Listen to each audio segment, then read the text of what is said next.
Chapter 1. In the Spirit Hall, a soulful whisper is eavesdropped by Bibi Dong.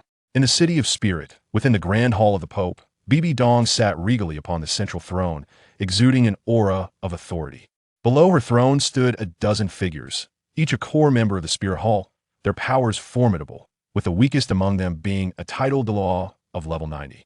They had gathered here for their monthly high-level conference to tea this moment. Bibi Dong held her scepter, adorned with a myriad of gemstones, and elegantly inquired, "Do any of you have additional insights to contribute for this meeting?" In response to her query, a profound silence enveloped the chamber, with no one daring to voice a reply. Observing this, Bibi Dong subtly nodded her head. During this early session, she had already presented the issues she had identified over the past month, along with her proposed solutions. She felt quite satisfied with her suggestions. Her inquiry was merely a formality, not a genuine invitation for the core members of the Spirit Hall to propose their own solutions. The atmosphere remained tense and silent. Just as she believed the attendees understood the decorum and would refrain from raising any objections, a strange voice unexpectedly resonated in her ear. "Oh dear, this wretched early meeting can finally conclude. I've been standing here since the morning my feet are nearly numb. Additional comments? What nonsense! Look at that intimidating demeanor who would dare voice an objection and incur your wrath, facing exclusion and suppression." Upon hearing this mocking complaint, Bibi Dong was taken aback. With a sudden slap on the armrest of her throne, she sprang to her feet, her voice booming in anger. Who dares to speak?" The assembly was startled by her inexplicable outburst. A few elders, lost in thought during the meeting, jolted back to reality, their eyes sparkling with clarity. The crowd exchanged bewildered glances, their expressions reflecting confusion, as if to ask, "Did you speak?" As they looked around, they saw the same perplexed expressions mirrored on each other's faces. For a moment, a chaotic mix of thoughts flooded their minds, speculating whether this was Bibi Dong's way of reprimanding them. Despite such thoughts, they outwardly shook their heads in respectful denial, indicating they had said nothing inappropriate. Following this, the atmosphere grew even more oppressive, the air thick with tension, as if it had solidified into stagnant waters. Observing the reactions of those below, Bibi Dong found herself questioning her own senses. Could it be that she had misheard? Was that sound just now a mere figment of my imagination? Upon this thought, Bibi Dong's expression softened slightly as she gracefully bent her slender, snow-white legs and slowly seated herself. Seeing the change in demeanor of the figure upon the throne, the crowd below could not help but exhale a collective sigh of relief. In light of this, Bibi Dong, having heard no further disturbances, contemplated dismissing the morning assembly and returning to her quarters for rest. She suspected that the strange and unfamiliar sound was a result of her recent overexertion in managing the affairs of the Spirit Hall, leading to auditory hallucinations. Thus, she resolved to retreat to her palace for a well-deserved respite.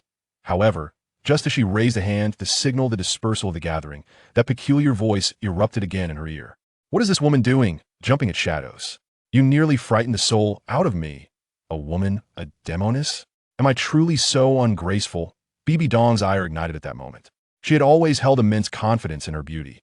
How could she not be incensed upon hearing herself referred to as a demoness? Her captivating eyes once more scrutinized the individuals before her. Observing the crowd's silence and averted gazes, she surmised that this strange voice could seemingly be heard only by her. Moreover, from the tone of the utterance, it appeared to originate from among the very assembly gathered below. As Bibi Dong's gaze sharpened upon the crowd, the voice resounded yet again. "Hey, why hasn't the meeting been adjourned yet? What nonsense is about to unfold?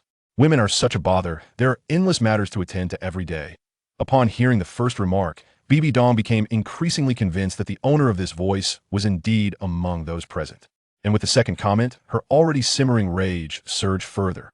"You had better not be found by me. Otherwise, you shall pay dearly." Bibi Dong's eyes roamed over the assembly.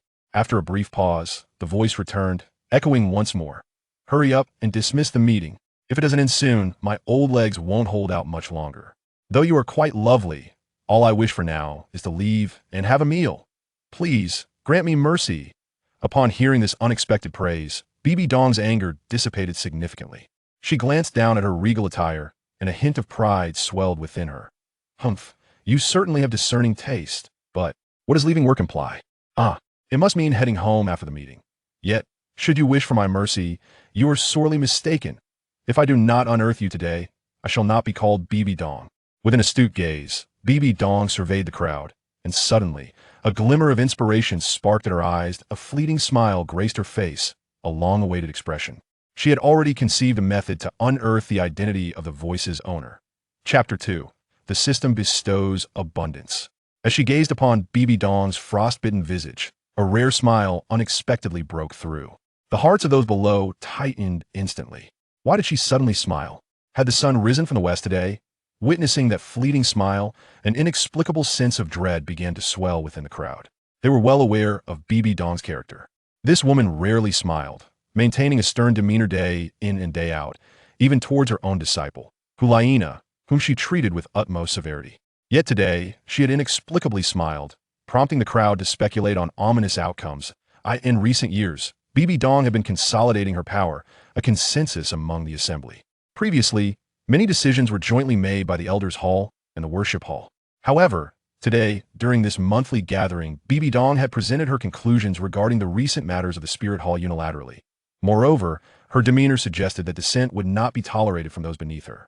This was a clear move to undermine the authority of the elders. With Bibi Dong's enigmatic smile, speculation ran rampant among the attendees. Was she concocting some new scheme to further diminish the scant power they held? Their authority was already limited, and if it were to be further eroded, they might soon struggle to afford their hired help. The assembly members lowered their heads slightly, their faces betraying a grim expression. Their singular thought was to hasten the conclusion of the meeting. Upon her throne, Bibi Dong, with a glint of fox-like cunning in her eyes, surveyed the crowd below. She then parted her alluring lips slightly. Qian Daolu, what are your thoughts on the solution I just proposed? At the forefront of the assembly, Qian Daolu felt a wave of unease wash over him. Why was he being singled out? What could he possibly contribute? If he dared to voice any opinion, would she not become displeased? Despite his inner turmoil, Qian Daolu maintained a serious facade. I find the words of your holiness to be exceedingly reasonable. The proposed solutions are indeed apt and resonate with our collective sentiments. I have no superior suggestions to offer. Bibi Dong nodded in acknowledgement of Qian Daolu's remarks. Below, Qian Daolu exhaled a silent sigh of relief, grateful to have navigated her scrutiny. Just then a voice, audible only to Bibi Dong, echoed once more in her ear. Indeed, Qian Daolu truly embodies the leadership of the Hall of Worship. He can manage to flatter with a solemn expression. I am genuinely impressed and compelled to admire him. Bibi Dong furrowed her brow momentarily, but soon relaxed, allowing her features to soften. At this point, Qian Daolu was effectively dismissed from her considerations. This voice belonged to another. With this thought, Bibi Dong's gaze shifted to the individual standing to the right of Qian Daolu, the second elder of the hall, the Golden Crocodile, Doa. Elder Golden Crocodile, do you possess any distinct insights to share? Caught off guard, the Golden Crocodile Douluo's expression stiffened. He discreetly glanced at Qian Daolu beside him. As the leader of the Hall of Worship, it was only natural for him to heed Qian Daolu's opinions. However, Qian Daolu subtly shook his head. Upon witnessing this expression from Qian Daolu, the Golden Crocodile Doa immediately felt relieved. He then clasped his hands in a gesture of respect, declaring, Your Holiness, your wisdom surpasses all you have already anticipated. Every suggestion I could conceive, and I find myself at a loss for any further advice at that moment. Among the assembled crowd below, a man in the last row, situated in the far corner, his presence barely acknowledged, wore a look of exasperation. Watching Bibi Dong inquire of a third individual, Li Mubai's expression grew increasingly impatient. What is happening here? A third person? Is this woman intent on questioning everyone present, one by one? This foolish woman, oblivious to her own lack of intellect, seems to have her brain all but located in her bosom, leading to her being both ample and dim-witted. What significance does this repeated inquiry hold? Surely no one dares utter anything foolish? I am truly at my wit's end. It is already midday. I must return to partake in my meal. My delicate maid at home awaits my return for a candlelit luncheon. Li Mubai grumbled inwardly. Were it not for the rewards provided by the system, he, Li Mubai, would rather starve than serve as the 10th elder of the Hall of Spirits. Indeed, Li Mubai was not originally from the Hall of Spirits. An unexpected event had thrust him into this world of Douluo, transforming him into an infant in a slum. At 6, he awakened his martial soul, revealing exceptional talent. Now, at 27, he had already attained the esteemed title of Douluo. However, it was at this juncture that his signing-in system awakened. Yet this system allowed for sign-ins only once a month and could only be conducted within the Pope's Hall. Additionally, the designated time for sign-in coincided perfectly with the Hall of Spirits' monthly high-level meeting. Thus, Li Mubai was compelled to attend the meeting. In truth, he could choose to shirk his responsibilities and remain at home. But alas, there was no alternative. The system has indeed provided an overwhelming amount of rewards. Even if Li Mubai were to remain indifferent to fame and fortune, he could not help but be captivated by the incentives offered for signing in. This marked his inaugural attempt at signing in. To his astonishment, the reward bestowed upon him was a soul ring that had existed for a staggering 100,000 years. A 100,000-year soul ring. This is not something to be dismissed lightly. Even the esteemed Pope Bibi Dong possesses no more than 2 soul rings of such age. Thus, regardless of how proud Li Mubai might be, he could not resist this temptation. And so, he made his way here. Chapter 3. Let me discover who the owner of that voice truly is. Upon the throne, Bibi Dong's expression suddenly darkened. This immediately sent a shiver down the spine of an elder who was currently responding to her queries. Wasn't I just praising you? Others had responded similarly. So why did I receive such a scowl?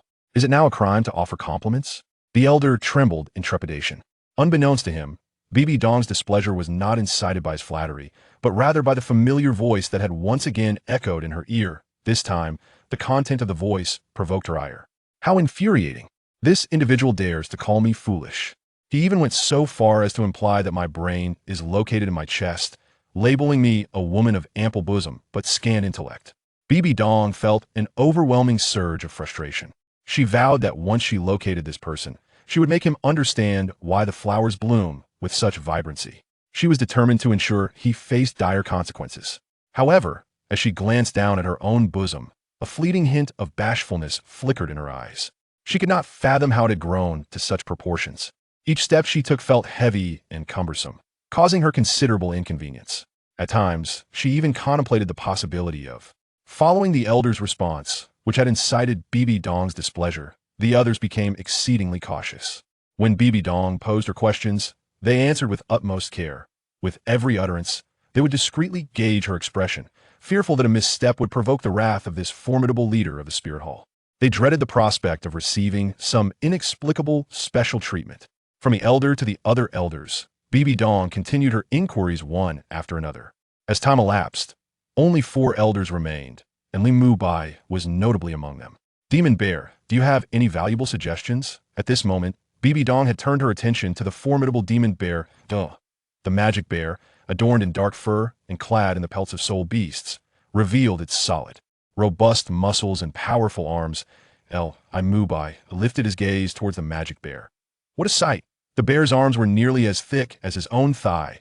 In a previous life, such a spectacle would surely have sent wealthy women into fits of laughter. However, upon observing the bear's endearingly simple expression, Li Mubai instantly recognized that this creature was undoubtedly a friend worth forging a deep bond with.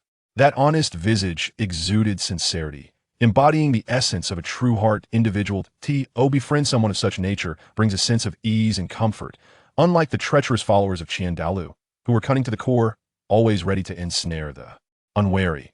It's almost my turn. Those ahead have already spoken their flattering words. What shall I say when my moment arrives? Li Mubai found himself lost in contemplation. He must devise a subtle form of flattery that leaves no trace, which would certainly bring joy to Bibi Dong. At the very least, he should avoid a sour expression. Just as Li Mubai was deep in thought, the demon bear chuckled and affectionately scratched the back of his head, sincerely stating, "Your Holiness, not only are you beautiful, but you are also astute and clever. I find great merit in what you have said. As for me, I have no advice to offer. My parents have always told me that I am not particularly bright. Thus, I shall refrain from engaging in such intellectual endeavors." Listening to the straightforward yet earnest words of the demon bear, a flicker of satisfaction crossed Bibi Dong's eyes as she nodded slightly. It was evident that she was quite pleased with the words of the demon bear. Those who are straightforward are often favored by those in power, for they do not create trouble, but rather execute the commands of their superiors with unwavering respect. Such exceptional individuals are indeed rare, and how could Bibi Dong not cherish them?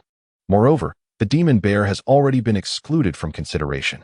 Even if she had not heard that peculiar voice at this moment, she would have confidence that the demon bear could not utter such words. Thus, only 3 individuals remain. A playful smile graced Bibi Dong's face as her gaze swept over the trio. When her eyes lingered briefly on Li Mubai, a subtle pause occurred. The 10th elder of the Spirit Hall has only recently passed the trial yesterday, thereby entering the inner circle of the Spirit Hall. This appears to be his inaugural participation in this conference.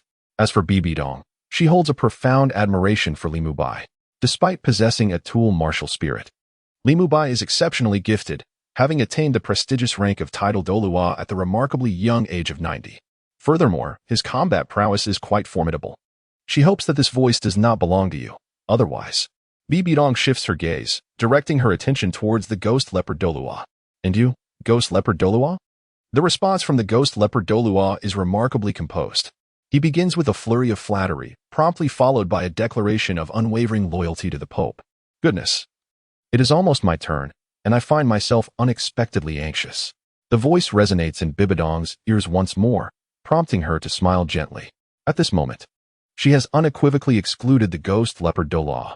Presently, only two individuals remain unaddressed. One is Li Mubai, and the other is Tuoba Shi. Bibi Dong feels a subtle thrill coursing through her heart. The game of unboxing brought a subtle thrill to her heart. Allow me to discover the identity of the voice's owner. Chapter 4. Why does the conversation repeatedly revolve around the collapse of the spirit hall? If I find you, your fate is sealed, Bibi Dong mused inwardly. Her gaze was piercing as she looked down at the final two individuals below, and she spoke. Tuoba Shi, what are your thoughts on the development of the spirit hall? Listening to Bibi Dong's inquiry, Tuoba Shi responded without hesitation. Regarding your holiness, I wholeheartedly support your decisions. However, just as he was fervently expressing himself, his expression suddenly shifted, and his words faltered mid-sentence. He had nearly divulged the answer he had meticulously prepared in his mind. But at that moment, he suddenly regained his composure. Realizing that Bibi Dong's question seemed to have taken on a different dimension, what was she truly asking? Tuoba Shi pondered. It appeared to be a question regarding the development of the spirit hall. How should I respond? Why did the question change so abruptly?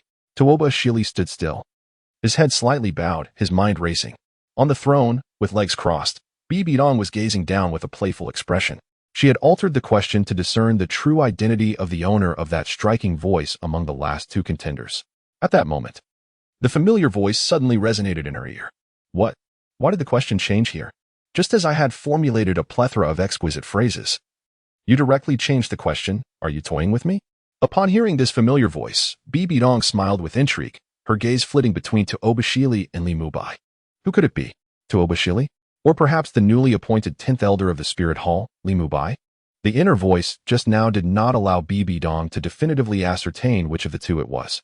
At this very moment, Tuoba Shi finally devised some eloquent words. Your holiness, our spirit hall possesses wealth surpassing that of both empires. And our martial prowess does not belong to either of the two great nations. We are truly in our prime. Tuoba Shi summarized the current state of the spirit hall, then fixed his gaze and continued.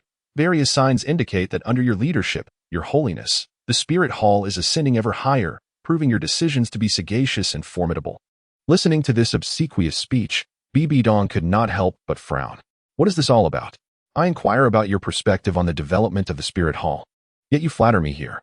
A wave of displeasure surged within Bibi Dong. However, this sentiment quickly dissipated, as that inner voice echoed once more. Development? What further evolution can the spirit hall undergo? Ultimately, it is but a handful of yellow earth, destined to succumb to the relentless march of time and fade into the annals of history. Upon hearing this inner voice, Bibi Dong was momentarily taken aback. How could he declare that the spirit hall lacked development?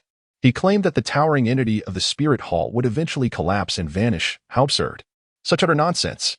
Naturally, Bibi Dong chose to disbelieve these words. Presently, the spirit hall stands unrivaled against the two great empires. How could such a colossal force possibly fade into the depths of history? The two great empires themselves have existed for countless years without diminishing. If they endure, how could the spirit hall possibly crumble? Humph! Who dares to utter such reckless words? You had better not fall into my grasp. Otherwise, you shall pay dearly. Bibi Dong's gaze sharpened once more, scrutinizing the faces of the two men, seeking to discern their inner thoughts. Yet, how could it be so simple? Both Li Mubai and Tuoba Shi were formidable title Douluos at level 90.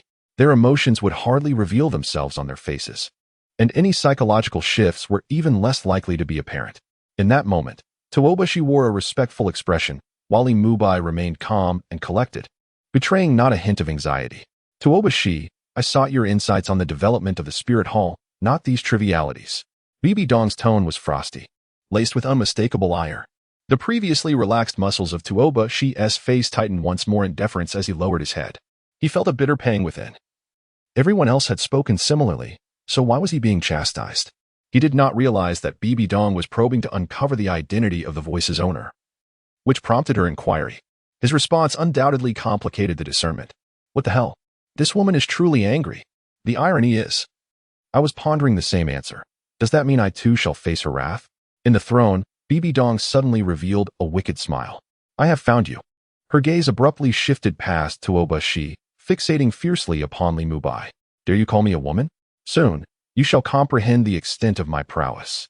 Bibi Dong's eyelids fluttered slightly, and a notion of punishment sprang forth within her mind. What is this woman staring at me for? Shouldn't she be questioning Tuoba Shi at this moment? Li Mubai, acutely aware of the scrutiny upon him, felt an overwhelming discomfort. Particularly, Bibi Dong's gaze was piercing and venomous, as if she had him completely at her mercy. Your Holiness, at this moment, Tuoba Shi wished to utter something further, but was abruptly silenced by Bibi Dong's fierce command. Be quiet. The sudden rebuke rendered Tuoba Shi motionless, akin to a statue, leaving him bereft of words. The surrounding elders, in unison, displayed expressions of sympathy. Bibi Dong's gaze remained unwavering, fixated on Li Mubai. Just moments ago, as she chastised Tuoba Shi, that inner voice echoed once more in her ears.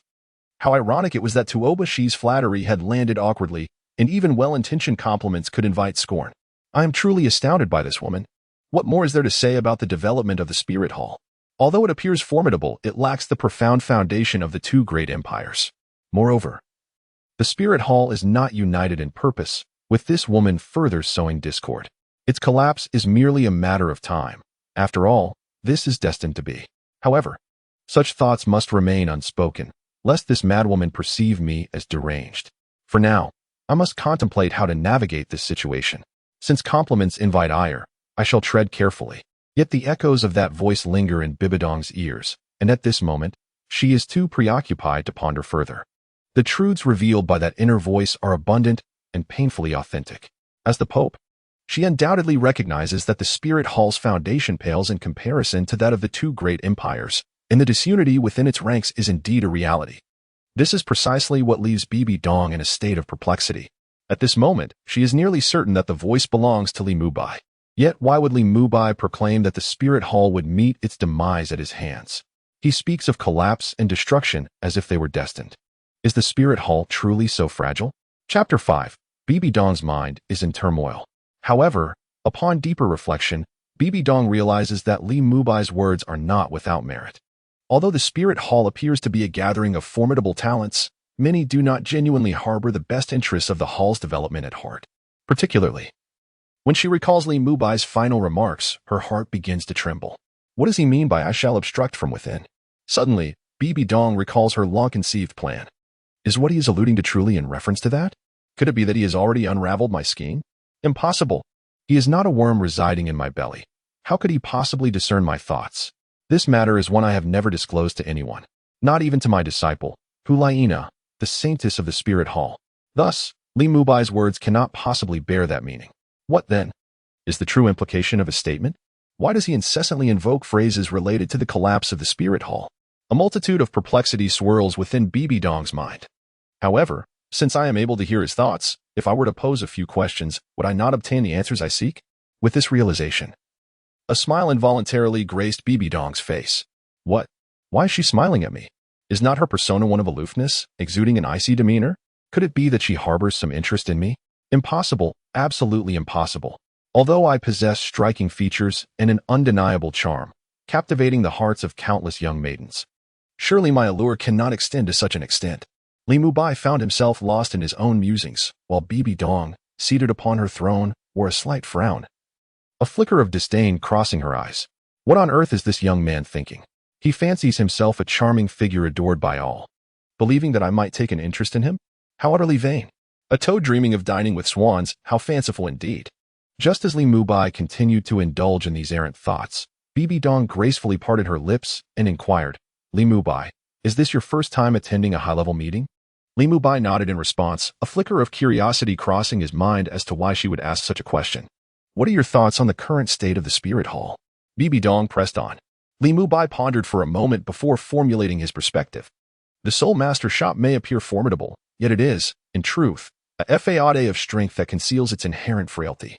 Although it holds the esteemed position as one of the premier forces within the Douluo Continent, the reality is far from this perception. It pales in comparison to the two great empires.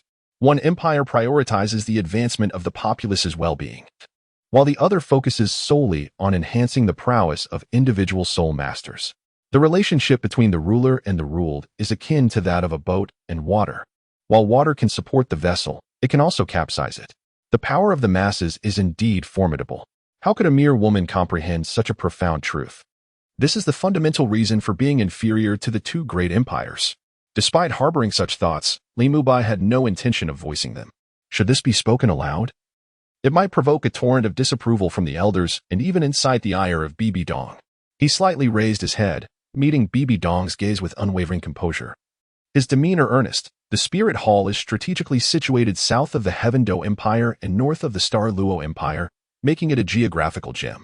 Furthermore, Spirit City has become the central nexus of economic exchanges between the two great empires, undoubtedly holding the upper hand in economic affairs. As Li Mubai articulated his analysis, the elders nodded in unison, expressing their agreement. Even Bibi Dong offered a slight nod of approval. Moreover, within the Spirit Hall, there are 7 elders and 10 titled Douluo.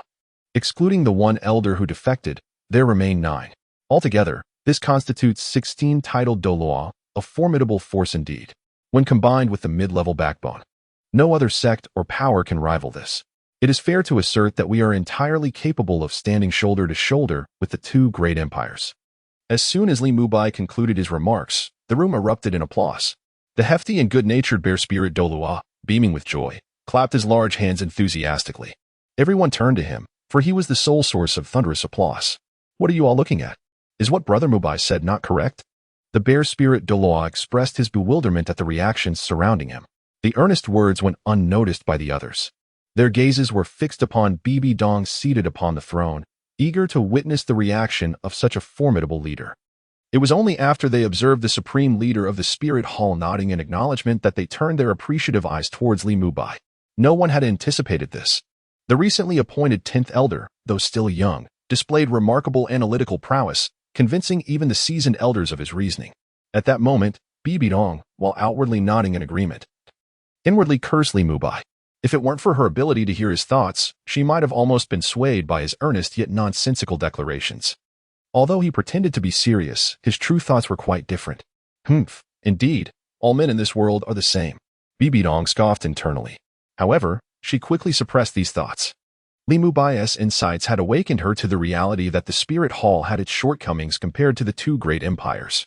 If she were to rashly initiate her grand plan, the Spirit Hall could very well fade into the annals of history.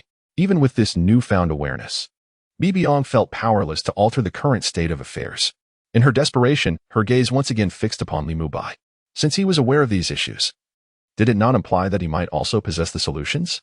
The adage that water can both support and submerge a vessel was clearly within his understanding.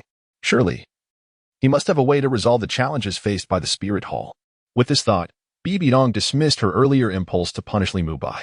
You responded admirably. In that case, please share your vision for the future of the Spirit Hall, she said, her serious demeanor prompting a quiet despair in Tang Feng. What was the purpose of today's meeting? Hadn't he, the soul bear Douluo, informed him it would conclude shortly? Why was it dragging on? More importantly, why was this woman fixated on him? Had he not already answered her question? He just wanted to return home for a meal. Your Holiness, forgive my ignorance. I believe you must already have the answer to this question, and thus I need not elaborate further, Li Mubai replied nonchalantly. Bibi Dong, suppressing her rising anger, felt her face twitch, naturally. That insufferable brat. He has a solution yet chooses not to share. It infuriates me. The worst part is that he passed this question back to me. If I had an answer, would I still need to ask you? Bibi Dong pondered further inquiries. But Li Mubai's demeanor made her abandon that thought. Chapter 6. The Soul Bear Douluo. Let us conclude today's meeting. Remember to attend the next one next month. With a graceful sweep of her sleeve, Bibi Dong concluded the early meeting for the month. The elders below displayed expressions of delight before promptly turning to exit the grand hall. Meanwhile, Li Mubai could not suppress his joy. The tedious early meeting had finally come to an end.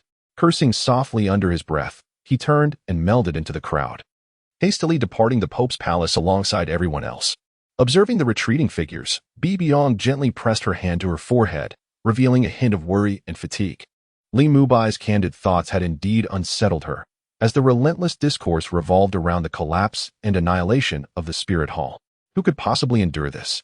Nevertheless, Bibi Dong secretly reveled in the fact that she was able to hear the innermost thoughts of Li Mubai. Furthermore, here, Li Mubai appears to be a remarkable talent. The phrase "the people are like water, water can carry a boat, but it can also capsize" it reflects a profound philosophy that he articulates effortlessly, indicating his extraordinary nature. Perhaps this individual might indeed assist her in making the spirit hall a true sovereign of this world. It is quite intriguing. Many matters cannot be openly discussed at this grand assembly. It seems I shall need to visit his residence later and inquire in detail. As she gazed at the retreating figures of the crowd, a glimmer of light sparkled in Bibi Dong's eyes. Young brother Mubai, your words in the grand hall were truly exceptional. The honest and unassuming demon bear Douluo approached Li Mubai with a beaming smile, his tone brimming with admiration. His tall and robust physique contrasted sharply with Li Mubai's slender frame, making the latter appear almost like a fragile reed, easily breakable in the presence of such a giant. In response to the approaching demon bear, Li Mubai maintained a cordial demeanor, intentionally seeking to foster goodwill. You flatter me. Such exaggeration is unwarranted. He replied with a modest chuckle. Young brother Mubai, you are far too humble. I could never express such thoughts or contemplate such depth. The demon bear scratched the back of his head, smiling as he extended an invitation. Young brother Mubai, it is nearly noon. Why not allow me, the old demon, to treat you to a meal? What do you say? Eager to cultivate this new friendship, Li Mubai shared the sentiment. Dining out? That may not be necessary, he replied, surprising the demon bear, who had not anticipated such a rejection. How unfeeling. Am I not worthy of companionship? He pondered, momentarily questioning his existence.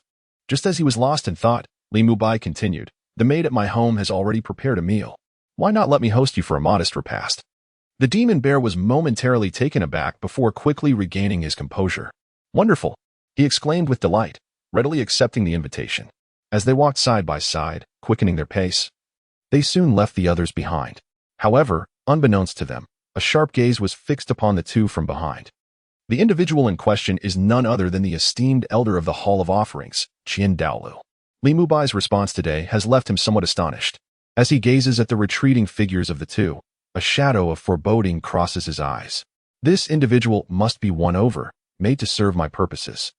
In a street located in the southern district of Seoul City, Li Mubai led the magic bear to the entrance of his residence. Mubai, the decor of your home is rather splendid, remarked the magic bear as they pushed the door open. Upon stepping inside, the magic bear was thoroughly captivated by the exquisite decorations within the abode. This is an unprecedented approach to interior design, entirely distinct from the styles of other homes. It left him utterly astonished. Although he had never encountered such a style before, he found it remarkably appealing. Thank you for the compliment, Li Mubai chuckled lightly. As a modern individual, his aesthetic sensibilities naturally diverged from conventional norms. Hence, he had chosen to decorate this residence in a contemporary style. The space was devoid of excessive furnishings, exuding a sense of simplicity. The floors were adorned with richly hued wooden planks, while wooden partitions delineated the various areas such as the living room, kitchen, and dining room. Li Mubai led the magical bear directly to the dining area.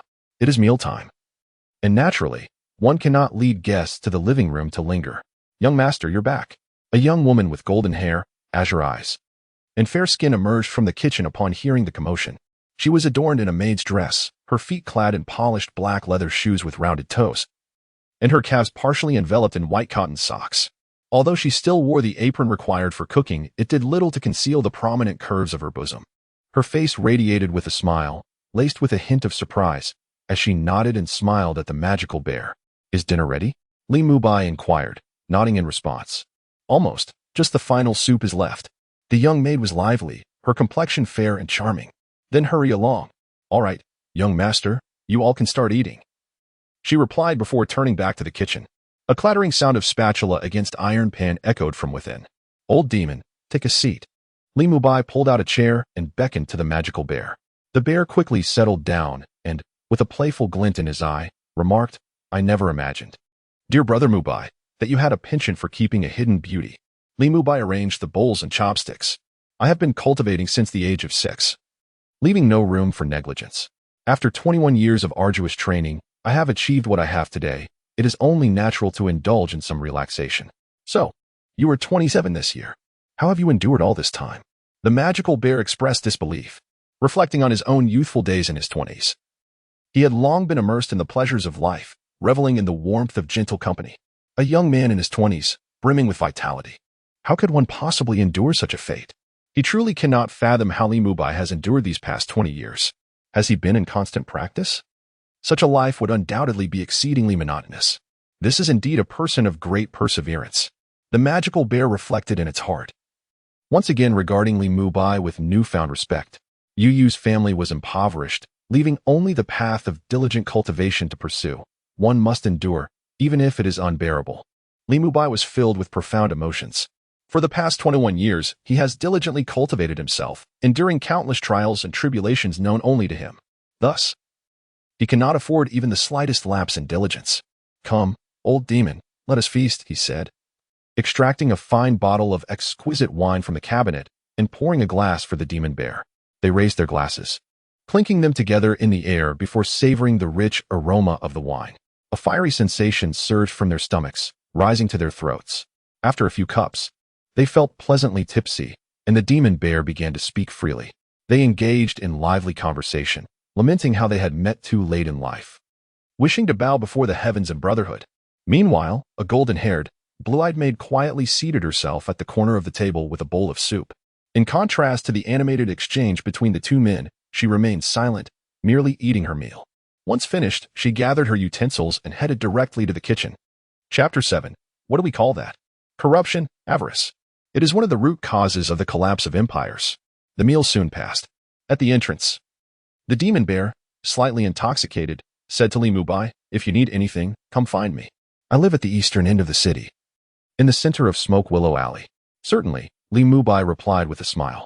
As he watched the retreating figure of the demon bear, he turned to see the gentle and charming Kurin. A broad smile spread across his face as he shut the door, walking towards her at the kitchen entrance. At that moment, a hint of rosy blush appeared on the maid's fair cheeks, clearly aware of what was to come, mingled with a touch of anticipation. With a full stomach, one thinks of indulgence. "Today, there is nothing to do but arrange flowers and play music," Li Mubai remarked, just as he raised his hands. Preparing to reach for the fair maiden, a sudden knock echoed from outside the door. "Knock, knock." The smile vanished from Li Mubai's face, and his hand froze in midair. "Oh dear, what now?" he lamented inwardly. The knocking continued, and reluctantly, he turned to open the door. "Who is it?" he asked, a hint of annoyance in his voice as he opened the door. "It's me." "Me?" Li Mubai looked closely, surprised. To his astonishment, the visitor was none other than Pope Bibi Dong. This left Li Mubai taken aback. How did the Pope find his way here? There was no time for further contemplation. Li Mubai forced a rather awkward smile upon his face. "Your Holiness, what brings you here?" At that moment, his smile appeared more sorrowful than joyful. "Why? Your demeanor suggests that I am not welcome," remarked Bibi Dong, arching an eyebrow, her tone unfriendly. No, that is not the case at all. It is indeed an honor for a humble person like myself to receive your esteemed presence," Li Mubai quickly interjected, shaking his head vigorously. He was acutely aware of Bibi Dong's volatile temper. Thus, he felt compelled to clarify his position. "Then why do you leave me standing at the door? Am I not invited to sit?" Bibi Dong pressed on, undeterred.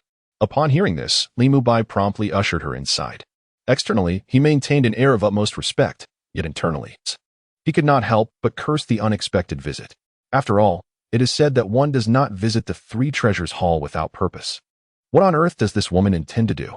Not only did she alter the topic during the meeting, but now she has even come to my home. Not only has she disrupted my affairs, but I must also attend to her needs. Truly, I have encountered an unprecedented stroke of misfortune. Initially astonished by the decor of Li Mubai's residence, Bibi Dong, seated upon the sofa in the living room, now wore a frosty expression, hinting at an underlying darkness. This fellow is indeed duplicitous. On the surface, he feigns politeness, claiming that my arrival graces him, yet in secret, he laments his misfortune as if he has suffered 8 lifetimes of ill fate. Am I truly so detestable? Bibi Dong's brow furrowed slightly. "Esteemed guest, please enjoy some tea." Just then, a maid dressed in a charming maid outfit approached, carrying a steaming bowl of tea, which she placed upon the dark wooden table before Bibi Dong's sofa. Observing her delightful silhouette, Bibi Dong suddenly comprehended why Li Mubai had remarked that he had intruded upon his fortunate endeavors with such distaste. None of these men are worthy. Bibi Dong suppressed the urge to leave immediately, constantly reminding herself that she was here on a mission. She sat on the sofa while Li Mubai occupied the other one, wary of sharing the same seat with this formidable woman. The two exchanged no words, and an awkward atmosphere gradually enveloped the entire space. What on earth does this woman intend to do? If she has something to address, she should articulate it. I am truly on the verge of wearing through the soles of my shoes from embarrassment. Li Mubai felt that sitting here was a form of torment, each second stretching into an eternity. Indeed, Einstein's theory of relativity is unfailingly accurate. If he were to spend time with a maid, he would surely feel as if time flew by, and before long, evening would arrive. Yet at this moment, he finds himself in the company of Bibi Dong. This sensation is akin to an inexhaustible dilation of time. What was once a mere second has indeed been magnified into several minutes. Time seems to crawl at an agonizing pace. How I long for nightfall. How I yearn for the darkness to envelop the world. For once the sun sets, he shall have the justification to send Bibi Dong away. Yet, it is merely past noon. How could nightfall descend so swiftly? Unbeknownst to Li Mubai, his innermost thoughts have been entirely overheard by Bibi Dong. Is this how you wish to expedite my departure? Humph. Then I shall resolutely choose to remain. Are you content with the privileges that accompany your current status as an elder? Bibi Dong boldly initiated the conversation, shattering the awkward tension that hung in the air. This statement conveys a sense of a superior's concern for their subordinates, which is somewhat satisfying. However, Li Mubai's lips twitched. Yet he was unable to muster even a faint smile. Satisfied? What a joke. I had initially assumed that being an elder of the Spirit Hall would come with a substantial salary, but to my dismay, it amounts to merely this paltry sum. This is merely a means to dismiss me as a beggar. Were it not for my compelling reasons to be here, who would care to serve under you? The elder of the Spirit Hall? Bah. It would be far more liberating to be a general in the Tiando Empire. Such thoughts echoed in Bibi Dong's mind, leaving her momentarily taken aback as she gazed at Li Mubai, who was smiling broadly in response to her. In truth, the privileges afforded to the elders of the Spirit Hall extend far beyond mere trinkets. With the power bestowed upon them, one could easily acquire anything desired. However, Li Mubai held disdain for such practices. His upbringing instilled in him a sense of responsibility, disallowing the misuse of his authority. Consequently, he found himself confined to the meager benefits typically granted to an elder, which, given his status as a titled Douluo at level 90, felt rather humiliating. Is the Spirit Hall truly so dismal? Bibi Dong pondered, questioning within herself. As far as she knew, the position of an elder was highly sought after, coveted by many. How was it that Li Mubai, in this instance, appeared so disgraced, akin to a mere servant in a dining hall? Are you truly satisfied? Your tone suggests otherwise. Bibi Dong inquired. From what I understand, all you elders are swimming in wealth, surrounded by luxurious mansions and countless beauties. Why then the discontent? Not at all. I am genuinely satisfied. Li Mubai replied with apparent sincerity, his expression seemingly devoid of deceit. Yet, in the next moment, a familiar voice whispered in Bibi Dong's ear, affirming her suspicions. Indeed, they are wealthy. Day in and day out, they accept gifts and exploit their limited power, ruthlessly oppressing the common folk and merchants alike. Is this not a recipe for affluence? What is this if not oppression? What is it if not corruption? Where there is oppression, there will inevitably be resistance. Though it may not manifest now, it will certainly arise in the days to come. And as for corruption, it is one of the fundamental reasons for the decline of an empire, a regime, or a faction. Is the Spirit Hall not destined for such a downfall? As for me, I would never stoop to such deeds. Chapter 8. Bibi Dong. What are the hidden dragons and crouching tigers? I, Li Mubai, could never be that sort of person. Bibi Dong paused, then scrutinized Li Mubai's features. His arched brows and bright eyes were sharply defined. His fair skin hinted at a certain delicate charm. Yet, the stubble at the corner of his mouth inadvertently lent him an air of maturity. To her surprise, to her astonishment, Li Mubai turned out to be a true gentleman. In an instant, Bibi Dong's unfavorable opinions of him, labels such as lecher, beastly creature, and duplicitous scoundrel vanished into thin air. She found herself unexpectedly admiring the seemingly carefree elder before her. The other elders, each one of them resided in opulent mansions, surrounded by numerous ladies, an abundance of gold, silver, jewels, and countless rare treasures. Indeed, such was the reality. These possessions are not solely bestowed by the Spirit Hall. While the benefits provided by the Spirit Hall are commendable, even exceptional, they are insufficient to sustain such a lavish and opulent lifestyle. These items were acquired by the elders through the limited authority they wielded, amassed through layers of manipulation. Furthermore, their habitual acceptance of bribes and gifts has naturally led to an increase in their possessions. Bibi Dong is well aware of these matters. However, she tacitly permits such occurrences. In her perspective, the survival of the fittest and the supremacy of the strong are the undeniable laws of existence in this world. Reflecting on her past, she realizes that her own weakness was the very reason for her suffering. Each time she contemplates this, a shadow of sorrow crosses her countenance. This matter looms over her heart like a persistent cloud, rendering her unable to find solace. The mere thought of that despicable scoundrel with the surname Qian causes her to grit her teeth in fury. Though she has dispatched him, the storm within her heart has yet to dissipate with his demise.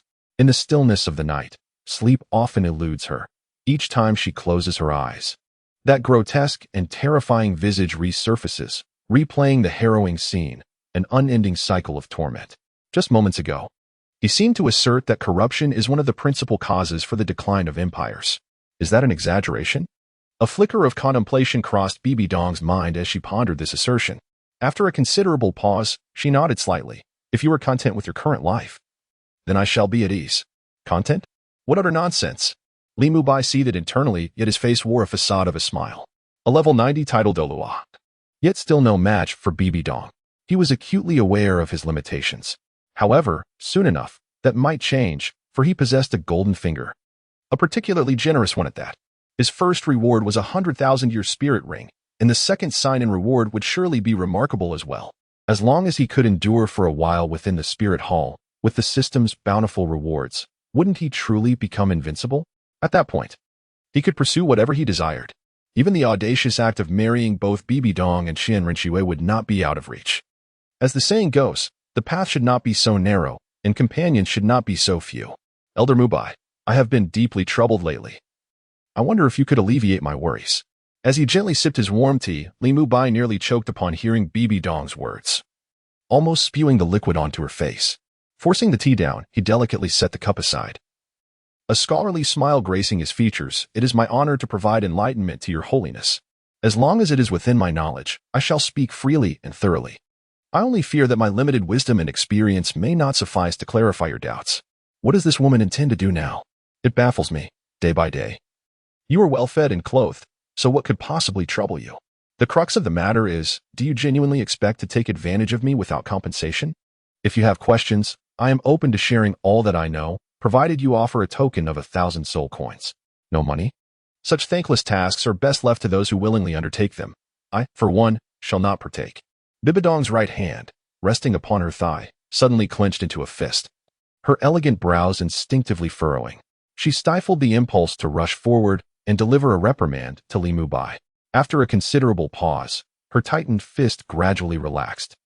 A gentle smile graced her lips as she softly remarked, "Rest assured, should you unravel this conundrum, I shall reward you handsomely." Is the sun rising from the west?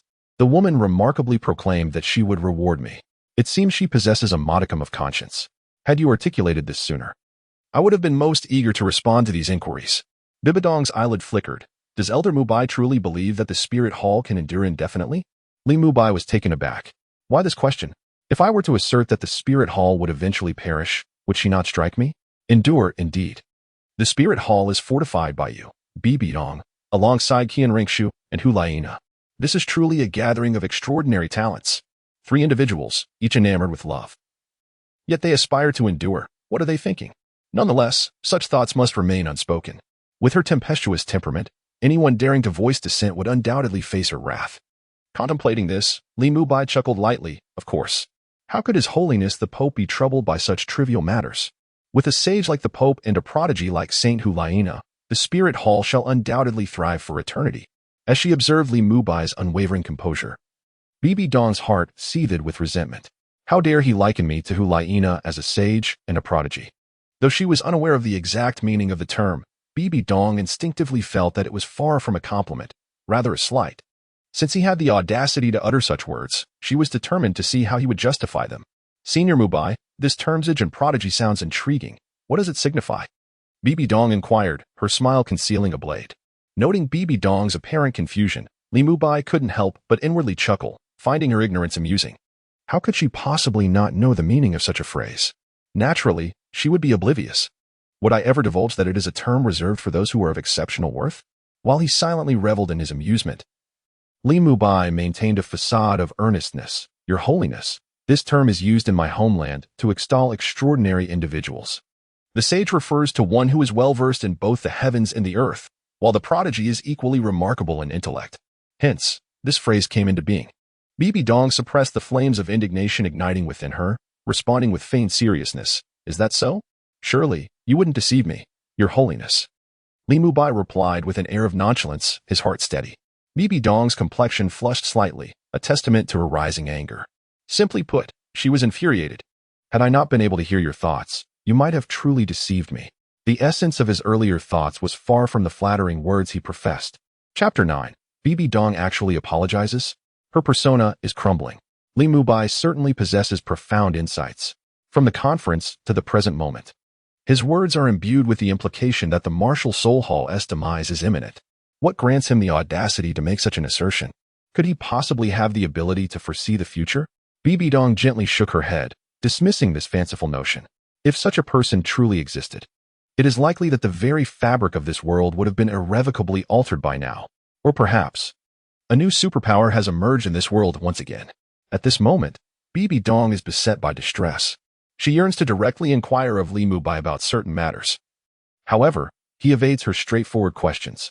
Unable to challenge him directly or pose her inquiries bluntly, she resorts to indirect approaches. For revealing her ability to hear inner thoughts would be perilous. Elder Mubai, do you believe that the spirit hall might one day ascend to the status of a hegemon? She inquired, but the answer she sought remained elusive. Frustrated, she pressed on, Your Holiness, is it not true that our spirit hall already reigns as a dominant force? In the realm of spirit masters, we undeniably command authority. Such a position can only be held by a true hegemon, can it not? Li Mubai responded with a smile, turning her question back to her. The detestable scoundrel continues to feign ignorance, which only intensifies Bibi Dong's ire. Her tone grew notably frosty as she asserted, You are quite astute. You must be aware of the dominion to which I refer. This is unjust, Li Mubai lamented. Your Holiness, if you do not elucidate. How could I possibly comprehend? Bibi Dong's brow furrowed in displeasure. Cease your pretense. You must clarify this matter today, otherwise. Is this a form of coercion? Li Mubai's demeanor suddenly shifted to one of calm indifference, the smile fading from his countenance. This sudden change caused Bibi Dong to momentarily freeze in surprise. Indeed. You may interpret it as such. Her tone remained icy, her demeanor unyielding. A glint of menace flickered in her eyes. Li Mubai's abrupt shift in attitude could not sway her in the slightest. She, Bibi Dong, was the Pope of the Spirit Hall, the foremost power in the entire Spirit Master world. She possessed her own indomitable will and temperament. If such a feeble attempt could intimidate her, would she still be Bibi Dong? The room plunged into an oppressive silence. The maid with wavy hair, who had been standing nearby earlier, had already tactfully excused herself. Before stepping out, she considerately lowered the windows and firmly shut the door behind her, ensuring no untoward sounds would escape into the streets. Li Mubai seethed with quiet indignation. The woman has been acting rather peculiar since this morning. First, she abruptly changed topics during the morning meeting, and now she's come to my home, asking all sorts of bizarre questions. What difference would it make even if he were asked these questions? What significance would it hold even if he answered truthfully? Would this woman truly believe it? Most crucially, how dare she threaten him now? Li Mubai had lived 2 lifetimes. As a new generation youth of the 21st century who had received 9 years of compulsory education and 4 years of university life. How could he possibly succumb to her intimidation? Even if you were a celestial being from the heavens, I would never yield to your tyrannical oppression. At worst, we could tear off all pretenses, resign from my position as an elder of the Spirit Hall, and simply walk away. With my strength as a titled Douluo, coupled with my comprehensive understanding of this world's intricacies, where in this vast land could I not venture freely? As for threats, this is simply going too far. Today, she dares to threaten Li Mubai. Tomorrow she might even raise a knife against him. Such treacherous intentions. The atmosphere remained oppressively silent. So quiet one could hear a pin drop. Yet, despite her seemingly composed demeanor, as if she had Li Mubai firmly in her grasp, Bibi Dong's heart at this moment was like the boundless ocean, stirred by towering waves. She had just heard news astonishing enough to leave anyone utterly dumbfounded, Li Mubai had lived 2 lifetimes and knew the course of this world's fate. The news struck like a heavy hammer, causing her delicate heart to momentarily cease its rhythm. And that was not all. Amidst these inner voices, there were also numerous words she couldn't comprehend or understand. Terms like the 21st century, 9-year compulsory education, and university life. What could they possibly mean? Unable to make sense of them, Bibi Dong chose not to dwell on it further. At present, she had far more pressing matters to attend to, comforting Li Mubai. The shock he had brought her was simply overwhelming. A traveler from the future, descending upon this era. If she could harness his prescient abilities, might she truly realize the ambitious dreams harbored in her heart? He had repeatedly emphasized that the spirit hall would meet its demise under her leadership. Could it really be so? Naturally, all this requires verification before the truth can be known. Yet at present, the foremost task is not to validate the authenticity of the thoughts within his heart, but rather to console him, to gently dissuade him from entertaining any notions of departing the Hall of Spirits. Such an individual must never be permitted to depart from the Spirit Hall, regardless of whether Li Mubai hails from the future or the immense value he might bring. The mere fact that she can perceive his innermost thoughts renders his departure unthinkable. The ability to hear his silent musings grants her unparalleled control over a titled Douluo powerhouse. At the very least, it allows her to discern whether his loyalty to the Spirit Hall's prosperity is genuine, or if he would betray her for personal gain. Though the Spirit Hall currently appears formidable under her sole governance, she understands. Among this group of high-ranking individuals, many harbored divided loyalties. Though they outwardly echoed and agreed with her, how could she truly discern the thoughts concealed within their hearts? The human heart remains an enigma, veiled behind layers of flesh. Elder Mubai, my words earlier were too harsh. I hope you won't take offense. Bibi Dong's softened tone broke the silence. The sternness that usually etched her features dissipated with the faint trace of remorse now gracing her expression, like an eternal glacier thawing unexpectedly. What in the world? This woman actually apologized? The sudden apology left Li Mubai utterly bewildered.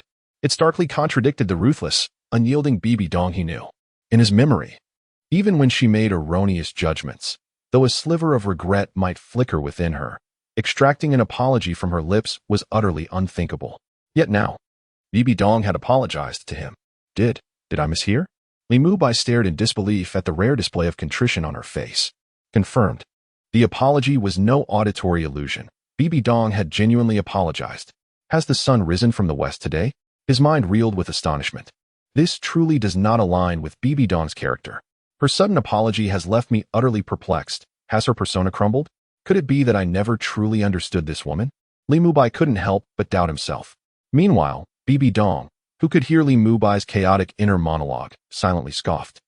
If not for the fact that you might hold critical importance to me, did you really think I'd apologize? Dream on. Chapter 10. Bibi Dong personally brews tea. He understands me so well. Could he truly be from the future? The conviction grew stronger in Bibi Dong's mind. The revelations in Li Mubai's thoughts suggested an uncanny familiarity with her. She found his assessment of her rather accurate.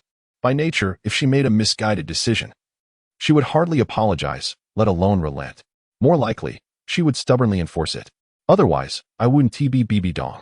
What she detested most was dissent. Otherwise, the elders in the assembly wouldn't reflexively respond with yes. Yes, you're absolutely right. Whenever questioned, having interacted with her long enough, they knew better than to argue. What was the point of winning a debate? In the end, the loss would still be theirs. Some things were better left unheard. No need to act on every word. This is precisely the code of conduct adhered to by the seasoned individuals within the Spirit Hall. Bibi Dong is aware of this, yet feels utterly helpless. Ultimately, it boils down to her inadequate strength. The consequence of such inadequacy is the inability to command respect. However, how long has it been since Li Mubai first encountered her? She typically remains inscrutable. How could he possibly comprehend her so swiftly? Is it mere hearsay? That seems unlikely. For she knows that Li Mubai has no acquaintances within the Spirit Hall. Today marks his inaugural participation in the monthly assembly. Where could he have found friends? Not to mention, even among the members of the Spirit Hall, it is debatable whether he could recognize and name them all. Therefore, could it be that he hails from the future? Just as Bibi Dong ponders this, she clears her throat. Since your holiness has already offered an apology, to prolong this silence would reflect poorly on me. Li Mubai coughed lightly, alleviating the tension between them. Regarding the question you posed earlier, I would like to inquire if you wish to hear the truth, or, of course, the truth. Who would desire falsehoods? Bibi Dong interrupted before he could finish. The truth I offer may be disheartening, so I hope you will not take offense. Rest assured, how could I possibly be angered? Do I appear to be a person of such small temperament? Bibi Dong retorted with a cold gaze. Naturally not, Li Mubai replied respectfully, though inwardly he rolled his eyes. If you weren't that sort of person, I would willingly run naked down the street and devour a large portion of all I give. Bibi Dong's brows furrowed slightly. What? Pray tell, is this all I give? Why does Li Mubai speak such incomprehensible nonsense? The very act of running naked signifies his disbelief in my temperament, suggesting that I am not easily provoked. In other words, this Ali must be some sort of rather unpalatable food, right? Since His Holiness the Pope is so certain, I shall speak plainly. Li Mubai lifted the teacup from the table, still steaming with a faint white vapor, and drank it in one gulp. As for the spirit hall, it cannot be said to be close to dominance. Rather, it remains quite distant. Of course, when compared to either of the two great empires, the strength of the spirit hall is indeed formidable. With the foundation accumulated over the years, it can fully contend with either side. Upon hearing this, Bibi Dong finally relaxed her furrowed brows, a flicker of joy blossoming within her heart. Simultaneously, she gazed at Li Mubai and unknowingly found him not so intolerable after all. However, this moment of elation did not last long. In the next instant, a conjunction unexpectedly sprang from Li Mubai's lips. But Bibi Dong's brow furrowed, a sense of foreboding creeping into her heart. However, the spirit hall is ultimately not an empire. Despite the presence of individuals within the spirit hall capable of single-handedly holding their ground against an army, and not in small numbers.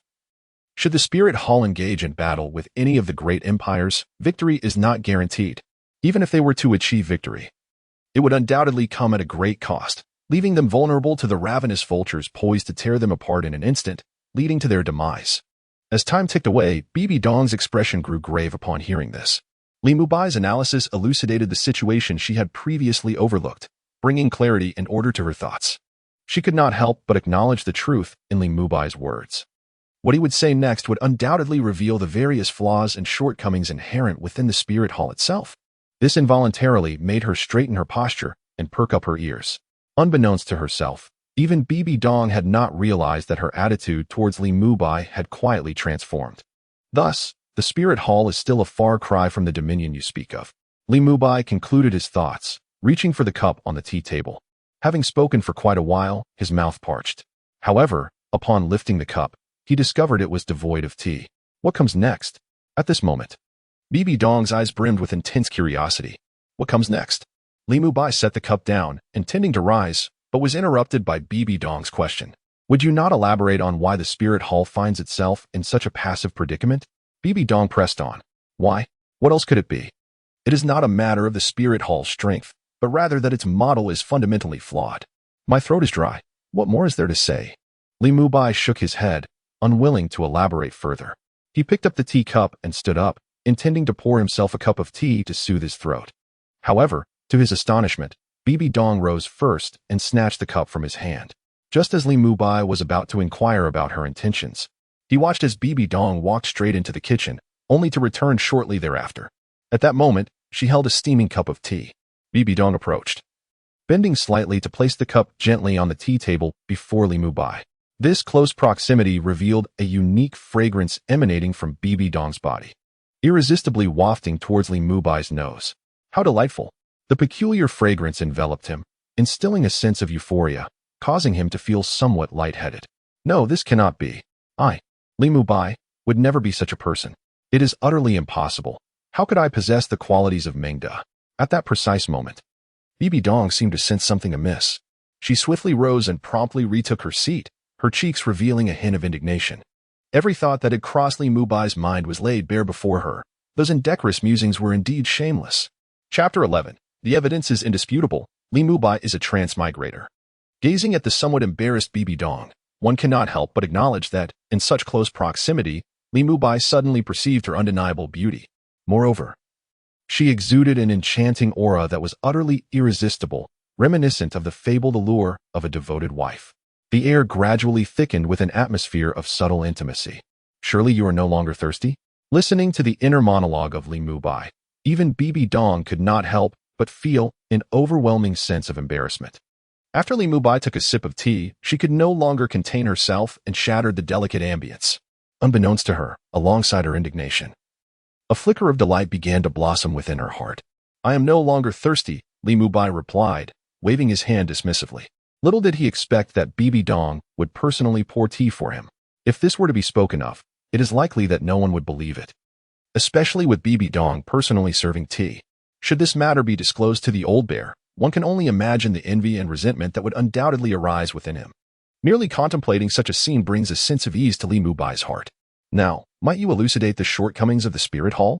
Just as Li Mubai was lost in his reverie, Bibi Dong's cold voice abruptly drew him back to reality. "It is not that I am unwilling to speak. Rather, it is simply unnecessary. Furthermore, even if I were to articulate it, what difference would it make?" Li Mubai sighed deeply. The truth is as he stated. Even if one were to discern the flaws of the spirit hall, what would it ultimately achieve? Can reality be so easily transformed? It seems highly improbable. To instigate change demands an overwhelming amount of effort. Moreover, should reform be initiated, the ramifications would encompass an extensive array of interests. Alterations at the lower echelons of the spirit hall pose little challenge. With a mere command from Bibi Dong, everything could be fundamentally altered. However, how does one enact change at the upper echelons of the spirit hall? Such reforms would inevitably implicate several elders and the vested interests they represent. The stakes are indeed significant. This could even result in a significant decline in Bibi Dong's control over the spirit hall. More importantly, this would jeopardize Li Mubai's very existence.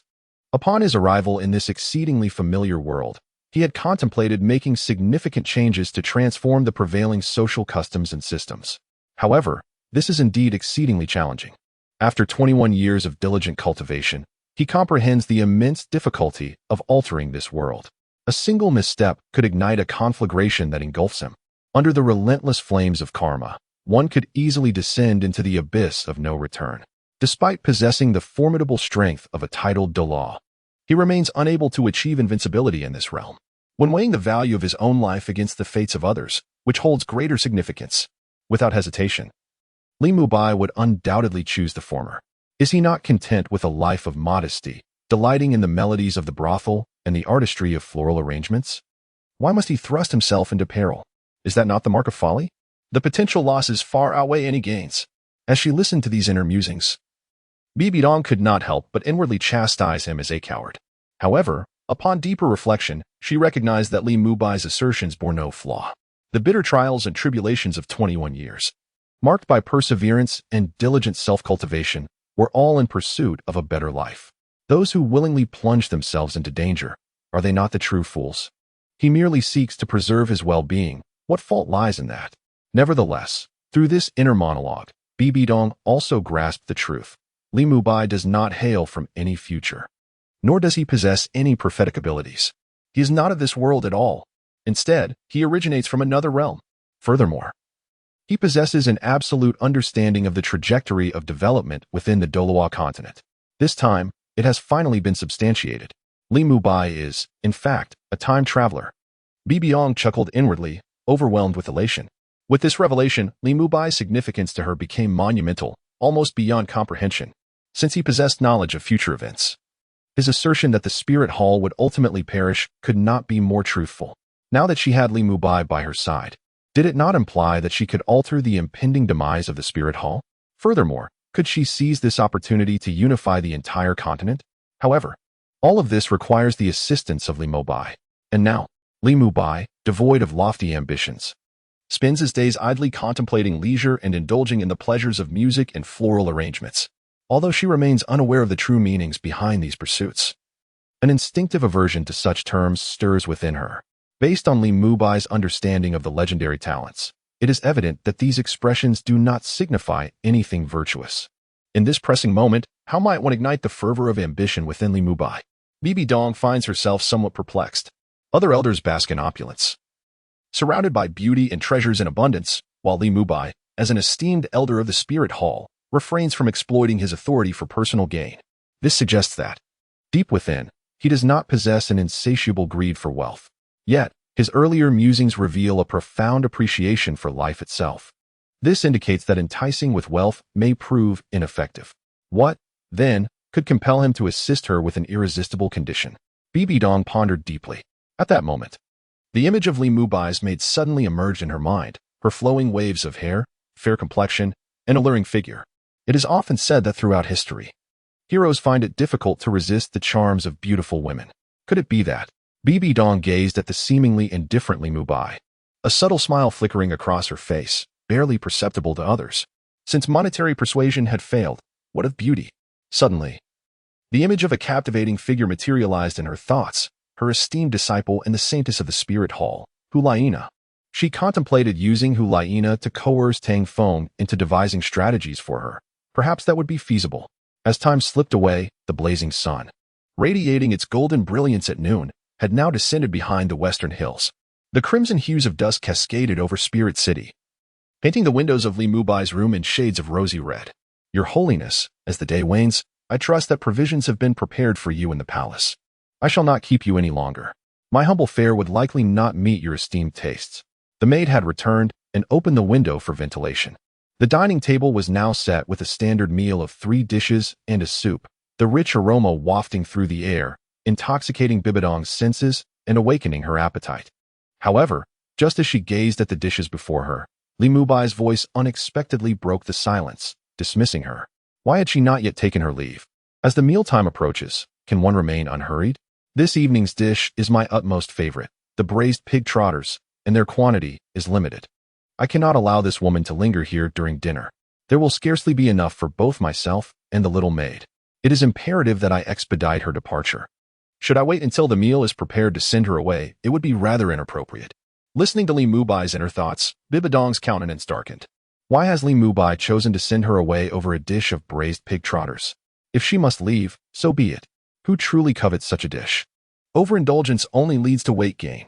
Even dogs would refuse it. Chapter 12. Bibi Dong. At last, I find this guy utterly repulsive. The sun leaned against the building, casting a gentle glow. Wuhan City thrived in the evening as the sun dipped below the horizon. The streets remained bustling with life, the sounds of vendors ringing out incessantly. A scene of tranquility and beauty unfolded. Delicious steamed buns. Clap. Sound of a wooden clapper. Esteemed guests, the tale concludes here for today. To discover what transpires next, stay tuned for the next installment. Savory beef offal, the perfect accompaniment to drinks. Affordable and delectable. Fresh vegetables and fruits, step right up. Outside the door. May the Pope have a safe journey. Li Mubai stood at the entrance, a smile gracing his features as he waved farewell to Bibi Dong, who was about to embark in an elegant carriage. Safe journey? Bibi Dong, just stepping into the carriage, was taken aback by his peculiar words. In a moment of distraction, she nearly stumbled, almost falling onto the carriage's step. Be careful. Li Mubai's voice rang with concern. Ah, this lady has finally met her match. But why did she not fall? It would have been amusing to witness her embarrassment. Bibi Dong regained her composure, clenching her fists at the familiar taunts echoing in her ears. Calm down, calm down. I still need him for the development of the Wuhuan temple. I must endure. Breathing deeply, she turned her back to Li Mubai, inhaling profoundly before expelling the frustration that had settled in her heart. The thought of confronting Li Mubai faded away with her exhalation. Elder Mubai, see you tomorrow. To vex Li Mubai, Bibi Dong turned back, a subtle smile gracing her lips, fully aware of what would unfold next. Upon her utterance, the false smile on Li Mubai's face abruptly vanished. His once upright posture slumped against the doorframe, devoid of strength. As anticipated, the next moment, Bibi Dong heard the familiar voice in her mind. What on earth does this woman intend? See you tomorrow? Is she testing my patience? I have no desire to meet her again. I am utterly repulsed. This has ruined my appetite. It seems she intends to return tomorrow. In light of this, I shall rise early tomorrow to seek out the old bear, and together we shall indulge in the melodies of the tavern. If I cannot provoke you, surely I can evade you. I refuse to believe that you, a lofty and exalted pope, would venture into such frivolous venues in search of me. Thus, it is settled. The carriage glides slowly through the bustling streets. Within, the curtains are drawn completely, and Bibi Dong sits gracefully, her fair, elongated legs elegantly crossed. The slit of her skirt ascends to her thighs, revealing expanse of snow-white skin that invites the imagination to wander. Yet, upon her porcelain visage, a faint smile emerges. The thought of Li Mubai's recent discomfiture inexplicably brings her a modicum of joy. The heart reflects upon the countenance, thus, her inner triumph is vividly displayed upon her face, radiating the countenance of a victor. Of course, this is also due to the enclosed nature of the carriage. Otherwise, her expression would likely be one of sternness, exuding an air of cold detachment. Now, with Li Mubai's thoughts no longer audible, does this imply a limitation of distance? Once the separation becomes too great, does this peculiar ability simply vanish? Well, never mind. If I cannot hear him, then so be it. This fellow has quite the inner monologue. Were I to hear his thoughts incessantly, it would surely become unbearable. Bibi Dong ceases her speculation, a slight smirk gracing her lips. Outside, the clamor persists, yet it fails to disrupt her tranquility. The western mountains bask in the radiant glow of the sunset as the carriage gradually fades from view along the thoroughfare. At the dining table within the room, Li Mubai, feeling somewhat nauseated by Bibi Dong's parting remarks, leans back in his chair, gazing at the plate before him, adorned with the fragrant and savory braised pig's trotters. At this moment, however, his appetite has completely vanished. The last words spoken by Bibi Dong linger in his mind, provoking a sense of vexation. He truly wishes to avoid the company of this troublesome woman, brimming with inquiries. A maid with cascading waves of fair skin gently places a bowl overflowing with steaming white rice upon the wooden table before him, thoughtfully accompanied by a pair of bamboo chopsticks. Aware of Li Mubai's fondness for braised pig's trotters, she has generously served an ample portion of rice. "Master, please enjoy your meal." Her mature and alluring voice draws him from his irritable reverie. "Oh." Li Mubai picks up the chopsticks, staring at the rice that spills over the bowl's edge. For a moment, his appetite eludes him. "Xiaoqian, kindly reduce the rice by half. I cannot consume this much, lest it be wasted." He refrains from touching the bowl, wary of making a mess, instead calling out to the maid, "Xiaoqian, what is it, master?" She responds, "Isn't braised pig's trotters your favorite dish? I recall that whenever this dish is served, you would devour 2 large bowls of rice.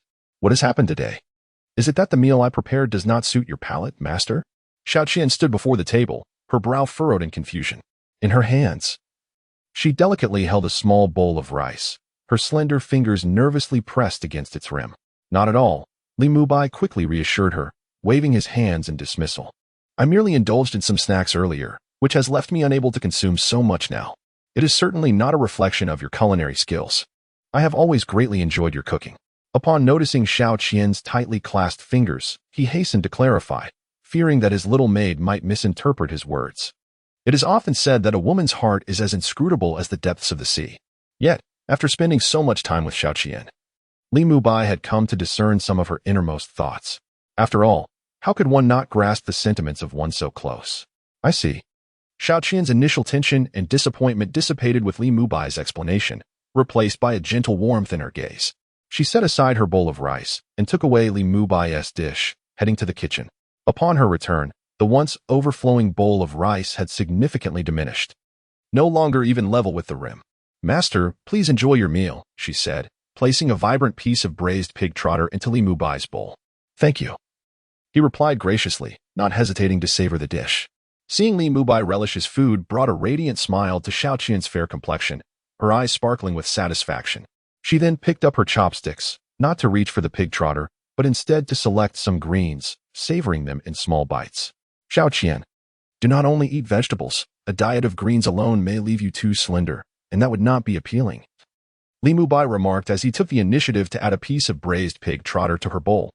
"Thank you, master. You should eat." "I'm trying to lose weight, as I have gained some," she replied. "Lose weight? Why would you need to do that?" "I must tell you. Excessive weight loss can lead to certain undesirable changes," he jested. "Oh dear, master, we are still at the table. In your hands, Chapter 13, little brother. Do you truly believe you can consume such a large meat bun?" The early morning sun, having risen from the eastern hills, cast its golden warmth across the land. Wisps of smoke curled upwards from the rooftops of Wuhan City, brimming with vitality. A new day has dawned. How refreshing it is to awaken from such a restful slumber. Li Mubai gently lifted a corner of the quilt and sat up, a look of satisfaction gracing his features. He gazed at the enchanting beauty, her hair slightly disheveled. Lost in a deep slumber, a playful curiosity stirred within him. He then took a strand of her hair and mischievously placed it upon her delicately shaped nose. "Ah, master, let me sleep a little longer. You were quite remarkable last night, and I am so tired," murmured Xiaoqian, her eyes still closed as she turned over.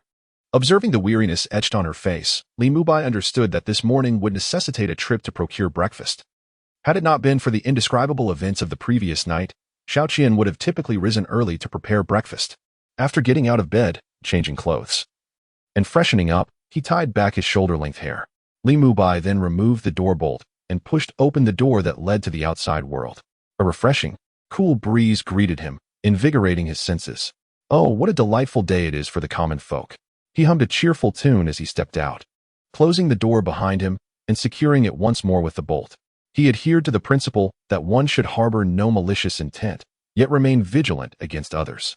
This meticulous attention to detail was a long-standing guideline for Li Mubai. The streets were tidy, bustling with activity. Small vendors pushed their heavy carts to their designated spots, displaying their wares for the convenience of passers-by. Each location on the street was sacred, not to be occupied at will. Although Li Mubai had not been in the Spirit Soul City for long, he had already gleaned some understanding of its intricacies. The reason these small vendors remained compliant, setting up their stalls in designated locations each day without engaging in disputes over prime street positions, is due to the presence of oversight within the Soul Master City. However, these overseers are not affiliated with the Spirit Hall. Rather, they belong to various factions. The Spirit Soul City is vast, comparable to the capital of an empire. Within it, the number of factions is truly incalculable. Each faction manages one or several streets to varying degrees. For merchants wishing to set up stalls and conduct business, it is imperative to pay a fee to the faction that oversees the respective street. These gangs are remarkably astute, demanding what they term as protection fees. Prime locations necessitate a heftier stall fee, which is precisely why vendors establish their stalls in fixed positions each day. Those who aspire to set up in desirable areas but lack the financial means find themselves confined to their original spots. It is worth noting that despite the obligation to pay these stall fees, the vendors willingly arrive early each day. The bustling population of Spirit Soul City ensures that even selling roasted sweet potatoes yields substantial profits, not to mention the lucrative returns from larger restaurants and inns. Furthermore, the cleanliness of the streets in Spirit Soul City can be attributed to the diligent management of these gangs, who assign dedicated personnel to maintain the cleanliness of the thoroughfares. Even public restrooms are overseen by individuals tasked with their upkeep, though these individuals are referred to as gangs. Their modus operandi bears little resemblance to the gang culture that Li Mubai is familiar with. Rather, it resembles a certain type of outsourcing company from a past life. It is precisely due to this that the Spirit Soul City is remarkably orderly, with not a trace of litter to be found on its streets. The effectiveness of such management has led the Spirit Hall to overlook these gangs. However, these gangs are required to pay tribute to certain officials of the Spirit Hall on a monthly basis. According to Li Mubai's knowledge, the old bear residing at the eastern edge of the city has numerous gangs under his command that fulfill this tribute obligation. It is not that the old bear had to resort to threats. Rather, it is the representatives of these gangs who voluntarily offered their services. Why then has no one extended a similar courtesy to me? Li Mubai pondered this question. Perhaps it is because he has only recently arrived at the Spirit Hall, and there are few who are acquainted with him. Delicious meat buns, fresh out of the steamer. Boss, I would like 3 meat buns to eat here. And please serve me a bowl of soy milk with extra sugar. Certainly. Please take a seat. It will be ready shortly. Boss, I want 5 meat buns to go. All right. They will be prepared immediately. Here are your buns. Please take care. In front of a bun shop, a considerable crowd had gathered. A few large steamers at the entrance were continually emitting steam. Even while standing on the street, one could catch the enticing aroma of the meat buns. A sign was prominently displayed in front of the store, emblazoned with the words, "Meat buns." Below it, a smaller line read, "Our establishment is honest to both young and old, and we absolutely do not use inferior meat. Otherwise, may heaven strike us down." Perhaps this was the secret to their thriving business.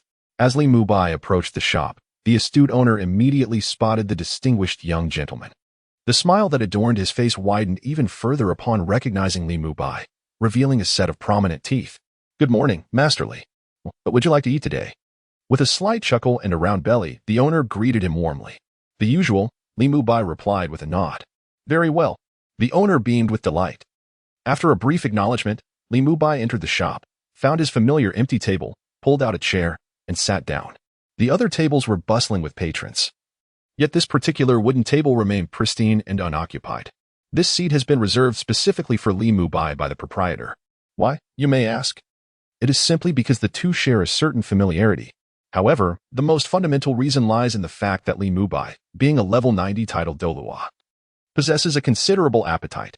coupled with the tempestuous weather of last night, which called for some indulgent merriment. It is only natural that he requires ample sustenance to replenish his strength. Each time Li Mubai frequented the establishment, he ordered numerous baskets of buns, thereby capturing the attention of the owner, who was more than willing to accommodate such a hearty patron. Before long, 3 plates brimming with succulent meat buns were brought to his table. The quantity before him was sufficient to consume nearly an entire steamer of buns.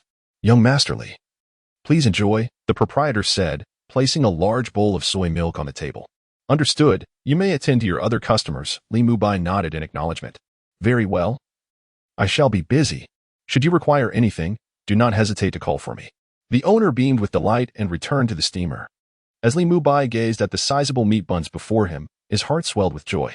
However, unbeknownst to him, the other patrons dining nearby were astonished by his actions. Before Li Mubai lay at least a dozen substantial meat buns, while the others at their tables had at most 5. "Young fellow, do you truly believe you can consume all those buns?"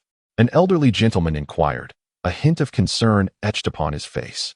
Having lived a long life, he had encountered a myriad of individuals, including those who had perished from overindulgence, those who had eaten themselves to death. Listening to the elder's words, Li Mubai, with his mouth full of bun, lifted his gaze. Noticing the worry in the elder's eyes, he could not help but smile. After swallowing a few bites, he reassured, "Rest assured, old sir, I shall not be overwhelmed by what I can consume." Seeing Li Mubai's confidence, the elder nodded, choosing not to intervene further, and continued to savor his 2 large meat buns while sipping the fragrant soy milk. Yet, he occasionally glanced toward Li Mubai, anxious that the young man might overestimate his appetite. Li Mubai appeared fair-skinned and somewhat slender, leading the elder to doubt his ability to devour such an abundance of buns. With a kind heart, the elderly man remained vigilant, prepared to offer assistance should the need arise. He possessed a remedy for overindulgence, though he had yet to employ it. Today might very well be the moment to test its efficacy, he mused, as he leisurely savored a bun from his plate. The other patrons, drawn by the elder's comments, turned their attention to Li Mubai. Upon witnessing the several steaming plates of meat buns before him, their collective astonishment rendered them momentarily speechless, their eyes wide with disbelief. "Is this the reincarnation of a starving ghost?" At this moment, this phrase resonated in the hearts of the crowd with remarkable unanimity. 3 large trays of steamed buns. Such a breakfast is truly astonishing. The guests at the table are presented with but a single plate, mostly containing 2 meat buns each. Nothing more. The proprietor's conscience is evident. 2 meat buns are more than sufficient. Even the largest among them has merely 5 meat buns on his plate. This is understandable, as his robust physique is a result of engaging in strenuous labor, thus requiring a larger appetite.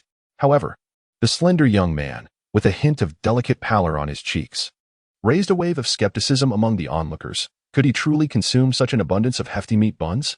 They pondered the possibility, questioning not only his capacity for consumption but also his ability to digest the feast. The concern loomed that he might overindulge to the point of dire consequence, ultimately leading to a regrettable fate. "Young man, are you truly capable of finishing all this? Even if the buns are delectable, one must not succumb to excessive indulgence. Overeating can lead to serious issues," cautioned a voice. "Have you encountered some hardship? If hunger has driven you to this, consuming such a vast quantity is unwise." The elder, having witnessed many a starving soul, shared his wisdom. Those who are ravenous often wish to devour everything in sight, yet their fates are seldom favorable. As he spoke, others began to express their concerns, despite their modest means. They felt compelled to offer their warnings, fearing that Li Mubai might inadvertently bring harm upon himself through gluttony. Amidst the joyful savoring of his meal, Li Mubai found himself bemused by the unsolicited advice. Having frequented this establishment in the past, he had indulged to his heart's content without anyone batting an eye. Yet today, it appeared that every stranger was invested in his well-being. "I appreciate your concern, esteemed friends, but this is not my first experience of such magnitude," he replied graciously, rising to acknowledge them. "The proprietor is well aware of my appetite, so I implore you all to set your minds at ease." At that moment, the owner, who had been serving the generous meat buns, chimed in, "Please do not worry. Everyone, young Masterly has dined here on numerous occasions, always in this manner, and he has never faced any issues."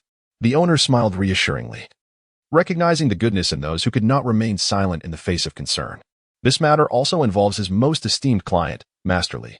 Naturally, he must voice his presence to ensure that the crowd does not disturb Masterly's elegant enjoyment of his meal. Upon witnessing the boss affirming this, The flicker of concern on the faces of the crowd finally dissipated. However, the burly man remained utterly intrigued. How could such a thin and wiry individual consume even more than he could? Nonetheless, shortly thereafter, Li Mubai, under the watchful gaze of all, proceeded to devour several plates of steamed buns with remarkable fervor.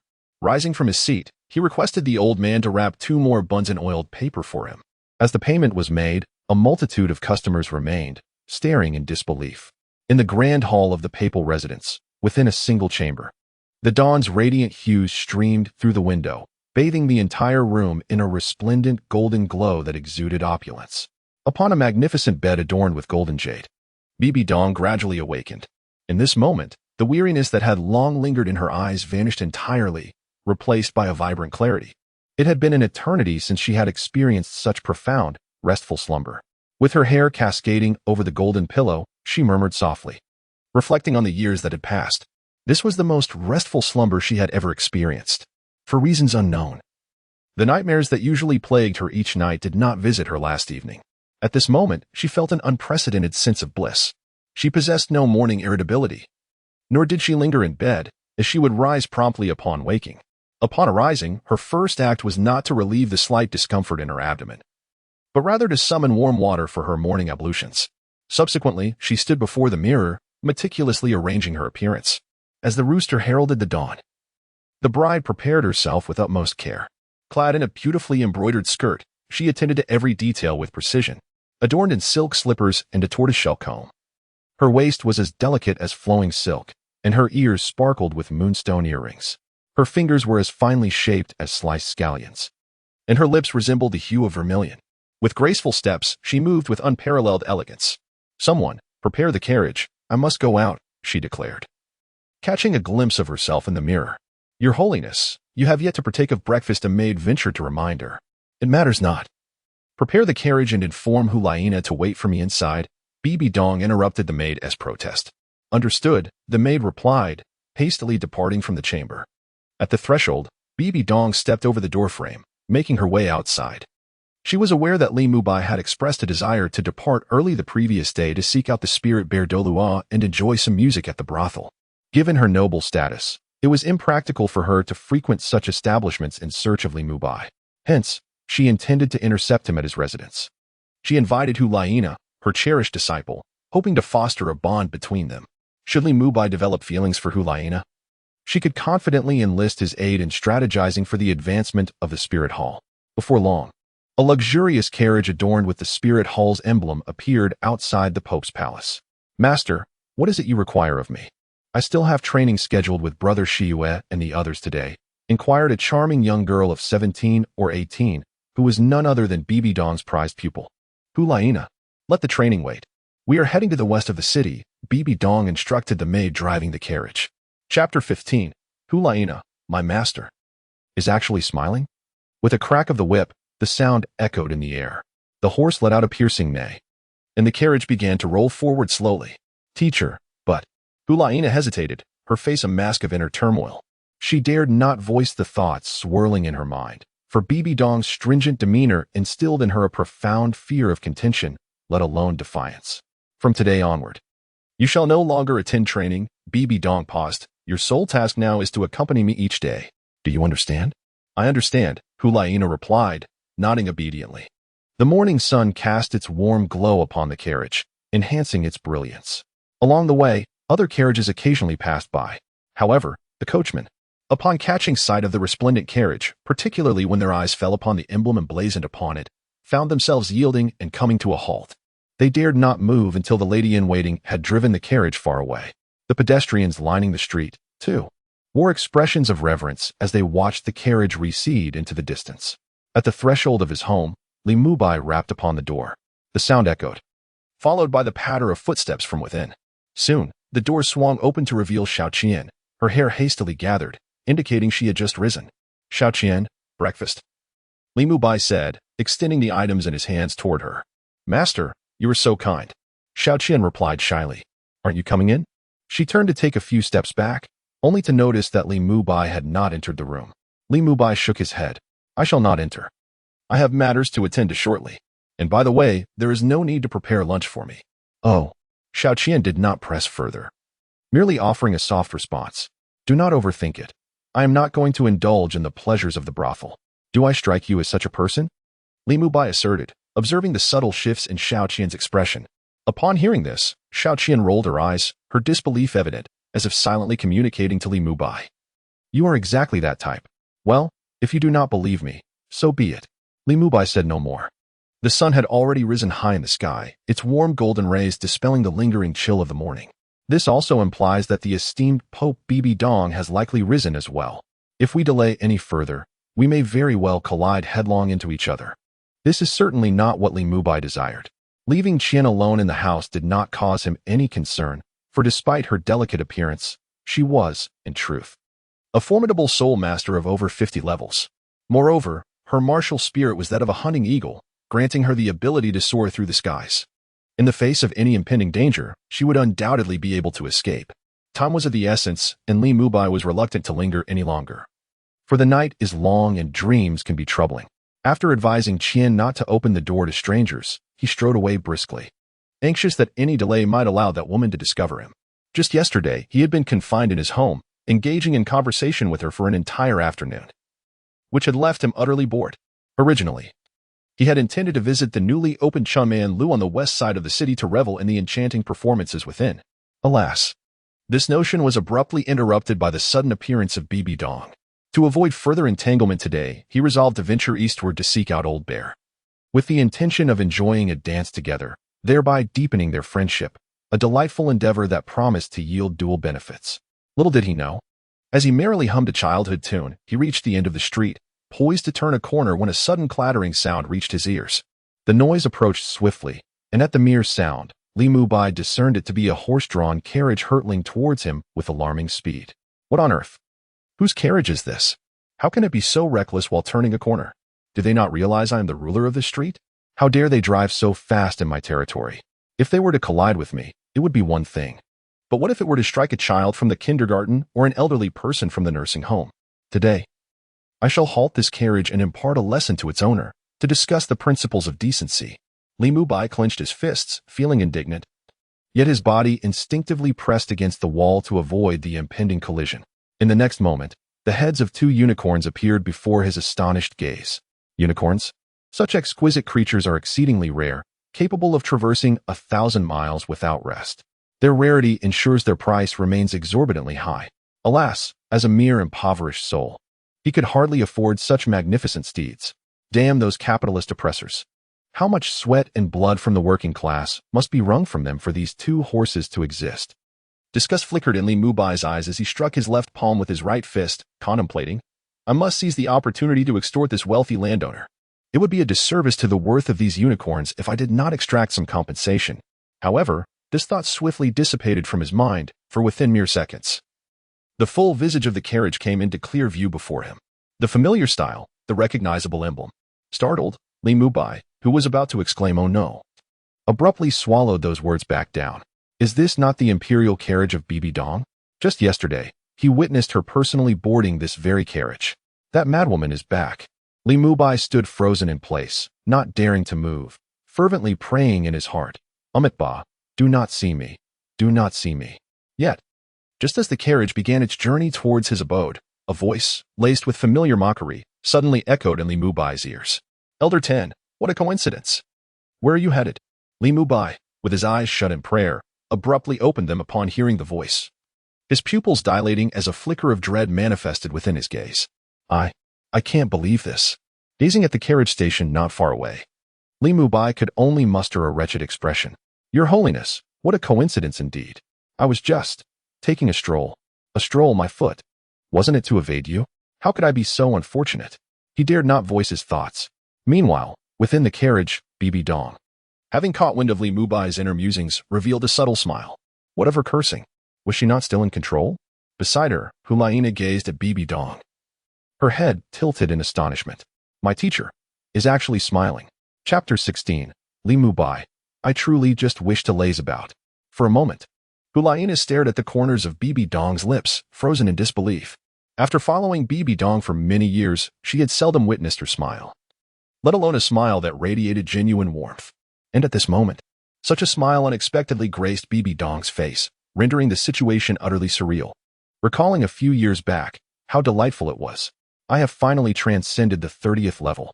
The youthful and exuberant Hulaina was filled with joy, her face radiating excitement at this significant breakthrough in her strength. This signifies that she can take pride in her accomplishments before her teacher. The mere thought of her teacher's eternally frosty visage softening into a gentle smile, accompanied by words of praise, filled Hulaina with immense joy. Thus, she exuberantly made her way to the Popes Hall, seeking out Bibi Dong, who was occupied with the affairs of the Spirit Hall. "Teacher, teacher," she exclaimed as she trotted into the grand hall, her voice brimming with delight. However, upon witnessing her exuberance, Bibi Dong, while perusing official correspondence, furrowed her brow and could not refrain from admonishing her. "Hulaina, please be mindful of your position. You are the chosen saintess, selected by the elders of the Spirit Hall. You must not act so frivolously." In response to Bibi Dong's stern words, the young Hulaina did not feel disheartened. She quickly approached her teacher, exclaiming, "Teacher, look, I have broken through to level 40. Her spirit energy radiated outward, showcasing her progress before Bibi Dong. With eyes filled with hopeful anticipation, she gazed at her teacher, yearning to hear words of commendation. "Is it pride you feel for merely reaching level 40? The praise Hulaina had envisioned did not materialize. Instead, a chilling inquiry echoed in her ears. It struck her like a blow, leaving her momentarily stunned, much like a bucket of cold water extinguishing the fervor in her heart. "Teacher," she murmured softly, looking at Bibi Dong's stern and unyielding demeanor, wishing to articulate something, yet finding herself at a loss for words. Even as she displayed her dejection, Bibi Dong's tone remained unyieldingly severe. "Hulaina, you must understand that you are the saintess of the Spirit Hall, my sole disciple, and the only heir to the title of Pope. Do not allow a slight elevation in strength to lead you to complacency. Remember, there are always greater heights and others beyond you. With your talent, if you exert a bit more effort, your cultivation could far exceed this level. Do you comprehend?" "Yes," the young girl replied softly, her heart heavy with sorrow. And she departed from the grand hall alone. From that moment forth, the desire for Bibi Dong's praise never again stirred within her. Now, witnessing her teacher display such a demeanor, she felt a profound resonance within herself. This left Hulaina quite perplexed. What manner of individual is this 10th elder? How is it that he can evoke a smile from his teacher, who is as frigid as eternal ice? Li Mubai remains unaware of this. For Hulaina has been engrossed in her training and seldom involved in the decision-making processes of the Spirit Hall. She has merely heard whispers from others that a new elder has arrived at the Spirit Hall, but beyond that, she knows little. "Oh, just wandering about? So, 10th elder, you find yourself with nothing to do and quite idle?" Outside the carriage, on the street, Li Mubai, leaning against the wall and contemplating an escape from this tumultuous place, finds his steps halted by that somewhat menacing voice. "Your Holiness, what do you mean? I am currently preoccupied with important matters and cannot afford any delays." Li Mubai stammers awkwardly. What on earth does this woman intend to do? Just when I finally found a moment of tranquility for an evening, she has come knocking once more. With so many seasoned elders available, what purpose does seeking out a newly appointed elder serve? This woman has truly lost her mind. Inside the carriage, Bibi Dong maintained her composure. "What significant matter does Elder 10 wish to discuss? Pray, enlighten me, and I shall see if I can assist you." She paused mid-sentence, contemplating. Li Mubai felt that this matter should not be spoken of openly. What scheme was Elder 10 concocting? A teasing tone emerged from Bibi Dong. "What is it that you wish to scheme? The importance of such matters is trivial. My concerns are mere trifles, hardly comparable to the gravity of your esteemed presence." "Your Holiness, what brings you here?" Li Mubai cleared his throat twice. He did not believe that Bibi Dong had come merely for a leisurely stroll. Her residence lay at the western edge of the city, a location few would visit for mere amusement, let alone someone of her stature. She was perpetually busy, making it even less likely for her to wander here. Thus, Li Mubai surmised the reason for her appearance. If not to seek him out, then what could it be? However, upon hearing Li Mubai's flattering words, Bibi Dong's expression did not reflect joy. For as soon as he finished speaking, a familiar voice echoed in her ears. "Is this something I can speak of? If I were to express my intention to visit the brothel in her presence, it would undoubtedly incite her disdain, given her demeanor. It seems I am bound to remain here today, which is rather unfortunate. How could he claim that my presence here is a misfortune?" Bibi Dong clenched her fists tightly, feeling quite displeased. When she visits any other elderess residence, they all proclaim how honored they are to receive her. So why does it become a matter of misfortune when it comes to Li Mubai? It's as if she is eager to be here. Were it not for Li Mubai's unique status, and not for the future development of the Spirit Hall, she wouldn't have come here at all. Meanwhile, Hulaina, seated beside her, is keenly observing the changes in Bibi Dong's expression. At this moment, she can clearly sense that her teacher appears somewhat irate. What could be troubling her teacher? The words spoken by the 10th elder, do they truly evoke anger? I feel nothing at all, Hulaina pondered in confusion. She had been attentively listening to the conversation between the two. It was evident that the 10th elder had said nothing particularly alarming. So why did her teacher seem so agitated? After much contemplation, she could arrive at no satisfying conclusion. Ultimately, she attributed the matter to Bibi Dong's capricious temperament. At the same time, she gleaned an important lesson.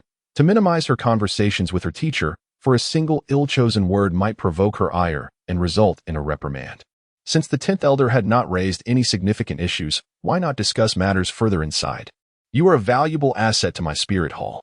As the pontiff, it is only natural for me to seek a deeper understanding of you, to ascertain if there are any grievances you harbor.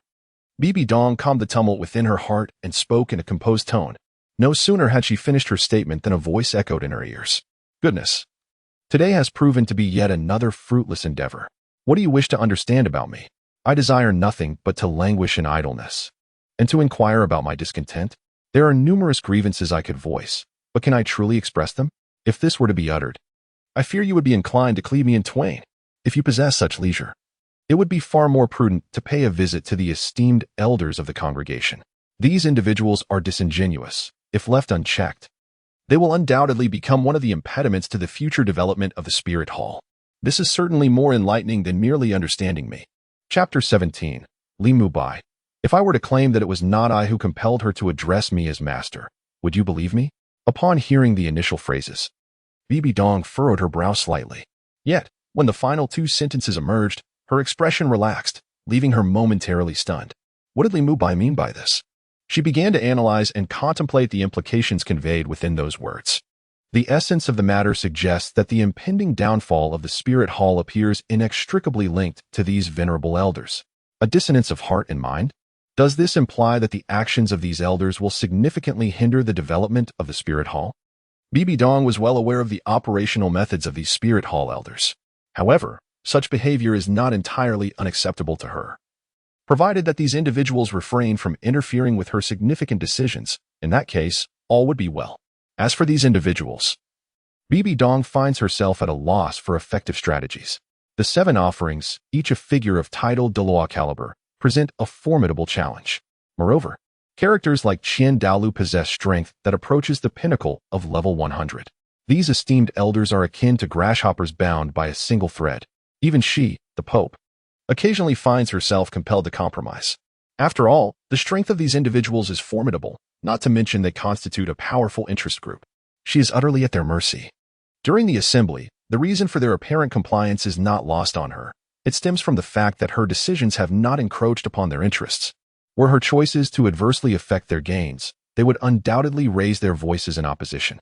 Thus, while her control over the Spirit Hall appears robust, it is, in reality, limited to influencing only a fraction of its affairs. The truly significant decisions necessitate their support. Otherwise, even if she were to unilaterally enact a resolution, should these elders choose to feign compliance while neglecting its implementation, the decision would amount to naught, a mere scrap of paper devoid of authority. Yet, what recourse does she have? She stands solitary and vulnerable. After years of treading cautiously, she was eventually elevated to the position of Pope by Qian Daolu. However, the current circumstances are rather favorable. At the very least, her fears of these elders openly undermining her authority have not materialized. The decisions she has made thus far have been in service of the Spirit Hall's advancement, and they have not impinged upon the interests of the elders, precluding any public dissent. Contemplating the formidable presence of these elders, she is engulfed by a sense of powerlessness. Ultimately, it is her own inadequacy that renders her incapable of subduing them with authority. Had she possessed greater strength, she would not fear them. With this realization, her gaze deepens. It seems that the quest for a new 10,000-year soul ring must be expedited. Only by attaining the dual spirit title Douluo can she command these elders. To receive your esteemed concern, your holiness, fills Mu Bai with profound gratitude. Since you do not disdain my humble abode, please, let us converse within. Li Mubai spoke as he mounted the carriage, yet he did not step inside. Instead, he took his place at the reins. Subsequently, he accepted the reins from the hand of the carriage attendant and began to lead the way. Inside the carriage, upon hearing Li Mubai liken his humble abode to that of a meager and impoverished household, a flicker of indignation appeared in Bibi Dong's eyes. Just yesterday, upon entering Li Mubai's residence, she found herself quite fond of its layout. She perceived that the arrangement of his home was far more pleasing to her than that of her own papal chamber. Naturally, the harmonious color scheme also contributed to her admiration. The papal chamber predominantly featured opulent golden hues as its foundational palette. This hue exudes an air of sophistication, however. Upon prolonged observation, a subtle sense of ennui inevitably arises within. In contrast, the abode of Li Mubai is adorned with exceedingly simple furnishings, meticulously arranged. The harmonious blend of the flooring and wall colors imparts an invigorating sensation, one that she finds immensely appealing. While it may not boast opulence, it undeniably evokes a sense of comfort and brightness at first glance. If one were to say, such homes are mere remnants of hardship, how then should we describe the abodes of ordinary people in the city? Perhaps bare walls would suffice? Meanwhile, sitting in the carriage, Juliana's delicate visage, as fragile as a petal, bore an expression of incredulity. The events of today have indeed been profoundly shocking. Now, her teacher intends to visit the elderess residence, purportedly to ascertain the circumstances. Such occurrences have never transpired in the past, for the grandeur of an ordinary elder's abode pales in comparison to the splendor of the papal palace. To engage directly with an elder is indeed a rare endeavor. Such occurrences are indeed unheard of. What is it about Li Mubai that captivates the teacher's interest so profoundly? Hulaina is bewildered. This street is rather short. In but a few breaths, one arrives at the doorstep of Li Mubai's home. After alighting from the carriage, Li Mubai rapped upon his own door. Knock, knock. Xiao Qian, open the door. A distinguished guest has arrived. Coming, master, came a voice tinged with a hint of allure from beyond the door. This caused Li Mubai, upon knocking, to display a somewhat awkward expression. I must clarify, it was certainly not my request for her to address me thus. It was entirely her own inclination. Li Mubai awkwardly offered this explanation. However, this casual yet truthful remark went unacknowledged by the few individuals in the carriage. Observing the hint of disdain on the face of the coachman's maid, Li Mubai shook his head. Such matters, the more they are elaborated upon, the darker they become. It is perhaps better to remain silent. Inside the carriage, as Hulaina was about to rise and exit, she heard a beguiling voice calling her master, causing a noticeable shift in her expression. This inevitably reminded her of certain individuals lacking in virtue, who shamelessly toyed with the innocent moments of youth. In an instant, her perception of the 10th elder of the spirit hall plummeted to its nadir. The elder is undoubtedly a scoundrel with a penchant for debauchery and plunder. Certainly not a person of virtue. The glimmer of anticipation that once shone in Hulaina's eyes has faded, replaced by a countenance as frigid as Bibi Dong's. With a creak, the door swung open, revealing Xiao Qian clad in a flowing azure gown, captivating the gaze of Li Mubai. As for the maid's outfit from yesterday, Li Mubai could only lament its abysmal quality. It tore apart with the slightest tug. The door opened, and at that moment, the master and disciple descended from the carriage. As Li Mubai gazed at the woman beside Bibi Dong, a sense of perplexity arose within him. Elder Mubai, you may not have encountered her before. She is none other than the holy maiden of the spirit hall, Hulaina, Bibi Dong explained amidst Li Mubai's confusion. Ah, so you are the esteemed holy maiden. It is a pleasure to make your acquaintance, Li Mubai responded with a warm smile. Chapter 18. Bibi Dong. Are we both infatuated, thus hindering the development of the spirit hall? Laina, this is Elder Mubai, who has recently joined the spirit hall. Bibi Dong introduced Li Mubai to Hulaina. However, the latter merely cast a fleeting glance at Li Mubai, dismissing him with an expression of disdain, before turning her head away. This left Li Mubai standing in a state of bewilderment. Oh dear. How is it that this young lady looks down upon me? To be honest, this is our first encounter, and yet I am met with such disdain in her gaze. Surely, I have not offended her, have I? By all accounts, while I may not possess the beauty of a legendary figure, I do not consider myself unattractive. I distinctly recall the young maidens at the spring pavilion who were quite fond of me, which surely indicates that I am not without my charms.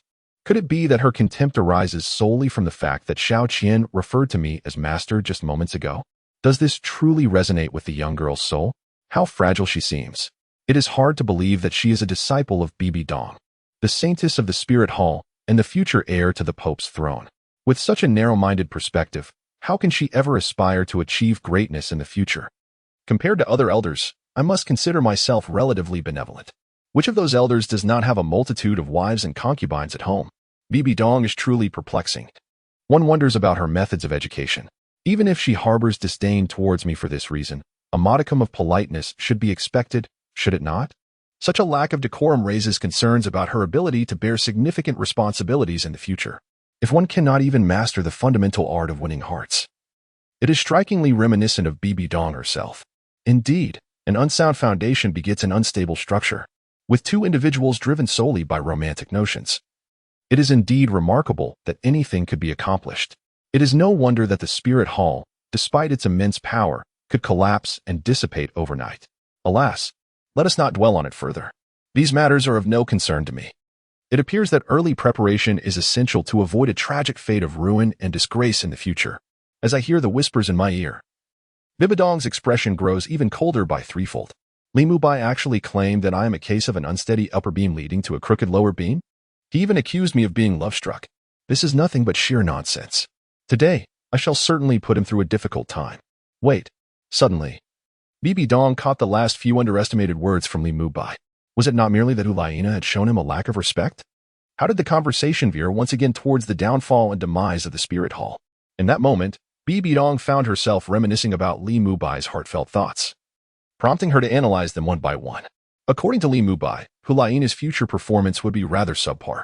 More alarmingly, she could potentially become one of the catalysts for the spirit hall's destruction. Soon, Bibi Dong discerned the pivotal, underlying information within his words. One can know a person's visage but not their heart. The true sentiments of an individual cannot lie, as outsiders remain oblivious to such truths. All genuine thoughts will inevitably manifest within the depths of one's soul. This is beyond doubt. Therefore, regarding Li Mubai's heartfelt sentiments, Bibi Dong undoubtedly believes in them. This expression of feelings inadvertently reveals the second factor contributing to the demise of the spirit hall. No, it is more accurately the third. The first factor revealed by Li Mubai's sentiments stems from other elders who, wielding their power, exploit and siphon off benefits, resulting in a lack of unity within the spirit hall, which has bred considerable resentment among its members. The second factor arises from Bibi Dong herself.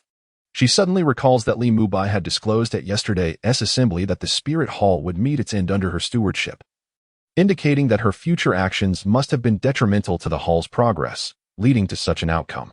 The third factor pertains to the present, concerning Hulaina, who, due to her infatuation, will ultimately contribute to the spirit hall's downfall.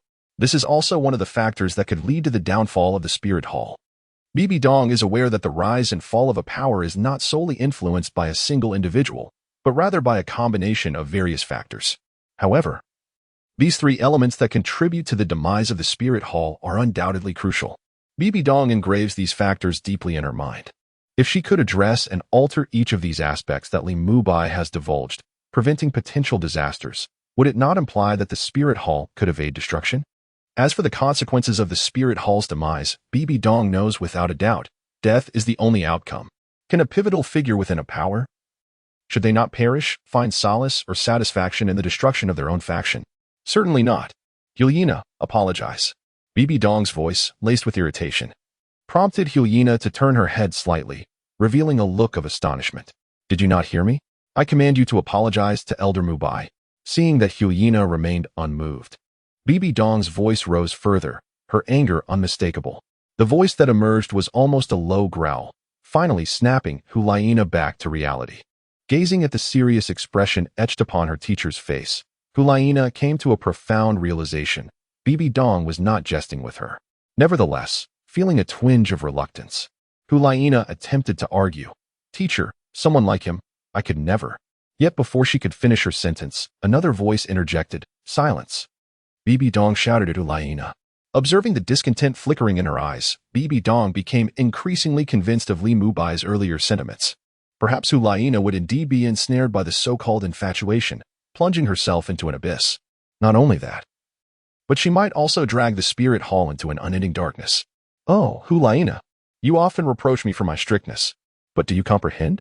Everything I do is for your own good. If I do not maintain a firm demeanor that instills a sense of trepidation in you, will you truly heed my words? Li Mubai is correct. You are lacking in so many areas. In terms of etiquette and the nuances of human emotions, you fall significantly short. You must learn the lessons I impart, rather than simply trying to emulate me. A fleeting softness glimmered in her eyes, quickly vanishing. In this moment, Hulaina remained oblivious to everything around her, her attention entirely captivated by Li Mubai. She gazed at him, her eyes brimming with resentment as she offered an apology to a scoundrel who toyed with women. Yet, despite her internal struggle, she acquiesced to Bibi Dong's command and lowered her lofty head. Elder Mubai, I am deeply sorry. I should not have looked down upon you. Please forgive me. The 17 or 18-year-old girl's eyes shimmered with unshed tears, as if they were poised to cascade down her cheeks at any moment. It is quite all right. Please do not cry, lest others accuse me of bullying the young, Li Mubai reassured her. He was not one to hold grudges. Rather, he possessed a remarkable magnanimity. Many matters he simply underestimated in his heart and allowed to pass without genuine concern. Indeed, he had not taken to heart Hulaina's earlier disdain for him, as it was a triviality in his eyes. Chapter 19, Bibi Dong. The earnings are insufficient. Elder Mubai, do you have any wise solutions? Little did he anticipate that Bibi Dong would grant him such respect, even requesting Hulaina to apologize to him. At this moment, he beheld the tears swirling in Hulaina's eyes. This predicament truly left Li Mubai at a loss. Comforting a woman was never his forte, even with his closest companion, Xiao Qian. He occasionally found himself inadvertently provoking her ire. The crux of the matter lay in his profound ignorance of how to offer solace. Fortunately, Xiao Qian was perceptive and did not genuinely harbor anger. She merely feigned displeasure. Upon witnessing Hulaina apologize to Li Mubai, Bibi Dong's countenance brightened somewhat, the frostiness that had enveloped her visage dissipating by a measure. Meanwhile, the young girl Hulaina appeared quite aggrieved. In her heart, she pondered, why must the teacher compel her to apologize to someone who trifles with women? Does she not detest such individuals herself? Is it merely because he is an elder of the Spirit Hall that I am obliged to express contrition? If I were to ascend to the position of Pope of the Spirit Hall in the future, I would surely rectify this situation. Your Holiness, Princess, please do come inside. Li Mubai beckoned, inviting both of them to enter and discuss matters further. Bibi Dong was quite familiar with the setting, having visited the previous day. However, the young girl Hulaina trailed behind with a distinctly reluctant demeanor. In such a den of iniquity, she felt utterly out of place. To step into an environment like this was nothing short of a blight upon her senses and her very being. At that moment, she could already envision the nature of this abode. It was undoubtedly a domain teeming with concubines, particularly those clad in scant attire that revealed ample skin. She held a profound disdain for such women, questioning why one would choose to subsist on the currency of their own bodies as wanton harlots. Hulaina was deeply repulsed by such conduct, harboring a strong sense of discomfort and nausea within her.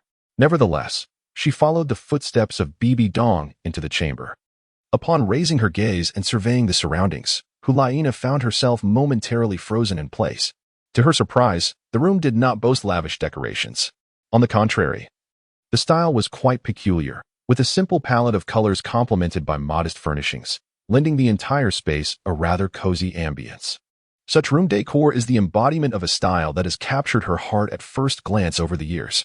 The simplicity, warmth, and freshness of the design render her utterly enchanted. Furthermore, the space within this house is not particularly large. One might describe it as reasonably spacious. It hardly appears capable of accommodating numerous women, standing in stark contrast to the expansive and resplendent abodes of other elders. Although their mansions are vast, they are often permeated by a peculiar, lingering atmosphere that leaves Hulaina feeling uncomfortable and unsettled. However, in the room before her, such an odor is conspicuously absent. On the contrary, the atmosphere here is not significantly different from that outside. However, there lingers a faintly peculiar fragrance in the air, which she finds quite delightful. It is rather aesthetically pleasing. Just then, a young woman clad in a flowing green robe gracefully emerged from the kitchen, cradling a pot of steaming tea that emitted wisps of fragrant vapor. In her other hand, she balanced several stacked cups. These cups are crafted from bamboo, exquisitely processed to reveal their natural verdant hue, which is truly beautiful. In a swift moment, a radiant smile graced Xiao Qian's face as she poured tea for several guests. At this juncture, Hulaina finally emerged from her reverie, captivated by the room's decor. Subsequently, she followed Bibi Dong's footsteps into the living room. The living area was adorned with a single elongated sofa and two charmingly designed chairs. All of these were crafted by Li Mubai himself. In pursuit of elegance and simplicity, he refrained from creating a second sofa. Furthermore, the imagined woman clad in revealing attire did not grace Hulayina's gaze. Instead, there stood a woman, elegantly dressed, stunningly beautiful, and possessing a graceful figure. Her skin was exquisitely delicate, radiating a rosy hue that showcased her vibrant health. This is peculiar. Gazing at the blissful smile adorning Xiaoqian's face, Hulayina expressed a look of skepticism. She had witnessed the demeanor of the wives and concubines of other elders, and the contrast between them and the eloquent woman before her was striking. One was akin to the heavens, while the other belonged to the earth. Although those women were equally beautiful, Hulayina sensed a lack of something profoundly significant in their gazes. In stark contrast, the woman standing before her possessed a pair of jet black eyes that held an indescribable quality, something that transcended mere words. From this, she could almost ascertain with certainty. The treatment this woman received was undoubtedly incomparable to that of the concubines in other elder households. At the very least, she had not been reduced to a mere tool for the release of desires. The scene within the room was starkly dissimilar to the images that lingered in her mind, lacking even a single point of resemblance. It was indeed perplexing. Had she perhaps misjudged Elder Mu Bai? Was he not the person she had envisioned? Yet, why had the woman referred to Elder Mu Bai as her master? Could it truly be as Elder Mu Bai had explained, that she willingly chose to address him in such a manner? Hulayina found herself doubting her own thoughts. Thus, she resolved to validate her assumptions.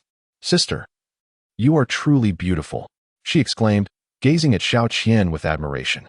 "Thank you for your compliment. You are lovely as well, little sister," Xiaoqian graciously responded. Meanwhile, seated on the sofa, Bibi Dong had already begun her inquiries directed at Li Mubai. "Elder Mu Bai, I have encountered some difficulties lately. I wonder if you might have any suggestions." Bibi Dong looked intently at Li Mubai, getting straight to the point. "I humbly request the esteemed Pope to share his insights, though I fear my limited wisdom may not suffice to alleviate your troubles." Li Mubai replied with a smile that conveyed sincerity. However, internally, his feelings were quite the opposite. What troubles does this woman have once more? Issues arose yesterday and persist today. With your esteemed position, what use is it for you to inquire of me? I am no Zhuge, nor do I deserve to be associated with such sagacity. As she listened to the whispers of her heart, a hint of unmasked amusement blossomed on Bibi Dong's face. "Elder Mu Bai, I shall be succinct. The recent revenues of the Spirit Hall have been rather meager, and after expenditures, little remains. However, substantial funds will be required in the future. Do you have any prudent strategies to address this?" Upon hearing Bibi Dong's words, Li Mubai could not help but raise an eyebrow, feigning contemplation, while his mind began to churn with activity. I knew this woman harbored relentless ambitions.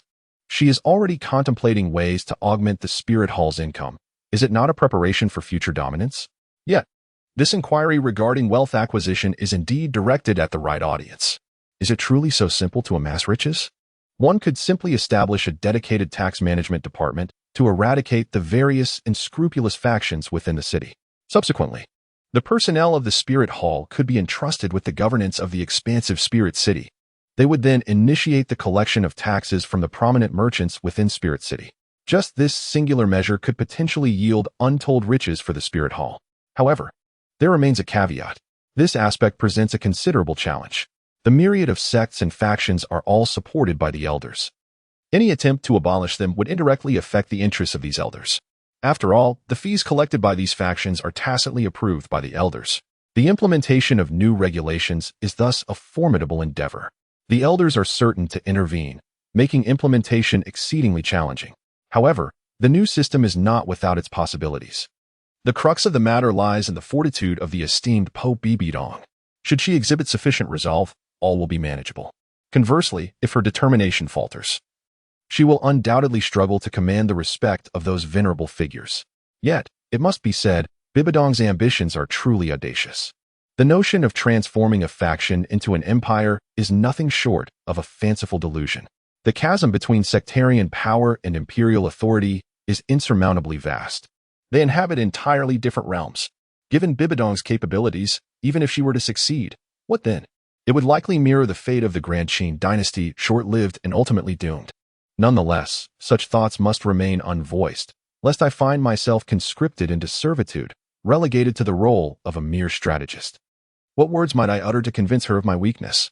Listening to these inner musings, Bibi Dong felt a blend of delight and indignation. The joy stemmed from discovering a solution to the financial constraints plaguing the Spirit Hall, while her ire was provoked by Li Mubai possesses such extraordinary talents. Yet he finds himself idly daydreaming, effectively burying his own brilliance. As for the derogatory remarks directed at her, she has habitually chosen to overlook them. However, the phrase hard or not deeply unsettles her. What does hard or not even imply? Is my previous demeanor not sufficiently assertive? Did you, Li Mubai, not witness the scene at the last assembly where the cunning old foxes were rendered speechless in my presence? Unbeknownst to Bibi Dong, during that assembly, Li Mubai was preoccupied with pondering the optimal use of the 10,000-year soul ring. After a considerable period of contemplation, Li Mubai, with a serious expression, deceitfully stated, "Your Holiness, since you wish to amass wealth, it is rather simple, is it not?" "Oh, how so?" Bibi Dong inquired with keen interest. "Yesterday, while drinking, I overheard from Old Bear that certain elders within our spirit hall possess vast fortunes. If these elders were to contribute their wealth, it would amount to a significant fortune." Li Mubai exclaimed with a mischievous grin. Compared to the previous method of establishing a specialized department to collect taxes, this approach is undoubtedly the swiftest. However, does Bibi Dong possess the audacity to undertake such an endeavor? It seems utterly impossible. Humph. You should be calling me foolish shortly, right? I am behaving so dim-witted that this woman should not seek me out tomorrow, should she? Upon hearing this, Bibi Dong's eyes suddenly sparkled with realization. How had she not thought of this method earlier? From her understanding, some elders within the spirit hall indeed possess immense wealth.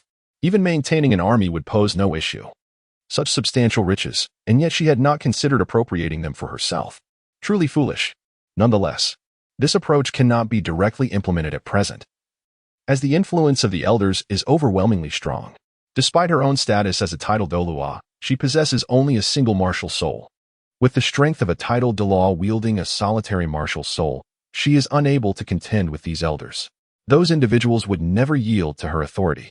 Thus, this plan necessitates her achieving the dual spirit titled Douluo prowess to be executed. Moreover, it cannot simply rely on overwhelming strength for suppression. It requires both coercion and enticement to compel these elders to relinquish their wealth willingly. Thus, considering the current circumstances, it is imperative to adopt Li Mubai's method of inner voice to accumulate the funds necessary for future significant endeavors. A splendid idea. The more she pondered, the more feasible this approach appeared to Bibi Dong. Unable to contain herself, she exclaimed. Meanwhile, Li Mubai, seated opposite her, had already steeled himself for her icy disdain and reprimand for foolishness. Upon hearing her words, he could not help but nod, feeling an overwhelming sense of delight. He had proposed this rather unsatisfactory scheme. Surely, this would mean Bibi Dong would refrain from seeking him out the following day. However, just as Li Mubai basked in his self-satisfaction, he suddenly sensed something amiss.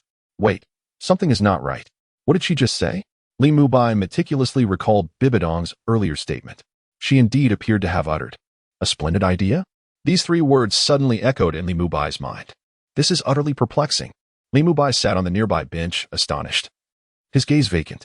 At this moment, he could hardly believe that the phrase "a splendid idea" had actually escaped the lips of Bibi Dong. This truly contradicts the character of Bibi Dong. Under ordinary circumstances, shouldn't she be berating herself? Li Mubai suddenly began to harbor doubts. Is the Bibi Dong before him perhaps an impostor? How else could she utter such words?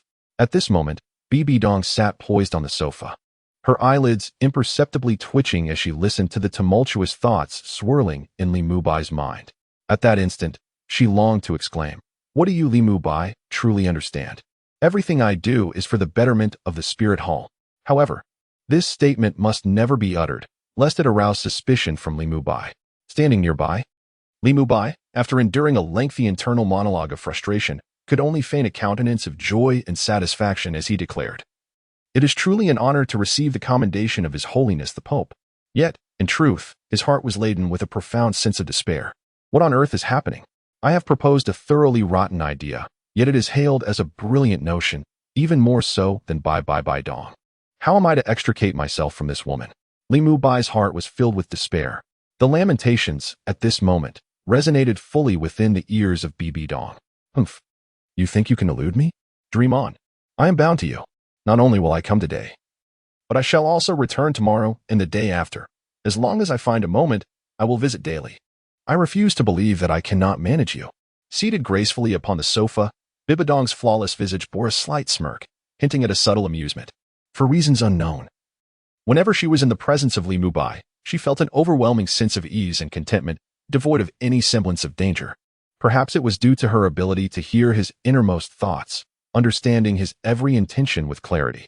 Meanwhile, Hulaina, who overheard their discourse, found herself feeling rather bored. She held little interest in the inquiries posed by Bibi Dong. However, when Li Mubai mentioned confiscating the elder's fortunes, she was taken aback by the revelation. The elder truly dares to speak without restraint. Should these words escape and reach the ears of the other elders, they would undoubtedly unite against him. Upon hearing such remarks, her first reaction was to murmur to herself, could this 10th elder possibly be a fool? Chapter 21. Helena. Remarkably, the latrine here is devoid of any foul odor. Could this individual really be foolish? How could the teacher ever consent to such a method? The teacher, who is eager to bestow even greater wealth upon these elders, would never agree to confiscate their assets. Such an idea is utterly implausible. It seems that this 10th elder truly possesses no wisdom at all, Helena scoffed inwardly. However, the subsequent words from Bibi Dong left her utterly astounded. What a splendid idea! Hearing such commendation from Bibi Dong, Helena was rendered speechless, her mouth agape in disbelief. As she struggled to comprehend what she had just heard, did she truly hear praise emanating from her teacher's lips? This is truly a tale from a far-off land. It is essential to note that she has followed Bibi Dong since childhood, spanning over a decade. Yet, she has never heard a single word of praise for others from her mentor's lips. Whether directed at her or the other elders, Bibi Dong's expression remains astonishingly consistent. Her visage is perpetually akin to the frigid depths of winter. Though strikingly beautiful, it is equally bone-chillingly cold, forever maintaining an air of frostiness. At this moment, however, she not only heard her mentor utter words of commendation but also witnessed the rare sight of her lips slightly curving upwards. Just moments ago, while in the carriage, she beheld this miraculous scene. And now, this scene, however, unfolded once more. Hulaina found herself perplexed. The words uttered by the 10th elder, akin to mere flatulence, seemed utterly devoid of value, yet he garnered praise from the master. And what of her own experiences? In the past, each time she achieved a significant breakthrough, she would eagerly rush to share the joyous news with her master, anticipating commendation. Yet, what was the outcome? Instead of accolades, her master, with a stern demeanor, would advise her against lofty aspirations and prideful self-satisfaction. She was reminded that in this vast world, there are always greater heights and more capable individuals. Furthermore, it was suggested that her diligence and cultivation was lacking. Otherwise, given her exceptional talent and intellect, she would have attained far greater realms by now. Even the elders had never witnessed a flicker of smile upon her master's countenance. Yet now, within this brief span of time, she astonishingly observed her master display two subtle smiles. Though the smiles were not overt, Hulaina, having accompanied her for so many years, discerned them instantly. Moreover, she could distinctly feel a shift. Since her master had arrived here, the once impenetrable coldness had softened. On the contrary, Hulaina sensed a hint of relaxed and pleasant ambience emanating from Bibi Dong. What is it about these 10 elders that could elicit such an unprecedented expression from the teacher? Could it be that the teacher has developed a fondness for this elder? Impossible. Absolutely inconceivable. The teacher has always shown no interest in romantic entanglements between men and women. How could she possibly be attracted to someone who appears? Hulaina cast her gaze upon Li Mubai, scrutinizing him closely. His long hair was elegantly gathered atop his head, and his pronounced eyebrows exuded a hint of heroism. Beneath his double eyelids, his eyes conveyed a somewhat frivolous demeanor. For reasons unbeknownst to her, Hulaina sensed a touch of loneliness emanating from his gaze. His facial features were sharply defined, devoid of the facial hair typically sported by other elders. A slight stubble, however, lent him a certain charm unique to mature men. Altogether, Hulaina found herself begrudgingly acknowledging a hint of handsomeness. Suddenly, she recalled the scene when Xiao Qian addressed him as master. Not handsome at all, merely a rogue who toyed with women as if they were mere playthings. Hulaina shook her head, relegating her perception of Li Mubai to its lowest point once more. Just then, she felt a sudden discomfort in her lower abdomen. Having been summoned into the carriage by Bibi Dong's maid before she had the chance to attend to her needs that morning, she now found herself struggling to endure. She glanced at Li Mubai, her eyes betraying a sense of urgency, her lips parting slightly before closing once more. Such matters are indeed difficult to articulate, particularly in the presence of this man. Hulaina felt an increasingly unbearable pressure in her lower abdomen. Suddenly, a thought crossed her mind, and she remembered that within this room, There was another individual akin to a senior elder's consort. Promptly, she rose and awkwardly made her way to a bedroom. As for Hu Laina's actions, Bibi Dong paid them no heed. Her thoughts were solely consumed by the innermost feelings of Li Mubai. Though most of the murmurs were critiques directed at her, there always emerged one or two phrases that evoked a chuckle from her, lifting her spirits. The bedroom door was slightly ajar, not fully closed. Knock, knock. Hu Laina gently rapped on the door. Soon, the door swung wide open, revealing a gentle woman holding an embroidery in her hands, who came into view. "My dear, is there something you require?" Upon noticing a guest at the door, Xiao Qian naturally adorned her speech with a warm smile. "Excuse me, could you kindly direct me to the restroom?" Hu Laina inquired, a hint of shyness in her voice. "The restroom?" Xiao Qian promptly stepped out of the room and began walking toward the backyard. "Please, follow me. The restroom is located in the back." Hu Laina followed Xiao Qian as they made their way down the corridor. At the end of this corridor stands a grand door, linking the courtyard to the house. With a creak, the door leading to the backyard swings open.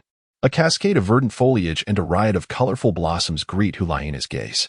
Following Xiao Qian out of the doorway, Hu Laina is finally able to behold the entirety of the courtyard, which is adorned with a plethora of flowers and plants. At its center stands a flourishing peach tree, its branches laden with numerous blush-hued peaches, poised on the brink of ripeness. Beneath the peach tree, a grand armchair is elegantly placed. The backyard is truly a small paradise, captivating Hu Laina with its exquisite layout, evoking a sense of tranquility within her. "Miss, this is the restroom," Xiao Qian remarked as she approached a minuscule, enclosed chamber in the corner. Upon hearing Xiao Qian's voice, Hu Laina snapped back to reality and proceeded towards the restroom.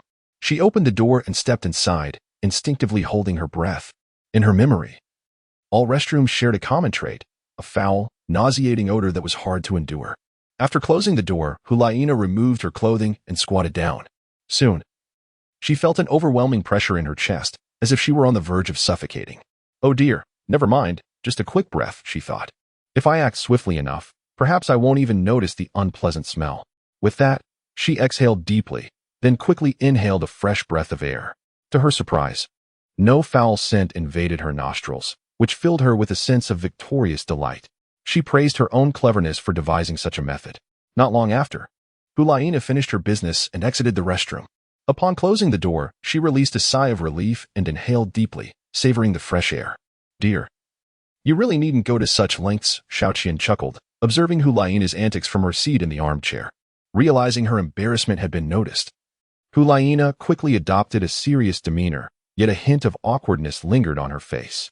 "In truth, the restroom is not foul at all," Xiao Qian stated as she stood up and entered the chamber. She tugged on a hidden cord, and with a rush, water from a concealed tank above cascaded down a pipe, cleansing the slightly odorous water stains in the pit. Once finished, Xiao Qian picked up a jar from the corner, opened its lid, and sprinkled the contained powder into the pit. With everything completed, she stepped back, satisfied with her work. Upon stepping outside the toilet, I activated a switch. Instantly, a gentle stream of fresh water flowed from a small bamboo tube affixed to the wall. After washing my hands, only then did she turn off the switch controlling the water flow from the pipe. Beside her, Hu Laina's earlier embarrassment had completely faded, and she stood there, gazing blankly at Xiao Qian. She was utterly captivated by these actions. Noticing Xiao Qian washing her hands, she suddenly recalled that she had yet to do so herself. Promptly, she stepped forward, mimicking Xiao Qian's movements, and turned on the water valve. A stream of clear water flowed from the pipe. After washing her hands, she directly positioned herself at the door, anticipating the foul odor she had imagined, but none emerged. Hu Laina, still in disbelief, cautiously sniffed the air once more. There was still no trace of unpleasantness. Truly remarkable. In this restroom, astonishingly, there is absolutely no foul odor emanating. Not only is there an absence of unpleasant smells, but quite the contrary. Within this space, there wafts a faint, peculiar fragrance of flowers. Xiao Qian's series of actions left Hu Laina utterly astonished. Even within the confines of the spirit hall's restroom, a foul odor persists. Despite the presence of caretakers, a subtle stench still permeates the air. If the spirit hall is thus, one can only imagine the conditions outside. Hence, Hu Laina instinctively held her breath, believing that such a small restroom would surely emit an even more overwhelming odor. However, the reality was quite the opposite. This diminutive restroom bore not even a hint of unpleasantness. Instead, After Xiao Qian sprinkled an unknown powder, a delicate floral scent emerged. It was only at this moment that Hulaina suddenly perceived an anomaly. Restrooms, being places of filth, are typically favored by mosquitoes. Yet upon entering, she noticed the conspicuous absence of any such insects. It is worth noting that even in the Spirit Hall's restroom, which is maintained by dedicated personnel, one can often spot a few mosquitoes. Hulaina had also encountered restrooms outside the Spirit Hall, where swarms of mosquitoes buzzed incessantly, their noise a source of irritation. Most crucially, these insects, emerging from the filth-ridden ground, will still alight upon the human form. This is utterly intolerable. Yet, within this small restroom, not a single mosquito can be found. Truly, it is a marvel. Moreover, adjacent to it is a device specifically designed for hand washing, which is quite convenient. In the Spirit Hall, there is a need for someone to fetch water and place it aside for hand washing upon exiting. Perceiving the curiosity in Hulaina's eyes, Xiao Qian smiled and elucidated. In fact, all these devices were conceived by our master, including the interior decor and layout, which were solely his creation. Listening to Xiao Qian's explanation, Hulaina found it hard to believe. Could that frivolous elder within the room truly devise such things? Yet, soon after, Hulaina furrowed her brow, for she had overheard this gentle and beautiful woman referring to that elder as her master. This made her somewhat uncomfortable. Thus, she couldn't help but inquire, "Dear sister, why do you refer to that odious man as master? Is it not the case that he has coerced you into saying so?" Observing the displeasure on Hulaina's face, Xiao Qian soon understood. She then smiled and explained, "My dear, you are overthinking it. In truth, addressing him as master is not a result of his coercion. Rather, it is my own volition." At this moment, it was Hulaina's turn to be utterly bewildered. With a look of astonishment, she inquired, "Why?" She found herself perplexed. How could such an exquisite sister before her address someone as master, a term so submissive? Moreover, it is astonishing that this sister willingly made such a choice. Can there truly be women who would embrace such a fate, willingly becoming someone else's plaything? The truth of the matter is, Xiao Qian eloquently unfolds the reasons behind it. As she shares her story, Hulaina begins to gain clarity. It turns out that this beautiful sister before us is named Xiao Qian, and 20 years ago, the young girl, known as Xiao Qian, was merely 3 years old. Innocent and naive, still unfamiliar with the intricacies of the world. Yet, it was during this tender age that she was tragically sold by her own family to human traffickers. That year, calamity struck, resulting in a harvest that was nearly non-existent. For ordinary farmers, the yield from their fields essentially determined the survival of their families. The onset of this natural disaster, compounded by the burden of a large household, 2 elderly individuals, her parents, and 2 older brothers, created an unbearable predicament. In such a large family, the remaining provisions were quickly consumed. Consequently, when the household could no longer afford to feed itself, the parents, in a desperate attempt to avert the starvation of their entire family, made the heart-wrenching decision to sell their only daughter to human traffickers. It was during the bitter chill of late autumn, with snow swirling in the night air, that the piercing cries of the little girl echoed, accompanied by the anguished calls of her parents. However, their hearts remained unmoved by compassion. The grim reality was that if she were not sold, the 2 elder brothers and the 2 aged grandparents would perish. Thus, trading a seemingly inconsequential little girl for the survival of the family was deemed a worthwhile exchange. Subsequently, I was taken by the traffickers and sold into slavery.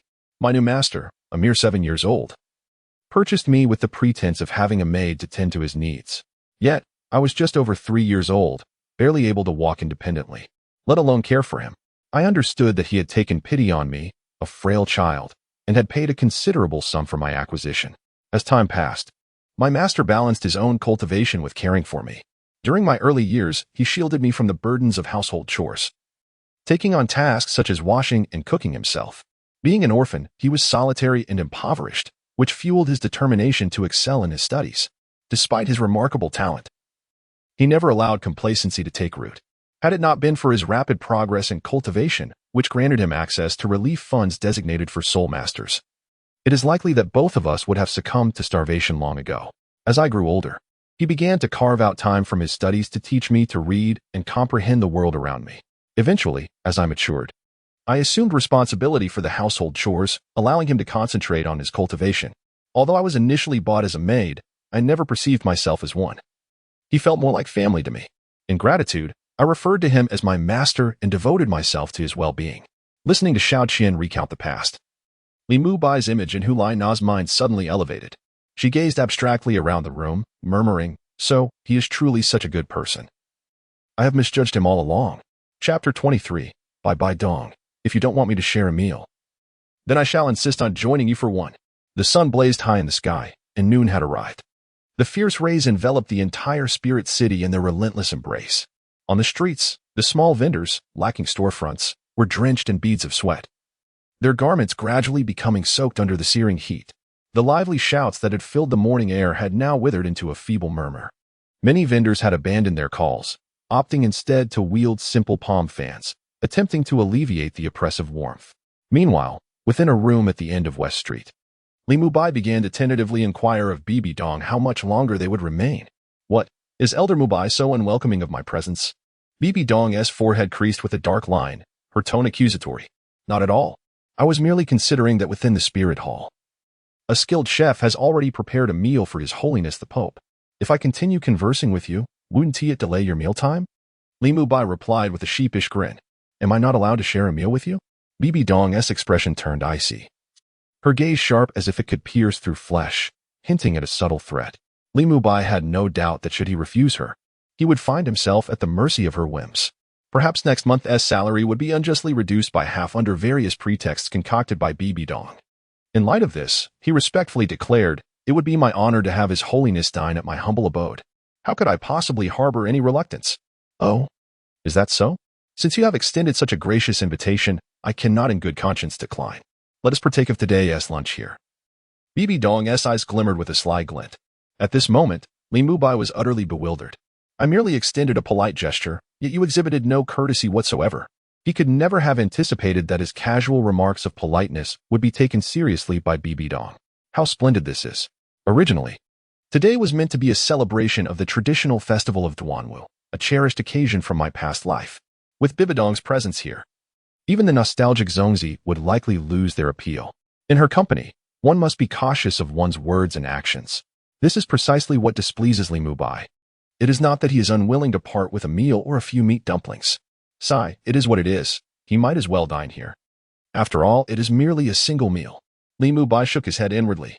Since Bibi Dong insists on mooching a meal here, he cannot simply reject her outright and throw her out the door.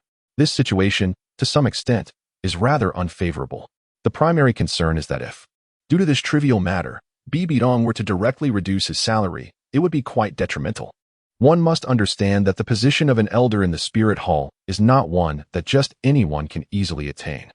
This position demands exceptional prowess or the ability to demonstrate one's significant contribution to the spirit hall, warranting the privilege of occupying such a role. Furthermore, once one ascends to this esteemed position, a multitude of benefits shall be bestowed. This salary is merely one of the benefits associated with this position.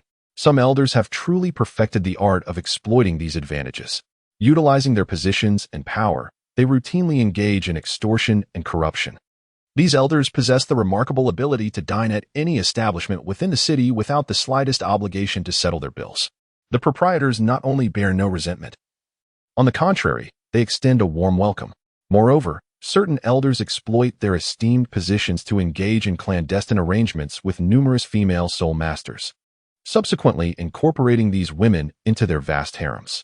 However, Li Mubai harbored no such interests or indulgences. He sought not the extravagant pursuits of life, but rather desired to embrace a tranquil existence, relishing the simple pleasures of life. As for the hedonistic revelries, they did not appeal to him. Nevertheless, he found occasional enjoyment in the melodious tunes of the entertainment quarters, which served to refine his sensibilities. As for floral arrangements and other frivolous delights, regrettably, Li Mubai did not possess such unsavory predilections. In this world, such sexually transmitted diseases do exist, albeit not widely. Moreover, on the Douluo Continent, there remains no remedy for this affliction. Of course, if one possesses formidable strength and is a capable healing soul master, they may indeed effect a complete cure. However, where can an ordinary person find such an individual? Such individuals either hold esteemed positions within renowned sects or occupy significant roles within the empire. Would they truly deign to act for the sake of mere commoners? For those soul masters, to extend their efforts in healing ordinary ailments is considered a rather demeaning act. Thus, Li Mubai typically frequented venues like Chuminyuan, merely to indulge in dance and partake in wine. As for any other ambitions, he harbored none. Furthermore, with the presence of a voluptuous figure like Xiao Qian. Others seemed rather inconsequential in comparison. In the kitchen, Xiao Qian had already begun to stoke the flames for cooking, within a moderately sized iron pot. Zongzi wrapped in bamboo leaves were now gently simmering. Sister Xiao Qian, what is this? Why is it wrapped in bamboo leaves? Hulaina inquired with a look of bewilderment. Having just exchanged sisterly titles with Xiao Qian after hearing her story, the bonds among women often form with astonishing rapidity. This, Xiao Qian responded, her face aglow with a radiant smile, is called zongzi, primarily filled with glutinous rice, as instructed by the master. Gazing at the pot of zongzi, she couldn't help but reminisce about the moments when Li Mubai taught her to read and write. Gurgle. The boiling water in the pot bubbled vigorously, steam wafting from the edges of the lid. Zongzi? What kind of food is this? What is its origin? Hulaina questioned, her curiosity piqued. This food wrapped in bamboo leaves was something she had never even heard of, let alone seen. This was indeed her first encounter with such peculiar food. Wrapped in bamboo leaves, glutinous rice, could it possibly be delicious? Just the thought of it made Hulaina shake her head in disbelief. It is highly unlikely that this dish will be delectable. It is not merely a possibility, but an absolute certainty. As for its origins, I am not entirely certain. However, I recall my master mentioning it. He spoke of a scholar named Chu Yuan, who tragically took his own life by jumping into the river. In honor of his unwavering spirit and deep concern for his country, people later created this food as a tribute to him. Xiao Qian shared all that she knew in a single breath. This harkens back to the time when Li Mubai instructed her to memorize a renowned piece of literature entitled Li Sa, during which he recounted a captivating tale. The article is lengthy and the prose rather convoluted. However, Li Mubai insisted that she memorize it. That period became a veritable nightmare for her. Fortunately, in the end, she successfully committed the entire piece to memory. She still recalls that Li Mubai particularly cherished one phrase, often quoting it as his motto, "The journey ahead is long and arduous. I shall seek knowledge tirelessly." Chapter 24, Bibi Dong, inviting myself for a meal. Are you even preparing food? Salary increase is off the table. In the kitchen, the water in the pot bubbled and churned vigorously over the roaring flames, producing a rhythmic sound.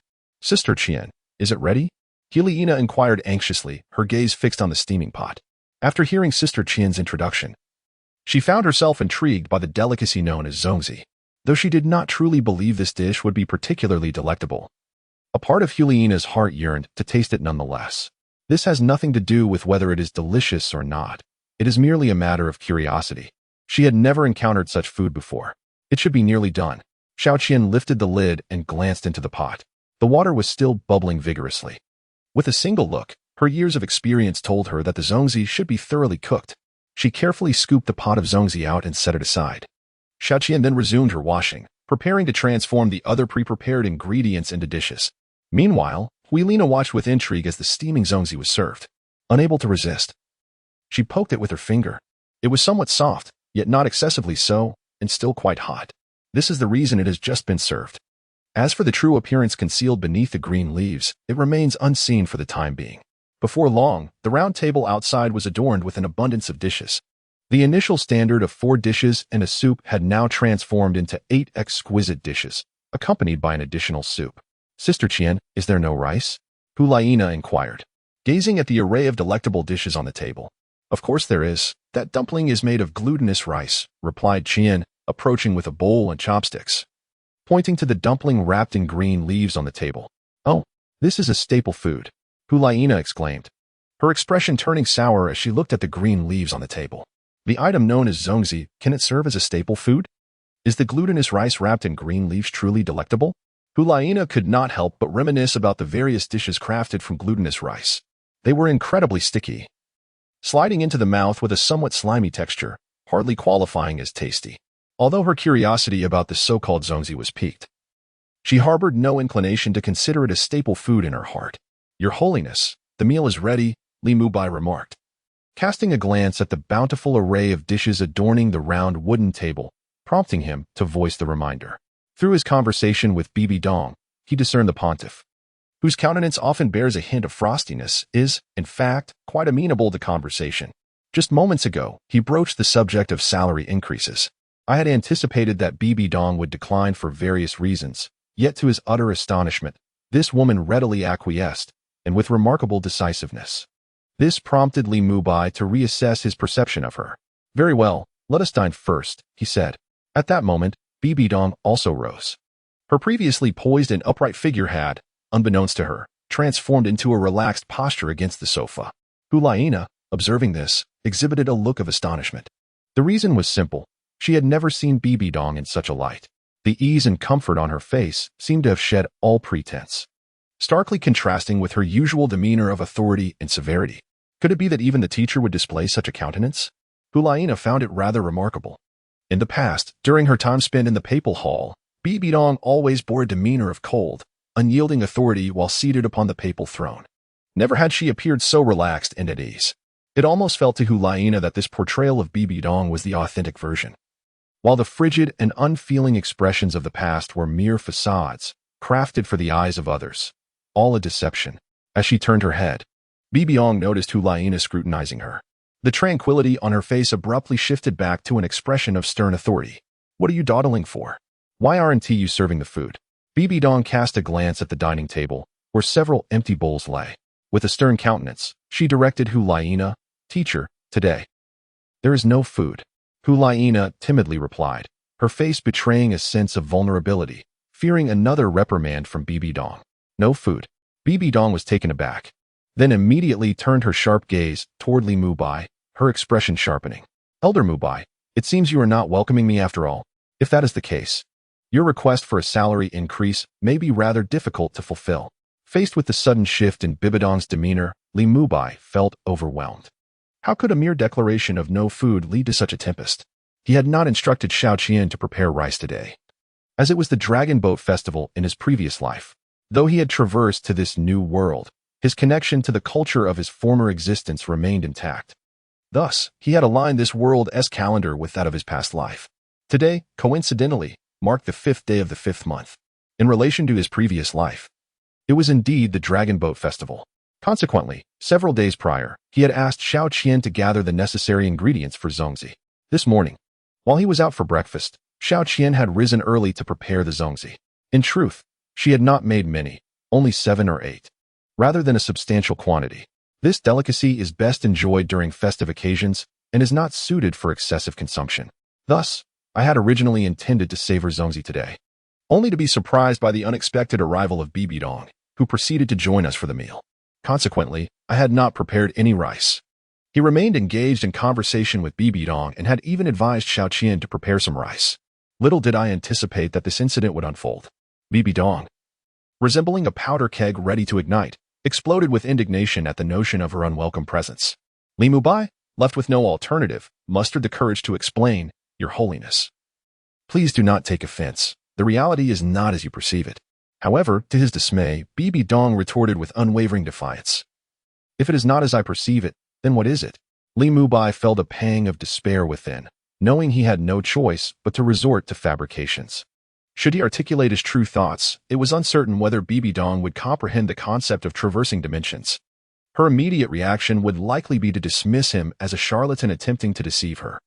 The inevitable consequence of such an exchange would be the demise of the hard-won negotiation for a salary increase. Such matters, of course, could not be allowed to transpire. After all, with a salary increase, he could indulge in a more carefree existence. Venues like Shouchuan Tower, Manjiang Courtyard, and Yixiang Garden would be at his leisure to visit. Thus, in pursuit of this grand ideal, Li Mubai found himself compelled to weave an elaborate fabrication. Today was indeed a day of significance. Upon hearing the essence of Li Mubai's sentiments, Bibi Dong found herself intrigued. She was eager to observe how Li Mubai would navigate the web of his own deception. Chapter 25. At last, a salary increase. In truth, my hometown harbors a unique custom. With an unflinching demeanor, Li Mubai spoke eloquently, unveiling the traditional cultural practices of a village nestled deep within the mountains before Bibi Dong's eyes. Gazing at Li Mubai, who exhibited no trace of embarrassment or hesitation, Bibi Dong's expression remained unchanged, yet internally, she was filled with disdain.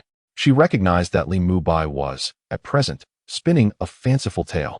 However, she was taken aback by his unwavering confidence in his own falsehoods. Were it not for her occasional glimpses into his thoughts, she might have almost been convinced by his nonsensical discourse.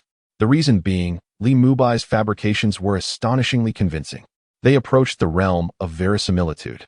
So, rather than lacking rice, You prepared your hometown's traditional delicacy, known as zongzi? After a considerable time, Li Mubai finally concluded his elaborate exposition of non-existent cultural heritage. Throughout the discourse, Bibi Dong persistently posed questions, yet he skillfully navigated each inquiry. To counter Bibi Dong's inquiries, he even conjured an entirely fictitious history. At that moment, facing her questions, Li Mubai could only nod repeatedly. Indeed, this delicacy is called zongzi, and it shall serve as our main dish for lunch today. Upon finishing, he observed the skepticism on Bibi Dong's face dissipate, and he could not help but release a long sigh of relief. The weight on his heart had finally been lifted. This is truly exhausting. He never anticipated that while fabricating lies haphazardly, Bibi Dong would unexpectedly pose random questions. This is truly terrifying. Had he not been astute and clever, this deception would likely have been exposed on the spot. For each question posed by Bibi Dong was undeniably piercing, striking precisely at the very barrier of the lie. This indeed frightened him considerably. Fortunately, he was accustomed to tempestuous challenges and eventually resolved each issue one by one, albeit with considerable effort and articulation. A web of deceit unfolded, with one lie leading to another. Fortunately, the outcome proved favorable. Initially, he anticipated an onslaught of inquiries from Bibi Dong, compelling him to conjure further fabrications. However, to his surprise, Bibi Dong abruptly ceased her questioning, seemingly convinced by his words. Unbeknownst to Li Mubai, Bibi Dong had been aware from the outset that his statements were mere fabrications. Her inquiries were merely a means to playfully toy with him, to bring him to heel. Even she could not comprehend why she engaged in such trivial pursuits. Yet, each time she perceived the turmoil within Li Mubai, she found it exceedingly amusing. On several occasions, when faced with her probing questions, his internal disarray nearly elicited laughter from her. Nevertheless, she restrained herself, drawing upon her composure as a pope, stifling the urge to laugh to the point of discomfort. Li Mubai was truly a fascinating character. Despite being internally flustered by her inquiries, he maintained an unwavering calmness on the surface, as if nothing could disrupt his composure. Bibi Dong shook her head inwardly. After having amused herself at Li Mubai's expense for some time, she decided to cease her antics. Now, her curiosity was piqued by the delicacy he referred to as zongzi. According to Li Mubai's thoughts, the aroma of this dish seems quite delightful. Otherwise, Li Mubai would not hold such fond memories of it. At the dining table, four individuals occupied their respective positions, with the most prominent seat directly facing the entrance being taken by Bibi Dong. As Li Mubai's superior, her elevated status warranted such a place. Indeed, the reason for Li Mubai's current respect towards Bibi Dong stems from their recent discussion regarding a salary increase. Bibi Dong had promised him a further 50% raise on top of his existing salary. This is indeed a 50% increase. It is a substantial augmentation compared to before. Just in time, Li Mubai had recently felt that his daily expenditures were somewhat insufficient. Unexpectedly, today, Bibi Dong arrived with an excellent benefit. Initially harboring some dissatisfaction towards Bibi Dong, Li Mubai now bore no grievances whatsoever. In fact, at this moment, he even thought that Bibi Dong was quite commendable. At the very least, she demonstrated an understanding of the hardships faced by her subordinates. Naturally, this situation is not entirely a product of Li Mubai's own boasting. The reason why Bibi Dong, who can discern his inner thoughts, agreed so readily is that she seeks to leverage this opportunity to strengthen their relationship, paving the way for future collaborations on significant endeavors. She has numerous areas where she requires Li Mubai's assistance in strategizing and resolving crises. Moreover, through Li Mubai's heartfelt expressions, she has gradually come to understand that he is an exceptionally visionary individual, one worth cultivating. Thus, when she readily consented to his request for a salary increase, it was without a moment's hesitation. For her, as long as Li Mubai's demands are not excessively unreasonable, she is more than willing to comply. As long as he remains within the spirit hall, all matters are negotiable. Boss, you only spoke half of your thought. Li Mubai suddenly froze. At that moment, he realized he had mistakenly addressed her. In his moment of elation, he had unwittingly voiced the title that had been on his mind. He glanced at Bibi Dong, who was sitting upright, and felt a flutter in his eyelids. From what he understood, Bibi Dong seemed to place great importance on the hierarchy of respect. He worried that his slip of the tongue might jeopardize the agreement regarding the salary increase. How foolish he was to become so immersed in his own delight that he overlooked such a crucial detail. Regret washed over Li Mubai's heart. This minor oversight has indeed come at a tremendous cost. Half of my salary may have vanished in an instant. Your Holiness, I beg your pardon for my momentary slip of the tongue. Gazing at the silent and stern-faced Bibi Dong, Li Mubai felt compelled to articulate further, yearning to salvage the situation. Yet, before he could utter another word, he was abruptly interrupted by Bibi Dong. No need for apologies or explanations. Upon hearing this, Li Mubai was taken aback. His mouth agape instinctively closing. A chill swept through his heart. It was over. Half of my earnings had fled like a cooked duck taking flight. Just as Li Mubai wallowed in his silent despair, a familiar voice echoed once more. Your designation of boss is rather amusing, far more melodious than your holiness, I must say. Henceforth, aside from our monthly meetings, I permit you to address me in such a manner. Stunned by these words, Li Mubai found himself momentarily speechless. At that moment, astonishment flooded his mind. What was happening? What had come over Bibi Dong? Had she not always adhered to the strict order of hierarchy? Though perplexed, he felt a surge of joy within. Initially, he had not intended to engage deeply with Bibi Dong, fearing potential complications. Yet, to his surprise, in this brief span of time, a profound connection had forged between them. This revelation took him by surprise. In summary, at this moment, his attitude towards Bibi Dong had transformed. He no longer felt aversion. Chapter 26. Hulaina. This flavor is overwhelmingly intense.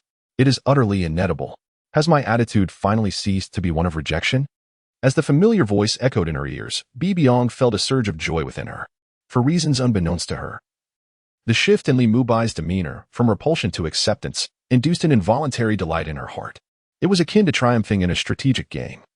That exhilarating sensation post-victory perfectly encapsulated Bibi Dong's inner state at this moment. Just then, another thought echoed in her mind. Bibi Dong is rather impressive. It appears there is no need to contemplate leaving the spirit hall at this stage. Working just once a month grants me a substantial salary. Where else could I find such a position? Humph, you still possess a shred of conscience. It is not in vain that I have elevated your treatment. A subtle smile graced Bibi Dong's lips, yet this change in expression did not go unnoticed by Hulaina. Seated nearby, what has gotten into the teacher? She has revealed that expression again. Hulaina was profoundly astonished. In the brief span of a single morning, Bibi Dong appeared to have transformed entirely, no longer resembling the familiar, frosty instructor she once was. What could have caused this change? Why would the teacher display such an expression? Was it merely due to the presence of this benevolent elder? At this moment, after Xiao Qian had elucidated her background, Hulaina's perception of Li Mubai had experienced a remarkable elevation. From initial disdain, it had evolved into a more neutral stance, no longer characterized by aversion, yet still lacking in genuine fondness. The fluctuations in Bibi Dong's demeanor today truly astonished and surprised her. Had she not witnessed it with her own eyes, she would scarcely have believed that Bibi Dong had such a side to her. In Hulaina's memory, Bibi Dong had always been stern and not particularly approachable. However, today's Bibi Dong had reshaped her understanding entirely. Boss, your rice dumplings, Li Mubai said with a smile as he placed 2 dumplings before Bibi Dong. He then presented a pair to Hulaina and another pair to Xiao Qian. When it came to his own portion, he found only 1 remained. There were a total of 7 dumplings, with no extras. Yet, this did not trouble Li Mubai. He sought merely a sense of nostalgia rather than a full meal. Observing that Li Mubai had received only a single dumpling, Xiao Qian instinctively reached out to move one from her own plate to his. However, Li Mubai gently shook his head to dissuade her. He did not require 2 dumplings to be satisfied. For someone like Li Mubai, who had indulged in dumplings every year in his past life, they represented more of a tradition than a necessity, something to savor or forego. The table was laden with a sumptuous array of dishes, far more delectable than dumplings. As Li Mubai picked up his chopsticks, preparing to select a piece of braised pork ribs, he noticed a peculiar sight. Bibi Dong and Hulaina were both staring at him intently, silent and unmoving, their chopsticks resting idly. What is this? Suddenly, Li Mubai recalled that it was the first time for Bibi Dong and Hulaina to partake in such delicacies. They might be unaware of the proper way to unwrap a rice dumpling. The reason they were gazing at him was that they were waiting for him to demonstrate. With this thought, Li Mubai couldn't help but smile inwardly. This is not a matter of mockery. Li Mubai does not take pleasure in deriding others. He adheres to his own principles. Moreover, it concerns something as trivial as glutinous rice dumplings. Bibi Dong and Hulaina were merely encountering this delicacy for the first time, which is why they were unaware of it. If faced with a novel object, he too would find himself in a position of ignorance at times. Thus, there is nothing humorous about it. The reason he chuckled inwardly was not at the expense of others, but rather at himself. for failing to consider such a detail. Otherwise, he would not have left the two of them waiting expectantly for his guidance. Upon this realization, Li Mubai paused his chopsticks, reached for the dumpling before him, and untied the twine that bound it. He then meticulously peeled away the layers, removing the long bamboo leaves, ultimately revealing the bright, white interior. It was translucent and firm, exuding a delightful fragrance. Witnessing this, Bibi Dong suddenly comprehended. She then extended her delicate hand, mimicking Li Mubai's actions. Before long, a dumpling of a dull yellow hue appeared before her. Noticing this, Bibi Dong raised an eyebrow, then glanced at the crystal-clear dumpling in Li Mubai's bowl. A look of confusion crossing her face. The disparity in color between the two dumplings was indeed striking. She could also faintly detect a meaty aroma emanating from the yellow dumpling in front of her. What an unusual dish this is. Upon seeing Bibi Dong raise an eyebrow, Li Mubai couldn't help but chuckle. Boss, this zongzi comes in two flavors. One is the savory meat zongzi, rich in umami. The other is the plain version, which lacks flavor and requires a sprinkle of sugar to enhance its taste. The one in your bowl is indeed the savory kind. As soon as Bibi Dong heard this, she understood. Meanwhile, Hulaina, who was nearby, furrowed her brow, for the tantalizing aroma of the savory meat zongzi wafted into her nostrils. This scent inevitably provoked a sense of nausea within her. The odor is utterly repugnant, provoking an involuntary surge of gastric juices. However, she harbors a modicum of interest in the original flavor that Li Mubai mentioned. This authentic zongzi exudes only a subtle fragrance, a delicate blend of bamboo leaves, devoid of any offensive qualities. At this moment, Xiaoqian has already begun to partake. The first one she unwrapped was indeed the original flavor. She promptly took a spoonful of glistening white sugar from a bowl on the table, poured it into her own dish, and began to savor it in small bites. This is not her first time consuming this delicacy. Having spent considerable time with Li Mubai, she is already well acquainted with it. Beside her, Bibi Dong, after listening to Li Mubai's explanation, also ventured to take a bite. She hesitated, not chewing, as she held a lingering skepticism towards this unfamiliar food, fearing that upon chewing, she might be met with an unexpected surprise. This peculiar flavor erupted in the mouth, a delightful explosion. If it were delicious, it would be splendid. If not, it would be rather unfortunate. However, soon after, the essence of the food graced Bibi Dong's palate.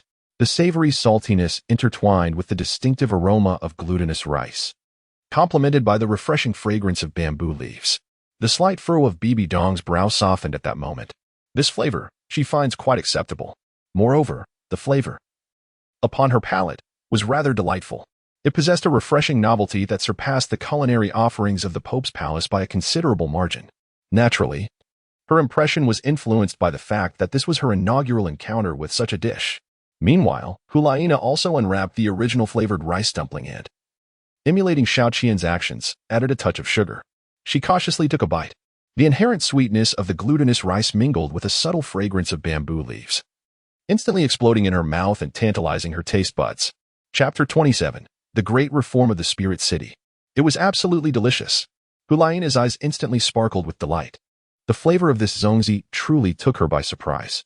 Initially, upon catching the whiff of the savory, salty aroma of the cured meat zongzi, she felt an overwhelming sense of aversion. Yet, as she peeled away the layers of this original flavored zongzi, it marked her final act of defiance. This is a profound respect for Li Mubai's customs. Otherwise, she would certainly not have unwrapped this original flavored zongzi, let alone placed it in her mouth. However, what she did not anticipate was that, despite the discomforting aroma of its savory flavor, she found herself. The original flavor did not disappoint her. In comparison to the food within the spirit hall, this delicacy is indeed quite novel and possesses a delightful flavor.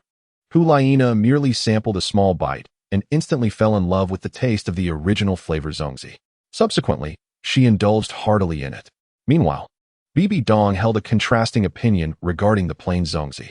Given that it was wrapped in bamboo leaves, the zongzi was inherently small in size. She had already finished the savory variant in just a few bites. Now, as she unwrapped the original flavor zongzi and observed Hulaina relishing it with great joy, she impulsively took a bite. The sweet and glutinous rice mingled with the bamboo leaf flavor evoked an indescribable sensation of oddity. After just one bite, she found it difficult to swallow and had no desire to take a second. The original flavored rice dumpling is truly unpalatable. Bibi Dong furrowed her brows. At this moment, Laina noticed the change in Bibi Dong's expression and could not help but inquire, "What troubles you, teacher? Is the original flavor not to your liking? Isn't this original flavor quite delectable? Why does the teacher display such a countenance? That repugnant, salty, and savory zongzi the teacher is able to consume. Yet this delightful original flavor is beyond their palate? How peculiar. Could it be that the teacher has a penchant for bold flavors?" Bibi Dong remained silent, merely gazing at the zongzi in the bowl, its surface still dusted with white sugar, a hint of disdain gracing her features. It is truly distasteful. The plain zongzi paired with sweetness is truly difficult to swallow. Upon witnessing such an expression from Bibi Dong, Li Mubai couldn't help but chuckle and remark, "My dear leader, the distinction between salty and sweet flavors ultimately lies in personal preference. Some individuals relish the savory, while others favor the sweet. It is merely a matter of taste. If it does not appeal to you, then simply refrain from consuming it." Li Mubai's words instantly brought a sense of relief to Bibi Dong. Initially, she pondered whether to leave it in the bowl or discard it, feeling that such actions might imply a lack of respect. She even contemplated forcing herself to swallow it despite her aversion. Fortunately, Li Mubai's timely remarks served as a refreshing balm. This ultimately freed her from her predicament. In that moment, her perception of Li Mubai deepened once again. Initially, she had thought him to be rather rough and unrefined, yet unexpectedly, his thoughts proved to be remarkably intricate. Indeed, there was a certain cunning about him. Now, it was imperative that he not be allowed to escape. She must devise a means to retain him within the spirit hall, to serve her and provide counsel. Before long, the meal came to a close. At the dining table, remnants lay scattered about, while the dishes had been entirely consumed. Bibi Dong, maintaining her composure befitting her status, had refrained from overeating. In stark contrast, Laina had reclined in her chair, a look of sheer satisfaction gracing her face, as various bones accumulated like a mountain before her. The braised ribs, sweet and sour carp, and chicken stewed with mushrooms, over half of it had found its way into her stomach. Observing Laina's state, a flicker of helplessness crossed Bibi Dong's eyes. She had not anticipated this. Laina displayed no reserve while dining. Her actions were bold and lacked the grace one would expect from a saintly figure. She indulged heartily at the table, making it seem as though she were in her own home, entirely oblivious to her status as a mere guest.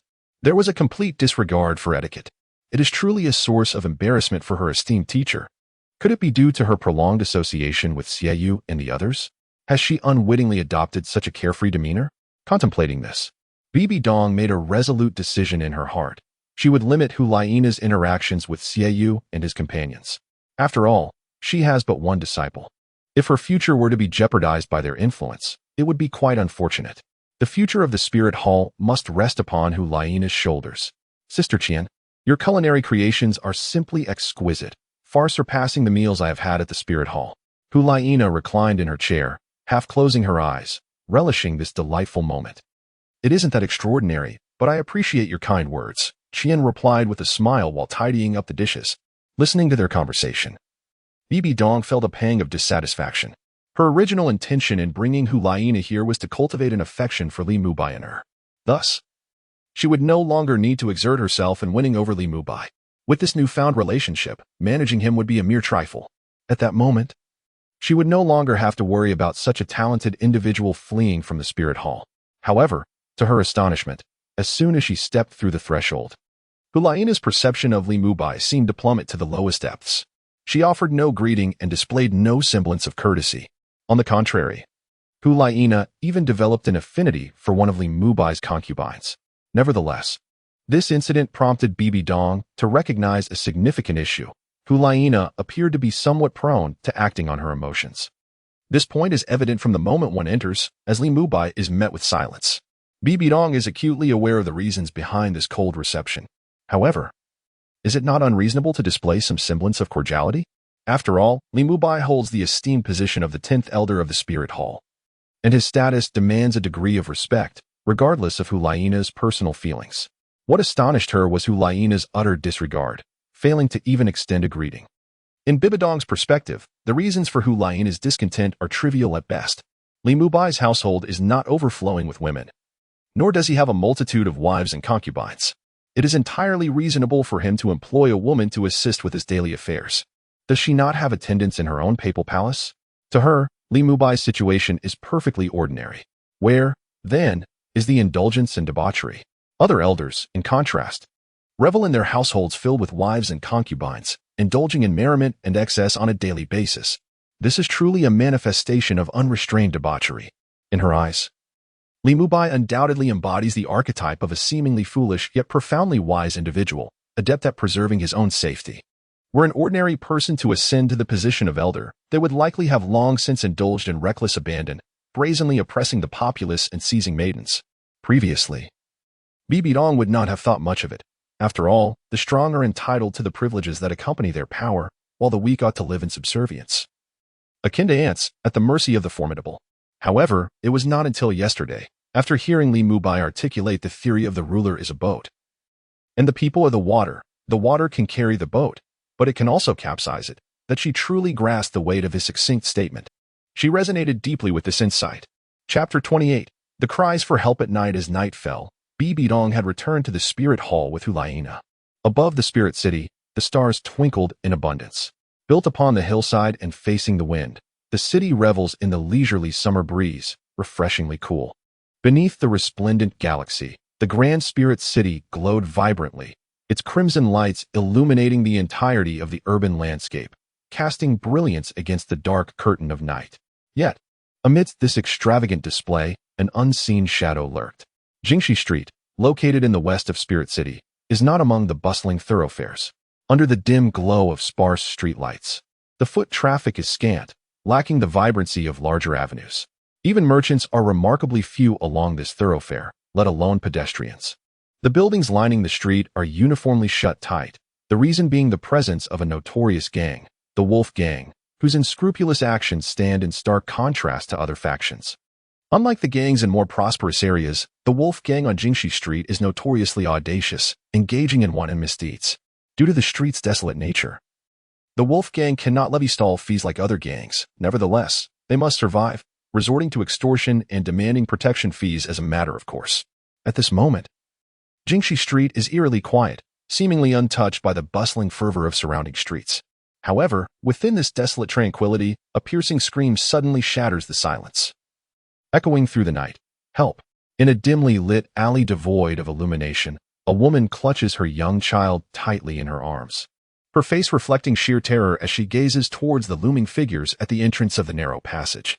The flickering streetlights dance in the cool breeze, casting intermittent shadows, with only a small portion illuminating the desolate alleyway. "Zhao widow, you must refrain from crying out," warns one of the men outside, as they approach with deliberate, measured steps. "If you disturb the child, do not blame us for our lack of decency." Among them stands a burly man, his face marred by a prominent scar, his tone brazenly laced with menace. Cornered and frightened, the woman's eyes are now red and wide with fear, though she yearns to scream for help. The threat directed at her daughter silences her, forcing her to clench her jaw and keep her lips sealed. After all, the scarred man looms ominously. This is a notorious figure from Jingxi Street, capable of inciting fear in any situation. Recently, an elderly man found himself bereft of his wealth, having been preyed upon by members of the Wolf Gang. Stripped of funds, he could not pay the so-called protection fee. That very night, he was viciously assaulted in his own home by thieves. Given his advanced age, he was ill-equipped to withstand such brutal violence. Consequently, he succumbed to his injuries within a few days.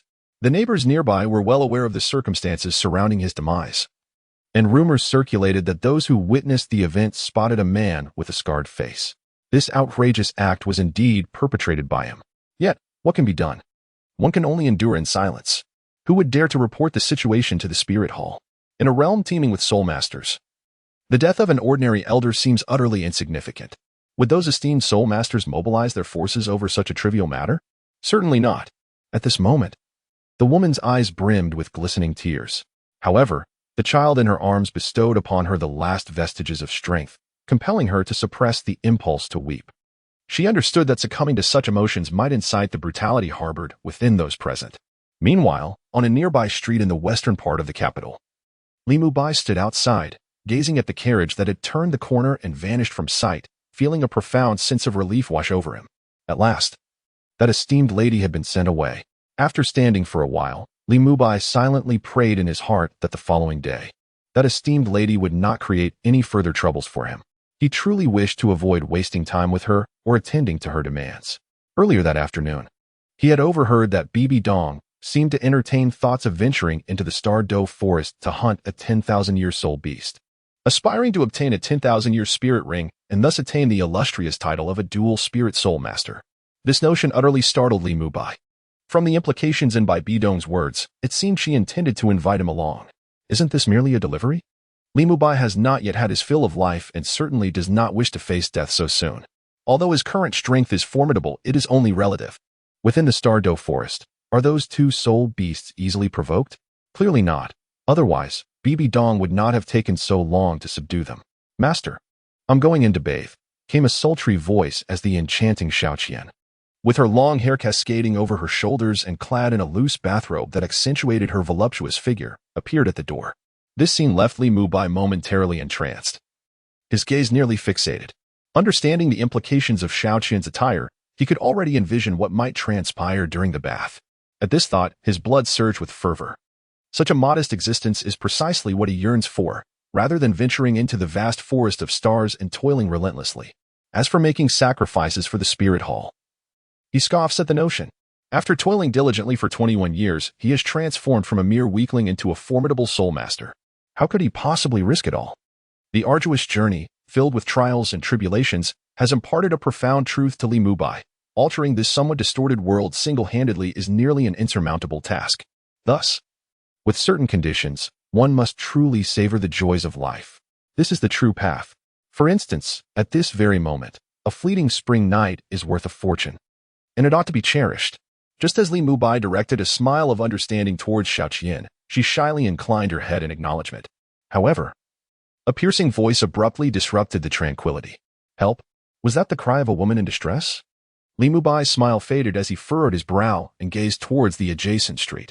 He knew a little about that street, but not much. It stood in stark contrast to the rest of Wuhuan City.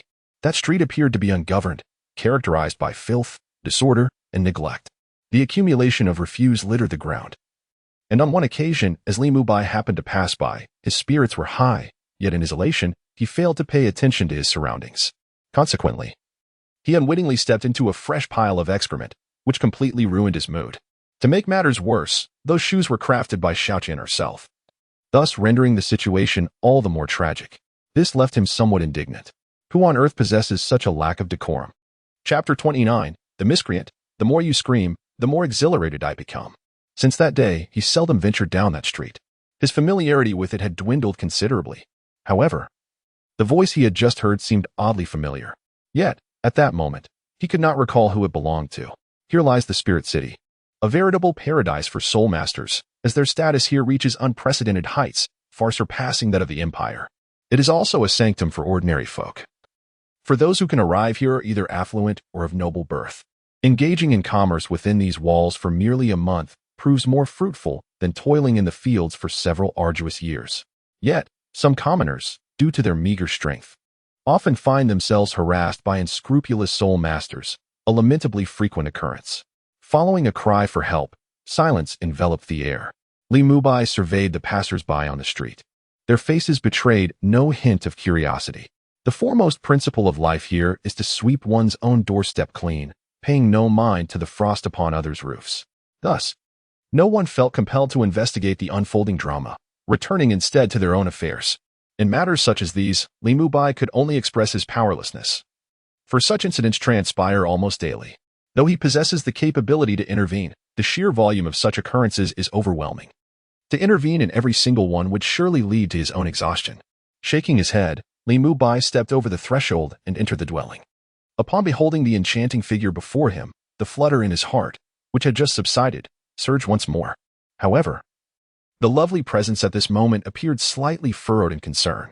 Meanwhile, in a dark alley, the flickering streetlights cast an erratic glow upon the passage. A group of members from the wolf pack, reeking of alcohol, gazed with eager anticipation at two women backed against the wall, with nowhere to flee.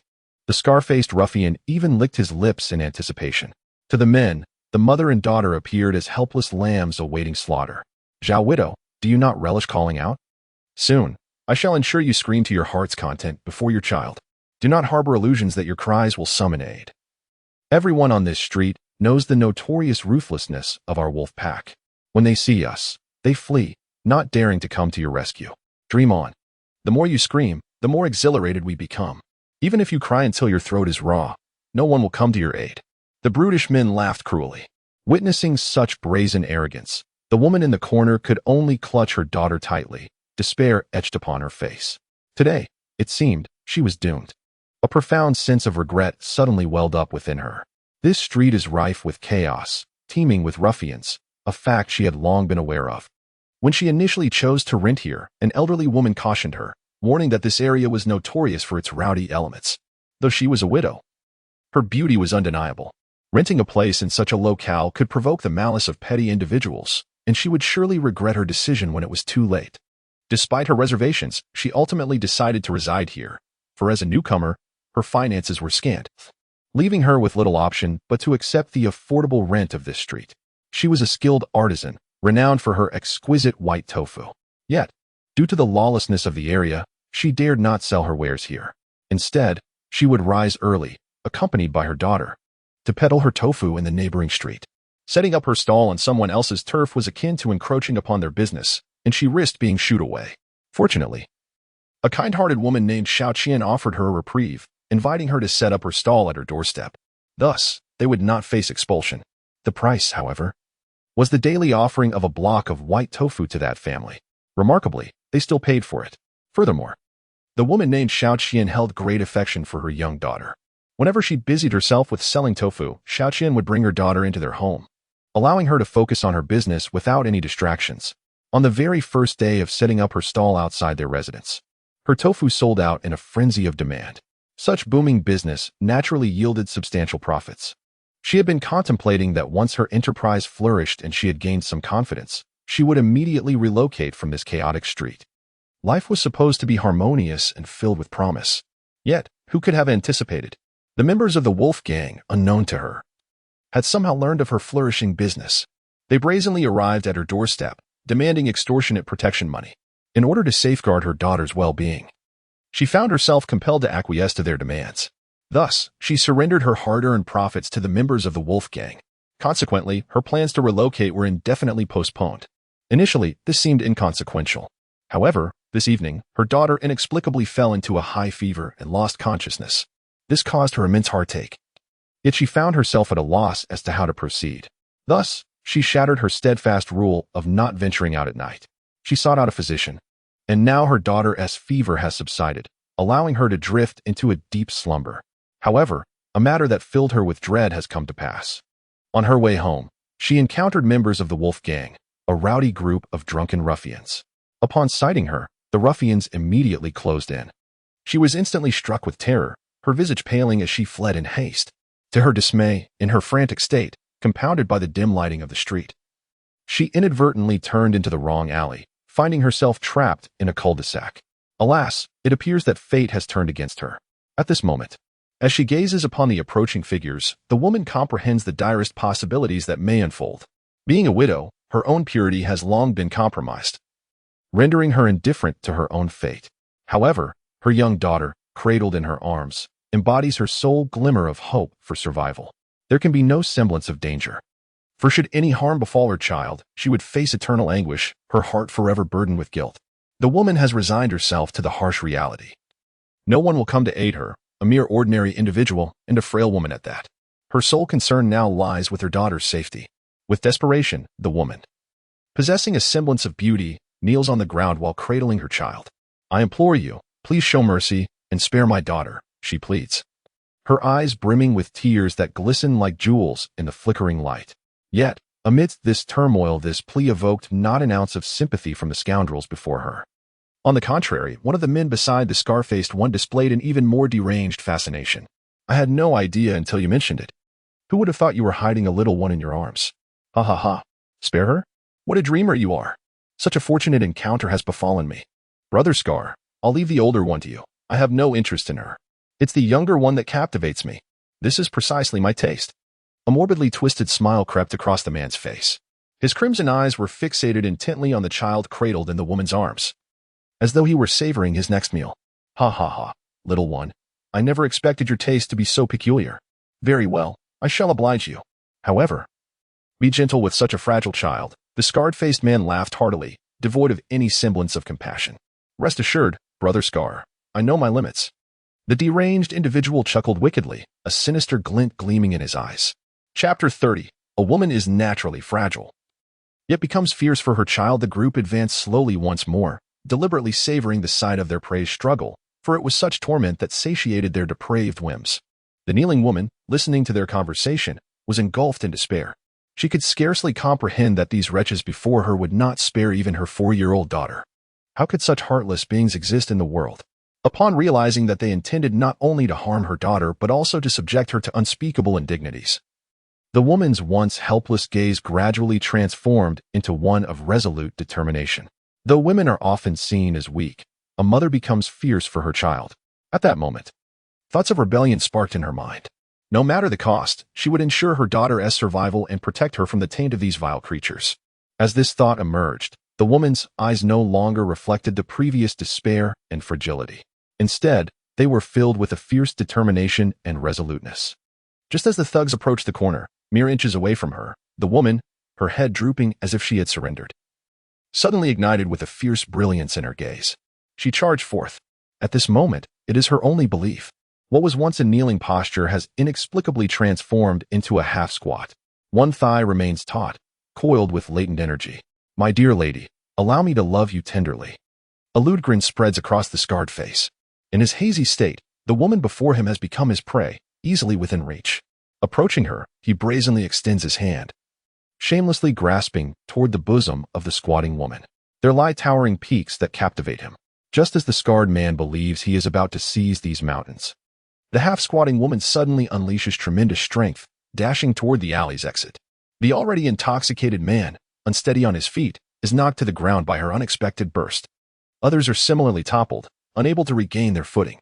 "Damn it, this wretched woman! Brothers, capture her. We cannot let her escape. I will ensure she pays for this. Once I am done with her, she will be sold to the brothel. I want the little wretch in her arms to become my slave." Success. As the cacophony of vile curses fades into the distance, the woman, tightly clutching her child, cannot help but feel a flicker of joy. To her surprise, her forceful charge has truly enabled her to escape the clutches of these drunken scoundrels. Now, she has reached the mouth of the alley, and a surge of newfound elation floods her being. However, she remains undeterred, swiftly continuing toward the end of the street. If she can reach the street's termination, the members of the wolf pack will not dare to pursue her further, for other streets are controlled by different factions. Any disturbance caused by the wolf pack in these territories could incite conflict between the gangs. As for returning home, without a second thought, she dismisses that notion entirely. The members of the wolf gang are capable of breaking and entering. Is returning home not akin to courting death? Moreover, once one enters their abode and closes the door, they become even more concealed. Isn't this an opportunity for someone? Gazing ahead at the not-so-distant horizon, the numerous street corners gleamed brightly. The woman, gathering her strength, sprinted towards the corner. Meanwhile, behind her, in the dimly lit alley, the scar-faced man shook his head, his drunkenness slightly fading. Listening to the heavy, gradually receding footsteps, a smirk crept across his lips, revealing a disdainful smile. How could one possibly escape? The woman would never anticipate such a fate. The infamous scar-faced man possesses another identity, a soul master. Indeed, this scarred visage belongs to a soul master of over level 10, far from an ordinary individual. Observing his somewhat dazed companions, the scar-faced man resolved to pursue the fleeing woman. After all, a mere woman could hardly stir up any significant trouble. With a powerful thrust of his knees, he propelled himself into the air, landing gracefully atop the rooftop. His fierce, predatory gaze swept below, swiftly locating the woman who was fervently running. At this moment, she was nearing the end of the western street of the capital. Just around the corner lay another thoroughfare. The wolf pack dared not confront other factions on their territory, and soon she would find safety. How naive to think she could escape. Gazing at her graceful figure in flight, the scar-faced man licked his lips, captivated by her alluring physique and visage. He was determined to possess her. In an instant, a shadow darted across the eaves, racing towards the woman ahead. Almost there. As she approached the street corner, a glimmer of joy illuminated her face. The bright lights emanating from that direction resembled a lighthouse in the vast, dark sea, instilling hope within her. Safety was within reach. Her eyes sparkled with determination. Though she did not glance back, her ears remained alert. Yet, she heard no chaotic footsteps behind her. The wolf pack had not pursued. Releasing her tense posture, the woman slowed her pace towards the new street. She had already spotted a vendor selling roasted sweet potatoes. "Dear customer, would you like a warm roasted sweet potato?" The vendor noticed her and began to promote his wares. Just as she was about to decline, she suddenly felt her hair being yanked. The step she intended to take faltered as she was compelled to stop. What was happening? As she turned to investigate, the force that gripped her hair unleashed an overwhelming strength, yanking her entire body backward. In an instant, her balance was shattered, sending her toppling. At that moment, she had no choice but to cradle her sleeping child tightly to protect him from harm. The next moment, her body once again crashed to the dimly lit ground of the western street. With a thud, she fell, her face contorting in pain as agony surged from her back. "You think you can escape my grasp, little wench? Since you harbor disdain for that alley, I shall enact your demise right here at this bustling corner. Are you satisfied now?" A chillingly familiar voice echoed, startling the woman who had collapsed onto the ground. Ignoring the sharp pain radiating from her back, she immediately struggled to her feet. Before her stood a man with a scarred face, a sinister grin plastered across his features. His imposing stature instilled a sense of dread within her. He blocked her path to the adjacent street, effectively sealing off her escape. Despite this, her foremost thought was to devise a means of fleeing. She had no time to ponder why this scarred man had moved so swiftly, nor did she consider his lack of footsteps. What should I do? Anxiety flickered across the woman's face. At this moment, she held on to one resolute belief. She must not be captured. Otherwise, her child nestled in her arms would undoubtedly suffer unspeakable horrors. Her daughter was far more precious than her own life. Chapter 31. The criminal, barbecued, kicked the iron plate, crying in despair. Observing the woman's expression shift with palpable fear, the scarred man could not help but taunt. "Do not delude yourself into thinking you can escape. Allow me to be frank. I am a soul master, and you, an ordinary person, stand no chance of eluding my grasp." With that, he advanced towards the woman, who was now slumped on the ground. A soul master. The woman's face went blank. Such formidable power, so exalted, an ordinary person could never hope to contend. These adjectives describing soul masters emerged in her mind. Ultimately, the woman arrived at a conclusion. There was no escape from this calamity. However, she still harbored a reluctance to surrender easily. "Help!" she cried out. They had arrived at another street. She hoped that someone would hear her cries and rescue her and her child from peril. As for the woman's desperate actions, the scar-faced man did not intervene. Instead, a mocking expression adorned his features. He was intent on extinguishing her spirit. As the woman shouted, he stepped forward with a deliberate stride, seizing her hair and lifting her to her feet. He then dragged her to the corner of the street, where he fixed his gaze upon a vendor selling sweet potatoes. "Do you dare to save her?" The venom in his tone was palpable. At that moment, the woman looked at the vendor with pleading eyes filled with desperation. However, the vendor merely cast a cold glance in her direction before nervously averting his gaze to the scar-faced man, a flicker of fear evident in his eyes. Ultimately, he said nothing, silently turning his head away, refusing to acknowledge the scene unfolding at the corner. "Ha ha." The scar-faced man laughed triumphantly, satisfied with the vendor's reaction. In that instant, the last glimmer of hope in the woman's eyes extinguished completely as the vendor turned away. Her heart felt as if it had turned to ashes. She now understood that no one would come to the aid of someone so unrelated to them. Indeed, who would risk offending a soul master for the sake of a stranger? Moments ago, the scar-faced man had leaped from the rooftop, unscathed. All of this is clearly perceived by the vendor. Such a person, without a moment's hesitation, could easily be discerned as a soul master. A mere vendor, an ordinary individual, would scarcely dare to provoke such a being. The only recourse was to turn away, offering a silent prayer for the woman clutching her child.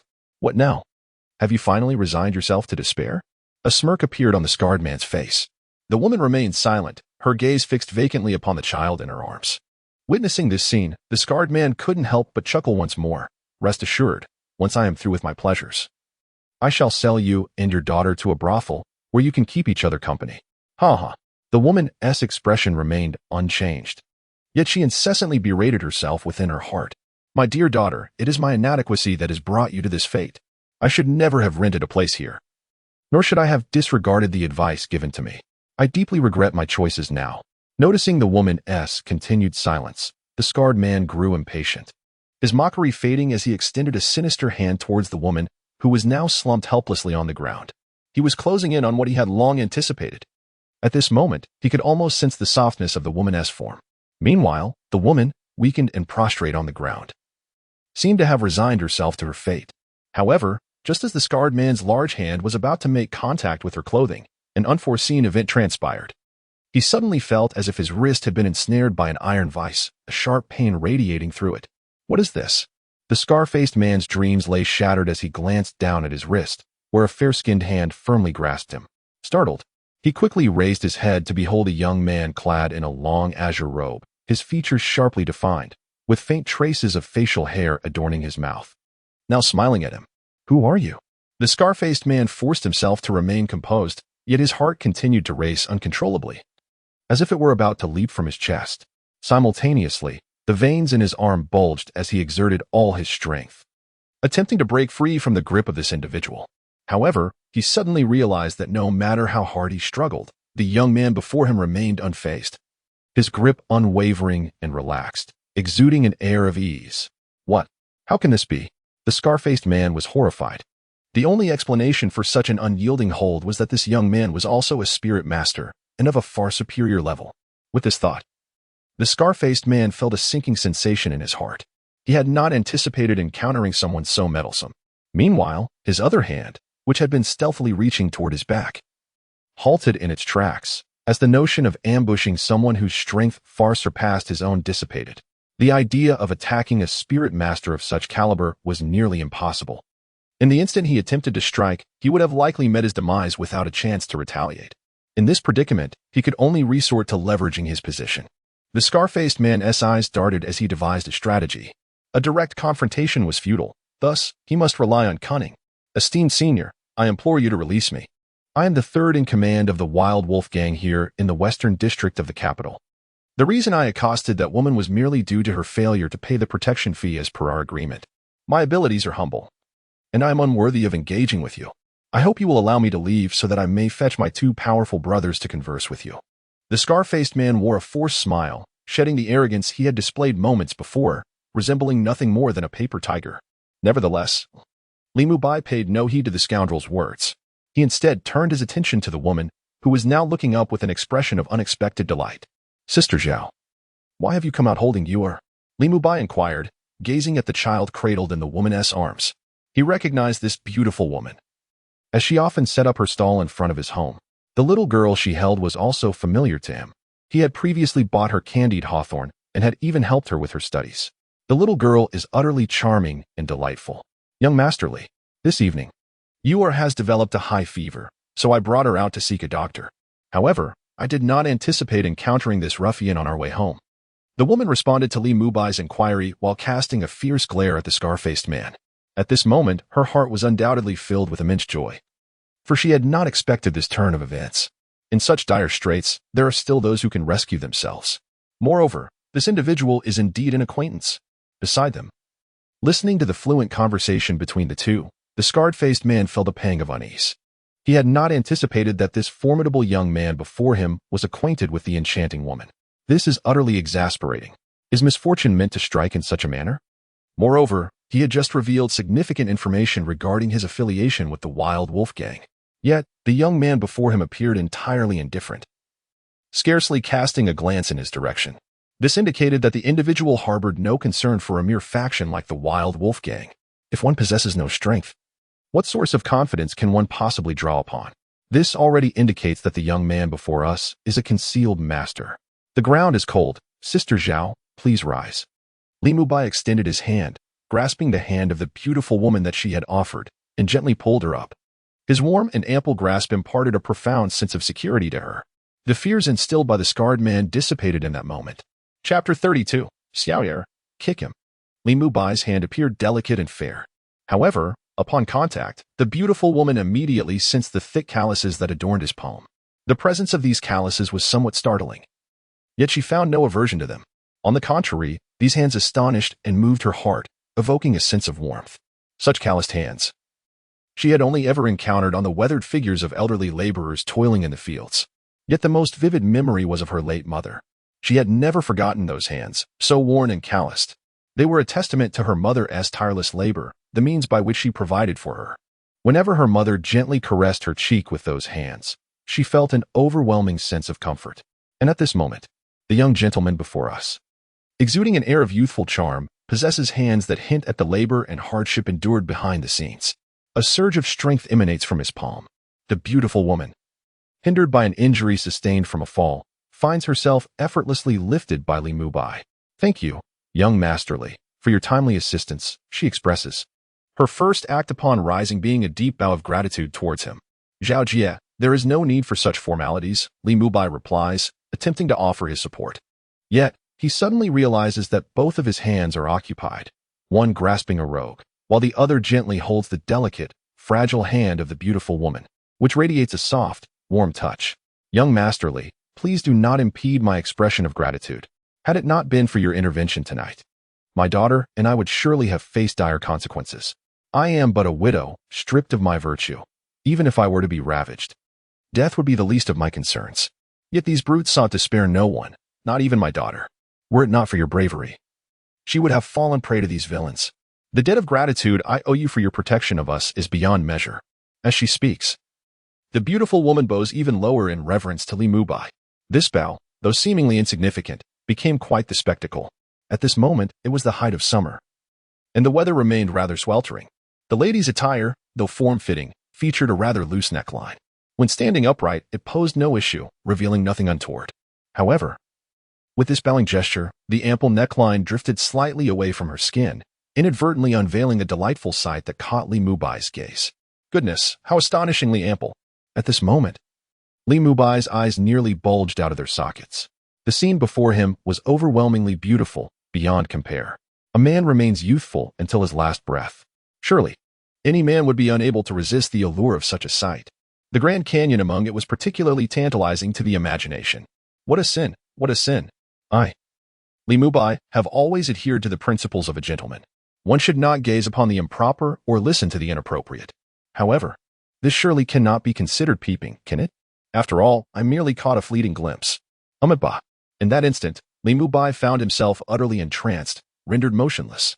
At that moment, the beautiful woman straightened up and glanced towards her savior. Just a single glance revealed Li Mubai, who was lost in a daze, staring intently at her chest. "What has come over young masterly? Is there something amiss with me?"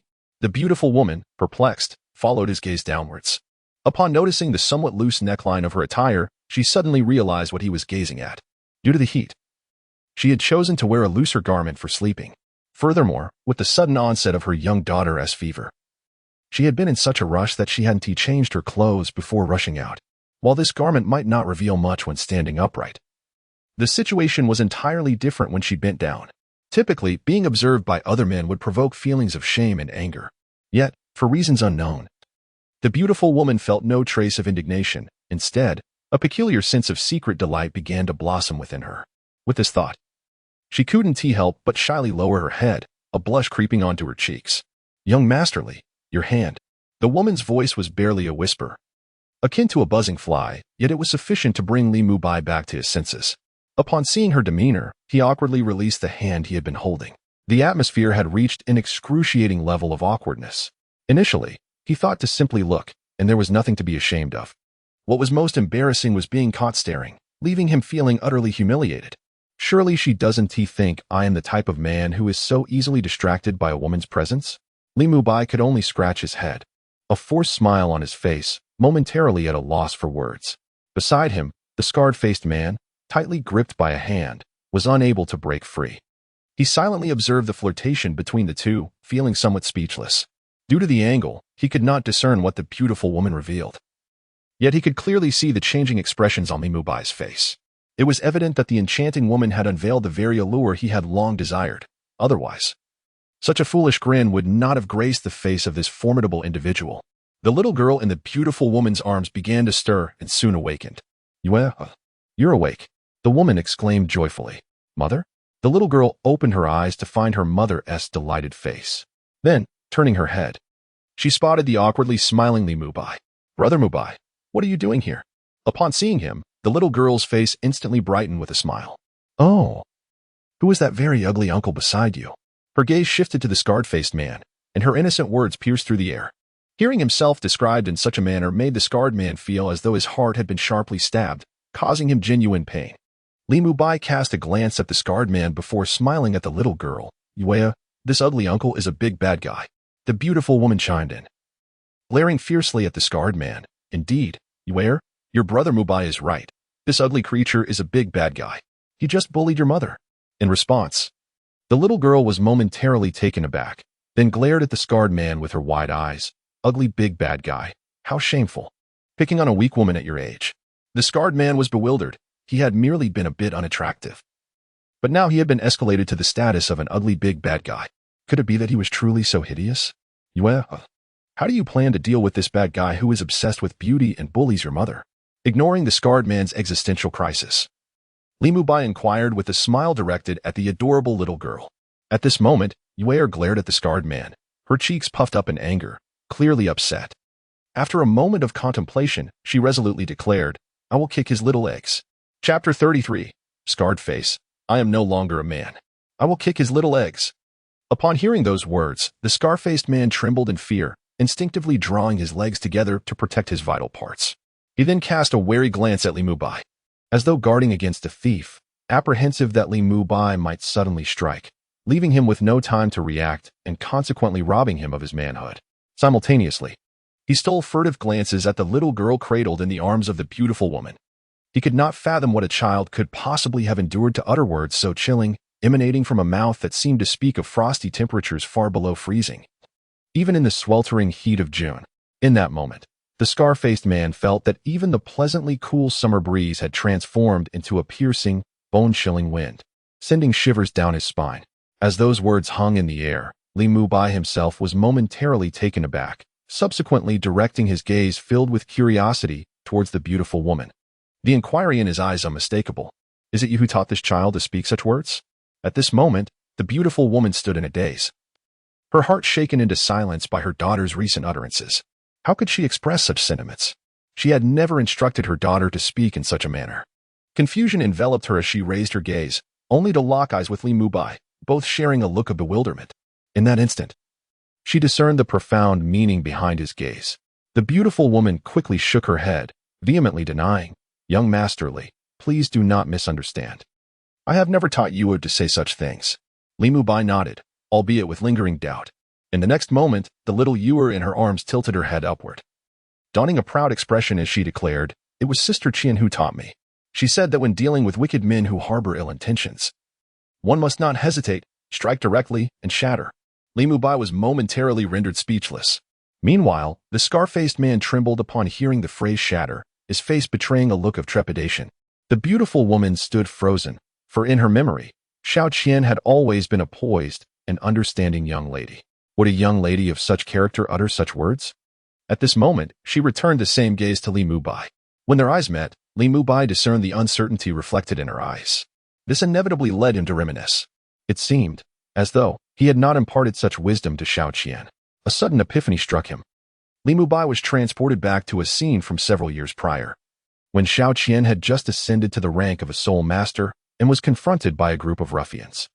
He had felt a surge of anger at the time and admonished Xiao Qian, "In the future, should you encounter such lecherous scoundrels, do not show them any mercy. Strike decisively at their lower regions, ensuring they can never claim to be men." In that moment, Li Mubai experienced a profound realization. This remark seems to be precisely what he taught. I merely did not anticipate it. This outburst of anger was unexpectedly passed on by Xiao Qian to Xiao Yuer. Truly, a legacy of fire and passion. Ahem. Li Mubai coughed discreetly, evading the bemused gaze of the beautiful woman. He then raised his eyes directly towards the scarred man. "Sister Zhao, how do you intend to handle this individual?" The enchanting woman cast her gaze upon the scar-faced man, who immediately sensed trouble. He promptly began to wail loudly, "Miss, please spare me. Miss, I beg for your mercy." As he spoke, he bowed his head fervently. At that moment, Li Mubai released his grip. The streets of Wuhuan City were paved with hard blue stone, remarkably solid. Yet, even so, the sound of the scar-faced man's repeated bows echoed ominously. After several heavy impacts, despite the resilience of his head, it began to become bloodied and mangled. Under the flickering lights of the street, a small dark stain soon appeared on the ground. This is a blood stain, merely obscured by the dim light, appearing as a mere shadow. Yet, the scarred face persists, bowing in supplication, exclaiming, "Miss, have mercy. I have an 80-year-old mother who is entirely dependent on me, and a 3-year-old child awaiting my care. I implore you, noble lady, to overlook my transgressions and grant me clemency." When the scarred face raises his head once more, he is already in tears. Li Mubai is taken aback. What a performance. If this were in a past life, the Oscar would undoubtedly belong to him. The portrayal is strikingly authentic, with tears and snot flowing freely, complemented by the vivid bloodstain upon his forehead. Can this not be realistic? Even as the beautiful woman seethed with anger within, she found her heart softened by the authentic performance of the scarred-faced man. It was as if she could perceive the expressions playing across her own visage. In that fleeting moment, the scarred-faced man intensified his efforts. And even Li Mubai could sense a subtle tremor emanating from the floor beneath him. This is indeed a matter of life and death. The woman's expression was filled with hesitation, seemingly moved by the scene before her. However, upon seeing her beloved daughter, little Yuer, gazing at the scar-faced man with sympathy, her resolve hardened once more. If it were not for Li Mubai coming to their rescue today, who could say what horrors might unfold tonight? Yet, it was not difficult for her to surmise that she would undoubtedly become a mere plaything for the members of the wild wolf gang, and her precious daughter, whom she cherished dearly, would also fall victim to their clutches. They had already stooped to such depths of cruelty. How could she possibly soften her heart in response to their desperate bowing? With this thought, the compassion in the woman's eyes gradually faded, replaced by a fierce determination. "Young Masterly," she called out. The scar-faced man understood that his fate now rested in the hands of this woman. Having acted so convincingly, he believed that this mother, overwhelmed by her maternal instincts, would surely show mercy and let him go. Bowing his head, he secretly reveled in his thoughts, eagerly awaiting the woman's plea for mercy towards him. Li Mubai, too, awaited her decision. He had relinquished the authority to handle this matter entirely to the woman. Following little Yuer's suggestion, the woman spoke with unwavering conviction. "What?" Upon hearing the words, the scarred man swiftly turned away from the head he had been staring at on the floor and straightened up. However, in that moment of astonishment, before he could react, a flash of white sword energy had already been unleashed from Li Mubai's hand, hurtling directly towards the groin of the scarred man, who was kneeling. With a muffled thud, the sword energy pierced through the floor beneath him. The scarred man felt a sudden chill in his lower regions and instinctively looked down, only to find that his pants had been torn by an unknown force. At that moment, crimson droplets of blood began to seep through the fabric, staining it a vivid scarlet between his legs. Almost immediately, a searing pain surged from his groin. Unable to endure the agony, the scarred man collapsed to the ground, curling up and rolling in distress, his cries echoing through the air like that of a slaughtered pig. "Ah, I've been castrated. Ah." The screams reverberated throughout the street, capturing the attention of neighbors who peered through cracks in doors and windows, drawn to the commotion at the corner of the street where the scarred man writhed in agony. Yet, in a short while, he fell silent, not due to death, but rather from the overwhelming pain that rendered him unconscious. Who could truly comprehend the agony of a shattered egg? At this moment, the scarred man's reaction epitomized the significance of vulnerability. Small movements lead to tears, while greater ones can be fatal. Fortunately, being a sole master of over a 10th rank, his tenacity allowed him to survive the ordeal. In the desolate street, a sudden, thunderous shout resonated from an unknown source. This street erupted like cold water splashed into a boiling vat of oil. While struck, resounded a coarse male voice. "A true hero ridding the world of evildoers," an elderly man shouted. "Ha ha. So this scar-faced wretch has finally met his day of reckoning. Ha ha." A young man leaned out from a second-floor window, laughing heartily. "My dear wife, can you see from the heavens? This scar-faced villain has at last received his just deserts." A middle-aged man wiped away tears as he gazed at the gray portrait hanging on the wall in the center of the room. "Mommy, that big brother is amazing. He has vanquished the bad guys," cheered a child in a woman's arms, filled with exuberance. "Well done, well done. Upholding justice and punishing evil. Rescuing the weak. This is the essence of true chivalry, a genuine hero," cried an elderly man in a blue robe, his eyes brimming with tears, yet his voice hoarse with fervor. "The great chivalrous spirit serves the nation and its people, embracing all beings, never deceiving the good and weak. What a true hero indeed." Clap, clap, clap. The entire street suddenly ignited with enthusiasm. A chorus of praises and applause surged forth, echoing vibrantly. In the midst of this adulation, Li Mubai smiled knowingly, an indescribable emotion swelling within him. He had not anticipated that merely a street apart lay a world so vastly different. The populace of this street has been driven to such a dire state by these wicked individuals. Is this still the familiar Soul City he once knew? Merely incapacitating a small-time thug would elicit cheers and praises from the residents of the street. How could Bibi Dong possibly hope to establish a foundation upon such a fragile premise? Even if Tang San did not bring destruction, the weight of oppression would inevitably lead to rebellion and chaos.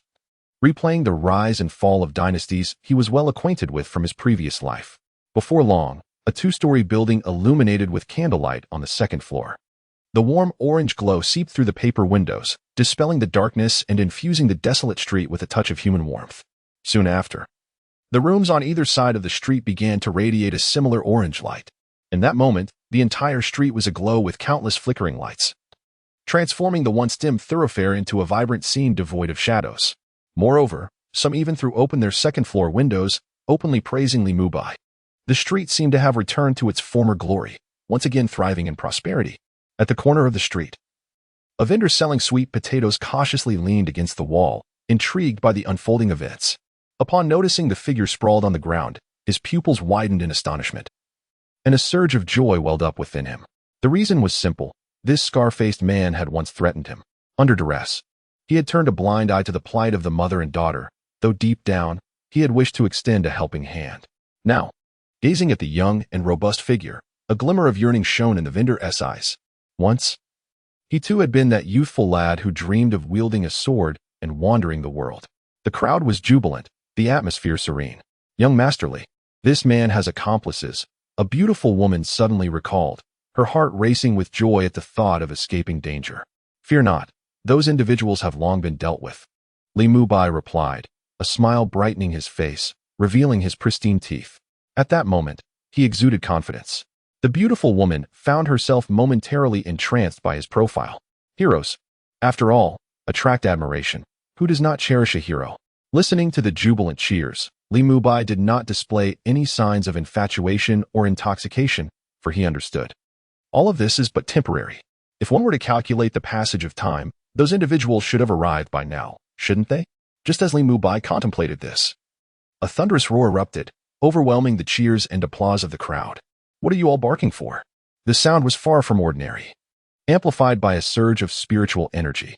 Thus, it resonated with an exceptional intensity, causing discomfort in the ears of the onlookers lining the streets. The beautiful woman and the young girl hurriedly covered their ears in response to the pain. The vendor crouching in the corner, startled, trembled visibly, a pained expression crossing his face as he too hastily shielded his ears. Li Mubai stood rooted to the spot, unaffected by the commotion. The resounding voice imbued with soul power holds sway over the ordinary, yet for him, it is utterly ineffective. A tidal Douluo of level 90 cannot possibly be so feeble. Upon the emergence of this sound, the entire street fell into an immediate hush. At the corner of the street across, two figures first made their appearance. Leading the way was a man clad in a gleaming black leather vest, his towering and robust physique revealing arms that were as formidable as a woman's thigh. Following closely behind him was a slender individual, significantly shorter and possessing a notably smaller head. As a gentle breeze swept through, it clung to his garments, accentuating his delicate form. Yet, the appearance of these two elicited a reaction from the onlookers lining the street, their expressions transformed into a mixture of fear and loathing, their earlier excitement evaporating entirely upon sighting the duo. The atmosphere was thick with tension. These two individuals are the leader and the second in command of the Wild Wolf Gang, while the one lying on the ground is the third in command. These three individuals constitute the primary members of the Wild Wolf Gang. At present, the third member, Scarface, lies on the ground, his fate uncertain. It is easy for everyone to speculate. The purpose of these two leaders of the Wild Wolf Gang's arrival here is unmistakable. It can only be for vengeance. As they emerged from around the corner, a throng of individuals surged forth, filling the street to capacity. Are you causing a ruckus here simply because you've recently indulged too much? Boomed the man in leather, his voice rough as he cast a disdainful glance at the houses lining the street. If that is the case, starting tomorrow, we shall impose an additional 3 layers of protection fees. Following his words, the sound of windows slamming shut echoed as some startled citizens quickly retreated from view. Simultaneously, the bright lights of the houses extinguished, plunging the surroundings into darkness once more. As if triggered by a chain reaction, the illumination of the entire street faded, enveloping it in gloom. Boss, these spineless individuals simply do not understand their place. They need to be beaten into submission before they will obey, remarked the slender man behind the leather-clad figure, a cold smirk gracing his lips as he surveyed the houses. The two then strode into the center of the street, accompanied by a dark swarm of followers. Casting a glance at the lifeless figure on the ground, The leather-clad man's expression turned serious as he regarded Li Mubai. My third brother, though merely a second-rate talent, lacks strength, he contemplated. Yet he is a 19th level soul master. The ease with which you defeated him, without sustaining a scratch, indicates that your prowess has reached the level of mastery. You must be at least a 25th level great soul master. Such strength is not to be underestimated. Unless absolutely necessary, we cannot engage in direct combat with you. As the leather-clad man appraised Li Mubai, he swiftly assessed the situation in his mind.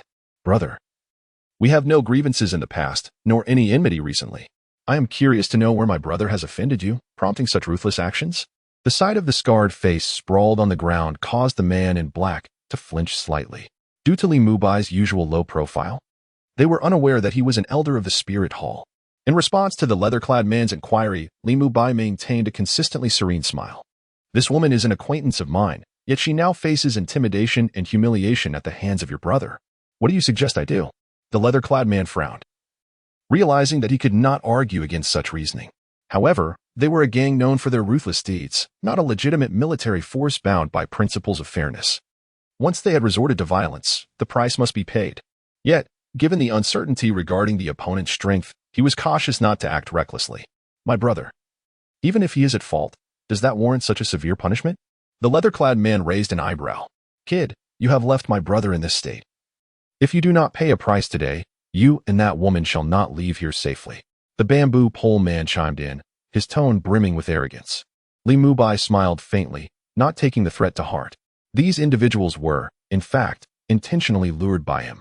At that moment, within the narrow alley, several people were present. He deliberately allowed one who feigned unconsciousness to escape, with the intention of drawing in these individuals. Since Bibi Dong had consistently inquired about the development of the spirit hall, why not seize this opportunity to orchestrate a significant upheaval? It would be prudent to first eradicate some of the malignant elements within the spirit city. Li Mubai was certain of this. These individuals are inevitably destined to provoke a few formidable titans. Perhaps, when the time comes, someone will exert their influence, and the likes of Bibi Dong will no longer seek him for discussions on governance. Sister Zhao, please take refuge at my home for the time being. I shall join you shortly. Li Mubai turned his gaze, intending to discreetly send the mother and daughter away. Young Masterly, what will you do? The beautiful woman inquired, her face etched with concern. Meanwhile, the little girl in her embrace, Xiao Yuer, was also intimidated by the fierce demeanor of the surrounding men. I am a soul master. I will be fine. On the contrary, your presence here restricts my abilities, Li Mubai clarified. Well, very well, young Master Li. Do take care, the beautiful woman cautioned before retreating around the corner and departing. Now, with the woman gone, a smile immediately graced Li Mubai's face, and a fervent spark ignited in his eyes. It has been a long while since at last stretched my limbs. If it is a fight they seek, let us dispense with the superfluous chatter. Li Mubai charged directly toward his opponents. En route. The recently revived scarred man grimaced in pain as he glanced down at his lower body.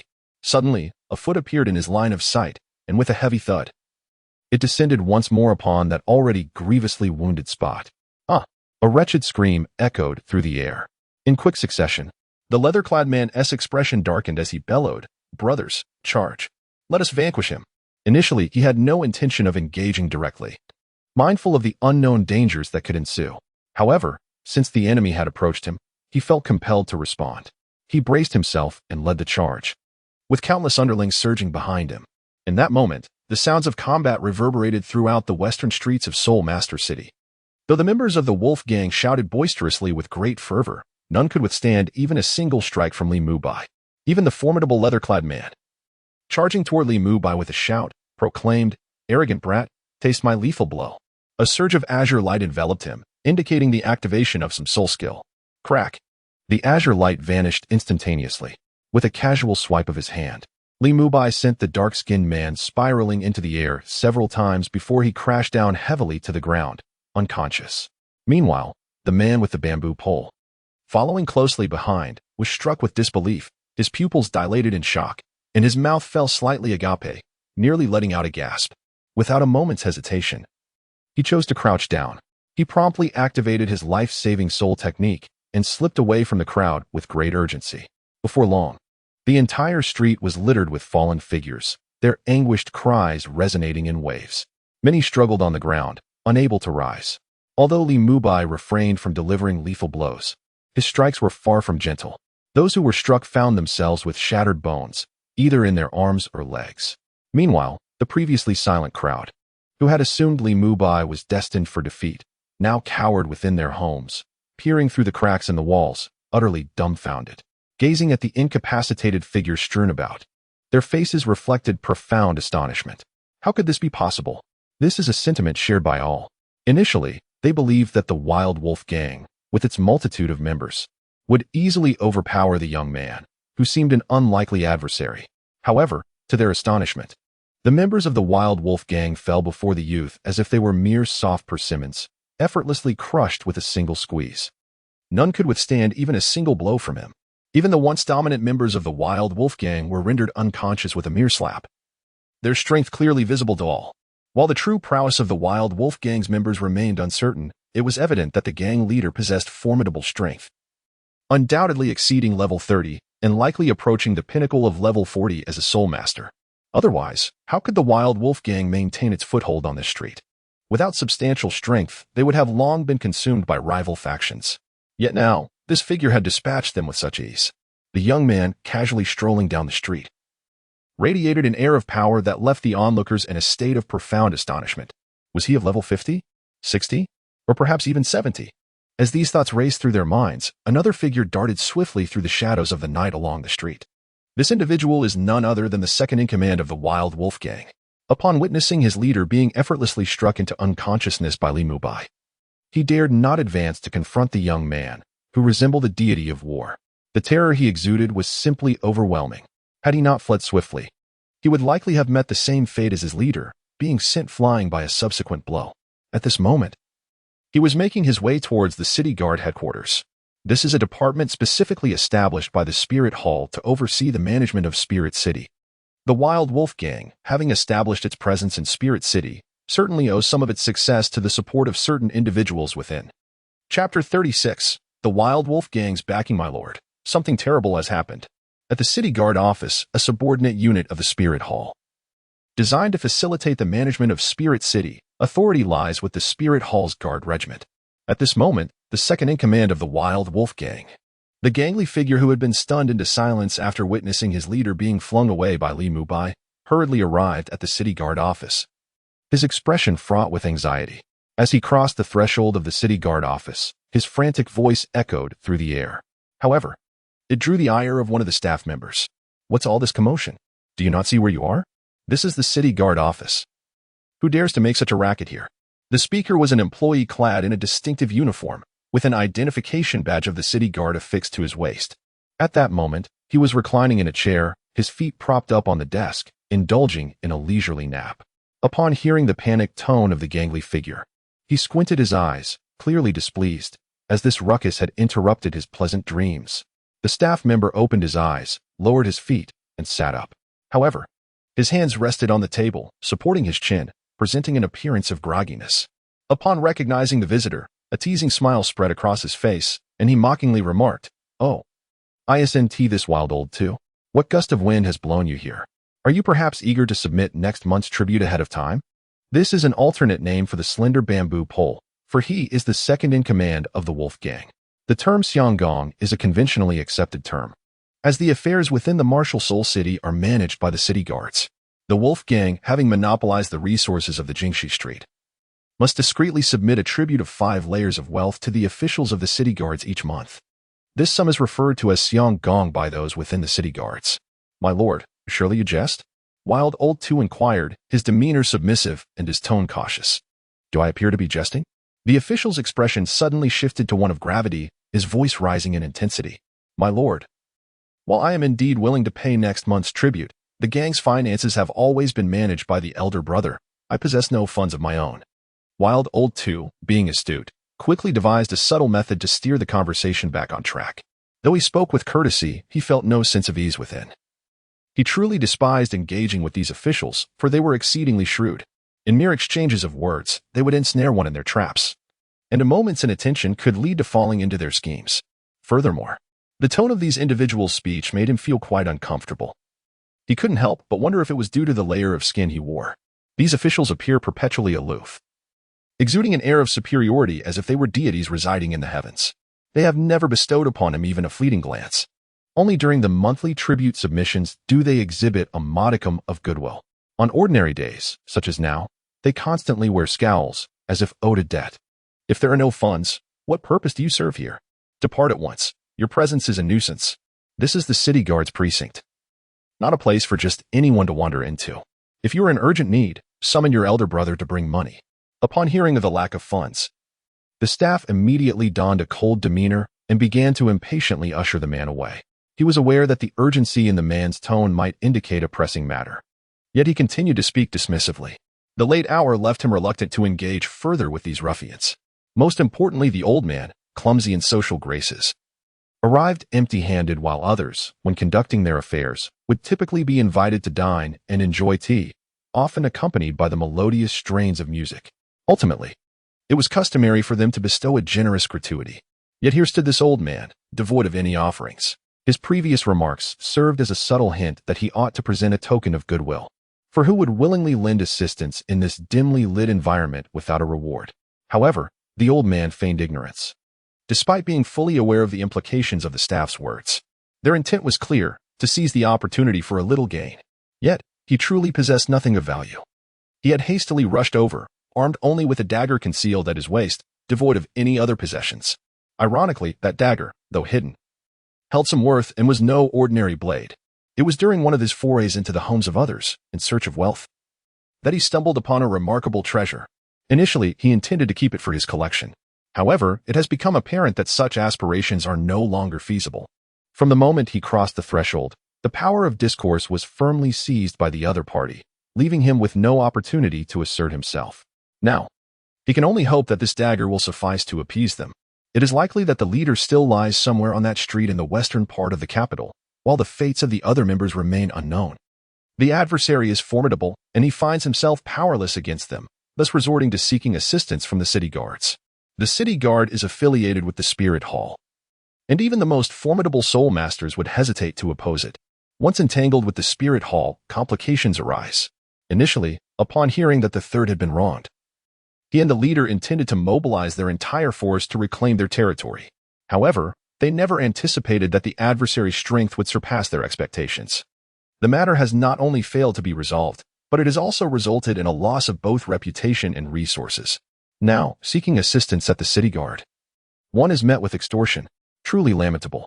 With no other recourse, Yi Lao reluctantly reached for the dagger concealed at his waist. However, this action drew the attention of the staff. Just as the dagger was about to be revealed, a surge of formidable energy, akin to that of a 30-level soul master, erupted with great intensity. Papers scattered from the table, swirling in the air. "What do you intend to do?" boomed a furious reprimand, echoing through the city guard's office. Shali fixed a piercing gaze upon Yi Lao, his aura brimming with intensity, eyes narrowed in suspicion, his soul power gathering in readiness, suggesting an imminent confrontation. "Your Excellency, I beg your pardon. It is merely a trifle, not intended as a gesture of disrespect." Yi Lao hastily gestured, quickly extracting the dagger and placing it upon the table. After this gesture, he raised his hands and stepped back 2 paces, seeking to prove his innocence. Observing that Yi Lao harbored no intentions of causing trouble, the coldness in Xiao Li's eyes dissipated, and he shifted his gaze to the dagger on the table. Upon closer inspection, he noted that the handle was a lustrous gold, adorned at its end with a vibrant red gem, while the scabbard, crafted from an unknown animal's horn, bore intricate patterns that danced with life, exuding exquisite beauty. What a fine dagger! It must be of considerable value. Xiaoli's eyes sparkled with delight. Instantly enamored by the weapon, after carefully examining it, he subdued his inner joy and said nonchalantly, "Now, please, tell me the purpose of your visit." Chapter 37. What is this city guard department? I have truly never heard of it. Your Excellency, please help. Yi Lao promptly recounted the events that had transpired. So you were saying that someone is causing trouble within your territory? Shali summarized Yi Lao's account. Indeed, Yi Lao affirmed with a nod. Such audacity. Your territory is, in fact, under the jurisdiction of the city guard, is it not? Have you not reported this to us? With this acknowledgement, Shali felt a sense of satisfaction, taking a keen interest in Yi Lao's predicament. Your Excellency, I did mention that. However, that person, relying on his formidable strength, was utterly unconcerned. He even claimed.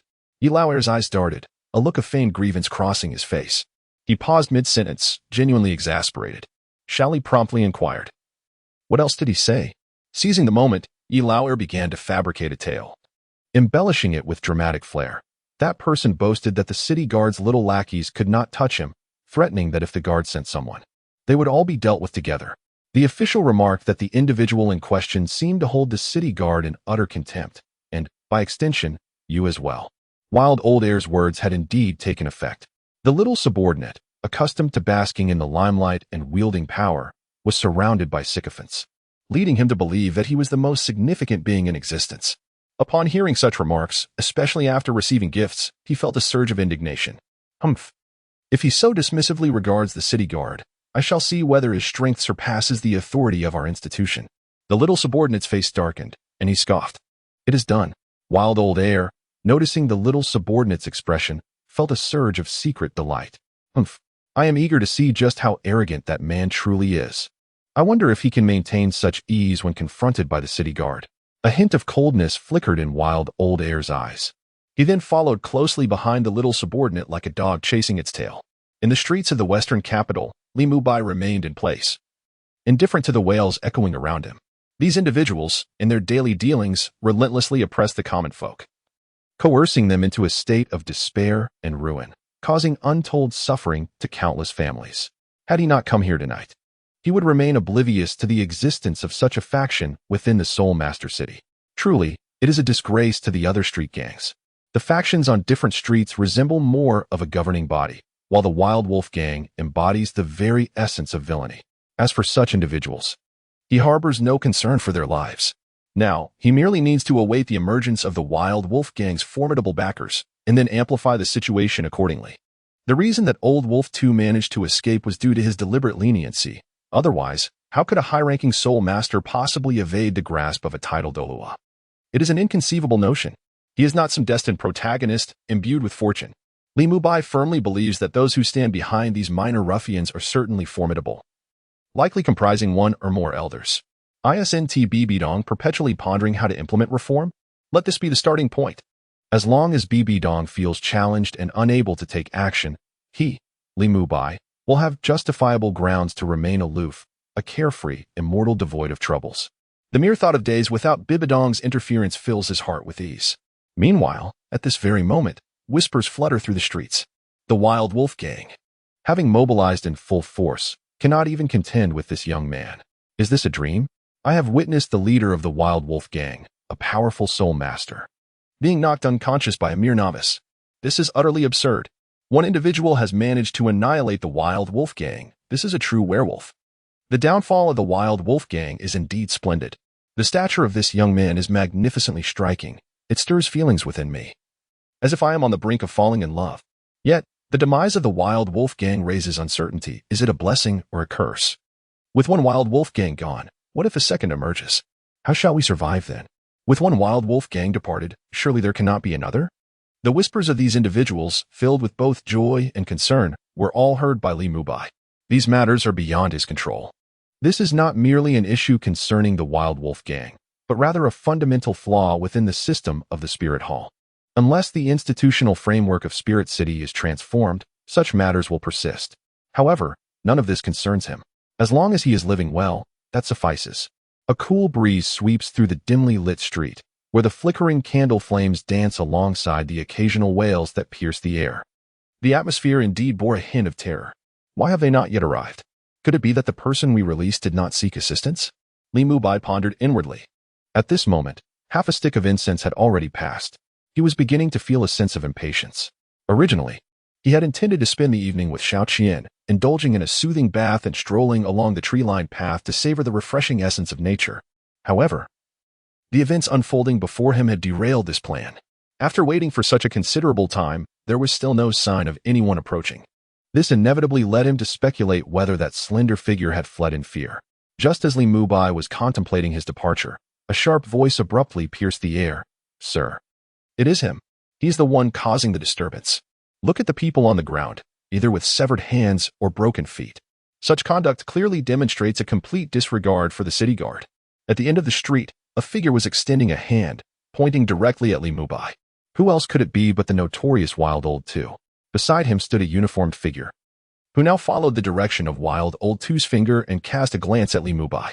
You, young man, have you dared to harm others? Are you not aware of the regulations set by the city guard? No private dueling is permitted within the city. After hastily surveying the surroundings, the junior officer immediately began to interrogate Li Mubai. City guard? What is that department? Li Mubai scratched the back of his head, perplexed. Although he had been in the martial spirit city for a considerable time, his interactions had primarily been with individuals of higher standing, leaving him utterly unfamiliar with this so-called city guard. In fact, he had never even heard of it. Sir, the reputation of the city guard is so great that anyone from martial spirit city would know of it, and they would certainly recognize you, my lord. This young man's words are a blatant insult to your authority. Wild old Two exaggeratedly analyzed the situation, simultaneously inciting confrontation between the two parties. Li Mubai, standing nearby, felt somewhat speechless. It was not that he intended to be disrespectful, he simply lacked knowledge of the matter. Had the city guard been a more prominent department, he would undoubtedly have heard of it.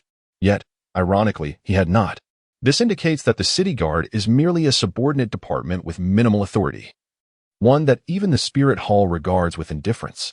Any discerning individual can readily perceive that Yi Lao Air is sowing discord and inciting division. Yet, despite this little subordinate from the city guard is indeed gullible. Chapter 38. Am I, an elder, being captured by my own people? Young man, do not attempt to deceive me. The city guard is a subordinate department established by the spirit hall. Since you dare to cause a commotion within the spirit city, it indicates that you hold the spirit hall in utter disdain. This is a provocation against the spirit hall. I advise you to come with me willingly, lest you suffer the consequences. The little subordinate, with an air of righteousness, began to reprimand Li Mubai. He believed about 70 to 80% of what the old man had said. The reason is simple: the city guard. This is indeed the administrative department of the spirit city. Among the inhabitants of the spirit city, the entity they interact with most frequently is the city guard, as it oversees all matters, great and small, pertaining to the spirit hall. In truth, this position may appear modest, merely a department under the Soul Palace. It lacks even the authority to mobilize guards. However, within the Soul City, it holds significant importance for the citizens residing therein. The city guard, without a doubt, serves as the epicenter of power within the Soul Master City. Should the personnel of this department be situated in the Heavendo Empire, they would be akin to the lord of a major provincial capital. Such rights, for the common individual, are hardly substantial. Therefore, what the wild elder speaks of is indeed widely acknowledged, and it is not mere boastfulness. This department undoubtedly wields immense power. Yet, Li Mubai is no ordinary individual. As an elder of the Spirit Hall, his focus lies primarily on the core matters of the organization, showing little interest in anything beyond. Who among the idle would concern themselves with the city guard, a department of such lowly rank? That would be a trivial pursuit indeed. Furthermore, Li Mubai has always preferred to take a laid-back approach, seldom involving himself in extraneous affairs. Today's incident, were it not for a familiar face, would not have prompted him to intervene at all. Naturally, he also seeks to leverage this situation to apply pressure on Bibi Dong, hoping to dissuade her from enlisting his aid in her reform endeavors. He is disinclined to engage in such thankless endeavors. After all, the Spirit Hall is destined for destruction. He has no intention of sacrificing himself for its sake. That would be sheer folly. Having experienced a life of comfort, why would he not cherish it? Indeed, these thoughts belonged to Li Mubai prior to his arrival at the Spirit Hall. Now, he is equipped with a sign-in system. In order to receive rewards, there exists a stringent condition: he must sign in at the Hall of the Pope. This constraint has indeed placed Li Mubai in a rather difficult situation. The Spirit Hall is destined for destruction. However, in order to obtain the rewards from the system, its existence must be ensured. Once the Spirit Hall meets its demise, so too will his rewards vanish.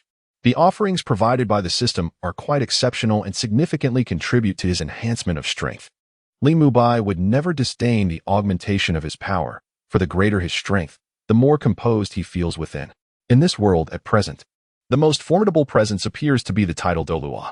However, Li Mubai, well-versed in the narrative, understands that each of those who ultimately emerge possesses strength that surpasses that of a title Douluo.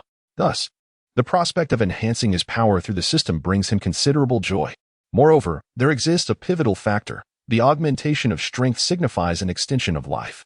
If one could attain the status of a divine king, living for several tens, or even hundreds of thousands of years should pose no insurmountable challenge. Who among us would desire death when life persists? As he listened to the words of the young subordinate, the old man Yi Er displayed a malicious smirk. Aren't you formidable? He taunted. Let's see how you resist now. He thought to himself, once you accompany the official, it seems you might not escape unscathed. In his mind, the capture of Li Mubai by the official was a foregone conclusion. Once Li Mubai was incarcerated, the means of revenge would surely fall under his discretion. This official, known for his avarice, would stop at nothing if the price was right. With sufficient funds, there was little that could not be accomplished. Even the execution of someone as ruthless as Li Mubai within the prison's confines was a distinct possibility. It may seem rather unrealistic to consider imprisoning such a formidable individual to the point of suffocation. However, subjecting him to constant harassment, confining him for a few days, depriving him of sustenance for a while, or even feeding him meager rations akin to swine, poses no significant challenge. Ultimately, one could demand a substantial financial compensation from him. This can be considered a form of retribution. What do you mean by taking action? If it weren't for the members of this wolf pack overwhelming me, would I have resorted to such measures?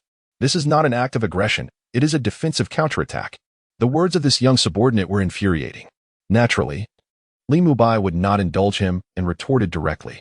At that moment, the onlookers on both sides of the street, who had been secretly observing the unfolding drama, were taken aback upon hearing Li Mubai's response. My goodness, this person dares to confront even the city guards. He truly embodies the fearless spirit of youth. How audacious of him to speak to this young subordinate in such a manner. Does he truly fear no repercussions from the city guards? What a splendid retort. It resonates deeply with me. The officials of the city guard, day by day, neglect their duties, preoccupied solely with oppressing the common folk and extracting their resources. If I possessed the strength of my brother, I would not merely confront them. I would have already drawn my blade in righteous indignation. Truly remarkable.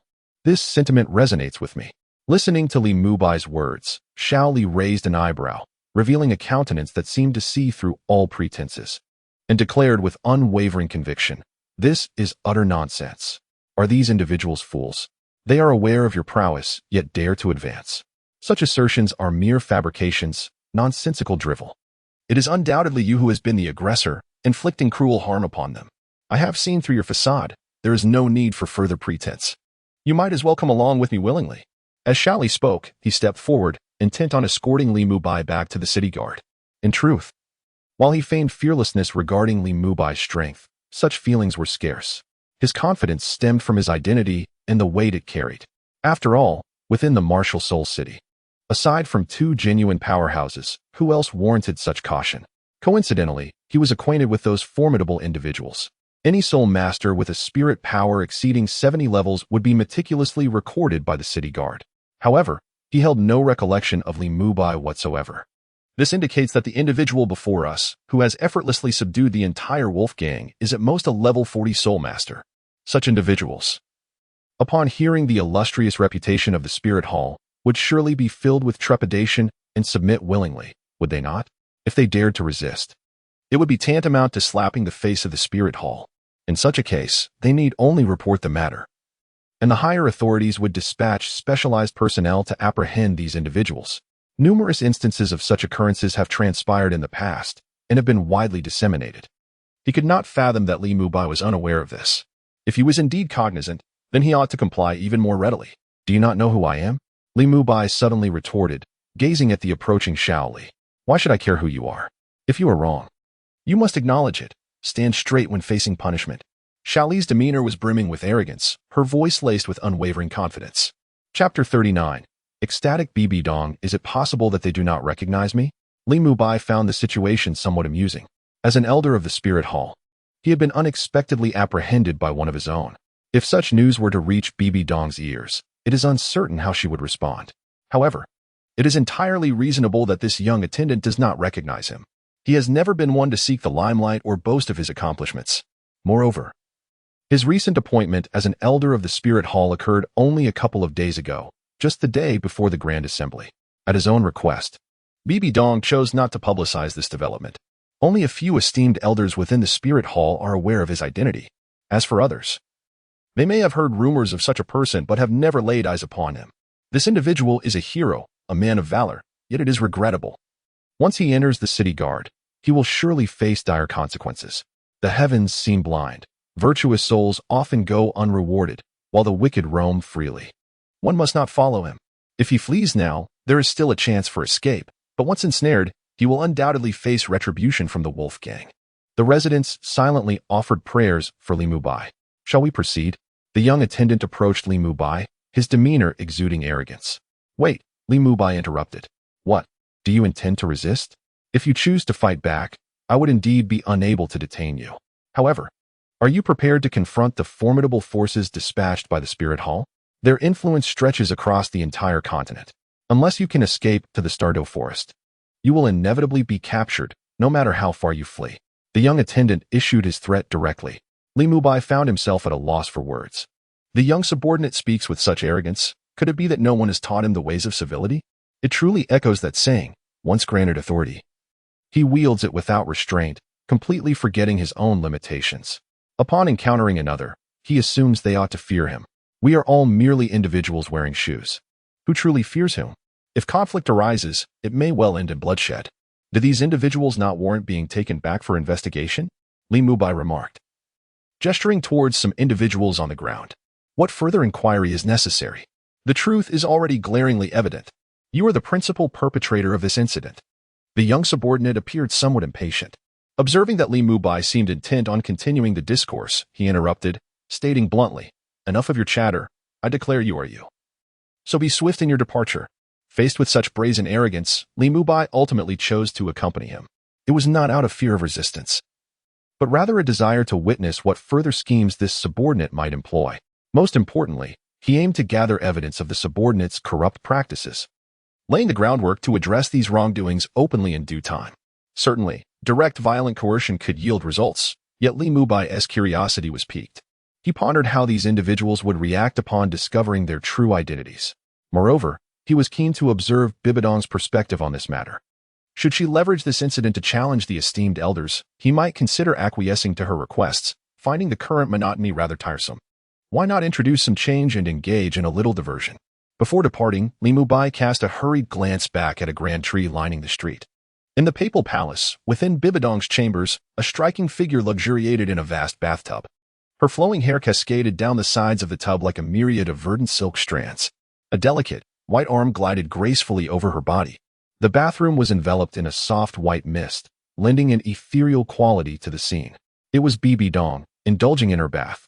After witnessing the layout of Li Mubai's residence, she had commissioned the construction of a dedicated bathing area. It proved to be an excellent decision. As a faint smile graced her lips, inside the room, a gentle breeze materialized, softly caressing the towering peaks that stood like sentinels. The gentle breeze lingered amidst the mountains for several minutes before gradually dissipating. In the bathtub, a faint blush appeared on Bibi Dong's face. At that moment, a voice suddenly echoed from outside the room.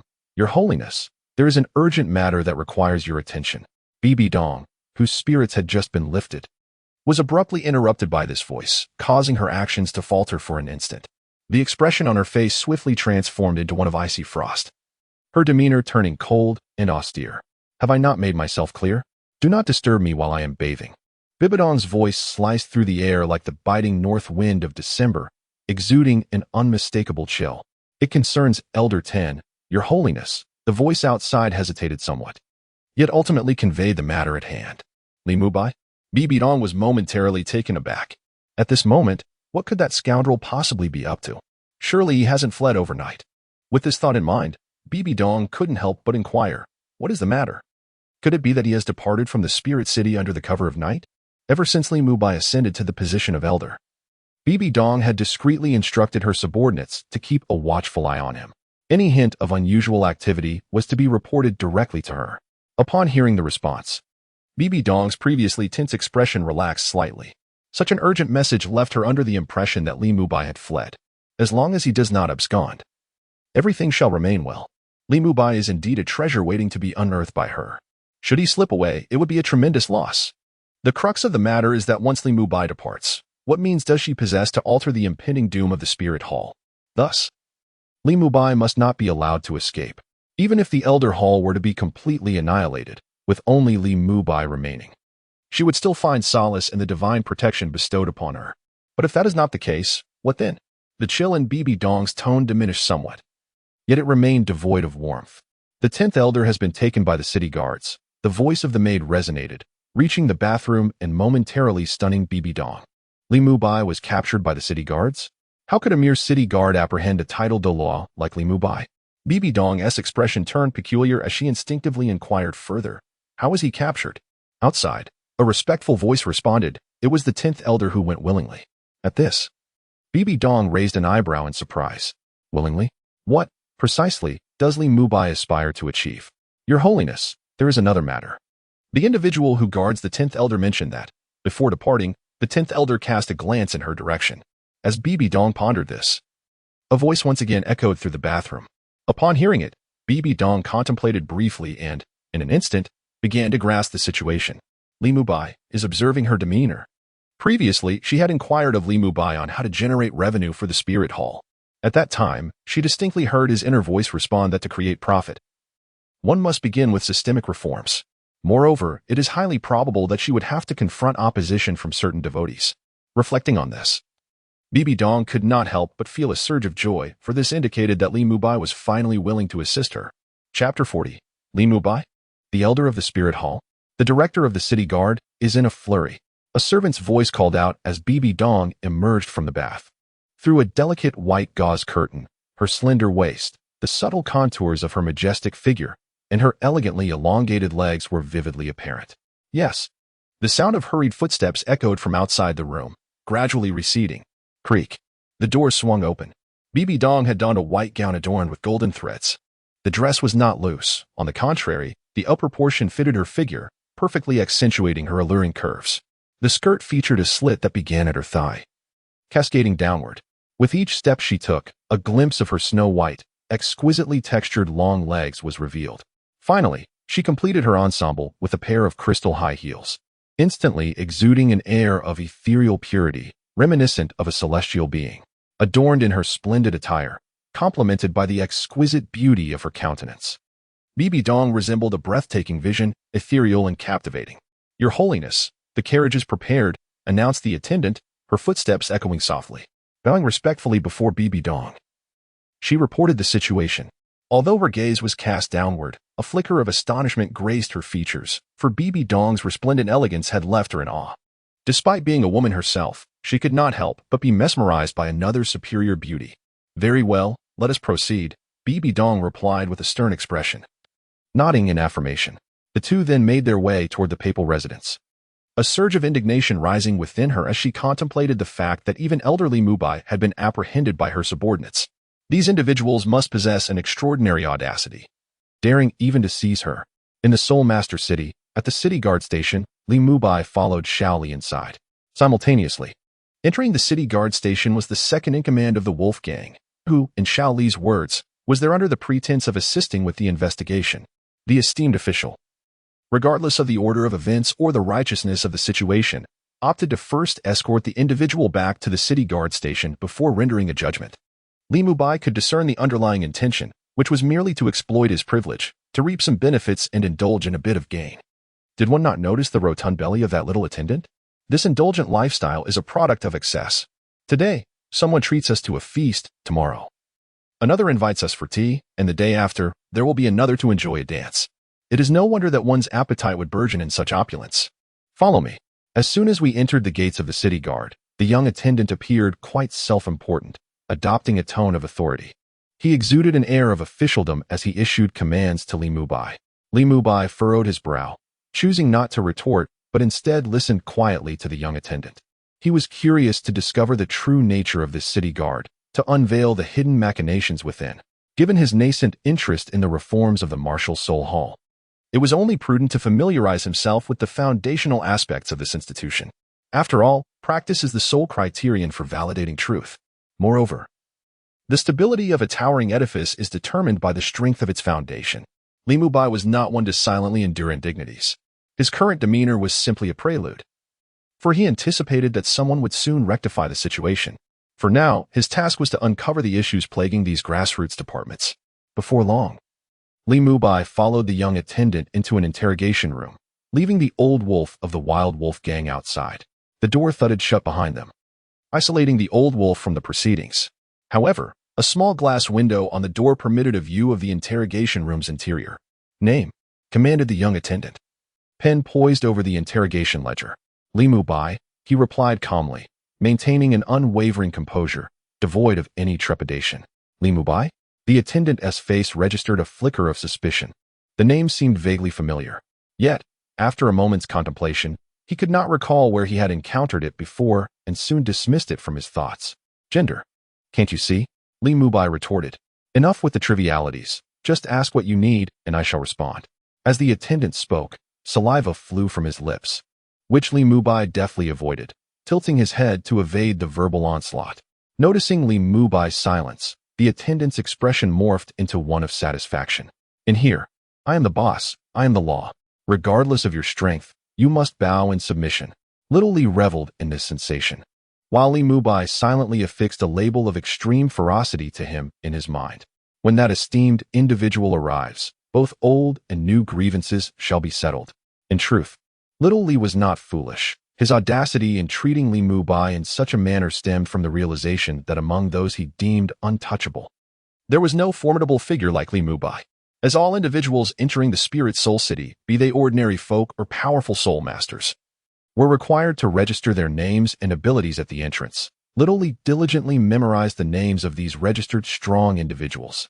One could say he was well versed in these names, preparing himself for the day he might inadvertently offend one of these mighty beings. Little Li was astute enough to know that one should pick the softest persimmon to squeeze. Upon comparing, he found that Li Mubai was not among them. So he naturally let loose and began to flaunt his official authority. What Little Li did not realize was that Li Mubai's entry into the Spirit Soul City was under special circumstances. He had entered alongside a member of a guard unit, and thus had not registered.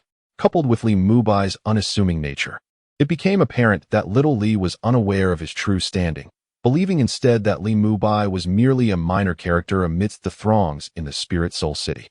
As for his cultivation level 40, upon hearing this, Little Li could not help but inwardly rejoice, thinking, indeed, for a soul master of the 40 level, given his position, was he not easily manageable?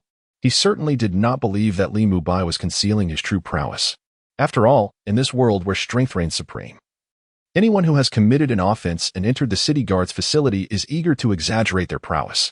Who would be foolish enough to deliberately downplay their abilities? Certainly not.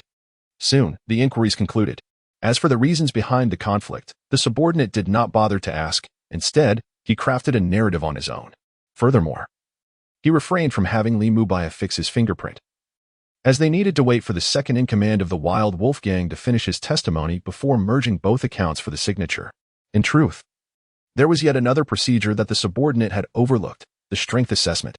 In his estimation, Li Mubai's power was merely at the level of 40. As the second-in-command of the Wild Wolf Gang was only in his 30s, it was only natural that Li Mubai could incapacitate him with ease. Moreover, the second-in-command had not disclosed that Li Mubai had knocked out their leader with a single blow. Should Li Mubai's strength be portrayed as too formidable, the subordinate would find it impossible to assist in managing the situation. Presently, the second-in-command lingered outside, casting a hesitant glance towards the interrogation room, troubled by the thought that Li Mubai's strength might be overwhelmingly powerful. After the interrogation, Li Mubai succinctly summarized his experience with the city guard. Isn't this precisely the protective umbrella for nefarious forces?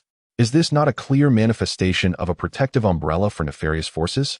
The conclusion arises from the observation that Li Mubai discovered this minor official had failed to inquire about a critical question, the reason behind the conflict between the two parties. If such an inquiry is neglected, what might ensue? It would merely depend on the minor official's whims, allowing him to fabricate any narrative he chooses. Subsequently, an ostensibly reasonable accusation could be concocted, and through various coercive measures, he could be compelled to confess, ultimately affixing his fingerprint to the fabricated statement. Has this not become a case of framing and entrapment? As the saying goes, if one wishes to assign blame, there is no shortage of excuses. After posing a few fundamental inquiries, the young attendant exited the interrogation room, casually shutting the door behind him and securing it with a lock, effectively placing Li Mubai under a form of soft detention. "Sir, what level of cultivation does the other party possess?" As soon as the young attendant emerged, the anxious elder Yair inquired in a hushed tone. "A level 40 soul master," the young attendant replied nonchalantly. having previously assisted Elder Yi'er and thus felt no need for reticence regarding such a straightforward matter. However, had it been someone else, the young attendant would undoubtedly have subjected them to a more rigorous examination. In another interrogation room, Elder Yi'er swiftly completed the recording of his testimony. Yet, like Li Mubai, he too neglected to inquire about the origins of the conflict. Sir, we have yet to address the reasons behind this conflict. Elder Yi'er seated himself, subtly reminding the young attendant with a tone of deference. Upon hearing this, the young attendant chuckled heartily, then mysteriously remarked, "This matter is of great significance, as it pertains to how we shall address both parties involved. Therefore, it cannot be treated lightly. As for what ultimately needs to be documented here, that will depend on your sincerity." With that, the young attendant departed, leaving Elder Yi'er in a state of bewilderment. This time, the door to the interrogation room remained ajar. Damn it, this place truly resembles a den of vampires. That dagger alone is worth a fortune. Yet this scoundrel still finds it insufficient. What a despicable creature.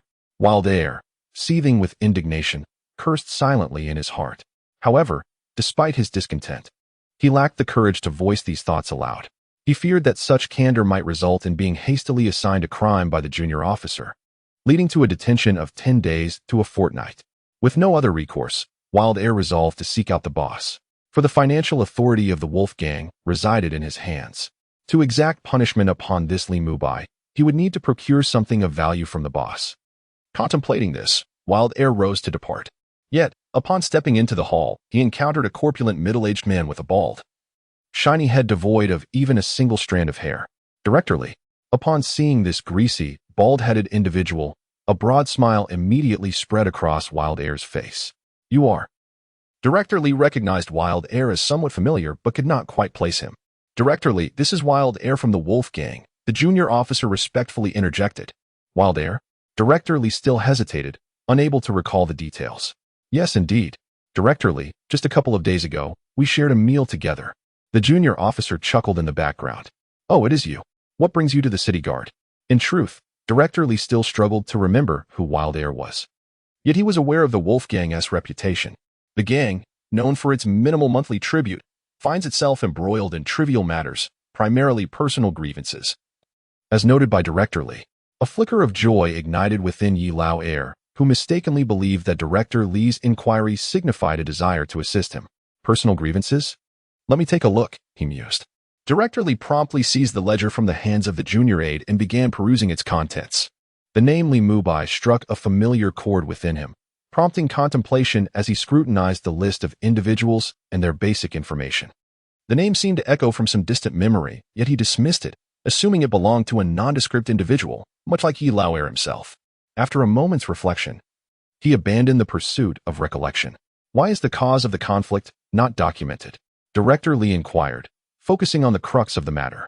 He was acutely aware of the reason for the omission. It was merely the junior aide's desire to indulge in personal gain. Nonetheless, having caught wind of it, he felt entitled to a share, for as the saying goes, those who witness shall partake. Conveniently, he had plans to revel in the grace of a courtesan's dance and the melodious strains of her song, while meandering through the winding paths of the forest. Such matters undoubtedly require a considerable financial investment. Just then, the unsuspecting fool made his appearance. Upon hearing this, Xiao Li's eyelids immediately began to twitch. If this matter were to involve Director Li, given his disposition, it would undoubtedly yield him no profit whatsoever. He was promptly led to a secluded corner. "Director, I noticed that your office seems to be lacking a fruit knife. Fortunately, I happen to possess one. Would you care to take a look?" At once, he produced the dagger gifted by the Wild Elder. Upon seeing it, Director Li immediately took a liking to it. Xiaoji, this fruit knife is truly to my taste," Director Li remarked, somewhat enamored. He then tucked the dagger away and, with a serious expression, added, "By the way, I have other matters to attend to, so I shall take my leave. I trust you completely with this." Having secured his advantage, Director Li's face broke into a beaming smile. "This dagger holds considerable value, ensuring a lavish evening ahead." With a sense of urgency, he departed. Meanwhile, Xiao cast a dark glare at Yi Lao Air, his eyes ablaze with fury. "What more do you have to say?" Yi Lao Air had not anticipated that the situation would escalate to this extent. Initially, he had merely made a casual remark, unaware that Director Li would also seek to take a bite out of this affair. This is truly a case of grasping at straws while losing sight of the greater picture. It appears that trouble has arisen, having incensed the young subordinate. One can only fear that the ensuing retribution against Li Mubai will demand a far greater price. The old man of the wilds is filled with regret. The only course of action available to him now is to return to the gang and consult the leader on how to handle this matter. Meanwhile, Li, eager to dance with the courtesan, receives the disappointing news that she is currently unavailable due to prior commitments. Initially, he had intended to flaunt his official status, but upon learning that she is attending to a formidable individual with an impressive level of soul power, he can only return home with a sense of disinterest. Outside of the courtesan, nothing else holds any allure for him. Upon arriving home, he notices a portrait displayed on the living room table. He casually picks it up for inspection. The image depicts a youthful and handsome man. Wife, from whence did this portrait come? Li inquires, puzzled after examining it. A robust woman emerges from another room and explains, hasn't the spirit hall recently acquired a new elder? That would be the gentleman in the portrait, Li Mubai. He is quite dashing, though he is remarkably modest. It has taken us this long to learn his name. Li Mubai? Li Mubai. Li is struck as if by a thunderbolt, his expression becoming vacant as he stands frozen in place. At that moment, he can no longer hear his wife's words, as his mind is completely consumed by the name Li Mubai. Chapter 41. The anxiously wife. Did you say this person's name is Li Mubai? Li's eyes are glazed over, unable to fathom the reality. He grips the portrait tighter, causing it to crumple under his grasp. Impossible, impossible, he insists. That Li Mubai from the city guard must simply share a name. Yes, it has to be that way. What are the odds of such a coincidence? If he were truly the 10th elder, he would have revealed his identity long ago. There is no way a mere subordinate could have apprehended him. Li continually dismisses this astonishing revelation within his mind. Meanwhile, his wife, her eyes sparkling, remarks, indeed, he is called Li Mubai, the 10th elder of the spirit hall. I've heard whispers that this 10th elder is only 27 years old.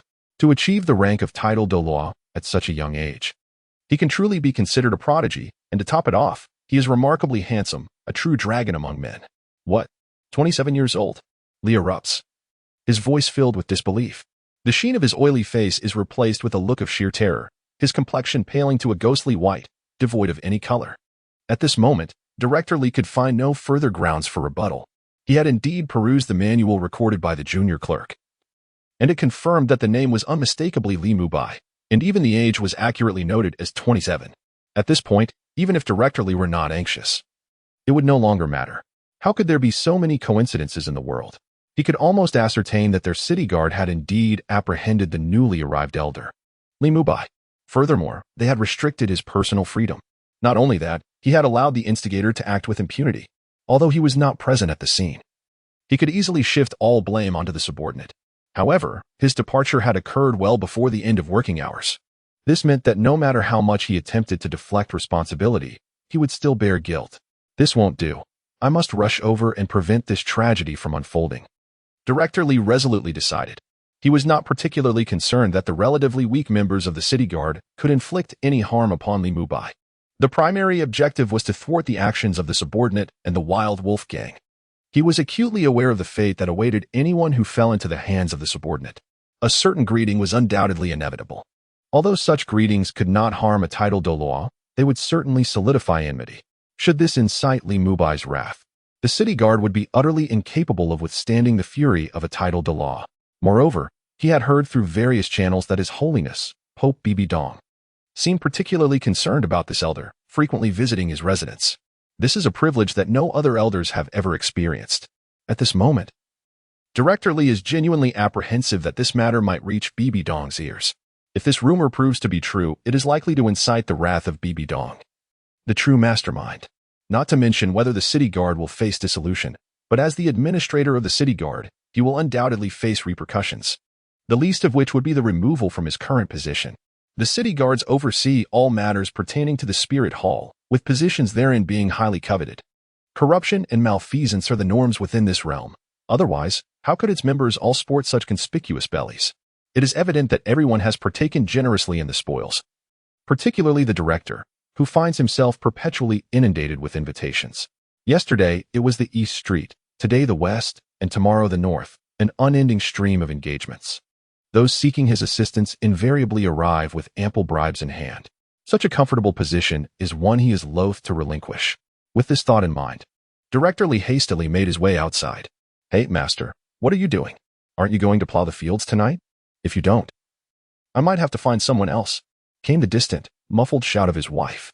However, at that moment, Director Li was too preoccupied to heed her words. His focus solely on the city guard's headquarters. After a prolonged indulgence in revelry, he found himself gasping for breath after only a few strides. Beads of sweat the size of mung beans beginning to form on his forehead. The perspiration trickled down his cheeks, swiftly soaking his garments. At the city guard headquarters, the leader of the wolf pack had just arrived, only to be met with a sudden blow that rendered him unconscious, leaving his face devoid of dignity. This is certainly not a reflection of my weakness. I must have been inebriated, causing my head to spin. How else could I have been felled by a level 40 soul master with a single strike? What vexed the wolf pack leader the most was the realization that he had been so effortlessly dispatched. This is nothing short of a profound humiliation. Thus, he incessantly sought justifications within himself for his defeat. The rationale behind the intoxication induced by alcohol is indeed quite reasonable. Otherwise, he would be at a loss on how to assert himself before his subordinates. The conflict arose when the leader of the wild wolf gang silently placed a small bag, no larger than a palm, on the table and pushed it towards the seated subordinate. Picking up the bag, the subordinate weighed it in his hand for a moment, then smirked, saying, "Is this all? I fear it may not be sufficient for me to assist you." The leader of the wild wolf gang was immediately filled with frustration. He wanted to unleash a torrent of curses, but out of respect for the other's status, he forced himself to hold back. This small pouch is filled with gold coins, containing no fewer than several dozen. Yet the other party demands even more. Despite the fact that Jingxi Street is already not affluent, this small pouch represents the entirety of his protection money earned over the course of a month. Even if he is the leader of the wild wolf gang, he cannot produce any more. Is this not adding insult to injury in his already modest existence? However, he must exact retribution upon Li Mubai, the one who rendered him unconscious with a mere slap. If he fails to address this affront, how shall he ever establish his footing on Jingxi Street? The wild wolf gang is already in a precarious position.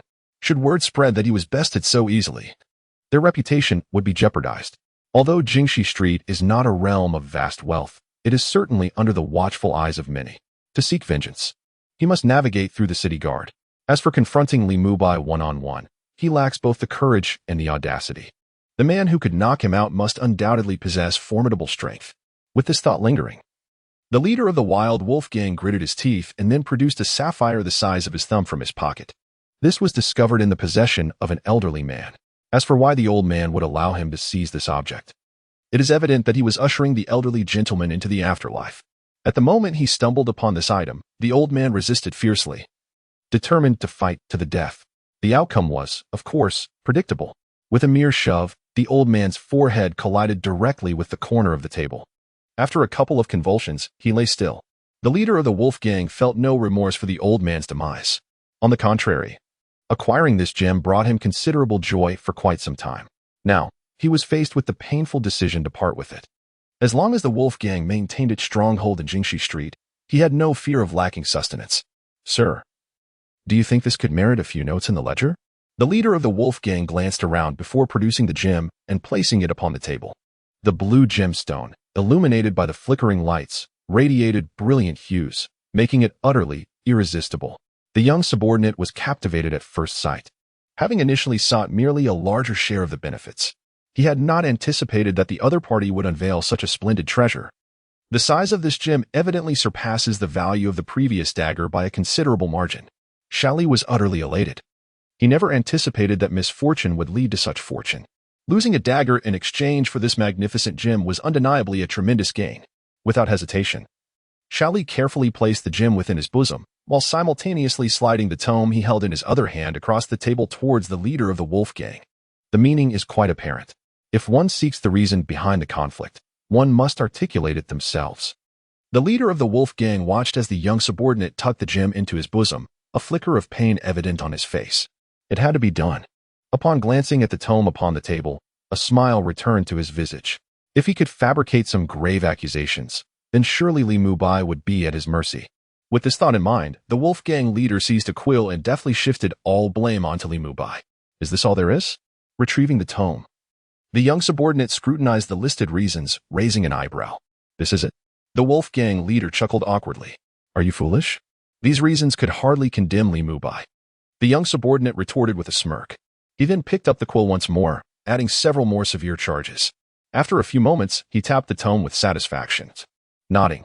These charges should secure him at least 3 months in prison. Thank you, Your Honor. The leader of the wolf gang's face instantly radiated with joy. It seems this gem was worth the price after all. Soon enough, the young subordinate arrived at the interrogation room where Li Mubai was confined. He tossed the tome onto the table before Li Mubai. Affix your fingerprint. There is ink on the table, he commanded with a firm tone. Affix my fingerprint?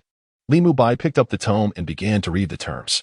Upon encountering the reasons for the conflict, even he could not help but furrow his brow. The stipulations inscribed herein almost invariably shift the burden of responsibility onto his shoulders. Is this not the infamous contract, an unequal treaty? One might mistakenly believe that the 8-nation alliance has returned. Are your terms not somewhat one-sided? Li Mubai questioned, filled with skepticism. One-sided? What do you mean by that? My rules are my rules. Here, if you are a dragon, you must coil. If you are a lion or a tiger, you must crouch. The little subordinate burst into laughter, his tone brimming with arrogance, as if he were the sole ruler of heaven and earth. Oh, do you wield such immense power? Li Mubai inquired. It was astonishing that this seemingly insignificant subordinate now dared to display such audacity, wielding authority without restraint. This is still under the circumstance where he proclaims himself to be a level 40 soul master. If the one seated in the chair were an ordinary citizen, would he not have devoured him? Such individuals have always been detestable to Li Mubai, who despises those who exploit their insignificant power to endlessly trouble others. This elucidates the reason behind the inability of the Spirit Hall to engage in protracted warfare. Internal discord ultimately led to its demise. As it was gradually worn down by the 2 great empires, the Spirit Hall serves as a congregation of formidable beings. Where the notion of strength as the ultimate virtue is deeply entrenched, these individuals remain oblivious to the significance of winning the hearts of the populace. In the latter stages, the territory of the Spirit Empire was nearly encroaching upon that of the 2 great empires. Yet, despite this, it swiftly succumbed to the annals of history. At this hour, Bibi Dong should be approaching soon, I presume?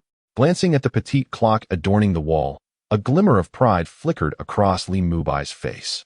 He then turned his attention to the booklet in his hand. This booklet serves as irrefutable evidence of their reckless disregard for the law. Hurry, do not dawdle. Do you truly believe you can escape the grasp of our city guards? The junior officer declared arrogantly. Outside the room, the second-in-command of the Wild Wolf Gang, along with their leader, peered through the glass of the door into the room. Without hesitation, Li Mubai boldly pressed his handprint onto the document. Upon witnessing this, the junior officer immediately displayed a satisfied grin. He had intended to make Li Mubai endure some hardship before he consented to the imprint, but to his surprise, the other party was quite perceptive. With the handprint affixed, the individual was now at his mercy. Follow me, the junior officer commanded. Holding the booklet aloft and nodding approvingly at the imprint, he then opened the door with a swagger. Li Mubai, choosing not to waste words, followed the junior officer into the basement of the city guard. The dimly lit corridor, illuminated by the orange glow of flickering lights, exuded a particularly eerie and foreboding atmosphere. As soon as he entered this environment, Li Mubai was engulfed by a thick, damp air, mingled with an unmistakable and unpleasant odor. Squeak. In the corridor, 2 startled rats scurried away, darting into their burrows. The environment was indeed difficult to articulate. Li Mubai found it hard to believe that those imprisoned in such conditions could emerge as anything but grotesque figures. Ahead of him, a young attendant covered his mouth and nose with one hand, his face contorted in disgust. Oh dear, oh dear. The echoes of wails reverberated in the corridor. I am wronged. I am unjustly accused. A voice rang out, heavy with indignation. Help, help. I am dying, I am dying. Another voice, low and feeble, suggested despair, as if the speaker were on the brink of death. As they walked past, Li Mubai observed the cells on either side. Some prisoners had wounds so severe that their bones were visible, exuding a foul stench. Others bore numerous injuries, with rats gnawing at their bodies. Yet they seemed oblivious to their plight. Some wore garments stained black, congealed blood marking their clothing. It was truly a scene reminiscent of hell itself. Here, go in, the young attendant instructed, opening an empty cell. Li Mubai raised an eyebrow but stepped inside nonetheless. A musty odor immediately invaded his nostrils, inducing nausea. At that moment, the main gate of the city guard post swung open. A panting, rotund man hurried through the entrance, uttering no words as he dashed inside. He happened upon 2 members of the wolf gang as he exited. Where is Li Mubai? The out-of-breath man gasped, looking anxiously at the older of the two. The latter, appearing bewildered, recognized him instantly. Wasn't this Li, the director? Why was he in such a state of distress? Confused, he stood there, taken aback by Li's demeanor. I ask you, where is Li Mubai? Director Li, seeing the other remain silent, erupted in anger. At that moment, he was consumed by an urgent anxiety. Chapter 42. Fellow prisoner, might you dare to trust the martial spirit city once more? Young man, what offenses brought you here? In the neighboring cell of the underground prison, an elderly man with hair as white as snow inquired of Li Mubai after the young attendant had departed. I have offended a gang, and the guards have unjustly accused me of a non-existent crime, leading to my wrongful imprisonment, Li Mubai replied, finding a relatively dry spot to sit cross-legged while meeting the old man's gaze, speaking truthfully. Upon closer inspection, I discovered that the elderly man in the adjacent cell, with his hair starkly white, appeared frail and aged. Yet, his visage belied the countenance of a septuagenarian, resembling instead that of a man in his 40s, as if he had suffered immense hardship that had burdened his spirit and turned his hair gray. Indeed, such was the case. After listening to Li Mubai's lamentations, the elder sighed deeply, and a glimmer of helplessness flickered in his dimmed eyes. My fellow inmate, he remarked, your features do not seem particularly aged. You appear to be no more than 50. Why, then, have you turned gray at such a tender age? The elder's tone piqued Li Mubai's curiosity, prompting him to inquire further. You are not mistaken, I have just turned 46 a few days ago. As for why my hair has turned white, the old man suddenly scoffed, his voice laced with despair. The future is bleak, my family is shattered. It is difficult not to turn gray under such circumstances. Hearing the unmistakable sorrow in the elder's words, Li Mubai found himself compelled to ask, by your tone, might you also be wrongfully imprisoned? The elder erupted into a hearty laugh, his gaze piercing as it locked onto Li Mubai's. Then, surveying the confines of the dungeon with a serious demeanor, he declared, those confined here, who among them is not wrongfully imprisoned? They say money emboldens a man. The individuals currently held here are, without exception, the impoverished who cannot afford bail. Those with means have long been released. Indeed, some who have committed heinous acts, such as rape and murder, can simply pay their way to freedom. His voice grew increasingly impassioned as he spoke. Take, for instance, the first cell. There lies a blind man, his body riddled with sores. He merely collided with a wealthy scion and has languished here for 2 years. By the looks of him, he has little time left. Then there is the old cripple in the second cell, gnawed upon by rats. He is here simply because he lacked the funds to pay for his stall. What crime has he committed? If he cannot afford it, he need not operate a stall. Why, then, should he be imprisoned? Just days ago, he was ravaged by rats. Yet these heartless souls do nothing. It seems his end is nigh.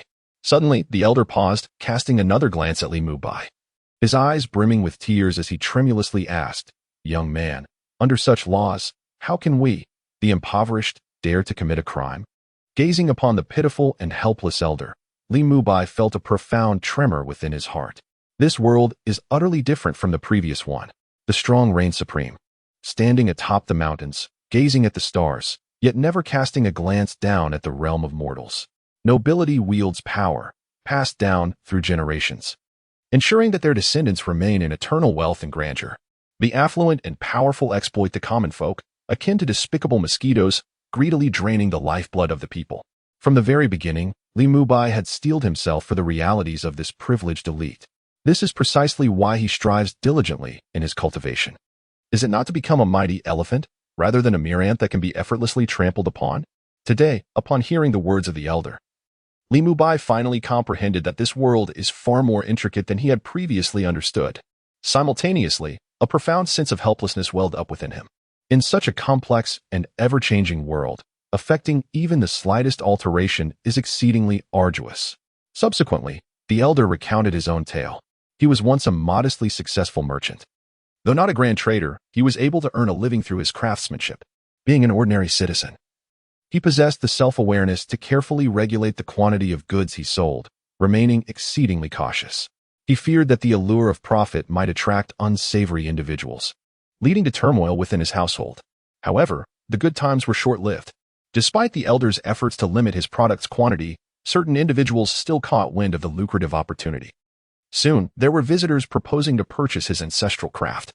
This ancestral skill was the foundation of his livelihood, passed down through generations. Naturally, the elder refused their request.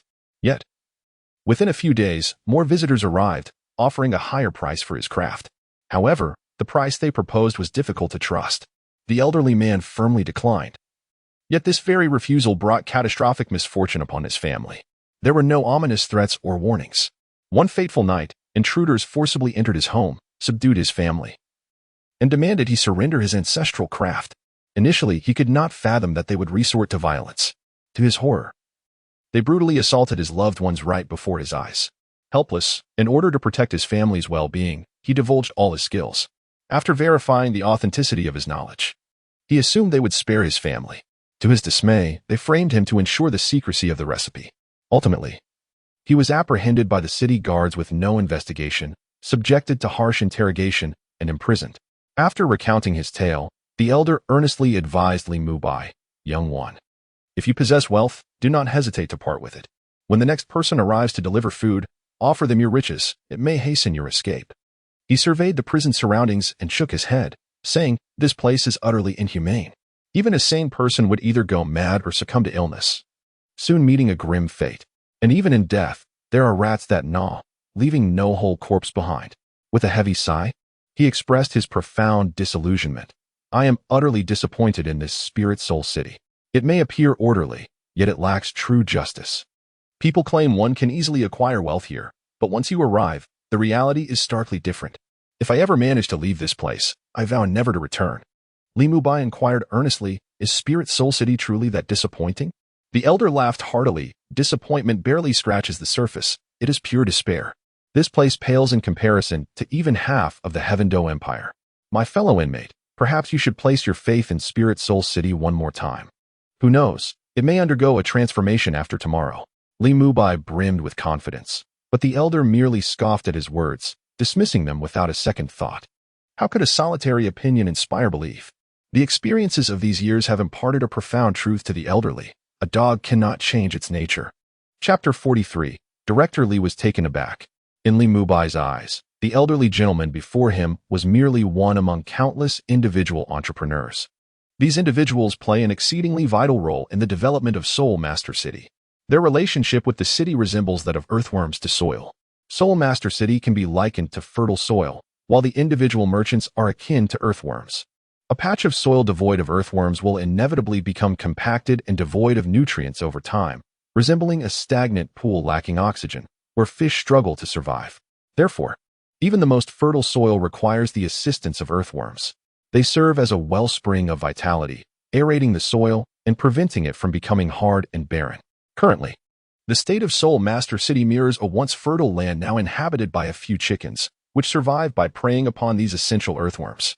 Such a situation has resulted in a dwindling number of individual entrepreneurs within the Spirit City. It is even conceivable that one day, all independent businesses in Spirit City may be absorbed and assimilated. Even the vendors selling roasted sweet potatoes are subject to the unified control of affluent merchants. Under such monopolistic conditions, should conflict arise, some individuals, driven by the pursuit of greater profit, would undoubtedly cause the prices of all goods to soar. Moreover, the size of Spirit City is far too limited to withstand such consumption. Nonetheless, one cannot deny the formidable strength of the Spirit Hall. If a blitzkrieg strategy could be employed, it is indeed plausible to swiftly annihilate one of the two great empires. However, the folly lies in the hubris of Bibi Dong, who has arrogantly declared war on both empires simultaneously. This is indeed a grave error, even in the memories of Li Mubai. The formidable Chinevere did not possess the arrogance to declare war directly upon the Six States. They, despite their great power, were also wary of the alliance of the Six States. Curiously, Li Mubai cannot fathom how Bibi Dong, who ascended to the position of Pope, could be so foolish as to boldly confront two great empires. Was she truly unaware of the repercussions of her actions? Once ensnared in the quagmire of war, the Spirit Hall would find it exceedingly difficult to extricate itself. Thus, there must have been significant factors at play that compelled Bibi Dong to make such a choice. Li Mubai speculates that perhaps the root of this issue lies within the economic foundation. It is precisely due to these economic concerns that Bibi Dong felt she could not afford to delay any longer, opting instead for a decisive battle to unify the realm. Yet, the irony lies in Bibi Dong's overconfidence in her own strength while simultaneously underestimating her adversaries. In the hall of the city guard, Upon hearing the account from Li, Director Li was left utterly astounded. What did you just say? What have you done to him? The usually composed and unflappable Director Li now resembled an enraged lion, roaring at Li. Why are you so agitated, Director? Li, bewildered by the reprimand, struggled to comprehend why the director was so furious. Could it be that his approach was somehow flawed?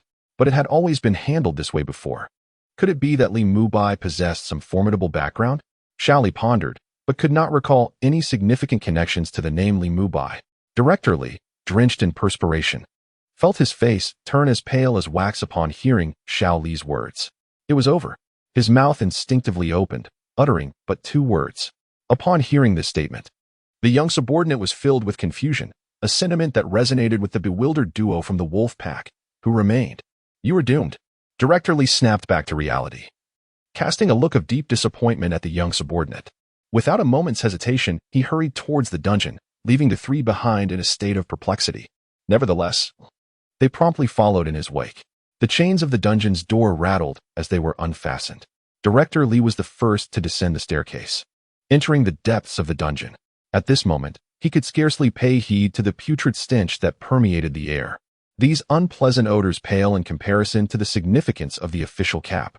He originally intended to intercept the young subordinate at the critical moment. This is a disaster. I never anticipated that Li would act so swiftly, directly involving someone in this matter. What manner of place is this dungeon? No one understands it better than he. After all, this very location was conceived as a means to punish those who have transgressed the law. Its original intent was noble, yet over time it has taken a different turn. Wealth, beauty, and power. Who among the officials can withstand such temptations? The environment here is utterly deplorable, and the air is permeated with an unbearable stench. Coupled with the oppressive humidity, the conditions are truly intolerable. In this place, it has truly become a paradise for small creatures. As they ran along, Director Li continuously scanned the cells on either side of the corridor, casting glances at the prisoners within. Not this one, nor that one, and certainly not the other. He persistently compared the image in his mind with the faces of these inmates. His presence quickly drew the attention of many other prisoners. To their astonishment, this large rat had come. What could be his purpose? It seems he has run out of money for cards again, attempting to extract some coin from us. Observing his flustered demeanor, it appeared as though he was searching for someone. What need could a director have to seek anyone? Had he perhaps offended someone? If that were the case, it would indeed be amusing. I have long dreamed of witnessing his downfall. Could this day finally bring that to fruition? Before long, Li and the Wolfgang duo rushed into the dungeon. Hearing the incessant whispers around him, Li snapped. Silence. If you continue with your incessant chatter, I shall punish you troublesome peasants for 3 days and nights starting tomorrow. Under such an overt threat, the prisoners in both rows of cells fell silent. The only sound echoing through the dungeon was the scurrying of rats in the shadows. The trio hastily pursued deeper into the cells. They found it. Gazing at a young man inside one of the cells, Director Li's face lit up with excitement, which quickly transformed into a mask of reverence. Just as he was about to welcome Li Mubai, he realized he did not possess the key to the cell. Immediately, he turned back to the three approaching figures and inquired, "Where is the key?" At that moment, the elderly man confined nearby displayed a grimace of hatred upon seeing Director Li. It was evident that he harbored a deep-seated loathing for the rotund figure before him. Li Mubai regarded Director Li with confusion, as he did not recognize this portly man. However, judging by his appearance, it seemed he had come to release him. This implied that the director was aware of his true identity or that he had been summoned by Bibi Dong. Contemplating this, a surge of irritation welled up within Li Mubai. I have tolerated your placement of spies beside me, and now, when trouble arises, you send a mere lackey? With such an attitude, you expect me to assist you? You send a fat man to placate me? Chapter 44. Director Li, do you fools even realize who that esteemed gentleman inside is? Director, what do you need the key for? Li did not retrieve the key. Instead, he inquired about Director Li's reasons. Having accepted the favors from the Wild Wolfgang's 2 members, he naturally leaned in their favor. Moreover, he contemplated why Director Li appeared so anxious. If it were due to having accepted favors from the other party, at the very least, he should be privy to some information, perhaps sharing a detail or two. Otherwise, it would be rather unreasonable for the Wild Wolfgang. However, if the urgency stemmed from Li Mubai's background, then he ought to be even more forthcoming with information. Otherwise, wouldn't he be unwittingly offending someone? What would he do if he became a target later on? Enough of this. Quickly produce the key. Director Li urged. He was well aware of Xiao Li's little schemes. Nevertheless, in his view, the young subordinate is surely destined to face the consequences today, unable to escape his fate. As for himself, there might still be a glimmer of hope for salvation, provided he adopts a more composed demeanor. Perhaps he could retain his position as the director. Thus, he refrains from responding to the inquiries posed by the young subordinate. Were it not for the fact that the prison door is constructed from particularly resilient materials, rendering it difficult to breach, and given that the cells are interconnected, forcefully opening one could potentially compromise the entire structure. He would have undoubtedly resorted to force to wrench the door open long ago, rather than wait for the key in the young subordinate's possession. Director, this is not in accordance with the regulations, the young subordinate asserted, producing a confession booklet, his finger pressing down upon it. Look here, Director. These are all his offenses, and they bear his fingerprint. The two members of the wolf gang, standing nearby, nodded in agreement, affirming, indeed. The fingerprints provide irrefutable evidence. Your actions are wholly improper. Seeing the young subordinate seemingly advocate for them, they naturally aligned themselves with his position. Director Li's expression darkened immediately. Since you choose to remain silent, do not blame me for being impolite. We can both play our parts to the end, the young subordinate thought to himself, casting a glance at his supportive companions, his eyes reflecting a hint of approval. Do you not know your place? Are you the director, or am I? If you continue your incessant prattle, get out immediately. You have been dismissed, and you are no longer a part of the city guard. Now, at once, leave. Otherwise, I shall detain you for obstructing my duties. And you will experience the harshness of this prison yourself. Director Li bellowed, veins bulging on his forehead, his patience with these three fools utterly exhausted. He even questioned whether he had been too lenient with them in the past, allowing them the audacity to speak to him in such a manner. Did they truly perceive him as a soft target? After all, he was the director of the city guard. In the martial Seoul City, he was a figure of considerable influence, capable of shaking the ground with a mere stamp of his foot. Yet these three dared to challenge him? The audacity was astounding. Do you think I am a sickly cat just because I refrain from showing my claws? Indeed. Following that thunderous roar, the young subordinate could no longer maintain his previous arrogance. After a moment of shifting expressions, his demeanor shifted to one of subservience. This remarkable transformation left even Li Mubai, still confined within his cell, momentarily speechless. The swiftness of such a change could have easily earned one a role in the Sichuan opera. In another cell, an elderly man stood in astonishment. Thus far, he had gleaned the implications of Director Li's demeanor. Either the new inmate had promised a substantial sum of money from his family, prompting the director to hastily secure his release, or the newcomer possessed an intimidating background, so formidable that the director was gripped by fear, compelling him to expedite the release to avoid potential repercussions. Regardless of the scenario, it indicated that the new inmate held a remarkable status. Reflecting on this, the elderly man could not help but chuckle at his own naivety. Having previously imparted wisdom to the newcomer regarding the nuances of life within these walls, in the blink of an eye, the tables had turned dramatically. Even the director of the city guard was now personally unlocking the cell door to set him free, while he himself remained trapped, potentially to languish here until death. Director Li, might this not be a tad inappropriate? The leader of the wolf pack was entirely oblivious to the submissive demeanor of Xiao Li at that moment. All he understood was that after receiving a benefit, there was an insistence on releasing the prisoner. It was clear that someone behind Li Mubai had offered a bribe, swaying this greedy fat cat. As for why he did not consider the possibility of Li Mubai possessing considerable influence, it was simply because the wolf pack leader believed that if Li Mubai truly had powerful backing, the city guard would certainly be aware of it. Given that knowledge, they would never have permitted someone like Li Mubai to be incarcerated. Thus, the only plausible explanation was that Li Mubai's family had indeed paid a significant sum. When did it become your place to interject, you insignificant wretch? In response to the wolf pack leader's skepticism, Director Li showed no signs of leniency and retorted sharply, you. The words spoken directly ignited the fury of the leader of the wild wolf gang. Calm down, my leader. Before you stands the head of the city guard. With but a single word from him, our wild wolf gang could vanish entirely from Seoul Master City by tomorrow. You must tread carefully. The leader of the wild wolf gang contemplated further arguments, yet was swiftly restrained by his second-in-command, whose low, urgent counsel echoed in his ears. Upon hearing this, the leader's anger began to wane. The crimson fury in his eyes faded, and reason gradually returned. Indeed, The person before him was capable of shaking the very foundations of Seoul Master City with a mere stamp of his foot. What grounds did he have to dispute with such a figure? Realizing the gravity of the situation, the leader fell silent, sealing his lips tightly. Even his expression transformed to one of respect. Observing the shift, Director Li could not suppress a derisive snort. These fools actually believe I have accepted bribes? Do they think I am one to act without principle? Without credibility, how could I possibly navigate the intricacies of Seoul Master City?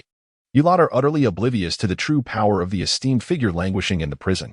This individual is none other than the revered 10th Elder, favored immensely by His Holiness the Pope. Who else could warrant such a personal visit from the Pope himself on 2 separate occasions? At this moment, the little subordinate discreetly produced the key. However, from Director Li's perspective, a fleeting glimmer of resentment flashed in the subordinate's eyes, quickly concealed. With a creak, Director Li, having secured the key, promptly opened the door. Chapter 45. If you're so impressive, why not reveal your identity sooner? Director Li was just about to disclose Li Mubai's identity when he was abruptly interrupted by Li Mubai's voice. Did you come alone? Is Bibi Dong not here? Indeed. Director Li replied, his posture bending slightly, reflecting a demeanor of submissiveness. Yet, upon hearing Li Mubai's audacious remarks, his eyelids involuntarily twitched. Truly, he is someone favored by the powers that be. Who else would dare to address the Pope so directly? If the Pope were to discover this, punishment would surely follow. But why does he inquire about the Pope's presence? Could it be that the Pope is aware of this matter? As this thought crossed his mind, a cold bead of sweat trickled down Director Li's forehead.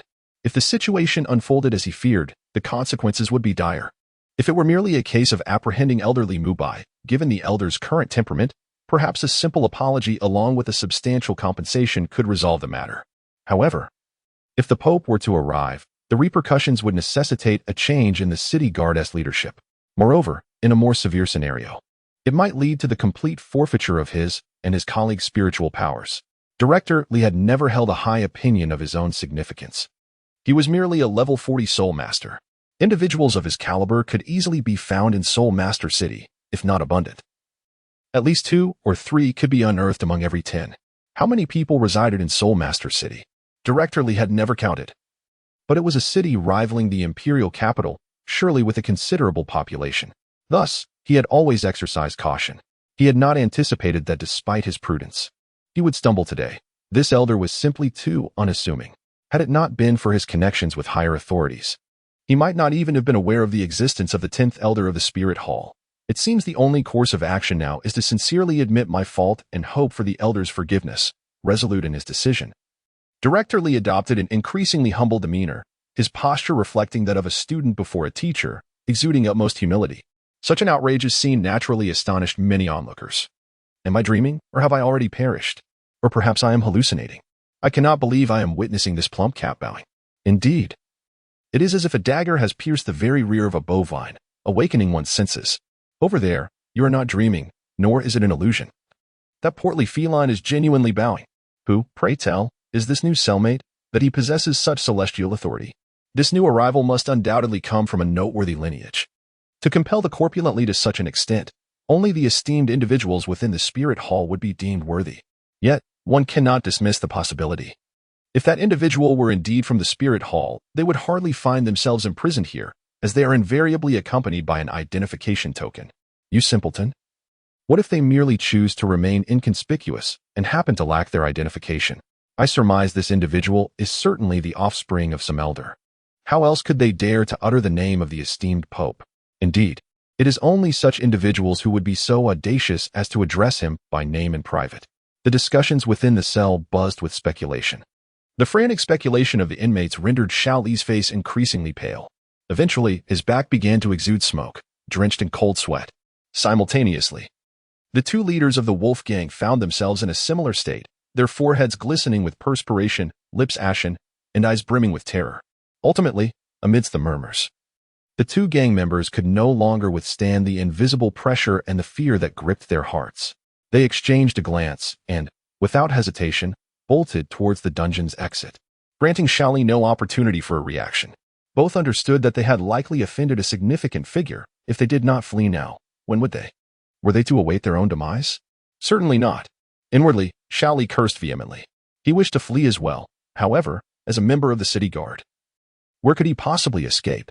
The earlier casual remark from Li Mubai, coupled with the surrounding discussions, particularly the way Director Li treated Li Mubai, made it abundantly clear to Xiao Li that he had indeed crossed a formidable individual. This was no minor grievance. It was sufficient to compel Director Li to bend. Thus, it was apparent that his small stature was easily manipulated by those in power. What should be done?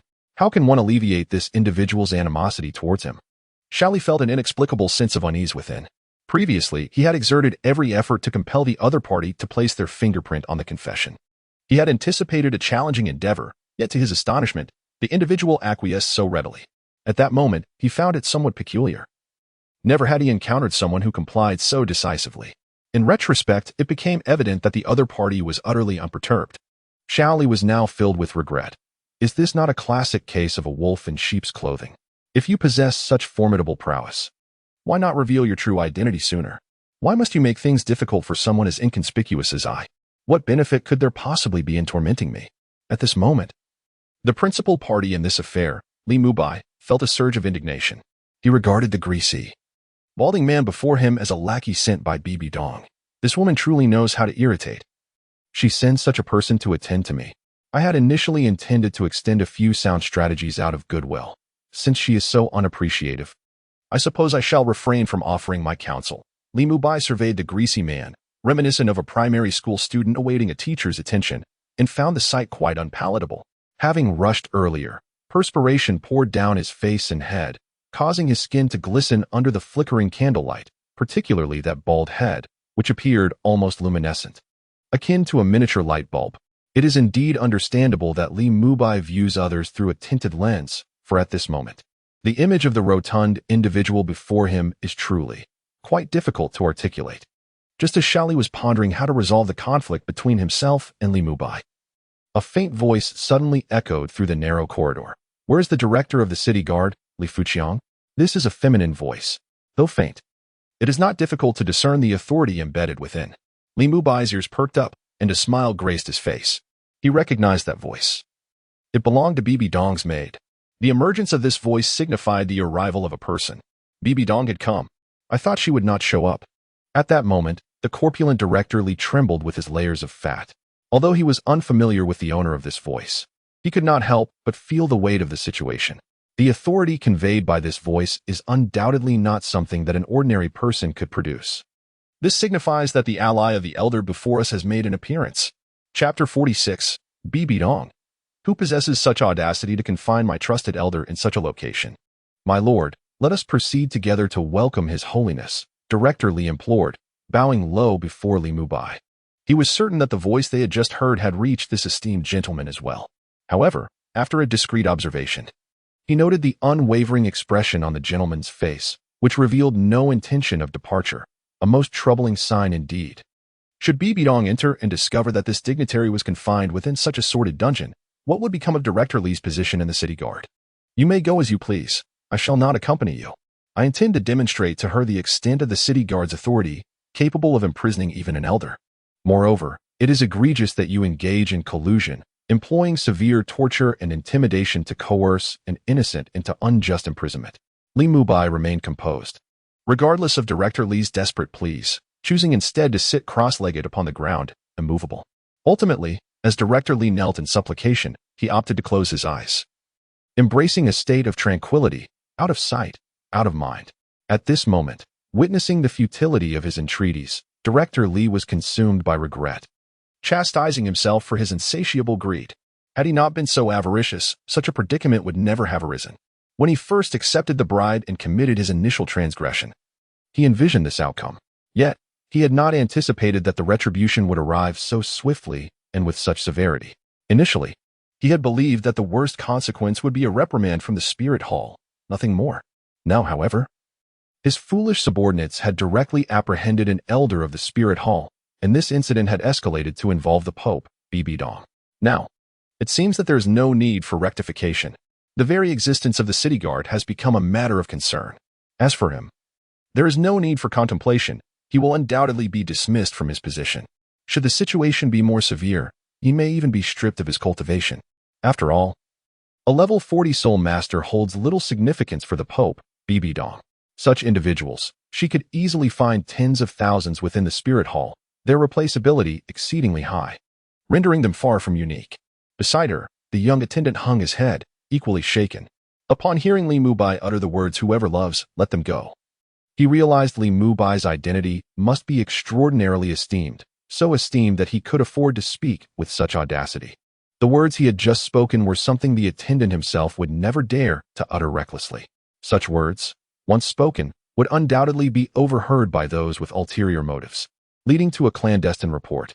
Even if one were to escape death, they would surely shed a layer of skin.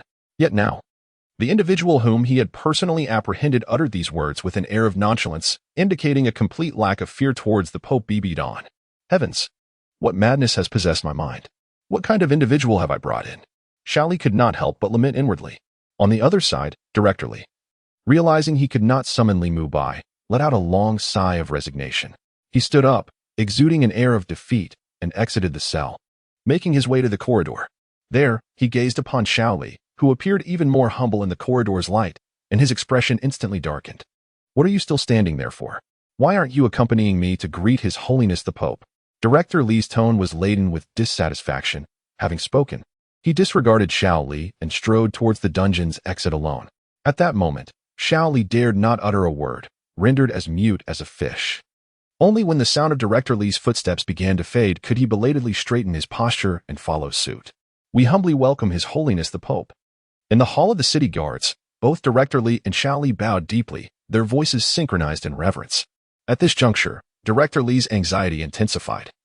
For the figure before him, exuding an air of nobility and chill, was indeed Pope Bibi Dong. Having seen a portrait of the Pope in his home, he recognized the elegant silhouette standing before him at first glance. Meanwhile, Li, head bowed, bore an expression replete with trepidation. Surely, His Holiness has not come here because of that individual in the dungeon? That seems unlikely, even if the person in the cell holds a prestigious status. It is improbable that such a distinction would warrant a personal visit from the Pope. Thus, His Holiness must be here merely to inspect the operations of the city guards. Indeed, that must be the case. Bending at the waist, Li's mind was abuzz with calculations.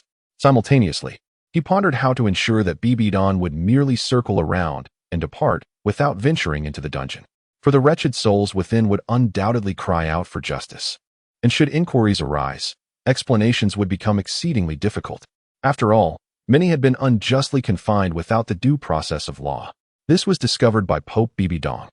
He could hardly escape punishment. Gazing at the two who were bowing, Bibi Dong did not spare them a glance. Standing in the center of the grand hall, she surveyed her surroundings and slowly inquired, "Where's Li Mubai?" The hall was enveloped in an eerie silence. Her seemingly understated voice reverberated through every corner, striking like a bolt of lightning upon the head of the young subordinate. How is this possible? The Pope. She truly came because of that man in the prison. In an instant, the young subordinate, who had been brimming with thoughts, was overwhelmed by the tumultuous waves of emotion crashing within him. At that moment, his eyes widened, his face a mask of astonishment and disbelief. Were it not for the fact that he heard those words with his own ears, he would have thought himself ensnared in a dream. Who exactly is Li Mubai? That he could truly rouse the attention of His Holiness the Pope, compelling him to personally descend upon this desolate outpost? The expression on the young attendant's face instantly turned grim. All the previous conjectures were shattered by this singular utterance from Bibi Dong.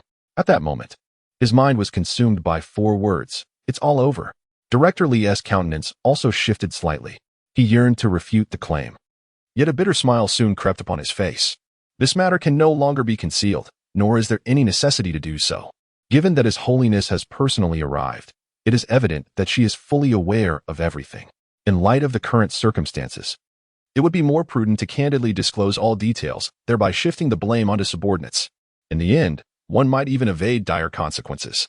"Your Holiness, Elder Mubai is currently imprisoned in the dungeon." Director Li lowered his posture even further. Although he kept his head bowed, Bibi Dong could not discern the changes in his expression. Nevertheless, he maintained a visage of utmost respect, not daring to exhibit the slightest negligence. "A dungeon?" Bibi Dong's demeanor grew even colder. "Who possesses the audacity to imprison my trusted elder?" Chapter 47. Your Holiness, how does this prison fare in terms of scenery? Trusted elder? Upon hearing this, Li felt as though his mind had gone blank, engulfed in confusion. Indeed, it was bewilderment. He had speculated that Li Mubai might be a collateral descendant of certain elders, but never had he imagined he was an elder himself. Yet, why did he have no recollection of this elder? Could it be that this Li Mubai is the recently acclaimed newcomer of the Spirit Hall, the 10th elder? Only this possibility seems plausible. Otherwise, what could warrant the Pope's descent? Rumors have been circulating throughout the city recently. This enigmatic elder 10 enjoys the special favor of His Holiness the Pope, to the extent that the Pope would leave his private chambers to spend an entire day at the elder's abode. Such an extraordinary scene has never before transpired. This clearly indicates that His Holiness holds a genuine affection for this new elder. Now, in light of the elder's capture, the Pope himself has come to the city guards, a truly absurd situation. The consequences that may follow are beyond what the young attendant dares to contemplate. Merely the mention of the elder sends shivers down his spine, leaving him trembling in trepidation. An elder of the Spirit Hall. This minimum configuration is indeed the starting point for Douluo's account suspension.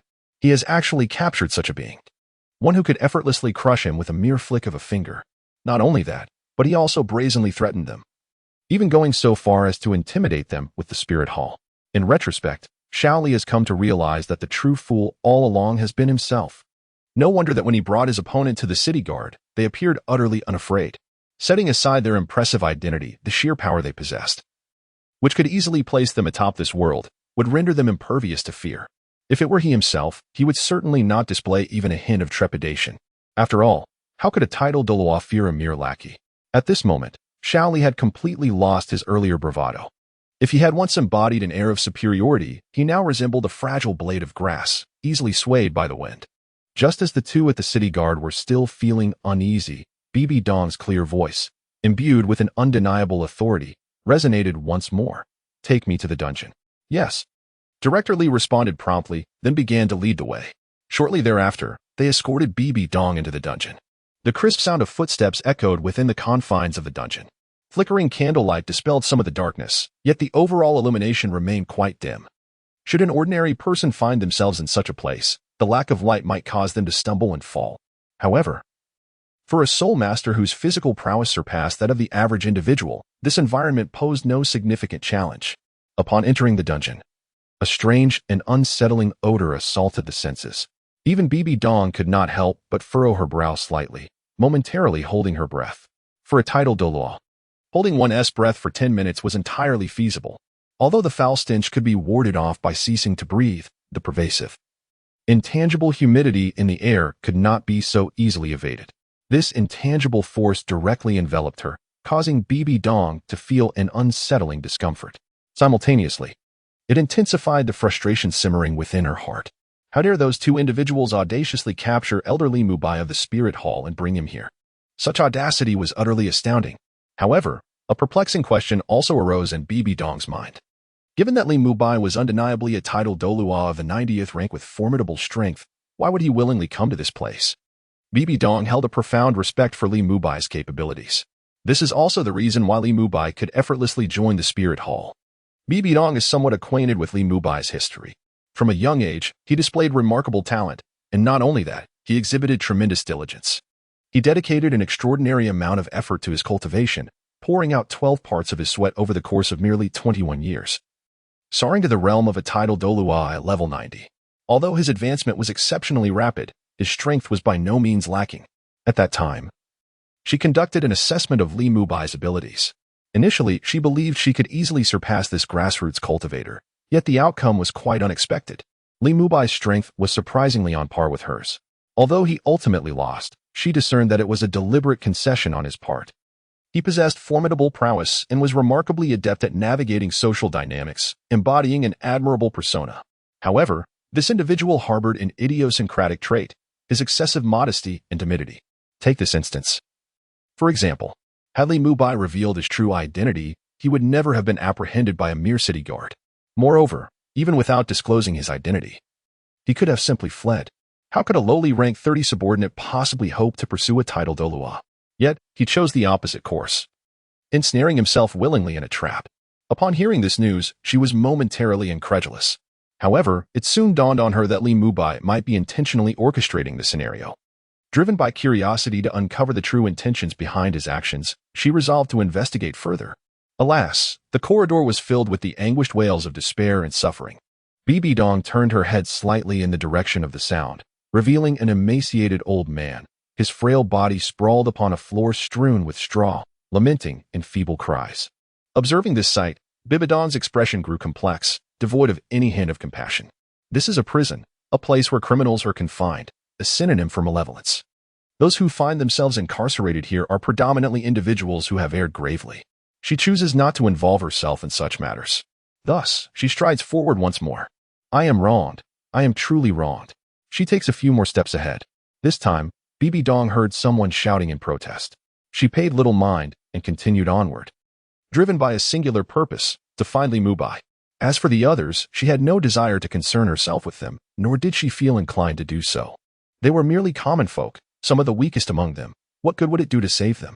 Before long, they arrived at the innermost part of the prison. The location of Li Mubai. Bibi Dong's arrival attracted considerable attention from the inmates. What a beautiful woman. Wouldn't it be ecstasy to have her under one's control? Shut your mouth. Wang. Are you truly insane? Can't you see even the city guards treat her with utmost respect?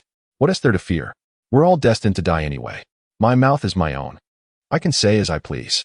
If I can't survive this winter, what do I have to lose? Who is this woman? She seems to have quite the formidable background. Amidst these murmurs, Bibi Dong paid no heed. Her gaze was fixed intently on Li Mubai, who was seated on the ground.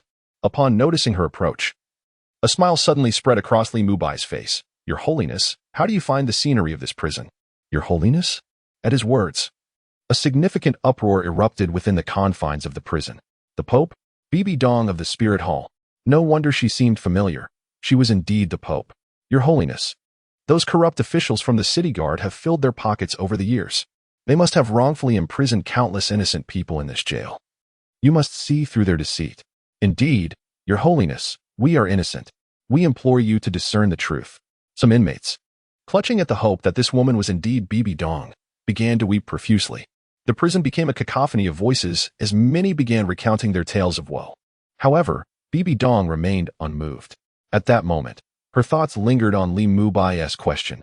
How is the scenery of this prison? At first glance, this statement appears somewhat nonsensical and perplexing. However, Bibi Dong cannot fathom that Li Mubai would utter such exceedingly trivial remarks. How is the scenery of this prison? Bibi Dong began to gaze around her and attentively listened to the words of the inmates. For words could encapsulate it, a scene of utter desolation. Thus, unable to fathom any deeper significance, she candidly expressed her immediate impression to Li Mubai. A scene of utter desolation? As soon as these words were uttered, the two guards of the city watch felt their legs tremble slightly. They exchanged glances and saw the profound fear reflected in each other's eyes. Unconsciously, they turned their gaze back to Li Mubai, who nodded in affirmation. Indeed, it seems you possess a certain insight, yet it is shrouded in chaos. Upon hearing this, a flicker of pride surged within Bibi Dong. She had anticipated some profound meaning, only to discover it was simply this. Yet, does not this chaotic prison perfectly mirror the current state of Wuhuan City? Li Mubai's voice resonated once more. In that moment, it was as if the heavens had been shattered and the earth trembled. The previously self-satisfied Bibi Dong was instantly struck dumb by this remark. How can that be? Bibi Dong retorted defiantly. In her view, how could the Soul Master City possibly be described as a place of smoke and chaos? Such a characterization was utterly unfounded.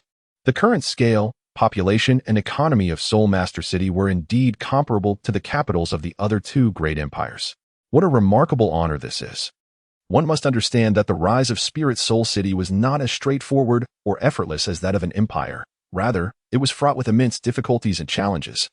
In such a harsh environment, achieving the current state of flourishing prosperity is undeniably a formidable accomplishment. From this, it is evident that her contributions are substantial. How is it that a city so thriving, upon your lips, Li Mubai, has transformed into a den of vice? Are you, perchance, casting aspersions? The two guards of the city watch, at this moment, exchanged bewildered glances towards the brazen Elder Ten. They were profoundly astonished by his words. While it is true that certain aspects of Spirit Soul City possess a shadowy underbelly, it hardly descends into the realm of a polluted wasteland.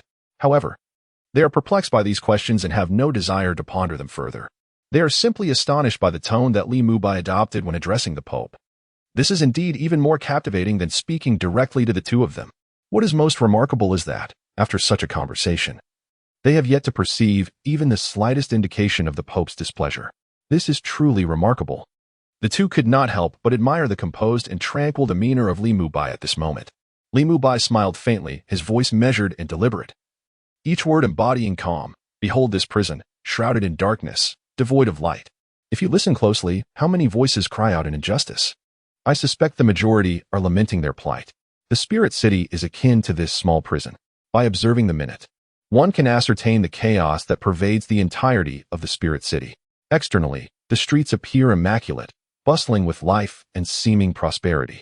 Yet, what genuine benefit has this facade of prosperity conferred upon the spirit hall? However, this diminutive prison has indeed generated a considerable amount of advantage. Yet, where have those benefits vanished? Bibi Dong furrowed her brow, contemplating Li Mubai's words. After a moment, she lifted her gaze to meet his and inquired, "Are you suggesting that the spirit city is rife with corruption, much like this prison, in utter disarray?" "Precisely." Li Mubai nodded, then slowly rose to his feet, strolling a few paces within the confines of the prison to stretch his limbs. "Earlier today, did you not mention that the spirit hall's revenues are insufficient? There are numerous methods to augment income, yet most are painfully slow, requiring a protracted time to yield results. However, there exists a singular approach that can yield substantial wealth without the need for implementation of any measures or expenditure." At this juncture, Bibi Dong began to grasp the essence of Li Mubai's insinuation. "Are you implying that we could directly raid those corrupt individuals' assets? But how much can they truly embezzle? If the amount is trifling, raiding their possessions would be tantamount to doing nothing, potentially leading to adverse repercussions for the spirit hall's development." Upon expressing this, Bibi Dong's eyes brimmed with contemplation, and she shook her head, dismissing the notion. She believed this proposal simply could not be executed. It was not that she lacked the authority or courage to confront those individuals. She merely feared that their gains would be insignificant, rendering any raid futile. And such actions might incite panic, thus hindering the spirit hall's advancement. No, no, no, Li Mubai interjected, raising a finger to counter Bibi Dong's concerns. He then clasped his hands behind his back, adopting an air of sagacity, and continued, "Human greed is insatiable. Corruption exists in two forms, none and countless instances. Once one succumbs to corruption, they can hardly resist the allure of wealth.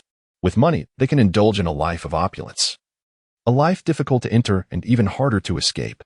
Thus, typically, those who engage in corruption, after their initial foray, will invariably continue to indulge, escalating their greed exponentially. Regardless of whether these funds are fully utilized, their sole intention is to line their own pockets. Consequently, the wealth they amass becomes an astronomical figure." Bibi Dong rested her chin on her hand, contemplating before she inquired, "How can one substantiate the authenticity and reliability of your claims? Such matters as confiscating property are of significant gravity, necessitating utmost caution. Therefore, verification is advisable. Is that not a simple task?" Li Mubai chuckled, then turned his gaze towards the duo from the city guard. "Do they not resemble walking 2 million? Chapter 49. Indeed, there exist countless jewels and gold coins. The two individuals, who were initially engrossed in the conversation of the esteemed figures, suddenly realized that they had become the subjects of gossip. Instantly, their faces turned ashen with fear. "Your Holiness, your discernment is remarkable. Although I am the head of the city guard, I have always been diligent and responsible. I have never engaged in corruption. I implore you, do not confiscate my property." Director Li fell to his knees in a flurry. Without waiting for his corpulent frame to cease trembling, he began to plead fervently, his face contorting into a display of sorrowful theatrics, wiping away tears with his sleeve. Paired with his glistening visage, he truly resembled a conscientious official. Beside him, the junior officer, witnessing his superior's antics, immediately followed suit. "Your Holiness, your valor and wisdom are unparalleled. I, too, have steadfastly adhered to my duties, resolutely engaging with the populace on the front lines. I even empathize with the beggars at the city guard's entrance, understanding the hardships of life, and would never cast them away. Such a kind-hearted individual could never resort to corruption." The junior officer was now in a state of tears and snot. However, it was evident that he had been the most tyrannical in his daily conduct.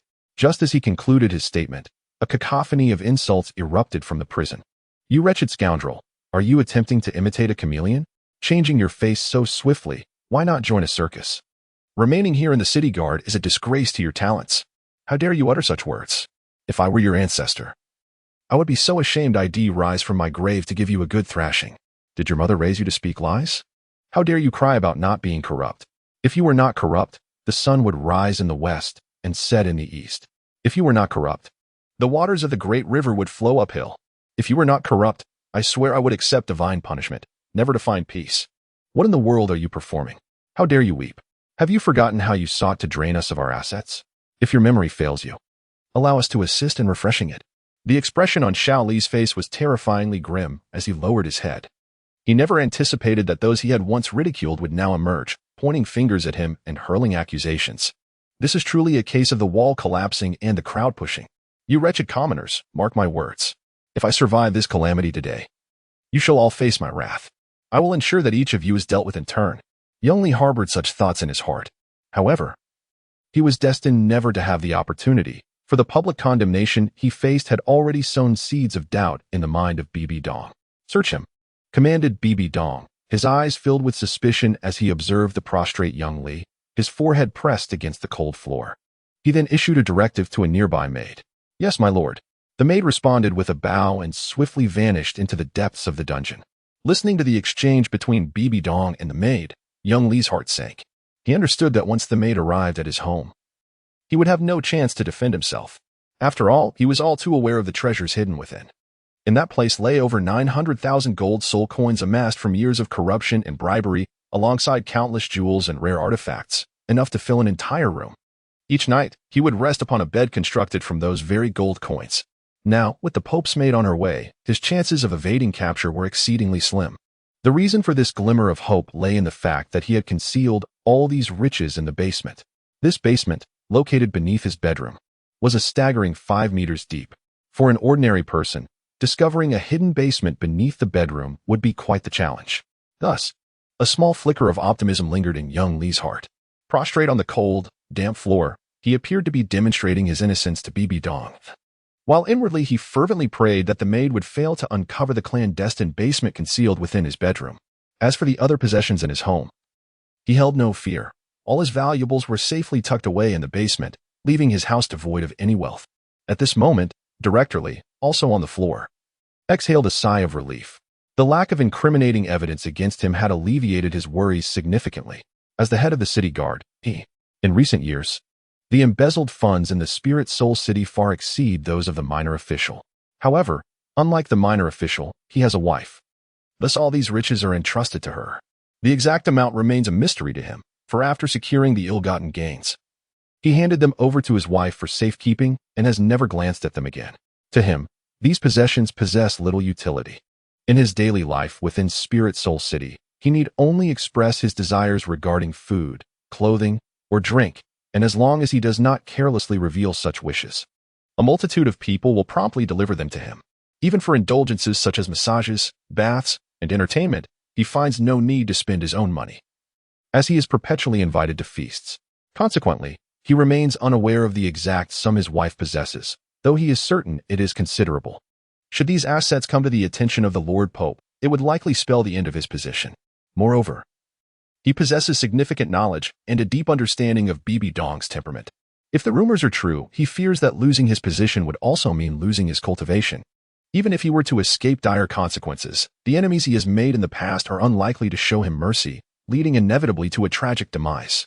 However, there exists a possibility that his wife might survive, for she maintains an alluring demeanor and exquisite beauty, attracting those with particular tastes. His awareness of such individuals stems from his experiences in the world of pleasure. Soon, a gentle patter of footsteps echoed from the dungeon, signaling the return of the departing maid. At this moment, he lay prostrate on the ground, his heart racing as if it might leap from his chest. Whether the maid discovered the basement remained unknown. All he could do was silently pray that she had not, for if she hadn't, all would be well. The maid clasped her hands and began to read the findings with an unsettling lack of emotion. Lord Pope, as Elder Mu Bai indicated, I have discovered a substantial amount of gold soul coins and exquisite treasures in the residence of the minor official, enough to fill an entire room. Chapter 50. Is plundering this profitable? Bibi Dong is addicted. Is there truly this much wealth? Bibi Dong's eyes narrowed in disbelief, struggling to comprehend how a mere city guard could amass such riches.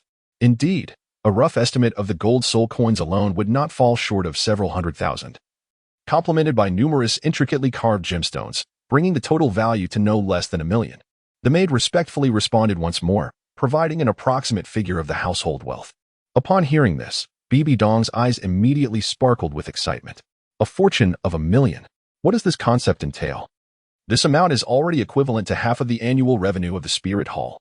Astonishingly, such a colossal sum of wealth belongs merely to a minor official in the city guard. Amidst her elation, a flicker of indignation arose within her heart. She finally comprehended why Li Mubai had once deemed the corruption so severe. At that time, she had paid little heed to it. In retrospect, she realized that she had significantly underestimated the formidable nature of these parasites. Such individuals exist, and it is inevitable that the Spirit Hall will one day reach an irretrievable state. Bold Shaoli, with the evidence now irrefutable. What further words do you have to say? Bibi Dong's eyelids lowered as she fixed her gaze upon Shaoli, her tone chilling and her eyes frosty. It is over. Listening to Bibi Dong's words and feeling the piercing coldness within them, Shaoli's complexion turned ashen. He had once harbored a glimmer of hope, contemplating the underground chamber that concealed all his wealth, which, due to its profound concealment, seemed unlikely to be discovered. Yet at this moment, a glimmer of hope was ruthlessly shattered by the maid's words. Upon hearing her mention the basement vault, he realized that she had discovered its existence. The light of hope extinguished, a gray pallor enveloped his entire countenance. Shaoli understood that embezzling such a substantial sum would undoubtedly lead to his demise. According to the edicts of the Spirit Hall, those guilty of severe corruption were to be executed without exception. From Bibi Dong's tone, he comprehended the gravity with which the Pope regarded this matter. At this moment, only one question lingered in his mind. How had the maid unearthed the basement? After all, in order to evade detection, he had deliberately constructed the basement deep underground, ensuring that it would remain concealed from prying eyes. There was little left to say. What the maid had seen was the undeniable truth. Indeed, he had been greedy, and there were those items within his home. Shaoli's tone was devoid of concern, as all tension evaporated from his face. Knowing the inevitable outcome, he felt no longer the fear he once harbored. Regardless of the circumstances, he faced a dead end. Why engage in futile struggles or plead with humility? Orphaned and childless, he felt no sorrow at the prospect of death. There was little to hold him back. If there was any regret, it was that he had not yet savored life or spent the ill-gotten wealth. However, a flicker of curiosity remained. How had she discovered the basement? He had taken great care to conceal it. How could she have known after just one visit? Kneeling on the ground, he raised his gaze toward the maid, who stood tall beside Bibi Dong, a hint of bewilderment on his face. The maid turned to Bibi Dong, and, receiving a silent affirmation from her, addressed Shaoli with an icy demeanor. Your household appeared entirely normal, devoid of any extraordinary items. During my visit, I found nothing of value. Yet, your cleverness proved excessive. It was precisely because everything seemed so ordinary that I suspected you had hidden something away. Indeed, I ultimately discovered a lamp in your bedroom that was misaligned, which led me to your treasure chamber. With that, the maid resumed her stoic stance beside Bibi Dong. Upon hearing this, Shaoli could not help but burst into laughter. So that is how it came to be. Unexpectedly, in the end, one's cleverness may lead to one's own downfall. Little he never anticipated that his meticulousness would ultimately contribute to his failure. Fearing the potential leakage of certain matters in their discovery, he, who cherished wealth above all, concealed all valuable possessions in the basement, leaving not even a single golden soul coin in the room. Little did he realize that this very act would arouse suspicion and eventually lead to his exposure. Isn't this method far more expedient than collecting taxes? Li Mubai inquired, a smile gracing his face as he observed the visibly excited Bibi Dong. This approach is indeed commendable. Bibi Dong responded with a nod, her eyes shimmering with enthusiasm. While she perceived some flaws in Li Mubai's method, she deemed them inconsequential. After all, those corrupt individuals were akin to parasites, and their removal was ultimately beneficial. Meanwhile, the other onlookers in the prison began to grasp the situation. They reveled in the misfortune of little Li, expressing their schadenfreude.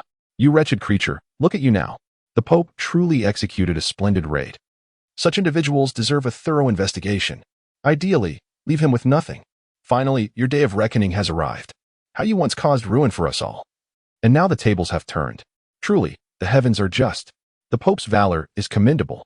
Such a scourge should be eradicated without hesitation, ensuring no future troubles arise. You, vile creature, shall witness what awaits you here. This city guard is a malignant tumor. Every single one within should be investigated. None of them are innocent. They all feast upon the blood of the innocent. Indeed, dear Pope, please sweep through their households. The rewards will be substantial. The crowd echoed in agreement. However, standing nearby, Director Li's complexion turned ashen. As the chorus of agreement grew louder, his corpulent frame trembled involuntarily. Director Li, why do you tremble? Li Mubai suddenly called out with a smile. What? I'm not trembling.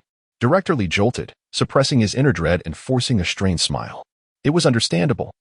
With his pristine reputation and unwavering integrity, he had little to fear. Indeed, there was no reason for him to tremble. Li Mubai couldn't help but jest.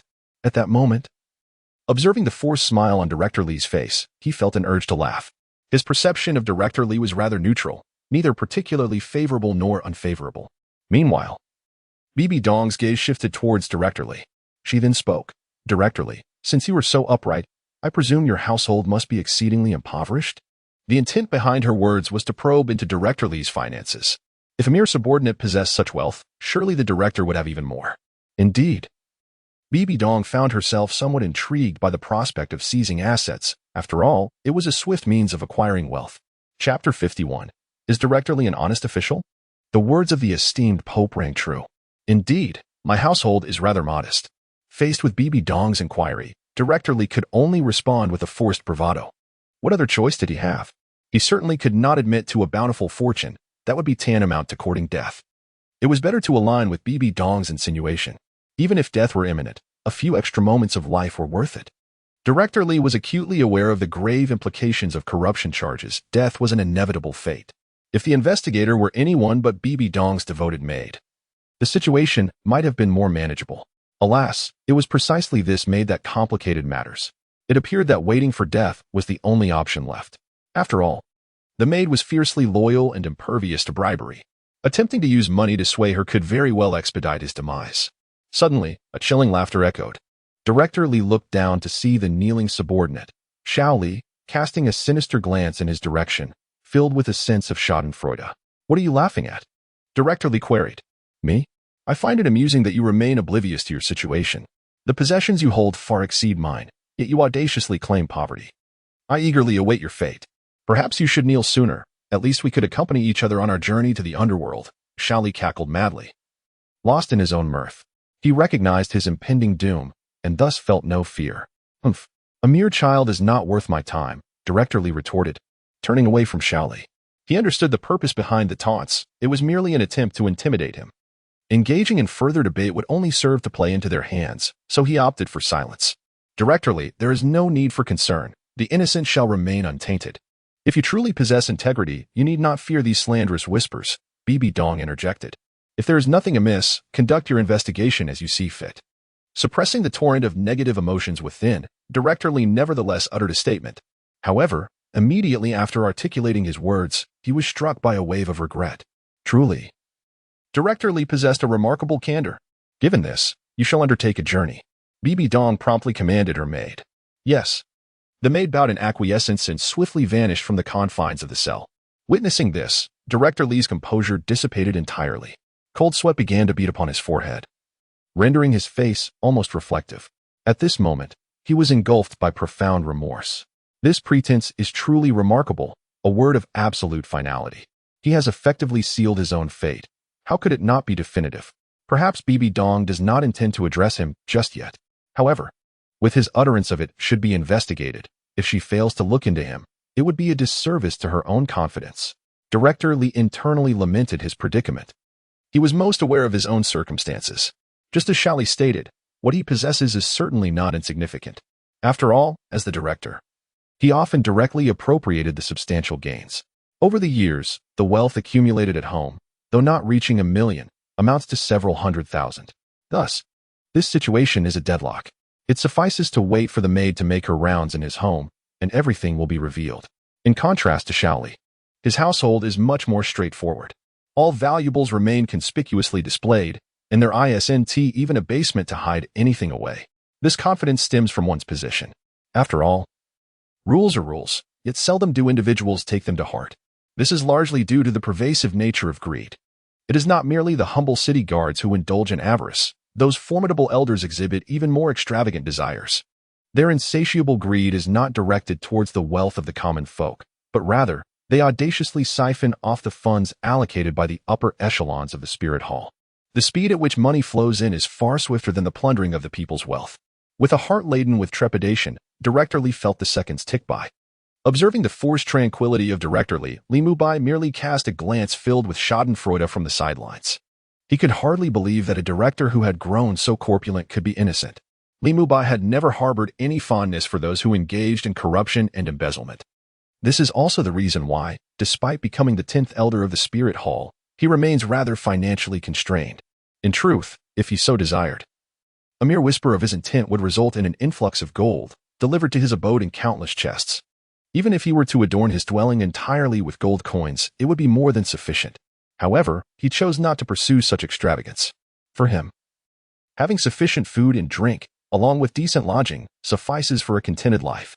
He does not particularly relish a life of excess. Of course, indulging in the occasional entertainment at a tavern is necessary, for this world can be quite mundane, especially after ascending to the rank of title Douluo. Life has become even more tedious. Prior to obtaining his power, he devoted himself tirelessly to diligent training day and night. Yet, upon achieving the status of title Douluo, he found himself devoid of any motivating goals, succumbing to a languid existence akin to a sloth. Such days have not persisted for long. He feels as though this salted fish of his is beginning to emit an unpleasant odor. The life of a sealed account in the Douluo realm is exceptionally mundane and exceedingly dull. Thus, he contemplates lending assistance to Bibi Dong, for his knowledge is remarkably advanced, particularly in the realm of governance and statecraft. After all, he is a product of the 21st century, possessing at least a visionary perspective. Time flows like a fleeting horse. Outside the prison, the sound of footsteps soon echoes once more. The maid has returned. Hearing those resounding steps, Director Li's flesh quivers once again.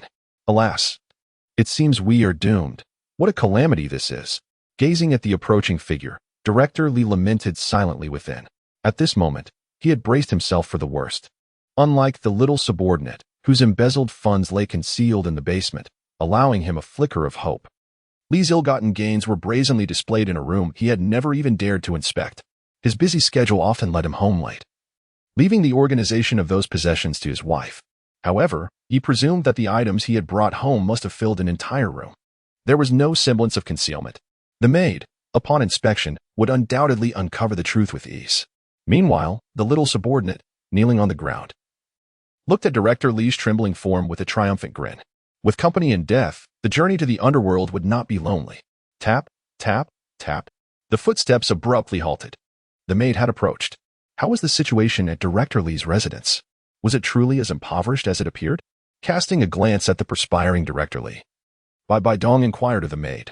The maid bowed respectfully and reported, "Your Excellency, I regret to inform you that I did not discover any substantial treasures or jewels in Director Li's home." Chapter 52. We are law-abiding citizens. What?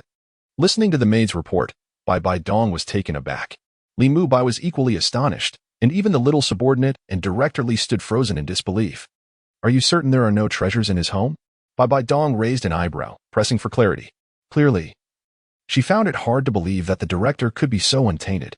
After all, if his subordinate could embezzle such vast sums, it was inconceivable for this portly director to be without fault. Thus, when the maid uttered her findings, Bibi Dong was engulfed by disbelief. Your Excellency, I assure you that I did not find any substantial amounts of money or valuable items in his quarters. Furthermore, there are no secret rooms hidden within his basement. Aside from some rather lavish furniture, there were no other notable circumstances. The maid reverently conveyed her observations and investigative results. Bibi Dong regarded the now-dazed Director Li with suspicion, her thoughts swirling. Could it be that she had wronged him? From the initial trepidation to the moment of bewilderment, Director Li finally regained his composure. His face was etched with confusion. He was acutely aware of his own circumstances. After years at the city guard, he had unknowingly amassed a considerable collection of valuable items. Surely, his home should be overflowing with treasures by now. Yet, why was it that, according to the maid, there were no unusual occurrences? Could it be that his wife possessed foresight, thus discreetly relocating those items beforehand? It must be so. Otherwise, those possessions could not have vanished into thin air. Truly my wonderful wife. Reflecting on this, a smile crept across Director Li's face, filled with pride for having such an exceptional partner. Had it not been for her, he would have met a dire fate today, akin to the kneeling subordinate who had just confessed his wrongdoings. With a sense of lamentation, Director Li's gaze drifted downward, landing on the kneeling figure of the subordinate. Observing the dazed individual before him, A sense of smug satisfaction illuminated Director Li's features. This fellow had just been eager to witness his folly. Yet now he appears utterly astounded, does he not? He has indeed established himself as a man of integrity, a truly commendable official. At this moment, Li also regained his composure and lifted his gaze towards Director Li. Their eyes met, and confronted by the smug expression on Director Li's face, Li felt an involuntary surge of anger. Just moments ago, upon hearing the maid mention that there was nothing unusual at the home of this rotund man, he was completely taken aback. Having spent a considerable amount of time at the city guard station, he had inevitably come to learn much about this portly individual. From what he knew, this man had frequently brought items home, and several times he had witnessed numerous individuals arriving at the station to deliver fine gifts to this rotund figure. The worth of those items far exceeded the trinkets he held in his own hands by an unimaginable margin. At this moment, the objects he encountered were already of considerable value. What of the many treasures he had not yet discovered? How could this portly fellow before him possibly be an honorable official? He was nothing more than a wolf in sheep's clothing. Since I am to endure hardship, you shall not find solace either. In this vein, the young subordinate immediately voiced his protest. Your Holiness, this rotund man can in no way be a paragon of integrity. I have witnessed his acceptance of bribes on no fewer than 5 occasions. Moreover, the items he received were of significant worth. The reason we cannot find any evidence in his home is undoubtedly because he has already concealed these valuables. The wealth this corpulent individual has amassed over the years far surpasses that of my modest cellar. I implore you, Your Holiness, to subject him to rigorous interrogation, compelling him to reveal all that he has ingested. The young subordinate was visibly agitated, his gaze fixed unwaveringly upon Director Li, betraying no hint of doubt. He had long harbored disdain for Director Li, but had previously suppressed his feelings due to the hierarchical structure and the relationship of respect and authority. And now, with his fate seemingly sealed, he felt no inclination to maintain such decorum. The mere mention of the title director had transformed into a derogatory term, fatty, in the eyes of the young subordinate. Director Li, however, remained unperturbed by the remarks of this subordinate. After all, the actions he had undertaken were not substantiated by any concrete evidence from the youth. In the absence of proof, matters would remain manageable. His sole focus lay on Bibi Dong. At that moment, upon observing the contemplative expression on her face, an unsettling sense of anxiety washed over him. Although Bibi Dong's maid had found nothing incriminating at his residence, he feared that Bibi Dong might align with the assertions of the subordinate and subject him to severe interrogation. Given his understanding of Bibi Dong, it was entirely plausible that she might resort to such measures. The tortures of the spirit hall were no trifling matter. They could indeed lead to death. Even as a level 40 soul master, he would not withstand the brutal punishments. Young subordinate, one may indulge in reckless eating, but one must not speak carelessly. Everything must be grounded in evidence. Without substantiation, if we were to heed your claims, would it not set a precedent for anyone to slander another at will? Director Li hastily countered, aware that Bibi Dong seemed to be contemplating the young subordinate's words. Should he remain silent, there was a risk that Bibi Dong might solidify this narrative, leading to dire consequences for him. Thus, he felt compelled to speak up in a bid for self-preservation. His words, ostensibly aimed at refuting the subordinate, were in truth directed towards Bibi Dong. As anticipated, upon hearing his remarks, Bibi Dong responded, in that case, let today's matters cease here. Director Li, you shall be inconvenienced to stay at the city guard station for the night. Not at all, it is my duty, Director Li quickly replied, fully aware that Bibi Dong's intention was to avoid alarming others. The city guard station would not host merely 2 individuals. Others would undoubtedly face thorough investigations the following day. His confinement there was intended to contain the situation. Elderly, what is this? I have come personally, yet you still do not intend to leave the cell? At this moment, Bibi Dong slightly tilted her head and cast another glance at Li Mubai, who was savoring his watermelon in the prison. Suddenly, she called out his name. Your Holiness, what do you mean you have no intention of leaving your cell? I was clearly imprisoned, not that I do not wish to leave, but rather they refused to let me go, Li Mubai grumbled. They won't let you go? With their capabilities, they could capture you, a titled Douluo? Bibi Dong replied, her face filled with skepticism. What do you understand? We are law-abiding citizens, Li Mubai retorted, raising his head defiantly. Chapter 53, Why is there such a disparity among humans? Law-abiding citizens? Bibi Dong rolled her eyes at Li Mubai when no one was watching. She did not believe he was the so-called good citizen. Why was Li Mubai able to cultivate the strength of a titled Douluo in peace, yet his reputation remained obscure? She had previously heard accounts of the kind of person he was. One could say he possessed a modicum of conscience, but certainly not much. The reason he had not caused a stir before was his fear of eventually encountering a formidable adversary. Now that he had become a titled Douluo, he still appeared quite low profile. She was acutely aware that this was not due to Li Mubai's genuine modesty. Rather, he was someone who relished revelry. However, at this juncture, everything seemed to hold little allure for him as a titled Douluo. Thus, he appeared calm and composed, resembling a well-behaved child. Yet, the reality was far from that. Take, for instance, the information she had gleaned from a maid earlier. Li Mubai had dealt ruthlessly with a gang, inflicting severe harm on over 30 individuals, each suffering at least broken limbs, with some rendered paralyzed. Would you call this a law-abiding citizen? Surely. You must have a misunderstanding of what it means to abide by the law. Now that the matter was resolved, you should come out quickly. A dignified elder being captured by the city guards is a disgrace. I feel embarrassed for you. If you continue in this manner, people will think that the elders of our spirit hall are nothing but soft persimmons, easily squeezed. After Bibi Dong finished speaking, she turned to leave. Your Holiness, wait. Director Li suddenly called out to her. What else do you want?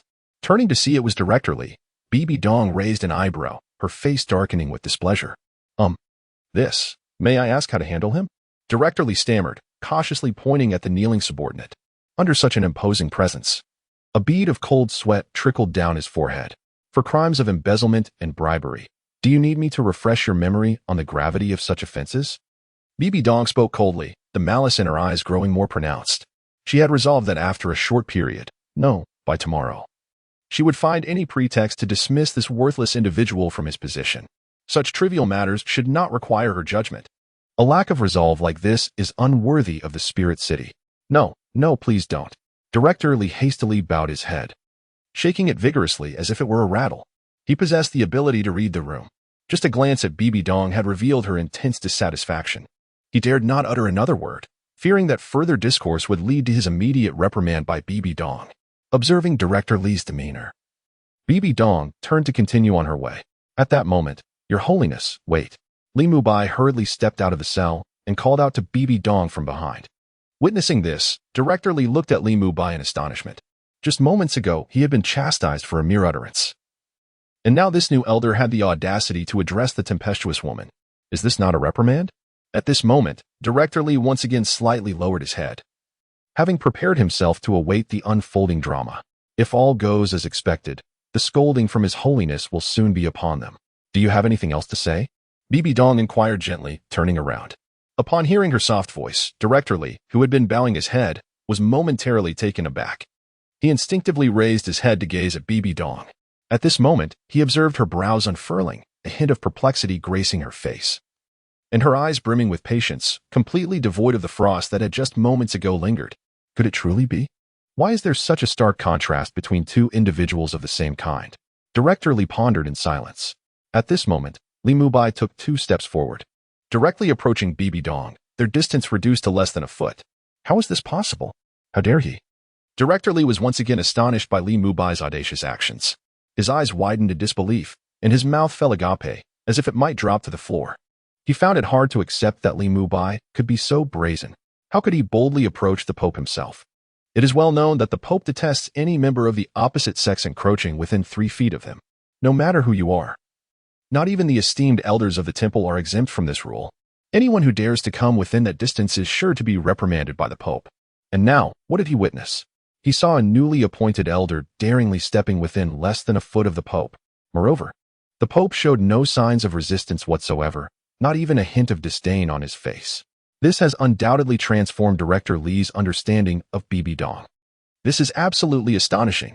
At this moment, he found himself at a loss for words to describe the extraordinary scene before him.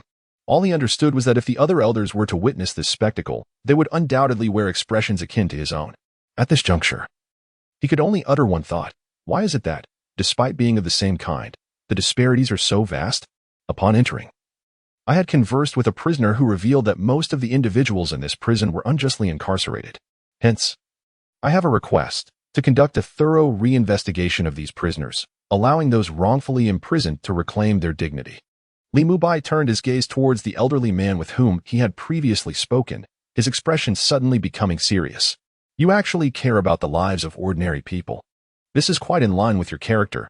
I shall ensure a reinvestigation is carried out. Bibi Dong fell silent for a moment before finally looking at Li Mubai and nodding her agreement. Their conversation was devoid of any pretense, and many others were privy to their exchange. Initially, upon hearing Li Mubai's words, the crowd harbored little hope. After all, they were merely ordinary individuals of lowly status who would take the time to advocate for their cause. However, what no one could have anticipated was that His Holiness the Pope would openly and unequivocally consent to the request. These few brief sentences carry an immense weight. In an instant, within the confines of the cell, many prisoners fell to their knees, bowing before Li Mubai and Bibi Dong. Thank you, Your Holiness. Thank you, elderly. Your wisdom is unparalleled, and your insight is divine. Laughter filled the air. We shall never forget this kindness. Within the cell, numerous individuals were overcome with emotion, their eyes sparkling with gratitude.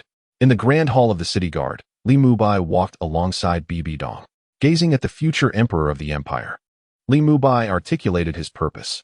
Your Holiness, this is indeed a method to win the hearts of the people. Chapter 54.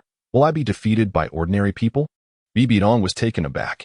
You emphasize the importance of public sentiment. Is it truly that significant? In the hall of the city guard, the wall sconces cast a gentle, warm glow of red and yellow, enveloping the entire space in an orange hue. The polished floor reflected a graceful silhouette. The figure took a few steps forward, then suddenly turned, her delicate eyes fixed upon Li Mubai, her expression serene and noble, resembling an ethereal being untouched by the mundane world. After a moment of contemplation, Bibi Dong parted her lips and inquired of Li Mubai, is it truly important? Indeed, it is crucial. Li Mubai affirmed with a solemn nod in response to Bibi Dong's composed question. Why is that? Bibi Dong's posture was dignified, inadvertently exuding an imposing aura that weighed heavily upon the heart. Li Mubai remained silent, for he sensed that Bibi Dong had not yet completed her thought. He stood patiently, awaiting the continuation of her reasoning. Public sentiment is essential for an empire, for a nation. However, my spirit hall differs from a state or empire. The spirit hall is akin to a sect, a collective of powerful soul masters, and its members are formidable in strength, with numbers that are significant. Even if the great empires were to unite all their soul masters, they would barely match our might. A soul master represents an unparalleled advantage in individual strength compared to ordinary people. To what extent can a soul master inflict damage upon the common populace? Take you, Li Mubai, for instance. Even as you stand alone, facing a regular regiment of the Heaven Do Empire, defeat would not be a possibility. At worst, you would exhaust your soul power and be forced to retreat. Yet, soul power regenerates within mere days. This implies that our spirit hall has no need for the common populace. The foundation of our strength is not composed of ordinary individuals, but rather of soul masters. In my heart, the significance of a soul master undoubtedly surpasses that of an ordinary person by a considerable margin. Indeed, I would rejoice even if it meant sacrificing the lives of 100 or even hundreds of common individuals for the sake of a single soul master. This is precisely why the Spirit City is regarded as a coveted sanctuary by many soul masters. The treatment bestowed upon them here far exceeds that in cities governed by other empires. Bibi Dong's expression remained impassive, as if recounting a mundane tale, viewing the lives of ordinary people as utterly insignificant. After hearing her words, Li Mubai could only concede that Bibi Dong was correct, though her correctness was solely from her perspective. Ultimately, her remarks were aimed at safeguarding the interests of the entire Spirit Hall and its soul masters. The members of the Spirit Hall are soul masters, and thus, it is only natural that she would advocate for their welfare. The individual strength of a soul master is widely recognized as far superior to that of ordinary individuals. Indeed, some truly formidable soul masters can single-handedly command an army, defend a city, and withstand the onslaught of countless foes in this world where strength reigns supreme. However, a more fundamental reason lies in the overall low productivity of this world, where technology serves as the primary catalyst for development. At its core, the backwardness of technological advancement in this realm is the issue at hand. Do ordinary people truly lack importance? Consider this. If an ordinary person wielding a Barrett rifle were to emerge in this world, would they still be considered ordinary? Certainly, without the Barrett, they would revert to being an ordinary individual. Yet, who conceived such an invention? Was it not an ordinary person? Thus, the significance of the common man does not reside in their inherent strength, but rather in the invaluable wisdom each individual possesses. Wisdom is the most crucial attribute a person can hold. A single individual may be incapable of lifting a ton-weighted boulder, yet through ingenuity and the invention of tools, they might elevate that very boulder with ease. The greatest distinction between humans and animals lies in humanity's ability to adeptly utilize tools and harness external forces to accomplish feats beyond their natural capabilities. According to the original narrative known to Li Mubai, the spirit empire, where Bibi Dong resides, boasts a multitude of soul masters, ultimately capable of forming an army composed entirely of them. Such an army, one can easily imagine, possesses unparalleled strength. When confronting a military composed of ordinary individuals, this legion of spirit masters is destined to be unstoppable, sweeping all opposition aside. However, such a formidable army was unexpectedly vanquished by the hidden weapons crafted by Tang San, leaving them in utter disarray. In the end, this powerful force was entirely annihilated by others at an astonishingly minimal cost. This indicates that the soul masters are not as formidable as one might imagine. Tang San's hidden weapons are capable of altering the course of battle. If Li Mubai were to promote firearms in this world, would it not immediately disrupt the delicate balance? Originally, Li Mubai need not engage in such theoretical discussions with Bibi Dong. However, he truly yearns for a touch of mischief, a desire to instigate some change. After all, a life of languor can become rather tedious, cannot it? One ought to undertake some endeavors to alleviate the monotony of existence, stirring the tranquil waters of daily life. Moreover, he perceives that Bibi Dong also harbors intentions to alter the current state of affairs. Thus, it is imperative that he does not allow her to entertain such notions. If this woman were to discover that she would one day be vanquished by the very ordinary individuals she looks down upon, I wonder what her expression would be. To disregard the common folk will ultimately lead to one's own downfall. By then, regret will come too late. As the familiar voices echoed in her ears, Bibi Dong felt a surge of tumult within her heart. Unwittingly, she also overheard a remarkable revelation that in the future, the spirit hall would indeed be defeated by a band of ordinary people. How could this be possible? It is essential to understand that the chasm between soul masters and ordinary individuals is immense. For an ordinary person to defeat a soul master of over level 20, it would require at least several hundred individuals, all of whom must be seasoned combatants, capable of exhausting a soul master through sheer perseverance. Indeed, it is a matter of endurance. The notion of directly confronting and slaying a soul master is an endeavor that ordinary people can scarcely hope to achieve. Thus, upon hearing these two thoughts resonating in her ears, Bibi Dong was profoundly astonished. In her understanding, ordinary individuals could never be a match for soul masters. However, she found herself compelled to believe the sentiments expressed by Li Mubai. At this moment, her curiosity was piqued to an extraordinary degree. If possible, she would wish to summon Li Mubai to her private chamber and inquire further with utmost clarity. Nevertheless, this is destined to be impossible. Such actions would undoubtedly alert the enemy. She truly fears that Li Mubai might quietly flee, leaving her with irrevocable regrets. Chapter 55. Strumming a lute to a cow. Am I that cow? Bibi Dong's mind splits open. The amber light flickers, dispelling the darkness. The hall is vast and empty, with only two figures standing, creating an air of desolation. At this moment, Bibi Dong stands silently, awaiting, without uttering a word, her gaze fixed upon the young man before her. She is eager to discern what Li Mubai might articulate. The resonance of his earlier thoughts had indeed astonished her. The notion that a soul master could be defeated by an ordinary person is extraordinarily absurd. If that were truly the case, she would undoubtedly need to shift the focus of the spirit hall. The reason for the Pope's statement is that your standing is entirely different from that of ordinary individuals. As a soul master yourself, the interests you represent and uphold primarily revolve around your kind. Your disdain for ordinary people stems from their relative weakness in comparison to soul masters. If one were to categorize based on individual strength, it is undeniable that soul masters possess far superior power. It is precisely for this reason that you regard ordinary individuals with such contempt, is it not? Li Mubai beams with a confident smile, his tone composed. He does not concur with Bibi Dong's assertions but refrains from immediate rebuttal. Bibi Dong's remarks are not incorrect. They are merely constrained by the prevailing societal conditions and the interests she embodies. The limitations imposed by the era and social context are exceedingly difficult to transcend. Those confined by these limitations often remain oblivious to their predicament. Yet, Li Mubai, having traversed time from the 21st century, is a new generation. After all, he has undergone 9 years of compulsory education, followed by 3 years of simulations and 4 years of university life. The knowledge he has acquired, in essence, is quite forward-looking. representing the culmination of years of learning. With such education and exposure, Li Mubai naturally possesses a broader perspective than Bibi Dong at this moment. Of course, Li Mubai acknowledges that his viewpoint is not necessarily infallible.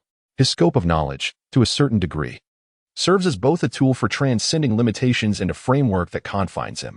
However, in the current context, his views on the significance of public sentiment are, at the very least, not erroneous.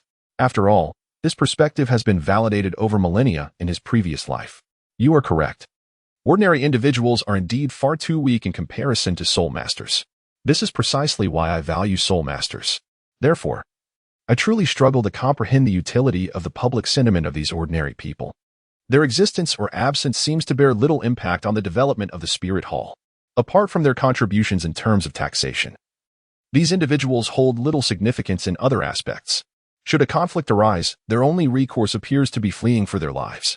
Before the soul masters, they are akin to mere ants. As Bibi Dong spoke, she approached a chair and casually took a seat, then turned her gaze towards Li Mubai. At that moment, her eyes sparkled with intrigue. Li Mubai's inquiry indicated that he had discovered a point that could challenge her perspective. She found great interest in his novel ideas, as such innovative thoughts always provided her with a refreshing sense of enlightenment. The sudden illumination before one often simplifies many perplexing issues, rendering them solvable. Indeed, has His Holiness ever pondered what the most essential aspect of an individual truly is? As Bibi Dong took her seat, Li Mubai casually pulled over a sturdy wooden stool and sat down as well. What is the most important thing? Bibi Dong did not find Li Mubai's casual demeanor inappropriate. She merely rested her chin on her hand, contemplating for a moment before responding earnestly, the value of an individual, aside from becoming a soul master. I truly cannot conceive of any other significance. No. Li Mubai chuckled, shaking his head. Then what is it? Bibi Dong appeared puzzled, eagerly yearning to uncover the reason. In this world, aside from the possibility of becoming a soul master, she could hardly fathom anything of greater worth. With a slight smile, Li Mubai continued, if mere physical prowess were the most vital aspect of humanity, would not those soul beasts and wild animals surpass humans in strength? Without keeping her in suspense, he elaborated, what is of utmost importance to humanity is wisdom, it is thought. It is the courage to imagine that fills humanity with boundless potential. When faced with mountains, we carve them. When confronted with water, we build bridges. When challenges arise, humanity has never shied away. There will always be those who step forth, devising every conceivable method to overcome the difficulties at hand. It is precisely for this reason that humanity has transcended the base instincts of beasts, becoming the spirit of all creation. It is thus that we witness the emergence of splendid civilizations, rather than living like beasts, with the earth as our bed and the sky as our blanket. This is the essence of humanity's greatness. Under Li Mubai's impassioned oration, Bibi Dong found herself ensnared in contemplation. Meanwhile, noticing Li Mubai deep in thought, a smile crept upon her face. It seemed my oratory skills were indeed quite effective. Just as he reveled in this thought, Bibi Dong's voice rang out once more. Even so, this does not alter the reality that the majority of people remain weak. Upon hearing this, the self-satisfied Li Mubai was immediately taken aback. So, my fervent speech was akin to casting pearls before swine? Was it all in vain?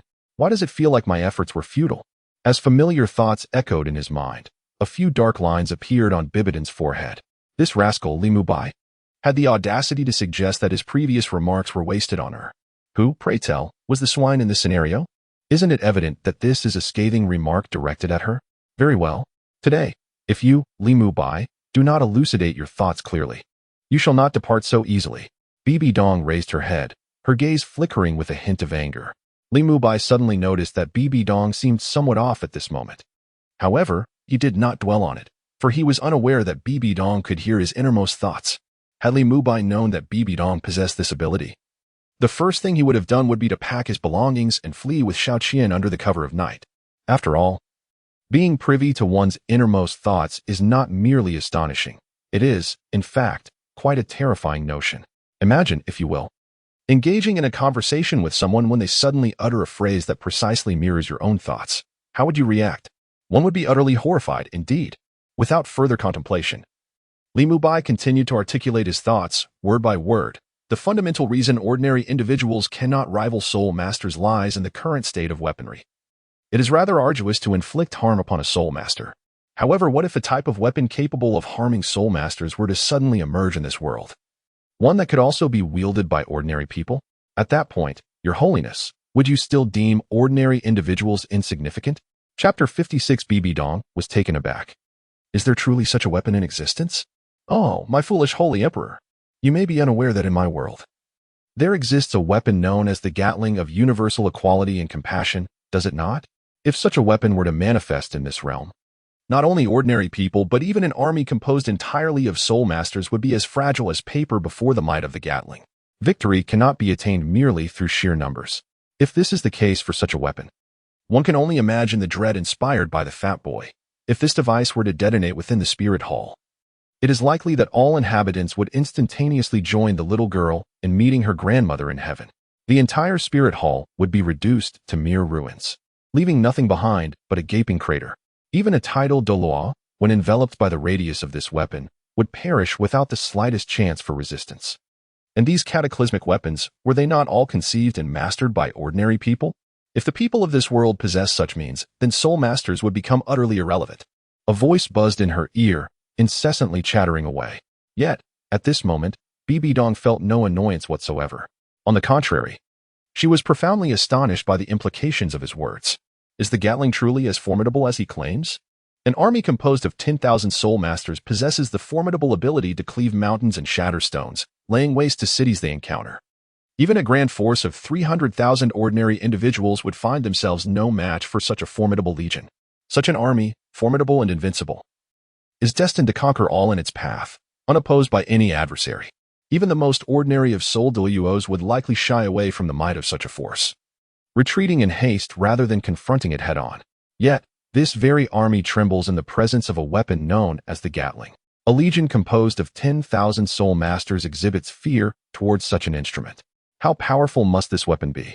Moreover, the true significance lies in what Li Mubai spoke of, a weapon referred to as the Fat Boy. Although its appearance remains unknown, it does not hinder Bibi Dong's imagination. Inspired by Li Mubai's words regarding the immense power this weapon possesses, if Li Mubai's assertions hold true, then the might of this weapon is indeed beyond belief. Such a phenomenon can instantaneously obliterate an entire soul city. Just how immense is the soul city? This is undoubtedly a magnificent metropolis, rivaling that of two great empires. The resident population here numbers in the hundreds of thousands, perhaps even reaching 1 million. The entire city sprawls across an expanse of several dozen kilometers. Such a colossal entity could be reduced to mere ashes in an instant under the might of a weapon known as the Big Boy. The sheer power of this weapon is beyond the imagination of someone like Bibi Dong. Furthermore, Li Mubai stated that even a formidable figure like a title Douluo, when caught within the weapon's strike range, would meet an instantaneous demise, leaving no room for even the slightest resistance. Not even those who stand at the pinnacle of the world, such as the title Douluo, can resist or defend against it. How terrifying, then, is this weapon? Bibi Dong does not consider Li Mubai to be speaking in hyperbole, for these utterances are the very echoes of his heart. What does it mean to express one's heart? It signifies the most genuine and poignant words, which cannot deceive anyone. This implies that the weapons Li Mubai speaks of truly exist within his own world. It is difficult to fathom what the world would be like if such formidable weapons truly existed. However, one thing is certain: it would be riddled with scars and devastation. The power of these weapons is so immense that the ground is surely marked by the remnants they have left behind. What astonished Bibi Dong the most was Li Mubai's final remark. These formidable weapons were, astonishingly, conceived by ordinary individuals. Moreover, these weapons can, astonishingly, be wielded directly by ordinary individuals. Such news stirred within Bibi Dong a tempest akin to the tumultuous seas, raising towering waves that rendered her heart restless for an extended period. In this moment, she yearned to grasp Li Mubai by his collar and vociferously interrogate him regarding his awareness of the methods behind the creation of such formidable weapons. If the spirit hall could wield such armaments, would it not be poised to declare open war against the two great empires? After all, possessing such weaponry would negate any need for further accumulation of strength. With such devices at their disposal, what fear could they possibly harbor? Even in the face of an opposing army numbering in the millions, they would pose no threat, crumbling like sandcastles at the mere touch of these instruments of power. Suppressing the tumult of her emotions, Bibi Dong endeavored to maintain a serene facade. Yet, amidst her fervent agitation, a glimmer of excitement was unmistakably evident in her eyes. Did such weapons truly exist? A tremor of exhilaration tinged her voice, and her complexion shifted to an unusual shade of pink, a testament to her inner fervor. Observing this striking display from Bibi Dong, Li Mubai curiously murmured, "How peculiar. Is it particularly warm in this hall? Your cheeks have flushed." However, he ultimately dismissed the thought, recognizing that men and women possess differing sensitivities to temperature. It reminded him of his previous life when, after graduating, he had a female roommate with whom he shared an apartment. Each time she emerged from her shower, he would enter to wash, only to be jolted by the scalding water that erupted from the faucet, its heat overwhelming. The water at this temperature could easily boil several eggs. Ultimately, he had no choice but to dress appropriately and venture outside to adjust the water temperature. Otherwise, washing would be utterly impossible. Thus, in light of this experience, Li Mubai did not perceive anything unusual about Bibi Dong's current demeanor. When confronted with Bibi Dong's inquiries, Li Mubai refrained from providing a direct response, instead continuing in a calm tone. In today's world, the weapons that exist are nothing more than iron spears, long poles, and various blades such as swords and axes. These items pose a challenge to inflict harm, especially when wielded by ordinary individuals. It becomes increasingly difficult. However, the advent of bows and arrows has granted ordinary people a means to potentially harm soul masters. Yet, for those formidable soul masters, the lethality of such weaponry remains insufficient. A powerful soul master would never allow themselves to be struck. They would sense danger well before an arrow could reach them and evade it effortlessly. Ultimately, it is the speed of the arrows that lacks adequacy. At this juncture, Li Mubai suddenly fixed a serious gaze upon Bibi Dong. Chapter 57. If such a weapon were to emerge, would the esteemed Pope still regard ordinary folk as weak? If a weapon were to materialize that surpassed the efficacy of a bow and arrow, one with greater striking power, longer range, and swifter velocity, and that could be wielded by ordinary individuals, would the Pope still consider them useless? Li Mubai articulated each word with deliberation, a mischievous smile gracing his face as his starry eyes locked onto Bibi Dong's. Impossible. How could such a weapon ever exist in this world? Bibi Dong shook her head, dismissing Li Mubai's notion. If such a weapon truly manifested as you describe, its emergence would undoubtedly represent a paradigm shift. The emergence of such entities has the potential to dramatically alter the existing balance of power. It can be asserted that whoever possesses such weaponry holds the authority over the discourse of war. Should the individual in possession of this weapon wish to unleash chaos, they could do so without hesitation, swiftly annihilating their adversaries. If the spirit hall were to acquire this object, dominion over the entire continent would merely be a matter of time.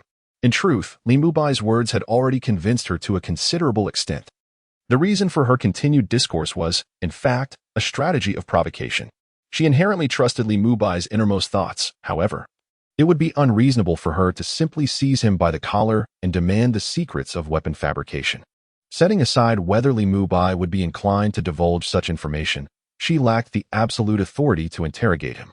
Even now, she remained unaware of the full extent of Li Mubai's capabilities. Although she had tested his strength, she had not been able to elicit his complete power. Li Mubai was extraordinarily cautious, unwilling to reveal the truth even to her, the Pope. Through her evaluations, she had gleaned one useful piece of information. Li Mubai was a titled Douluo at the pinnacle of level 90, his power formidable. However, the specifics of his strength remained a mystery to her. At that moment, she had refrained from pressuring him to reveal his trump card. The Spirit Hall was fortunate to have a titled Douluo among its ranks, and she could not afford to be overly aggressive. Should she push too hard and offend him, he might withdraw, resulting in an immense loss for the Spirit Hall. As for the present, Bibi Dong felt that the question of Li Mubai's strength had become inconsequential. She harbored no fear of his hidden intentions, for she had complete control over his innermost thoughts, and such manipulable individuals were undoubtedly favored by her. In comparison to those who feigned obedience yet acted contrary, Li Mubai was indeed a breath of fresh air. If he refrained from hurling insults at her, it would be even better. Suddenly, that familiar voice echoed in her ears once more, filling Bibi Dong with delight. She realized that her provocation had indeed borne fruit. This woman is truly short-sighted. As a student of engineering, if I cannot produce a nuclear weapon like the big boy, then surely I am incapable of creating something like the Gatling gun. Does she truly believe my years at university were in vain? During those days, I relished watching programs about the composition of firearms. Provided I am given time to delve into research, I will certainly create that Gatling gun. Nevertheless, even if I could, I would not return to fabricate such things. I have no inclination to waste my time on trivialities. My life, Li Mubai, is one that requires no explanation to a woman such as herself. I have said everything I needed to say. Believe it if you will, and if not, that is your prerogative. Wisdom is not easily imparted, nor is truth to be casually bartered. The melodies of life are indeed delightful. Why should one feel compelled to validate their worth based on a mere utterance? Since your holiness is so resolute in your convictions, it is indeed well. Thus, I, Li, shall take my leave. With that, Li Mubai rose abruptly, turning to depart the grand hall and making his way toward the street beyond. At that moment, Director Li, having emerged from the dungeon at an unknown time, stood quietly in a corner, attentively listening to the discourse between the two eminent figures. Observing Li Mubai's back, Director Li felt a spontaneous urge to give a thumbs up, wishing to commend him as a paragon of our generation. This was indeed the first time he had witnessed someone daring to confront His Holiness the Pope with such audacity. Such an act ignited a fervor within him, compelling him to almost exclaim a resounding bravo. However, at that moment, as he gazed at Li Mubai, who was turning to leave, Bibi Dong found herself utterly dumbfounded. Why had her provocation failed to elicit the desired response? How could Li Mubai be? This outcome is utterly different from what she had anticipated. While she stood there in shock, a tempest of rage brewed within her. How short-sighted and devoid of ambition he was, spending each day solely indulging in entertainment. Did he not consider the implications for the spirit hall? As she gazed at his departing figure, a silent roar echoed in her heart, though dissatisfaction simmered within. She restrained the urge to confront him and deliver a thorough lesson. Possessing such potential, yet failing to take any meaningful action. This matter indeed incited a sense of anger within her, accompanied by a profound sense of helplessness. She found herself unable to vocalize the information she had overheard. Nor could she use it to compel Li Mubai into action. She had discerned that Li Mubai was far from the type to be intimidated by threats. Should she dare to adopt such an approach, the outcome would be all too predictable. If Li Mubai possessed lesser strength, the situation might have been more manageable. However, his prowess was formidable. He was a titled Douluo, nearly on par with her own capabilities. Even if she desired to coerce Li Mubai into compliance, he would remain impervious to her demands. On the contrary, such actions might very well drive him away, a result she did not wish to witness. Ultimately, as she watched Li Mubai depart alone, she refrained from calling out to him. The turmoil within her found no outlet. Yet, at that moment, Bibi Dong suddenly turned her head and caught sight of Director Li standing in the shadows. A fleeting cold smile crossed her face. Previously, she had held Li Mubai in high regard, but upon meeting Director Li's gaze, her demeanor shifted. Instantly, a sense of foreboding gripped his heart, as he perceived the faint scent of conspiracy in the air. At that moment, he was overwhelmingly tempted to turn away and flee. However, such thoughts could only linger in his mind. He must under no circumstances act upon them. The individual before him was none other than his superior, the highest authority in his position. Should he choose to flee at this moment, he might be accused of the gravest disrespect. In that case, he would find himself akin to that unfortunate prisoner he had just cast into the dungeon. Prior to his departure from the prison, he had personally stripped the young inmate of all his abilities and discarded him into a cell. Within that cell, several other prisoners were simultaneously held captive. The instant the young inmate was thrown in, he was immediately subjected to the unwelcome attention of the other inmates. It is worth noting that the cell housed formidable criminals, hardened men who had long since embraced their fates. As soon as the young inmate entered, he was encircled, and his garments were ruthlessly removed. Due to the debilitating of his powers, he was unable to resist. Ultimately, the scene was one of utter humiliation. It was likely that in the coming days, the young inmate would struggle even with the simplest of bodily functions. He was determined not to share such a fate. Thus he stood there, wearing a simple and honest smile, awaiting the judgment of Bibi Dong. Chapter 58. Master, have the youth of today become so twisted in their amusements? Why must I always be the one to suffer? Watching the retreating figure leave the hall of the city guard, Director Li inwardly lamented. At this moment, he found himself alone in the vast chamber. The dim light flickered, and an atmosphere of solitude began to envelop him. Standing in the hall, he could still hear the distant clamor from the streets outside. In the Spirit Soul City, this is a place where the night lingers. For many, darkness heralds the commencement of joy. However, at this moment, it seemed that Director Li was entirely disconnected from the unfolding events. Just moments ago, he had been praising Li Mubai for his cunning behavior, only to be punished by the ire of Bibi Dong, who had nowhere to vent her frustration. Why was it that Li Mubai, the instigator, remained unscathed while he himself bore the brunt. This perplexity clouded Director Li's thoughts. Nonetheless, he felt a sense of relief at having temporarily secured his position, deeming the punishment relatively inconsequential. Yet, an urgent desire to return home surged within him, driven by a need to uncover the truth. The earlier findings reported by Bibi Dong's maid had left him utterly astonished. Over the years, he had taken numerous possessions home. Why then did the maid report that his abode contained nothing? Those valuables had all been handed directly to his wife. Where could they possibly have vanished?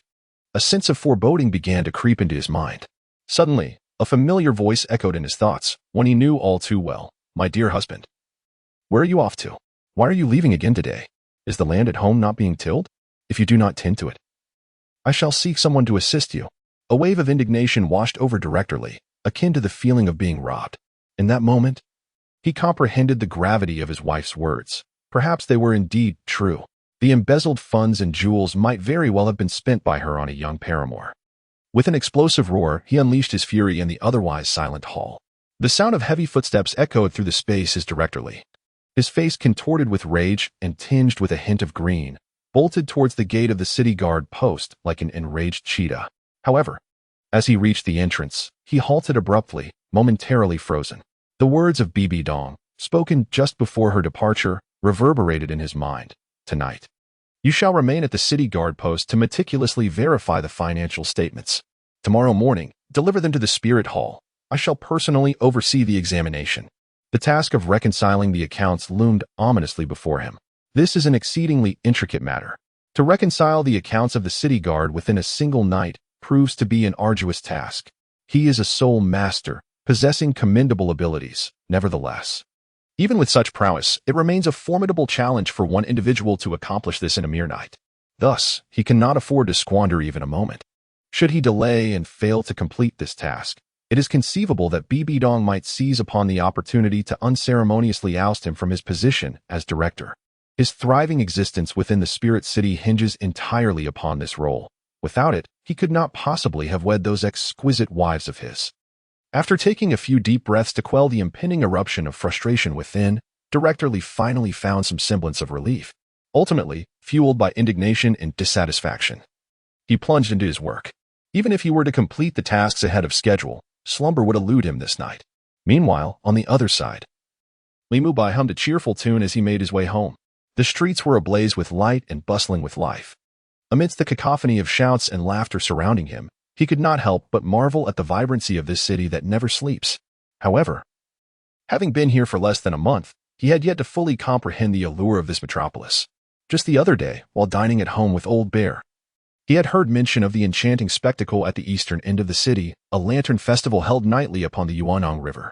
There, amidst the flowing waters, a brightly adorned boat glided, carrying an extraordinary beauty who captivated the hearts of many young talents.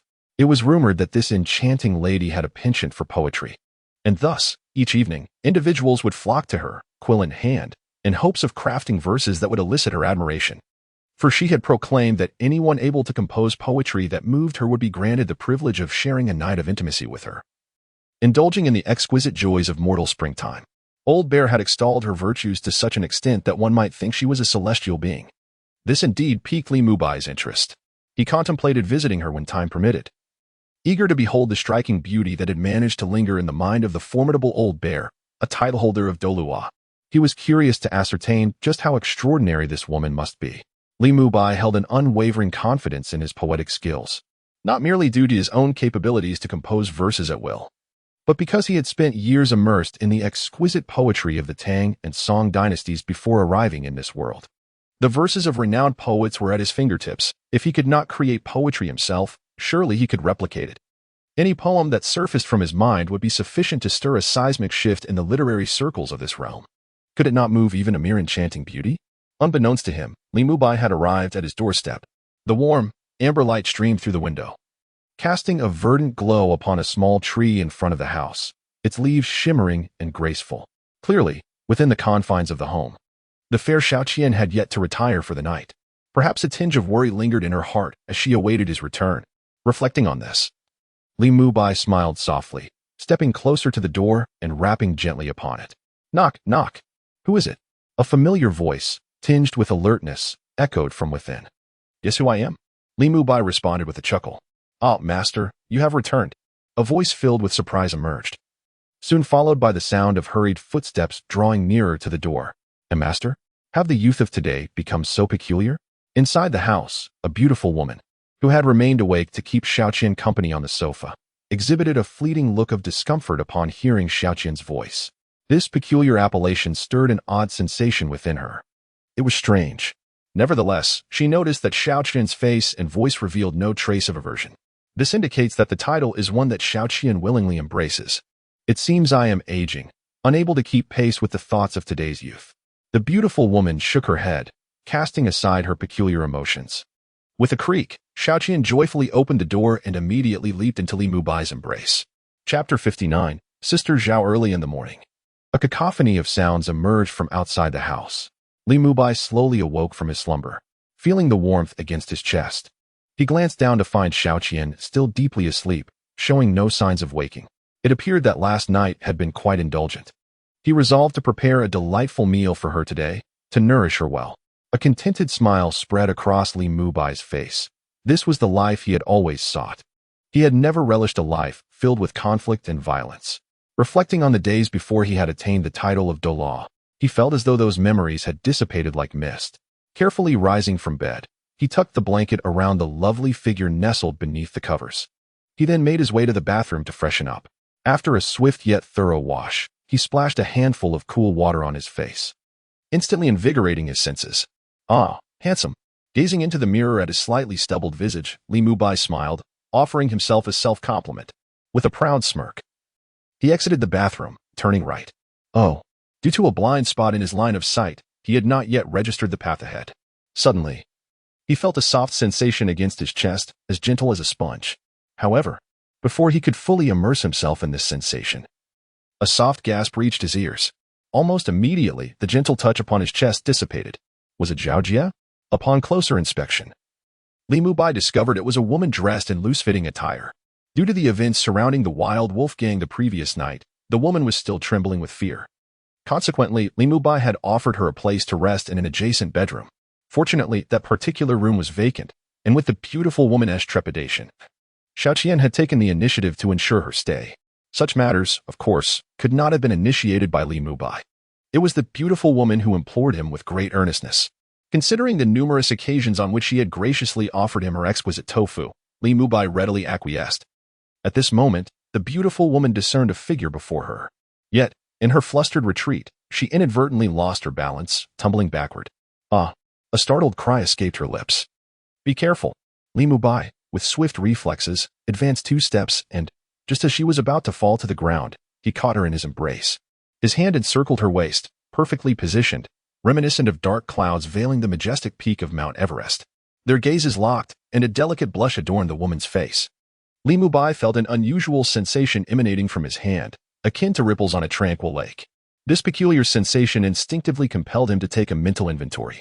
The woman, her eyes half closed and her ruby lips slightly parted, exhaled a breath imbued with the fragrance of orchids, letting out a soft hum. Li Mubai immediately became aware of his recent actions. He vowed that his previous behavior was purely instinctual and not deliberate in any manner. Observing the beautiful woman, half reclined with her eyes narrowed, her cheeks flushed with a deep crimson, he quickly adjusted her position, releasing her from his embrace and stepping back a couple of paces. Sister Zhao, I did not intend for that to happen. I was merely concerned you might fall, so I sincerely apologize. Li Mubai hurriedly explained. I understand, there is no need for apologies. If it weren't for you, I would surely have collapsed to the ground, the woman replied softly. Her head lowered. Yet at that moment, her heart raced, and warmth surged through her cheeks. What am I thinking? After dispelling the inappropriate thoughts that clouded her mind, her face reddened even further. Li Mubai stood nearby, his expression a portrait of embarrassment. The inexplicable atmosphere of awkwardness nearly caused him to wear a hole in the sole of his shoe with his toes. He yearned to utter something to dispel the tension, yet found himself at a loss for words. The instinctive gesture he had just made, coupled with the alluring timbre of the elegant woman's voice, left his heart fluttering. The sensation from that moment continued to reverberate in his mind, an incessant echo. How utterly mortifying! What could he possibly say? Just as Li Mubai grappled with his uncertainty, he keenly observed the delicate pallor of the woman's face, where subtle shadows of dark circles and charming tear troughs had begun to manifest. This immediately provided him with an opportunity to break the ice. Sister Zhao, I notice you have dark circles under your eyes. Is it that the bed at my home is causing you some discomfort? Li Mubai scratched the back of his head, a smile gracing his face. He thought this would serve as a means to dispel the awkward atmosphere. However, to his surprise, upon hearing his question, the beautiful woman lowered her head even further. Suddenly, her mind was flooded with the sounds that had incessantly emanated from the adjacent room the previous night. In an instant, her cheeks flushed crimson, leaving her at a loss for how to respond to Li Mubai's inquiry. After a prolonged moment of contemplation, she resolved to speak, lest the uncomfortable silence linger indefinitely. It's not that, she replied. Your bed is even softer than mine, quite comfortable, in fact. The beautiful woman chose to sidestep Li Mubai's question rather than answer it directly. Then why do you have dark circles under your eyes? Li Mubai remained oblivious to the peculiar state of the woman before him, sensing that something was amiss. In that moment, the elegant woman found herself at a loss for words. To remain silent might seem somewhat impolite, yet responding posed its own challenges. After a brief pause, she resolved to address the inquiry, softly admitting, the dark circles under my eyes are a result of my sleepless night, as I was concerned for the little one's safety. Although the truth lingered on the tip of her tongue, she ultimately chose to withhold the genuine reason, fearing it would lead to an awkward situation for both parties. Nevertheless, she couldn't help but marvel at the vitality of youth. She had initially anticipated that the cacophony would soon subside, yet, to her surprise, it persisted until the break of dawn, only ceasing as the first light began to emerge. This truly took her by surprise. She had always experienced light sleep and had not engaged in marital intimacy for quite some time. This incident left her unable to sleep throughout the entire night. It was unexpected. Just moments ago, a sensation of bloating had settled in her lower abdomen, prompting her to seek the restroom. To her surprise, the dimly lit room, combined with a sleepless night, left her slightly disoriented, resulting in an unintentional collision with Li Mubai. No need to worry, Sister Zhao. I've checked on Xiaoyer, and she is perfectly fine. Li Mubai nodded in acknowledgement before excusing himself and stepping outside to the street in search of breakfast. Meanwhile, in the backyard, within the restroom, a beautiful woman was momentarily lost in thought, her mind drifting back to the earlier encounter. Mother? A tender child's voice echoed through the yard, abruptly pulling her from her reverie, as if she were on the summit of Baiyun Mountain, reveling in the bliss of the moment. The woman halted her actions, quickly tidied herself, and arranged her attire before emerging from the restroom. Upon stepping outside, she was greeted by the sight of a charming little girl, with a fair and adorable face, standing at the doorway leading to the backyard. It was none other than her daughter, Xiaoyer. Chapter 60. What? Is that fellow Li Mubai speaking ill of me again? The summer morning carried a certain languor, as the golden sunlight poured down like rain from the heavens. The pedestrians on the street, too, were imbued with this atmosphere, their faces reflecting a leisurely and relaxed demeanor. The early bird catches the worm. The breakfast vendors, along with small merchants pushing wooden carts along the street, had already prepared an array of delectable morning meals. Wisps of white smoke gathered in the air, gently swaying with the soft breeze. This is a vibrant city, alive with the fragrance of fireworks. The gentle, pleasant dawn graces the face of Li Mubai as he steps onto the cobblestone pavement. A hint of languor graces his features, and he suddenly breaks into a knowing smile. Call forth the melodious songs and revel in the merriment, and let not idle worries intrude. At this moment, with the emotions aligned with the heavens, I am but a carefree spirit. Ah, the silky and fresh tofu pudding. Alongside the street, a modest shop stands. A youth with a simple and somewhat foolish visage stands at the entrance of his smoke-emitting establishment, smiling broadly as he calls out cheerfully. Li Mubai walks lightly, approaching slowly, blending into the curling smoke. Boss, 2 bowls of tofu pudding, 1 sweet and 1 savory. Before the young, earnest proprietor could utter a word of inquiry, Li Mubai directly expressed his desires. As for whether the tofu pudding should be sweet or savory, apologies. But Li Mubai harbored no dietary restrictions. Do adults still suffer from indecision? Of course, he desired both. Very well. The proprietor, beaming, nodded in response. He promptly moved to a large iron pot inside the shop and ladled out 2 bowls of tofu pudding. Here are the 2 bowls of tofu pudding you requested. The steaming bowls were soon placed before Li Mubai on a small wooden table. Without delay, he began to indulge. Before long, several more patrons entered the shop, filling the tiny establishment to capacity. Boss, 1 sweet tofu pudding. Boss, I want 1 savory. I can't handle the sweet. I want the savory. Goodness, really? You actually prefer your tofu pudding savory. The small shop began to grow crowded. All the little wooden tables were occupied by customers. The proprietor's smile became increasingly radiant. With such thriving business, he was undoubtedly elated. No wonder people say that in Seoul Master City, gold is abundant everywhere. Even this somewhat secluded little shop enjoys such booming business. Yet, in such a prosperous city, how can Bibi Dong claim that the Spirit Hall is in deficit, lacking income? I truly cannot fathom this woman's reasoning. This place is teeming with wealth. With just a few measures and diligent management, immense riches could be obtained. Why can't she see this? Shaking his head, Li Mubai continued to savor his meal with a wooden spoon. Meanwhile, within the Pope's palace, Bibi Dong, who was grooming herself before the mirror, suddenly felt a tickle in her nose and sneezed. Could it be that Li Mubai is speaking ill of me again? The exquisite oval face of the woman slightly furrowed in concern.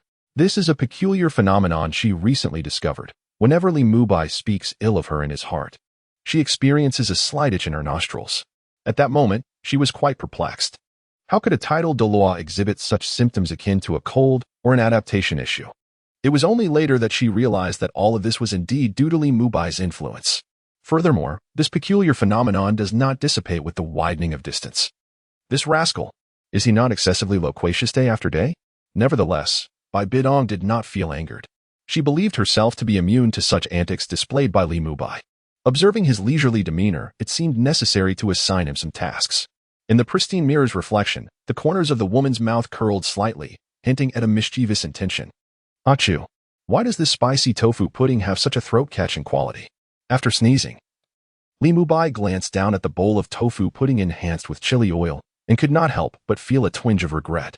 The tofu pudding infused with red oil possesses a rather peculiar flavor. However, wasting food is not in the character of Li Mubai. Upon arriving in this world, he endured considerable hardships, often experiencing the uncertainty of having a meal one moment, only to find himself without sustenance the next. The transformation of this state was alleviated only after he became a soul master. It must be acknowledged.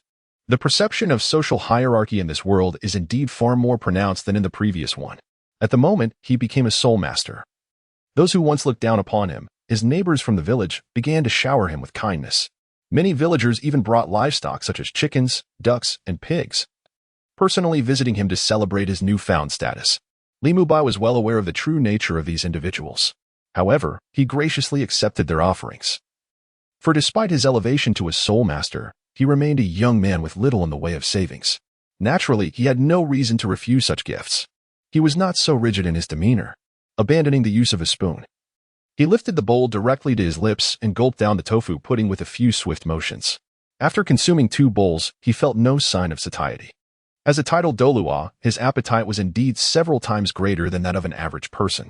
"Boss, I've left the coins on the table," he announced, placing several copper soul coins down before rising from the table.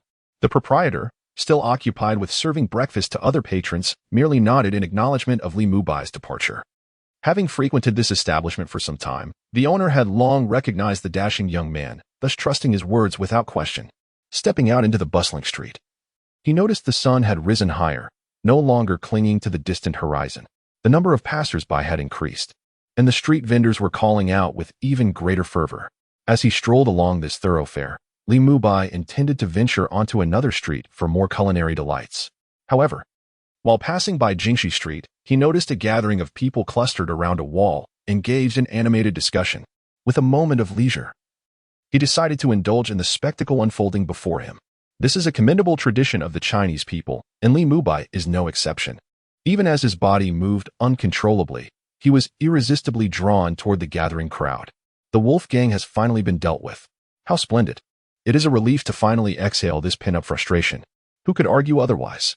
Such malevolent entities should not exist in this world. Other gangs in the streets merely collect a nominal fee for managing stalls, allowing the merchants to still make a profit. But the wolf gang, on the other hand, enforced exorbitant demands, causing immense suffering for us common folk. Now, at long last, the wolf gang has been eradicated. I had almost lost faith in the city guards and the spirit hall, yet unexpectedly, it was indeed the spirit hall that intervened. Truly astonishing. Chapter 61. The Fall of the Wolf Gang. The citizens of Jingxi Street applaud. Listening intently to the discussions emerging from the crowd, Li Mubai, with his exceptional physical prowess, once again immersed himself in the throng.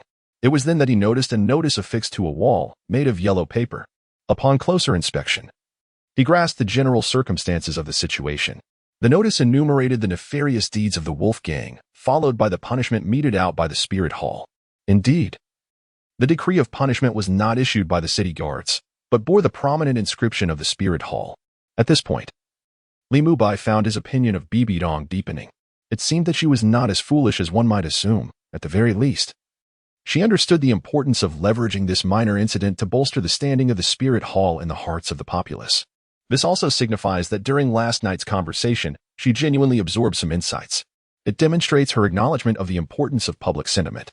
For someone adept at heeding counsel, Li Mubai naturally does not mind expending a bit more effort to assist this esteemed pope. However, if the other party remains obstinate and unyielding, he would rather not concern himself with the fate of the spirit hall.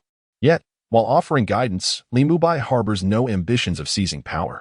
He possesses no interest in the tumultuous entanglements between Bibi Dong and the elders of the worship hall. Instead, he seeks to relish life while subtly advising Bibi Dong, adding a touch of amusement to his otherwise ordinary existence. The intrigues of deceit and violence, the bitter rivalries, hold no allure for him. He would prefer to dedicate his time to a visit at the Yuanyang River in the eastern part of the city, to behold the beauty of the courtesan who captivates even the formidable demon bear Douluo. After all, the desire for beauty is a universal trait, and Li Mubai is no exception. Yet, this does not imply lewdness. Reflecting on this, an awkward scene from earlier that morning flashed through his mind. Alas, how base. What was I thinking? She is a mother. Am I, Li Mubai, the kind of person who harbors unrequited aspirations? Impossible. I, Li Mubai, could never be such a person. Yet he gently shook his head, casting aside the beautiful image that had invaded his thoughts, and returned his focus to reality. The cacophony of voices from the surrounding crowd surged into his ears. Indeed, we must express our gratitude to the young man from last night for the downfall of the Wild Wolf gang. Without him, it is unlikely that the gang would have perished so easily. Yes, we ought to sincerely thank that young man, had he not intervened heroically. That mother and daughter would surely have faced humiliation. I would have liked to assist, but my own safety was in jeopardy. The dim lights along the Jingxi street made it impossible for me to discern the benefactor's face clearly. Otherwise, I would have sought him out, bowed thrice at his doorstep in gratitude. With the Wild Wolf gang's demise, we no longer need to live in fear. Truly, he is a remarkable individual.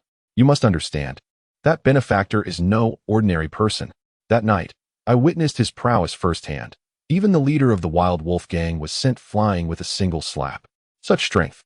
No wonder he dared to champion justice. However, this alone does not explain his actions, for soul masters typically regard the lives of ordinary people with indifference. Could it be that this soul master knew that mother and daughter selling tofu? Amidst the crowd, a statement was uttered, the source unknown. A flicker of astonishment crossed the faces of several long-time residents of Jingxi Street. They had never anticipated that the widow they often teased was, in fact, backed by such a formidable figure.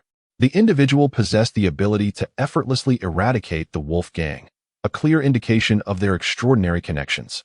It was common knowledge that the wolf gang had the shadow of the city guard looming behind them, not to mention ordinary citizens, even those soul masters of modest strength, lacking any formidable support, would hesitate to provoke such a faction.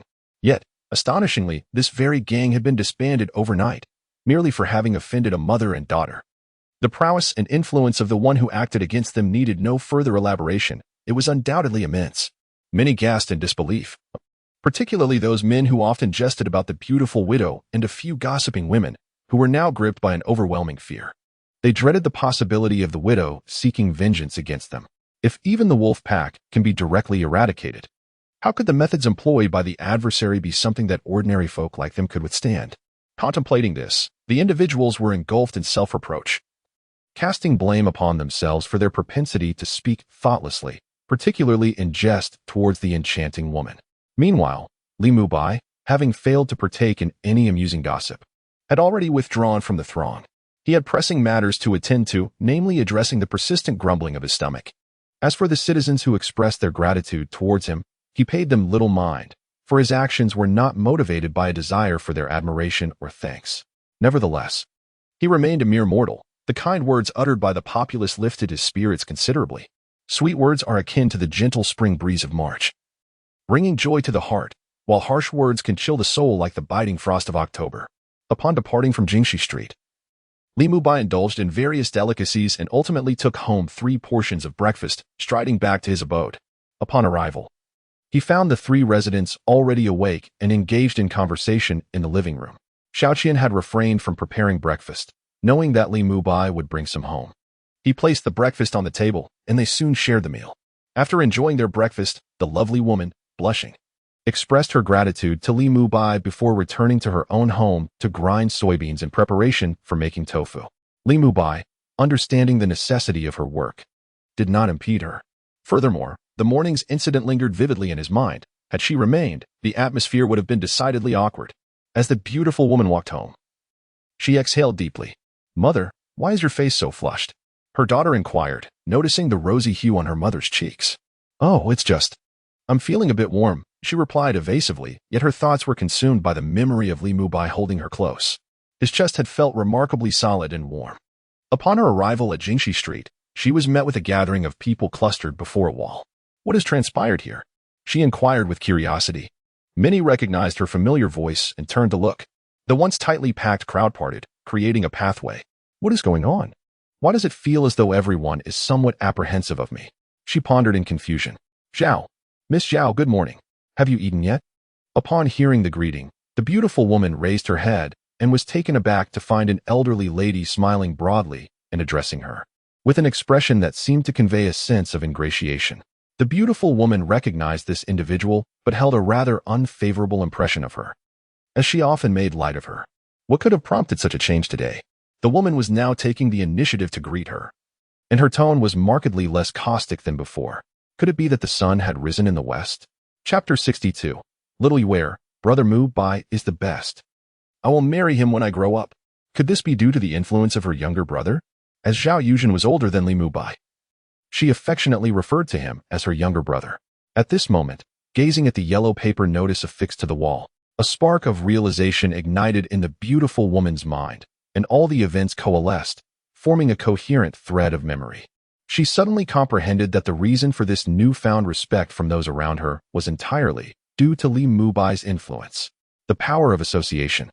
Leveraging the strength of a patron, these individuals harbor suspicions that she is backed by a formidable ally, which explains their behavior.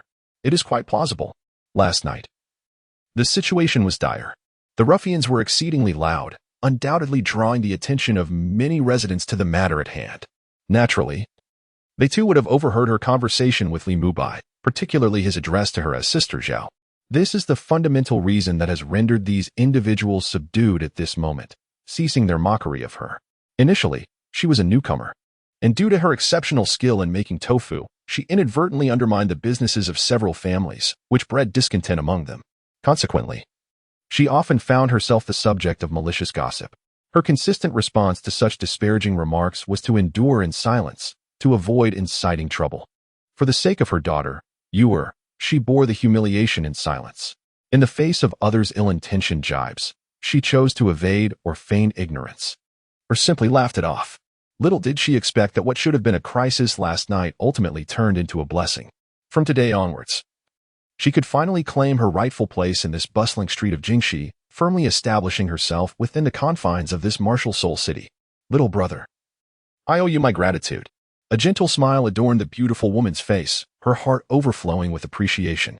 She then departed, cradling Yuer in her arms, under the awed gazes of those around her. "Mother, why are the usually fierce aunts and uncles treating us so kindly today?" In their modest home, Yuer, with her innocent, wide eyes, looked curiously at her mother and asked. Being so young, her little mind could not fathom the reason behind this sudden change. Typically, those aunts and uncles would look at her and her mother with voracious eyes. Yet today, they seemed unexpectedly benevolent. Particularly one aunt, who often referred to her as Little Wildling, had just greeted her with an unusual warmth, calling her little darling. At that moment, the beautiful woman was busy grinding beans. As she placed the soaked beans into the grinder and turned the handle to produce fresh soy milk, she paused upon hearing her daughter's question. A kind light shone in her eyes, and she replied, "It is because those people are now afraid of us." The little girl, not fully comprehending, asked, "Why should they be afraid of my mother and me? Are we frightening?" The beautiful woman smiled with pride, saying, "We are certainly not frightening. However, They fear your brother Mu Bai. But Mu Bai is so kind. He is not a bad person at all, and he even buys candy for you. How can he be frightening? Yuo blinked her eyes, still looking perplexed. Such matters would be understood as she grew older. The beautiful woman then dried her hands with a cloth, walked confidently to her daughter's side, and gently ruffled Yuo's hair, earnestly reminding her, when you grow up, do not forget. If it weren't for your brother Mu Bai last night, you and I would never have seen each other again. He has done us a great favor, and you must remember that. Do you understand? The young girl nodded vigorously, her small face radiating sincerity as she declared, You will certainly not forget. Brother Mu Bai taught me how to read and recite. Now I can recognize the characters on the shop signs outside. I am so grateful to Brother Mu Bai. With a touch of affection, the beautiful woman smiled and said, Yes, Yuer is truly obedient. Now, you should wait here patiently while Mother prepares the tofu. Later, I will take you out to buy candied hawthorns, all right? As for the last statement, she regarded it as mere childlike banter, not to be taken seriously. Upon hearing this, little Yuer's face lit up with excitement as she replied, Yes, okay. Children possess an irresistible charm for treats like candied hawthorns. Satisfied, the beautiful woman nodded, then returned to the grinding stone, washing her hands before resuming her work. At that moment, within the resplendent hall of the Pope, Bibi Dong sat upon the golden and glass throne that symbolized the center of power. Her expression was solemn, yet her austere visage exuded an enchanting grace, captivating in its beauty. Come forth, her cool voice echoed through the vast hall, though it seemed a casual utterance. Her voice carried a remarkable resonance, reaching even beyond the hall's confines. Soon, a guard clad in silver armor entered the hall, kneeling silently upon one knee, awaiting orders. You are to personally lead a contingent to the city guard station and apprehend all individuals listed by the person in charge there. Subsequently, place them in the prisoner cart for public display. At 1:15 noon, bring them before the spirit hall for execution. Bibi Dong's demeanor was grave, and it was clear from her tone that she regarded this matter with utmost seriousness. Understood, came the guard's resolute response. With that single word, he rose, slightly bowing his head, and then swiftly retreated before turning to leave with purpose. Recognizing the significance of her words, he was determined to expedite the completion of this task. Once the guard had departed, Bibi Dong slowly rose and gazed out toward the entrance of the hall. Outside, the sun shone brilliantly, akin to a blooming flower. The reason she commanded the guard to act in such a manner was to set an example, to instill fear in others. Otherwise, she would not have required the public display of those corrupt individuals, culminating in their execution before the spirit hall. This course of action serves as a cautionary measure, compelling those who remain undetected to restrain their actions. She does not intend to conduct a thorough search, inside and out, of every member of the spirit hall. Such an approach would be detrimental to the development of the spirit hall and could very well incite unrest within its ranks. Such a result was not what she wished to behold. Within the spirit hall, the pervasive corruption among the mid-level cadres has significantly impeded the development of the organization. This is a significant piece of information gleaned from a conversation with Li Mubai. It was indeed that very dialogue. This resolution compelled her to decisively alter the current predicament faced by the spirit hall, striving to restore it to its rightful trajectory of ascendance. Gazing outside the hall, Bibi Dong's eyes were profound, her mind quietly contemplating. This incident may serve as a temporary warning, instilling a sense of trepidation among those beneath her for a while. However, this is by no means a sustainable strategy. It appears necessary to establish a supervisory agency directly accountable to me. This matter shall be addressed at the next assembly. After all, it is of great significance and requires the endorsement of several esteemed elders from the hall. Chapter 63. On what grounds do you arrest me? In the spirit hall, all irrelevant individuals are to withdraw.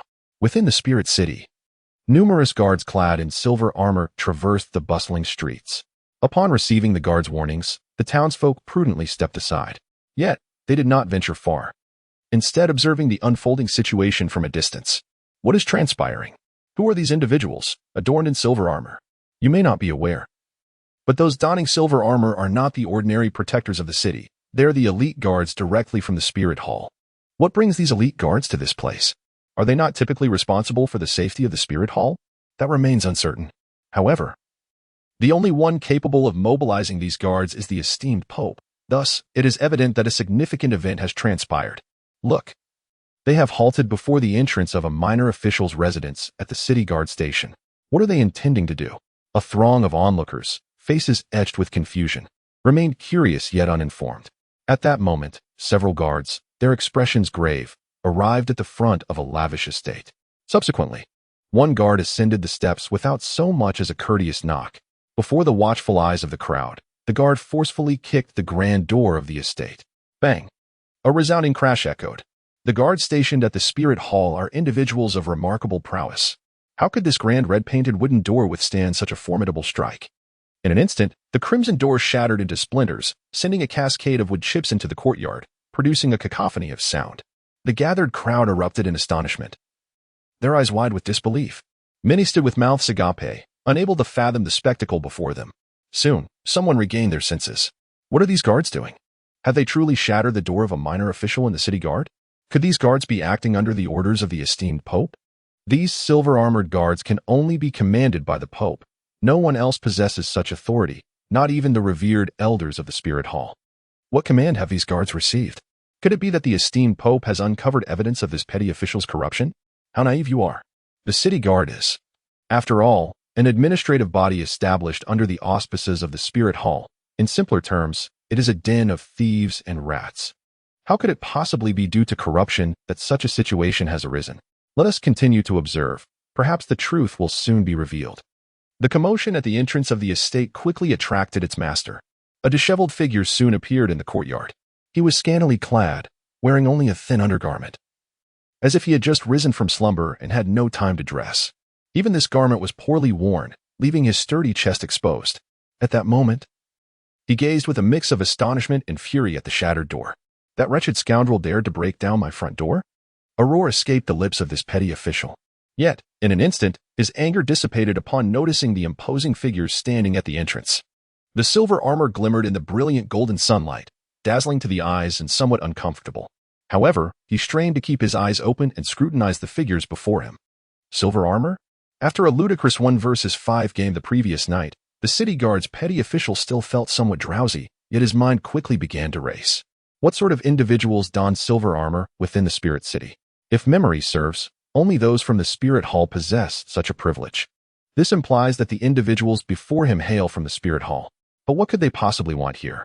Before the official could formulate an answer, one of the guards at the entrance had already taken action, striding towards him. As he approached, the guard drew a scroll from his waist, unfurling it before him. This is a portrait. The figure depicted bears an uncanny resemblance to the young attendant before him. With a mere glance, the guard, without uttering a word, rolled up the portrait and tucked it back into his waist. He then extended a large hand towards the young attendant. What do you intend to do? The young attendant, in a state of panic, instinctively prepared to resist. However, as a mere attendant, he stood no chance against the direct guards of the Spirit Hall. Within 3 moves, he was effortlessly subdued. His spirit power was sealed by the guard, rendering him temporarily powerless, reduced to an ordinary person. What do you want from me? I am a member of the city guard. How dare you apprehend me? As he was dragged out of the mansion and onto the street, the young attendant bellowed. City guard? Humph. We specifically target members of the city guard. The guard scoffed, openly mocking him. Why? On what grounds do you apprehend me? You cannot detain a member of the city guard without cause. I will report you to the Spirit Hall. The young attendant, feeling indignant, threatened them directly. You won't have that opportunity. One guard, with an expression of cold indifference, replied, his gaze fixed on the young attendant as though he were gazing upon a corpse. What do you mean, no opportunity? Could it be? The young attendant, upon meeting the guard's icy stare, suddenly grasped the gravity of the situation. His face paling instantly. You cannot kill me. I am a member of the city guard. Panic filled his voice, and the color drained from his face. The gathering crowd, at this moment, wore expressions of confusion, unable to comprehend the unfolding drama. One guard shook his head, looking at the young attendant with a flicker of pity in his eyes. To be frank, the reason for your apprehension is due to a direct order from His Holiness the Pope. Corruption is punishable by death. You have no path to salvation. The young attendant was left in a state of shock, as the guard's words struck him like a thunderclap, rendering him momentarily speechless. Corruption. When did someone start taking action against it? Hadn't he, the Spirit Hall, always maintained an indifferent stance on such matters? How could this be happening? His heart sank, feeling utterly despondent. Meanwhile, the onlookers erupted with chatter. The Spirit Hall is actually intervening in cases of corruption? Is this some sort of madness? Not only that, but this is a direct command from His Holiness the Pope. I always believed the Spirit Hall and the City Guard were allies. Who knew today would reveal such startling truths? It seems the Spirit Hall does take a stand against corruption after all. Haha. This young attendant must have pocketed a fortune through unscrupulous means. Today, he finally faces divine retribution. Truly, we are grateful to His Holiness the Pope. It appears he is not always aloof from the struggles of common folk. Long live the Pope. Chapter 64. The prisoners paraded, the city roared with cheers. These wretched beings have finally been apprehended. It is said that this was under the command of His Holiness, though the truth remains uncertain. I can attest to its veracity, for I was present at the scene of the capture and personally heard the guard proclaim that these orders came directly from the Pope. Enough chatter. Who has some rotten eggs? I shall purchase 2. As the hour approached noon, the sun shone brightly upon the city. At the gates of the city guard, 3 prison carts lined the street, overseen by several silver-armored guards. Ordinary citizens thronged the sidewalks, among them numerous soul masters from various regions. The air was filled with a cacophony of cheers, jeers, and insults, creating an incessant uproar. Director Li stood at the entrance, his heart racing at the sight of such a spectacle. Fortunately, the Pope's personal maid had found no incriminating evidence within his household. Otherwise, the one now confined within those prison carts, akin to a lifeless dog, would have been none other than himself.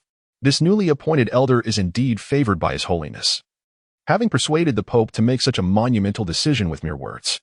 The investigation into corruption and embezzlement is a matter that could unravel the very fabric of the Spirit Hall's upper echelons. However, it is unlikely that the Pope would dare to confront those prominent figures directly. If so, he would not have paraded these minor offenders through the streets only to execute them at the gates of the Spirit Hall. This display serves merely as a cautionary measure, a warning for the others to temper their excesses. What a stroke of fortune! Were my wife indeed indulging in an affair and squandering our household wealth, I would owe her a debt of gratitude for this narrow escape. How fortunate I am. Director Li reflected deeply. At that moment, the procession of prison carts began to move slowly, parading the captives in full view of the public, a command issued personally by Pope Bibi Dong. Seeing this, Director Li hurriedly followed, intent on accompanying the carts to the gates of the Spirit Hall, where he would present the information he had meticulously gathered throughout the night to Pope Bibi Dong. This was the command issued by Bibi Dong last night. Although at that moment Bibi Dong appeared to express some dissatisfaction, he still dared not defy her. He was acutely aware of the unfavorable impression that Pope Bibi Dong held of him. As the prison carriage commenced its journey, the wide streets became thronged with people. Among them, many brandished rotten eggs, decayed vegetable leaves, and spoiled fruits. Do not show them pity. Let's hurl these vile creatures to their doom. These wretches have caused immense suffering to the innocent. Old Wang's family was driven to their demise by these very people. Such heartless fiends are truly despicable. Strike them hard. Even if we cannot bring about their end, let them be drenched in filth, so they cannot pass from this world unscathed. In an instant, rotten eggs, decayed vegetable leaves, fruits, and even freshly baked pastry soared through the air, tracing elegant arcs before crashing down upon the 3 prisoners confined within the carriage. When the walls collapse, the crowd pushes forward. Moreover, these 3 lowly subordinates had frequently oppressed the common folk. A cacophony of indescribable foul odors began to waft through the streets. The guards at the forefront of the procession did not intervene to halt the actions of the populace. Their sole duty was to parade these offenders through the streets before delivering them to the gates of the Spirit Hall. Among the 3 prisoners in the carriage, 2 displayed expressions of terror and unease. However, one individual, in stark contrast, burst into laughter at that moment. The individual in question is indeed the one who captured Li Mubai and confined him within the dungeons of the city guard. At this moment, his face is adorned with a grotesque grin, and he bellows, "Ha ha ha. You wretches deserve to be trampled beneath our feet. I only regret not." However, before the arrogant words of the young subordinate could be completed, a brownish mass soared through the air, landing squarely in his gaping mouth. Due to the prodigious size of the young subordinate's mouth, a repugnant mass of filth slid down the throat of the unfortunate individual, making its way into the esophagus. With a sense of nausea swelling within, the victim could only heave in vain. However, having been shackled and restrained, expulsion was utterly impossible. Isn't this delicacy exquisite? The tormentor guffawed, finding amusement in the situation. It was indeed a darkly comedic fate for the man, who, even in his final moments, dared to mock those around him. Now, silenced by his own excrement, his demise became a source of grim satisfaction for the onlookers, igniting a wave of laughter throughout the crowd. Yet, Amidst the mirth, dissenting voices arose, questioning the cruelty of such actions. Nevertheless, these objections were quickly drowned out by the overwhelming approval of the masses. At the front of the throng, Director Li, trailing behind the guards, felt beads of sweat trickling down his forehead, not from heat, but from sheer terror. In that moment, he was profoundly grateful for his freedom, realizing that had he been apprehended, his fate could have been even more dire than that of the wretched souls in the prison wagon. This incident left him trembling with fear, compelling him to silently vow to uphold his principles and refrain from corruption in the future. Meanwhile, at Li Mubai's residence, a series of knocks echoed through the air. "Xiao Qian, open the door," came Li Mubai's voice from the kitchen, accompanied by the rhythmic sound of a spatula, indicating that he was engaged in culinary pursuits. Sitting alone on the sofa, Xiao Qian, who was busy cutting fabric, rose to approach the door upon hearing his call. Creaking open, the door revealed a graceful woman clad in a simple brown cloth dress, standing at the threshold. Though her attire lacked opulence, it did little to conceal her captivating aura. The delicate cord cinched at her waist accentuated her slender figure perfectly, while the most striking features were her two prominent Mount Everest curves, which even made Xiao Qian feel slightly inferior in comparison. "Xiao Qian, these are the leftover soybean skins from the tofu I made the other day. My younger brother mentioned you enjoy these, so I saved them for you. It's not a large quantity, so I hope you won't find it lacking," the woman said with a gentle smile, handing a bulging cloth bag to Xiao Qian. "Why would I find it lacking? Sister, you are truly considerate," Xiao Qian exclaimed, her face lighting up as she accepted the bag. "Xiao Qian, this is my little you the woman continued, as a small girl peeked out from behind her, calling out sweetly to Xiao Qian. "Ah, you Xiao Qian responded joyfully, then turned to the woman, inviting her. "Sister Zhao, please come in and have a seat." The woman shook her head. "Xiao Qian, we wouldn't want to impose. I still need to make tofu," she replied, having heard the clattering from the kitchen, indicating that a meal was imminent. She was not one to overstay her welcome, thus seeking an excuse to decline. Just then, a commotion erupted from the street, growing louder as it approached. "What is going on?" Xiao Qian wondered aloud, stepping outside to gaze toward the commotion. Around the corner, a throng of citizens surged forth, their expressions filled with indignation as they cast their gazes toward a wall that obstructed their view, seemingly incensed by something hidden from sight. Moreover, Xiao Qian noticed that many among the crowd were wielding eggs, spoiled vegetable leaves, and even some unidentified items wrapped in paper. Although the nature of these objects was unclear, the retreating figures around them indicated that they were undoubtedly repulsive in nature. What has transpired? Gazing at the street corner, the beautiful woman furrowed her brow slightly. Just as the three individuals, 2 adults and a child, were enveloped in confusion, the mystery was unveiled at the turn of the street. A handful of silver-armored guards emerged first, swiftly followed by a procession of prison carts. The inmates confined within these carts, having traversed numerous streets, now appeared in tattered garments, their attire marred by various stains. Crowds lined both sides of the street, fervently following the horse-drawn vehicles, their spirits high. "Corruption and bribery, violations of the law," proclaimed a guard at the forefront in a booming voice. "At 1:15 p.m, at the gates of the Marshal Soul Hall, there will be a public execution," another guard echoed loudly. Upon hearing these declarations, the group, including the young girl Qian, swiftly grasped the situation. It was a public display of the criminals. While Qian felt no surprise, the beautiful woman beside her bore an expression of astonishment, as if she had encountered a ghost. To her, it was utterly astounding that anyone would be held accountable for corruption and bribery. Such a notion seemed as improbable as a sow climbing a tree. This is indeed a most peculiar matter. She has been in Seoul Master City for some time now, yet she has never heard of anyone addressing the issues of embezzlement and bribery. The administrators of Seoul Master City, who among them does not take advantage of the vulnerable? It is precisely for this reason that various factions have emerged within Seoul Master City. The emergence of these gangs is, in fact, a manifestation of the indulgence bestowed by the overseers of the city guard. As for their motives in condoning such individuals, it is evident that they seek to blatantly exploit the gangs as a means to embezzle the wealth of the populace.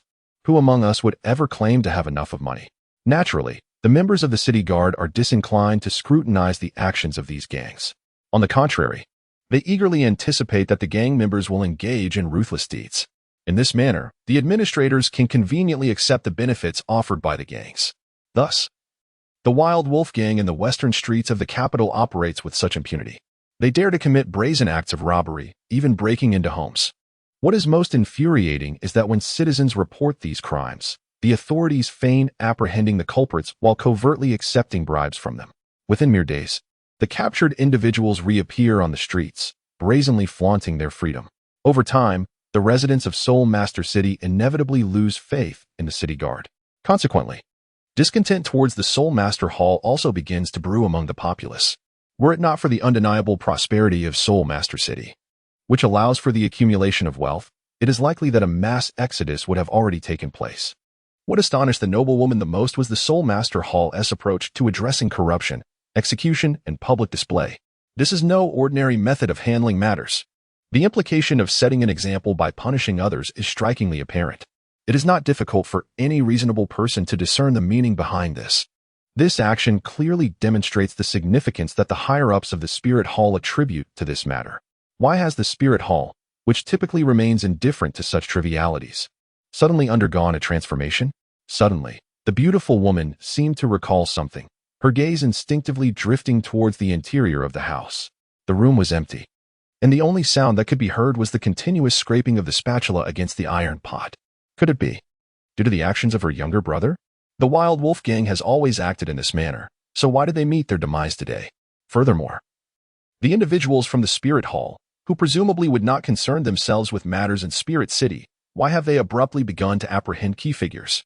Among those in the prison cart, there was one she recognized, the very same officer from the city guard who had captured Li Mubai last night. And now, this young scribe unexpectedly found himself within the confines of a prison carriage, subjected to humiliation. All of this inevitably led her to question whether Li Mubai was indeed a figure of considerable significance within the Spirit Hall. For merely knowing one of its prominent members could not suffice to bring matters to such a state. What is your true identity, my dear brother? A profound curiosity flickered in the woman's eyes. However, in the blink of an eye, that curiosity was concealed, vanishing without a trace.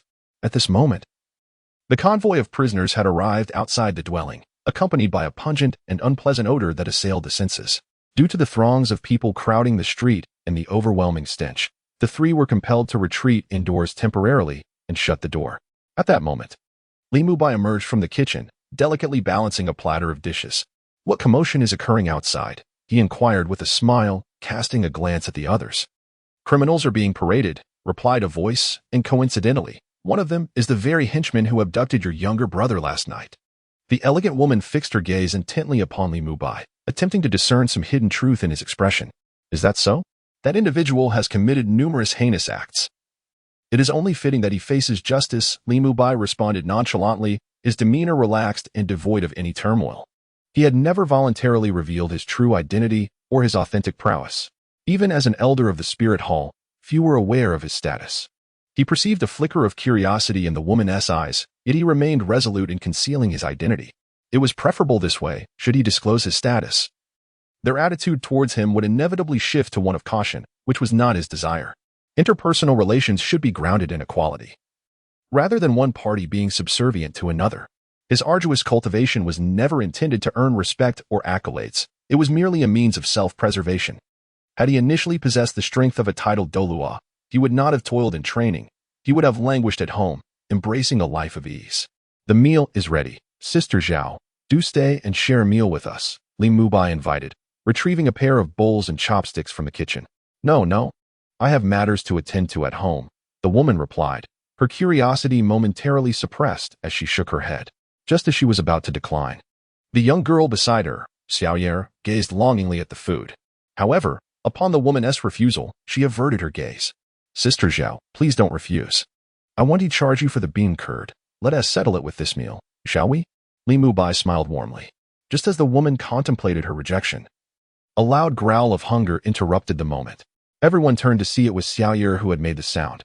Her face turned crimson as she shyly hid behind her mother upon realizing they were all looking at her. Li Mubai, with a playful smile, said, Sister Zhao, there is no need to delay. Even if you return home to cook now, it will take some time. You wouldn't want Xiaoyer to go hungry, would you? Chapter 66. The Midday Execution, Uniting the Hearts of the People. Bah, these wretched beings. Their morally bankrupt existence deserves nothing less than demise. Thanks to our esteemed Pope, these corrupt individuals have been brought to justice. Who would have imagined that the Pope would personally attend to such trivial matters? Clearly, She holds the concerns of ordinary citizens close to her heart. Long live the Pope. At 1:15 p.m, the blazing sun hung high in the sky, casting its resplendent golden rays over the entire expanse of land, imbuing the atmosphere with an intense warmth. The entrance to the Spirit Hall was bustling with activity. Before the majestic and solemn edifice, which emanated an aura of sanctity, the square was currently teeming with people. The sweltering heat enveloped this gathering, and amidst the throng, the majority were drenched in perspiration. Yet, there remained a select few whose countenances were serene, displaying no signs of agitation, their brows untouched by beads of sweat. These individuals possess abilities that far surpass those of ordinary soul masters, endowed with formidable physiques, although they constitute a mere fraction of the populace. In relation to the vast crowd gathered at this moment, they represent a significant number. Before the towering edifice encircled by the throng, 3 prisoners now kneel on the ground, their faces pale and devoid of strength. Beside each prisoner stands a robust figure, a formidable man wielding a gleaming great blade, his countenance solemn and imposing. At this juncture, at the entrance of the Spirit Hall, a magnificent golden chariot slowly emerges. The chariot rumbles over the flagstone pavement, producing a resonant sound. The previously cacophonous murmur of the crowd, filled with a medley of voices, falls into a profound silence upon the appearance of the grand chariot, as if they have been ensnared in a quagmire, devoid of any utterance. The gazes of the assembled multitude fixate upon the entrance of the Spirit Hall, captivated by the resplendent golden chariot. The crisp clatter of the unicorn's hooves, accompanied by the rhythmic creaking of the wheels, echoes throughout the square. This golden chariot symbolizes power and status. Ordinary individuals are unworthy to occupy such a vehicle, and even esteemed elders of the Spirit Hall lack the privilege to do so. This carriage, reserved solely for the esteemed Pope, the singular authority of the Spirit Hall, is a privilege only she may enjoy. The residents of Spirit City are undoubtedly familiar with such fundamental legends. In an instant, the previously tranquil atmosphere erupted with fervor. It is the Pope, the revered Pope. This magnificent golden chariot is her exclusive conveyance. The realization that the Pope has personally arrived at the execution grounds ignited a wave of excitement among the crowd. Clearly, the Pope holds this matter in great regard. She truly cares for us. We welcome you, Your Holiness. The crowd was filled with exhilaration and joy, as they marveled at the rare sight of Pope Bibi Dong personally intervening in such an affair. This signifies that the Pope places great importance on the issue of corruption, indicating her resolute stance against corrupt practices. This implies that perhaps from this day forth, no faction within the Spirit Hall city shall dare to collect unjust profits without cause. Those who govern the Spirit Hall city shall find themselves in a state of trepidation. The instances of embezzlement and bribery will significantly improve. The residents of Spirit Hall city harbor immense disdain for such corrupt practices. Therefore, when Bibi Dong made her appearance at the execution ground, the crowd erupted with exuberance, their hearts brimming with joy. They wholeheartedly endorsed Bibi Dong's efforts to combat corruption, genuinely admiring her actions. Thus, upon her arrival, the audience burst into fervent cheers. In the grand carriage, as she listened to the accolades and praises from outside, a subtle smile crept upon Bibi Dong's lips. People universally delight in hearing beautiful words. She, Bibi Dong, is no exception. Li Mubai is indeed a remarkable talent. Utilizing the public's grievances to eradicate evil is undeniably the most effective means of uniting the hearts of the people. However, even with the unity of these sentiments, what purpose does it serve?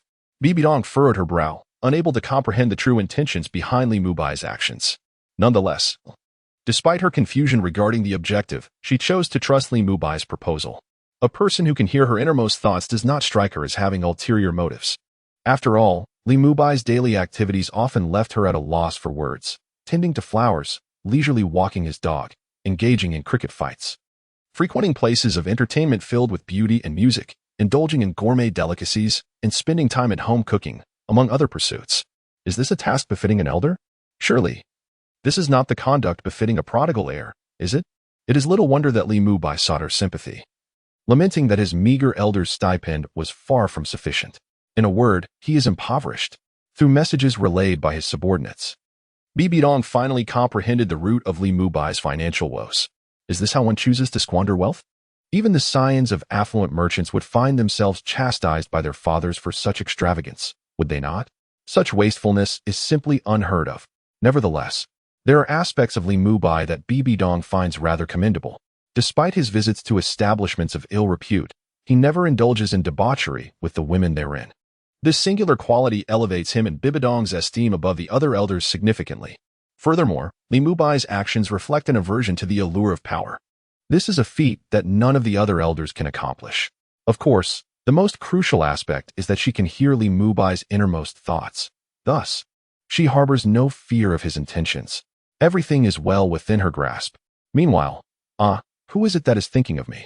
Li Mubai casually rubbed his slightly itchy nose and said to the three behind him, "Stay close, don't get pushed aside." The two women and the child behind him promptly adhered closely to Li Mubai. Little Qian directly grasped Li Mubai's belt with one hand while holding onto the beautiful woman with the other. The multitude of people in this square is overwhelming. A moment's distraction renders one unable to locate their companions. As for why Li Mubai finds himself here, it is simply due to an excess of boredom. Surely, one cannot dine only to languish idly at home, indulging in frivolities. Li Mubai is certainly not a creature of mere carnal desires. The hour of execution is at 3 o'clock in the afternoon. This was, after all, the first encounter for Li Mubai, naturally piquing his curiosity. Moreover, the martial Seoul city during the day was indeed rather dull. The execution of this criminal can indeed be considered a significant event, one that adds a touch of intrigue to an otherwise monotonous existence. Yet, his primary motivation lies in the desire to see whether Bibi Dong will attend the proceedings. He yearns to observe if she will heed his counsel, seizing this opportunity to win the hearts of the populace. Should Bibi Dong be inclined to accept his advice, he would be more than willing to offer her guidance in the future, a mere trifling effort on his part. However, if she chooses to disregard his suggestions, he would resolutely refrain from providing any further counsel. Wisdom is not to be trifled with, nor should the law be devalued. He, Li Mubai, is not so lowly as to present a warm countenance to a cold shoulder. For one who does not place faith in him, he shall no longer extend his attentions. His inclination to guide Bibi Dong stems purely from personal interest, and to speak candidly, she is indeed quite beautiful. He would rather not find himself bereft of her familiar visage in the days to come. He vows to uphold this sentiment. This action is certainly not driven by a desire for the physical form of Bibi Dong. It is merely an appreciation of beauty in its purest form. Chapter 67. A scheme unfolds. In the Hall of Offerings, a guard entered the grand hall, clad in a flowing black robe adorned with plum blossom patterns, its fabric swaying with each step. Upon reaching the center of the hall, he came to an immediate halt. He then bent forward, kneeling on one knee, and with a demeanor of utmost respect, he spoke with a resonant and authoritative voice. A soft, ethereal sound echoed in the hall. In the midst of it all, a middle-aged man, dressed in a loose-fitting pale blue robe, sat cross-legged on the ground, his eyes closed in tranquil contemplation. This is not just anyone. It is the formidable leader of the spirit hall, known as the unbeaten in the sky, Qian Daolu. I report to you, great elder, that several young subordinates have been brought to the entrance of the spirit hall, destined for execution as a public spectacle. The gates of the spirit hall are now surrounded by a throng of citizens, and even the Pope has personally arrived at the scene. The guard slightly raised his head to speak, yet maintained a bowed posture, his demeanor and tone exuding utmost respect. Although Qian Daolu sat with his back turned, the guard dared not show any hint of disrespect. From the figure ahead, an imperceptible yet immense pressure emanated, akin to a mere mortal standing before the towering Mount Tai. Feeling insignificantly small, understood, you may leave. A calm voice resonated once more, devoid of joy or sorrow, akin to the mechanical utterance of an emotionless automaton. Yes, the guard replied respectfully. He then rose, still bowing, and slowly retreated. It was not until he reached the entrance of the hall that he turned and departed swiftly. Upon exiting the offering hall, the guard finally straightened his posture. Inside the hall, one mused, what is she attempting to achieve? Intimidation? Or perhaps unifying the hearts of the people? What use is the sentiment of those ordinary citizens? Merely a futile endeavor. It is best to let her be, as long as it does not endanger the spirit hall. Consider it a favor for Schwer, a compensation for past grievances.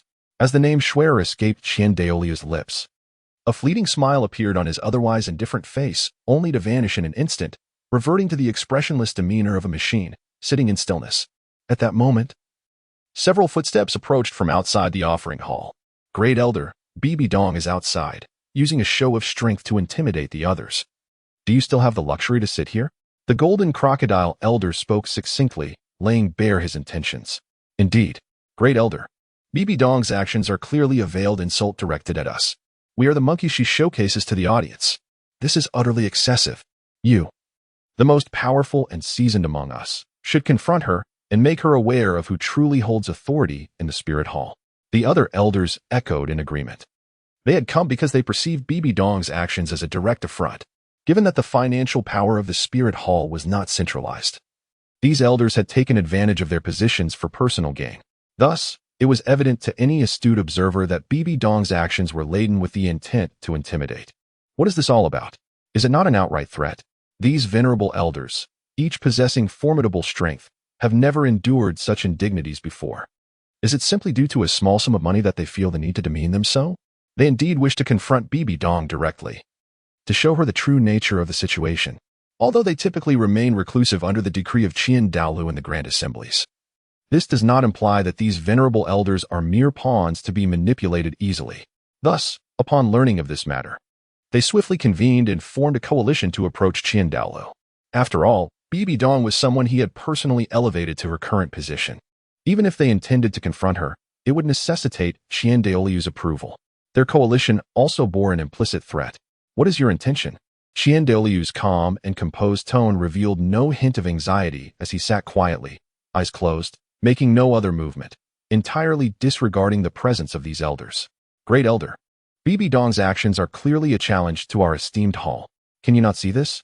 The Golden Crocodile Douluo trembled involuntarily, his imposing aura diminishing. Indeed, Great Elder, any discerning individual can discern Bibi Dong's intentions. Yes, those from the Spirit Hall are well aware that we hold a significant portion of the financial authority. If we do not resist, will she not grow increasingly audacious, seeking to usurp our financial power? Great Elder, we implore you to take action. This matter cannot be delayed. Otherwise, our control over the Spirit Hall will wane further. With the Golden Crocodile stepping forward, the remaining elders echoed his sentiments. In ordinary times, they would never dare to speak so boldly to Douluo. However, at this moment, they were vying for their own interests. As elders of the Spirit Hall, their authority was undeniably substantial. While they may appear submissive during assemblies, this was a demand from Douluo to avoid any conflict with Bibi Dong. Should issues arise, they were to report to him, and he would naturally resolve the problems. Her actions against corrupt officials were merely conducted according to established protocols. The regulations of the Spirit Hall had long made it clear that those few minor subordinates who acted in defiance were deserving of their fate.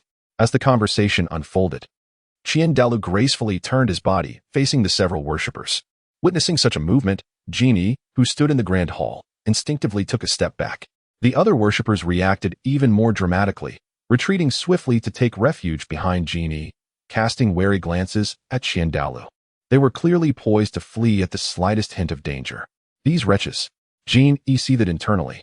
We devised this scheme together, sharing both fortune and misfortune. Now that trouble has arisen, I am left to bear the brunt alone. He stood frozen, astonished by the responses of the worshippers, while silently cursing his incompetent allies. You proposed this idea? Douluo inquired, a smile gracing his features that radiated an air of congeniality. Yi's heart sank, just as he sought to counter.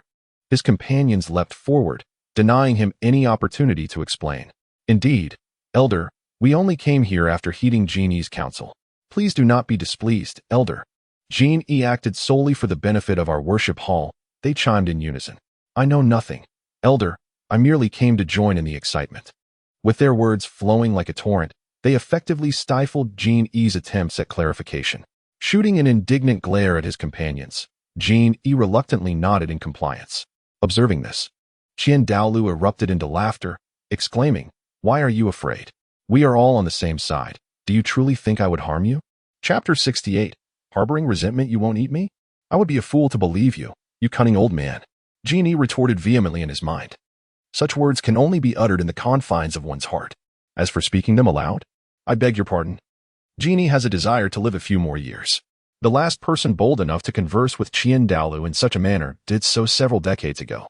That intrepid warrior who dared to confront the harsh reality now rests peacefully before their grave. The few acolytes behind Yi now gaze on with disbelief. They possess a profound understanding of this esteemed elder. However, what leaves them somewhat at a loss at this moment is that Douluo, the Grand Elder of the Hall of Offerings, appears to harbor no aversion towards the actions currently undertaken by Bibi Dong. Grand Elder, do you truly intend to remain indifferent to this matter? If we do not intervene, will she not, in due time, demand we relinquish our authority? Shall we comply or resist? Genie clenched his teeth, feeling it unwise to relinquish easily. After all, this matter bears significant weight. Thus, he steeled himself and spoke resolutely, defending the rights of the Hall of Offerings, as well as his own power. If Bibi Dong were indeed to employ coercive measures to seize control, what then? Should they submit or rise in rebellion? The heavens may reign, and a mother may wed. Qian Daoliu's voice was grave, his gaze unwavering as he surveyed the gathered acolytes. In truth, you have long anticipated this outcome, have you not? The Pope wields absolute power. This is inevitable, even if you currently suppress her. When she undergoes her transformation and surpasses all present, the same outcome will inevitably unfold. It is far from favorable to confront it then. So, what is it that you are truly reluctant to part with? The alluring power? Or the exalted status above the masses?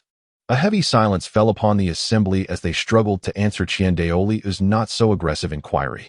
Observing their reaction, Qian Daoliu scoffed softly. I see you have lingered in this environment for far too long, forgetting the adage that victors are kings and the vanquished mere bandits. As his words hung in the air, the attendees bowed their heads in contemplation, enveloped in silence. Qian Daoliu's demeanor remained serene, his voice gradually resuming.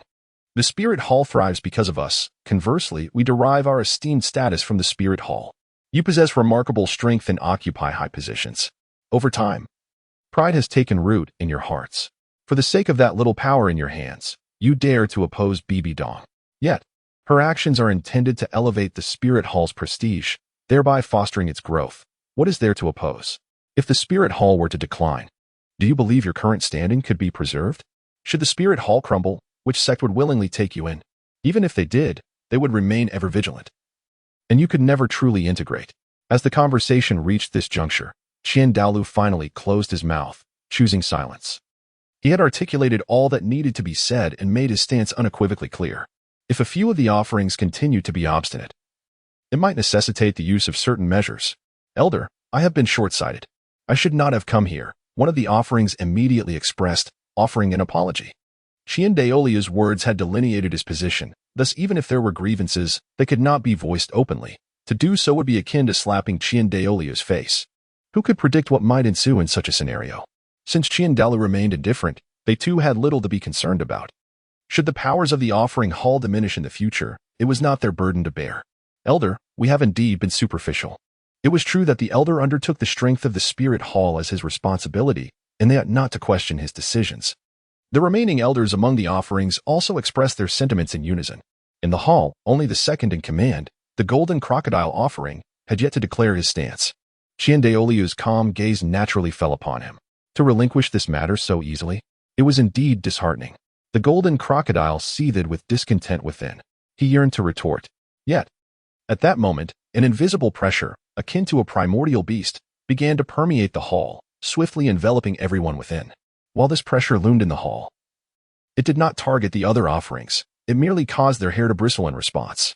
At this instant, however, the Golden Crocodile, standing at the forefront, began to tremble subtly. This overwhelming pressure felt akin to a colossal mountain resting upon his shoulders, rendering him breathless. A chilling sensation surged along his spine, penetrating deep into his mind. Indeed, the oppressive force was directed solely at the Golden Crocodile. Among those present, he was the only one yet to declare his stance. Elder Golden Crocodile, how shall you decide? The calm voice of Qian Daoliu echoed. However, to the Golden Crocodile, the underlying threat within that voice was palpable. Yet, allowing Bibi Dong to act with such impunity left him feeling discontented. Creak, creak. The overwhelming pressure, as formidable as Mount Tai, rendered his skeletal structure nearly unbearable. After much deliberation, he ultimately chose to acquiesce. Elder, it appears my vision has been narrow. I shall no longer pursue this matter. Upon uttering these words, the towering pressure akin to a colossal mountain swiftly receded like a tide. With a rush, the weight lifted, and his breathing became effortlessly smooth in an instant. The Golden Crocodile exhaled heavily, a look of relief gracing his features. Even his slightly bowed head and stooped posture straightened. Since all is well, you may withdraw. Qian Daoliu remarked lightly before turning his back once more, resuming his meditative practice. Once one's spiritual power surpassed the 90th level, further advancement became exceedingly arduous. This also elucidates the reason for the elders' reluctance to engage in fervent cultivation. Given the arduous nature of elevating their soul power, their focus has naturally shifted to other pursuits. Wielding authority within the spirit hall is one such pursuit. "Esteemed elder, I take my leave," he said, and the several elders offered a respectful salute before turning to depart. The Golden Crocodile, feeling quite helpless, could only stifle a cold snort within as he begrudgingly took his leave. From the overwhelming pressure he had just experienced, he understood all too well that he was vastly inferior to Qian Daolu. Although both were titled Douluos, Qian Daolia's strength was palpably superior, placing them in entirely different realms of power. Upon exiting the Hall of Elders, a few of the elders once again approached the Golden Crocodile, their words brimming with apologies. However, the Golden Crocodile had no desire to engage with these opportunists. With a cold huff, he quickened his pace and departed. These individuals adeptly shifted the blame, unreservedly attributing all culpability to him. Despite having departed from the Hall of Elders, Jin Ao, the second-ranking elder, possessed a certain temperament that could not be easily disregarded. Nevertheless, he had not let go of this matter. In the past 2 days, he learned that Bibi Dong frequently visited the residence of the 10th elder. Thus, the events of today unfolded. This is evidently unrelated to Li Mubai. As soon as this thought emerged, the Golden Crocodile transferred the resentment he harbored from Qingdao Lu onto Li Mubai. Surely, he must be the mastermind behind it all. If I cannot contend with Bibi Dong, surely I can trample upon a newly appointed elder? Moreover, this individual is merely a titled Douluo of the 9th rank. To subdue him should be a trivial matter. Chapter 69. The blade falls, the crowd cheers, and Bibi Dong's prestige rises. Why is this so? How could His Holiness the Pope personally attend such a trivial affair? Hasn't the Spirit Hall always disregarded such matters? Why would I covet that money? I do not wish to meet my demise. Truly, the dawn of youth turns to the snow of evening. Right and wrong, success and failure, all dissipate into nothingness. I merely seized an individual at random. And yet he turned out to be an elder of the Spirit Hall. Was it truly destined to be so? At the gates of the Spirit Hall, several prisoners wailed, their voices rife with regret. Beneath the midday sun, while others displayed rosy cheeks, these prisoners wore expressions of ashen despair. It was nearly noon. The shadow of death looming like a dark cloud over the small subordinates. Kneeling beside them were several men clad in red vests, their muscular arms bared, wielding large blades resting upon their shoulders, their imposing brows arched, exuding an air of authority and might.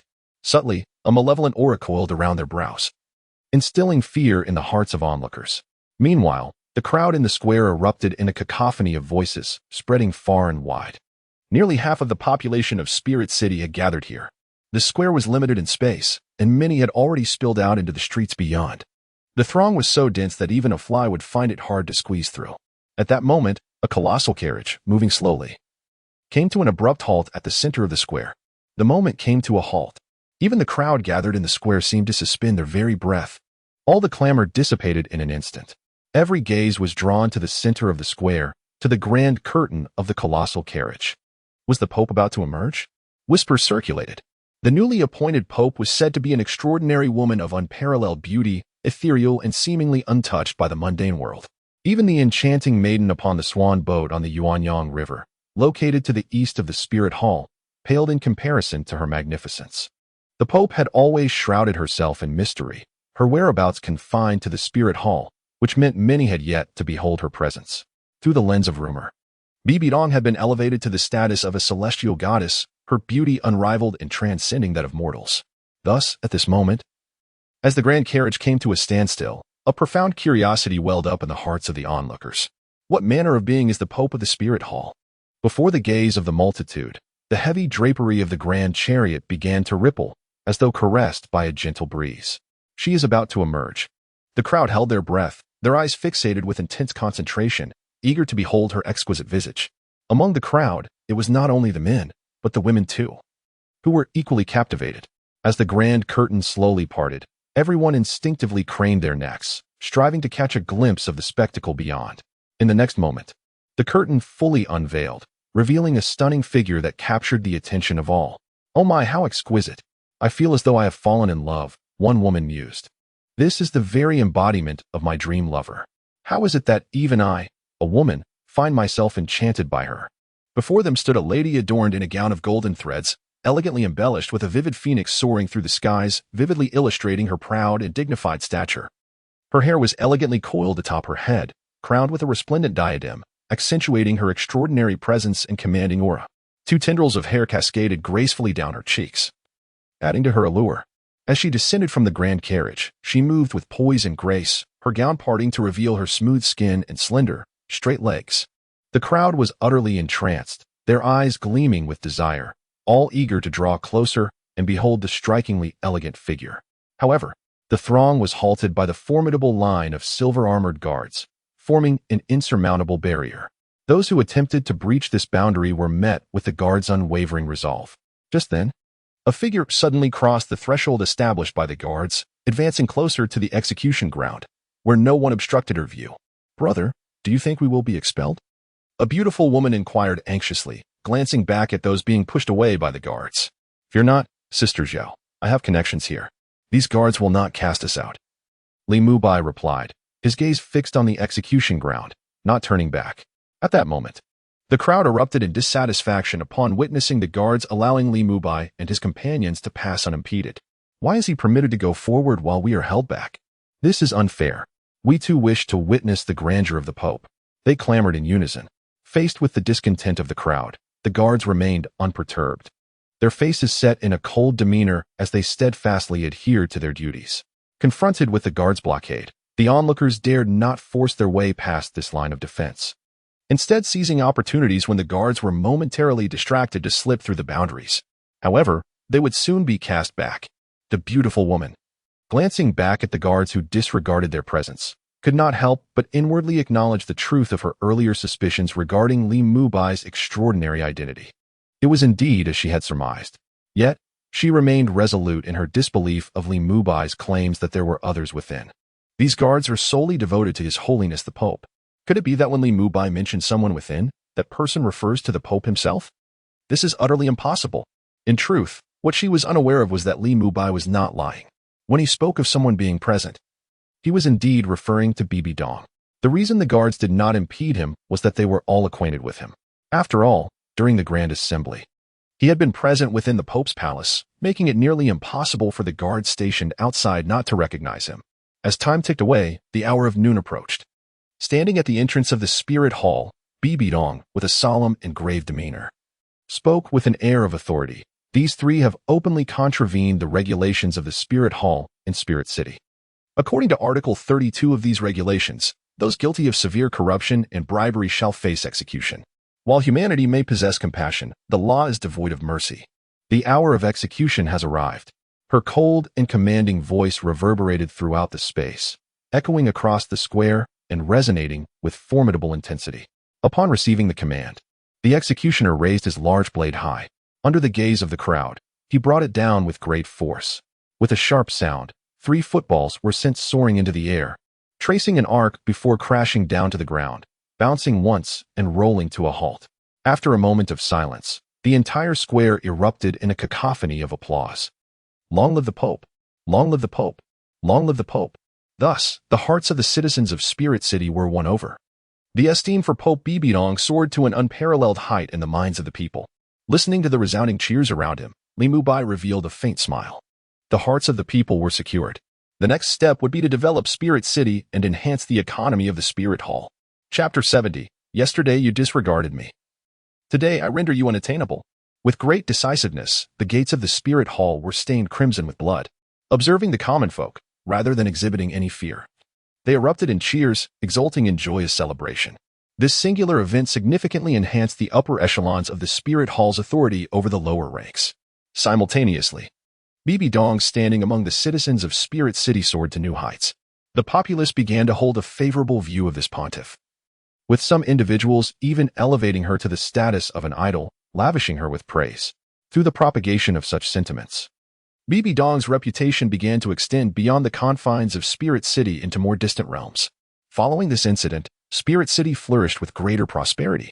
In light of the recent execution of Xiao Li and the annihilation of the Wolf Gang, the city guards felt an overwhelming sense of trepidation, meticulously fulfilling their duties, fearful that they might be the next example set to instill fear. Consequently, this resulted in a remarkable enhancement of their administrative efficiency and operational speed. Previously, trading caravans were compelled to wait for permits for weeks or even months, often finding that without the offering of bribes, permits would be denied, an egregious display of tyranny. However, following Xiao Li's execution, these matters have become remarkably effortless. The approval can be granted promptly after the examination of the merchant convoy's qualifications on the same day. Consequently, the number of trading convoys has surged significantly, leading to substantial development in both Xinglua and the Tiando Empire, particularly in the border towns en route to Wuhuan City. The economy of Wuhuan City has become increasingly vibrant. Even the factions that previously extorted fees have vanished overnight, replaced by the establishment of fundamental departments. These foundational departments serve the spirit hall city. Tasks akin to street cleaning and the maintenance of public restrooms are entirely entrusted to these departments. In a fleeting moment, with the elimination of stall fees, the faces of the townsfolk and vendors alike visibly brightened with a newfound satisfaction. Their sense of safety and happiness soared. Overnight, the public's perception of the spirit hall transformed for the better. Their admiration and respect for the Pope deepened sincerely. Moreover, rumors began to circulate throughout the city, the authenticity of which remained uncertain. Whispers suggested that the sweeping reforms of the spirit hall were the remarkable achievement of a newly appointed elder. It was precisely this that precipitated the significant changes in Spirit City, liberating its citizens from the oppression of gangs. Consequently, many began to seek information about this elder, eager to express their gratitude to the benevolent figure who served the people. Time, like a fleeting horse, passed swiftly, and before long, several days had elapsed. In recent days, Li Mubai shared drinks with the demon bear and even visited the Yixiong courtyard together. The two found themselves in perfect harmony, echoing each other's sentiments regarding the enchanting maidens of the establishment. The exquisite figures of the young ladies captivated them, with their alluring waists deemed a perilous temptation for foolish men. The demon bear expressed his surprise and declared that they were kindred spirits, wearing expressions of regret for not having met sooner. At one point, Bibi Dong paid a visit, engaging Li Mubai in a discussion about effective strategies for governing the spirit city. At noon, the resonant sound of reading emanated from Li Mubai's room, flowing out to where a beautiful woman stood on the street, selling tofu. As she listened to the melodious, youthful voice, a subtle smile graced her lips. In a world dominated by the powerful and the affluent, acquiring knowledge as a commoner is a formidable challenge. Even the most ordinary of schools, which merely teach reading and writing, demand tuition fees that are far beyond the means of average citizens. Yet now, little Yuer has the opportunity to receive an education, filling her heart with both joy and gratitude. She is deeply appreciative of Li Mubai for imparting his wisdom to Yuer, holding his literary talent in high esteem. This admiration stems from her fortunate experience of witnessing a poem Li Mubai had composed for Xiaoqian. To this day, that exquisite poem hangs on the wall of her living room, inscribed with the words, "Clouds yearn for garments, flowers for beauty, spring breezes caress the railing, dew thickens. Had I not glimpsed you atop the mountain of pearls, I would meet you under the moonlight at the Jade Terrace." Though her literacy is limited, upon hearing Xiaoqian softly recite this poem, she found herself entranced by its profound imagery, unable to extricate herself from its enchanting allure. The verses of this poem are the most exquisite she has ever encountered, without exception. Her understanding is limited, preventing her from fully appreciating the poem's caliber. However, she compares it with all the poetry she has previously known or heard and is astonished to discover that none, not even a single one, can rival the profound essence of the poem that Li Mubai composed for Xiaoqian. Thus, she dares to conclude that Li Mubai's literary talent undoubtedly surpasses that of many private tutors. Her reason for selling tofu here stems from the hardships of her own lack of education. She naturally wishes to spare her daughter from enduring the same trials she has faced. The pains she has experienced are known only to her, and she understands how arduous they truly are. She hopes for Xiao Yuer to live joyfully, even if she cannot become a soul master, at the very least. She should not have to worry about her livelihood in the future. Therefore, upon hearing the faint sounds of reading nearby, her heart swells with delight. "Boss, I would like a piece of tofu," she calls out. At that moment, another customer approaches her stall, a beautiful woman she recognizes as her neighbor from 2 houses down. "Very well," the beautiful woman replies, and with practiced ease, she wraps the last piece of white tofu in oil paper, weighs it, and announces 2 pounds and 3 ounces. 5 copper coins. The neighbor pays and compliments. "Sister Zhao, your tofu is truly exceptional. I've heard others say its texture is remarkable. Thank you for the compliment." The beautiful woman responds with a neutral expression. The neighbor, seeing her demeanor, refrains from further pleasantries and departs with a hint of disappointment. Once the visitor has walked away, the beautiful woman begins to pack up her stall and counts the day's earnings. Today, the tofu has sold remarkably well. In the past, it would have taken until afternoon to sell out. Among the customers, she has also spotted many familiar faces from her neighborhood. These individuals, who once could hardly contain their disdain for her wares, now regard her greetings with indifference. However, just a few days have elapsed since then. These individuals began to express their ardent enthusiasm towards her. Even those who came to purchase tofu would engage in cheerful conversation, as if they were dear friends. Only the beautiful woman was aware of the underlying truth. These individuals are, in fact, drawn to the powerful figure who stands up for her. Regarding these people, she harbors but one sentiment. In the past, you disregarded me, and now I shall ensure you find me unattainable. How had these individuals treated her in the past? She could scarcely believe that they were genuinely repentant now, desiring to forge amicable relations. It was merely a matter of perceived advantage. One could hardly dismiss the possibility that, upon becoming familiar with them, she would be solicited to undertake certain tasks, leading to inevitable complications. In fact, it would be far wiser to maintain a deliberate distance. Subsequently, the elegant lady tidied her stall, clutching a piece of tofu that had long been left behind, and made her way towards the resounding voices emanating from a nearby house. Meanwhile, within the resplendent papal chamber, Bibi Dong, adorned in a pristine white gown, sat regally upon her throne. Below her, Hulaina stood with an expression of utmost reverence, commencing her report on the recent developments within the Spirit City. Chapter 71. The tax revenue of 7 days surpasses that of an entire month. Master, Hulaina began, her demeanor respectful yet filled with astonishment. The transformations in Spirit City over the past few days have been nothing short of monumental. Earlier that morning, Bibi Dong had summoned her to venture forth and assess the situation within Spirit City, a task Hulaina had initially hesitated to undertake, reluctant to squander time. Such matters are exceedingly tedious. Moreover, she has already arranged for Yingu and Xiaoyu to venture into the Stardow Forest together, to challenge the soul beasts and enhance their strength. However, there is little that can be done. This matter was personally instructed by her teacher, Bibi Dong. Therefore, she could only defer the previously agreed-upon arrangements. Subsequently, she obediently ventured into Soul City, wandering around and surveying her surroundings. Unbeknownst to many, a mere glance reveals a startling scene. The streets of the Soul Master City are now bustling with an influx of carriages, their numbers exponentially surpassing those of yore. The once spacious thoroughfare, capable of accommodating 3 carriages side by side, has inexplicably succumbed to the phenomenon of congestion. Moreover, such a phenomenon is not confined to a single street. Rather, it manifests across numerous arterial roads. This turn of events was indeed quite unexpected. At that moment, she was filled with bewilderment. After several days of not venturing out for a stroll, how could there suddenly be such a surge in the number of people on the streets? Upon further inquiry and investigation, she soon discovered the reason behind it. It turned out that the department overseeing the Soul Master City, the City Guard, had undergone significant changes. Moreover, the gangs that were previously responsible for managing the streets and collecting fees had mysteriously vanished overnight. These transformations attracted a multitude of new merchants, who flocked to the Soul Master City to engage in trade and commerce. This is the reason for the traffic congestion occurring on the streets. This inevitably left Hulaina in astonishment. The disappearance of the gang had not caused the slightest chaos in the Spirit City. It is essential to understand that one of the significant functions of a gang's existence is to assist the city guards in managing the streets, ensuring their tidiness. Therefore, the importance of the gang is self-evident. Suddenly, the disappearance of the gangs left the streets in utter disarray. Who would take responsibility for the litter strewn across the ground?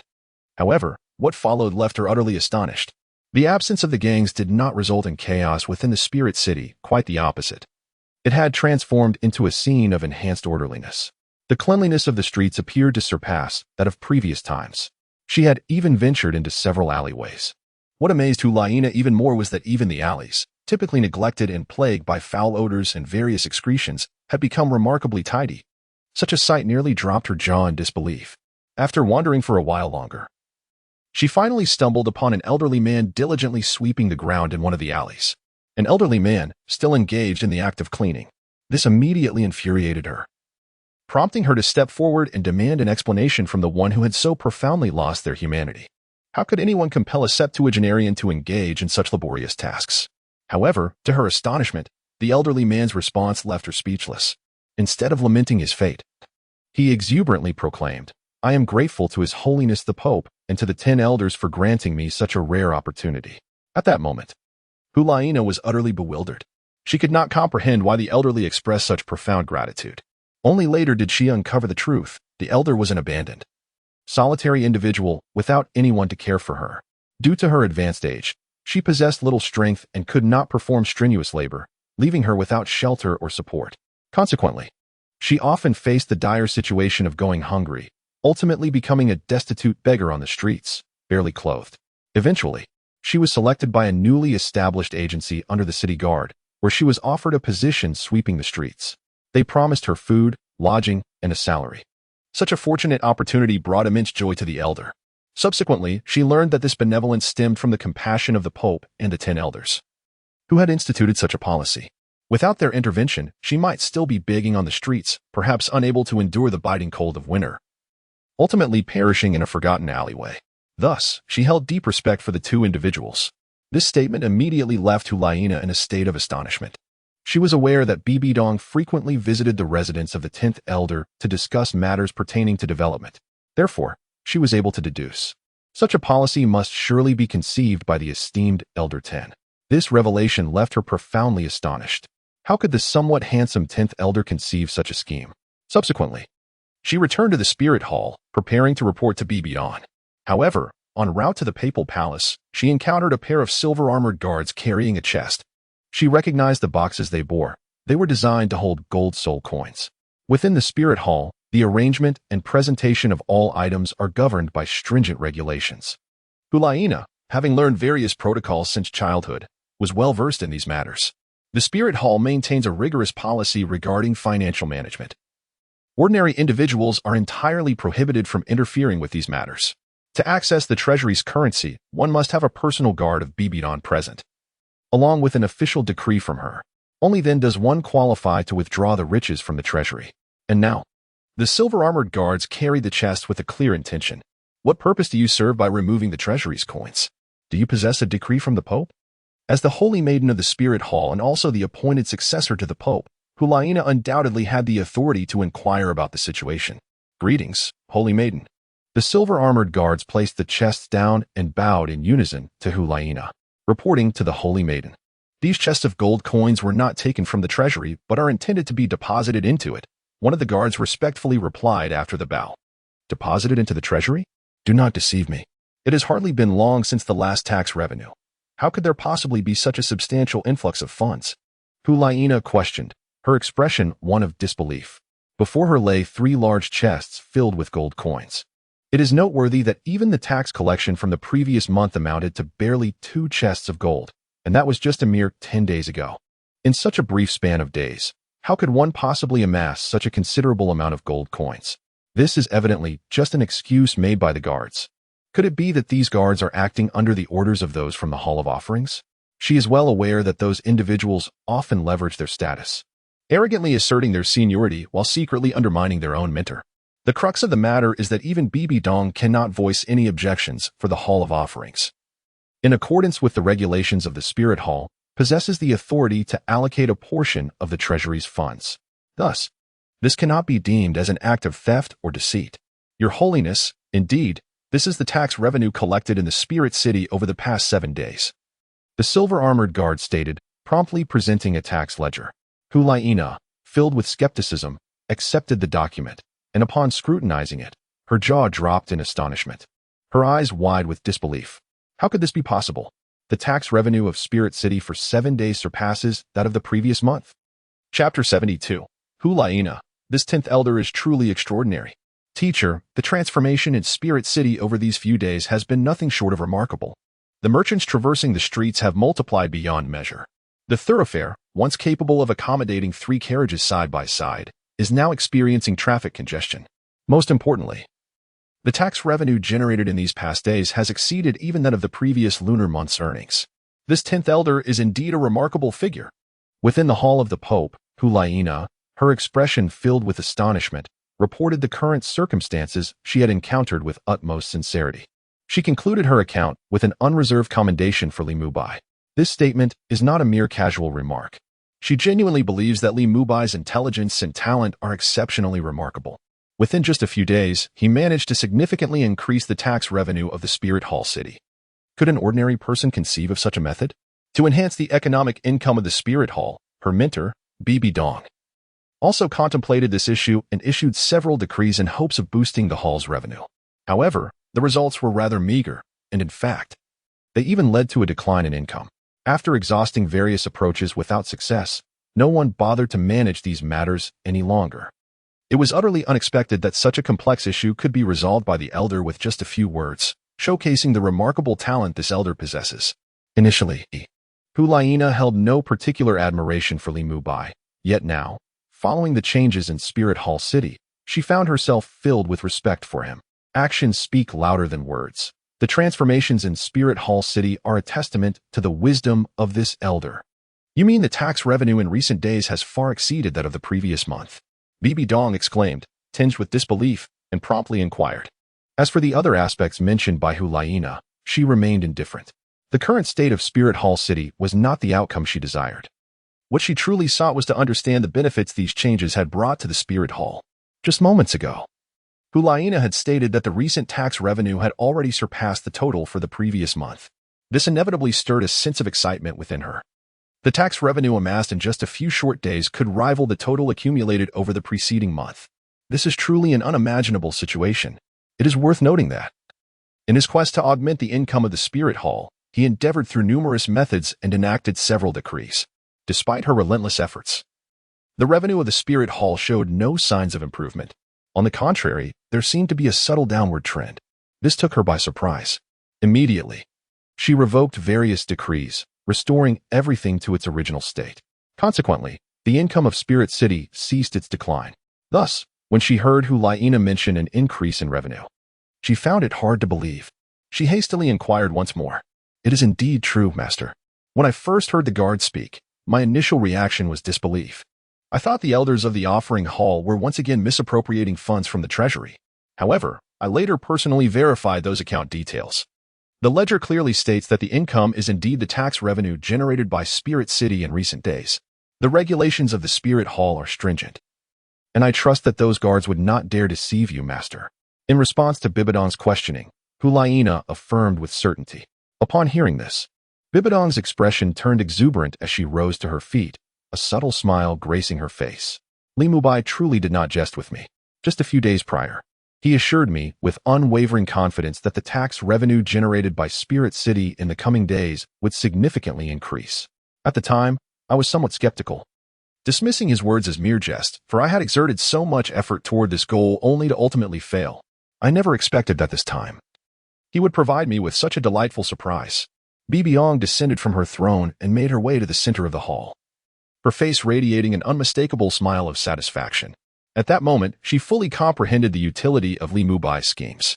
To call him extraordinary might be an exaggeration, yet it certainly holds some truth. Reflecting on the intricacies of those interconnected matters, Bibi Dong could not help but express her admiration.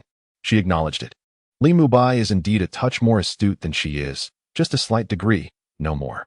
In the span of merely a few days, he has managed to significantly enhance the tax revenue of the Soul Hall, an achievement not easily attained by ordinary individuals. However, this meager income remains but a drop in the bucket. At present, the tax revenue generated by the Spirit Hall City is woefully insufficient to sustain the ongoing expenses of the entire Spirit Hall, let alone fund the establishment of an army. Even the mere formation of a force of 50,000 would require an astronomical sum. Before the soldiers march, provisions must be secured. This statement is not to be taken lightly. A military force of 50,000 requires a logistical support contingent of at least 100,000 personnel. Indeed, 100,000. Thus, it follows that a 50,000-strong army necessitates a total mobilization of at least 150,000 individuals. The sustenance and remuneration required for these individuals, in addition to the compensation for those who have perished in battle. These matters combined render it impossible for the Spirit Hall to ensure stability at present. The aspiration to establish a military force remains a daunting task, necessitating efforts from various avenues to augment revenue. However, the thought of requiring substantial financial support causes Bibi Dong considerable distress as she struggles to conceive effective strategies for enhancing fiscal income. It appears she will need to visit Li Mubai in a few days to inquire about viable solutions. Given the complexity of this issue, it may be prudent to grant him the authority to manage it entirely. In doing so, she could assume the role of a detached overseer, reaping the rewards without direct involvement. With this thought, Bibi Dong felt a sense of optimism for the future. She held no doubts regarding Li Mubai's capabilities. He seemed to transcend the ordinary realm, possessing knowledge far beyond her comprehension. At that moment, outside the hall, a graceful figure stepped through the entrance and into the grand chamber. Upon sighting Bibi Dong within, the newcomer paused and bowed respectfully, addressing her, "Greetings, Your Holiness and esteemed saintess. This is a woman, one of Bibi Dong's most trusted personal maids. What is the matter?" Bibi Dong's expression once again returned to calm as she inquired directly. This maid is one of those tasked with monitoring Li Mubai. The arrival of the other party indicates that something must have transpired on Li Mubai's side. "I report to Your Holiness," she stated. "Elder Golden Crocodile from the altar of offering has sought out the 10th elder." The maid replied truthfully. "Elder Golden Crocodile from the altar of offering? What business does he have with Li Mubai?" Bibi Dong furrowed her brow, an unsettling premonition stirring within her. None among the people of the altar of offering harbored good intentions. They were perpetually scheming to undermine her. This encounter with Li Mubai surely bodes ill. Chapter 73. Li Mubai. As long as I disregard my pride, no one can abduct me. Apologies, I did not catch that. What brings you to seek me? Within the Xiang courtyard, a harmonious atmosphere prevails, filled with melodious music from gongs and strings. On the stage, dancers clad in translucent garments gracefully reveal their enchanting silhouettes, swaying in rhythm with the music. Their exquisite movements captivate the audience, a gathering of refined gentlemen indulging in wine and revelry while admiring the performance. At this moment, on a table laden with wine jugs, Li Mubai sits contentedly with Mo Xiang, as a striking figure in splendid attire looms beside them. It is none other than the Golden Crocodile Douluo. Presently, both men gaze at the Golden Crocodile, their expressions filled with bewilderment. The visitor had uttered a phrase, but the cacophony of the hall's music rendered it inaudible to them.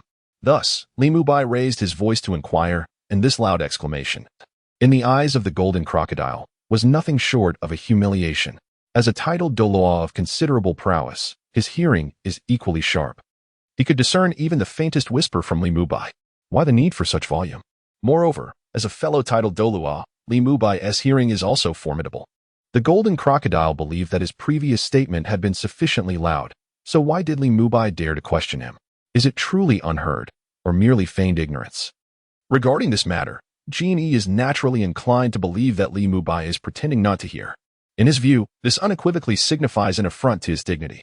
The newly appointed 10th elder truly lacks a sense of humility, thought Jin Ao with a fierce disdain. His purpose for coming this time was quite straightforward. He merely intended to intimidate the individual who was scheming and advising Bibi Dong. However, he did not anticipate that as soon as he opened his mouth, he would be intentionally humiliated by the other party. Did they truly believe that by aligning themselves with Bibi Dong, they could disregard him, a venerable elder of the offering hall? How naive. At this moment, as he observed Li Mubai's increasingly impatient expression, Jin Ao's thoughts suddenly shifted. He resolved to take action and teach this audacious newcomer a lesson. It was imperative that he demonstrate, through force, the true magnitude of the heavens above and the earth below to this insolent youth. He must ensure that in the future, whenever this lad encountered him, he would tremble in fear and take a wide detour. Meanwhile, seated in his chair, Li Mubai's expression grew ever more intolerant. What on earth is this person up to? Just now, captivated by the performance, I truly did not hear what he was saying. It was only after he slammed his palm on the table that I realized someone was standing beside me, and that he must have already spoken. Consequently, out of politeness, I inquired once more. However, the other party remained silent for an extended period, which inevitably stirred some irritation within me. Isn't this just delaying my enjoyment of the melodies? If you have something to say, speak up. If you have something to release, then do so. Why all this hesitation? In contrast to Li Mubai's demeanor, the nearby demon bear could no longer contain himself and raised his voice. Did you even hear that? My brother is asking you what you're saying, for heaven's sake. Upon hearing this, Li Mubai turned to stare blankly at the demon bear, taken aback. One must wonder, have you always been this formidable? The demon bear's voice soon drew discontent from those around him. However, unlike the discreet Li Mubai, the demon bear was known for his frequent acts of defending the weak against the strong, earning him a widespread reputation throughout the martial Soul City. Here stands a man of unyielding temperament. Who would dare provoke him? However, there is no need for public speculation. Suddenly, the music ceased. And as all eyes turned towards him, the magic bear realized his loud voice had disrupted others.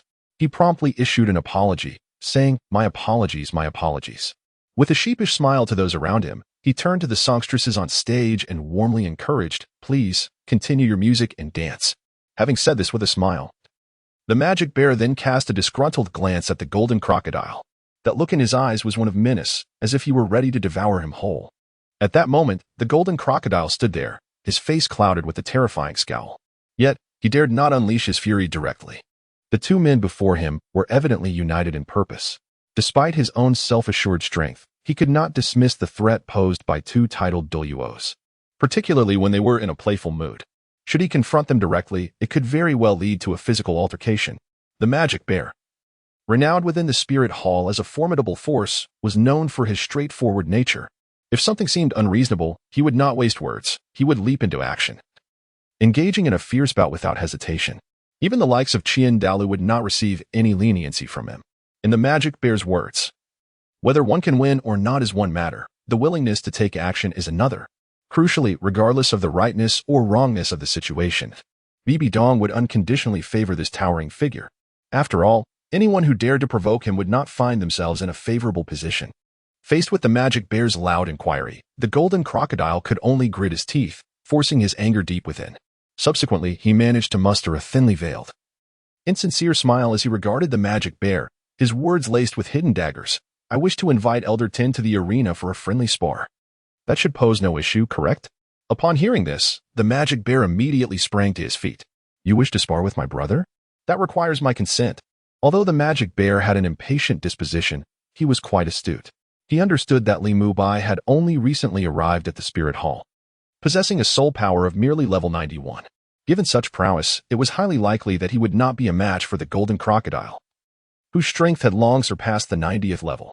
This was no longer a challenge that a novice in the realm of Douluo could hope to win. Should he falter, Li Mubai would undoubtedly suffer embarrassment. Thus, the demon bear stepped forward to intervene. Unexpectedly, the golden crocodile had a contingency plan. He gazed at Li Mubai, a wicked smile creeping across his face as he proclaimed, "Before this unfolds, I shall send a cordial invitation for a friendly duel to Elder Tin, inviting all soul masters in the city to witness the spectacle in the arena. Should Elder Tin choose not to attend, the consequences." Ha. His words trailed off, yet his laughter filled the air. Although he left his statement unfinished, it did not hinder the understanding shared between the demon bear and Li Mubai. "Despicable!" the demon bear exclaimed in furious indignation. "This matter has reached a point beyond his ability to intervene. Once the invitations are dispatched and the news disseminated, Li Mubai will inevitably have to participate in this contest. Should he choose to abstain, he would undoubtedly become the subject of ridicule among the soul masters throughout the city, and even earn the scorn of the entire soul master community. However, should he attend, it is highly likely that he will not be a match for the golden crocodile. In such a scenario, he would surely suffer humiliation. The golden crocodile is a formidable opponent, possessing considerable strength. Even he himself might not be able to surpass this ancient figure from the worship hall. Subsequently, the magic bear gazed at Li Mubai, hoping to discern if he had any means to evade this contest. Yet, Li Mubai, who had remained silent until now, suddenly broke into a smile. "Elder Golden Crocodile's hospitality is hard to refuse. In that case, I shall graciously accept the invitation." Upon hearing this, the Golden Crocodile exhibited a look of delight. He had not anticipated such a swift agreement from Li Mubai.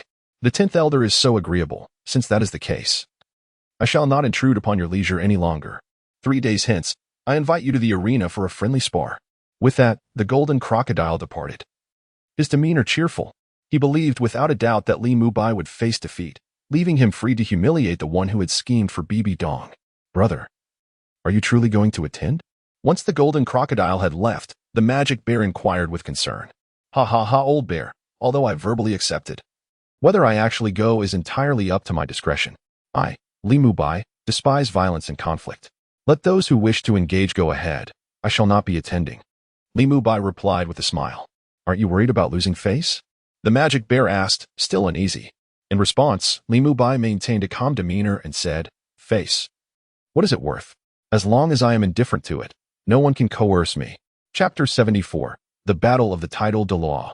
The city in turmoil on the following day, as dawn broke in the east, a beam of golden light, akin to a colossal sword of the heavens, cleaved the night in two, marking a clear distinction between day and night, as if separating muddy waters. Behind the Pope's hall, in her quarters, Bibi Dong sat poised in front of a mirror, applying rouge to her lips.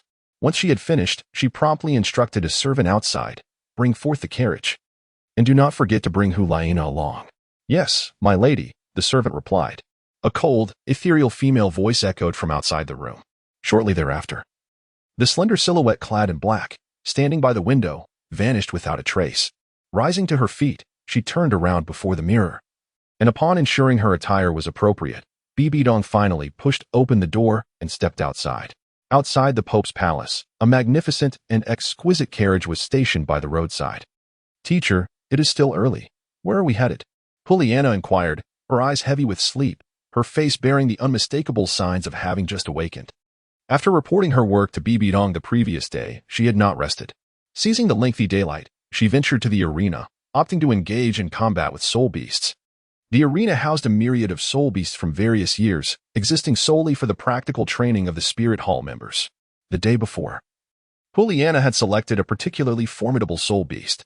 Ultimately, after an arduous struggle, she managed to subdue the powerful creature, which left her utterly exhausted.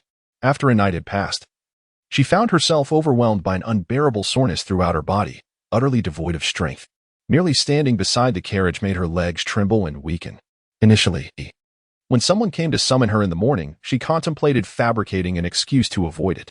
However, upon hearing that it was Bibi Dong calling for her, Hulaina suppressed her bodily discomfort and promptly rose from her bed. Ultimately, she arrived outside the Pope's hall, waiting there. She was well aware of Bibi Dong's temperament. Had she chosen not to appear, she would undoubtedly face her teacher's wrath later. Such punishments were not something she wished to endure. Thus, she resolved to be the obedient student and comply without question.